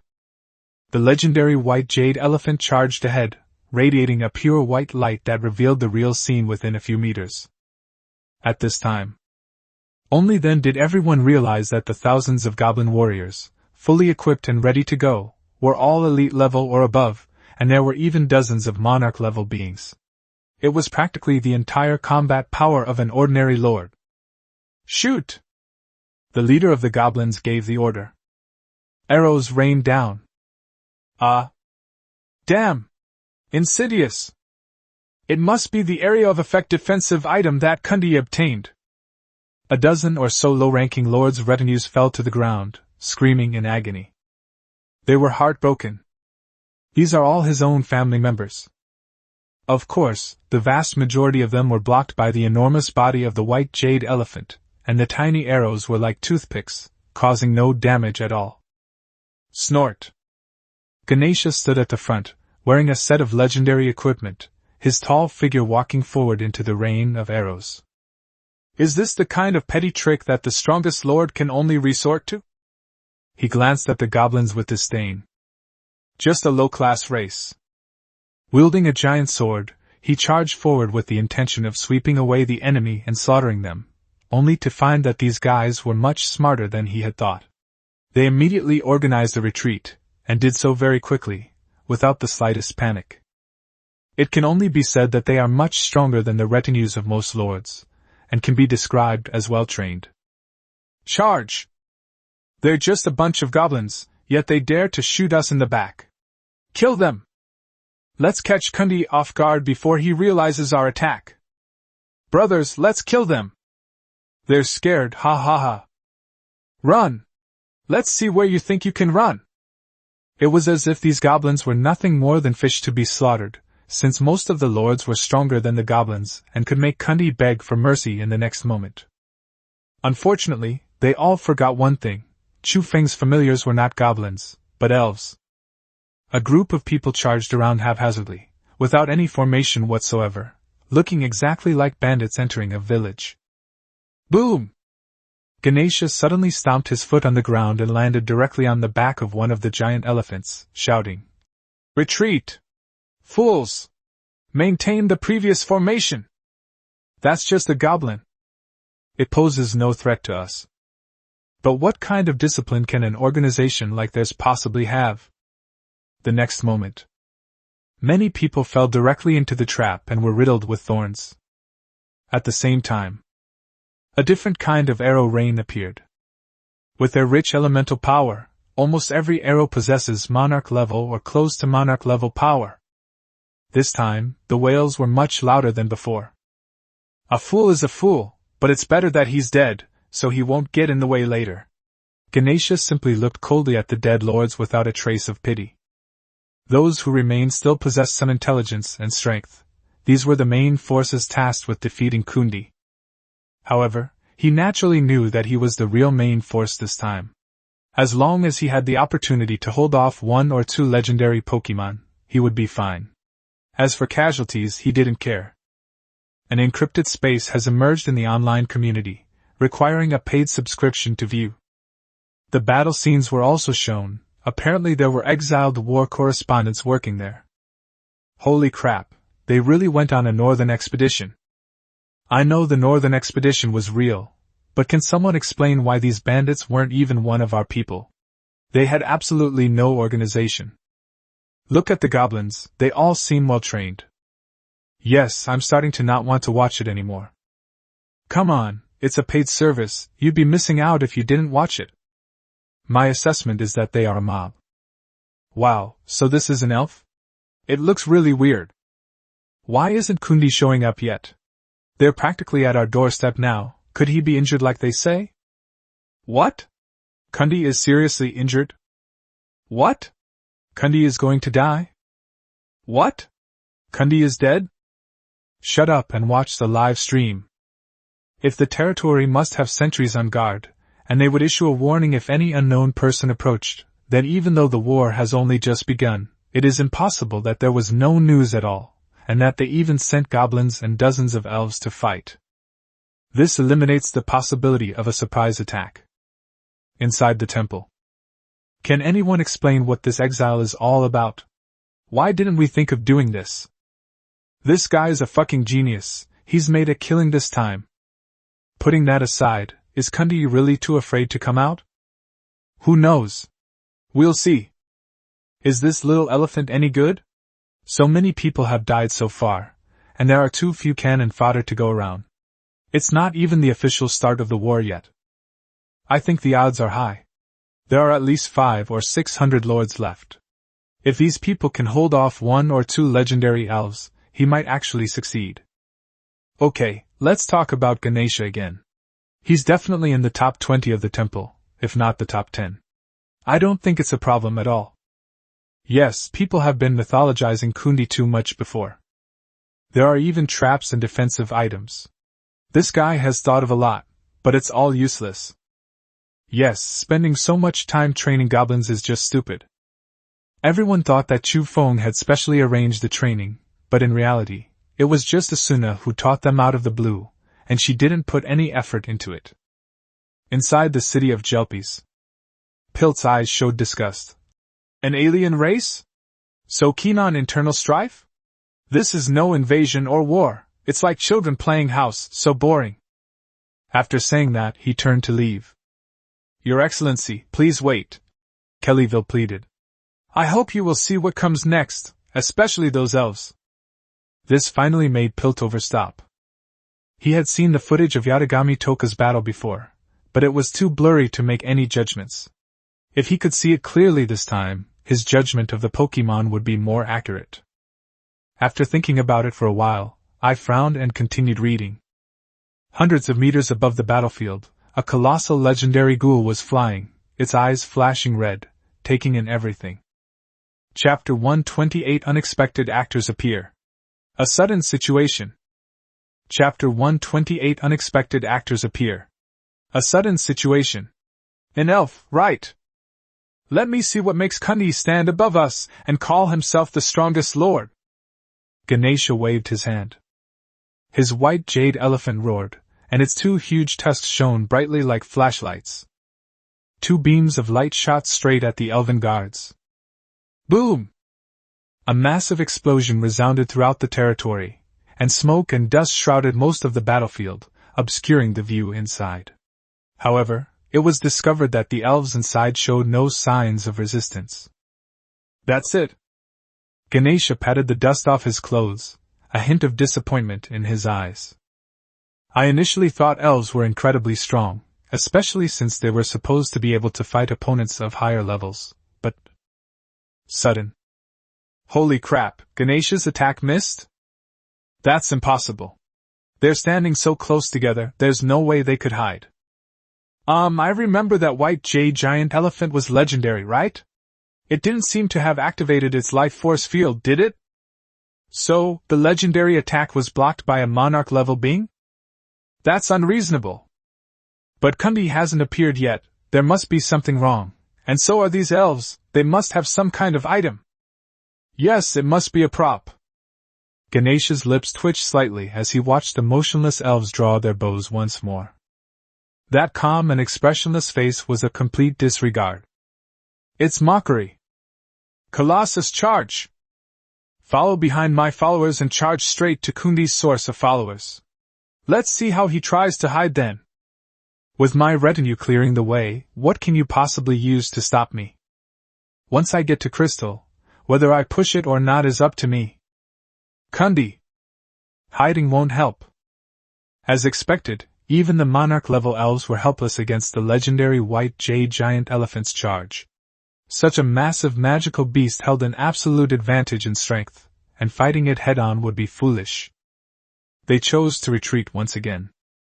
This made the lords who followed even more convinced that a tool had been used.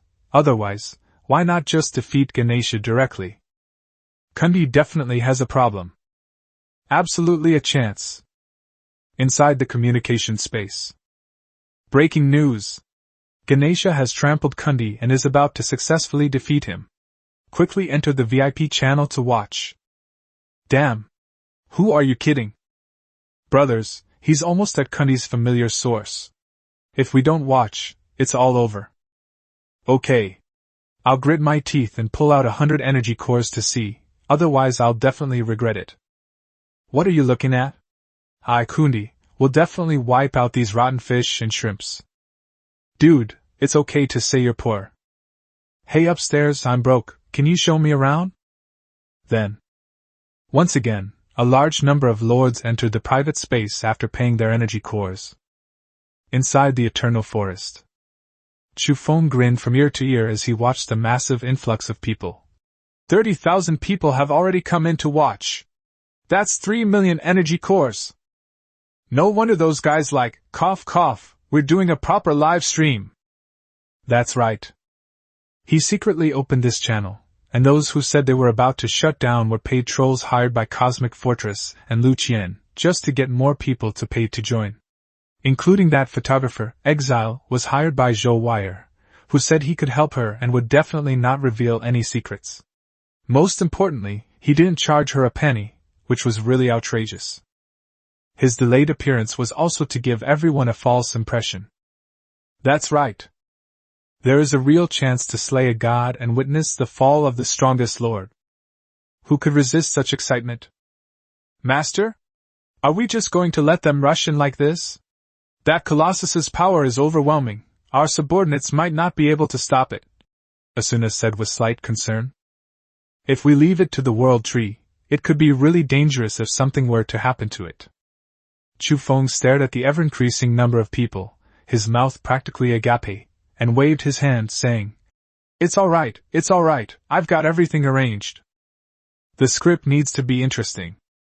Have expectations. If everyone were to sweep away the invaders on their own, it would get a bit boring and cause aesthetic fatigue. The enemy is coming. Show off your amazing skills and then shock them.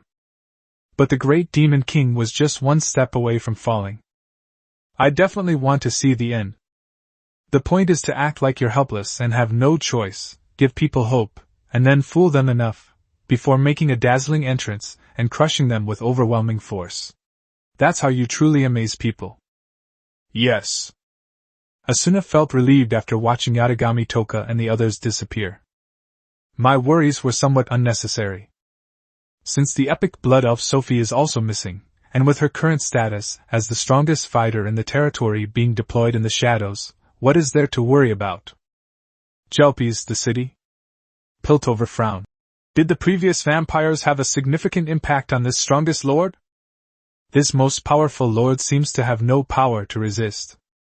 To know that destroying the source of one's family means death.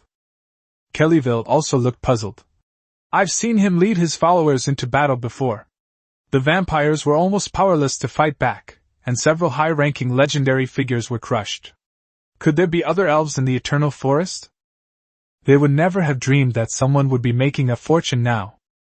In the picture, the goblins retreated and disappeared, and the elves seemed powerless to stop the giant elephant's charge, their faces showing despair. Boom, boom, boom! The earth seemed to tremble beneath the feet of the giant white jade elephant. Sudden, a figure appeared in everyone's sight. It was a slender elf girl with long purple hair flying in the wind. Her face was full of stubbornness as she spread her arms and said, I will not let you get close to the source of the familiars. She was covered in bandages. Like a mummy. Seriously injured? But wasn't his tone a little too forceful? There were no wounds on his body, just what appeared to be simple bandages. Upon seeing this, Chu Feng's face darkened. Tyrant! What's going on? I told you to send Restia, why did the dog go instead? Chapter 129 Poor Acting. Humiliating Defeat. Chapter 129 Poor Acting. Humiliation. The original script was that Restia would go to stop them, then be defeated and retreat, finally appearing seriously injured. With such high viewership, even more people will pay to subscribe to the VIP channel. After all, Restia's acting skills are undeniable. What happened when the dog went? Restia said that Toka wanted to help out no matter what because she was grateful for the soybean flour bread her master had made before. She was willing to agree, but the way Toka clenched her fists made her agree. Tyron said helplessly, spreading her hands. There's nothing we can do about it. Really? Before Sophie's transformation, Yatagami Toka was the strongest fighter in Kundi's territory.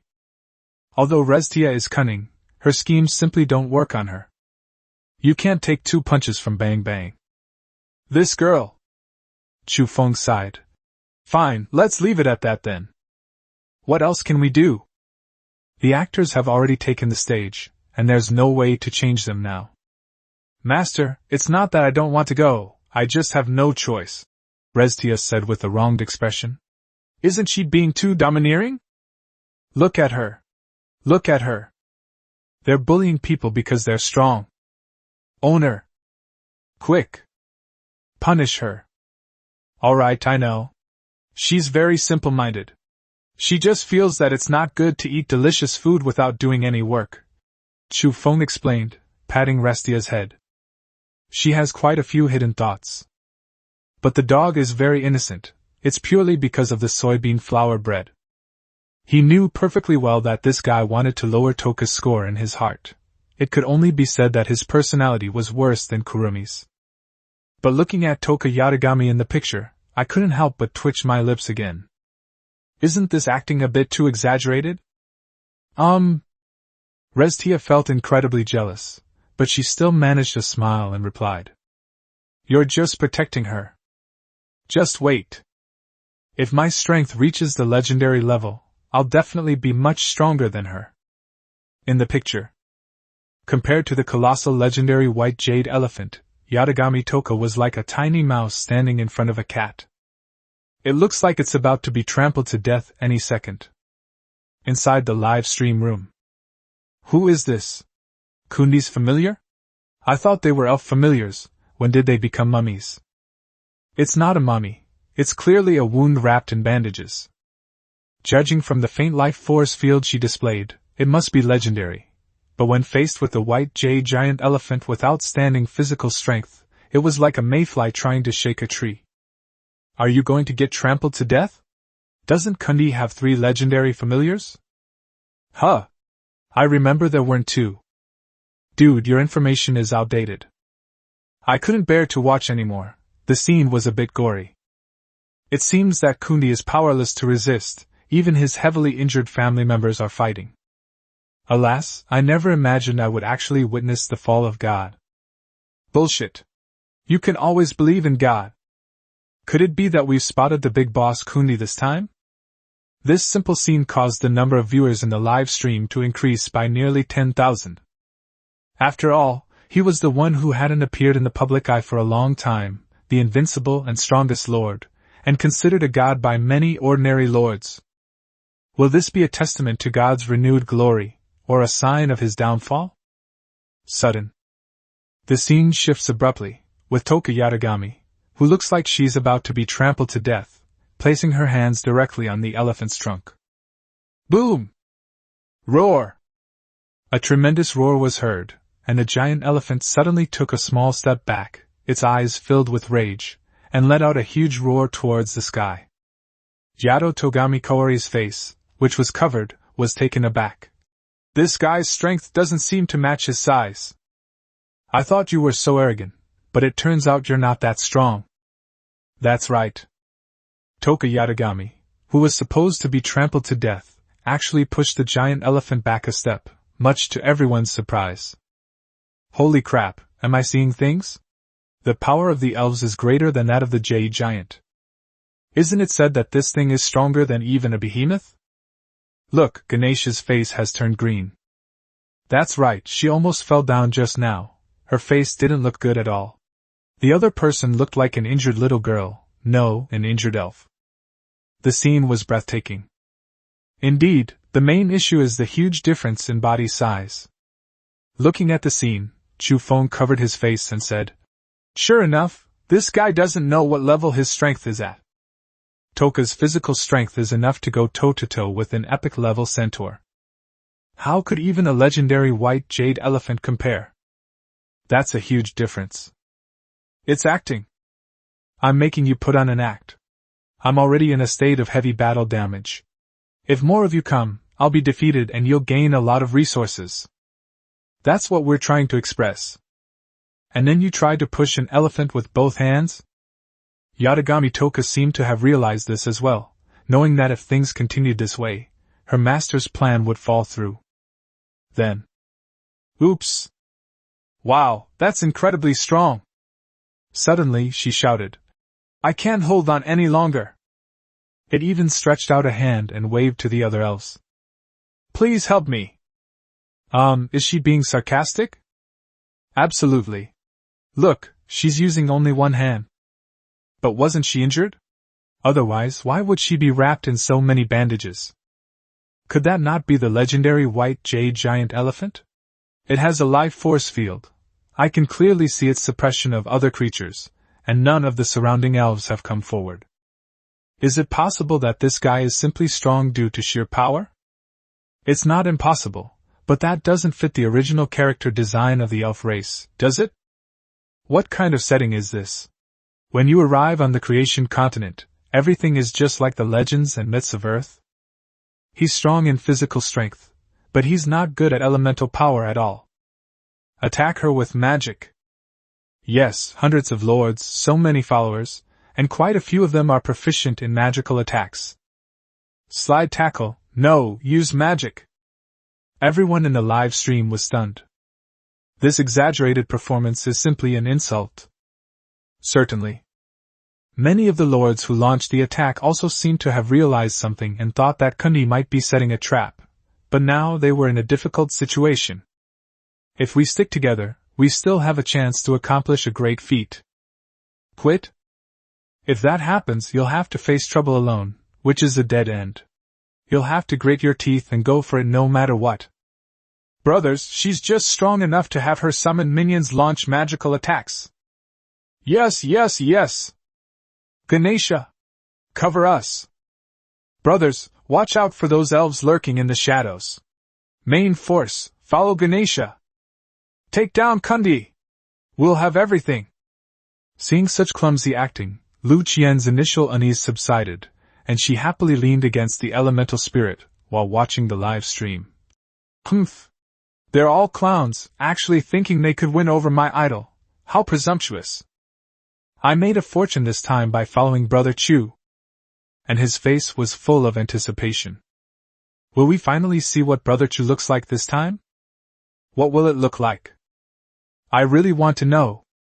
Chapter 130 stuns everyone. An elf play. Chapter 130 stuns everyone. An elf play. Bring her back. Replace her. Chu Feng gave the order directly to Tyrant. What lines did you add without permission? Anyone can tell you're not injured at all. Who was injured and single-handedly held off the enemy? It's a giant elephant. You have the nerve to ask for help? This is clearly a werewolf self-destructing. Yes, master! Tyrant lowered her head slightly, a faint smile appearing on her lips. It's my turn to perform. Owner! I won't let you down. His figure flickered and disappeared. The result is obvious. Tyrant has a very serious personality, but when she appears, she puts on an awkward performance. You were already seriously injured. Look, your wounds have even reopened. Let me do it. Oh. No. My sister, you can't stop these terrifying enemies with your strength. There are so many of them, and they are so powerful. What should we do? Let's go. I'm not leaving.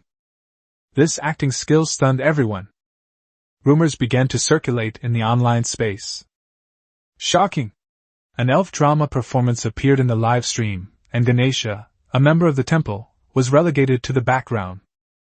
Chu Feng looked at the two idiots and scratched his head frantically. He swore he could scratch much faster than Zhe San Pao. Those two guys. Let the druids handle it. End the live stream once the combat footage is seen. Chu Feng was on the verge of madness. Do I have to train their acting skills? Never mind. Next time, let Restia handle these kinds of things. We absolutely mustn't let those two go. As for what happens next, as long as I don't show up, no one will know the specifics of my situation. Then I can spread rumors that the victory was achieved with the help of the druids, and people will still believe it. I can make another profit then. But I estimate it will only happen once or twice at most. And the harvest won't be as great as this time. On the other side, the elephant god's face, which was already dark, trembled with rage upon hearing what Yatagami Toka said. What's the meaning? Ridicule. Mammoth charge. No one could bear such humiliation. They came here to seize everything from the strongest lord, but before they even saw Kundi himself, they were treated like this. Unforgivable. He immediately ordered his own retinue to launch the strongest possible charge. Roar! The giant elephant roared, shaking the earth. Its body shimmered with the luster of white jade, and the power of rock element gathered on its body, as if it were wrapped in a layer of topaz armor. Its long tusks were more lethal than spears. Even a behemoth of the same level wouldn't dare to take this attack head-on. Sudden. A series of roars and bird calls echoed through the forest. The branches of the trees stretched out long, and cracks appeared in the ground. The tree roots wrapped around the many creatures like tentacles. Immediately, one by one, druids appeared. And I don't know who said it. Kundi, I'll help you this once. Then the live stream ended. Holy crap, that's it?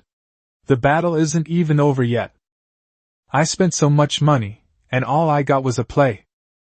Shady business. Give me my money back. Finally, the druid appeared, right? And he even said he'd help Kundi this time? It seems so. It appears they know each other, which explains why I haven't heard of any conflict between the two sides. But it's alright. Helping out is only a one-time thing. Next time, Kundi will have to rely on himself. Although those two elves were strange, there weren't many other elves appearing. It's clear that the battle with the vampires resulted in heavy losses. Not necessarily. Look at that guy, he single-handedly held off Ganesha's retinue. Underworld. No wonder their brains are far superior to ours.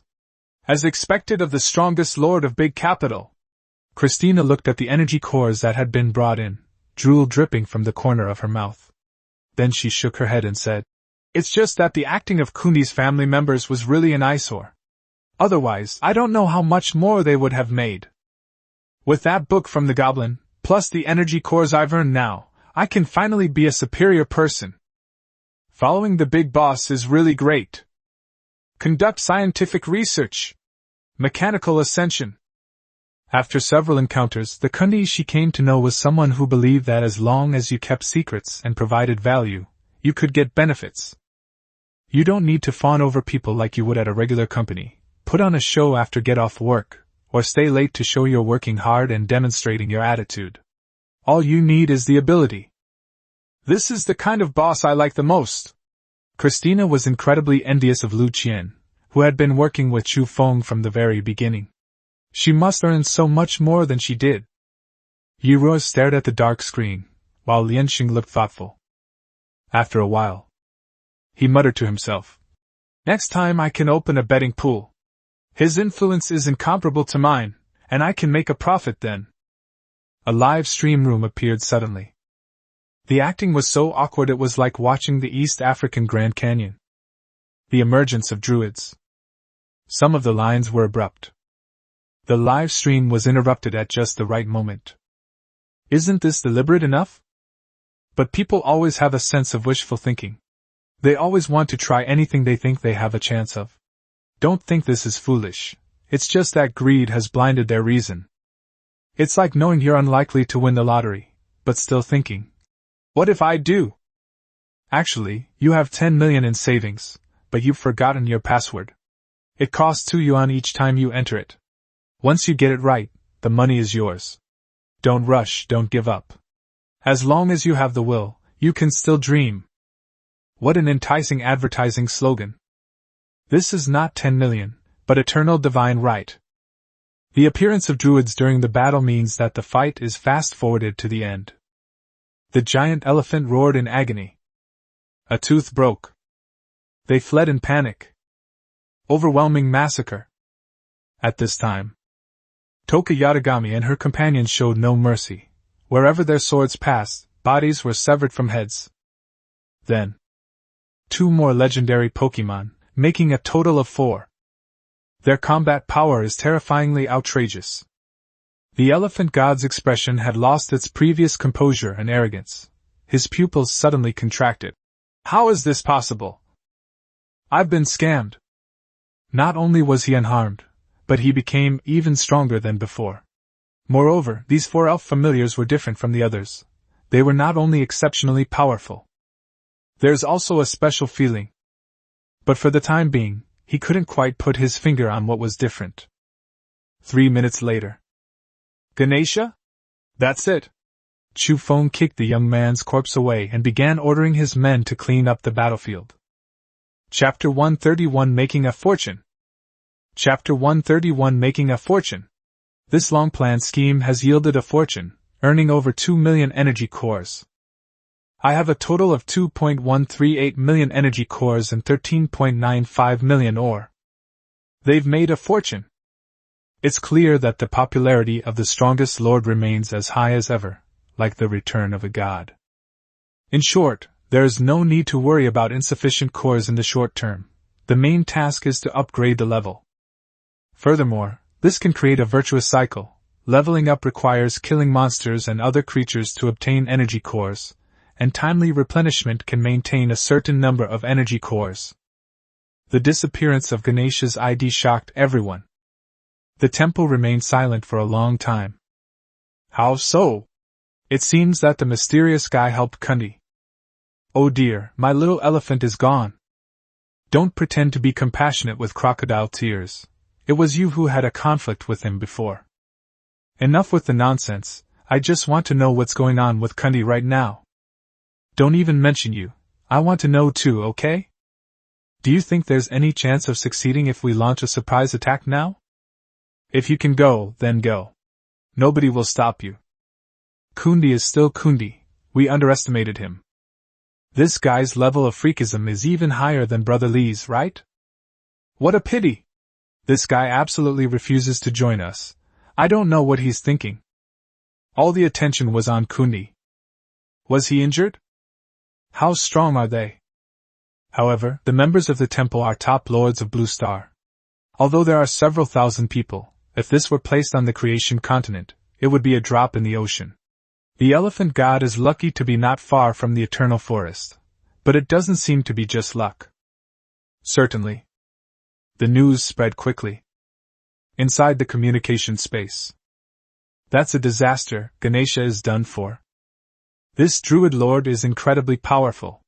He's probably close to being the strongest Lord Kundi, right? That's not the case. Even a starved camel is bigger than a horse. Even if Kundi suffers heavy losses, it's not something that a group of ordinary lords can gain. Dude, get your analysis straight. Those druids were all ambushing us, clearly prepared with large-scale high-level magic. Plus, all they had to do was hold off that Ganesha's legendary familiar. Everyone could see how strong the injured elves were. Various factors are at play, but one thing is certain. Kundi will definitely have little fighting power in the short term. If a druid helps once, would they help a second time? Exactly. Brothers, anyone interested in organizing a second god slayer? Get lost, I'm not interested. Are you all looking for death? Kundi is invincible. You bunch of trash. It's been a long time since we've seen Kundi speak. I think the last time he spoke was... Yes, unlike Rabbit, who has Kundi as a friend and can send messages to her anytime, I'm really envious. Whether it was the temple or the other lords, they all believed that Kundi had indeed suffered some losses due to the previous vampire invasion, which was why he needed help. Moreover, this mysterious lord is definitely no less capable than the members of the temple. At this time, the war correspondent was covered in sweat, and his originally fair face was covered with several emerald green lines, making him look very much like a caged bird. Mission accomplished. Meanwhile, tens of thousands of kilometers away, in a village within the Assel Empire, Joe Wire was chasing after several fugitives, her face showing excitement. Kundi, you're much smarter than me, more suitable to be a lord, but I still prefer the feeling of freedom. Looking forward to seeing you again. A swift step. They appeared directly behind the burly men in front of them. Blood spurted from the neck. He collapsed to the ground, lifeless, and streams of dark energy flowed into Joe Wire's body. The other bounty hunters were completely shocked. These are all fugitives of monarch-level status, and even they would have to join forces to attack them. But after teaming up with this woman, they almost never failed. Moreover, calling it a team is more like calling them odd jobs, because they don't need to lift a finger, and they can't even see the woman's movements. That's incredible. Jelpus. Pilt's face was serious, his eyes fixed on the elves in the picture, and he said in a deep voice, "This lord must die. The threat is too great." The lord's power was halted, but Kellyville's projection was not, so they could clearly see the subsequent battle scenes and the terrifying combat power displayed by Yatagami Toka and the others. Of course, the reason they pose such a great threat is not because of their strength, but because of their appearance. They bear some resemblance to the spirits and deities recorded in the Holy Church. At first, it is said that the war between gods and demons was started by the elf god. Even if that is not the case, the enormous combat power they displayed in this battle is astonishing. More importantly, their great god of light almost perished because of them. The Holy Church is bound to stand against this lord. No one knows how far he will ultimately go. Just as Kelly Vera said, it is indeed possible that he will achieve godhood. As one of the strongest native organizations on the Genesis continent, they absolutely cannot allow this to happen. "Shall we make our move now, Your Excellency?" Kellyville asked. "Really? The previous arrangements were useful. We gathered a lot of information." "No, let him live for a while first." Pild shook his head slightly. "Let's deal with the Lich first. Isn't he going to make a sacrifice? Give him a village, and if it's the main city, open the barrier. As an important defensive line of the Empire, it wouldn't be unreasonable for it to possess a divine artifact, would it?" "Can." Kelly Vera hesitated for a moment, but ultimately did not say it. "I know what you're thinking, but everything requires sacrifice. They sacrificed themselves for the Empire and for the future of the Holy Church. We will always remember them, Piltover said calmly. They didn't feel at all that those were tens of thousands of precious lives. Instead, it felt more like a transaction of money and goods. Complete the transaction and obtain the heart of God. It's that simple. Yes. Kellyville closed her eyes and responded. Not bad, not bad. The gargoyle, watching everything from high above, spoke with great satisfaction. Elf. It's much better than I thought. After achieving godhood, perhaps I can bring them all under my command. If they die in battle, I can also turn them into powerful puppets. Sudden. The gargoyle's eyes flashed red, and it fell silent. Instead, it turned and flew towards the human town, its body covered in dark patterns that shimmered with light. Chapter 132. I vow to be good to this girl for the rest of my life. Chapter 132. I vow to treat this girl well for the rest of my life. Yi Ruo saw through the clues and even predicted that Chu Feng might do something similar again, so she planned to open a betting pool and make a profit. But Li Hao thought it was pure luck. Originally, they should have suffered heavy losses, and might even have really capsized in the gutter, but someone was willing to lend a helping hand. An unspeakable jealousy welled up inside me. Not only him, but there is another person whose heart is currently filled with immense turmoil. It was Wang Dode. Are we going to make a move or not? But can I really eat it? Damn it. If this guy is faking it, or if that damned druid shows up again, then we're in trouble. I was originally planning to try and snag Kundi at a bargain price, but I never expected it to turn out like this. Final. He decided that it was better to rely on others than to rely on himself. As for those so-called hard work and effort, they are just for fooling ordinary people and are not worth mentioning in the face of talent and connections. This is why some classmates who have worse grades than you can still do better than you. Unless you have a natural talent for learning. However, these are all Wang Dode's fallacies and heresies, which have some merit, but not much. Final. He decided to calm himself down first. After all, Ganesha was already dead, and he didn't think he was stronger than the people in the temple. But what is the reality? None of the lords knew that there was actually no such thing as a druid lord.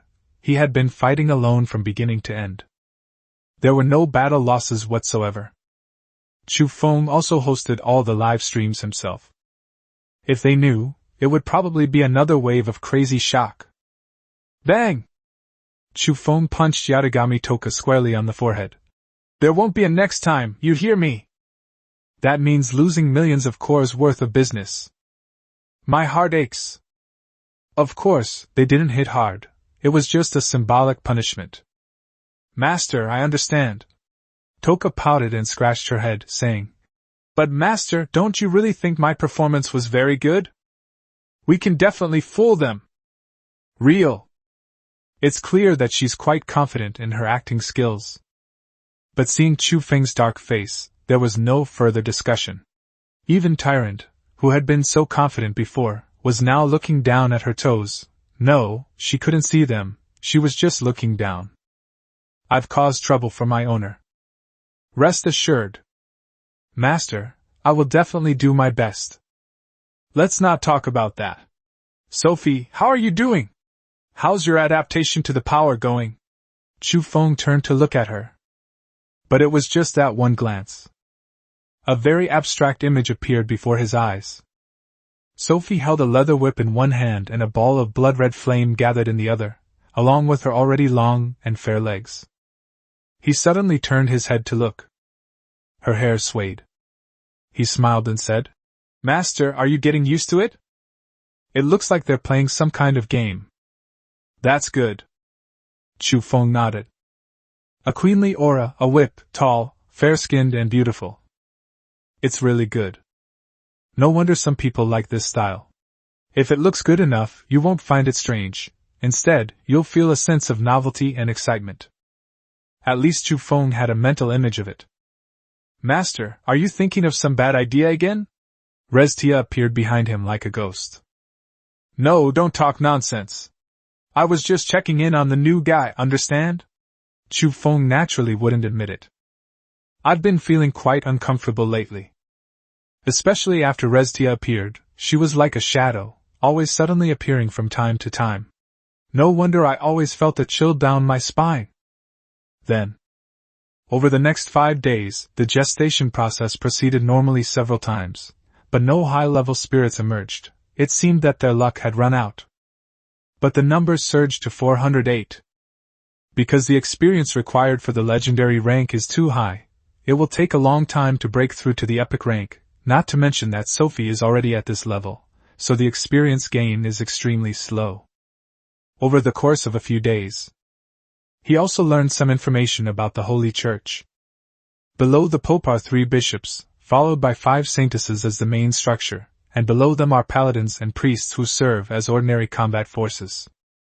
The Holy Church's ability to stand on equal footing with the Assal Empire is not due to any so-called doctrines or ideologies, but rather to its absolute strength. The 3 bishops possessed near mythical strength. Piltover is not the strongest, while the Saintess is at least legendary, representing order, compassion, war, wisdom, and power respectively. Originally, I was just thinking about how to survive, but now I've been drawn into this level of struggle, but it was also expected. Chu Feng frowned. Raising the territory level again means that the size of the territory has increased, and multiple cities can be built. We have enough materials. Lu Qian just needs to collect elemental ores for another 2 days. In this way, global recognition will increase. However, the impact is not significant at present. If the goal is to increase combat power, developing a planetary ship would be the best option. He had tasted the benefits of orbital weapons. However, we still haven't made any progress on either of the 2 blueprints. The blueprints for a propellantless controlled nuclear fusion engine and a quantum computer don't sound like something that can be easily obtained. Master, you're frowning again. Just as Chu Feng was feeling troubled, Yatagami Toka's face came closer, her big eyes looking at him. She reached out and gently stroked his forehead, saying as if coaxing a child, "Eat something good to eat, it will make you feel much better." Eat something good? I'd rather eat you. Chu Feng said it casually. You idiot, all you think about is food. However, this is for the best. It's still easier to appease than Kurumi and Restia. Thinking about this, the scene of the fried fish incident couldn't help but come to mind. Eat. That's also possible. If the master wishes. Yatagami Toka blushed, her head almost steaming, and she didn't dare to meet Chu Feng's gaze, only looking at the ground, as if there was something that made her unable to look away. Chu Feng was taken aback. Do you know what I mean? Silly girl. I'm not going to bite you or eat anything delicious. But Yatagami Toka seemed to have made up her mind as well, raising her head and nodding seriously. I know! Their eyes met. They say the eyes are the windows to the soul, and these purple eyes seem to be full of myself. Even if I'm shy or a little timid, I still bravely look straight into their eyes. There was no escape. Only the purest love and attachment. This moment. Chu Feng swears. I will definitely treat this girl well for the rest of my life after 10 hours. Chapter 133, A Direct Wall Slam Against Restia. Territory Upgrade. Chapter 133, A Direct Wall Slam Against Restia. Territory Upgrade. Whoosh! Chu Feng stepped out of the room, looking refreshed and invigorated, releasing all the essence he had accumulated over the years. Sudden. Restia flashed through his mind, and he quickly looked around. Finding no one there, he stretched and turned to look at Toka Yatagami inside the room. My arms were still covered in sweat. A happy smile graced his tired face, as if he were dreaming of something, and he even let out a silly laugh. Don't worry, my little dog, I'll definitely treat you well. At this time. Have eaten? Yes, I ate it. Is it delicious? It's beautiful, 10 hours is a tough time for Toka. A strong body is definitely an absolute asset. No matter when.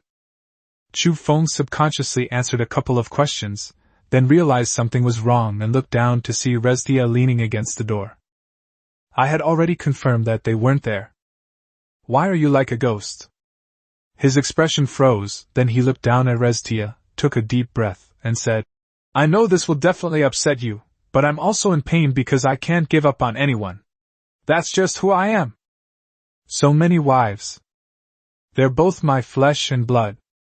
How could I possibly give up on any of them? He shoved Restia against the wall, looked her in the eye, and said in a deep, magnetic voice filled with conflict and pain, But Restia, believe me, you are definitely different, irreplaceable. I will make you happy forever, and even if love has to be divided, I will guarantee that your share will be no less than anyone else's. If this were an anime, Chu Feng's scenes would be absolutely packed with special effects, complete with all sorts of dazzling, eye-catching effects. But the effect of a wall slam is far more devastating than most boys imagine. At such close range, you can even feel the other person's breath. Chu Feng's tall frame enveloped her completely, and coupled with his seemingly painful tone, his inability to let go of the torment, and the sincere emotions he expressed, it truly made Restia's heart race. She hadn't thought that much about it, she was just feeling jealous. He was plotting how to get rid of Yatagami Toka. But now my mind is in turmoil. I stammered for a long time, but couldn't say anything at all. Don't say it, I know, but you're definitely not that kind of person. You're kind enough to understand, right? Chu Feng placed a finger on her lips and whispered. Direct physical contact. If a girl who likes you doesn't push you away immediately, this tactic will definitely make her feel incredibly attracted to you. Restia's eyes widened in surprise. Her pretty face turned bright red. It took her a while to slip away from under Chu Feng, covering her face and jogging away. Hey! Chu Feng watched her departing figure, a smug smile spreading across his face. It's safe. At least there haven't been any problems in the near future. Looking at the sky again, night had quietly fallen outside. There were enough elemental ores in the private space, which were sent by Lu Qian herself, but she had been too busy to know it before. Yes, we can upgrade the territory level now. And the world tree seemed to be quite perceptive, giving a hint at this moment. Does the territory level upgrade requirement have been met? Should the level be upgraded? Yes. Territory level, LV6. Many races inhabit the ancient eternal forest. Due to the expansion of their territories, the races that were already eyeing you have increased their attention. The hatred of the goblins, gnomes, vampires, trolls, lions, tigers, and the native humans has intensified. Status: Main City. Protective Shield, LV4. Territory Range, 100,000 li in radius. Source of Familiarity, World Tree. LV7 Requirements, 20 million ore, 500,000 energy cores, 1 million elemental ore. Alliance: None. The original state remained unchanged, but other data changed, and the number of hateful races increased. As for Sophie, she has already transformed into a blood elf, and the blood elves under her command have directly submitted to her territory, so why is she still among them? It's very simple. Because this world isn't just home to one vampire clan. Just like how, even after goblins have submitted, there are other goblin tribes. Secondly, a well appeared next to the world tree. The moonlight shone through it. Tiny specks of fluorescence floated on top. Moonwell. Type: Architecture. Level: LV1. Effect: Replenishes mana. Can restore all mana of 100 familiars below legendary rank in a single use, or repair injuries. Non-fatal injuries. Frequency: 10 times per day. Description: When the Moonwell replenishes the health of an elf unit, the ratio of mana consumed to health replenished is 1 to 2. That is, 1 point of mana can replenish 2 points of health. The energy consumed varies. If it is for healing injuries, the energy consumed is twice that of replenishing mana. Abilities increase with level. In other words, it can charge up to 1,000 Pokémon below the legendary level in a single day, enhancing their endurance. Repairing injuries can serve 500 elves. Unfortunately, this improvement doesn't seem to have a significant impact on overall strength. It only indicates a concrete improvement in logistical capabilities, since the number of dependents hasn't yet reached 500. As Chu Feng sighed, another notification sound rang in his ears, causing his expression to change. Just as Chu Feng was marveling at this, the cosmic fortress encountered a huge crisis. In the underground world. Boom! A deafening explosion rang out, and crimson flames and black smoke continued to appear in her territory. Christina looked anxious, while the goblins around her fired their muskets outwards. Many of them even charged out with their weapons, showing no sign of backing down, even those who were known for their frailty. It's clear that they are very loyal. Our master spent a lot of money to buy these books for us, and these guys actually tried to steal them. Shameless scoundrel! Brothers! Hang in there! The front line has fallen! Protect the master! Hand-to-hand combat! There's no other way! They're all goblins, why are we afraid of them? Our level is much higher than theirs. That's right, they just have more of them than us. For my master! Outside the territory, countless goblins launched a frenzied charge, their muskets firing without ceasing. Smoke filled the air. The sound of cannons continued incessantly. All the goblins were bloodthirsty and fearless in melee combat, launching a fierce charge. These damn traitors actually followed the descending alien lord Unforgivable. Kill them! Take back our books! Goblin knowledge belongs only to us. Chapter 134 Cosmic Fortress Urgent. Assistance request approved?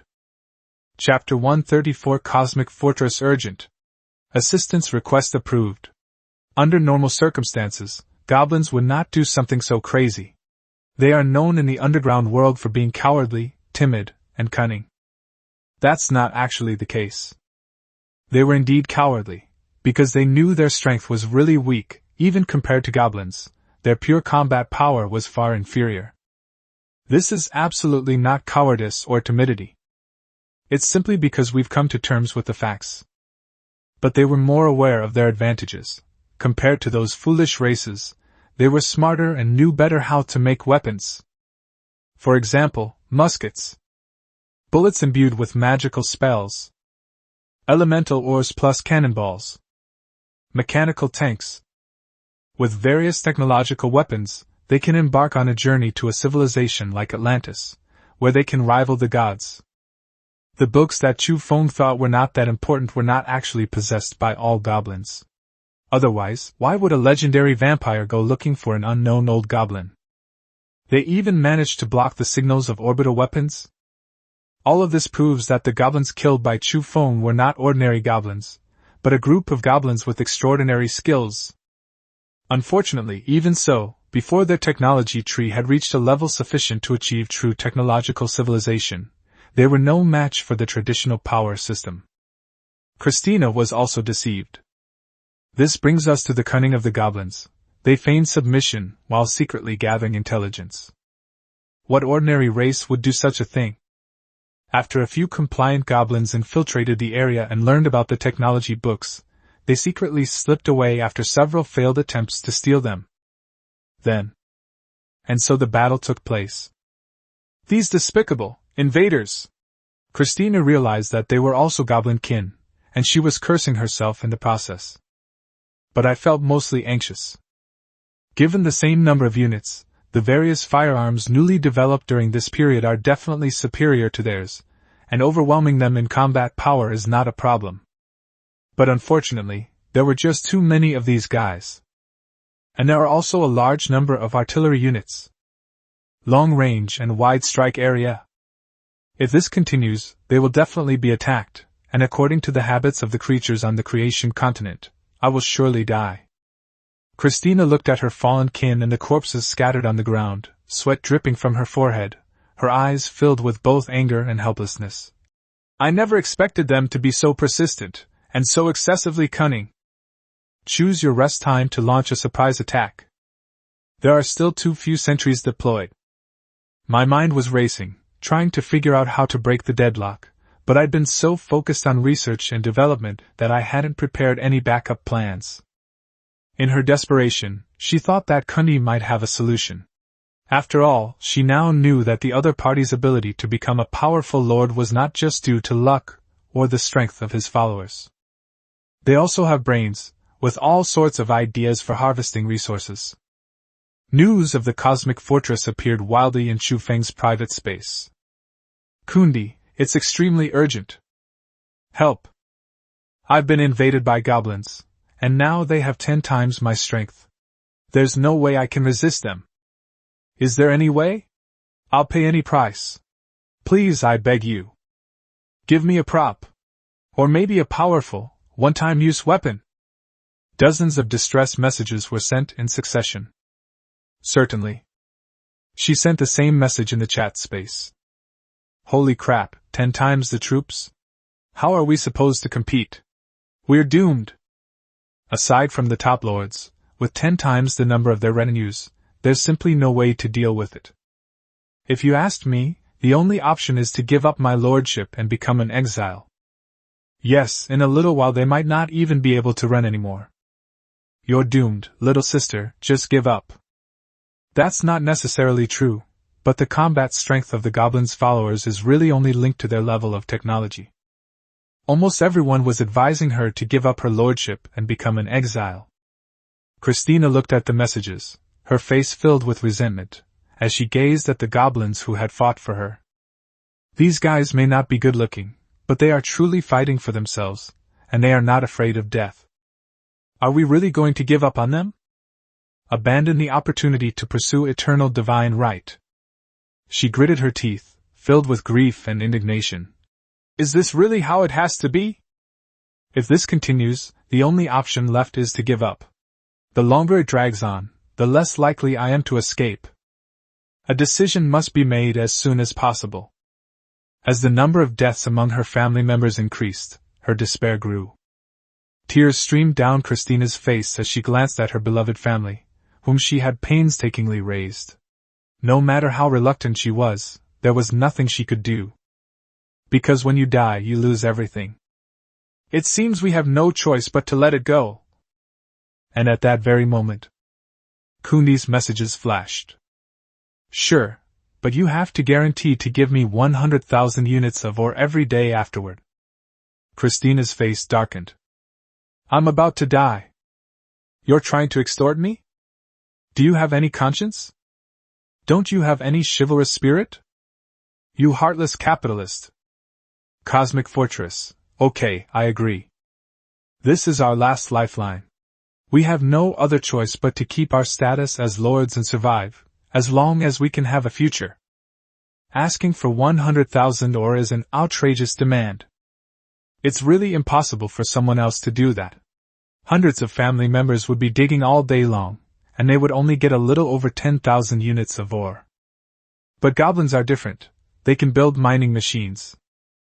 It just takes a lot of time to produce. Cosmic Fortress. But you have to give me a month to adjust. I've already suffered a lot, and it will take a long time to recover. If it's for a month, there should be a sufficient number of goblins, and they can also improve their strength. Kundi, 1 week. Christina gritted her teeth and cursed. Are you even human? What can you do in 7 days? Don't be so heartless. Cosmic Fortress, please boss, can you give me 2 weeks? Kundi, 10 days or never mind. Cosmic Fortress, okay. Kundi, accept the coming, and I will send 10 servants with me. Christina's face lit up with joy. Several legendary family members are enough to turn the tide. Awesome. They actually have such abilities. Assistance application. Quantity 10. Rank, Legendary 1, Monarch 9. Do you agree? She turned pale instantly. The enemy has nearly 10,000 goblins. What can this do? The enemy has 100,000 goblins. Even if you are a legendary level familiar, those cannons covered in magical runes are not to be underestimated. With the firepower limitation, breaking through the life force field is not impossible. We're doomed. There's no time to escape now. Instantly, her heart sank and she said word by word, agreed. What else can I do? Chapter 135 Asuna's Arrival. A 10-person squad sweeps through the Goblin army. Chapter 135 Asuna's Arrival. A 10-person squad sweeps through the Goblin army. A dazzling light shines down from the sky. It was like a legendary miracle. Although Christina felt there wasn't much hope, the scene still gave her a glimmer of hope. Thinking of Kundi's terrifying strength, his unease and panic subsided. He muttered to himself, "Perhaps there really is hope." He repeatedly shocked everyone and refreshed their understanding of the combat power of the Familia. "I just felt there was a sliver of hope, but it was worth a try. If we're talking about seizing the future, this is the only chance we have. Whether we live or die is entirely in your hands, Kundi." In the light, 10 figures gradually appeared in her field of vision. Her graceful figure, pretty face, light blue long hair, and distinctive long, pointed ears were striking features. He was dressed in half-body armor, wielding a long sword, and exuded an elegant demeanor. She looks like a Valkyrie from mythology. Behind him followed 9 equally elegant and beautiful female elves. Even though Christina had seen many beautiful women, including quite a few with great figures and looks, she couldn't help but be amazed when she saw the elf. "I really envy Kundi. Not only are his family members good-looking, but their combat strength is also outstanding. It's like turning into a lemon." Just as she was sighing, the descending elves did not hesitate at all and immediately entered battle mode. The elements of wind and water surged wildly. A howling gale. The rain kept pouring down. She directly transformed a 100-meter radius into her exclusive domain, and these effects could also buff her subordinates. It was just a small team of 10 people. However, their combat strength should not be underestimated. Asuna's eyes sharpened as she held her long sword. "Sword of protection! Since my master has decided to send me, I must not let him down and must complete this mission successfully. Moreover, this is also a good opportunity to gain experience. Because among all her familiars, among the special high elves, including herself, only 3 have not yet reached the legendary level. The other 2 were conceived relatively late. It's impossible to say that there was no comparison in one's mind. The few elf companions she brought had been with Asuna for a long time and had a natural fighting chemistry. Without any warning, they drew their bows and fired. The application of monarch-level magical elements transformed the previously ordinary energy arrows into enormous cones that swept across the battlefield like savage dragons, relentlessly attacking the goblins. How did these guys appear? Such immense magical elemental power! Quickly get the gunners in the rear ready, a legendary creature has descended. What's there to be afraid of? There are only 10 of them. What role can they possibly play in this situation? A swift and decisive victory. Don't give the alien lords a chance to breathe. Strange items may appear, so be careful. Stop talking nonsense. Although we outnumber them, just a few incidents have caused huge losses. Organize a counterattack now. The gunners at the rear are ready. Fire! The main reason was that these elves appeared too suddenly, and the burst of energy was not within their original battle calculations. In a short time, this caused huge losses to the goblins. They were caught off guard, resulting in hundreds of deaths and injuries, and this was all without the legendary elf making a move. However, they shouldn't be underestimated.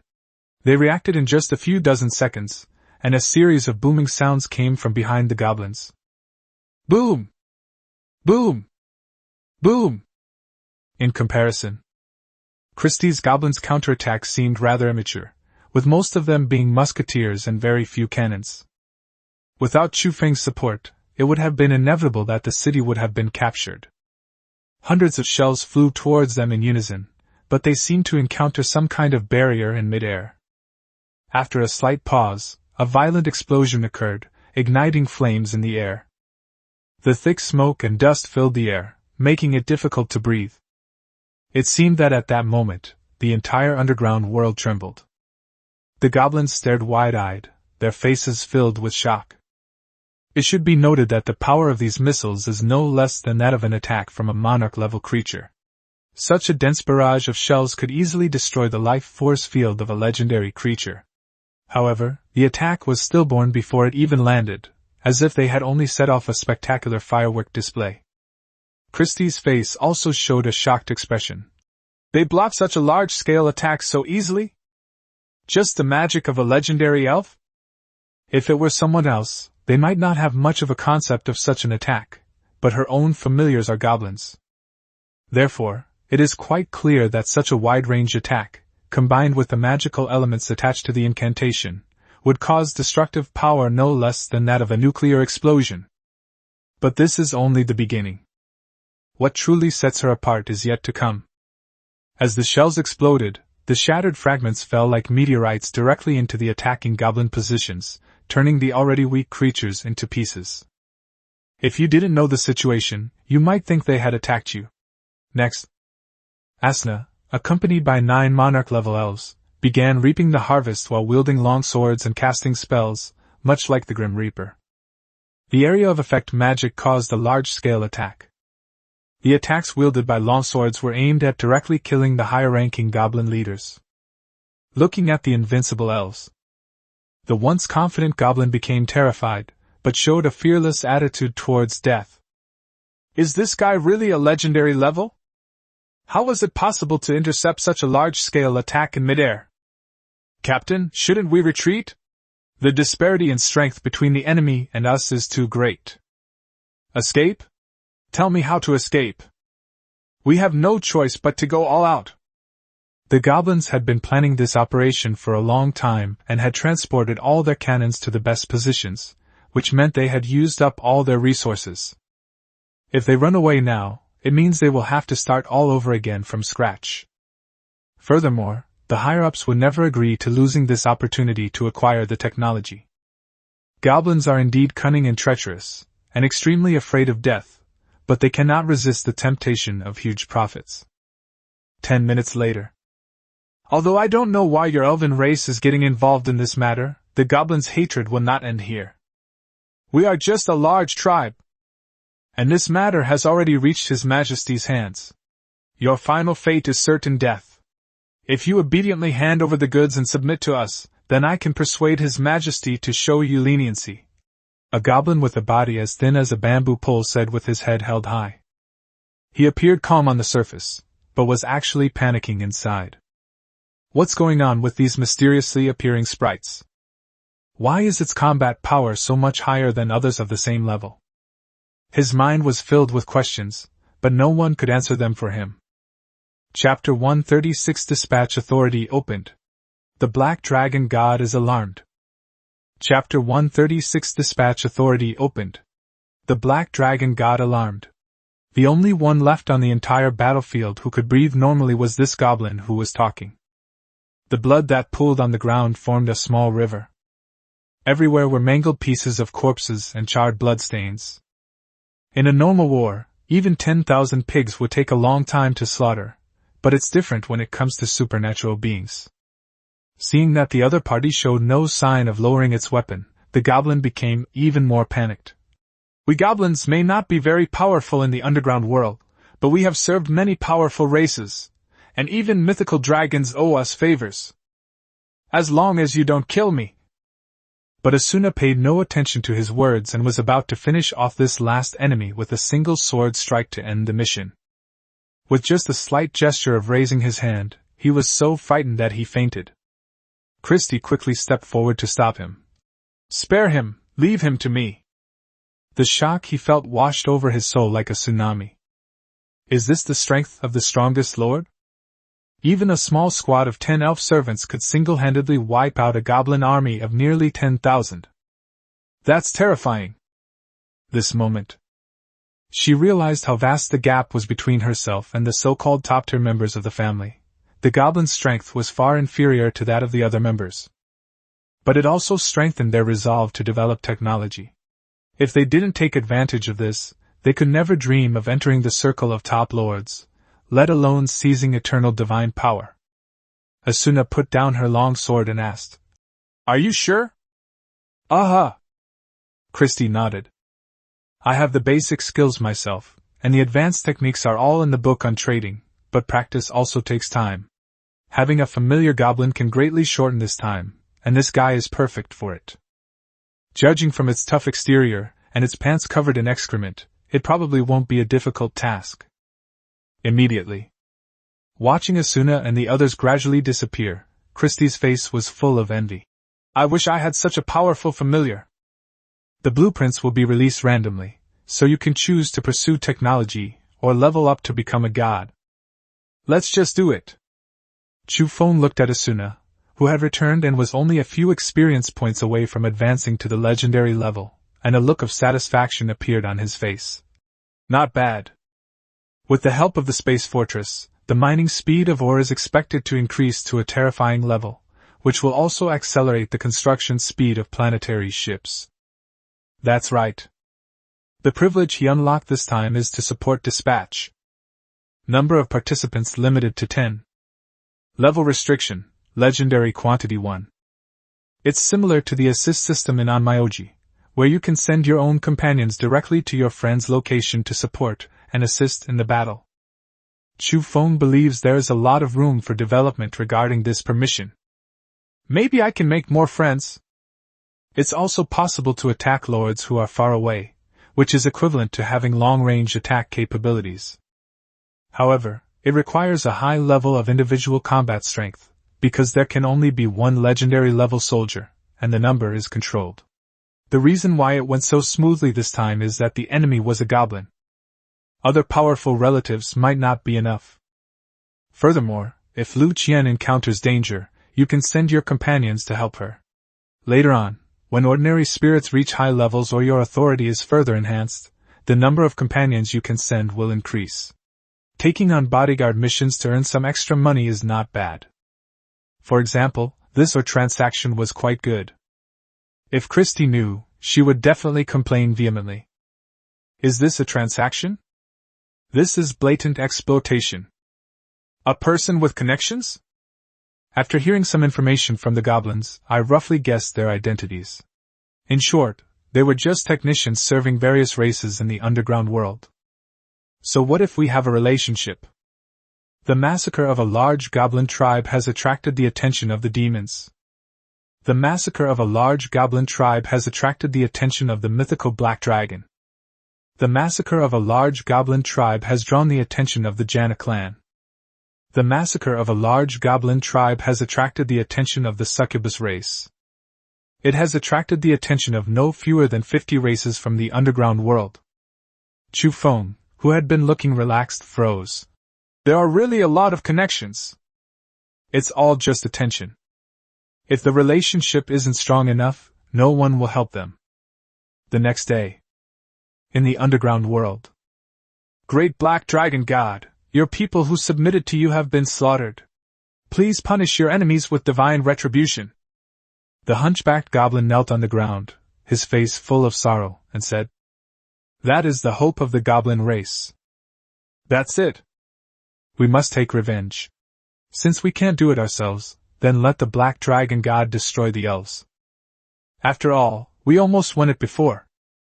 Before the goblin was a black, jade-like wall, radiating a strong dragon's might that made one's heart pound. Viewed from a distance, it looked like an ant, and the wall was just the scale of a black dragon. But he never even opened his eyes. Great Black Dragon God, the despicable elves have slaughtered us at will. It is of no consequence that we die in vain, but we, as your servants, cannot accept such disrespect. The goblin continued. An elf! The black dragon suddenly opened its eyes, and a thunderous tremor resounded throughout the entire underground world, as high as a 100-story building. How enormous this is! It lowered its head, opened its crimson vertical pupils, and spewed out sparks along with the strong smell of sulfur from its nostrils. Are you sure those guys are elves? At this time, it can be clearly seen that an arrow is stuck in its forehead, forming a huge scar that spreads across the entire dragon's head, making it look extremely ferocious. It's important to know that dragons possess top-tier physical strength and regenerative abilities. Furthermore, its tone was full of anger. He seemed particularly sensitive to the word elf. and the flames in his vertical pupils looked as if they were about to burst out. Chapter 137 The Feud Between the Black Dragon and the Elves. Chapter 137 The Feud Between the Black Dragon and the Elves. The Black Dragon God. It doesn't mean that it achieved godhood, but rather that it became a self-proclaimed god, a mythical black dragon. However, relying on the innate advantages of their race, they can be said to be the kings of the underground world, and are worshipped by other races for many years, so they call themselves the Black Dragon God. Although it was only a verbal promise to protect those races and it never actually took action, the mythical black dragon itself possessed absolute deterrent power. Therefore, when the races that worshipped it faced a great crisis, simply uttering the name of the Black Dragon God truly intimidated their enemies. This made them revere them as gods. At the same time, the immense dragons might cause the goblins to lie flat on the ground, their hearts pounding with fear, as if they would be burned to ashes by the dragon's breath at any moment. Great Black Dragon God, how could I, your most loyal servant, possibly deceive you? The goblin opened his mouth with difficulty and spoke. The Black Dragon God seemed to be very sensitive to elves. In the hundreds of years since they began to worship him, they had never seen their god show such a furious expression. He was usually lazy and nothing could attract his attention except for precious treasures and gold coins. There are even elves? Where are they? Black Dragon began to ponder. Perhaps not all of those elves left this world, some of them quietly went into hiding. How cunning! We searched for you for over 100 years without any news, but now you dare to come out. They're just like rats in the gutter. Reporting to the great Black Dragon God, they appear to be servants of a foreign lord who has descended from elsewhere. There are 10 in total, including legendary figures. How did the goblins know this? Because of the communication system, specific information had been transmitted, and because of the sudden appearance of the elves, the goblins suffered such heavy losses, which is why they sought out the Black Dragon God.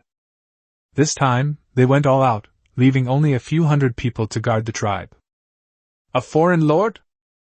The Black Dragon God raised his head, and with just this one movement, a huge wind arose, blowing the goblins on the ground to their sides. And those enormous dragon horns seemed to support the world on the ground. This shows just how enormous it was. However, the image that flashed through its mind was from hundreds of years ago, when the alien lord who had successfully ascended to godhood swept aside hundreds of gods, and his followers were even more powerful. There are even beings at the level of gods. It seems that the beings that have descended this time are different from those before. Perhaps another being is about to ascend to godhood. This is not a good thing. Black Dragon pondered. But the arrow on his forehead still seemed to throb faintly. With a sudden flap of its wings, it swept its body across the upper rock wall of the underground world and flew towards the place where the goblins were fighting.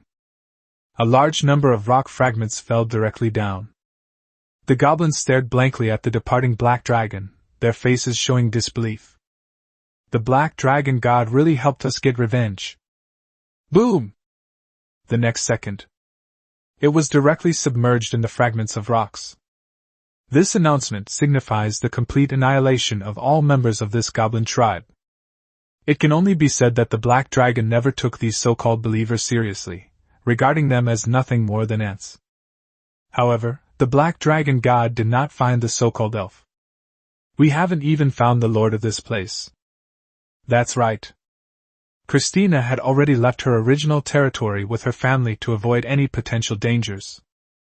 After all, the goblin had mentioned several terrifying beings. Goblin Empire.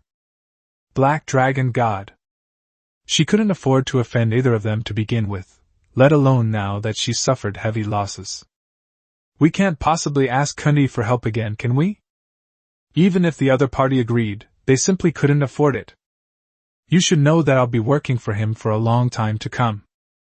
The surface world. Call.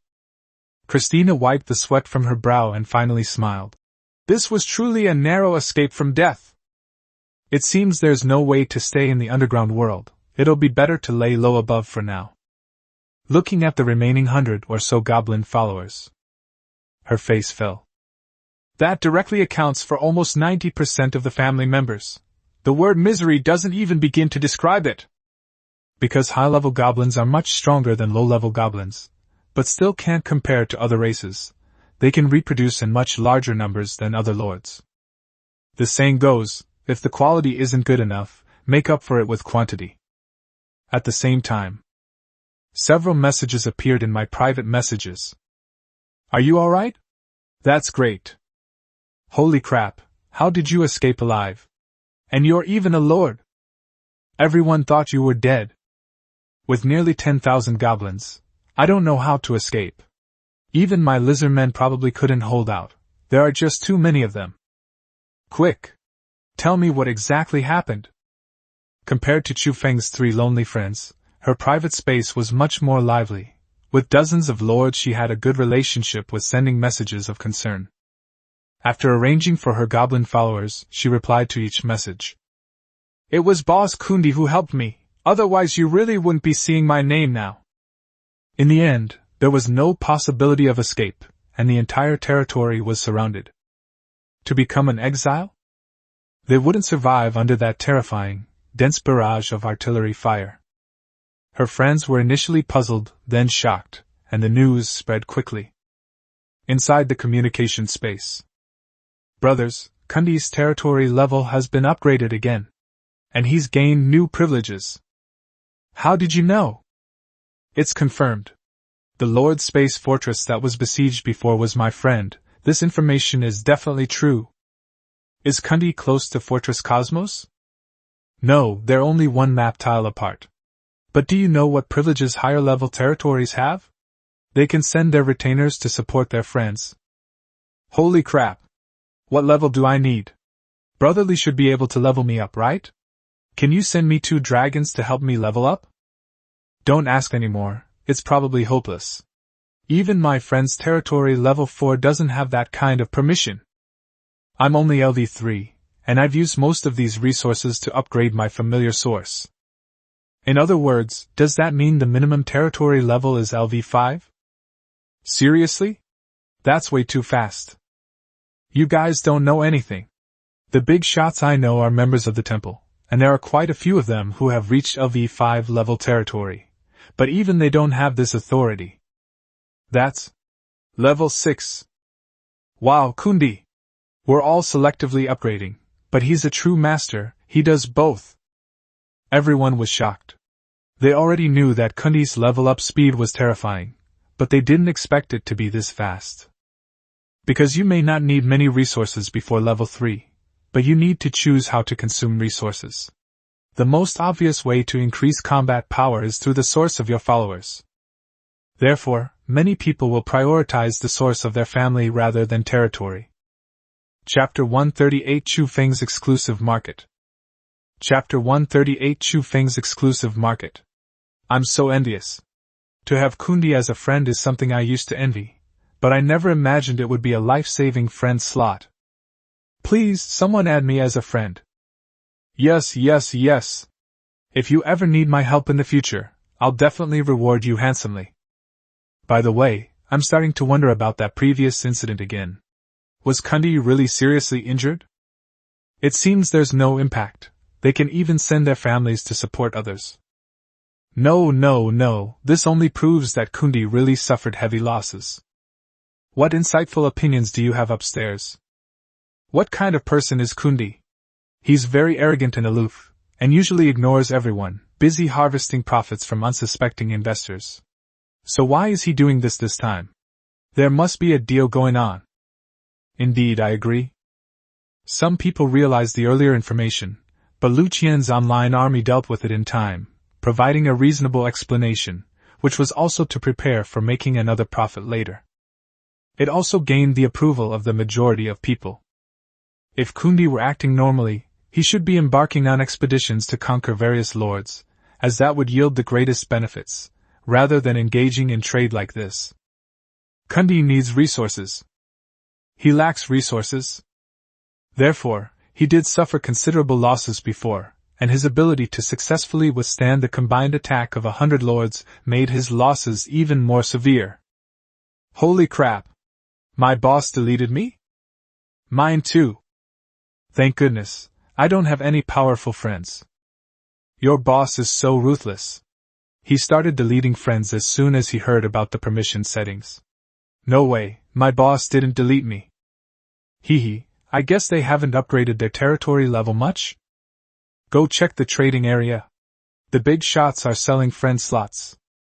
First come, first served. Within the trading space.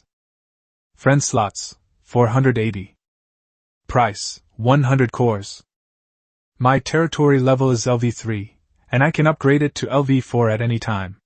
I am a high-ranking familiar, a rock monster. Friend slots, 150. Price, 650 cores. Territory level LV4, high, guaranteed to reach LV5 within a week. Succubus companions, high level, including legendary ones, impressive combat power, plus extra services. Truly door-to-door service. Friend slots, 201. Price, 300 cores. The territory is at level 5. We can cooperate to upgrade it. The price is negotiable. Let's help each other. Having experienced Chu Feng's practical harvesting several times, the lords reacted very quickly. Since there was a limit of 500 friend slots, they began to clean up those unimportant friends with whom they didn't have a good relationship. The vacant slots will be put up for trading, and it is promised that purchasing a friend slot will allow you to send a helper once. Subsequent fees will be calculated separately. It's clear that everyone is very enthusiastic about harvesting, a metaphor for exploiting others. Christina looked at the messages and was about to explain to Kundi when she stopped because she saw a transaction message. Friend slots 3. Price, 1,000 cores, 5 million ore. Territory level 6, can attack once. And the sender of this message was none other than Kundi. What kind of price is this? Isn't Kundi going too far? 5 million tons of ore? Who could possibly come up with that? You actually have this idea? Are you crazy? I can't even produce a few hundred cores. I thought I had a lot of ore with my tens of thousands of coins, but then Kundi, the big boss, asked for 5 million. You can't compare people. Damn it, I'm going to start mining now.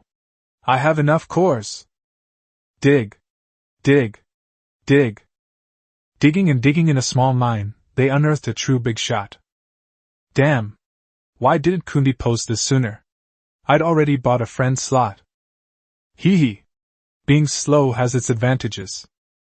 Stop talking nonsense. Kundi only has 3 friend slots, so it'll be a race against time. A message. Millions of lords have been transformed into ruthless miners. After all, this is the strongest lord's only chance to step in and protect. Heavy losses? That should be enough to deal with an attack by a goblin tribe of 10,000 people. Although members of the temple were also selling friend slots, the moment this news came out, the friend slots that were selling so quickly suddenly stopped, as if a pause button had been pressed, and there was no further activity. 5 million worth of ore. No one can withdraw their funds right now, but saving them up is definitely not a problem, it's just a matter of time. Now, everyone has chosen to stop. Because apart from Kundi, no one else has LV6 territory. At most, it's just reserving a spot for now. But buying Kundi's friend slot is different. You can request support anytime. Those big shots who were selling friend slots all fell silent. It seems to be monopolized. They were thinking of making a quick buck, believing the market was huge, but it turned out to be someone else's market. As expected of a big shot, Christina exclaimed. But aren't 3 too few? Given Kundi's personality, that shouldn't be the case. Sudden. Boom! The ground trembled, as if some terrifying creature was roaring. Even with the barrier in place, the ground seemed about to collapse at any moment. Hiss! Could it be that black dragon god? Luckily I ran fast. The eternal forest. Sigh, I'm thinking of selling them all too. Chu Feng looked helpless. 1 million or per friend slot, 10 friends would be 10 million. We can build the planetary ship soon, but as the saying goes, things are valued for their rarity. If there are too many, they will seem worthless. Secondly, If I provide support so many times, how am I supposed to make money through live streaming? That's a lot. The base number is the key, and it's the ultimate secret to exploiting retail investors. It's like this: a friend slot is a high-end product, while a live stream membership is a low-end product. At last. That means even if you gather all the ore at once, it won't matter if you haven't obtained the 2 blueprints yet. Upgrade your territory's level? The supply of elemental ores is also insufficient. In short, there's really no rush when it comes to resources. Take your time. The sky above the city of Jelpies was filled with dark clouds, while outside the city, pale skeletons could be seen rising from the ground, forming an army of bones. A pale gray plague mist lingered around the entire city. The stench of rotting corpses filled the air. Death knights, undead, skeletons, poisonous insects. In dim light. The whole scene was like hell. But it was kept out by the pale golden light. Above the dark clouds, 2 flames flickered within a black robe, and a staff forged from white bones was held in hand. A divine artifact? Chapter 139 Lich Invasion. The Terrifying Piltover. Chapter 139 Lich Invasion. The Terrifying Pilt. Tens of thousands of skeletons kept rushing towards the city walls. Although their combat strength was not high, most of them were only at the LV1-LV5 level, but their numbers were truly terrifying. Add to that the various dark creatures that filled the air with the stench of decay, and together they formed a gray-black wave. Did you receive advance notice? The Lich's tone turned cold, and the 2 flames turned emerald green, flickering more erratically and fiercely. It seems that the Holy Church has never given up on monitoring me, and even now they still have ways to track me down. The Pope? The old man's eternally smiling face flashed through my mind. His emotions also became agitated. His grip on the bone staff tightened, and black smoke continuously poured out of his body, forming hurricanes that raged relentlessly. If the Holy Church could let her go back, perhaps she wouldn't have died. Norton, you shouldn't have attacked human cities, and you especially shouldn't have attacked Jelpies City. A loud voice rang out from the city. A golden light suddenly appeared, instantly dyeing half the sky a dazzling golden ocean, contrasting sharply with the evil black waves. The visuals are absolutely stunning. Pilt hovered in midair, showing no fear despite being only an epic-level character. In fact, his aura was just as imposing. He stepped onto the cloud steps one by one. I never imagined that someone hailed as a once-in-a-century genius would fall so low as to become a lich. I heard your legendary stories when I was a child. I never expected to meet you in this way. His booming voice echoed throughout the city of Jelpies, leaving the residents, soldiers, and demon hunters utterly astonished. His eyes were filled with fear.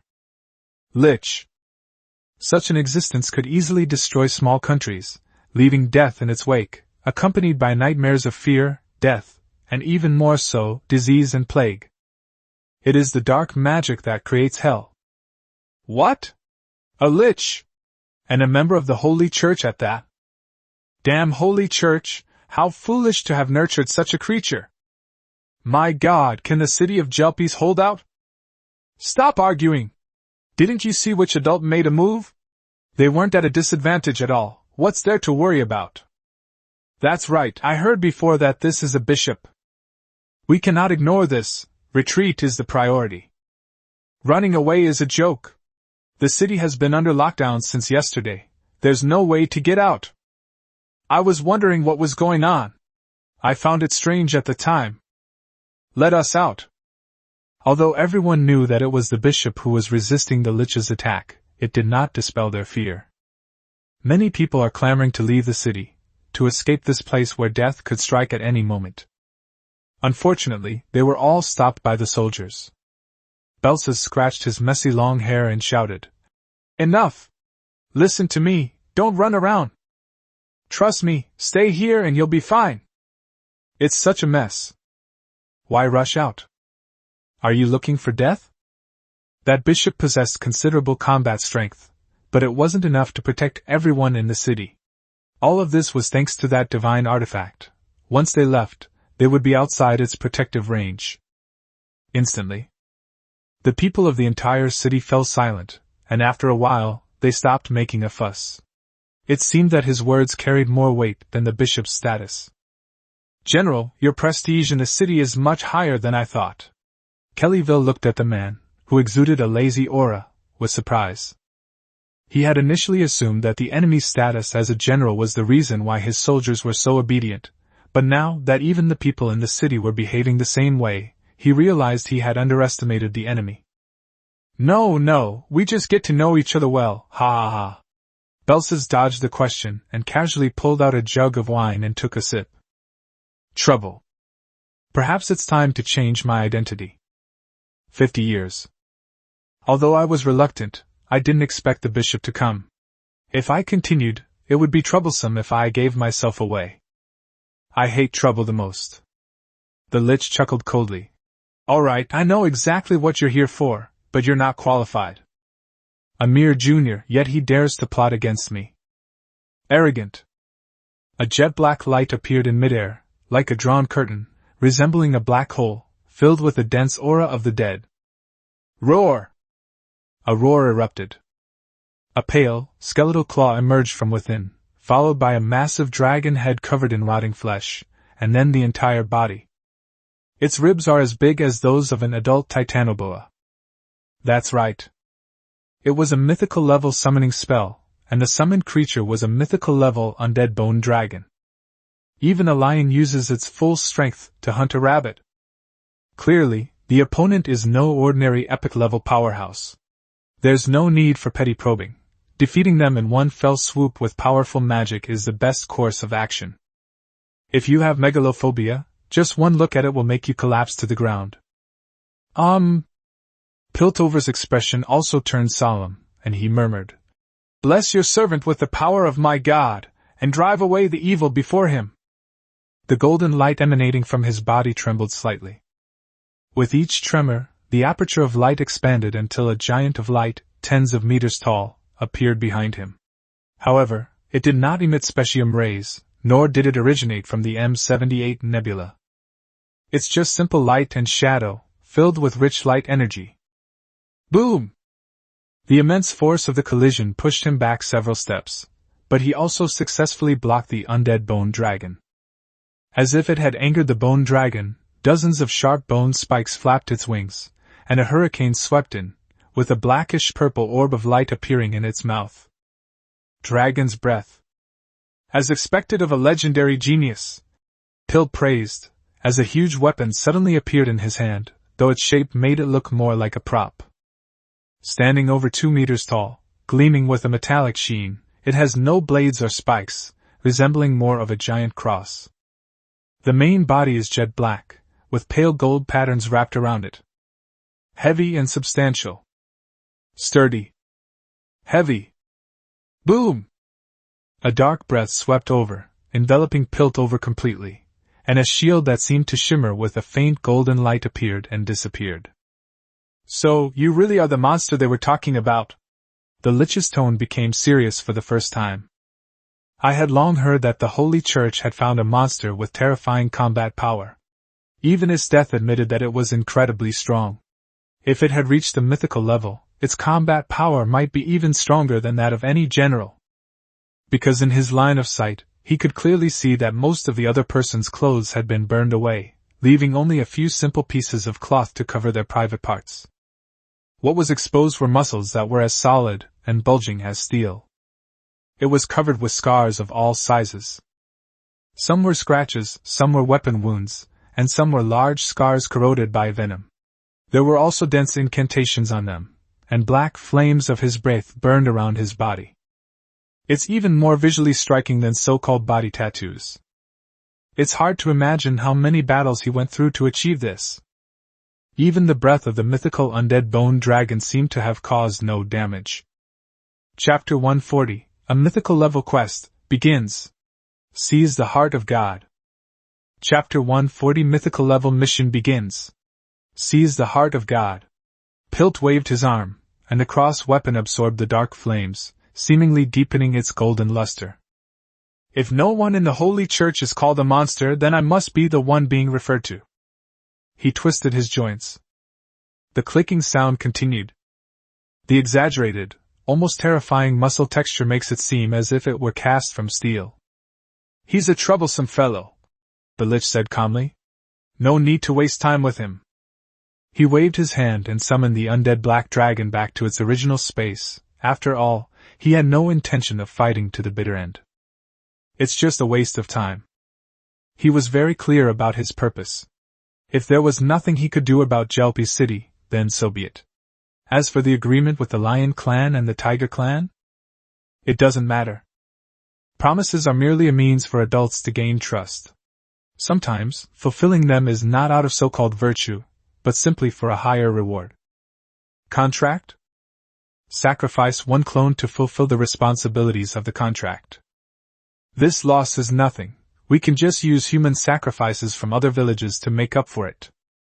With the appearance of a black mist, the person gradually disappeared. "They've already retreated?" Pilt's expression was strange, and he seemed somewhat disoriented as he held his weapon in the wind. "With such a large force, how can you just retreat like that? Are liches really that powerful?" Now look below. The aftershocks of their fight alone caused damage over an area of several kilometers, as if the land had been plowed. The city of Jelpys is fine, partly because of the presence of Bishop Pilt, and partly because of the blessing of the divine artifact. But it's different in other villages and towns. It was as if a pitch-black tide had swept through, leaving no living beings, only mummies and bones, and after death they became the supply force for undead creatures, constantly increasing the number of evil creatures. Under calamity, humans, demi-humans, and magical beasts were all powerless to fight back. Only deafening howls and screams filled the air. But they will soon be submerged in a sea of corpses. It let out a low, guttural growl and began to attack its own kind. Inside the eternal forest. "Master, I can sense the lich's presence, and a large amount of dark magic elements are gathering frantically," Sophie said to Chu Feng with a serious expression. "It seems the lich has made its move." He was furious inside. If this guy hadn't broken his promise, she wouldn't have almost died. Although he indirectly helped her complete the Blood Elf transformation, she would never forget this grudge. Chu Feng indicated that he understood and was about to speak when a long-awaited notification popped into my mind. Notify. The battle for the Heart of God has begun. Time, 3 days later. Rank, Mythical. Reward, Large Anchor Point Teleportation Ability.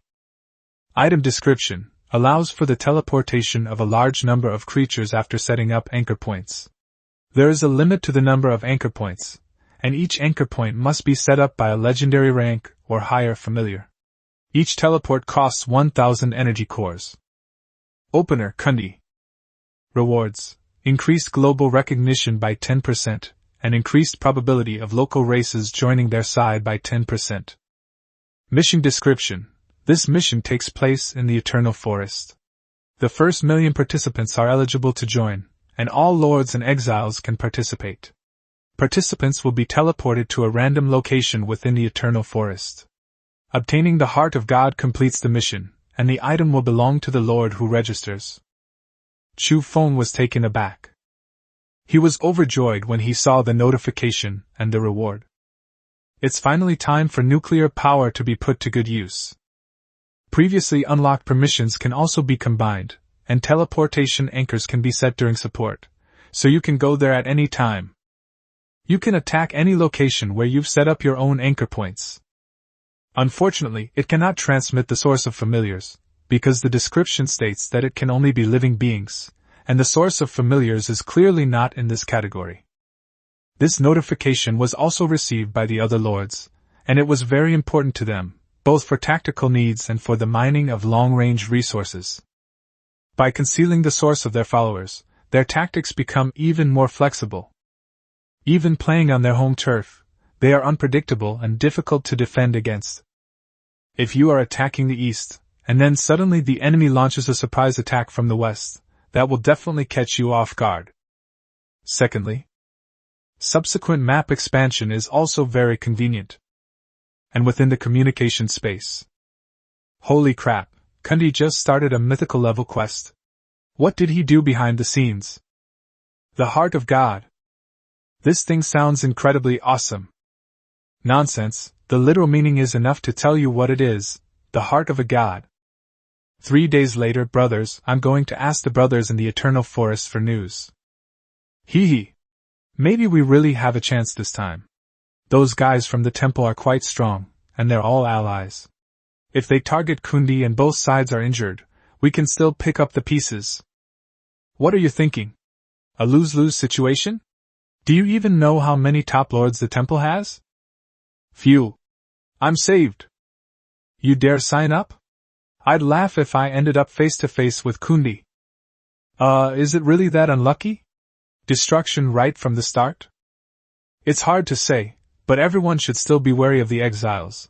Those guys can also participate in this event. Sizzle. A legendary bear man had his neck ripped open, and steaming blood gushed out continuously. Joe Wire pulled the throwing knife from the corpse, a look of surprise and delight on her face. She clasped her hands to her chest and laughed happily. I never expected this, Kundi. We'll be meeting again so soon. I helped you so much last time, you should at least thank me. What was originally a cute and playful expression, now splattered with blood, gives off a strange and terrifying feeling. Taiyuande's Valley. Yuro smiled, a completely natural smile, tinged with anticipation. What kind of person will you be? I'm really curious. 3 titans of different attributes were not far from her. A thunder dragon suddenly appeared. Fiery lava. The mountains collapsed and the earth cracked. Twilight forest. Li Hao laughed loudly and said, This time I'll see if you're really that strong. Let's meet in real life. Let's see if my 5-colored dragon is stronger, or your spirit is stronger.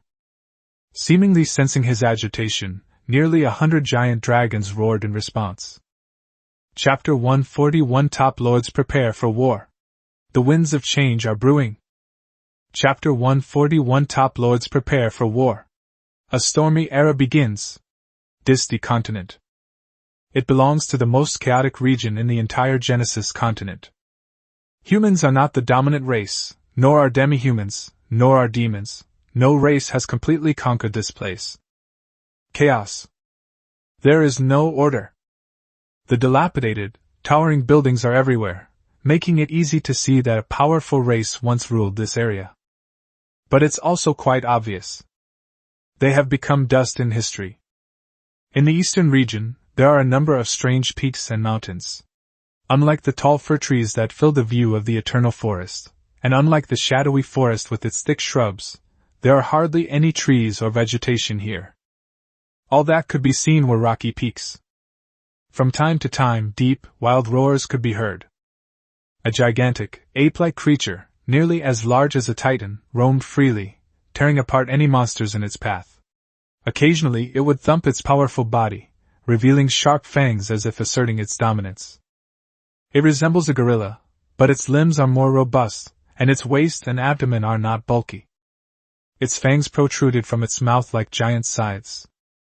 It has human-like ears and a lion-like tail with a mane. A sense of wildness and desolation washes over you. Oh wow, Kundi, I've been curious about you for a long time. Maybe this time I'll finally get to see your face. I hope you're not seriously injured as the rumors suggest, otherwise this old man wouldn't mind accepting your title as the strongest lord. An old man resembling Master Rashi stood atop a mountain peak, stroking his snow-white beard and wearing sunglasses. Its movements are a bit strange, and it twists its body from time to time. Upon closer inspection, one can see that this is a breakdance that was popular in the past, but he has modified it slightly. It can be said to be an alternate world version of Zhang Sanfeng. But this old man is different. His retinue was none other than Behemoth, renowned as the strongest warrior on land. It is the Lord of Beechcraft. Legend has it that behemoths are the largest creatures on land, capable of swallowing 1,000 mountains every day, and powerful behemoths can even hunt dragons for food. This demonstrates its terrifying combat power. Black Prison Swamp. Originally, all that could be seen was a dark swamp, with corpses and skeletons of various races appearing from time to time. But now, at a glance, while not as devastating as the Lich's invasion of undead creatures, it was still considerable, almost taking over the entire swamp area. If viewed from above, it looks like a black cardboard covered with countless white spots. Kundi! You ripped me off last time, so it's my turn to reap the rewards this time. My undead army is ravenously thirsty. A smile appeared on the young man's pale face, but it looked somewhat eerie against his black robes. At this time, a dozen or so skeletal knights carried the carcass of a gigantic monster. They were clad in armor, with green flames flickering within their skulls, and rode war horses made of bones. Death Knight. The two leading ones are even legendary. They all dismounted, carried the monster's corpse down, and began to slowly sink it into the swamp. The dark swamp seemed to be climbing up like tentacles. Owner! The young man's face lit up with excitement, even flushing slightly, as he breathed heavily and exclaimed, Great! Legendary Warcraft. Successful transformation adds another powerful force. The Eternal Forest. Master, why are you suddenly so happy? Kurumi Tokisaki asked from the side, craning her neck and pressing her body close to hers. You can smell a faint fragrance even at the tip of your nose. It might be because it had just returned from the area of the burrowing worms, and was covered in sweat after the battle, so the smell was stronger than usual. But to be honest, it really didn't have that sweaty odor. Your experience points have increased quite a bit, not bad. Chufeng looked at the experience bar above her head, getting closer and closer to the legendary level, and was very satisfied with her efforts. As for why I'm happy, isn't it because you're by my side? How could I not be happy? This is definitely a golden opportunity. Although it's already very close to legendary level, it still requires a lot of experience. But when a large number of other lords arrive, it will be a wave of experienced monsters. Furthermore, you can also obtain a large amount of resources. Yeah? But when Toka left her room yesterday, she seemed to have trouble walking. Kurumi narrowed her eyes slightly. Although she was happy to hear such sweet talk, her smile revealed a dangerous aura. Rezdia told me that. I was busy leveling up, and you, on the other hand, were at home eating like crazy. Do you still have me in your heart? As she spoke, she bit Chufeng's ear, making him feel ticklish. He pleaded. No, how could that be? I've been thinking about you all. We're doomed. Kurumi Tokisaki and Reztia have very similar personalities, and under normal circumstances they should not get along, but it is possible that they could form an alliance. Then I might be in trouble. He then tried hard to control his expression and said in a deep, magnetic voice, No matter how many people are around me, you are the most special one to me. Taken from a scumbag's quote, no matter how many girlfriends I've had, you're the only one I love the most. Don't call him a scumbag, but these words are indeed very damaging to girls. It's really useful when you're trying to coax someone. The sensation coming from my ears was simply irresistible, a moist, warm feeling that was almost irresistible. Especially since their bodies were so close. You bad person! Kurumi Tokisaki teased him briefly before retreating, giving Chufeng no chance to let go immediately and reverting to her serious and dignified demeanor. It seems that the alluring woman from a moment ago was not her. Master, do you know? The cowherd and the weaver girl will never forget each other, no matter how many years it rains. She turned her head to the side and smiled slightly. A gentle breeze was blowing. A few fine strands of hair playfully clung to her cheeks. The hem of her skirt swayed slightly. Especially in the sunlight. This scene is like a scene from an anime. Without waiting for Chufeng to come to his senses, he turned and left. Her face darkened. Toka! You look so dazed, I didn't expect you to act so quickly. You just wait. I originally thought that I could make up for my congenital deficiency by relying on external forces, but now it seems that I still need to reach the legendary level as soon as possible. As a mature version of myself, I can definitely make up for this shortcoming.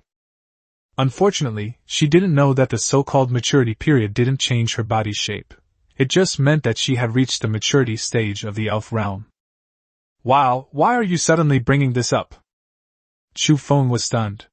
Watching her departing figure, he began to examine himself in his heart. Could it be? I was wrong. Then. He shook his head violently. To abandon one's wives would be a sin against heaven. This isn't being a scumbag, it's being altruistic. Sometimes it's not that using scumbag quotes makes you a scumbag, but rather how you use them. These words are like tools. Whether they hurt or love depends on you. Chapter 142 A Miracle Descends? The Divine Artifact is the Sword of Victory Oath? Chapter 142 A Miracle Descends? The artifact is the Sword of Victory Oath? Jelpy City. As the Lich retreated, cheers filled the city, and the gloom and fear in people's hearts were dispelled. Cheers filled the streets and alleys. Belsas enjoyed the wine, his expression still languid, seemingly uninterested in anything, completely devoid of the dignified general's demeanor he had initially displayed. Listening to the praise for Piltover, he rubbed his forehead and said helplessly, Humans are truly complex creatures. Wine is still the best. There's nothing for me to do now.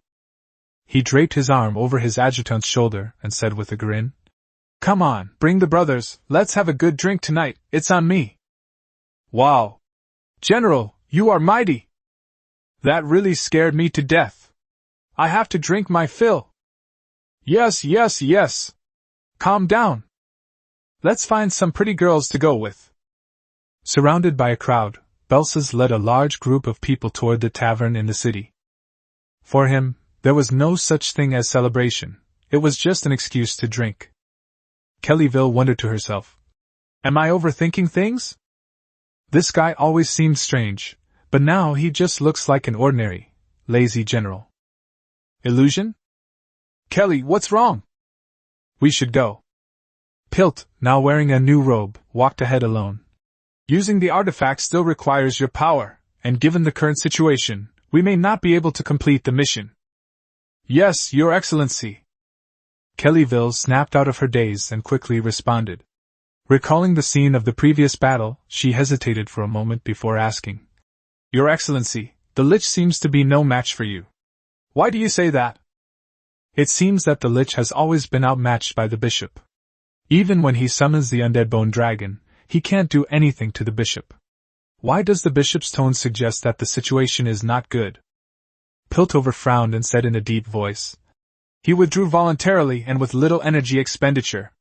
I can sense that he still has a large amount of evil power stored in his body. He is different from Generalist Death. There was a pause. The Lich has far more tricks up its sleeve than we thought. Perhaps it can't defeat the General in a direct confrontation, but when it comes to backup plans, it should be no problem to scheme against a mythical-level opponent. We have always underestimated him. As he spoke, he lifted his shirt. Several cracks came into view, and black flames still lingered within them, emitting a soft hissing sound. A putrid smell wafted out. It almost covered the entire upper body. That's right. He was injured, and it was no minor injury. He needed to recover as soon as possible. The attack he had with the Lich seemed to have given Pilt the upper hand, but it had almost exhausted all of his strength. If it were a typical epic-level monster, it might turn to ashes from the breath of a necromancer dragon. And Norton's attack was merely a probing move, and he withdrew voluntarily. There was no need to continue. His mission was to obtain the heart of God. Everything else is secondary. Certainly. He was able to remain so calm because he hadn't fully used his trump cards. He was simply afraid that before the destructive power he caused could kill the Lich, his own side would be annihilated by his own power. Yes. Hearing Piltover's words, and seeing the scars on his body, Kellyville was also incredibly shocked. Even the legendary Pilt, who is said to be able to fight mythical beings, needs the blessing of a divine artifact. My thinking was too simplistic. The Lich will only become more terrifying and powerful, and should not be underestimated in the slightest. We entered the only holy temple in the city. Inside is a tall human-shaped statue, truly a majestic god of light with 8 pairs of enormous wings on his back, appearing to be protecting his followers. Great God of Light! After the two prayed for a while, Pilt took out the cross-shaped weapon again and gently placed it on the ground. Boom! A dull sound appeared. Although it was only gently placed down, the huge cross sank several centimeters into the ground. Judging from this thing must weigh at least several hundred kilograms. Almighty God of Light, your believers wish to receive your blessings and power to destroy evil and bring light to all beings. Kellyville closed her eyes devoutly. Immediately afterwards, he took out a small silver knife and gently sliced open the fair skin on his arm, revealing bright red blood in stark contrast. It landed on top of the cross prop. Knock, knock, knock, knock. Moment. A strong, powerful heartbeat resounded throughout the hall, and a faint golden red light appeared on its surface. The originally complex patterns began to converge, forming a vertical line interwoven with silver and bright red. From the top of the cross to the bottom.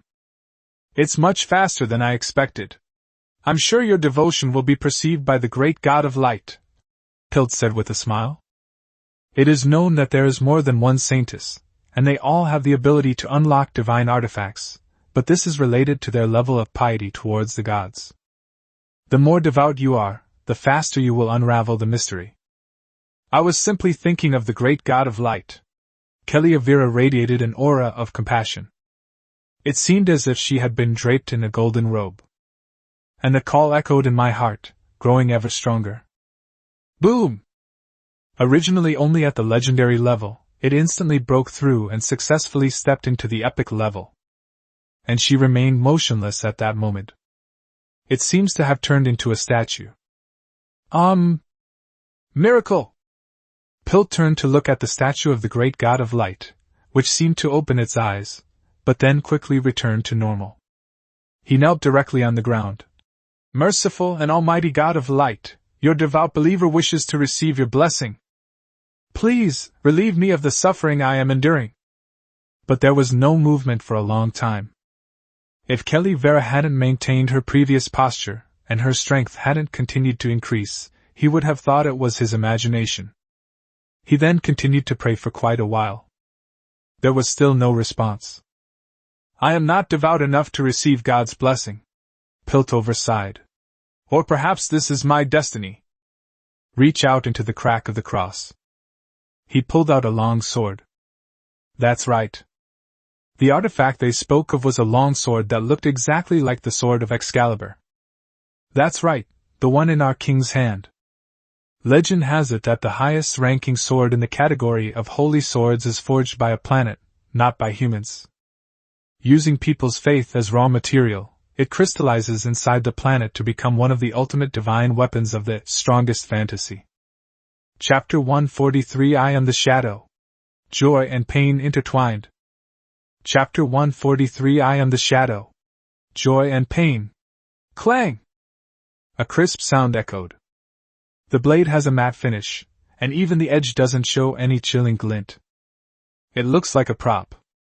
Even after being enshrined in the Holy Church for so long, the seal still can't be broken. Pilt frowned deeply. That's right. His weapon wasn't a real killing tool, but rather something like a sword sheath. Even a sealed scabbard of the Sword of Victory possesses such extraordinary effects, demonstrating the terrifying power it contains. Pilt tried to hold the sword hilt, but was suddenly jolted away. Buzz! Blood seeped from the entire tiger's mouth. That's right, he never actually touched the Sword of Victory oath. He merely held it up in the air with his own power.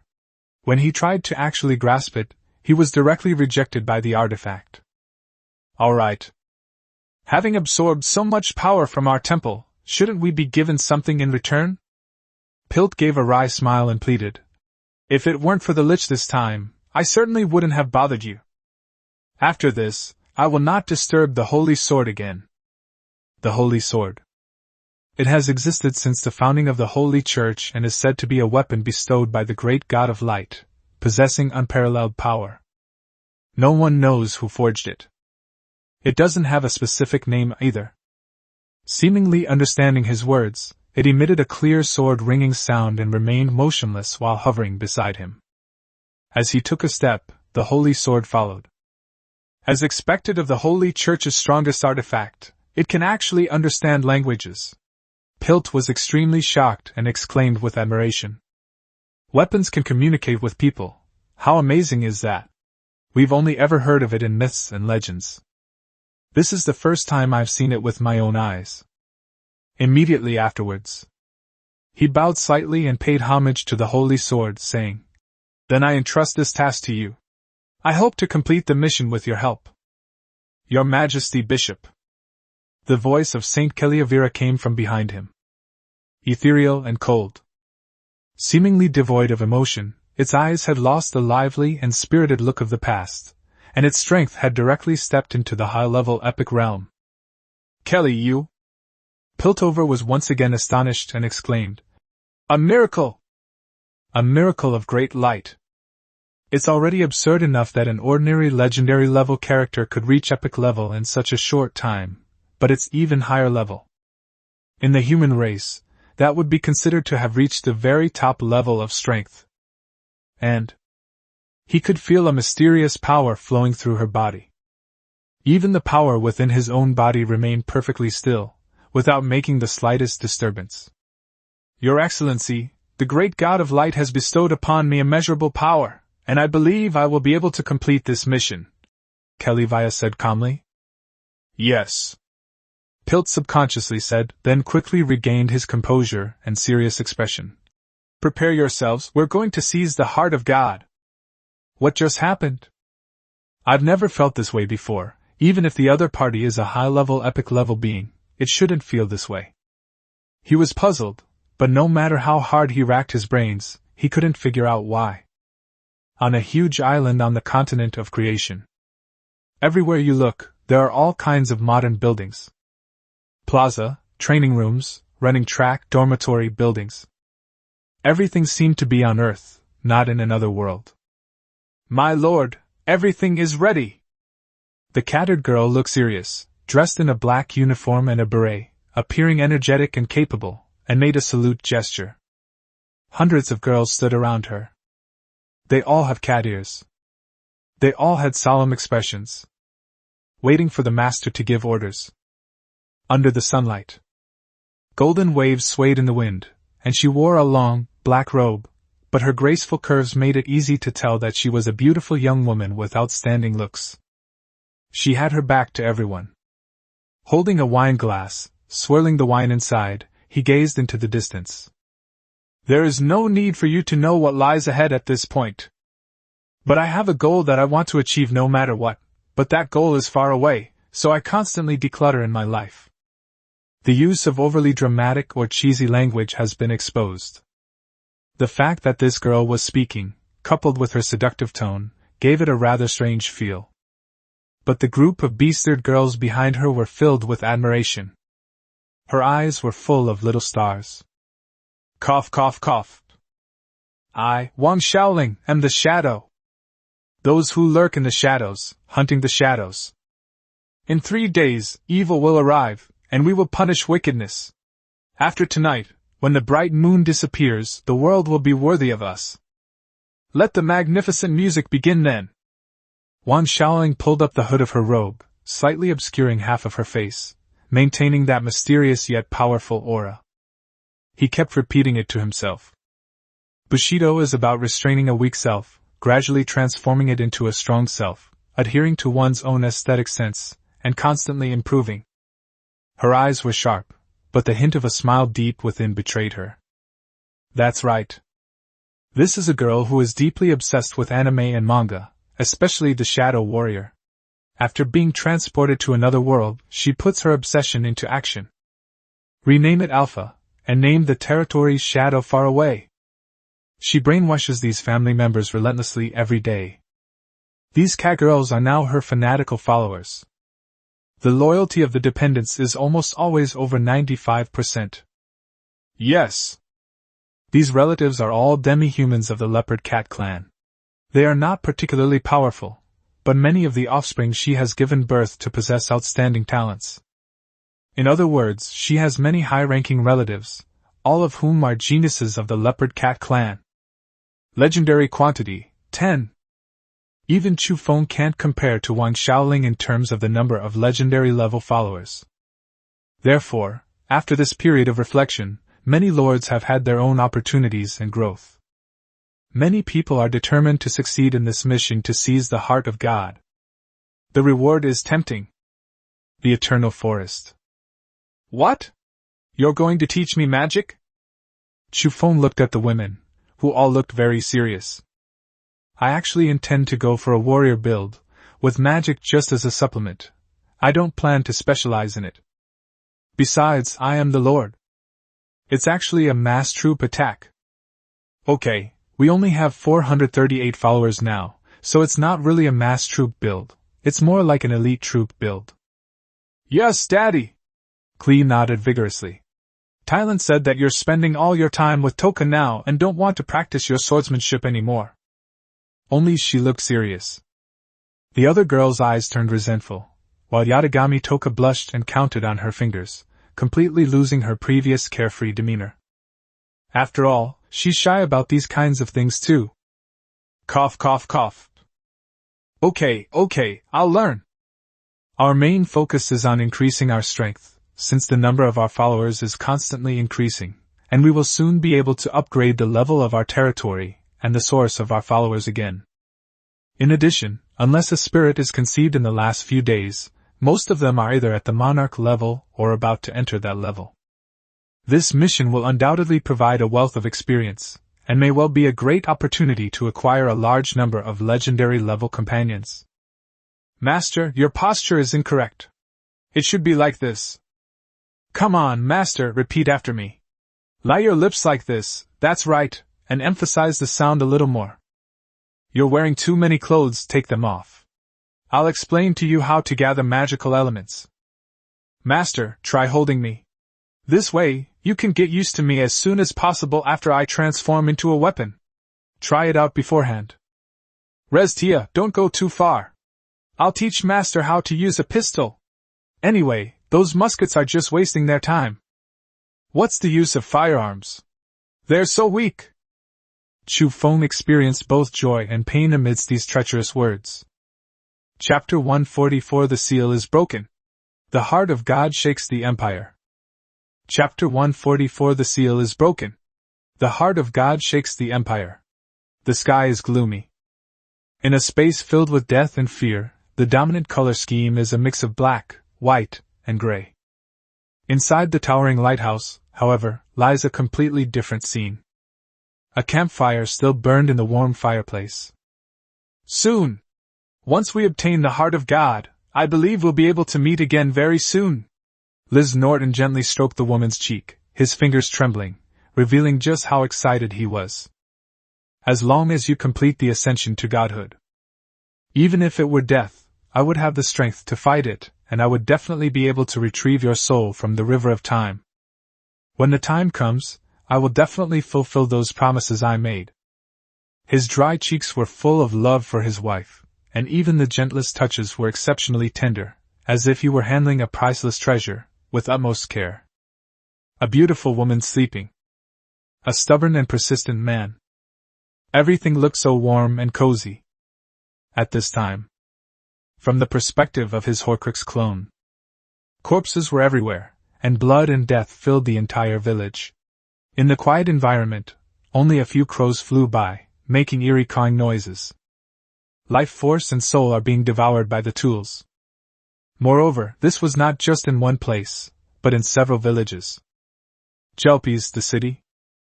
The city, which was originally shrouded in the shadow of the undead army, was once again bathed in sunlight as time passed and the artifacts purified it. There was no noticeable difference inside the city, except for the moment when the city gates were opened. All the residents stared in disbelief at the scene outside. Those dark creatures piled up half of the tall city gate, making it seem as if the ground within 100 miles had been raised a level.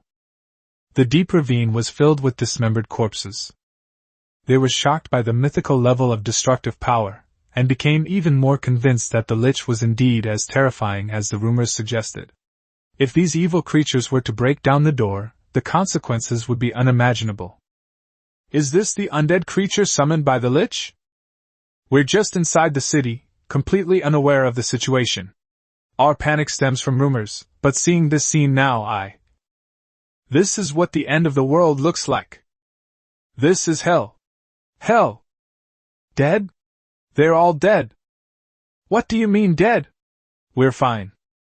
The villages surrounding the city are all gone. The demon hunters who had gone to other villages returned, their faces filled with terror and bewilderment. Some even suffered mental breakdowns. Not only them, but also the businessmen. They may not have seen many spectacular scenes, but they are certainly well informed and not easily frightened into a mental breakdown by ordinary situations. But the scene of corpses and blood everywhere almost snapped their nerves. Besides our city of Jelpies, all the surrounding towns and villages are dead. Blood was everywhere. They're all corpses. Not a single living creature. It's more like hell than outside the city. Outside the city, which is filled with undead creatures, there are no corpses of their own kind. They are all monsters, making you subconsciously think that you would have no chance of survival if you were there. Seeing the death of one's own kind, the blood and mutilated corpses, is far more impactful. At this time, a faint golden light appeared, like a shower of light falling on them. It seemed that my mind was soothed and my inner fears were dispelled. Do not panic, the Almighty God of Light will guide you in the right direction, and may the dead ascend to heaven. Kellyville slowly walked out. It seems to have its own halo effect, filled with elements of light, giving people a sense of security wherever it goes. Then, a large crowd began to gather and listen to Kellyville's preaching. The great light God will do whatever he wants. What are the benefits of joining the Holy Church? In short, joining the Holy Church has many, many benefits. Belsas, atop the city wall, looked down at the saintess, who was completely different from before. There was no surprise in his eyes, only a hint of mockery on his lips. Spreading faith? Although I don't know how you managed to go this far, your methods are still as despicable as ever. 3 days. The corpses in several villages had turned grayish-white, unlike the color of ordinary corpses, and they had not decomposed, as if all the nutrients inside had been sucked out. The rivers where blood had gathered dried up, and the bloodstains turned pale gray. The overall tone of the space turned gray. Each of the 6 villages or small towns possesses a horcrux, which could be a creature, a skeleton, or some kind of tool. A crimson light flickered, with jet-black patterns swirling around it, as if living creatures were constantly swimming across it. Boom! Suddenly, 6 artifacts shot into the sky, carrying crimson light as they streaked across the heavens, intertwining to form a giant 6-pointed star. Thump, thump, thump, thump! Deep within the eternal forest, a dark space was opened, and a series of heartbeats suddenly appeared, the sound not loud but audible to everyone in the entire Assal Empire. The Emperor, the Pope, and his death all turned their gazes toward the eternal forest at the same time. At the same time, countless beams of light also appeared in the eternal forest, each beam representing a blue star lord. They too came for the heart of God. Upon seeing this, Piltover's expression also turned grim. What's wrong with these lords? Originally, the plan was to seize the heart of God from the Lich, but unexpectedly, these alien lords also came. Chapter 145 How about we have a drink and become sworn brothers? Chapter 145 How about we have a drink and become sworn brothers? For Pilt, the original plan was to kill the Lich and seize the heart of God after the Lich completed the sacrifice. However, he did not expect that when the opening was finally completed, a large number of alien lords would suddenly descend, which was completely beyond his expectations. This time. This is troublesome, he muttered to himself. What's wrong with these guys? How did they know? The Holy Church has been planning the Lich for almost 100 years, and only the bishops and the Pope know the specific plans. However, according to the information provided by Kelly, these alien lords are not exactly united. With so many of them appearing this time, there will inevitably be a lot of fighting, which might even distract the Lich. Piltover pondered for a moment. If used properly, it might not be a bad thing. The Lich wasn't originally planned to be the main force, but the enemy's strength exceeded expectations. Having these lords to deplete Liz Norton's magic power would be a good option. As he watched the beams of light projecting down from the sky, his expression gradually calmed down. With the emergence of this anomaly, not only the native humans of the creation continent noticed it, but the Lich Kings also naturally sensed the sudden change. Liz Norton and Piltover thought differently. The plan had already been exposed after the appearance of the artifact wielder Pilt, and it was even determined that it was the Pope's design, but the sudden arrival of these lords was absolutely unexpected. Putting aside the fact that they have only been in this world for a short time, even if they had been here for more than 10 years, they shouldn't have known this.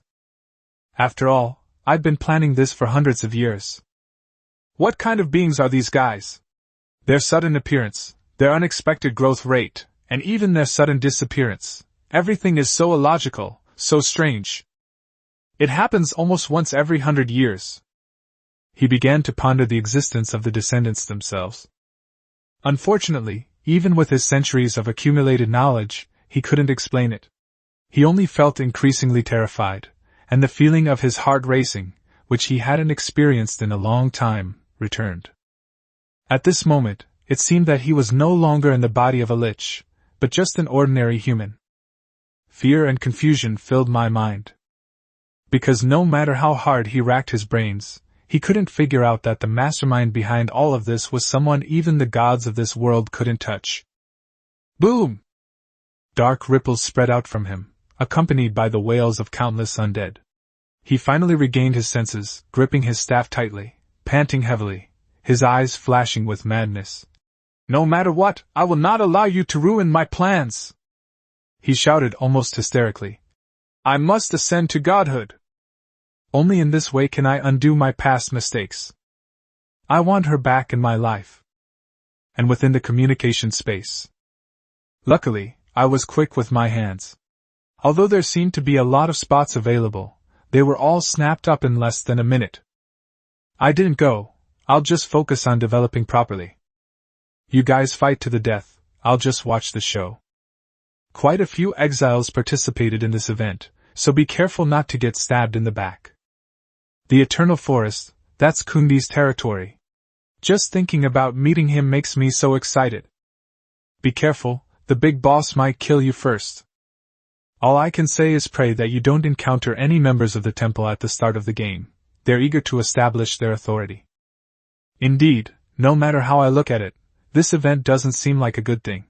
Should I not participate? Good luck to the person upstairs. What do you mean, good luck? Didn't you read the event details carefully? If you give up halfway, you can be teleported back directly. You could say the initiative is entirely in your own hands, right? It's all beneficial and harmless. Wow! There really is such a thing. Wouldn't the Lord of the Eternal Forest suffer a great loss? Indeed, one must either have their source of kin destroyed or relinquish their lordship and become an exile. Holy crap! Kundi! I hate you! You dare insult my father? Get lost! With 1,000,000 lords descending upon the Eternal Forest, it's impossible to say that this mission won't be intense. Previously, everyone could participate, so this is the first time that there has been a limit on the number of participants. You have the option to participate or not. However, with the involvement of indigenous peoples, this place could very well become a giant meat grinder, but there will inevitably be high returns in the process. Don't be fooled by the fact that a population of over 1 billion is a lot. In reality, it only occupies a very small part of the Genesis continent. You should know that even the city of Jelpes has a population of over 50 million, and so-called small countries and villages often have several million people. Therefore, if many lords are far enough apart, it would take decades even for a superhuman creature to travel between them. This time it's different.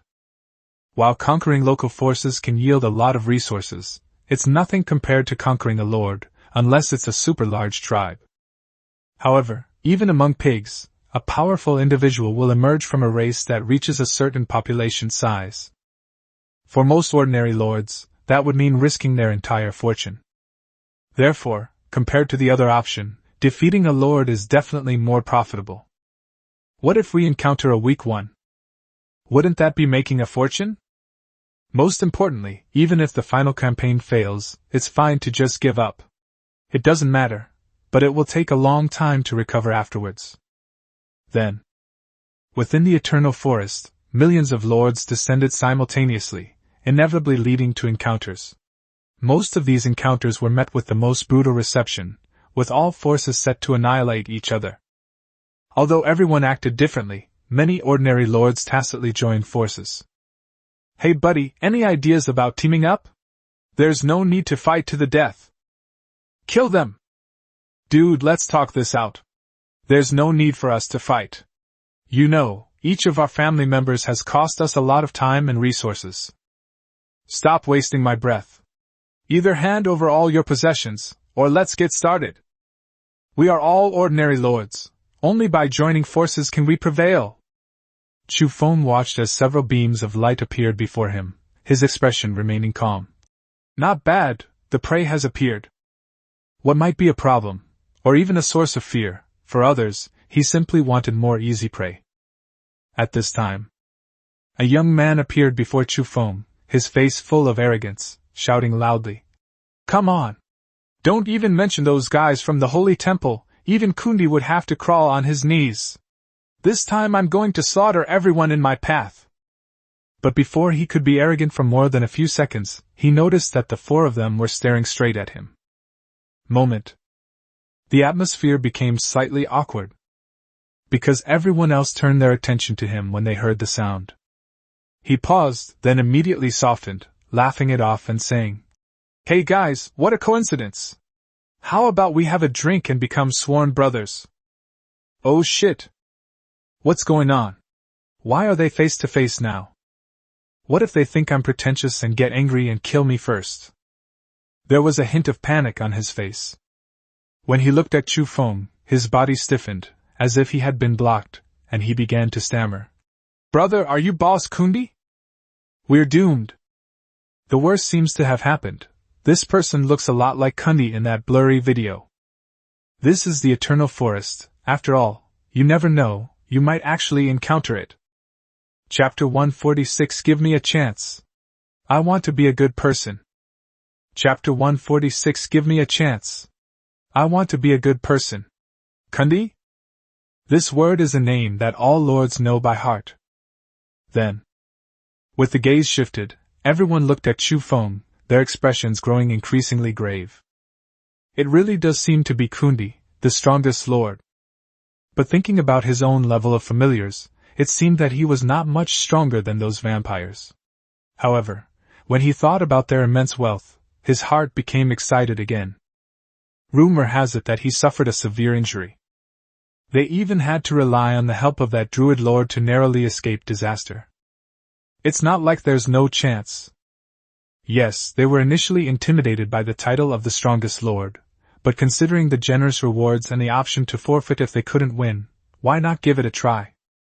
The young man's inner thoughts were also in turmoil. After composing himself, he asked, May I ask, brother, who are you? It can't be that much of a coincidence, right? Perhaps it's just a simple resemblance. Of course, this was more of a tentative inquiry. The others maintained natural expressions and led their strongest followers to surround Chu Feng. They exchanged glances and nodded to each other. With just a simple exchange of glances, they understood each other's thoughts. Almost at the same time, they all spoke in unison. Let's do it!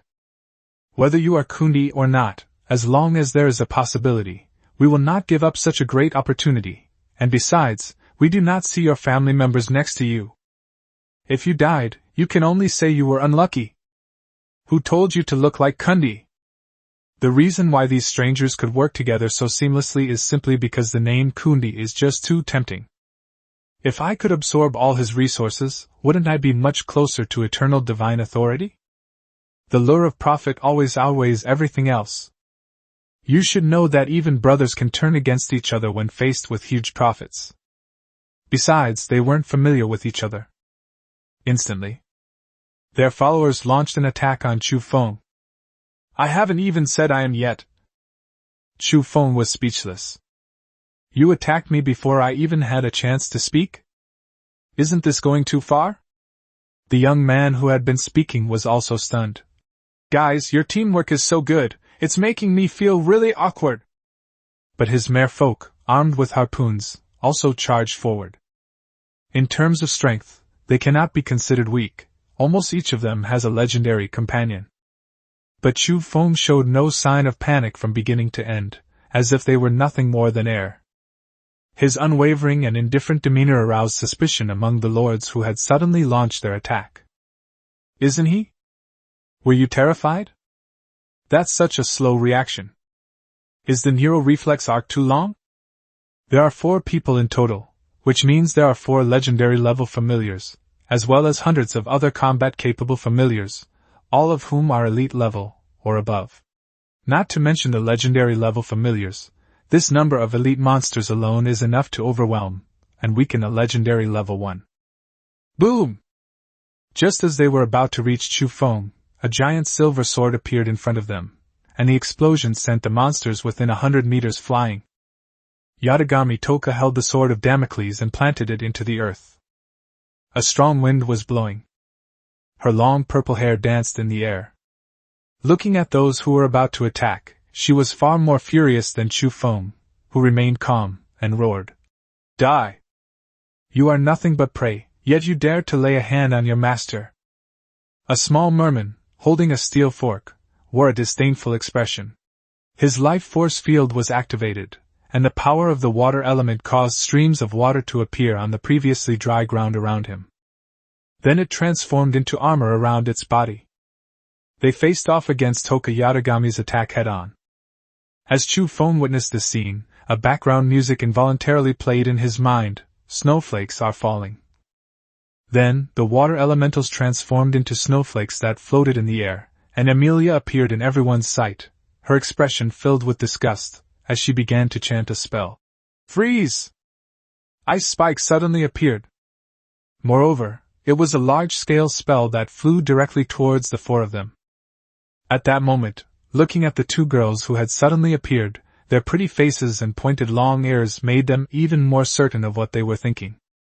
This guy doesn't just have a long reflex arc, he really is Kundi. They really have nothing to fear. Then you see the little fishman with a look of terror on his face. The harpoon slapped him and sent him flying.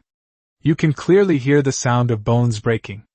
As he flew backward, he crashed into dozens of huge cedar trees and then lay still. And the ice spikes caused widespread damage, turning over 1,000 elite-level followers into a string of bones. The 4 lords' faces were filled with panic. Mr. Kundi, we were wrong! Please let me go. Didn't we say we'd have a drink and become sworn brothers? It was just a misunderstanding before. Give me a chance. I want to be a good person. Chu Feng did not signal his subordinates to stop, but said calmly, You have to bear the consequences of your actions. If you don't have to take responsibility for your mistakes, then... I was about to say that classic line when I realized it might be inappropriate. After all, I never intended to let them go in the first place. 4 of them, hopefully they'll be fat sheep. Inside the communication space. Damn, thank goodness I ran fast, otherwise those ganged-up bastards would have killed me. I can't go. As soon as I arrived, several burly men were standing in front of me, so I gave up immediately. What's going on? How come a lord has died? They said they seemed to have encountered Kundi and then... I saw them on the death list. Putting that aside, is the difference in strength really that big? Forfeiting would be as simple as saying a word. Kundi, he's really ruthless. Please don't run into him. It's all the temple's fault for wanting you. If you do, please leave me alone. Chapter 147 The Hunt has arrived. Chapter 147 The Hunt has arrived. That's right. The moment Chu Feng was discovered, someone sent out the news, saying that they had encountered the real Kundi boss and that he was not accompanied by any of his followers, and that they were on the verge of becoming rich. Unfortunately, the news broke less than 3 minutes later. That guy's name was already on the death list. In Chu Feng's mind, notifications of successful conquests appeared one after another, totaling 15,000 energy cores, as well as more than 500,000 ores and various types of wood. Kundi is ruthless. Even if he wanted to abstain, it wouldn't be in time. The best outcome is to avoid encountering it altogether. Clearly, Kundi won't show any mercy. There will always be people who refuse to believe in fate and think they have a chance to compete with the strongest lord, but in reality, in the end, they don't even have the chance to say they're giving up. You could say he's courting death. But can you resist that greed? Everyone knows that Kundi is powerful, but if you can successfully defeat him, the benefits will be immense. Enough with the nonsense, brothers. What intelligence do we have now? Kundi was practically wiped out in an instant, and now several more names have been killed. It's getting intense. Chu Feng stared at the corpse before him, his expression unchanged. These guys, do they really think this is an opportunity? All I can say is, the time to hunt has come. I wonder if those temple members will bring me any surprises. For an ordinary lord, it would be like delivering food to him, without any surprises. I just don't know how strong those so-called top lords of the temple really are. Master, a total of 320 lords have descended in the vicinity, and most of them are not much different in strength from these four. Tyrant appeared in front of him, reporting the message from her subordinate. In the first instance, all the night elves were mobilized, using their excellent stealth abilities to gather intelligence about the surrounding area. Although most of them did not reach the legendary level, they were specialized in their own fields, and as long as they were not in the life force field of a legendary level, there was basically no possibility of them being discovered. Chu Feng nodded. Let's begin.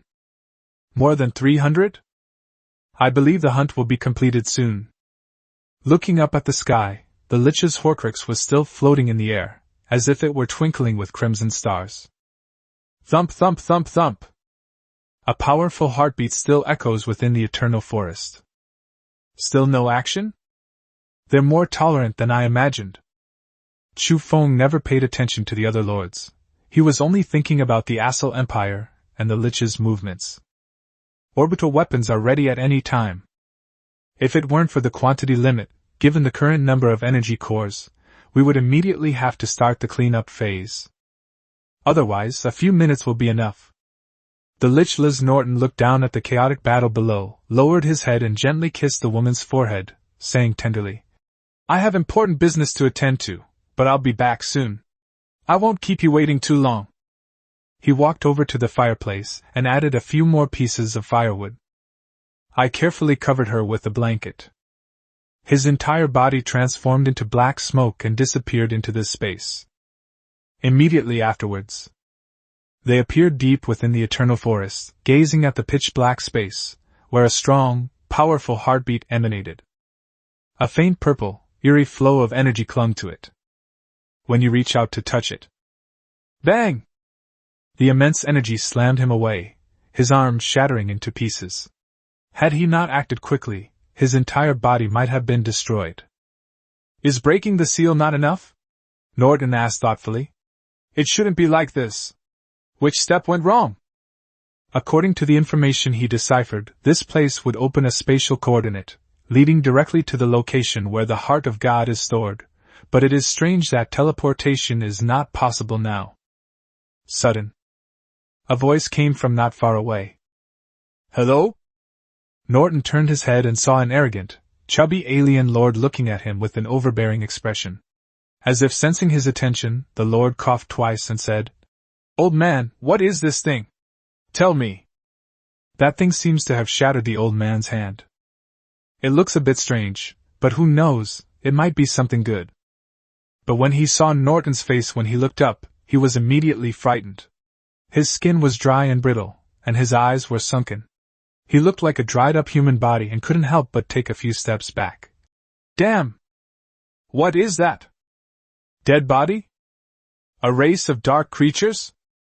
He naturally knew that the creation continent was home to all sorts of different creatures, but there were very few undead or necromancer creatures in the area where he was located. Norton looked at the skunkman behind the fat man with a hint of interest. Family members and lords? He knew that the strength of these lords seemed to be directly related to their followers, but this completely violated the rules of the world. They could obtain enormous power without any training. Of course, when the lords descended before, they conducted many experiments, but all of them ended in failure, and they did not get the answers they wanted. Perhaps the number of experiments was insufficient? What? Are you deaf or can't you understand human language? I'm asking you a question. The fat man's face showed impatience. That scared the hell out of me. But judging from his appearance, he seems to be a human. It just looks a bit scary. Most importantly, he didn't sense any life force field, so he had nothing to fear. After all, he had a legendary family member, so there was nothing to be afraid of. So what if it's an undead creature? Norton said nothing, but stomped his staff on the ground, and black magical runes spread from his feet, forming a huge magic circle. Instantly, the entire ground turned into a swamp, and hundreds of Skunkman followers began to sink in. Even with the activation of their life force fields, they only struggled slightly. Countless pale black, slightly transparent hands emerged from the mud and sand, directly grabbing the legendary Skunkman. The fat man struggled to his feet, his face filled with terror, repeatedly shouting, "I forfeit! I forfeit! Oh shit! Is this guy a hidden boss? With just one spell, he's going to wipe out all my followers." Sure enough, this mission was not so simple. Immediately afterwards, then they saw the fat man and his retinue transform into beams of light that shot into the sky and disappeared into the space. Abstain? What do you mean by abstaining? Norton's expression changed slightly, and he muttered, "Who is he talking to? What was that last irresistible force?" If someone forfeits, it usually happens in competitions or similar events. Could it be that these guys suddenly appeared because some powerful being gave them a mission? Gods? He raised his head, looked at the sky, and said in a deep voice, "Even you can't do it! Otherwise, once I achieve godhood, I will find you and make you pay the price. Even the gods won't do it. It's a pity about all this material." He disappeared after he said he was abstaining. If he hadn't had the chance to say it or have kept them quiet, could he have prevented what happened earlier? It's worth a try. It won't take much time anyway. Chapter 148 I only believe Kundi is qualified. Chapter 148 I only believe Kundi is qualified. Not just the Lich. At this time, Pilt also stepped into the Eternal Forest carrying the Sword of Victory Pact, and soon encountered the trolls, lions, and tigers who had previously been eyeing Jelpy's city. After scanning the room, he said calmly, "The Lich's plan has failed. Are you still coming to die?" Once the life force field was activated, its oppressive power filled the entire space. The ultimate, epic power unleashed a hurricane. At this time, those demi-humans seemed to be facing not a person, but a terrifying monster from the prehistoric wilderness, ready to tear them apart at any moment. Even if they were unwilling, they knew that going forward would only mean certain death. They could only glance at the city of Jelpies with resentment before slinking away with their tails between their legs and retreating into the eternal forest. "If it weren't for the urgency, I wouldn't mind lightening the burden on the general and his men," Pilt scoffed. After saying that, he ran towards the depths of the eternal forest. The lords they encountered along the way showed no mercy, killing them without a word, and deliberately avoiding legendary creatures with different auras. Because fighting them would likely take a considerable amount of time. With the addition of Piltover and the Lich Norton, a large number of lords' death lists began to appear, and several of them were caught by Norton before they even had a chance to abstain. Needless to say, their fate was to face a large number of experiments, or endless torture. "Brothers, if you're okay, let's retreat. I almost died. We encountered a strange thing that wiped out the entire army with a single spell. If we hadn't given up in time, we wouldn't be here today." "What are you afraid of?" "My retinue consists of rat-headed, duck-necked monsters. How could you possibly compare to them in battle?" "A rat-headed, duck-necked monster? Could you be that lord with connections above you? I've heard so much about you." "Phew, I've already surrendered. Those death notices were terrifying. Kundi has gone on a killing spree. 1,000,000 people is nothing compared to 1 billion people, but the lords are dying much faster now than during the previous assessments. Damn! Where did this native come from? He's incredibly strong. I almost got smashed to pieces with one punch. You ran into that ugly kid too? Yes. I encountered that too. It's outrageous. SOS. We've encountered trolls. Come as a group. We can definitely take them down. Damn. Those exiles were up to no good. They even stabbed my kidneys through. It's a miracle they didn't die. There's also that crazy woman who goes on a killing spree like a madwoman, but her strength is epic. Brotherly was the best. He let me off the hook, only asking me to pay 10,000 in energy cores, which I could owe if I couldn't pay. It really is good. Warning! Warning! Run! If you encounter the Titan Princess, run! I personally witnessed several guys get crushed into mincemeat. It was terrifying. Brothers! I've been arrested. I can't speak. What? Arrested? Gagged? He's using me as an experiment. He's cutting open the bodies of my familiars and using magic to keep them alive, and I think I'm about to die too. I got arrested too. Don't scare me. What's going on? The lords, who hadn't clashed in a long time, finally understood the gap in strength between them. Anyone who can make you abstain is definitely better than you. But if you don't even have the chance to abstain, that's an absolute crushing level. The messages relayed by the lords captured by the liches were especially chilling to the bone for those involved in the mission. It was worse than death. Instantly. Many lords chose to give up, reducing the number of lords from millions to tens of thousands. They've run away. This is not something a little devil like me can get involved in. Kundi is still awesome. He's the one I've seen being criticized the most. Haha, how cruel. He ruthlessly slaughters his own kind. The greater his power, the more powerful he becomes.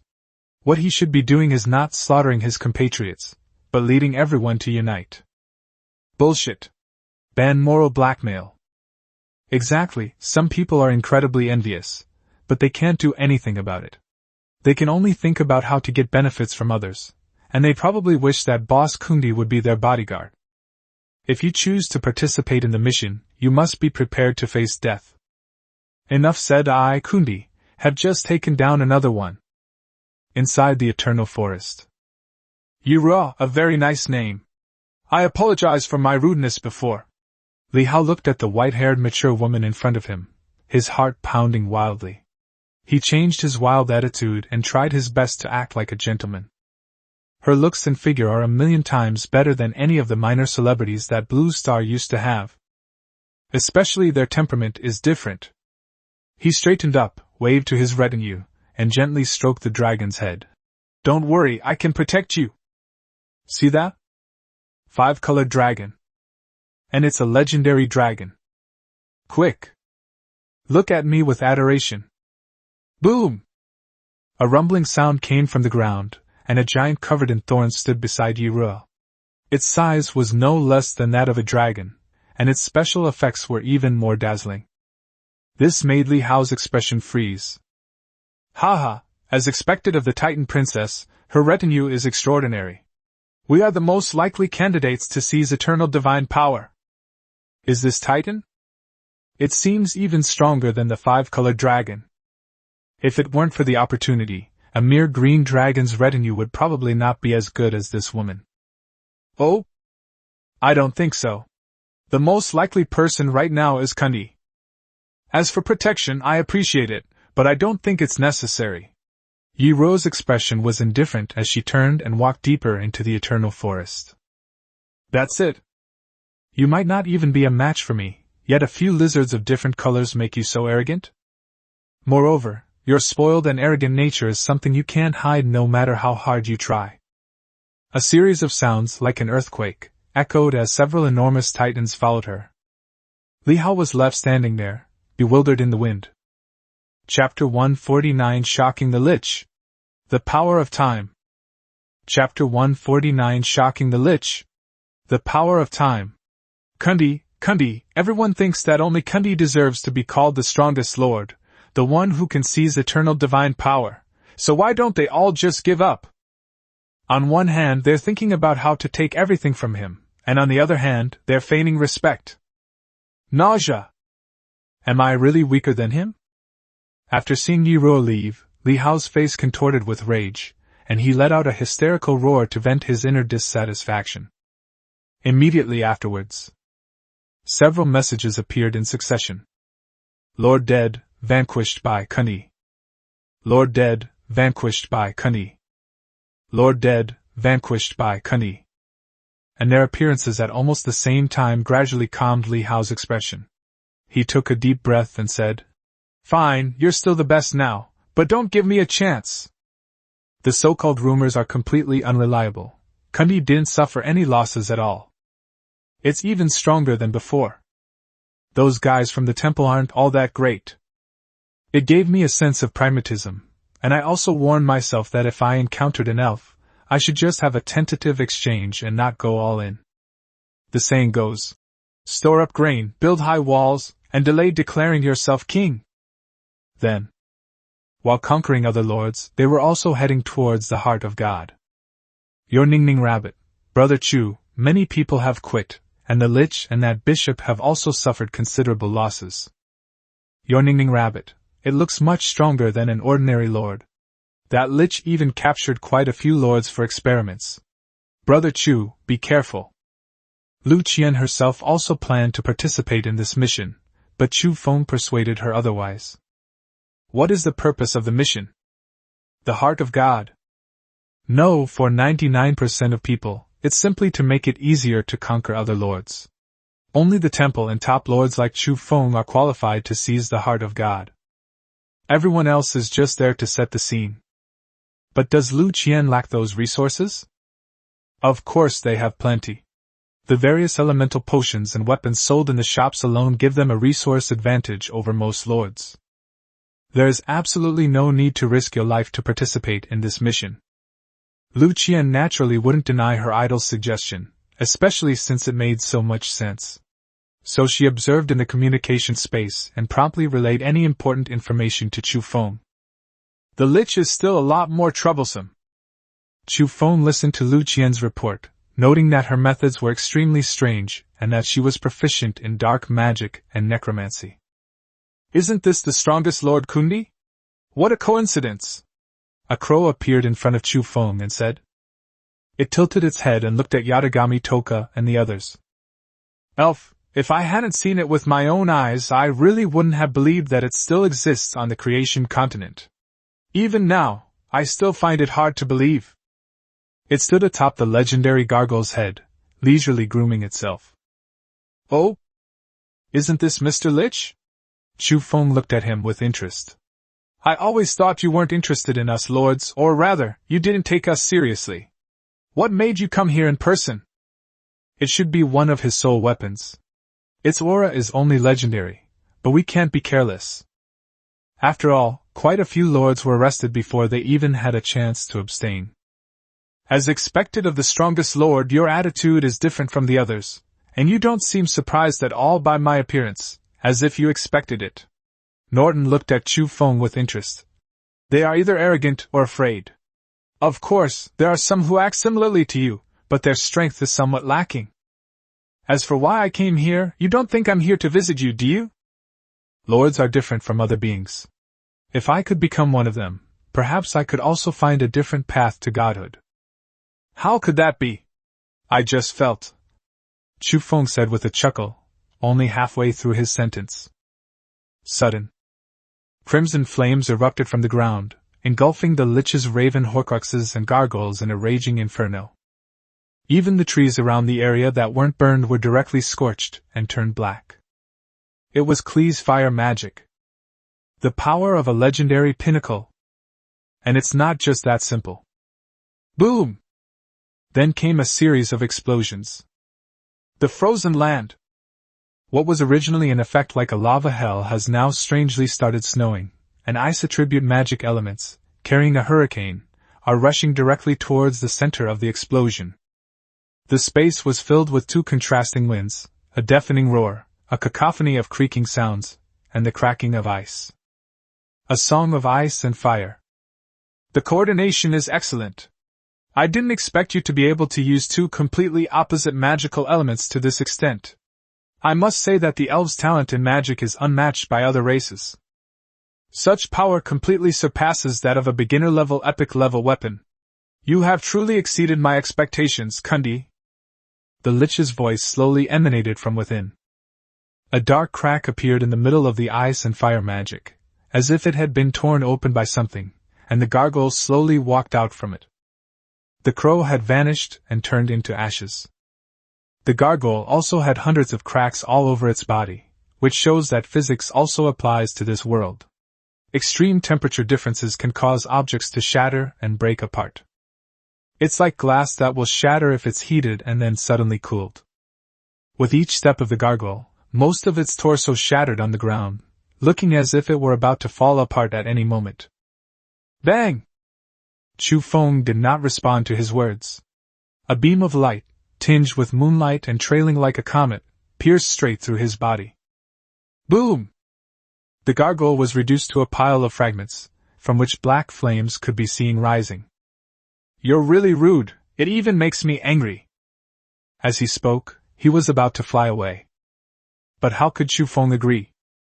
Kurumi Tokisaki immediately pulled out her flintlock pistol and fired a shot at her opponent. Second bullet. The Lich's wisp of soul felt its speed slow down, as did its thoughts. What could have been a quick escape now felt like an eternity, even moving a dozen meters. Only then did he feel utterly shocked. The original plan was merely to test this strongest lord. Using dark magic, he searched for information and learned that Kundi's strength far surpassed that of other lords, and that the other party could also activate orbital weapons. It's just an epic-level gargoyle. It doesn't matter if it's consumed. But this time is different. The power of time. The attributes of time and space can be said to be the most difficult, and also the most powerful forces. After seizing the heart of God, this Kundi, or rather that elf, must be in my hands. Chapter 150 Entering the Dark God Space. The Giant, Suspended God's Heart. Chapter 150 Entering the Dark God Space. The Floating Giant God's Heart. In this case, his situation is extremely precarious. Although it is only a soul, the information it contains is precious and must be transmitted back to the original body. Secondly, there is the cost. That's right. He possesses multiple soul weapons, each with power exceeding the legendary level. Aside from his physical body, it takes 50 years to create just one. Furthermore, the various precious materials consumed were enough to buy a small country. Therefore, he doesn't want to lose this soul weapon clone unless absolutely necessary. I'm giving you a chance now, let me go, or you'll pay the price. The soul was bound in midair and twisted continuously, with the Lich's voice coming from within. Compared to the initial nonchalant, even playful attitude, there's now a feeling that they can't afford to play the game. Getting angry out of embarrassment? Too bad it won't work. Chu Feng didn't take the other party's harsh words to heart. Sophie, this is yours. It's just a part of the soul, what are you afraid of?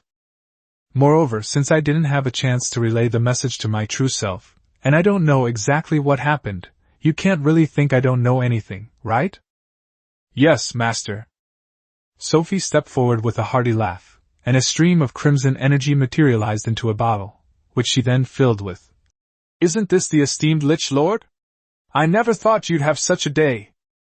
As expected of the master, even a lich is under his control. How are you still alive? Norton, upon seeing this soul, was utterly shocked. He had personally witnessed the orbital weapon bombarding down, turning everything within 100 miles into ashes.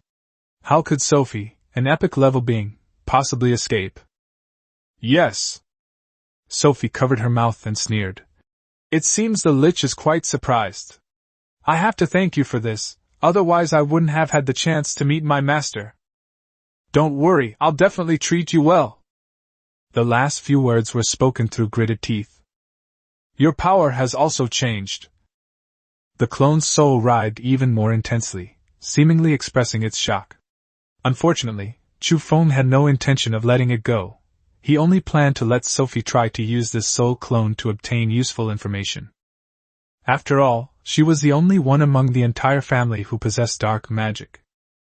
Successful conquest. Target: Lich fragments 1 to 10. Reward: access to the Dark God space.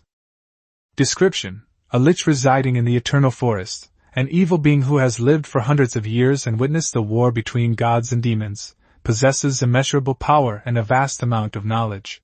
He is far more terrifying than any so-called mythical god, and you have already been added to his top priority list. Dark God space? Chu Feng listened to the prompt and began to analyze. The previous missions had no prompts, but this has appeared after killing a lich soul weapon clone. It seems that this is the official qualification. Dark God, no wonder it felt so unsettling before. 1/10. So, there are a total of 10 official spots. Immediately afterwards, a pitch-black spatial portal appeared before him, with pale purple energy constantly flowing across it. Chu Feng tentatively stepped forward, but was told that he could only bring one member of his household. Special copy? If you bring one family member. After thinking about it. Then let's bring Tashika as insurance. She is currently at the peak of the legendary level and could break through to the epic level at any time. After unlocking the Divine Might Spirit Armor. Pseudo, her strength is no less than Sophie's, and in some ways even greater. Of course, this refers to her before she was transformed into a blood elf. Why not take her with you? Because the heart of family is the most important. Ah! A scream suddenly rang out. A person was covered in black dye and instantly turned into a dried-up human body, as if all the blood and flesh in his body had been sucked dry. I accidentally killed him. Norton frowned. A Horcrux clone is missing. He turned his head to look in the direction of Chu Feng's territory. Kundi? Then his brows furrowed even more, and several Horcruxes flew back from different directions, converging and flowing into his body. Norton closed his eyes. Titans, dragons, leopard cats, behemoths, necromancers. Their abilities are all quite good. Before him appeared a pitch-black opening, and the intense feeling of repulsion was gone. He stepped right in. Is it this dark? Chu Feng's vision was completely dark, without a single ray of light, and even with his extraordinary body, he couldn't see clearly. Just one sentence kept echoing here. Sudden. The sound of rushing water reached my ears, as if there was a huge river below, but I couldn't see anything. Owner! Her soft, firm body pressed directly against his, her voice tinged with fear. Yatagami Toka gripped the sword of Damocles tightly. It's useless. Even magic can't light up this place. It's so strange. Chu Feng held her small hand and comforted her. It's okay, don't move around. Fear is inevitable in this situation, because it's not just pitch black, it's also filled with a strong sense of death. And, apart from the sound of the river, there was nothing. Knock, knock, knock, knock. The previously silent heartbeat reappeared, followed by a faint glow, like the dawn's light, finally bringing this gloomy world into Chu Feng's view. This is a vast, empty area, with a bottomless, dark abyss just a dozen meters away. The sound of flowing water was coming from inside. At this time, a gigantic heart appeared in the air, like a floating giant city. The pitch-black flesh walls were covered with bright red, crystal-like blood vessels, inside which a pale golden liquid flowed, emitting a faint glow. The light was emanating from within these vessels. Compared to them, humans are like ants looking at an apple. Are you Kundi? A cool voice came from behind. Chu Feng turned around and saw a beautiful, white-haired woman. Her beauty was comparable to that of an elf, but her aloof demeanor gave people a feeling that she should stay away. Next came the blonde girl in a black robe, the wild young man covered in scars, and the smiling old man deep in thought about Master Rashi. Such a big heart? Is this the heart of God? Is this the thing we're after? Are they all lords? The dark god and evil god has the opposite energy in his heart. How strange. Chapter 151 The Dark God's Trial begins. Chapter 151. The Dark God's Trial begins.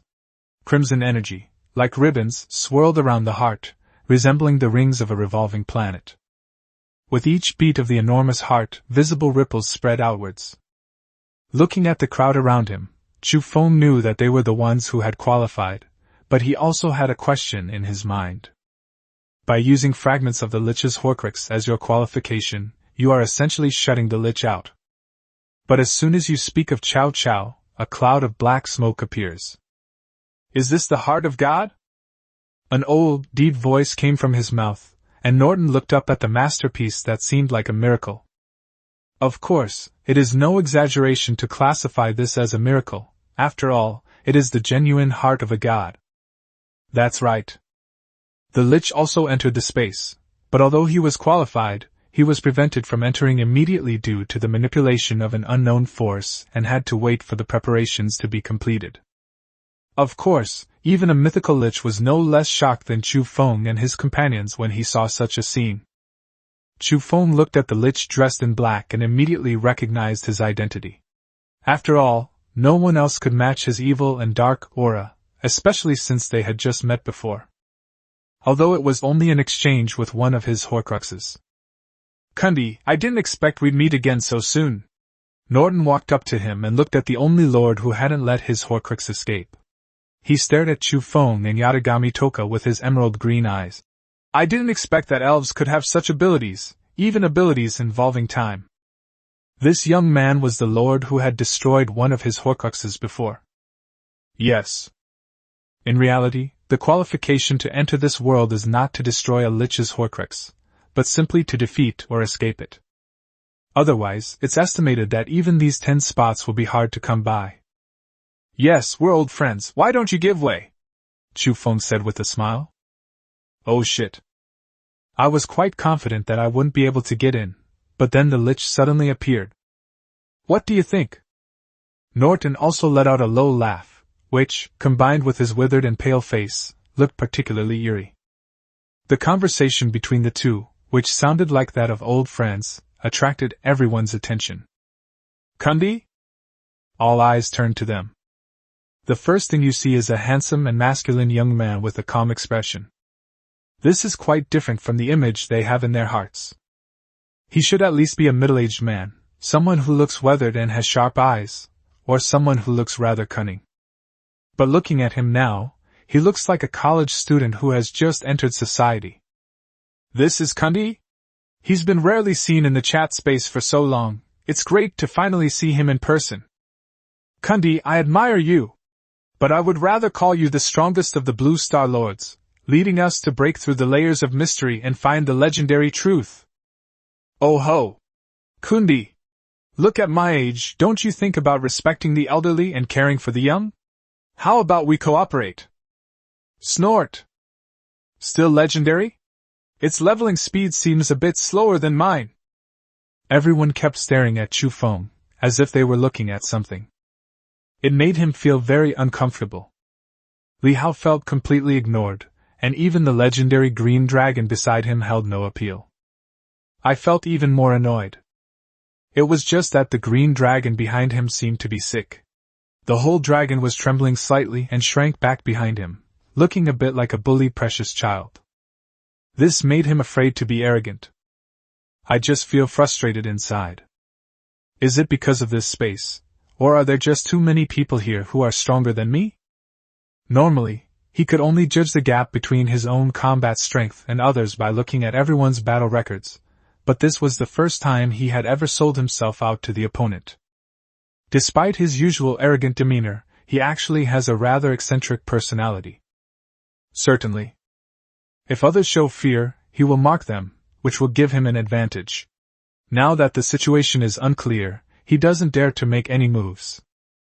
Kundi, if that's the case, then the one in front of you must be the Lich from the Eternal Forest, right? Yurua stepped back slightly and asked softly. I didn't expect the Lich to come in too. I originally thought only lords could enter. Instantly, all eyes that had been focused on Chu Feng shifted to Norton. He's the Lich! Wasn't this guy dead? I just killed him! It seems you don't know much about liches. They are arguably the longest living creatures below the gods. They can't be destroyed without truly destroying their natal soul artifacts. I remember this guy is epic level, right? Not legendary level? But I heard it's mythical level. Everyone instinctively took a small step back, as such a bizarre, evil, and powerful creature truly inspired fear from the bottom of their hearts. You are all lords of Earth, aren't you? Norton looked around. Interesting. The alien lords who have descended this time are stronger than those I have encountered before. Their quality is indeed quite good. Behemoths, dragons, leopard cats, undead. Most of them are powerful races. Even the seemingly weak leopard cats have an aura that is different from that of ordinary species. It doesn't matter. I don't care about other races. As long as I succeed in becoming a god, find my beloved soul again, and resurrect her, that's all that matters. As long as I threaten us, I don't care if there's a raging flood. This is what makes liches different from other races. They have lived for so long that they are indifferent to right and wrong, good and evil. They only care about whether they can achieve their own goals. However, he didn't really take anyone present seriously, because this was his main soul weapon, possessing mythical level power.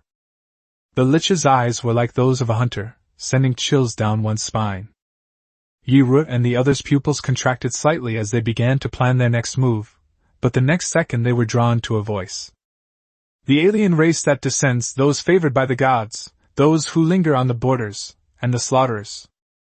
You are the lucky ones I have chosen. As long as you can pass the test, you can inherit my divine heart.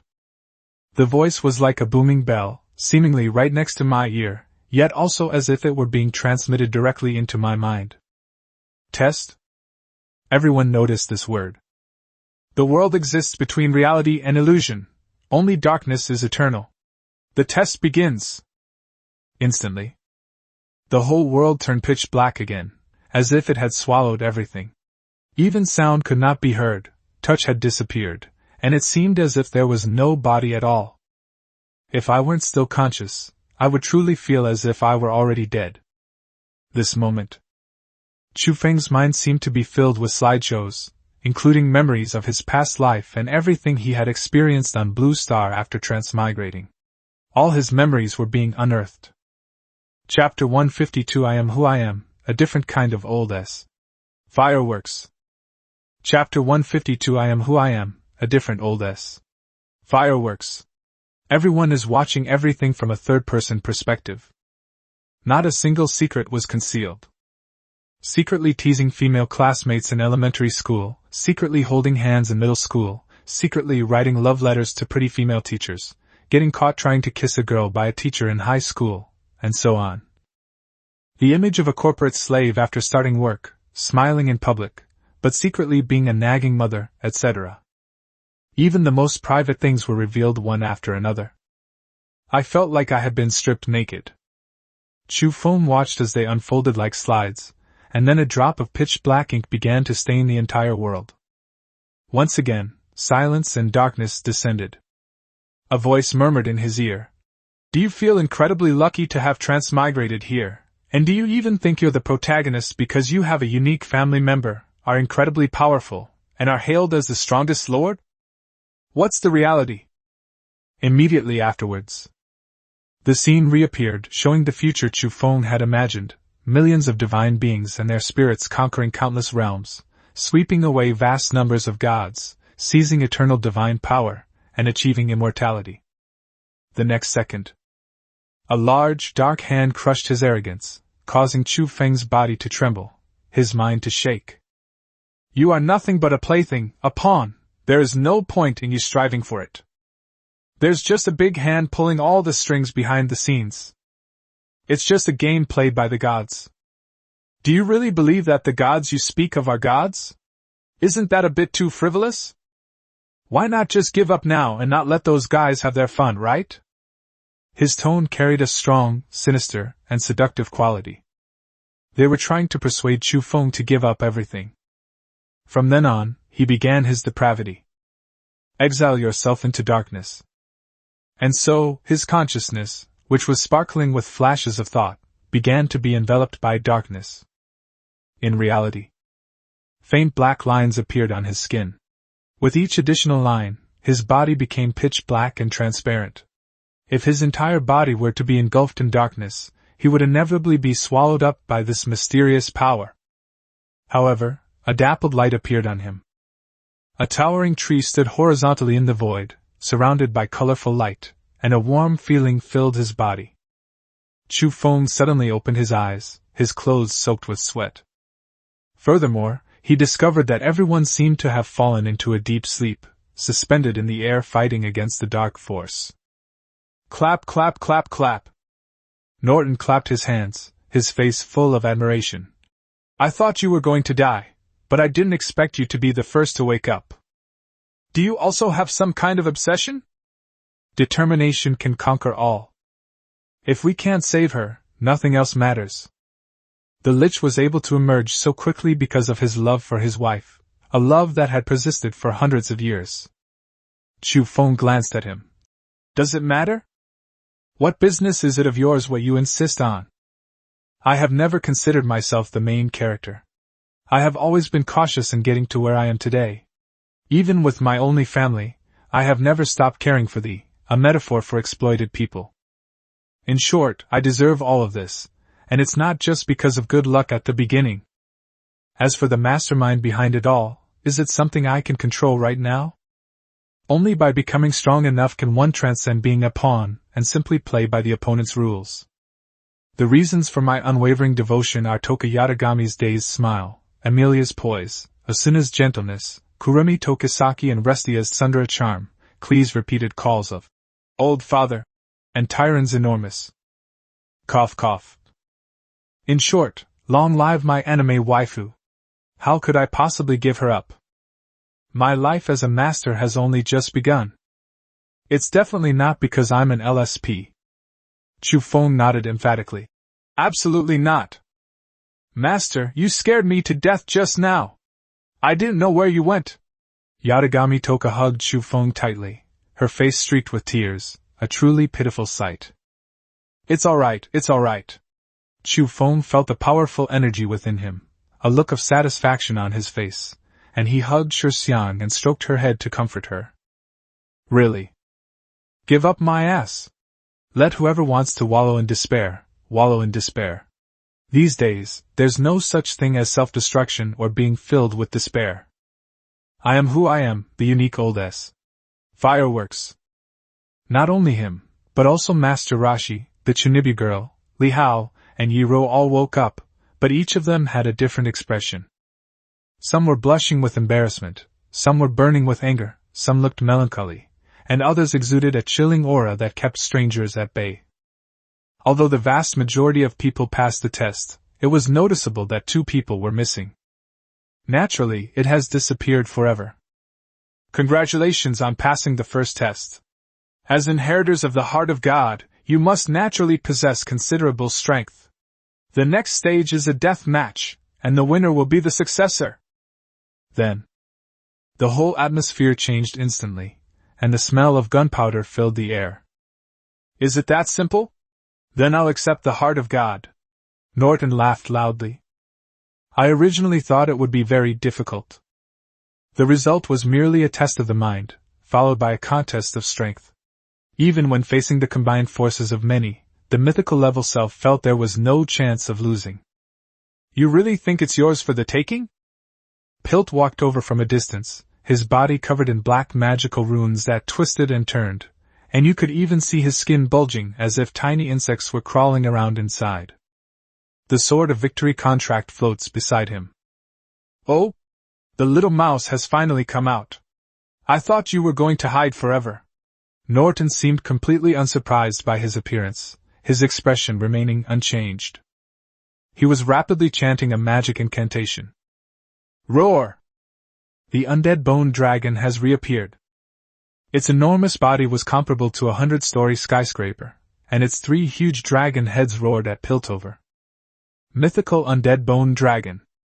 It spewed out a powerful dragon breath directly from its mouth. I know you're hiding something, but this time it's not as simple as before. The Holy Sword. Pilt was bathed in golden light, and the Sword of Victory in front of him hummed. Without any attempt to avoid the dragon's breath, he directly tore through the energy and aimed straight at the head of the undead bone dragon. Chapter 153: A Mythical Showdown. Chapter 153: A Mythical Showdown. The blade of the Sword of Victory Oath shattered one of the dragon heads, and the enormous sword shadow that appeared was almost embedded in half of the undead bone dragon's body, seemingly about to split it in two in the next second. Roar! Although undead creatures don't feel pain, this energy collision seems to reach right to their souls. The other two heads let out a tremendous roar. A massive energy storm swept across the entire space, nearly blowing Yi-Ru and Li Hao away. Fortunately, their companions reacted quickly and protected them, otherwise, a tragedy might have occurred.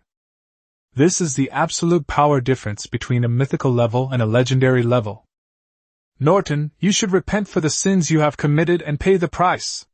Pilt stepped forward, his body radiating a dazzling golden light, and said in a deep voice, "The lives you have taken will drag your soul into the abyss of hell. Tens of millions of humans have died. Nearly 100 cities and villages were affected." At the same time, the divine aura emanating from him contrasted sharply with the twisted, dark runes covering his body, and his bulging muscles enveloped him like armor. Boom! He leaped into the air, kicking up dust dozens of meters high, and transformed into a humanoid weapon that pierced through the bone dragon's body. Boom! The shattered remains of the bone dragon were as big as a house, scattered on the ground with a loud thud. Pilt didn't stop but charged straight at the Lich Norton, as if he was about to smash him to pieces with a single punch. Oh? What gave you such courage to believe you could match my strength? Is it ignorance? Norton's face darkened, and his previously calm tone turned angry.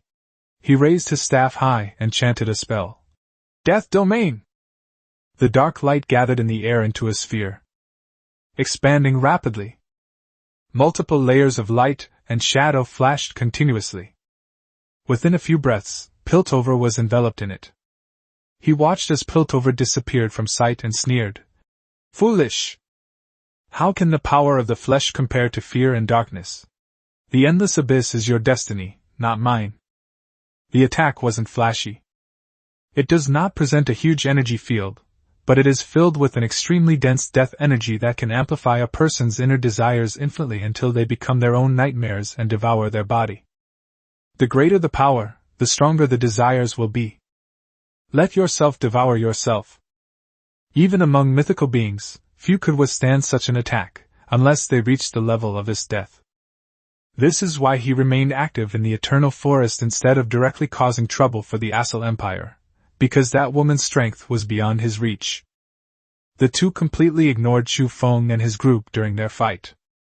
After all, in their eyes, only mythical beings are likely capable of participating in this battle. Legendary? It doesn't even deserve to be called epic. This further implies that the heart of God has absolutely no connection with those so-called alien lords. Those enormous bone dragons, often hundreds of meters long, possess destructive beams capable of shattering mountains, golden radiance that sweeps across the entire space, and aftershocks that nearly make life force fields unable to stand. Destroying a city would only take a few minutes. This caused Yi-Ru and the others to look serious. Is this the power of a mythical being? We have absolutely no chance to intervene. Is our mission over just like that? Never mind, Kundi is just like us. There's nothing to be ashamed of, anyway. The harvest was pretty good. But I'm not willing to accept it. Being unwilling is useless. I think it's better to leave sooner rather than later. Damn it! There's no way to forfeit here. The greatest advantage of being a lord is the ability to abstain and leave at any time, but now there is no way to leave. In other words, you either have to wait for the mission to have a result, or you will die here. As one of the top lords participating in this event, and having obtained the qualification to enter the Dark God's space, his potential naturally far surpasses that of others. If I were to fall in a place like this, wouldn't that just benefit those who didn't participate? At this time, everyone's expression turned grim, including Yi-Ru, who had always been as cold as ice. Certainly. There were others who were different from them, namely Zhou Wire and Shu Feng. This is the power I want. Although the mythical level is not a god, it has begun to advance towards godhood. If I can successfully hunt it down, how interesting would that be? Jo Ware gripped the dagger in her hand tightly, her eyes fixed on the Lich Norton in the air, her expression a mixture of excitement and fear. Crimson energy coiled around her body, pulsating like flames. It seems this mission is much more difficult than I thought. Although Chu Feng appeared calm on the surface, his heart was heavy. Because orbital weapons are useless. That's right. Because this is a separate space, orbital weapons cannot search for and locate it, and therefore cannot launch an attack. In other words, their biggest asset is gone.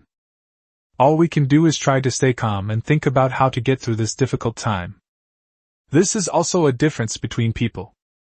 Why do some people work with ease in normal times but always falter at crucial moments? It's because they can't calm down. Their inner pressure and fear are amplified to an extreme, and they can't even think normally. But the Chu style is different. The more critical the moment, the clearer his mind became, and even his five senses became more acute. He mentally reviewed all the possible solutions he could come up with. Sudden. A metallic clanging sound filled the air, sending chills down everyone's spines.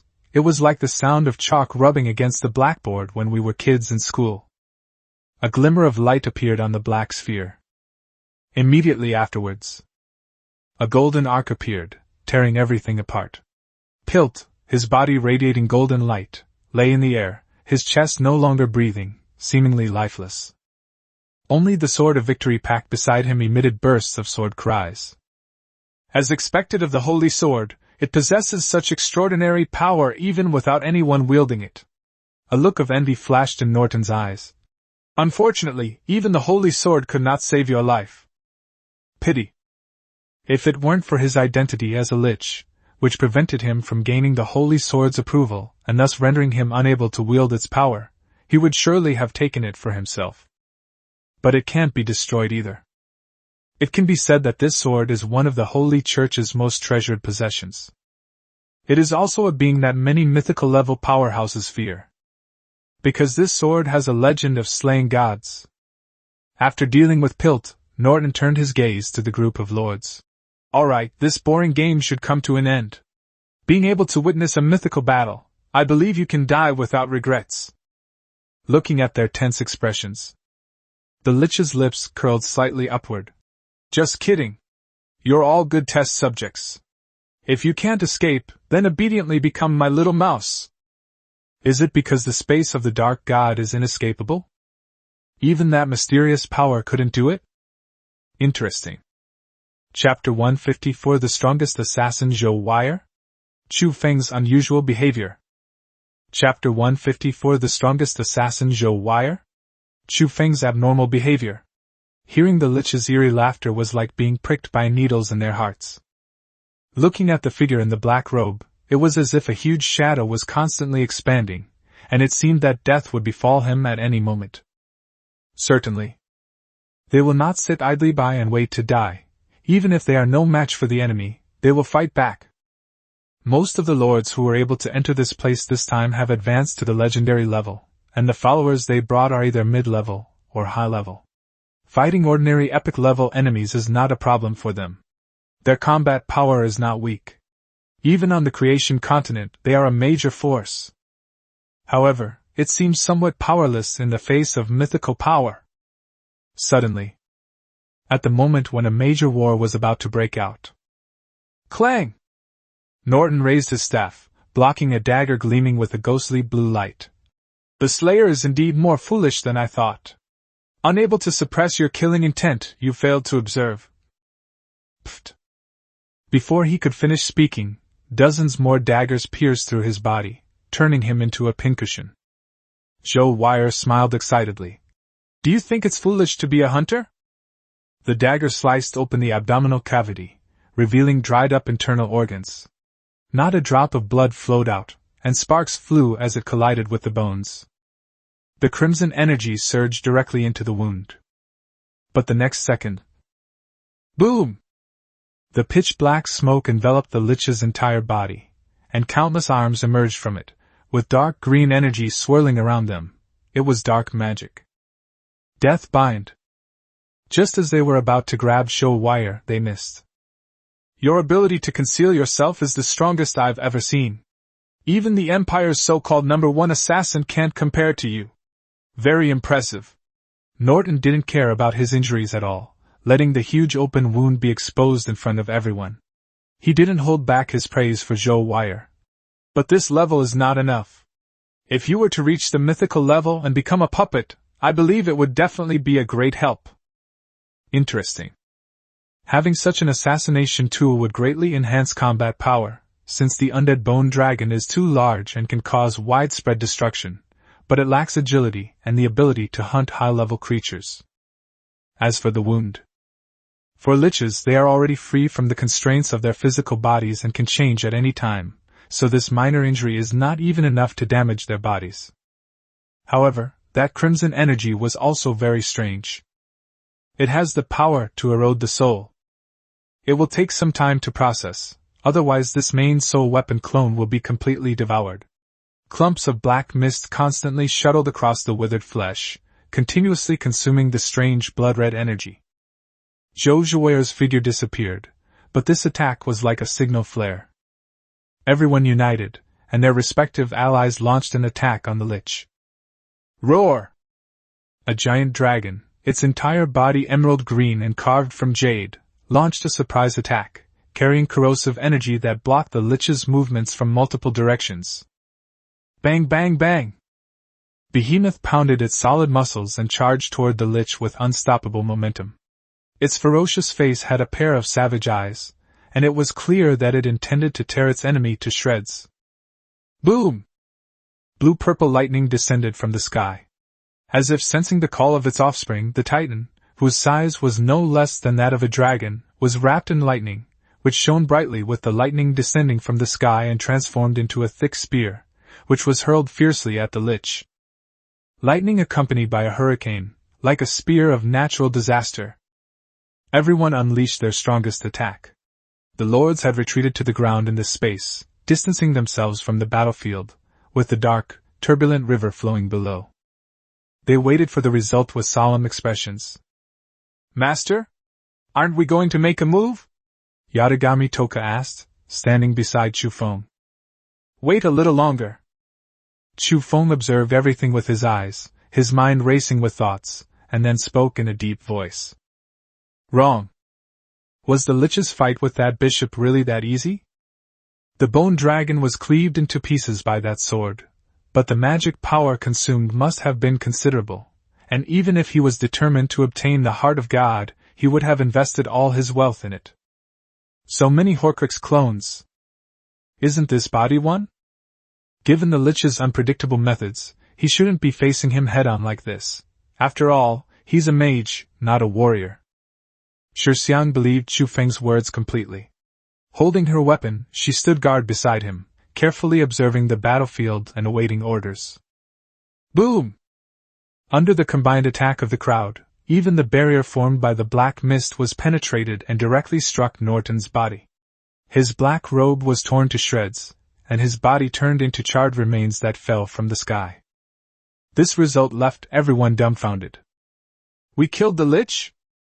That simple? It must be because of my previous fight with that person that my magic power is insufficient. Pay the price for your arrogance. Now that the lich is gone, all that's left is to deal with Kundi. Yes, he didn't even seem to intend to make a move just now. He was actually thinking of conserving his strength in such a critical moment. We really misjudged him. The crowd cheered with joy, the heavy weight on their hearts finally lifted. Although they felt incredibly relieved, they had expected a fierce battle, given that their opponent was a mythical lich. Yuro squinted her eyes, lost in thought. The Chunibu girl looked around warily, showing no sign of letting her guard down.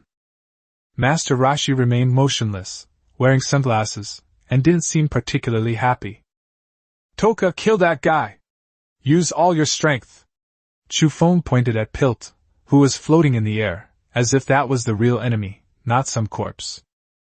The others looked at him strangely when they heard his words, and then burst into laughter. Li Hao patted the green dragon's toes and laughed. The lich is dead, and you're attacking a corpse? That's hilarious! Ha ha! I'm dying of laughter. Without hesitation, Yatagami Toka completed several leaps in the air, her purple pseudo-kamui spirit armor 10th edition clad in her robes, and she activated her power directly while wielding the sword of Dark Moze. Intimidation and coercion. Enforcement. Golden lightning crackled around the sword, imbued with divine punishment attributes, radiating a dazzling light. Chapter 155: A Life or Death Situation. A Backstab from Chu Feng. Chapter 155: A Life or Death Situation. A Backstab from Chu Feng. It seems I wasn't the only one who discovered it. Chu Feng looked at the lords with complicated expressions, their eyes still filled with apprehension. I understand. Even if I had a slight suspicion, I didn't want it to be true. After all, I had already used all my skills. If I had only killed something that looked like a substitute, wouldn't that have made me look like a clown? Secondly, they didn't want to face the terrifying lich again, having already witnessed a mythical and awe-inspiring battle. Their previous ability to coordinate their attacks was due to the lich's poor condition, so they decided to fight to the death. Therefore, their current behavior is a typical example of ostrich thinking. Boom! The collision of energy fields instantly created a massive shockwave that spread outwards from Pilt, mixed with darkness and fragments of souls, and one could even hear wails of agony from within. The remaining people were quite surprised as to why Chu Feng would make such a decision. Go attack a corpse? Isn't that a bit absurd? But the next scene proved that their judgment was far inferior to Chu Feng's. That's why they weren't the strongest lord. The dark, viscous liquid eroded the sword of Damocles, making a sizzling sound. Even with Yatagami Toka pressing down on the sword with all her might, there was no sign of it cutting through. Now, a figure emerged from the void. It was Norton, the lich they had previously slain. He looked at Chu Feng thoughtfully and said, No wonder you didn't participate in the attack earlier. I originally thought you were conserving your strength to seize the heart of God later, but I didn't expect you were preparing for me. Yes. He expended a great deal of energy to kill Piltover, and even now he hasn't completely erased Piltover's consciousness. To kill Piltover outright? However, she did not expect that his physical strength far exceeded that of all the creatures she had encountered so far, and she immediately became greedy. If she could seize this body as a sole weapon, it would be a further improvement in her strength. No wonder she could receive such a high evaluation from his death. Yes, how can we be careless when dealing with liches? Chu Feng said with a smile. Oh shit! This guy is much more troublesome than I imagined. I originally thought I could finish this thing off with one strike, but it turned out to be completely painless. As for where it was discovered, that's quite simple. Firstly, although the clash between the two caused great destruction, given that the lich is a guy who, if he has enough energy left to sweep through everyone present, would he give them a chance to make a move? Dark magic has probably been corrupting everyone for a long time. And Zhou Wire made a move but didn't make another. Although we don't know where she is hiding, she is definitely waiting for an opportunity to strike. Why didn't she attack anyone else after the lich died? It's all because the target didn't die. Besides, it's illogical for such a strange corpse to be suspended in the air. Yira sighed. It seems the worst has still happened. I've never been one to harbor such wishful thinking before. It was because the impact of that earth-shattering war was too great. So you're afraid to face it? She questioned herself internally, but her performance was undoubtedly the best answer. Only through inner strength could she become stronger. Yira's eyes also changed, becoming not only rational and cold, but also showing a newfound determination. Lich! Li Hao gritted his teeth and muttered, but fear still lingered in his eyes. What do we do now? Die at his hands? Evil breeds in this soil, and it should return to this soil. Everything will eventually return to its original trajectory. The Chunibi girl tried to appear calm, but the slight trembling of her legs betrayed her inner thoughts. Zhang Sanfeng rubbed his bald head and said nonchalantly, This old man will not give up. Even if I die, I will die in battle. The rest of the people were mostly filled with fear. If even their combined strongest attack couldn't eliminate the opponent, would they have any chance to fight back? The final outcome wasn't death. Death itself is not terrifying. What is terrifying is knowing that you are waiting for death to come. The Lich looked at Chufeng with great interest, as well as Yatagami Toka, who had returned to his side. She is indeed different. I can feel the enormous potential energy within her. Even elves shouldn't be able to do that. The legendary level unleashed a high-level strength that was almost epic. They even severed their own dark shackles, which is completely different from the legendary elves. If it's a deity. But he quickly dismissed the idea. How could a god be a servant of a foreign lord? Wouldn't that be like an elephant acting as a bodyguard for an ant? Absolutely impossible. As for the so-called restraint, it was because Norton could not directly obliterate Piltover's body, and even his soul was filled with the energy of light. Even the tide of darkness could only slowly devour him and pull him into the darkness, but it took a very long time. Alright, I've made up my mind. There are too many lords. As for test subjects, we can keep the elves. Norton held his staff and muttered obscure ancient incantations. Death and decay. 3 emerald flames swirled around him, and his life force field was fully activated, enveloping an area of hundreds of miles in black mist. Black runes stretched across the ground like wild grass. Everyone felt their power disappear and their bodies gradually weaken. The ultimate move of the mythical Lich was an absolute crushing blow to the legendary Lich. The dark corruption even targeted the soul, and within minutes, several lords were paralyzed. Norton's power grew even stronger. He opened his arms and took a deep breath. Not bad, your power is greater than I thought, and it is full of rich life force. Tasty! Just when everyone thought the situation was unbreakable and was in despair. Pfft! Yatagami Toka's sword did not strike the Lich, but instead pierced through one of the passerby lords. You! He looked at Chufeng in disbelief, pointed his finger, and with a crack, his internal organs were pulverized, and he collapsed to the ground. This moment. Everyone was stunned. Are you crazy? Kundi! You dare to attack your own people at such a crucial moment, daring to claim the title of the strongest lord. I really misjudged you. Even the Lich took a while to react. You don't actually think that advancing to epic level will give you a chance to turn the tide, do you? Chufeng grinned and said. Who knows? Crazy?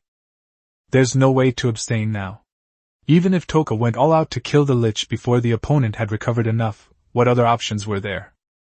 As for the deaths of other people, I don't care.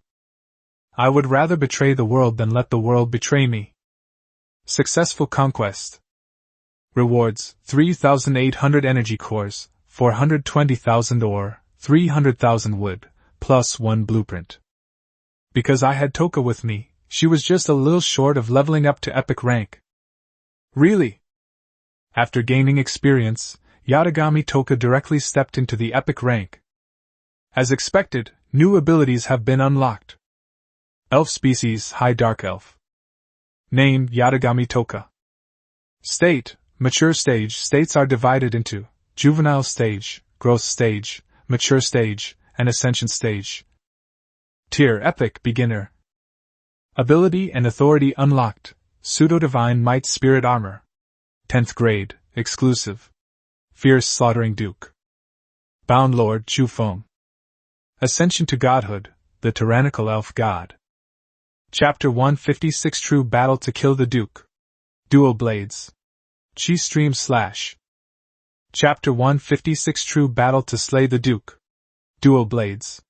Chi Stream Slash. Battle to Slay the Duke. Originally, it was just a manifestation of energy, not a true weapon, but this time it's different. It is the true form of the Fiery Lord. It is already at the level of a high-grade divine artifact. Purple light flashed continuously around Yatagami Toka, and her life force field was wide open, seemingly unaffected even by the Lich's dark magic. There's really nothing that can be done if they're not ordinary spirits, but unfortunately, Toka and her friends aren't spirits in the traditional sense. they're super powerful spirits from the world of anime. The surge of energy caused her long hair to move without wind. Dressed in her spirit attire, she was devoid of her usual innocent and adorable demeanor, instead displaying a resolute and courageous gaze, wielding 2 swords as a female war goddess. Dual blades air slash! With one hand, he fought and killed the Duke, with the other, he wielded the sword of Damocles. Illusory energy wings even appeared on the spiritual equipment on its back. It has a slightly tech-punk style. Now, 2 beams of sword light filled everyone's vision, and all they could hear was the terrifying sound of air explosions and the Lich's furious roar.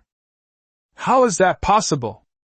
The Lich's body surged with dark magical power, forming a barrier in front of him.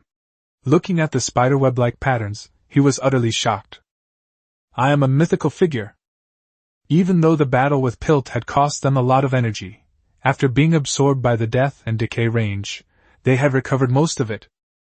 The power of a mid-level mythical being was actually suppressed by an epic-level being. Thinking of this, he gritted his teeth. She's just a future test subject. How dare she try to rebel? Inky black lightning appeared, the sky was shrouded in dark clouds, and numerous cracks appeared on the ground, from which various undead creatures such as skeletons, ghosts, and ghouls crawled out. But the barrier couldn't hold up. Toka Yatagami whispered, "Break! Snap! Bang!" The energy shield shattered, and 2 giant swords swept in with an energy storm. Norton did not panic and stretched out his palm forward. Dozens of bone shields stood horizontally in front of him, similar to Orochimaru's Rashomon defense method. Pity. Boom, boom, boom! It's unstoppable. Compared to the energy shield, this thing was broken through even faster, and it struck him directly. A violent energy storm tore through his body, not only filling his flesh but also sweeping through his soul. How is this possible? The Lich's shock turned into fear. This is a main soul artifact. If it perishes here, not only will it take a long time to recuperate, but it will also lose the opportunity to seize the heart of God. It is unknown how long it will take to complete the ascension to godhood in the future. But he didn't have any extra time. No matter how unwilling he was, he never expected this outcome. He tore his body apart, and shredded the soul residing in the soul artifact. After killing the Lich, Yatagami Toka turned to the group of lords and asked, "Master, what should we do with them?" His impressive display just now had stunned everyone, and they only realized what had happened now. "Thanks to Kundi for the rescue." "Exactly, as expected of Kundi, we're all fellow countrymen from Earth, there's no need for that, right?" Yes, that guy died a worthy death. If it weren't for his sacrifice, we might all have died here." "Damn! I'm outta here! Access granted! Run!" Although Yirua and the others were unwilling, they had no choice but to give up. They had already lost a life this time, and they shouldn't even dream of getting the heart of God. If this continues, they'll probably end up like the Lich. Then, all the lords except Chu Feng turned into beams of light and disappeared. Yirua, there will be an opportunity to cooperate. Li Hao, I owe you a favor, but I'll pay you back. The Chinibu Middle School Syndrome girl. We belong to the same kind of people, and fate will eventually arrange for us to meet again. John Sanfone. Ha ha ha, this old man was prepared to die in battle, but I didn't expect to survive. Next time, I'll definitely have the right to fight you to the death. With the inexplicable lifting of the blockade, the news finally got out, and the online community exploded. Breaking news! Kundi's retinue has achieved an epic-level advancement, slaying a mythical Lich. Is this for real? This isn't some level 3 killing a level 4, it's a myth and an epic. My only comment is awesome. Let me search for some witty remarks. Mythical Liches are no joke. I heard the Temple Lords say they almost crushed them. Warning! Is Kundi on the opposite side of all the temple members? He suddenly attacked and killed our temple officers. We demand an explanation. If it's reasonable, we sincerely invite Kundi to join us. What? The people of the temple were killed by Kundi? Why did it take so long for this news to arrive? I heard that it was impossible to teleport out of that space containing the heart of God, not even by abstaining, but then for some reason it became possible. Yes, it seems that my Kundi single-handedly reversed the situation and killed the Lich, which is why he was granted access. Killing your own people in this situation is selfish. Is it possible that someone was killed because of a need? Why don't I kill you? There are always unlucky ones. Anyway, everyone is fighting and antagonizing each other, so it's not surprising that someone dies at someone else's hands. Yi Ruo watched the lively discussions in the chatterbox and remained silent for a long while. Kundi didn't care what others said about him, but he couldn't stand by and watch the person who saved his life be slandered. So, in the end, I still sent a message. The temple had secretly plotted against Kundi, and this time Kundi did not go on a killing spree, but instead considered the overall situation and chose to kill those he had grudges against first. We were able to escape successfully because of him. Li Hao rarely spoke up for Chu Feng. Yes. Others who left the temple also confirmed that what they said was true. Chapter 156 Joining Forces? Forming an alliance? You think you're worthy? Chapter 156 Join Forces? Form an alliance? You dare to challenge me? Li Hao of Green Dragon City, Yi Ruo of Titan Domain, Zhang Sanfeng of Bikini Bottom, and the Necromancer, along with the Shadow Court and the others, are all top-tier lords. They are not usually very active in speaking in the communication space. Especially Li Hao, also known as Brotherly, who usually doesn't get along with Kundi. Who would have thought he would say something like that? Holy crap, Brotherly speaking up for Kundi is like snow falling in June. With so many influential figures speaking up, it's clear that things aren't as simple as the rumors suggest. Killing that member of the temple was also for the greater good. It can only be said that those who are destined to die will die. Sometimes, that's just how cruel things are. To be honest, those guys from the temple aren't any good either. They're always either trying to pressure or win over Kundi. They think too highly of themselves. TSK, you guys have no idea. The people in their temple are selling friend slots like crazy, and even if you pay for them, you still get deleted. They're just scum. Kundi is still a big shot, so this mission is no longer his for the taking? If anyone says that I, Kundi, have suffered a major setback or anything like that, I'll fight them. If I suffer a major loss of vitality, then I'll be nothing but a lump of dust. Not necessarily. Brotherly said that he almost couldn't get out this time. Is it possible that Kundi didn't break the seal on the teleportation? Really? The Lich is dead, what problems could there be? What can an exile hiding in the darkness do to me, Kundi? Awaiting good news. Yi Ruo and the others had no choice but to leave, because there was something they couldn't say. If they hadn't left, they might not have known who the Yatagami Toka sword would have been targeting. Certainly. There's no need to talk about something so embarrassing.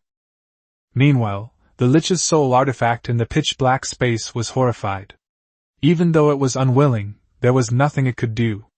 It could only let out a furious and violent roar. Immediately, the entire lighthouse was shrouded in a gray fog and disappeared.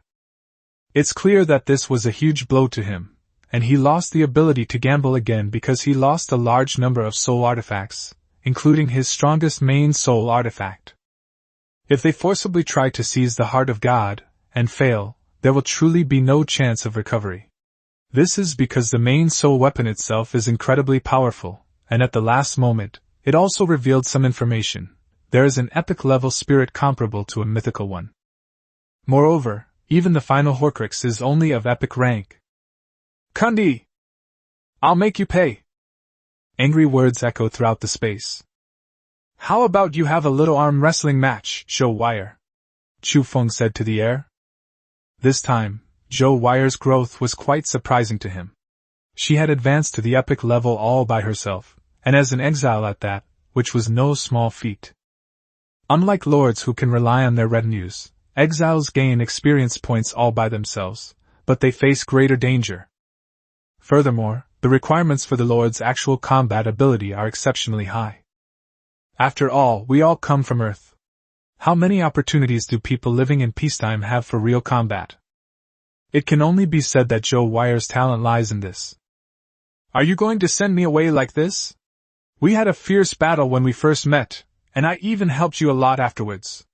Joe Wire swayed as she slowly emerged from the shadows, toying with a dagger in her hand. She glanced at Yatagami Toka with interest, then blew Chu Feng a kiss. Thinking about his previous battle with the Lich, and the gap between himself and true mythical level strength, he became increasingly excited. This is nothing short of mythical.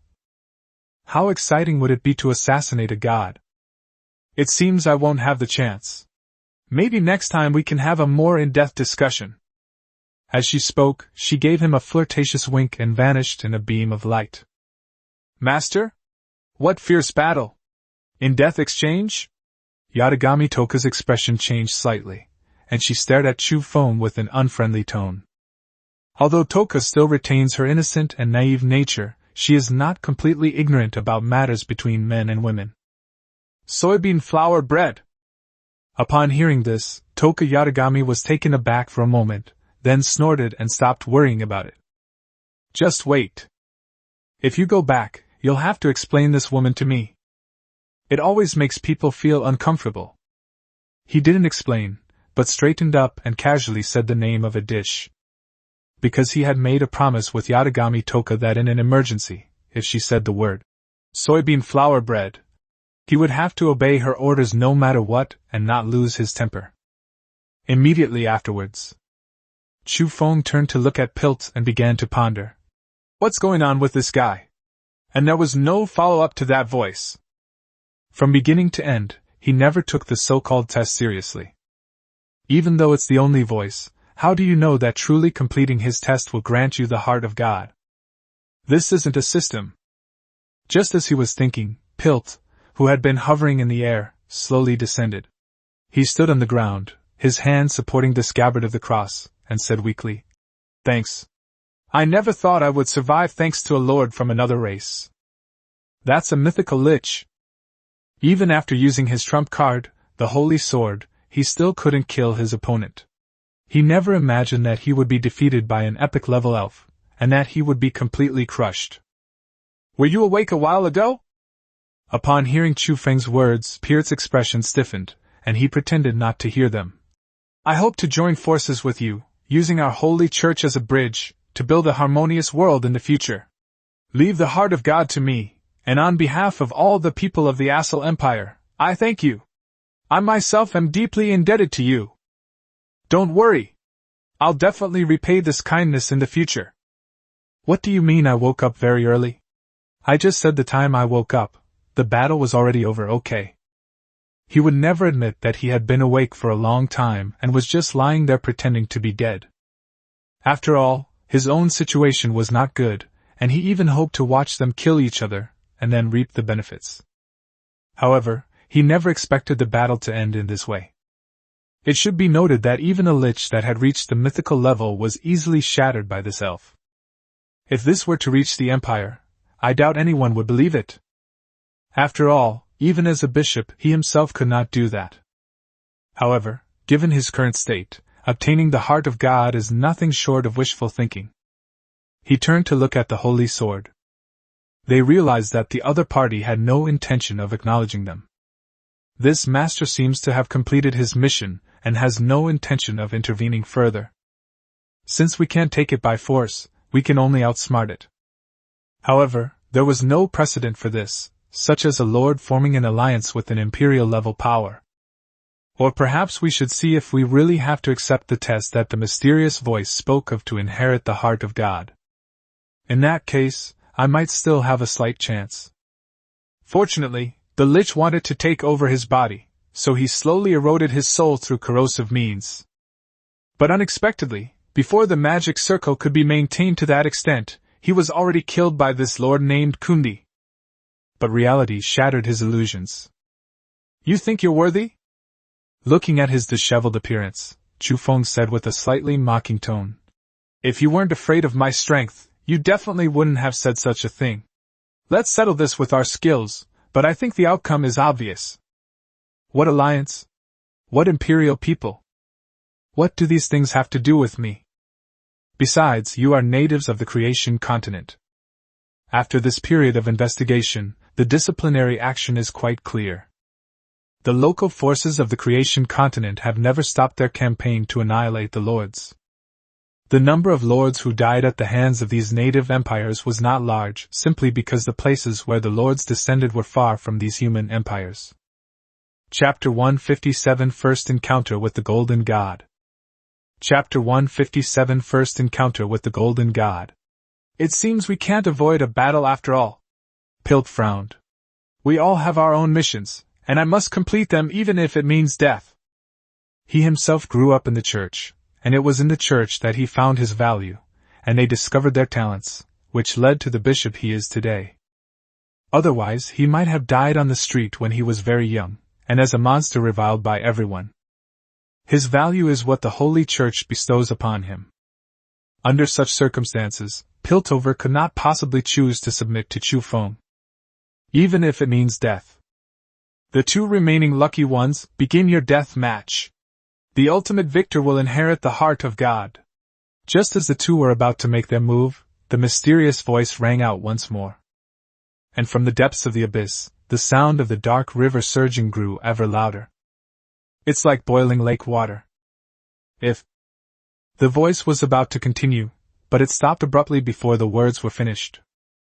The entire space rumbled loudly, followed by a soul-stirring, porcelain-like scraping sound that filled the space. The sound came from the sky. The space resembled a lid that had been lifted from a teapot, revealing a giant radiating golden light. Even the whites of his eyes and pupils were golden. Chu Feng squinted, blinded by the golden light. It felt as if he were a doll in a toy castle seeing a real human being. The golden giant looked at everyone present with great interest. In particular, he saw that the energy on Pilt was very similar to that of the great god of light. He became even more certain that he was the one favored by the gods. I never imagined that such a cursed body and elves could exist in this world. It seems that the great god of light has quite a few good things hidden away. As he spoke, he reached out and took the heart of God, which was floating in the air like a star. Why would Chu Feng agree?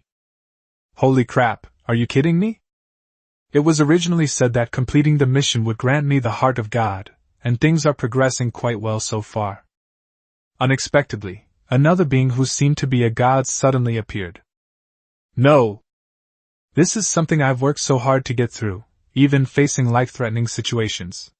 If it weren't for my clever solution or a bit of coincidence, I might not be alive today. Even if you're a god, you can't steal the fruits of others' labor like this. What do you want to do? Aren't gods forbidden from interfering in matters between ordinary people like us? Chu Feng had no intention of compromising himself. Even if the other party was a god, he would speak directly. Of course, anyone can say they are an ordinary person, but Chu Feng is an exception. Keep in mind that he only landed on the creation continent, and in about 2 months, he already possessed strength comparable to a mythical level. This would be quite astounding even among lords, let alone for the native races of the creation continent. Oh! The giant, crafted from gold, looked at Chu Feng with surprise. People nowadays really have no reverence for the gods.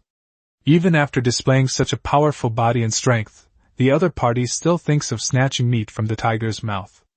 It's utterly foolish. The golden giant frowned slightly, reached out his hand, but did not attack these ants.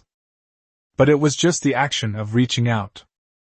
The entire space was thrown into chaos. The pitch-black water from the abyss poured directly onto the ground, as viscous as oil, and kept surging. He directly grasped the heart of the dark god in his palm. Suddenly, snap! The space above, which had been opened up, suddenly and violently closed again.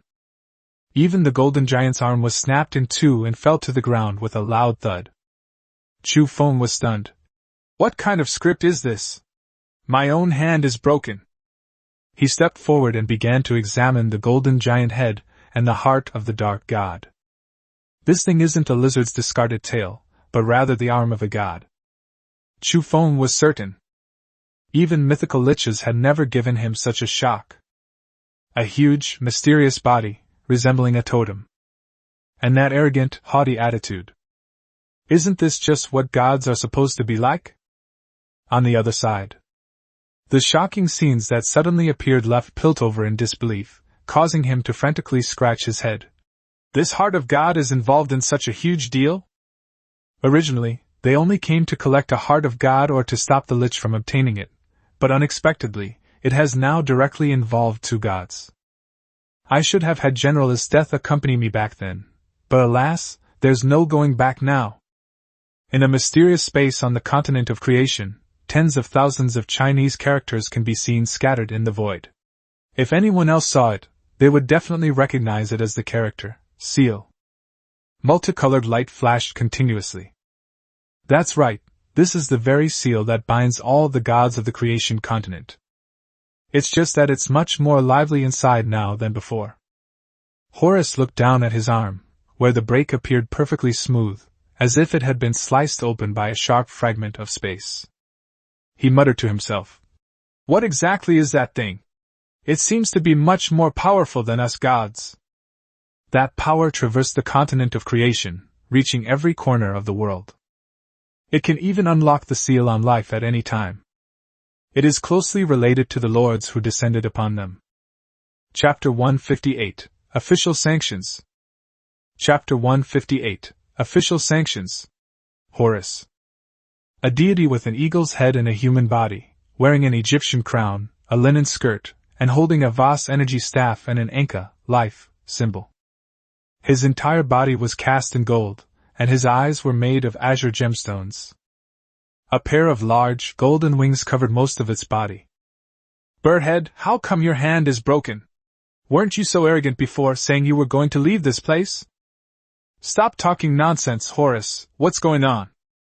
I never expected you to actually have a way to get out, even though it seemed like it only took a moment. The creation continent is more troublesome than we thought." "What about Earth? The spread of faith there isn't quite like that yet. Rumor has it that conquering Earth grants eternal life. What do you think?" "It's meaningless. The eternity of time has left my soul feeling depleted. Wearing and tearing is inevitable." In this world filled with golden light, countless voices emerged. These voices were unlike those of ordinary people. Some were deep and distorted, others sharp and piercing, and some weren't even sounds at all, but rather electromagnetic waves or energy waves. But none of this affected Horus. He simply looked at his severed arm and said quietly, "You know, I spent a lot of time planning this. If we can successfully obtain the heart of the Dark God, then we will be one step closer to breaking this seal. Who exactly controls that terrifying power that traverses countless worlds and roams the mortal realm? Although the gods are sealed outside the space of the creation continent, it does not mean that their freedom is restricted. It simply means that they cannot descend into this world at any time. But they can still travel to other worlds."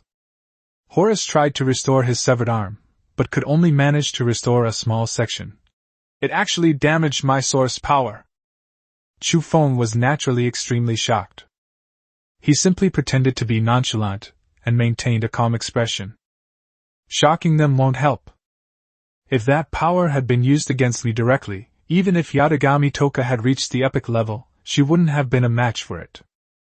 Moreover, it is utterly meaningless to speculate about deities from our current level of understanding." He examined the severed arm and heart for a long time but found nothing unusual. The severed arm was also like it was cast in gold, with fine scales on its skin, completely different from normal human skin, and no blood flowed out, just like a sculpture. "Deities are indeed completely different in structure from ordinary creatures," he murmured. Although a life form undergoes an extraordinary transformation after breaking through to the monarch level and reaching the legendary level, it is still essentially a life form. However, gods who transcend life can no longer be called life forms. They broke free from the shackles of flesh and blood. Piltover, standing to the side, watched all of this in shock. What exactly happened just now? It broke through space. They were just one step away from snatching the heart of God. And why is this lord able to act so calmly and casually, as if he's conducting research? His mind was now filled with the image of that giant, whose body shimmered with golden light. For the people of the creation continent, The era of the war between gods and demons was long gone, and their impression of the gods was very vague. Even Pilt, as an important figure in the Holy Church, could not imagine what the gods were like in his mind. And at that very moment, he looked at the severed arm on the ground, and a slight change occurred in his heart. God does not seem to be omnipotent. Knock, knock, knock. The once silent heart began to beat again. Its already enormous size, combined with the beating, made it act like an earthquake transmitter, causing the entire earth to tremble. Strands of pitch-black energy extended to the severed arm. A short while later, the severed arm disappeared, turning into a thick golden liquid that flowed continuously through the blood vessels that protected the heart. At that time, something seems amiss. Chu Feng's eyes narrowed slightly. If my previous guess was correct, then the mysterious voice that originally appeared in this space must have been the Dark God himself. In short, he was about to face a true God, even when in a very weak stage. As the heart of God began to shrink, a man in a blood-red robe appeared before them. I never expected Horus to show up too. Although it's a bit different from what was planned, at least we have this severed arm as compensation, which is still pretty good. He then turned to look at Chu Feng and the others. This result is beyond my expectations. I originally thought the Lich would win in the end, but unfortunately he is too useless. His voice was sharp and delicate, with a touch of femininity, making it quite androgynous. Although I don't know where that power came from, I'm sure it wasn't controlled by the two of you. As he spoke, he held up one finger. Beneath that abyss, a thick, black liquid surged upwards, gathering at his fingertips and continuously flowing into his body. His aura visibly expanded. The 10 smaller pieces around it also floated up, as if they had lost gravity. The entire earth turned pitch black, transforming from its original solid state into a fleshy wall, revealing the true nature of the entire space. When Chu Feng looked up, he realized that he was inside the huge chest cavity of a corpse. The corpse of a god! Erebus stretched and yawned. It seemed to be because of the long period of sealing. Or perhaps it was because Chu Feng's tactics were based on elves, he explained. Yes, these are my remains from back then. To be precise, it's the remains of one of my bodies.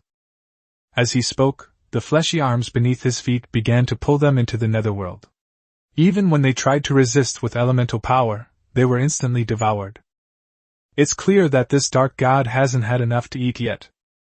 Looks like you think you've got us cornered, huh? Chu Feng looked up at the dark god, who had an indifferent expression on his face, and said.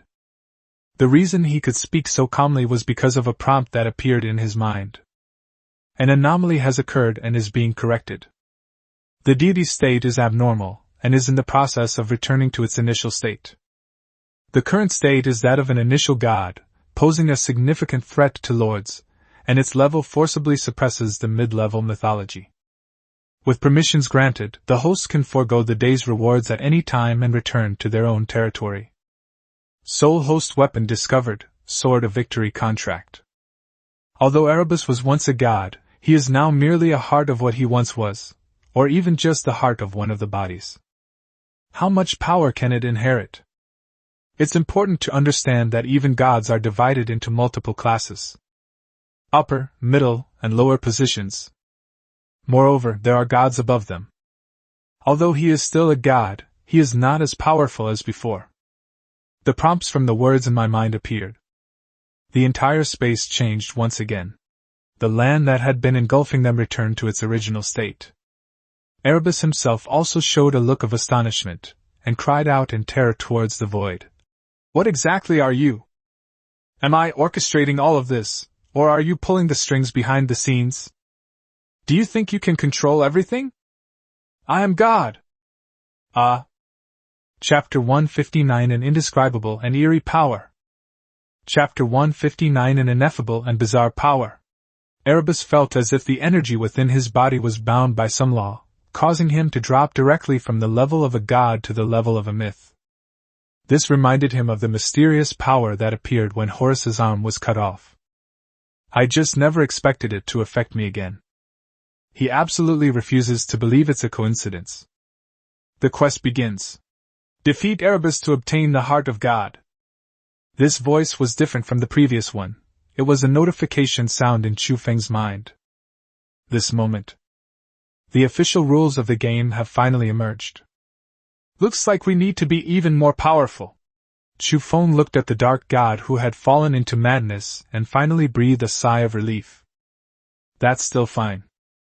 After all, it was Yatagami Toka who killed the mythical-level lich, so it's not like she had no chance of winning.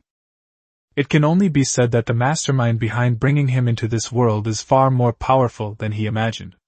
Even such a god is manipulated and cannot transgress the rules he set. As for abstaining? How could that be? Toka's strength is top-notch now, and you're already at the mythical level. What are you afraid of? So I'm definitely going to take this reward? Thinking of this, a hint of excitement flashed in his eyes. God Slayer.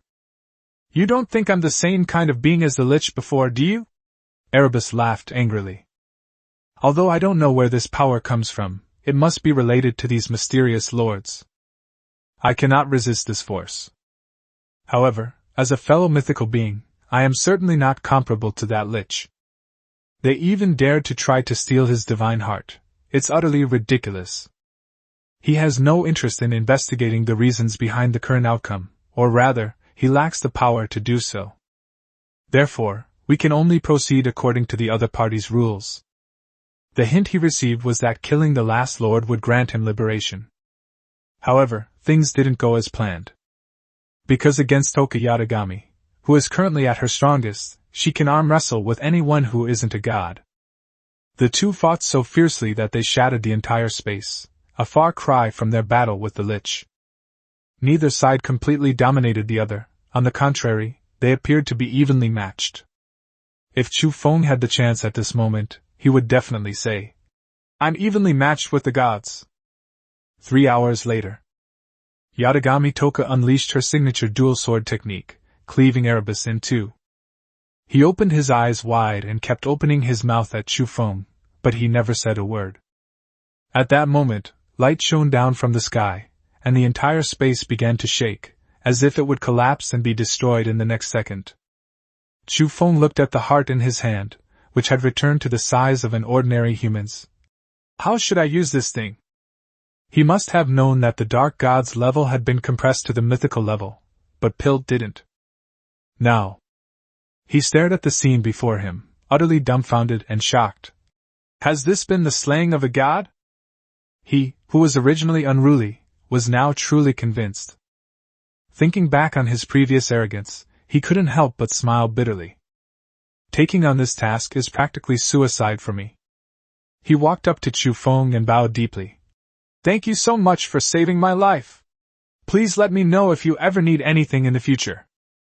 The subtext is, thank you. Anyway, I will definitely remember this great kindness and find a way to repay you in the future. But can you please let me go this time? It's nothing, just leave the sword behind and you can go. Chu Feng stared intently at the victory contract floating in the air. I never expected this to be the sword of victory contract, the very sword that my king's saber wields. It wouldn't be an exaggeration to say that they possess the power to destroy the world. This is the most precious treasure of my holy church. I absolutely cannot hand it over. Can you change the terms? Pilt quickly said.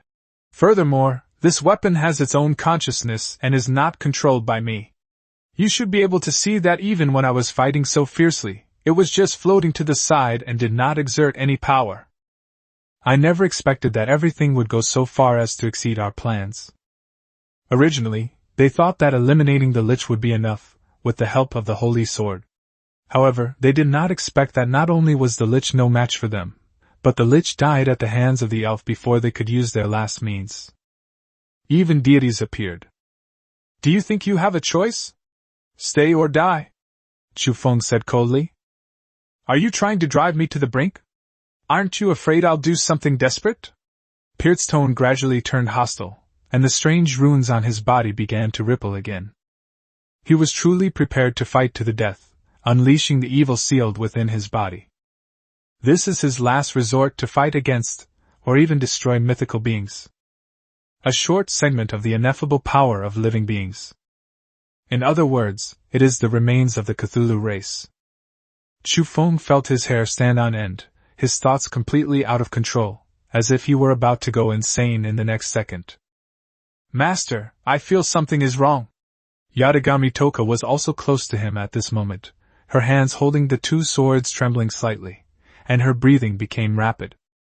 There is an inexplicable power hidden within his body. I'm very likely to be unable to handle it. The entire space had turned into a muddy mess, making it difficult to breathe, and it felt as if seawater was raging in one's throat. One by one, illusory tentacles, like those of an octopus, gradually appeared. Chu Feng felt cold sweat pouring down his forehead. You know, Cthulhu creatures exist in this world, so could this guy possess that kind of power? He began to recall the situation when the god tried to devour them. It seemed that only he had fallen in, while the other seemed to be unharmed. Aren't you afraid that power will reappear?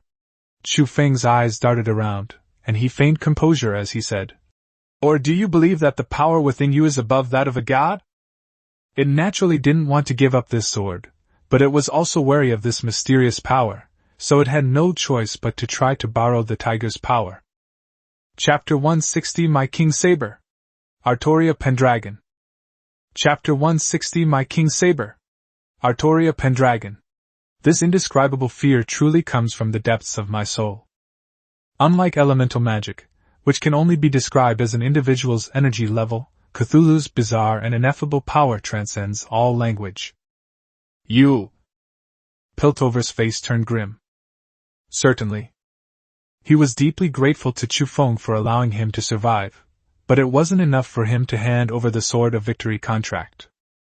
But recalling Horus's severed arm, Erebus's sudden suppression of power, and those cold, all-encompassing words, he felt a chill run down his spine. Even if that power were to unleash the evil within, it might not be able to change anything. Want to take a gamble?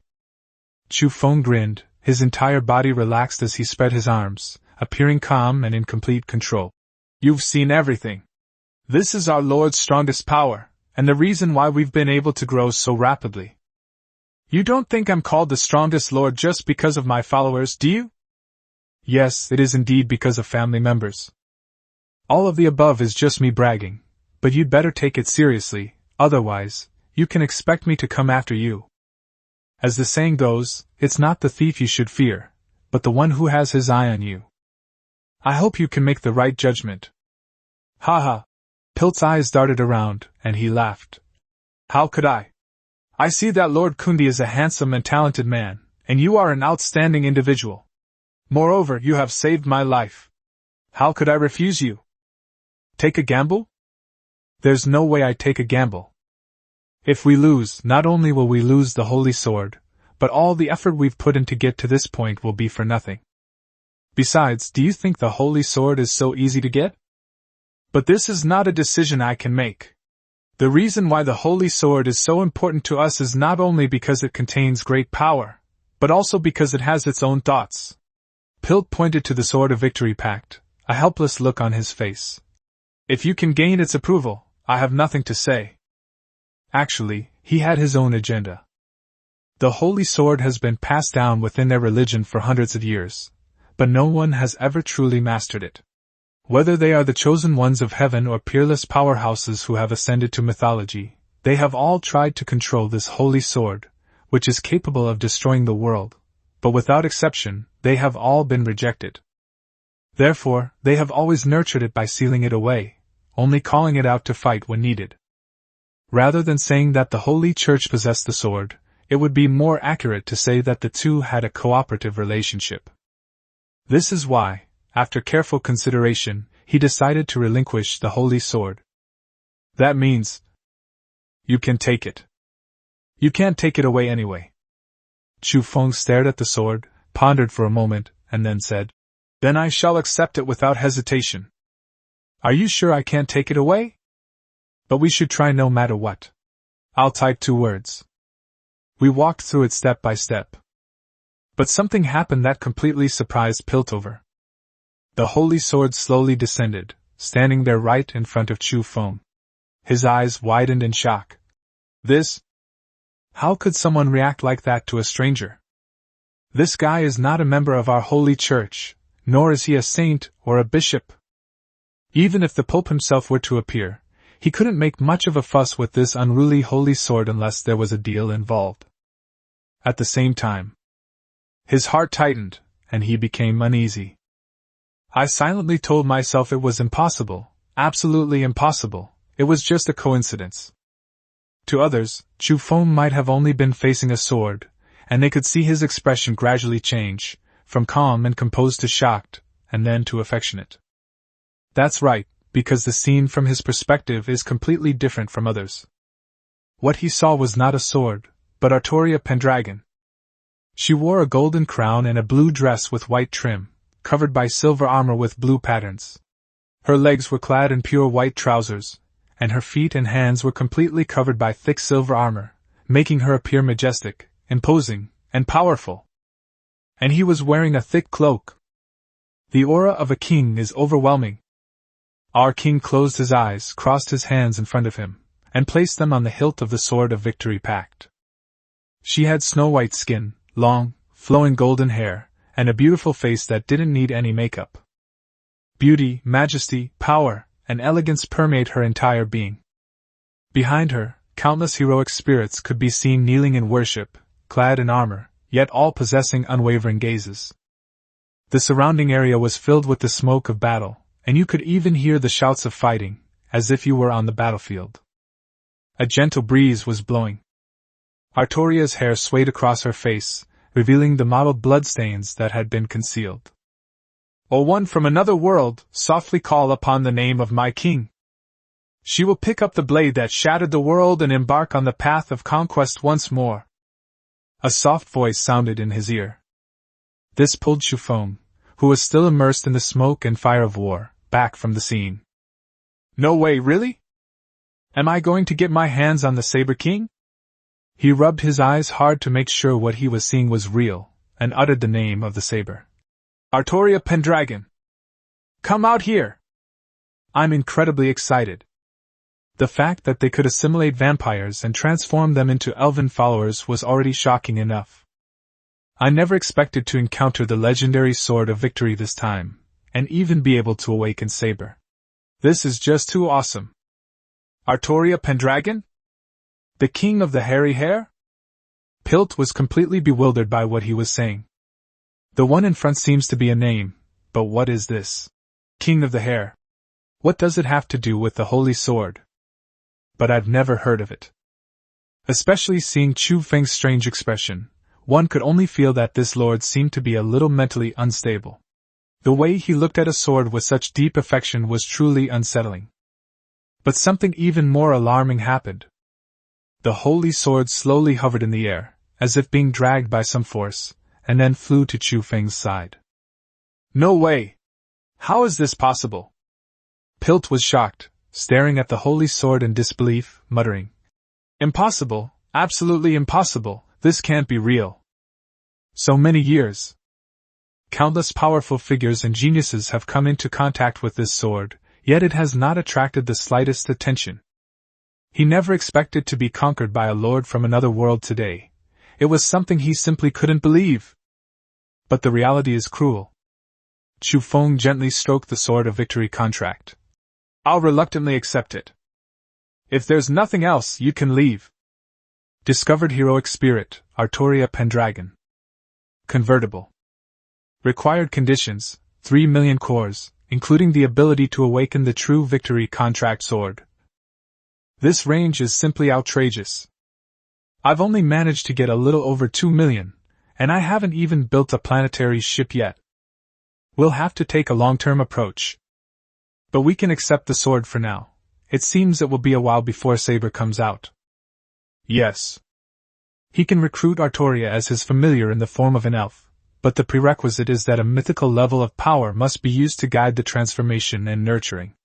It is not as simple as a vampire transforming into a blood elf, and the resources required are enormous. Chapter 161 Rewards Received. 2 Major Goals. Chapter 161 Reward Received. 2 Major Goals. You. Piltover was completely flustered, pointing a trembling finger at Chu Feng. He really did it. They successfully lured away the most precious treasure of their own holy sect. What do you mean, you? Chu Feng interrupted. Speak again, and I'll deal with you. Don't you remember what happened before? He raised the sword of victory pact and swung it at him. It's a pity I can't summon Saber directly, otherwise, with this sword I wouldn't be afraid of you at all. Cthulhu is incredibly powerful, but looking at your small frame, you don't seem like someone who can withstand much power, do you? Even if my king unleashes his power, you'll have to crawl on your knees. Unless you bring out something like the old gods, that's about it. Pilt's face turned from black to green, so angry that he couldn't speak for a long time. The twisted, dark runes on his body seemed about to jump out uncontrollably. Puff!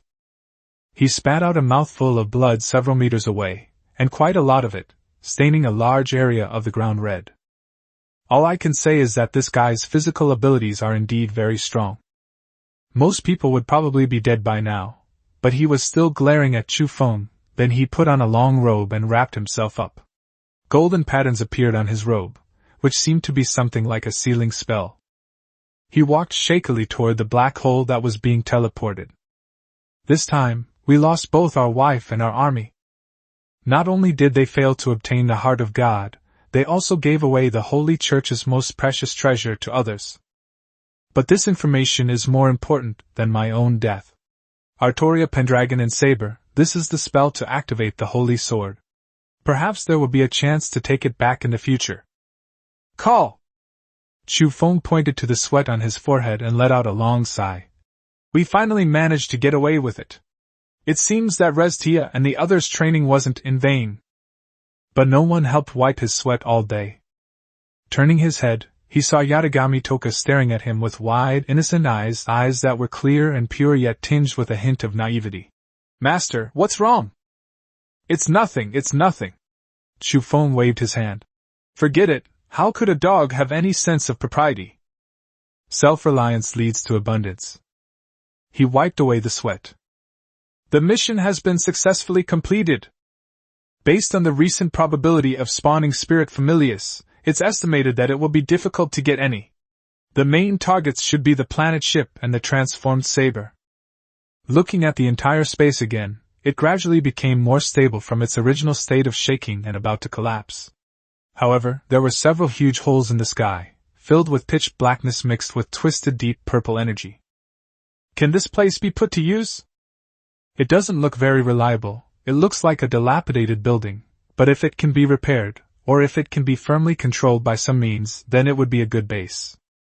Using this place as the center of their territory, and setting up defensive lines with other races around it, who can possibly raid their base. As the saying goes, the wind leaves a trace, and a goose is plucked as it flies by. All valuable resources need to be used rationally. Remember that waste is shameful. Upholding traditional virtues. Only in this way can we embark on the right path of development. Congratulations on completing the task. Rewards: 10% increase in world recognition, 10% increase in the probability of native races joining the Alliance, large-scale anchor point teleportation ability, Heart of the Dark God. The reward announcement has been issued. Chu Feng also received a notification that the mission was completed and then took another look at the changes on the panel. Territory level, LV6. Many races inhabit the ancient eternal forest. Due to the expansion of their territories, the races that were already eyeing you have increased their attention. The hatred of the goblins, gnomes, vampires, trolls, lions, tigers, and the native humans has intensified. Status: Main City. Global recognition: 13%. Probability of native race defecting: 10%. Protective shield: LV4. Territory range: 100,000 li in radius. Source of familiarity: World Tree. LV7 requirements: 20 million ore, 500,000 energy cores, 1 million elemental ore. Resources available: 2.176 million nuclear ore units, 14.27 million ore units, and 1 blueprint. Alliance: none. Weapons: Serpent God's Pact, Whispers of the Night, Heart of the Dark God.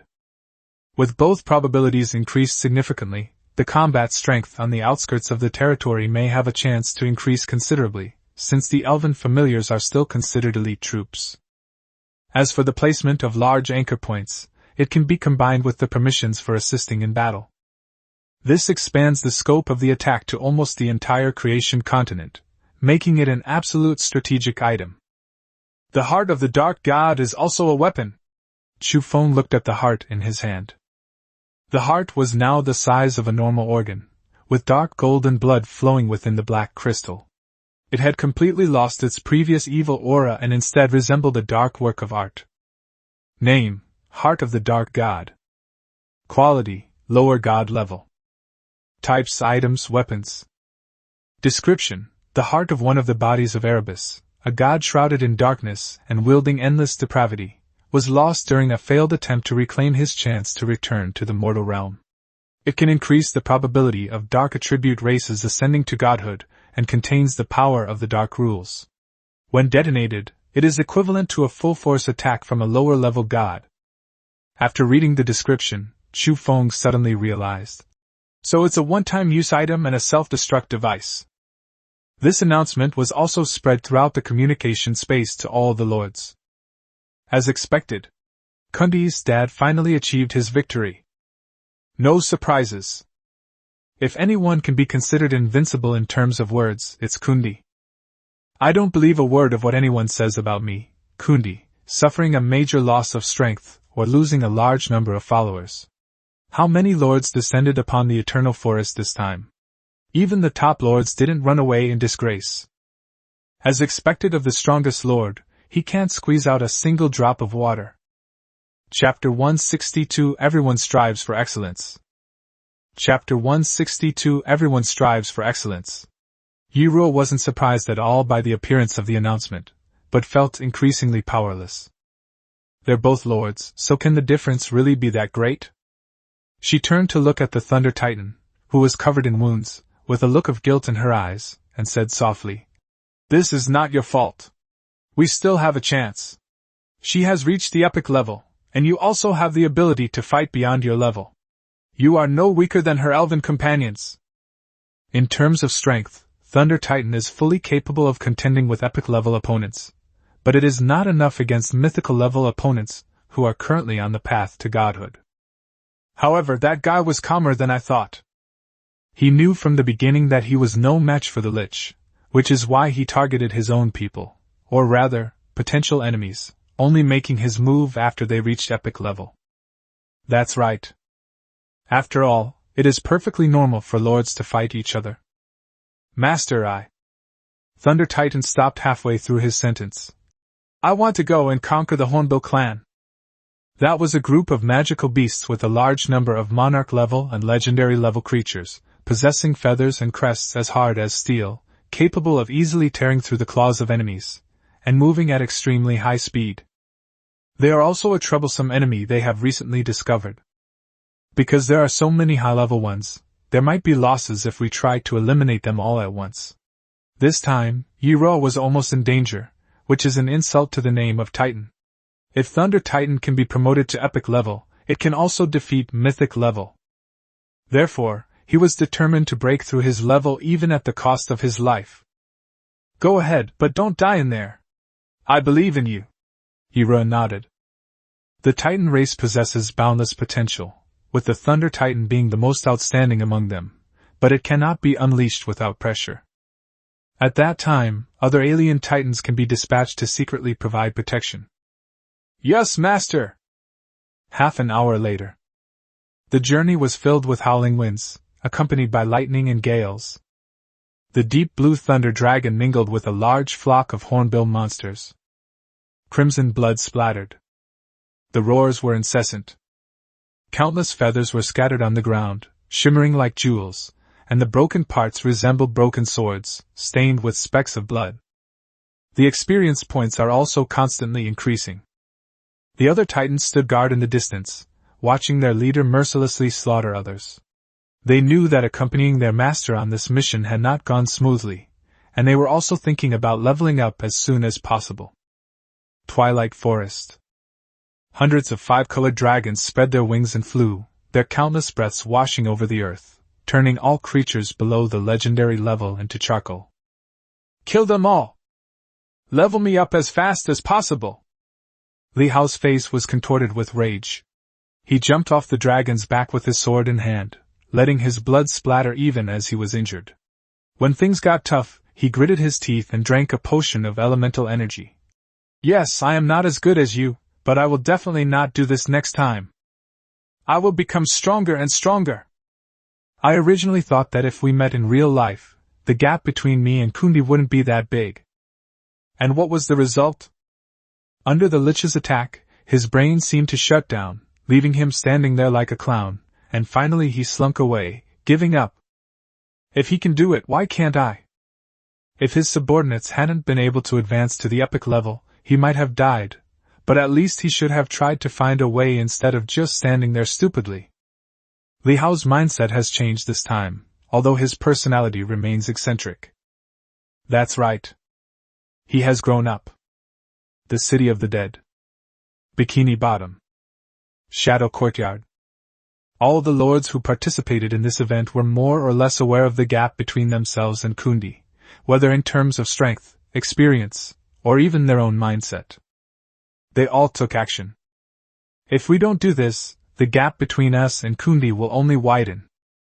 Of course, they also remembered a dangerous woman. A mad exile lurking in the shadows, ready to slit your throat at any moment.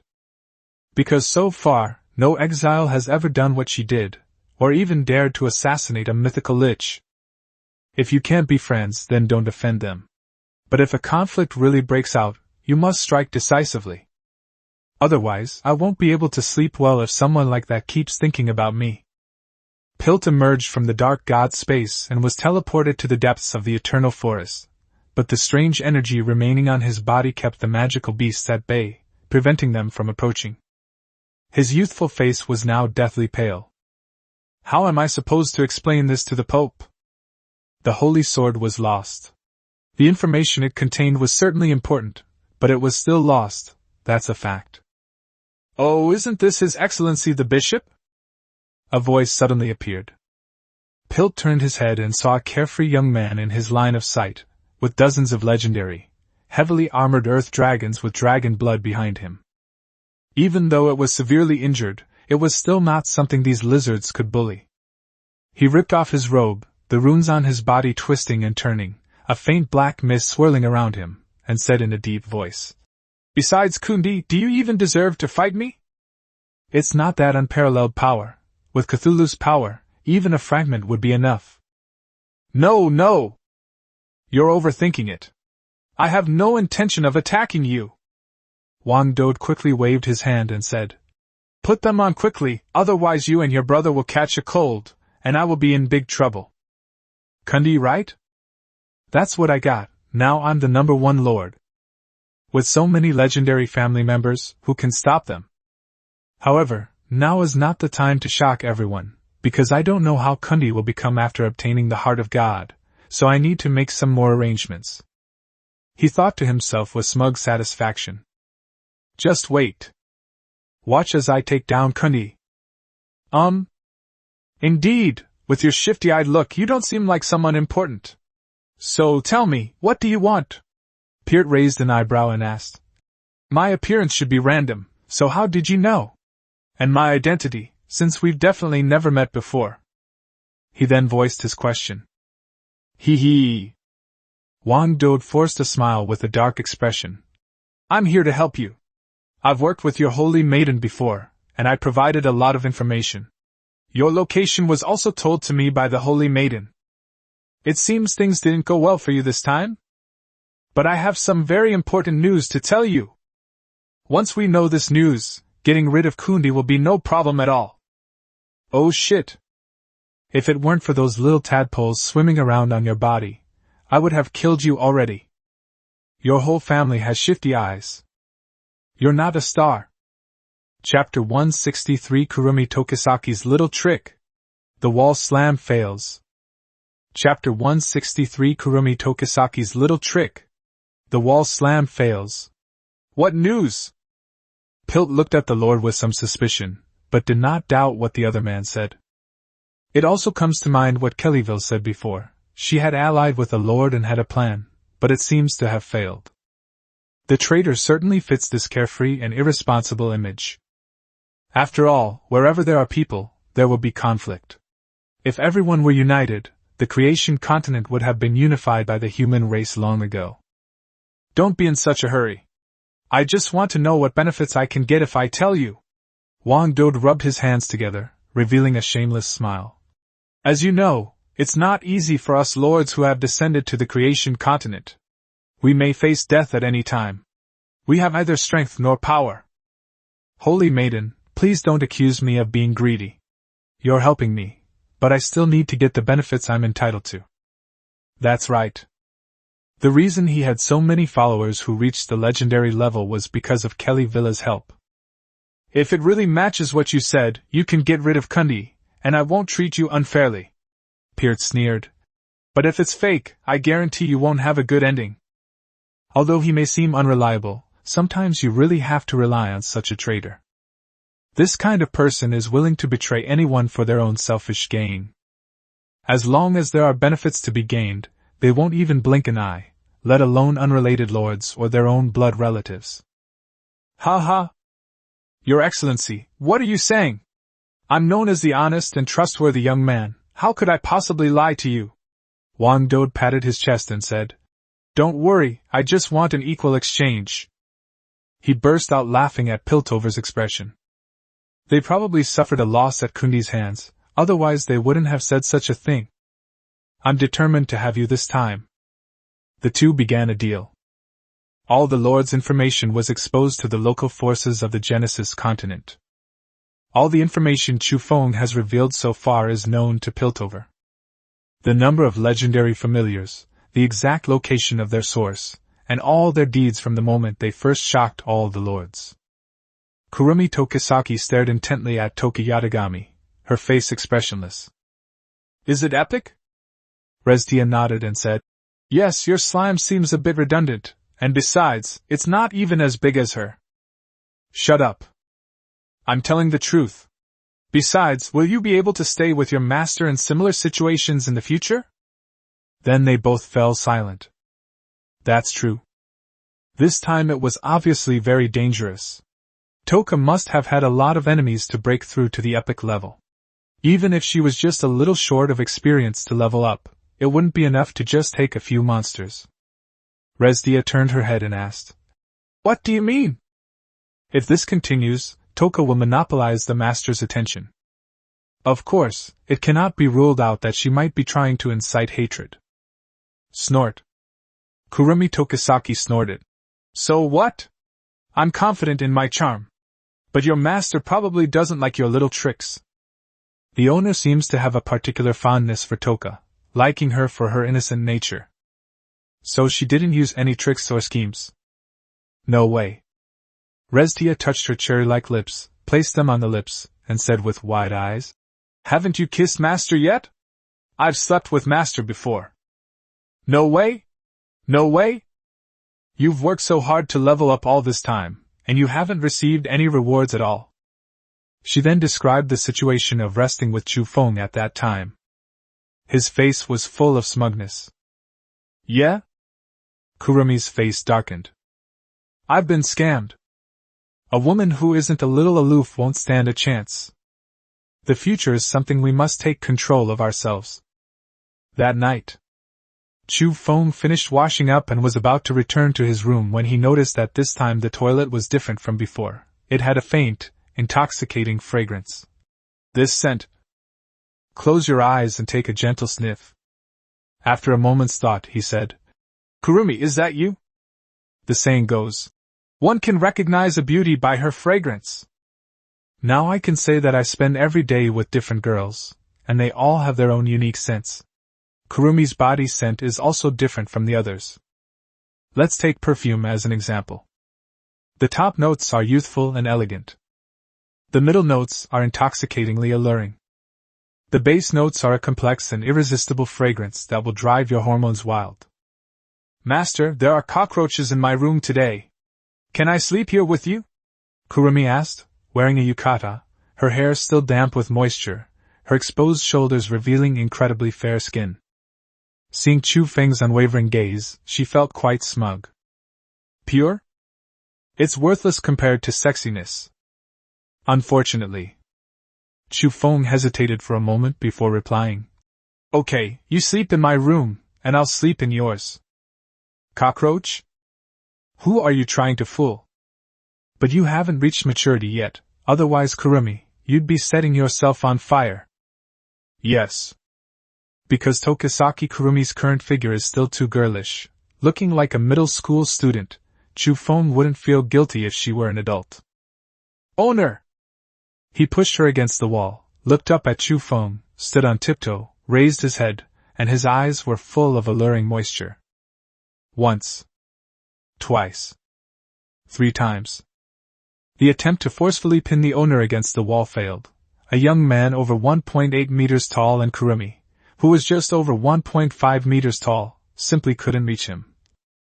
The atmosphere that was originally designed was just gone.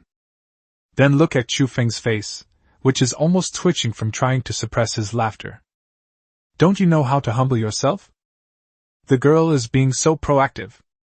The more she thought about it, the more upset she became. Tears welled up in her eyes, and she pouted, on the verge of crying. Why are you suddenly like this? Chu Feng wiped away the tears falling from her cheeks, and with a smile, he picked her up in a princess carry. Is it because of Toka?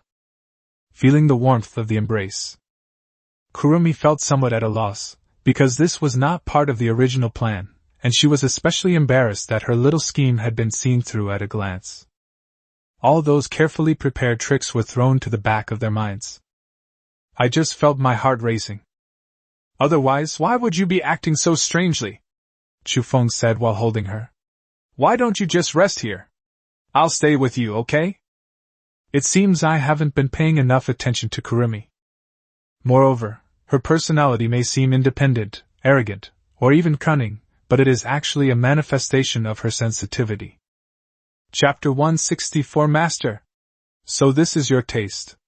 You just picked a concubine directly. Chapter 164 Master. So this is your taste. You directly choose a concubine. Nothing happened between Chu Feng and Kuang San. They simply spent a quiet and beautiful night embracing. During the long night, Chu Feng slept soundly. After all, for him, committing a crime was impossible. We are people with principles, not animals driven by our lower bodies. Besides, what's meant to be yours will always be yours. It won't run away. The next day. Why do I feel so uncomfortable all over? Chu Feng opened his eyes and was about to stretch when he found that several parts of his body ached, but it wasn't the kind of pain that someone had attacked him. In particular, his thighs were covered in bruises, as if someone had pinched them hard. Looking at Kurumi, who was still fast asleep and seemed much more docile than usual. Surely not? He covered her with the blanket, got up and walked towards the door, unaware that Kurumi had opened one eye and was pouting. Serves you right for snoring, for being so inactive, for looking down on my assets. Deep down, she felt incredibly sweet. This is a form of respect, a way of putting yourself first. At this time, just like before, Chu Feng peeked out and surveyed his surroundings. Finding no one there, he pretended to take a couple of steps, then quickly turned back and looked around again, still finding nothing.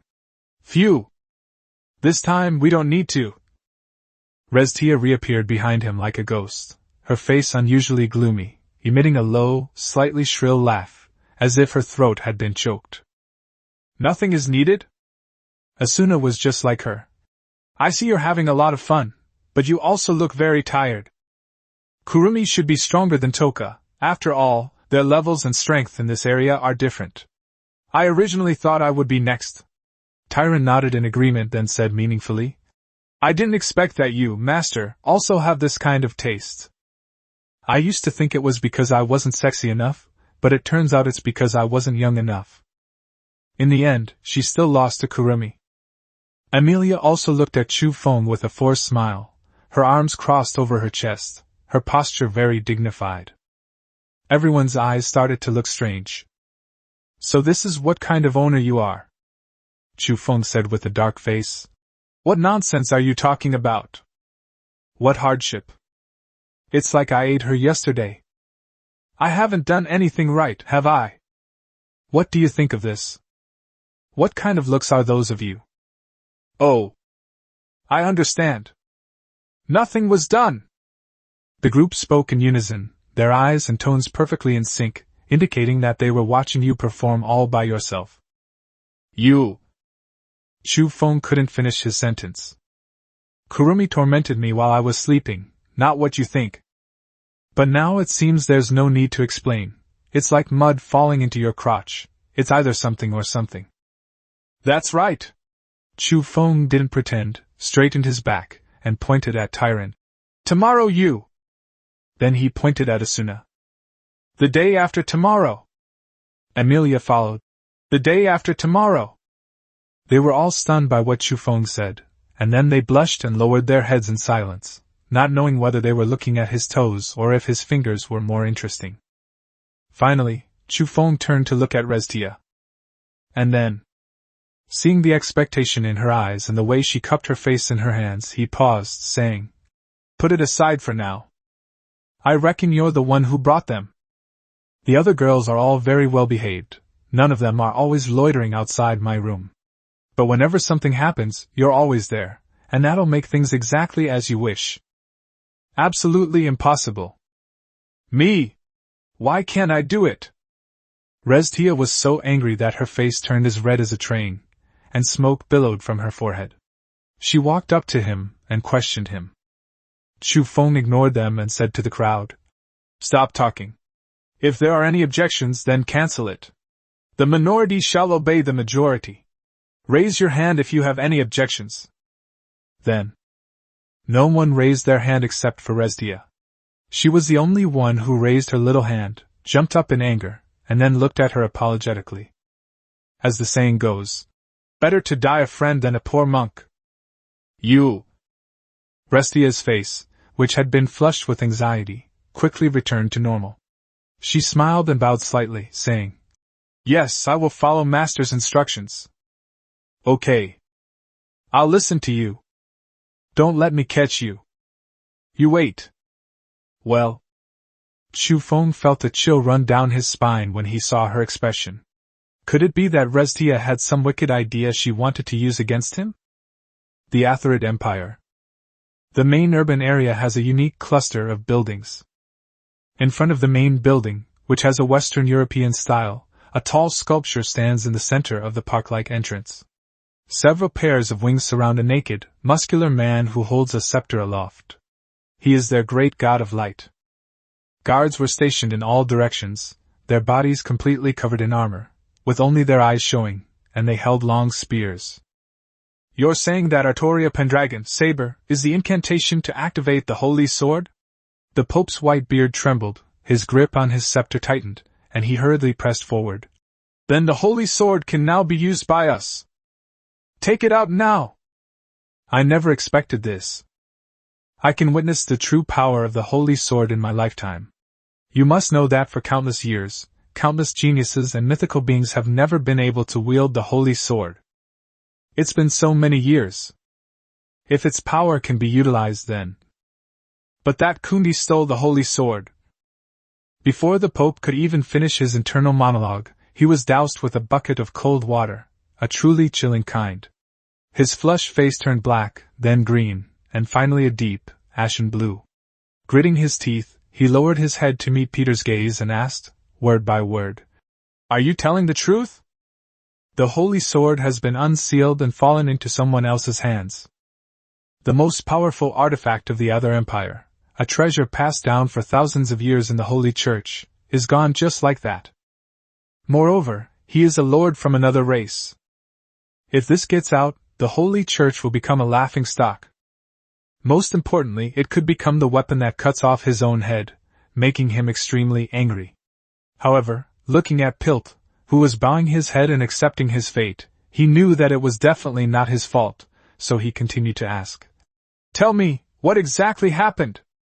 Then, as Pilt recounted his experience, The Pope's old face underwent 6 dramatic changes in a second, a truly fascinating display of shock and a variety of different expressions of astonishment. Chapter 165 The Drunkard Barbatos. Chapter 165 The Drunkard Barbatos. You mean this time you saw a god? A god cast in gold, with a falcon's head and a human body? The heart of the dark god has actually been resurrected. An ineffable power.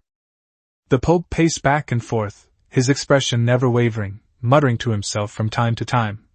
Impossible. The gods haven't appeared before the world for thousands of years, and that being's appearance isn't that of the great god of light. Moreover, the heart of the dark god is a conspiracy. Could it be? Whether it's the appearance of the gods or the loss of the holy sword, everything has become unpredictable. The plan has encountered a huge setback. He abruptly stopped, turned around, placed his hands on Piltover's shoulders, stared intently at him, and said in a deep voice, "As the bishop I trust most, and one of the strongest forces in our holy church, I believe your judgment is definitely correct. But the loss of the holy sword needs an explanation. The strange creatures in the fallen abyss are becoming increasingly active. I will send you there after this mission is completed. Do you have any objections?" The abyss of depravity. The Other Empire, no, it is the most bizarre and dangerous region in the entire continent of creation. Unlike the naturally formed areas of the continent, it is a terrifying dead zone mutated by the force field influence caused by Cthulhu creatures. All organizations on the Genesis continent have an agreement to take turns guarding it. However, the powerful individuals stationed there face an almost certain death, as it is rumored to be a realm even gods are unwilling to set foot in. I do. Piltover paused only slightly before readily agreeing. My sins deserve punishment. Rather than a meaningless death as atonement, it is better to make a contribution to the world. His tone was filled with determination. It represents his devout faith and loyalty to the Holy Church, which transcends his fear of death. All right, I'll arrange for you to be stationed on the outskirts, don't worry. The Pope nodded with satisfaction and patted him on the shoulder. This provides an explanation. Of course, this also has to do with another plan in his heart, because Pilt is different from others. Will that power, as he guessed, perhaps give him the chance to control a power that is truly comparable to that of a god? But we need to discuss the next steps with the king. Although the Holy Sword was not included, the strongest Lord, Kundi, has indeed become an unexpected variable, and cannot be left unattended. Beneath his amiable smile lay a chilling aura. Jelpies, the city? Inside a small tavern in the city. The once lively scene was completely transformed as Belsus raised his glass and gulped down the drink. Immediately afterwards, in his hand was an organ that appeared out of nowhere. While playing a tune and gazing into the distance, she slowly opened her mouth and began to sing. His voice was full of vicissitudes, like an old man who had witnessed the changing years, and the tune he sang had never been heard by anyone before. Sometimes affectionate, sometimes carefree, sometimes slightly eccentric, or suddenly joyful or melancholic. Sudden. He put away the accordion, picked up his wine glass again, and drunkenly gestured towards the door for a toast. Apollo, you deserve a lot of credit for Horus's release, right? After all, he's far inferior to you in strength. And that so-called abyss of fallen gods was also your doing, wasn't it? Apollo. The legendary sun god. He is also known as the god of light. Even among the gods, he is outstanding. There was no one else outside, only Kelly Vera in a white dress standing by the door, her brows slightly furrowed, her expression arrogant and disdainful as she turned her face away, as if even a glance would offend her eyes. Only the back of his head is shown. Barbatos, why didn't your strongest war god appear during the war between gods and demons? And how did you escape the seal? His tone was calm, but it wasn't hard to hear the anger and accusation within it. Aren't you all supposed to be the strongest gods who personally ended an era? Why did they all disappear at the crucial moment? Everything should have its own place. Can gods manipulate everything at will? Belsus, no, it should be said that the wind god Barbatos, with only one eye open, let out a burp. The seasons turn, the winds never cease, and there are many things that even gods should not interfere with. However, seeing how distressed you are, I pray for you, may the power of the wind protect you. Furthermore, I must say that you are now quite beautiful, truly a rare beauty. But is it really all right? After all, her body is not yet strong enough to support your long-term presence. At this time, he no longer looked like a middle-aged man, but rather like a young boy. She has a very pretty and cute appearance, and is quite androgynous. Wearing a green hat, a grey cloak, braided hair at the temples, and white tights, he resembled a noble knight-errant from the Western Middle Ages. The long sword had long since disappeared and become a harp in his hand. "Oh," Apollo sneered, "my followers don't need your concern. You haven't answered my question yet." Belch. Barbatos stepped forward to Apollo, took out a flower, put it in his mouth, and said with a faint blush on his slightly tipsy face, "You're such an impatient person. Don't waste such a beautiful face. How about we go on a date first, and then I'll tell you slowly what to do." "Why?" "Over the years, I've experienced all sorts of identities. He's had enough of being a general this time. He should go home, retire, spend time with his wife, secretly drink, and enjoy a leisurely life. After all, a mortal's life is only a few short decades."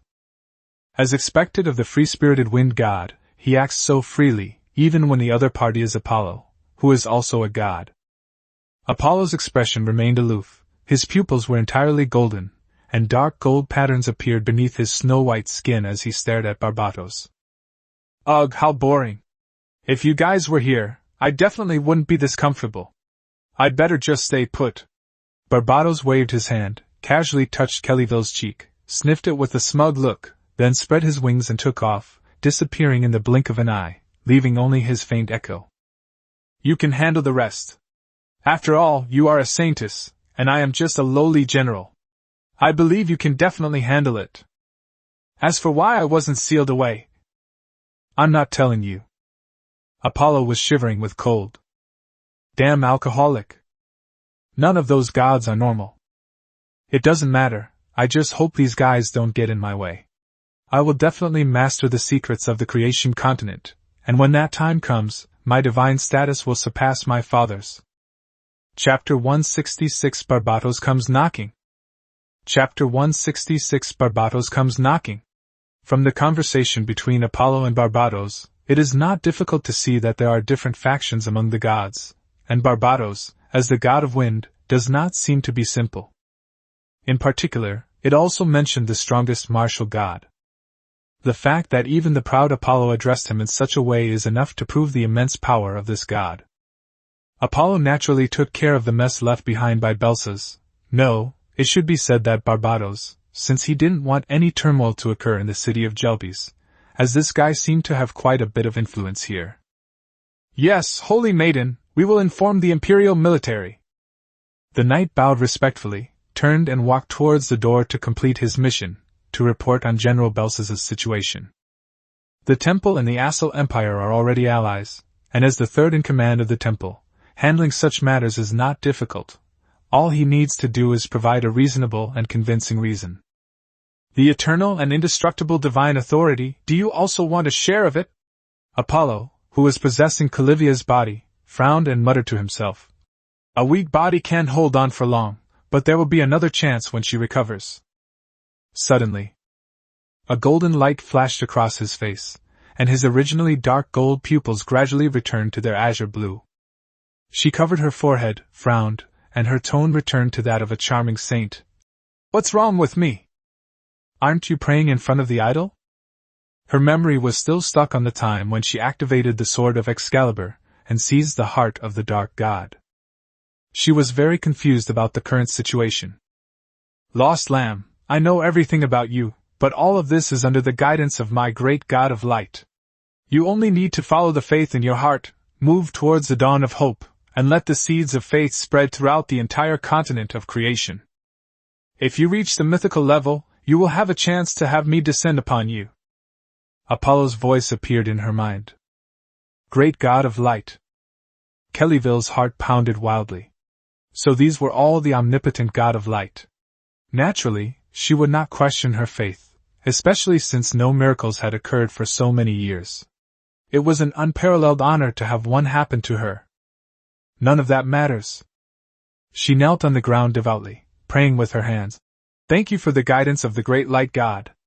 No matter how difficult it is, I will fulfill the mission you have given me, so that more people can have faith and more people can get out of confusion. Now, feeling myself step into the epic level, the boundless power, as pure as the sun, continuously filled every corner of my body. Miracle! A miracle has happened to me. Before this, she was only at the mid-level of the legendary realm.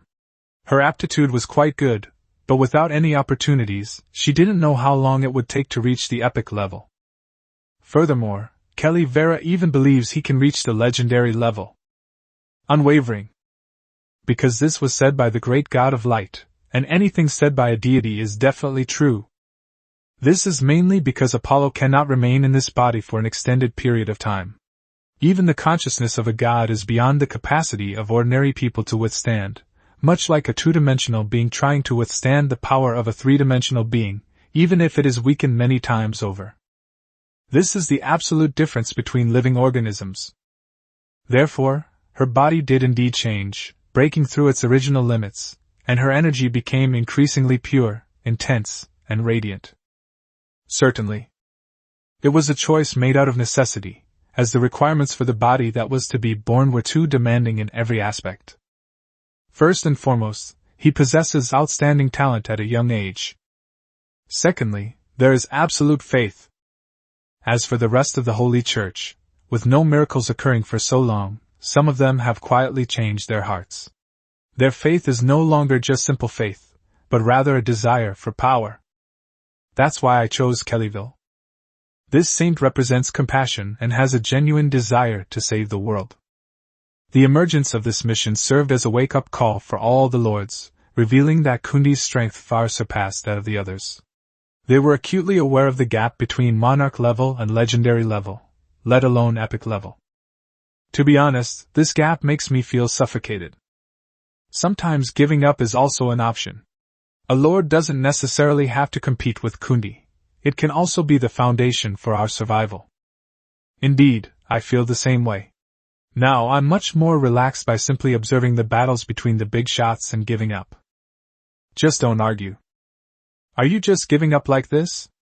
There's still a long time to go. Who knows what will happen next? There are still so many unknowns in the world waiting for us to uncover, and no one knows the outcome until the very end. I advise everyone not to feel pressured. There's nothing wrong with competing. After all, you won't suffer when you die in a crushing situation. Hey! Wasn't the temple supposed to be so arrogant? Why are they so quiet now? They're just a bunch of clowns, not even worth a hair on my head, Kundi. Dude, the people from the temple might be watching us chat too. What's there to be afraid of? This is the middle of nowhere, not a single member of the temple is here. Holy crap, who brought their temple followers here? It's grayed out. There's a mole inside who stopped the trading. Chu Feng glanced at the conversation in the Lord's communication space and curled his lip. With such limited capacity? They're unlikely to amount to anything. Using up a chance to help someone in a battle just as a joke, what a waste. If it were me, I would definitely take this opportunity to attack more lords, otherwise I would be at a huge loss. At this time, a melodious zither tune suddenly appeared within the territory. The wind howled, the leaves rustled, and the birds seemed to sing along. I never expected to run into an old friend here. Barbados appeared, gazing up at the enormous, lush world tree suspended in the air, holding a harp, a friendly smile on his face. I thought. Sudden. His expression changed slightly, and the gentle breeze turned into a gale, so strong that people couldn't open their eyes, but it quickly subsided. He turned to look at Chu Feng with a smile on his face, but his tone was not friendly. You must be Kundi! Chu Feng looked at the exquisitely dressed young man, and his mind went blank for a moment. He quickly came back to his senses and replied with a smile. Yes, Your Excellency Wind God, I didn't expect you to come here. I have prepared some fine wine and was just worried that there would be no one to share it with. Fine wine? Barbatos was initially surprised, but when he heard about the wine, his smile, though still present, felt different. It seemed to be a genuine, heartfelt smile. He instantly appeared beside Chufeng, putting his arm around his shoulder. Haha, you should have told me about the wine sooner. Then I would have arrived much earlier. But don't try to fool me with cheap liquor. Wind God. How did he know who I was? But since the great Tree King said it was none of his business, then we won't make things difficult for him. Chufeng stiffened, then smiled and continued. It must be good wine. It seems they're not here to settle scores with me, and the World Tree's identity is pretty much revealed. I just don't know why it's become the source of my familiars. Perhaps I can get a lot of useful information from Barbatos. That is, this guy seems to be able to drink a lot without getting drunk. Chapter 167, A Surprise Beneath the Other Empire. Isthetha's Slaughter. Chapter 167, A Surprise Beneath the Other Empire. Isthetha's Slaughter. It should be noted that Barbatos himself was not human, but a wind spirit in disguise. Although he was a heavy drinker, he was never drunk.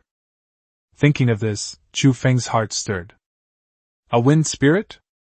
You see, Sophie can transform into a blood elf because she has blood elf blood, so what about the wind elf? But there was absolutely no clue in my mind.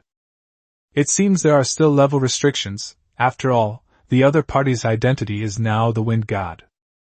A short while later, several bottles of fine wine were placed on the table. Even before they were opened, the faint aroma of pure wine could be smelled, which made Barbatos' eyes light up. He quickly stepped forward and said, Let me try some and see if it's the good wine you're talking about. This is a pure and fine wine purified through distillation. The processing method is based on the recipe of classic Baijiu.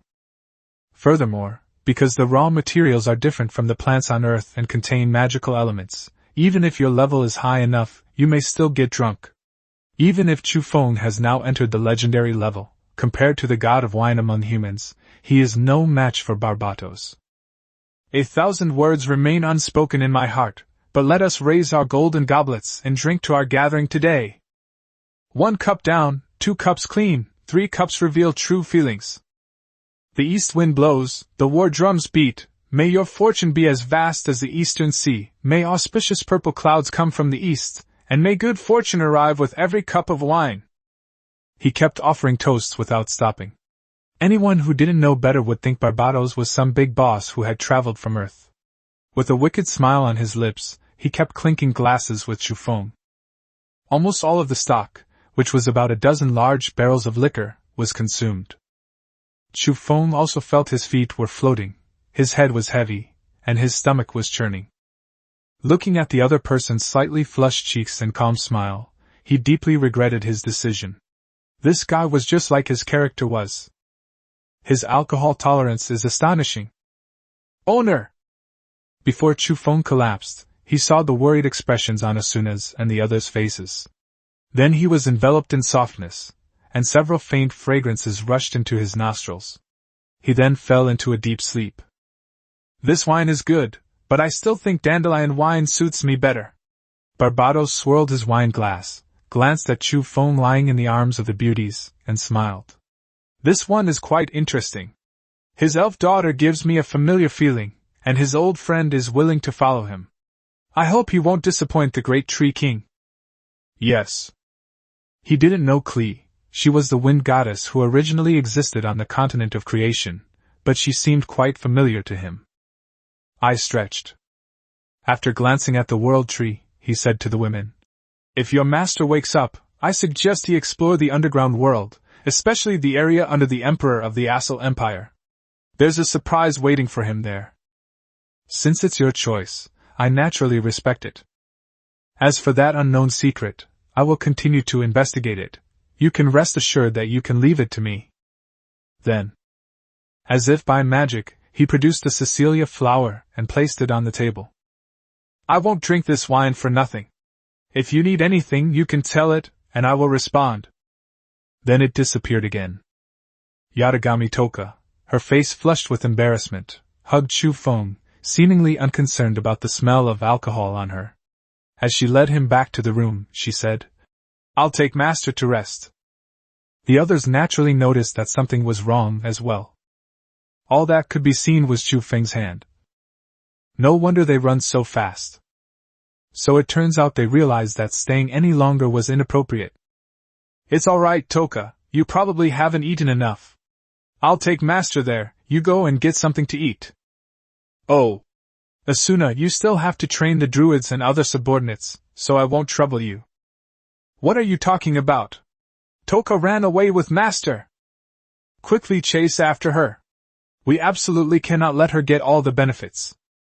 Klee stared blankly at the Cecilia flower, tilting her head.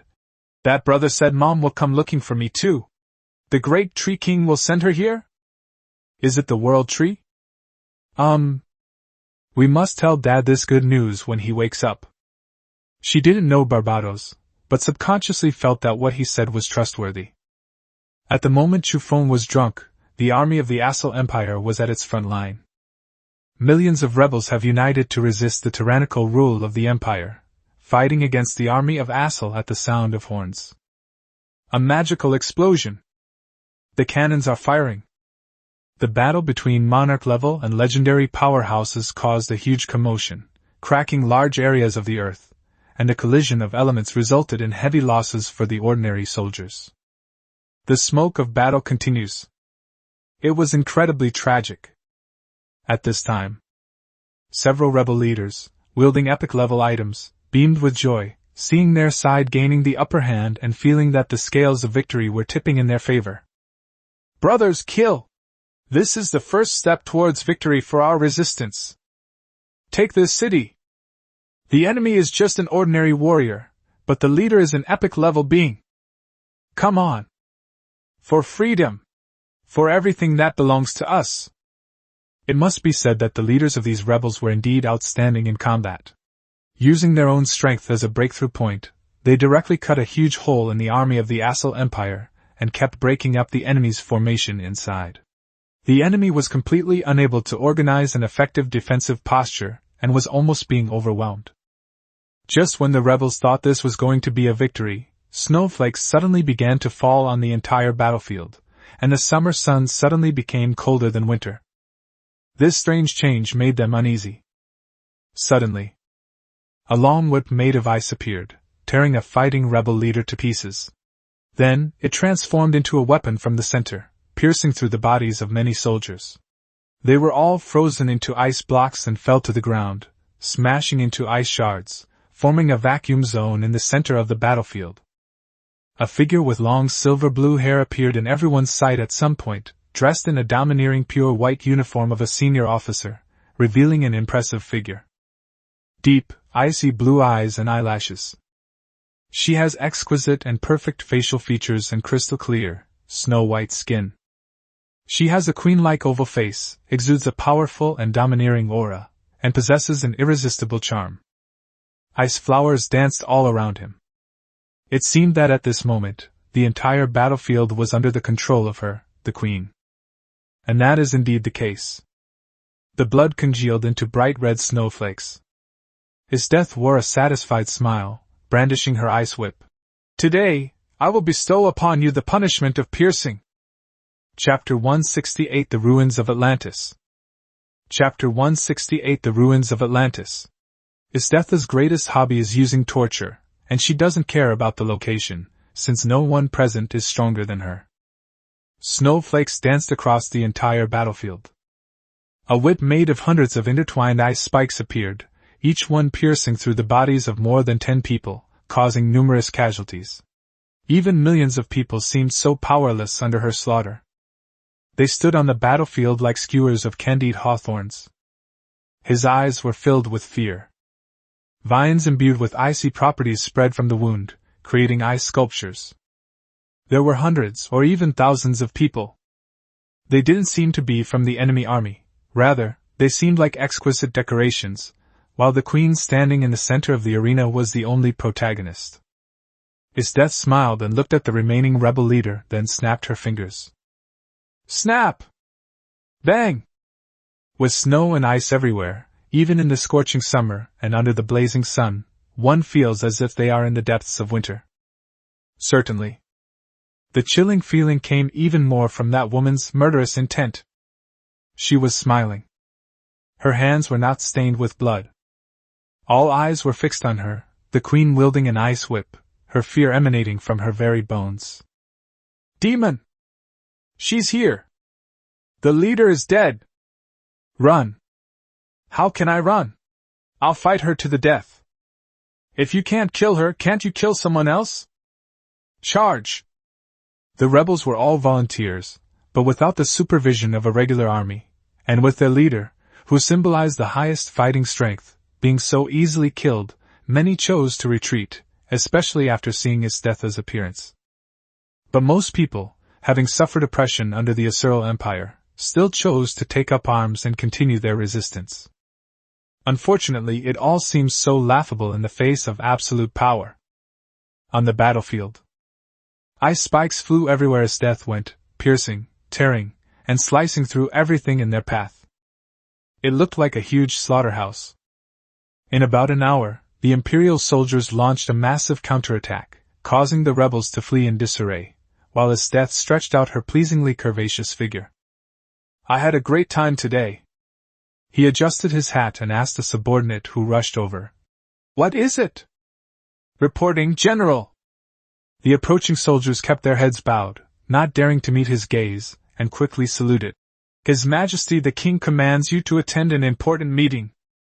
Oh. His Death casually replied, then turned to leave, adding, By the way, those guys, don't leave any alive. A simple sentence. It sounded as if it were talking about slaughtering chickens and ducks, which sent chills down one's spine. Yes. Chu Feng covered his head, feeling as if his head was about to explode, his brain throbbing with pain. I absolutely cannot drink alcohol again. This damn alcohol. It seems like we're back to the old days of socializing at work. The feeling at this moment is like being attacked by dead memories. Dad. Drinking water. Kelly handed him the water glass, looking at him with a worried expression. Is Daddy all right? That's right. Barbados said that Mom will come later. Let's play together then. At this point, Clee smiled, her eyes crinkling into a happy grin. Mother? Chu Feng was taken aback when he heard this. Recalling Barbados's strange behavior before, suddenly coming to find him and saying that he was an old friend, the identity of the World Tree was self-evident. Its true form was the Great Kindness Tree King. But Claire's mother. Alice is a member of the mysterious Witches Guild, and considering her age and strength, she is very likely one of the founders. She made the little sister Ye cry from 500 years ago, taught Xiaoxiagon how to play with fireworks, rejected Alice's idol debut request for the 6th time by the proud and aloof Kamisato, and chatted and laughed with Lei Yingdian, etc. And when we first went to Liyue, Zhongli also acted as Iris's guide, all the way, because she was so destructive that we were afraid she would blow up Liyue, accompanying Iris the whole time. The Kingdom of White Knights also appeared, and one of Aloy's titles in his miscellaneous notes is Great Adventure of All Worlds. It's clear that Alice is actually of the same generation as the 7 gods, or perhaps even further back.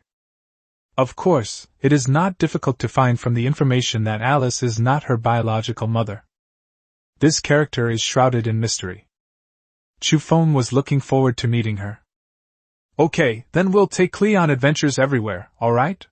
Chu Feng said with a smile, patting Clee's head. If this space of the Dark God can be utilized, the safety of the source of familiars will not be a problem. Certainly. If the World Tree itself becomes the Great Tree King, then what is there to worry about? That's a god. I just don't know what level I need to reach before I can lead my army of elves to conquer the world without being restricted by any region. Yes, yes! Clee hopped and skipped, overjoyed. Soon. She stopped again. Also, Dad, Tyrant. Sister said she found an eyeball, and it seems to be something very important. This is? Chu Feng took the struggling eyeball from Tyrant's hand. The remote control for the orbital weapon on his arm emitted a pale blue light, forming a virtual digital link. A map appeared in front of him. The locations of the signs inside are in the underground areas of the Aether Empire. Is there anything wrong? As if hearing his words, the prompt appeared above. It clearly reads, Ruins of Atlantis. Chu Feng's pupils suddenly contracted.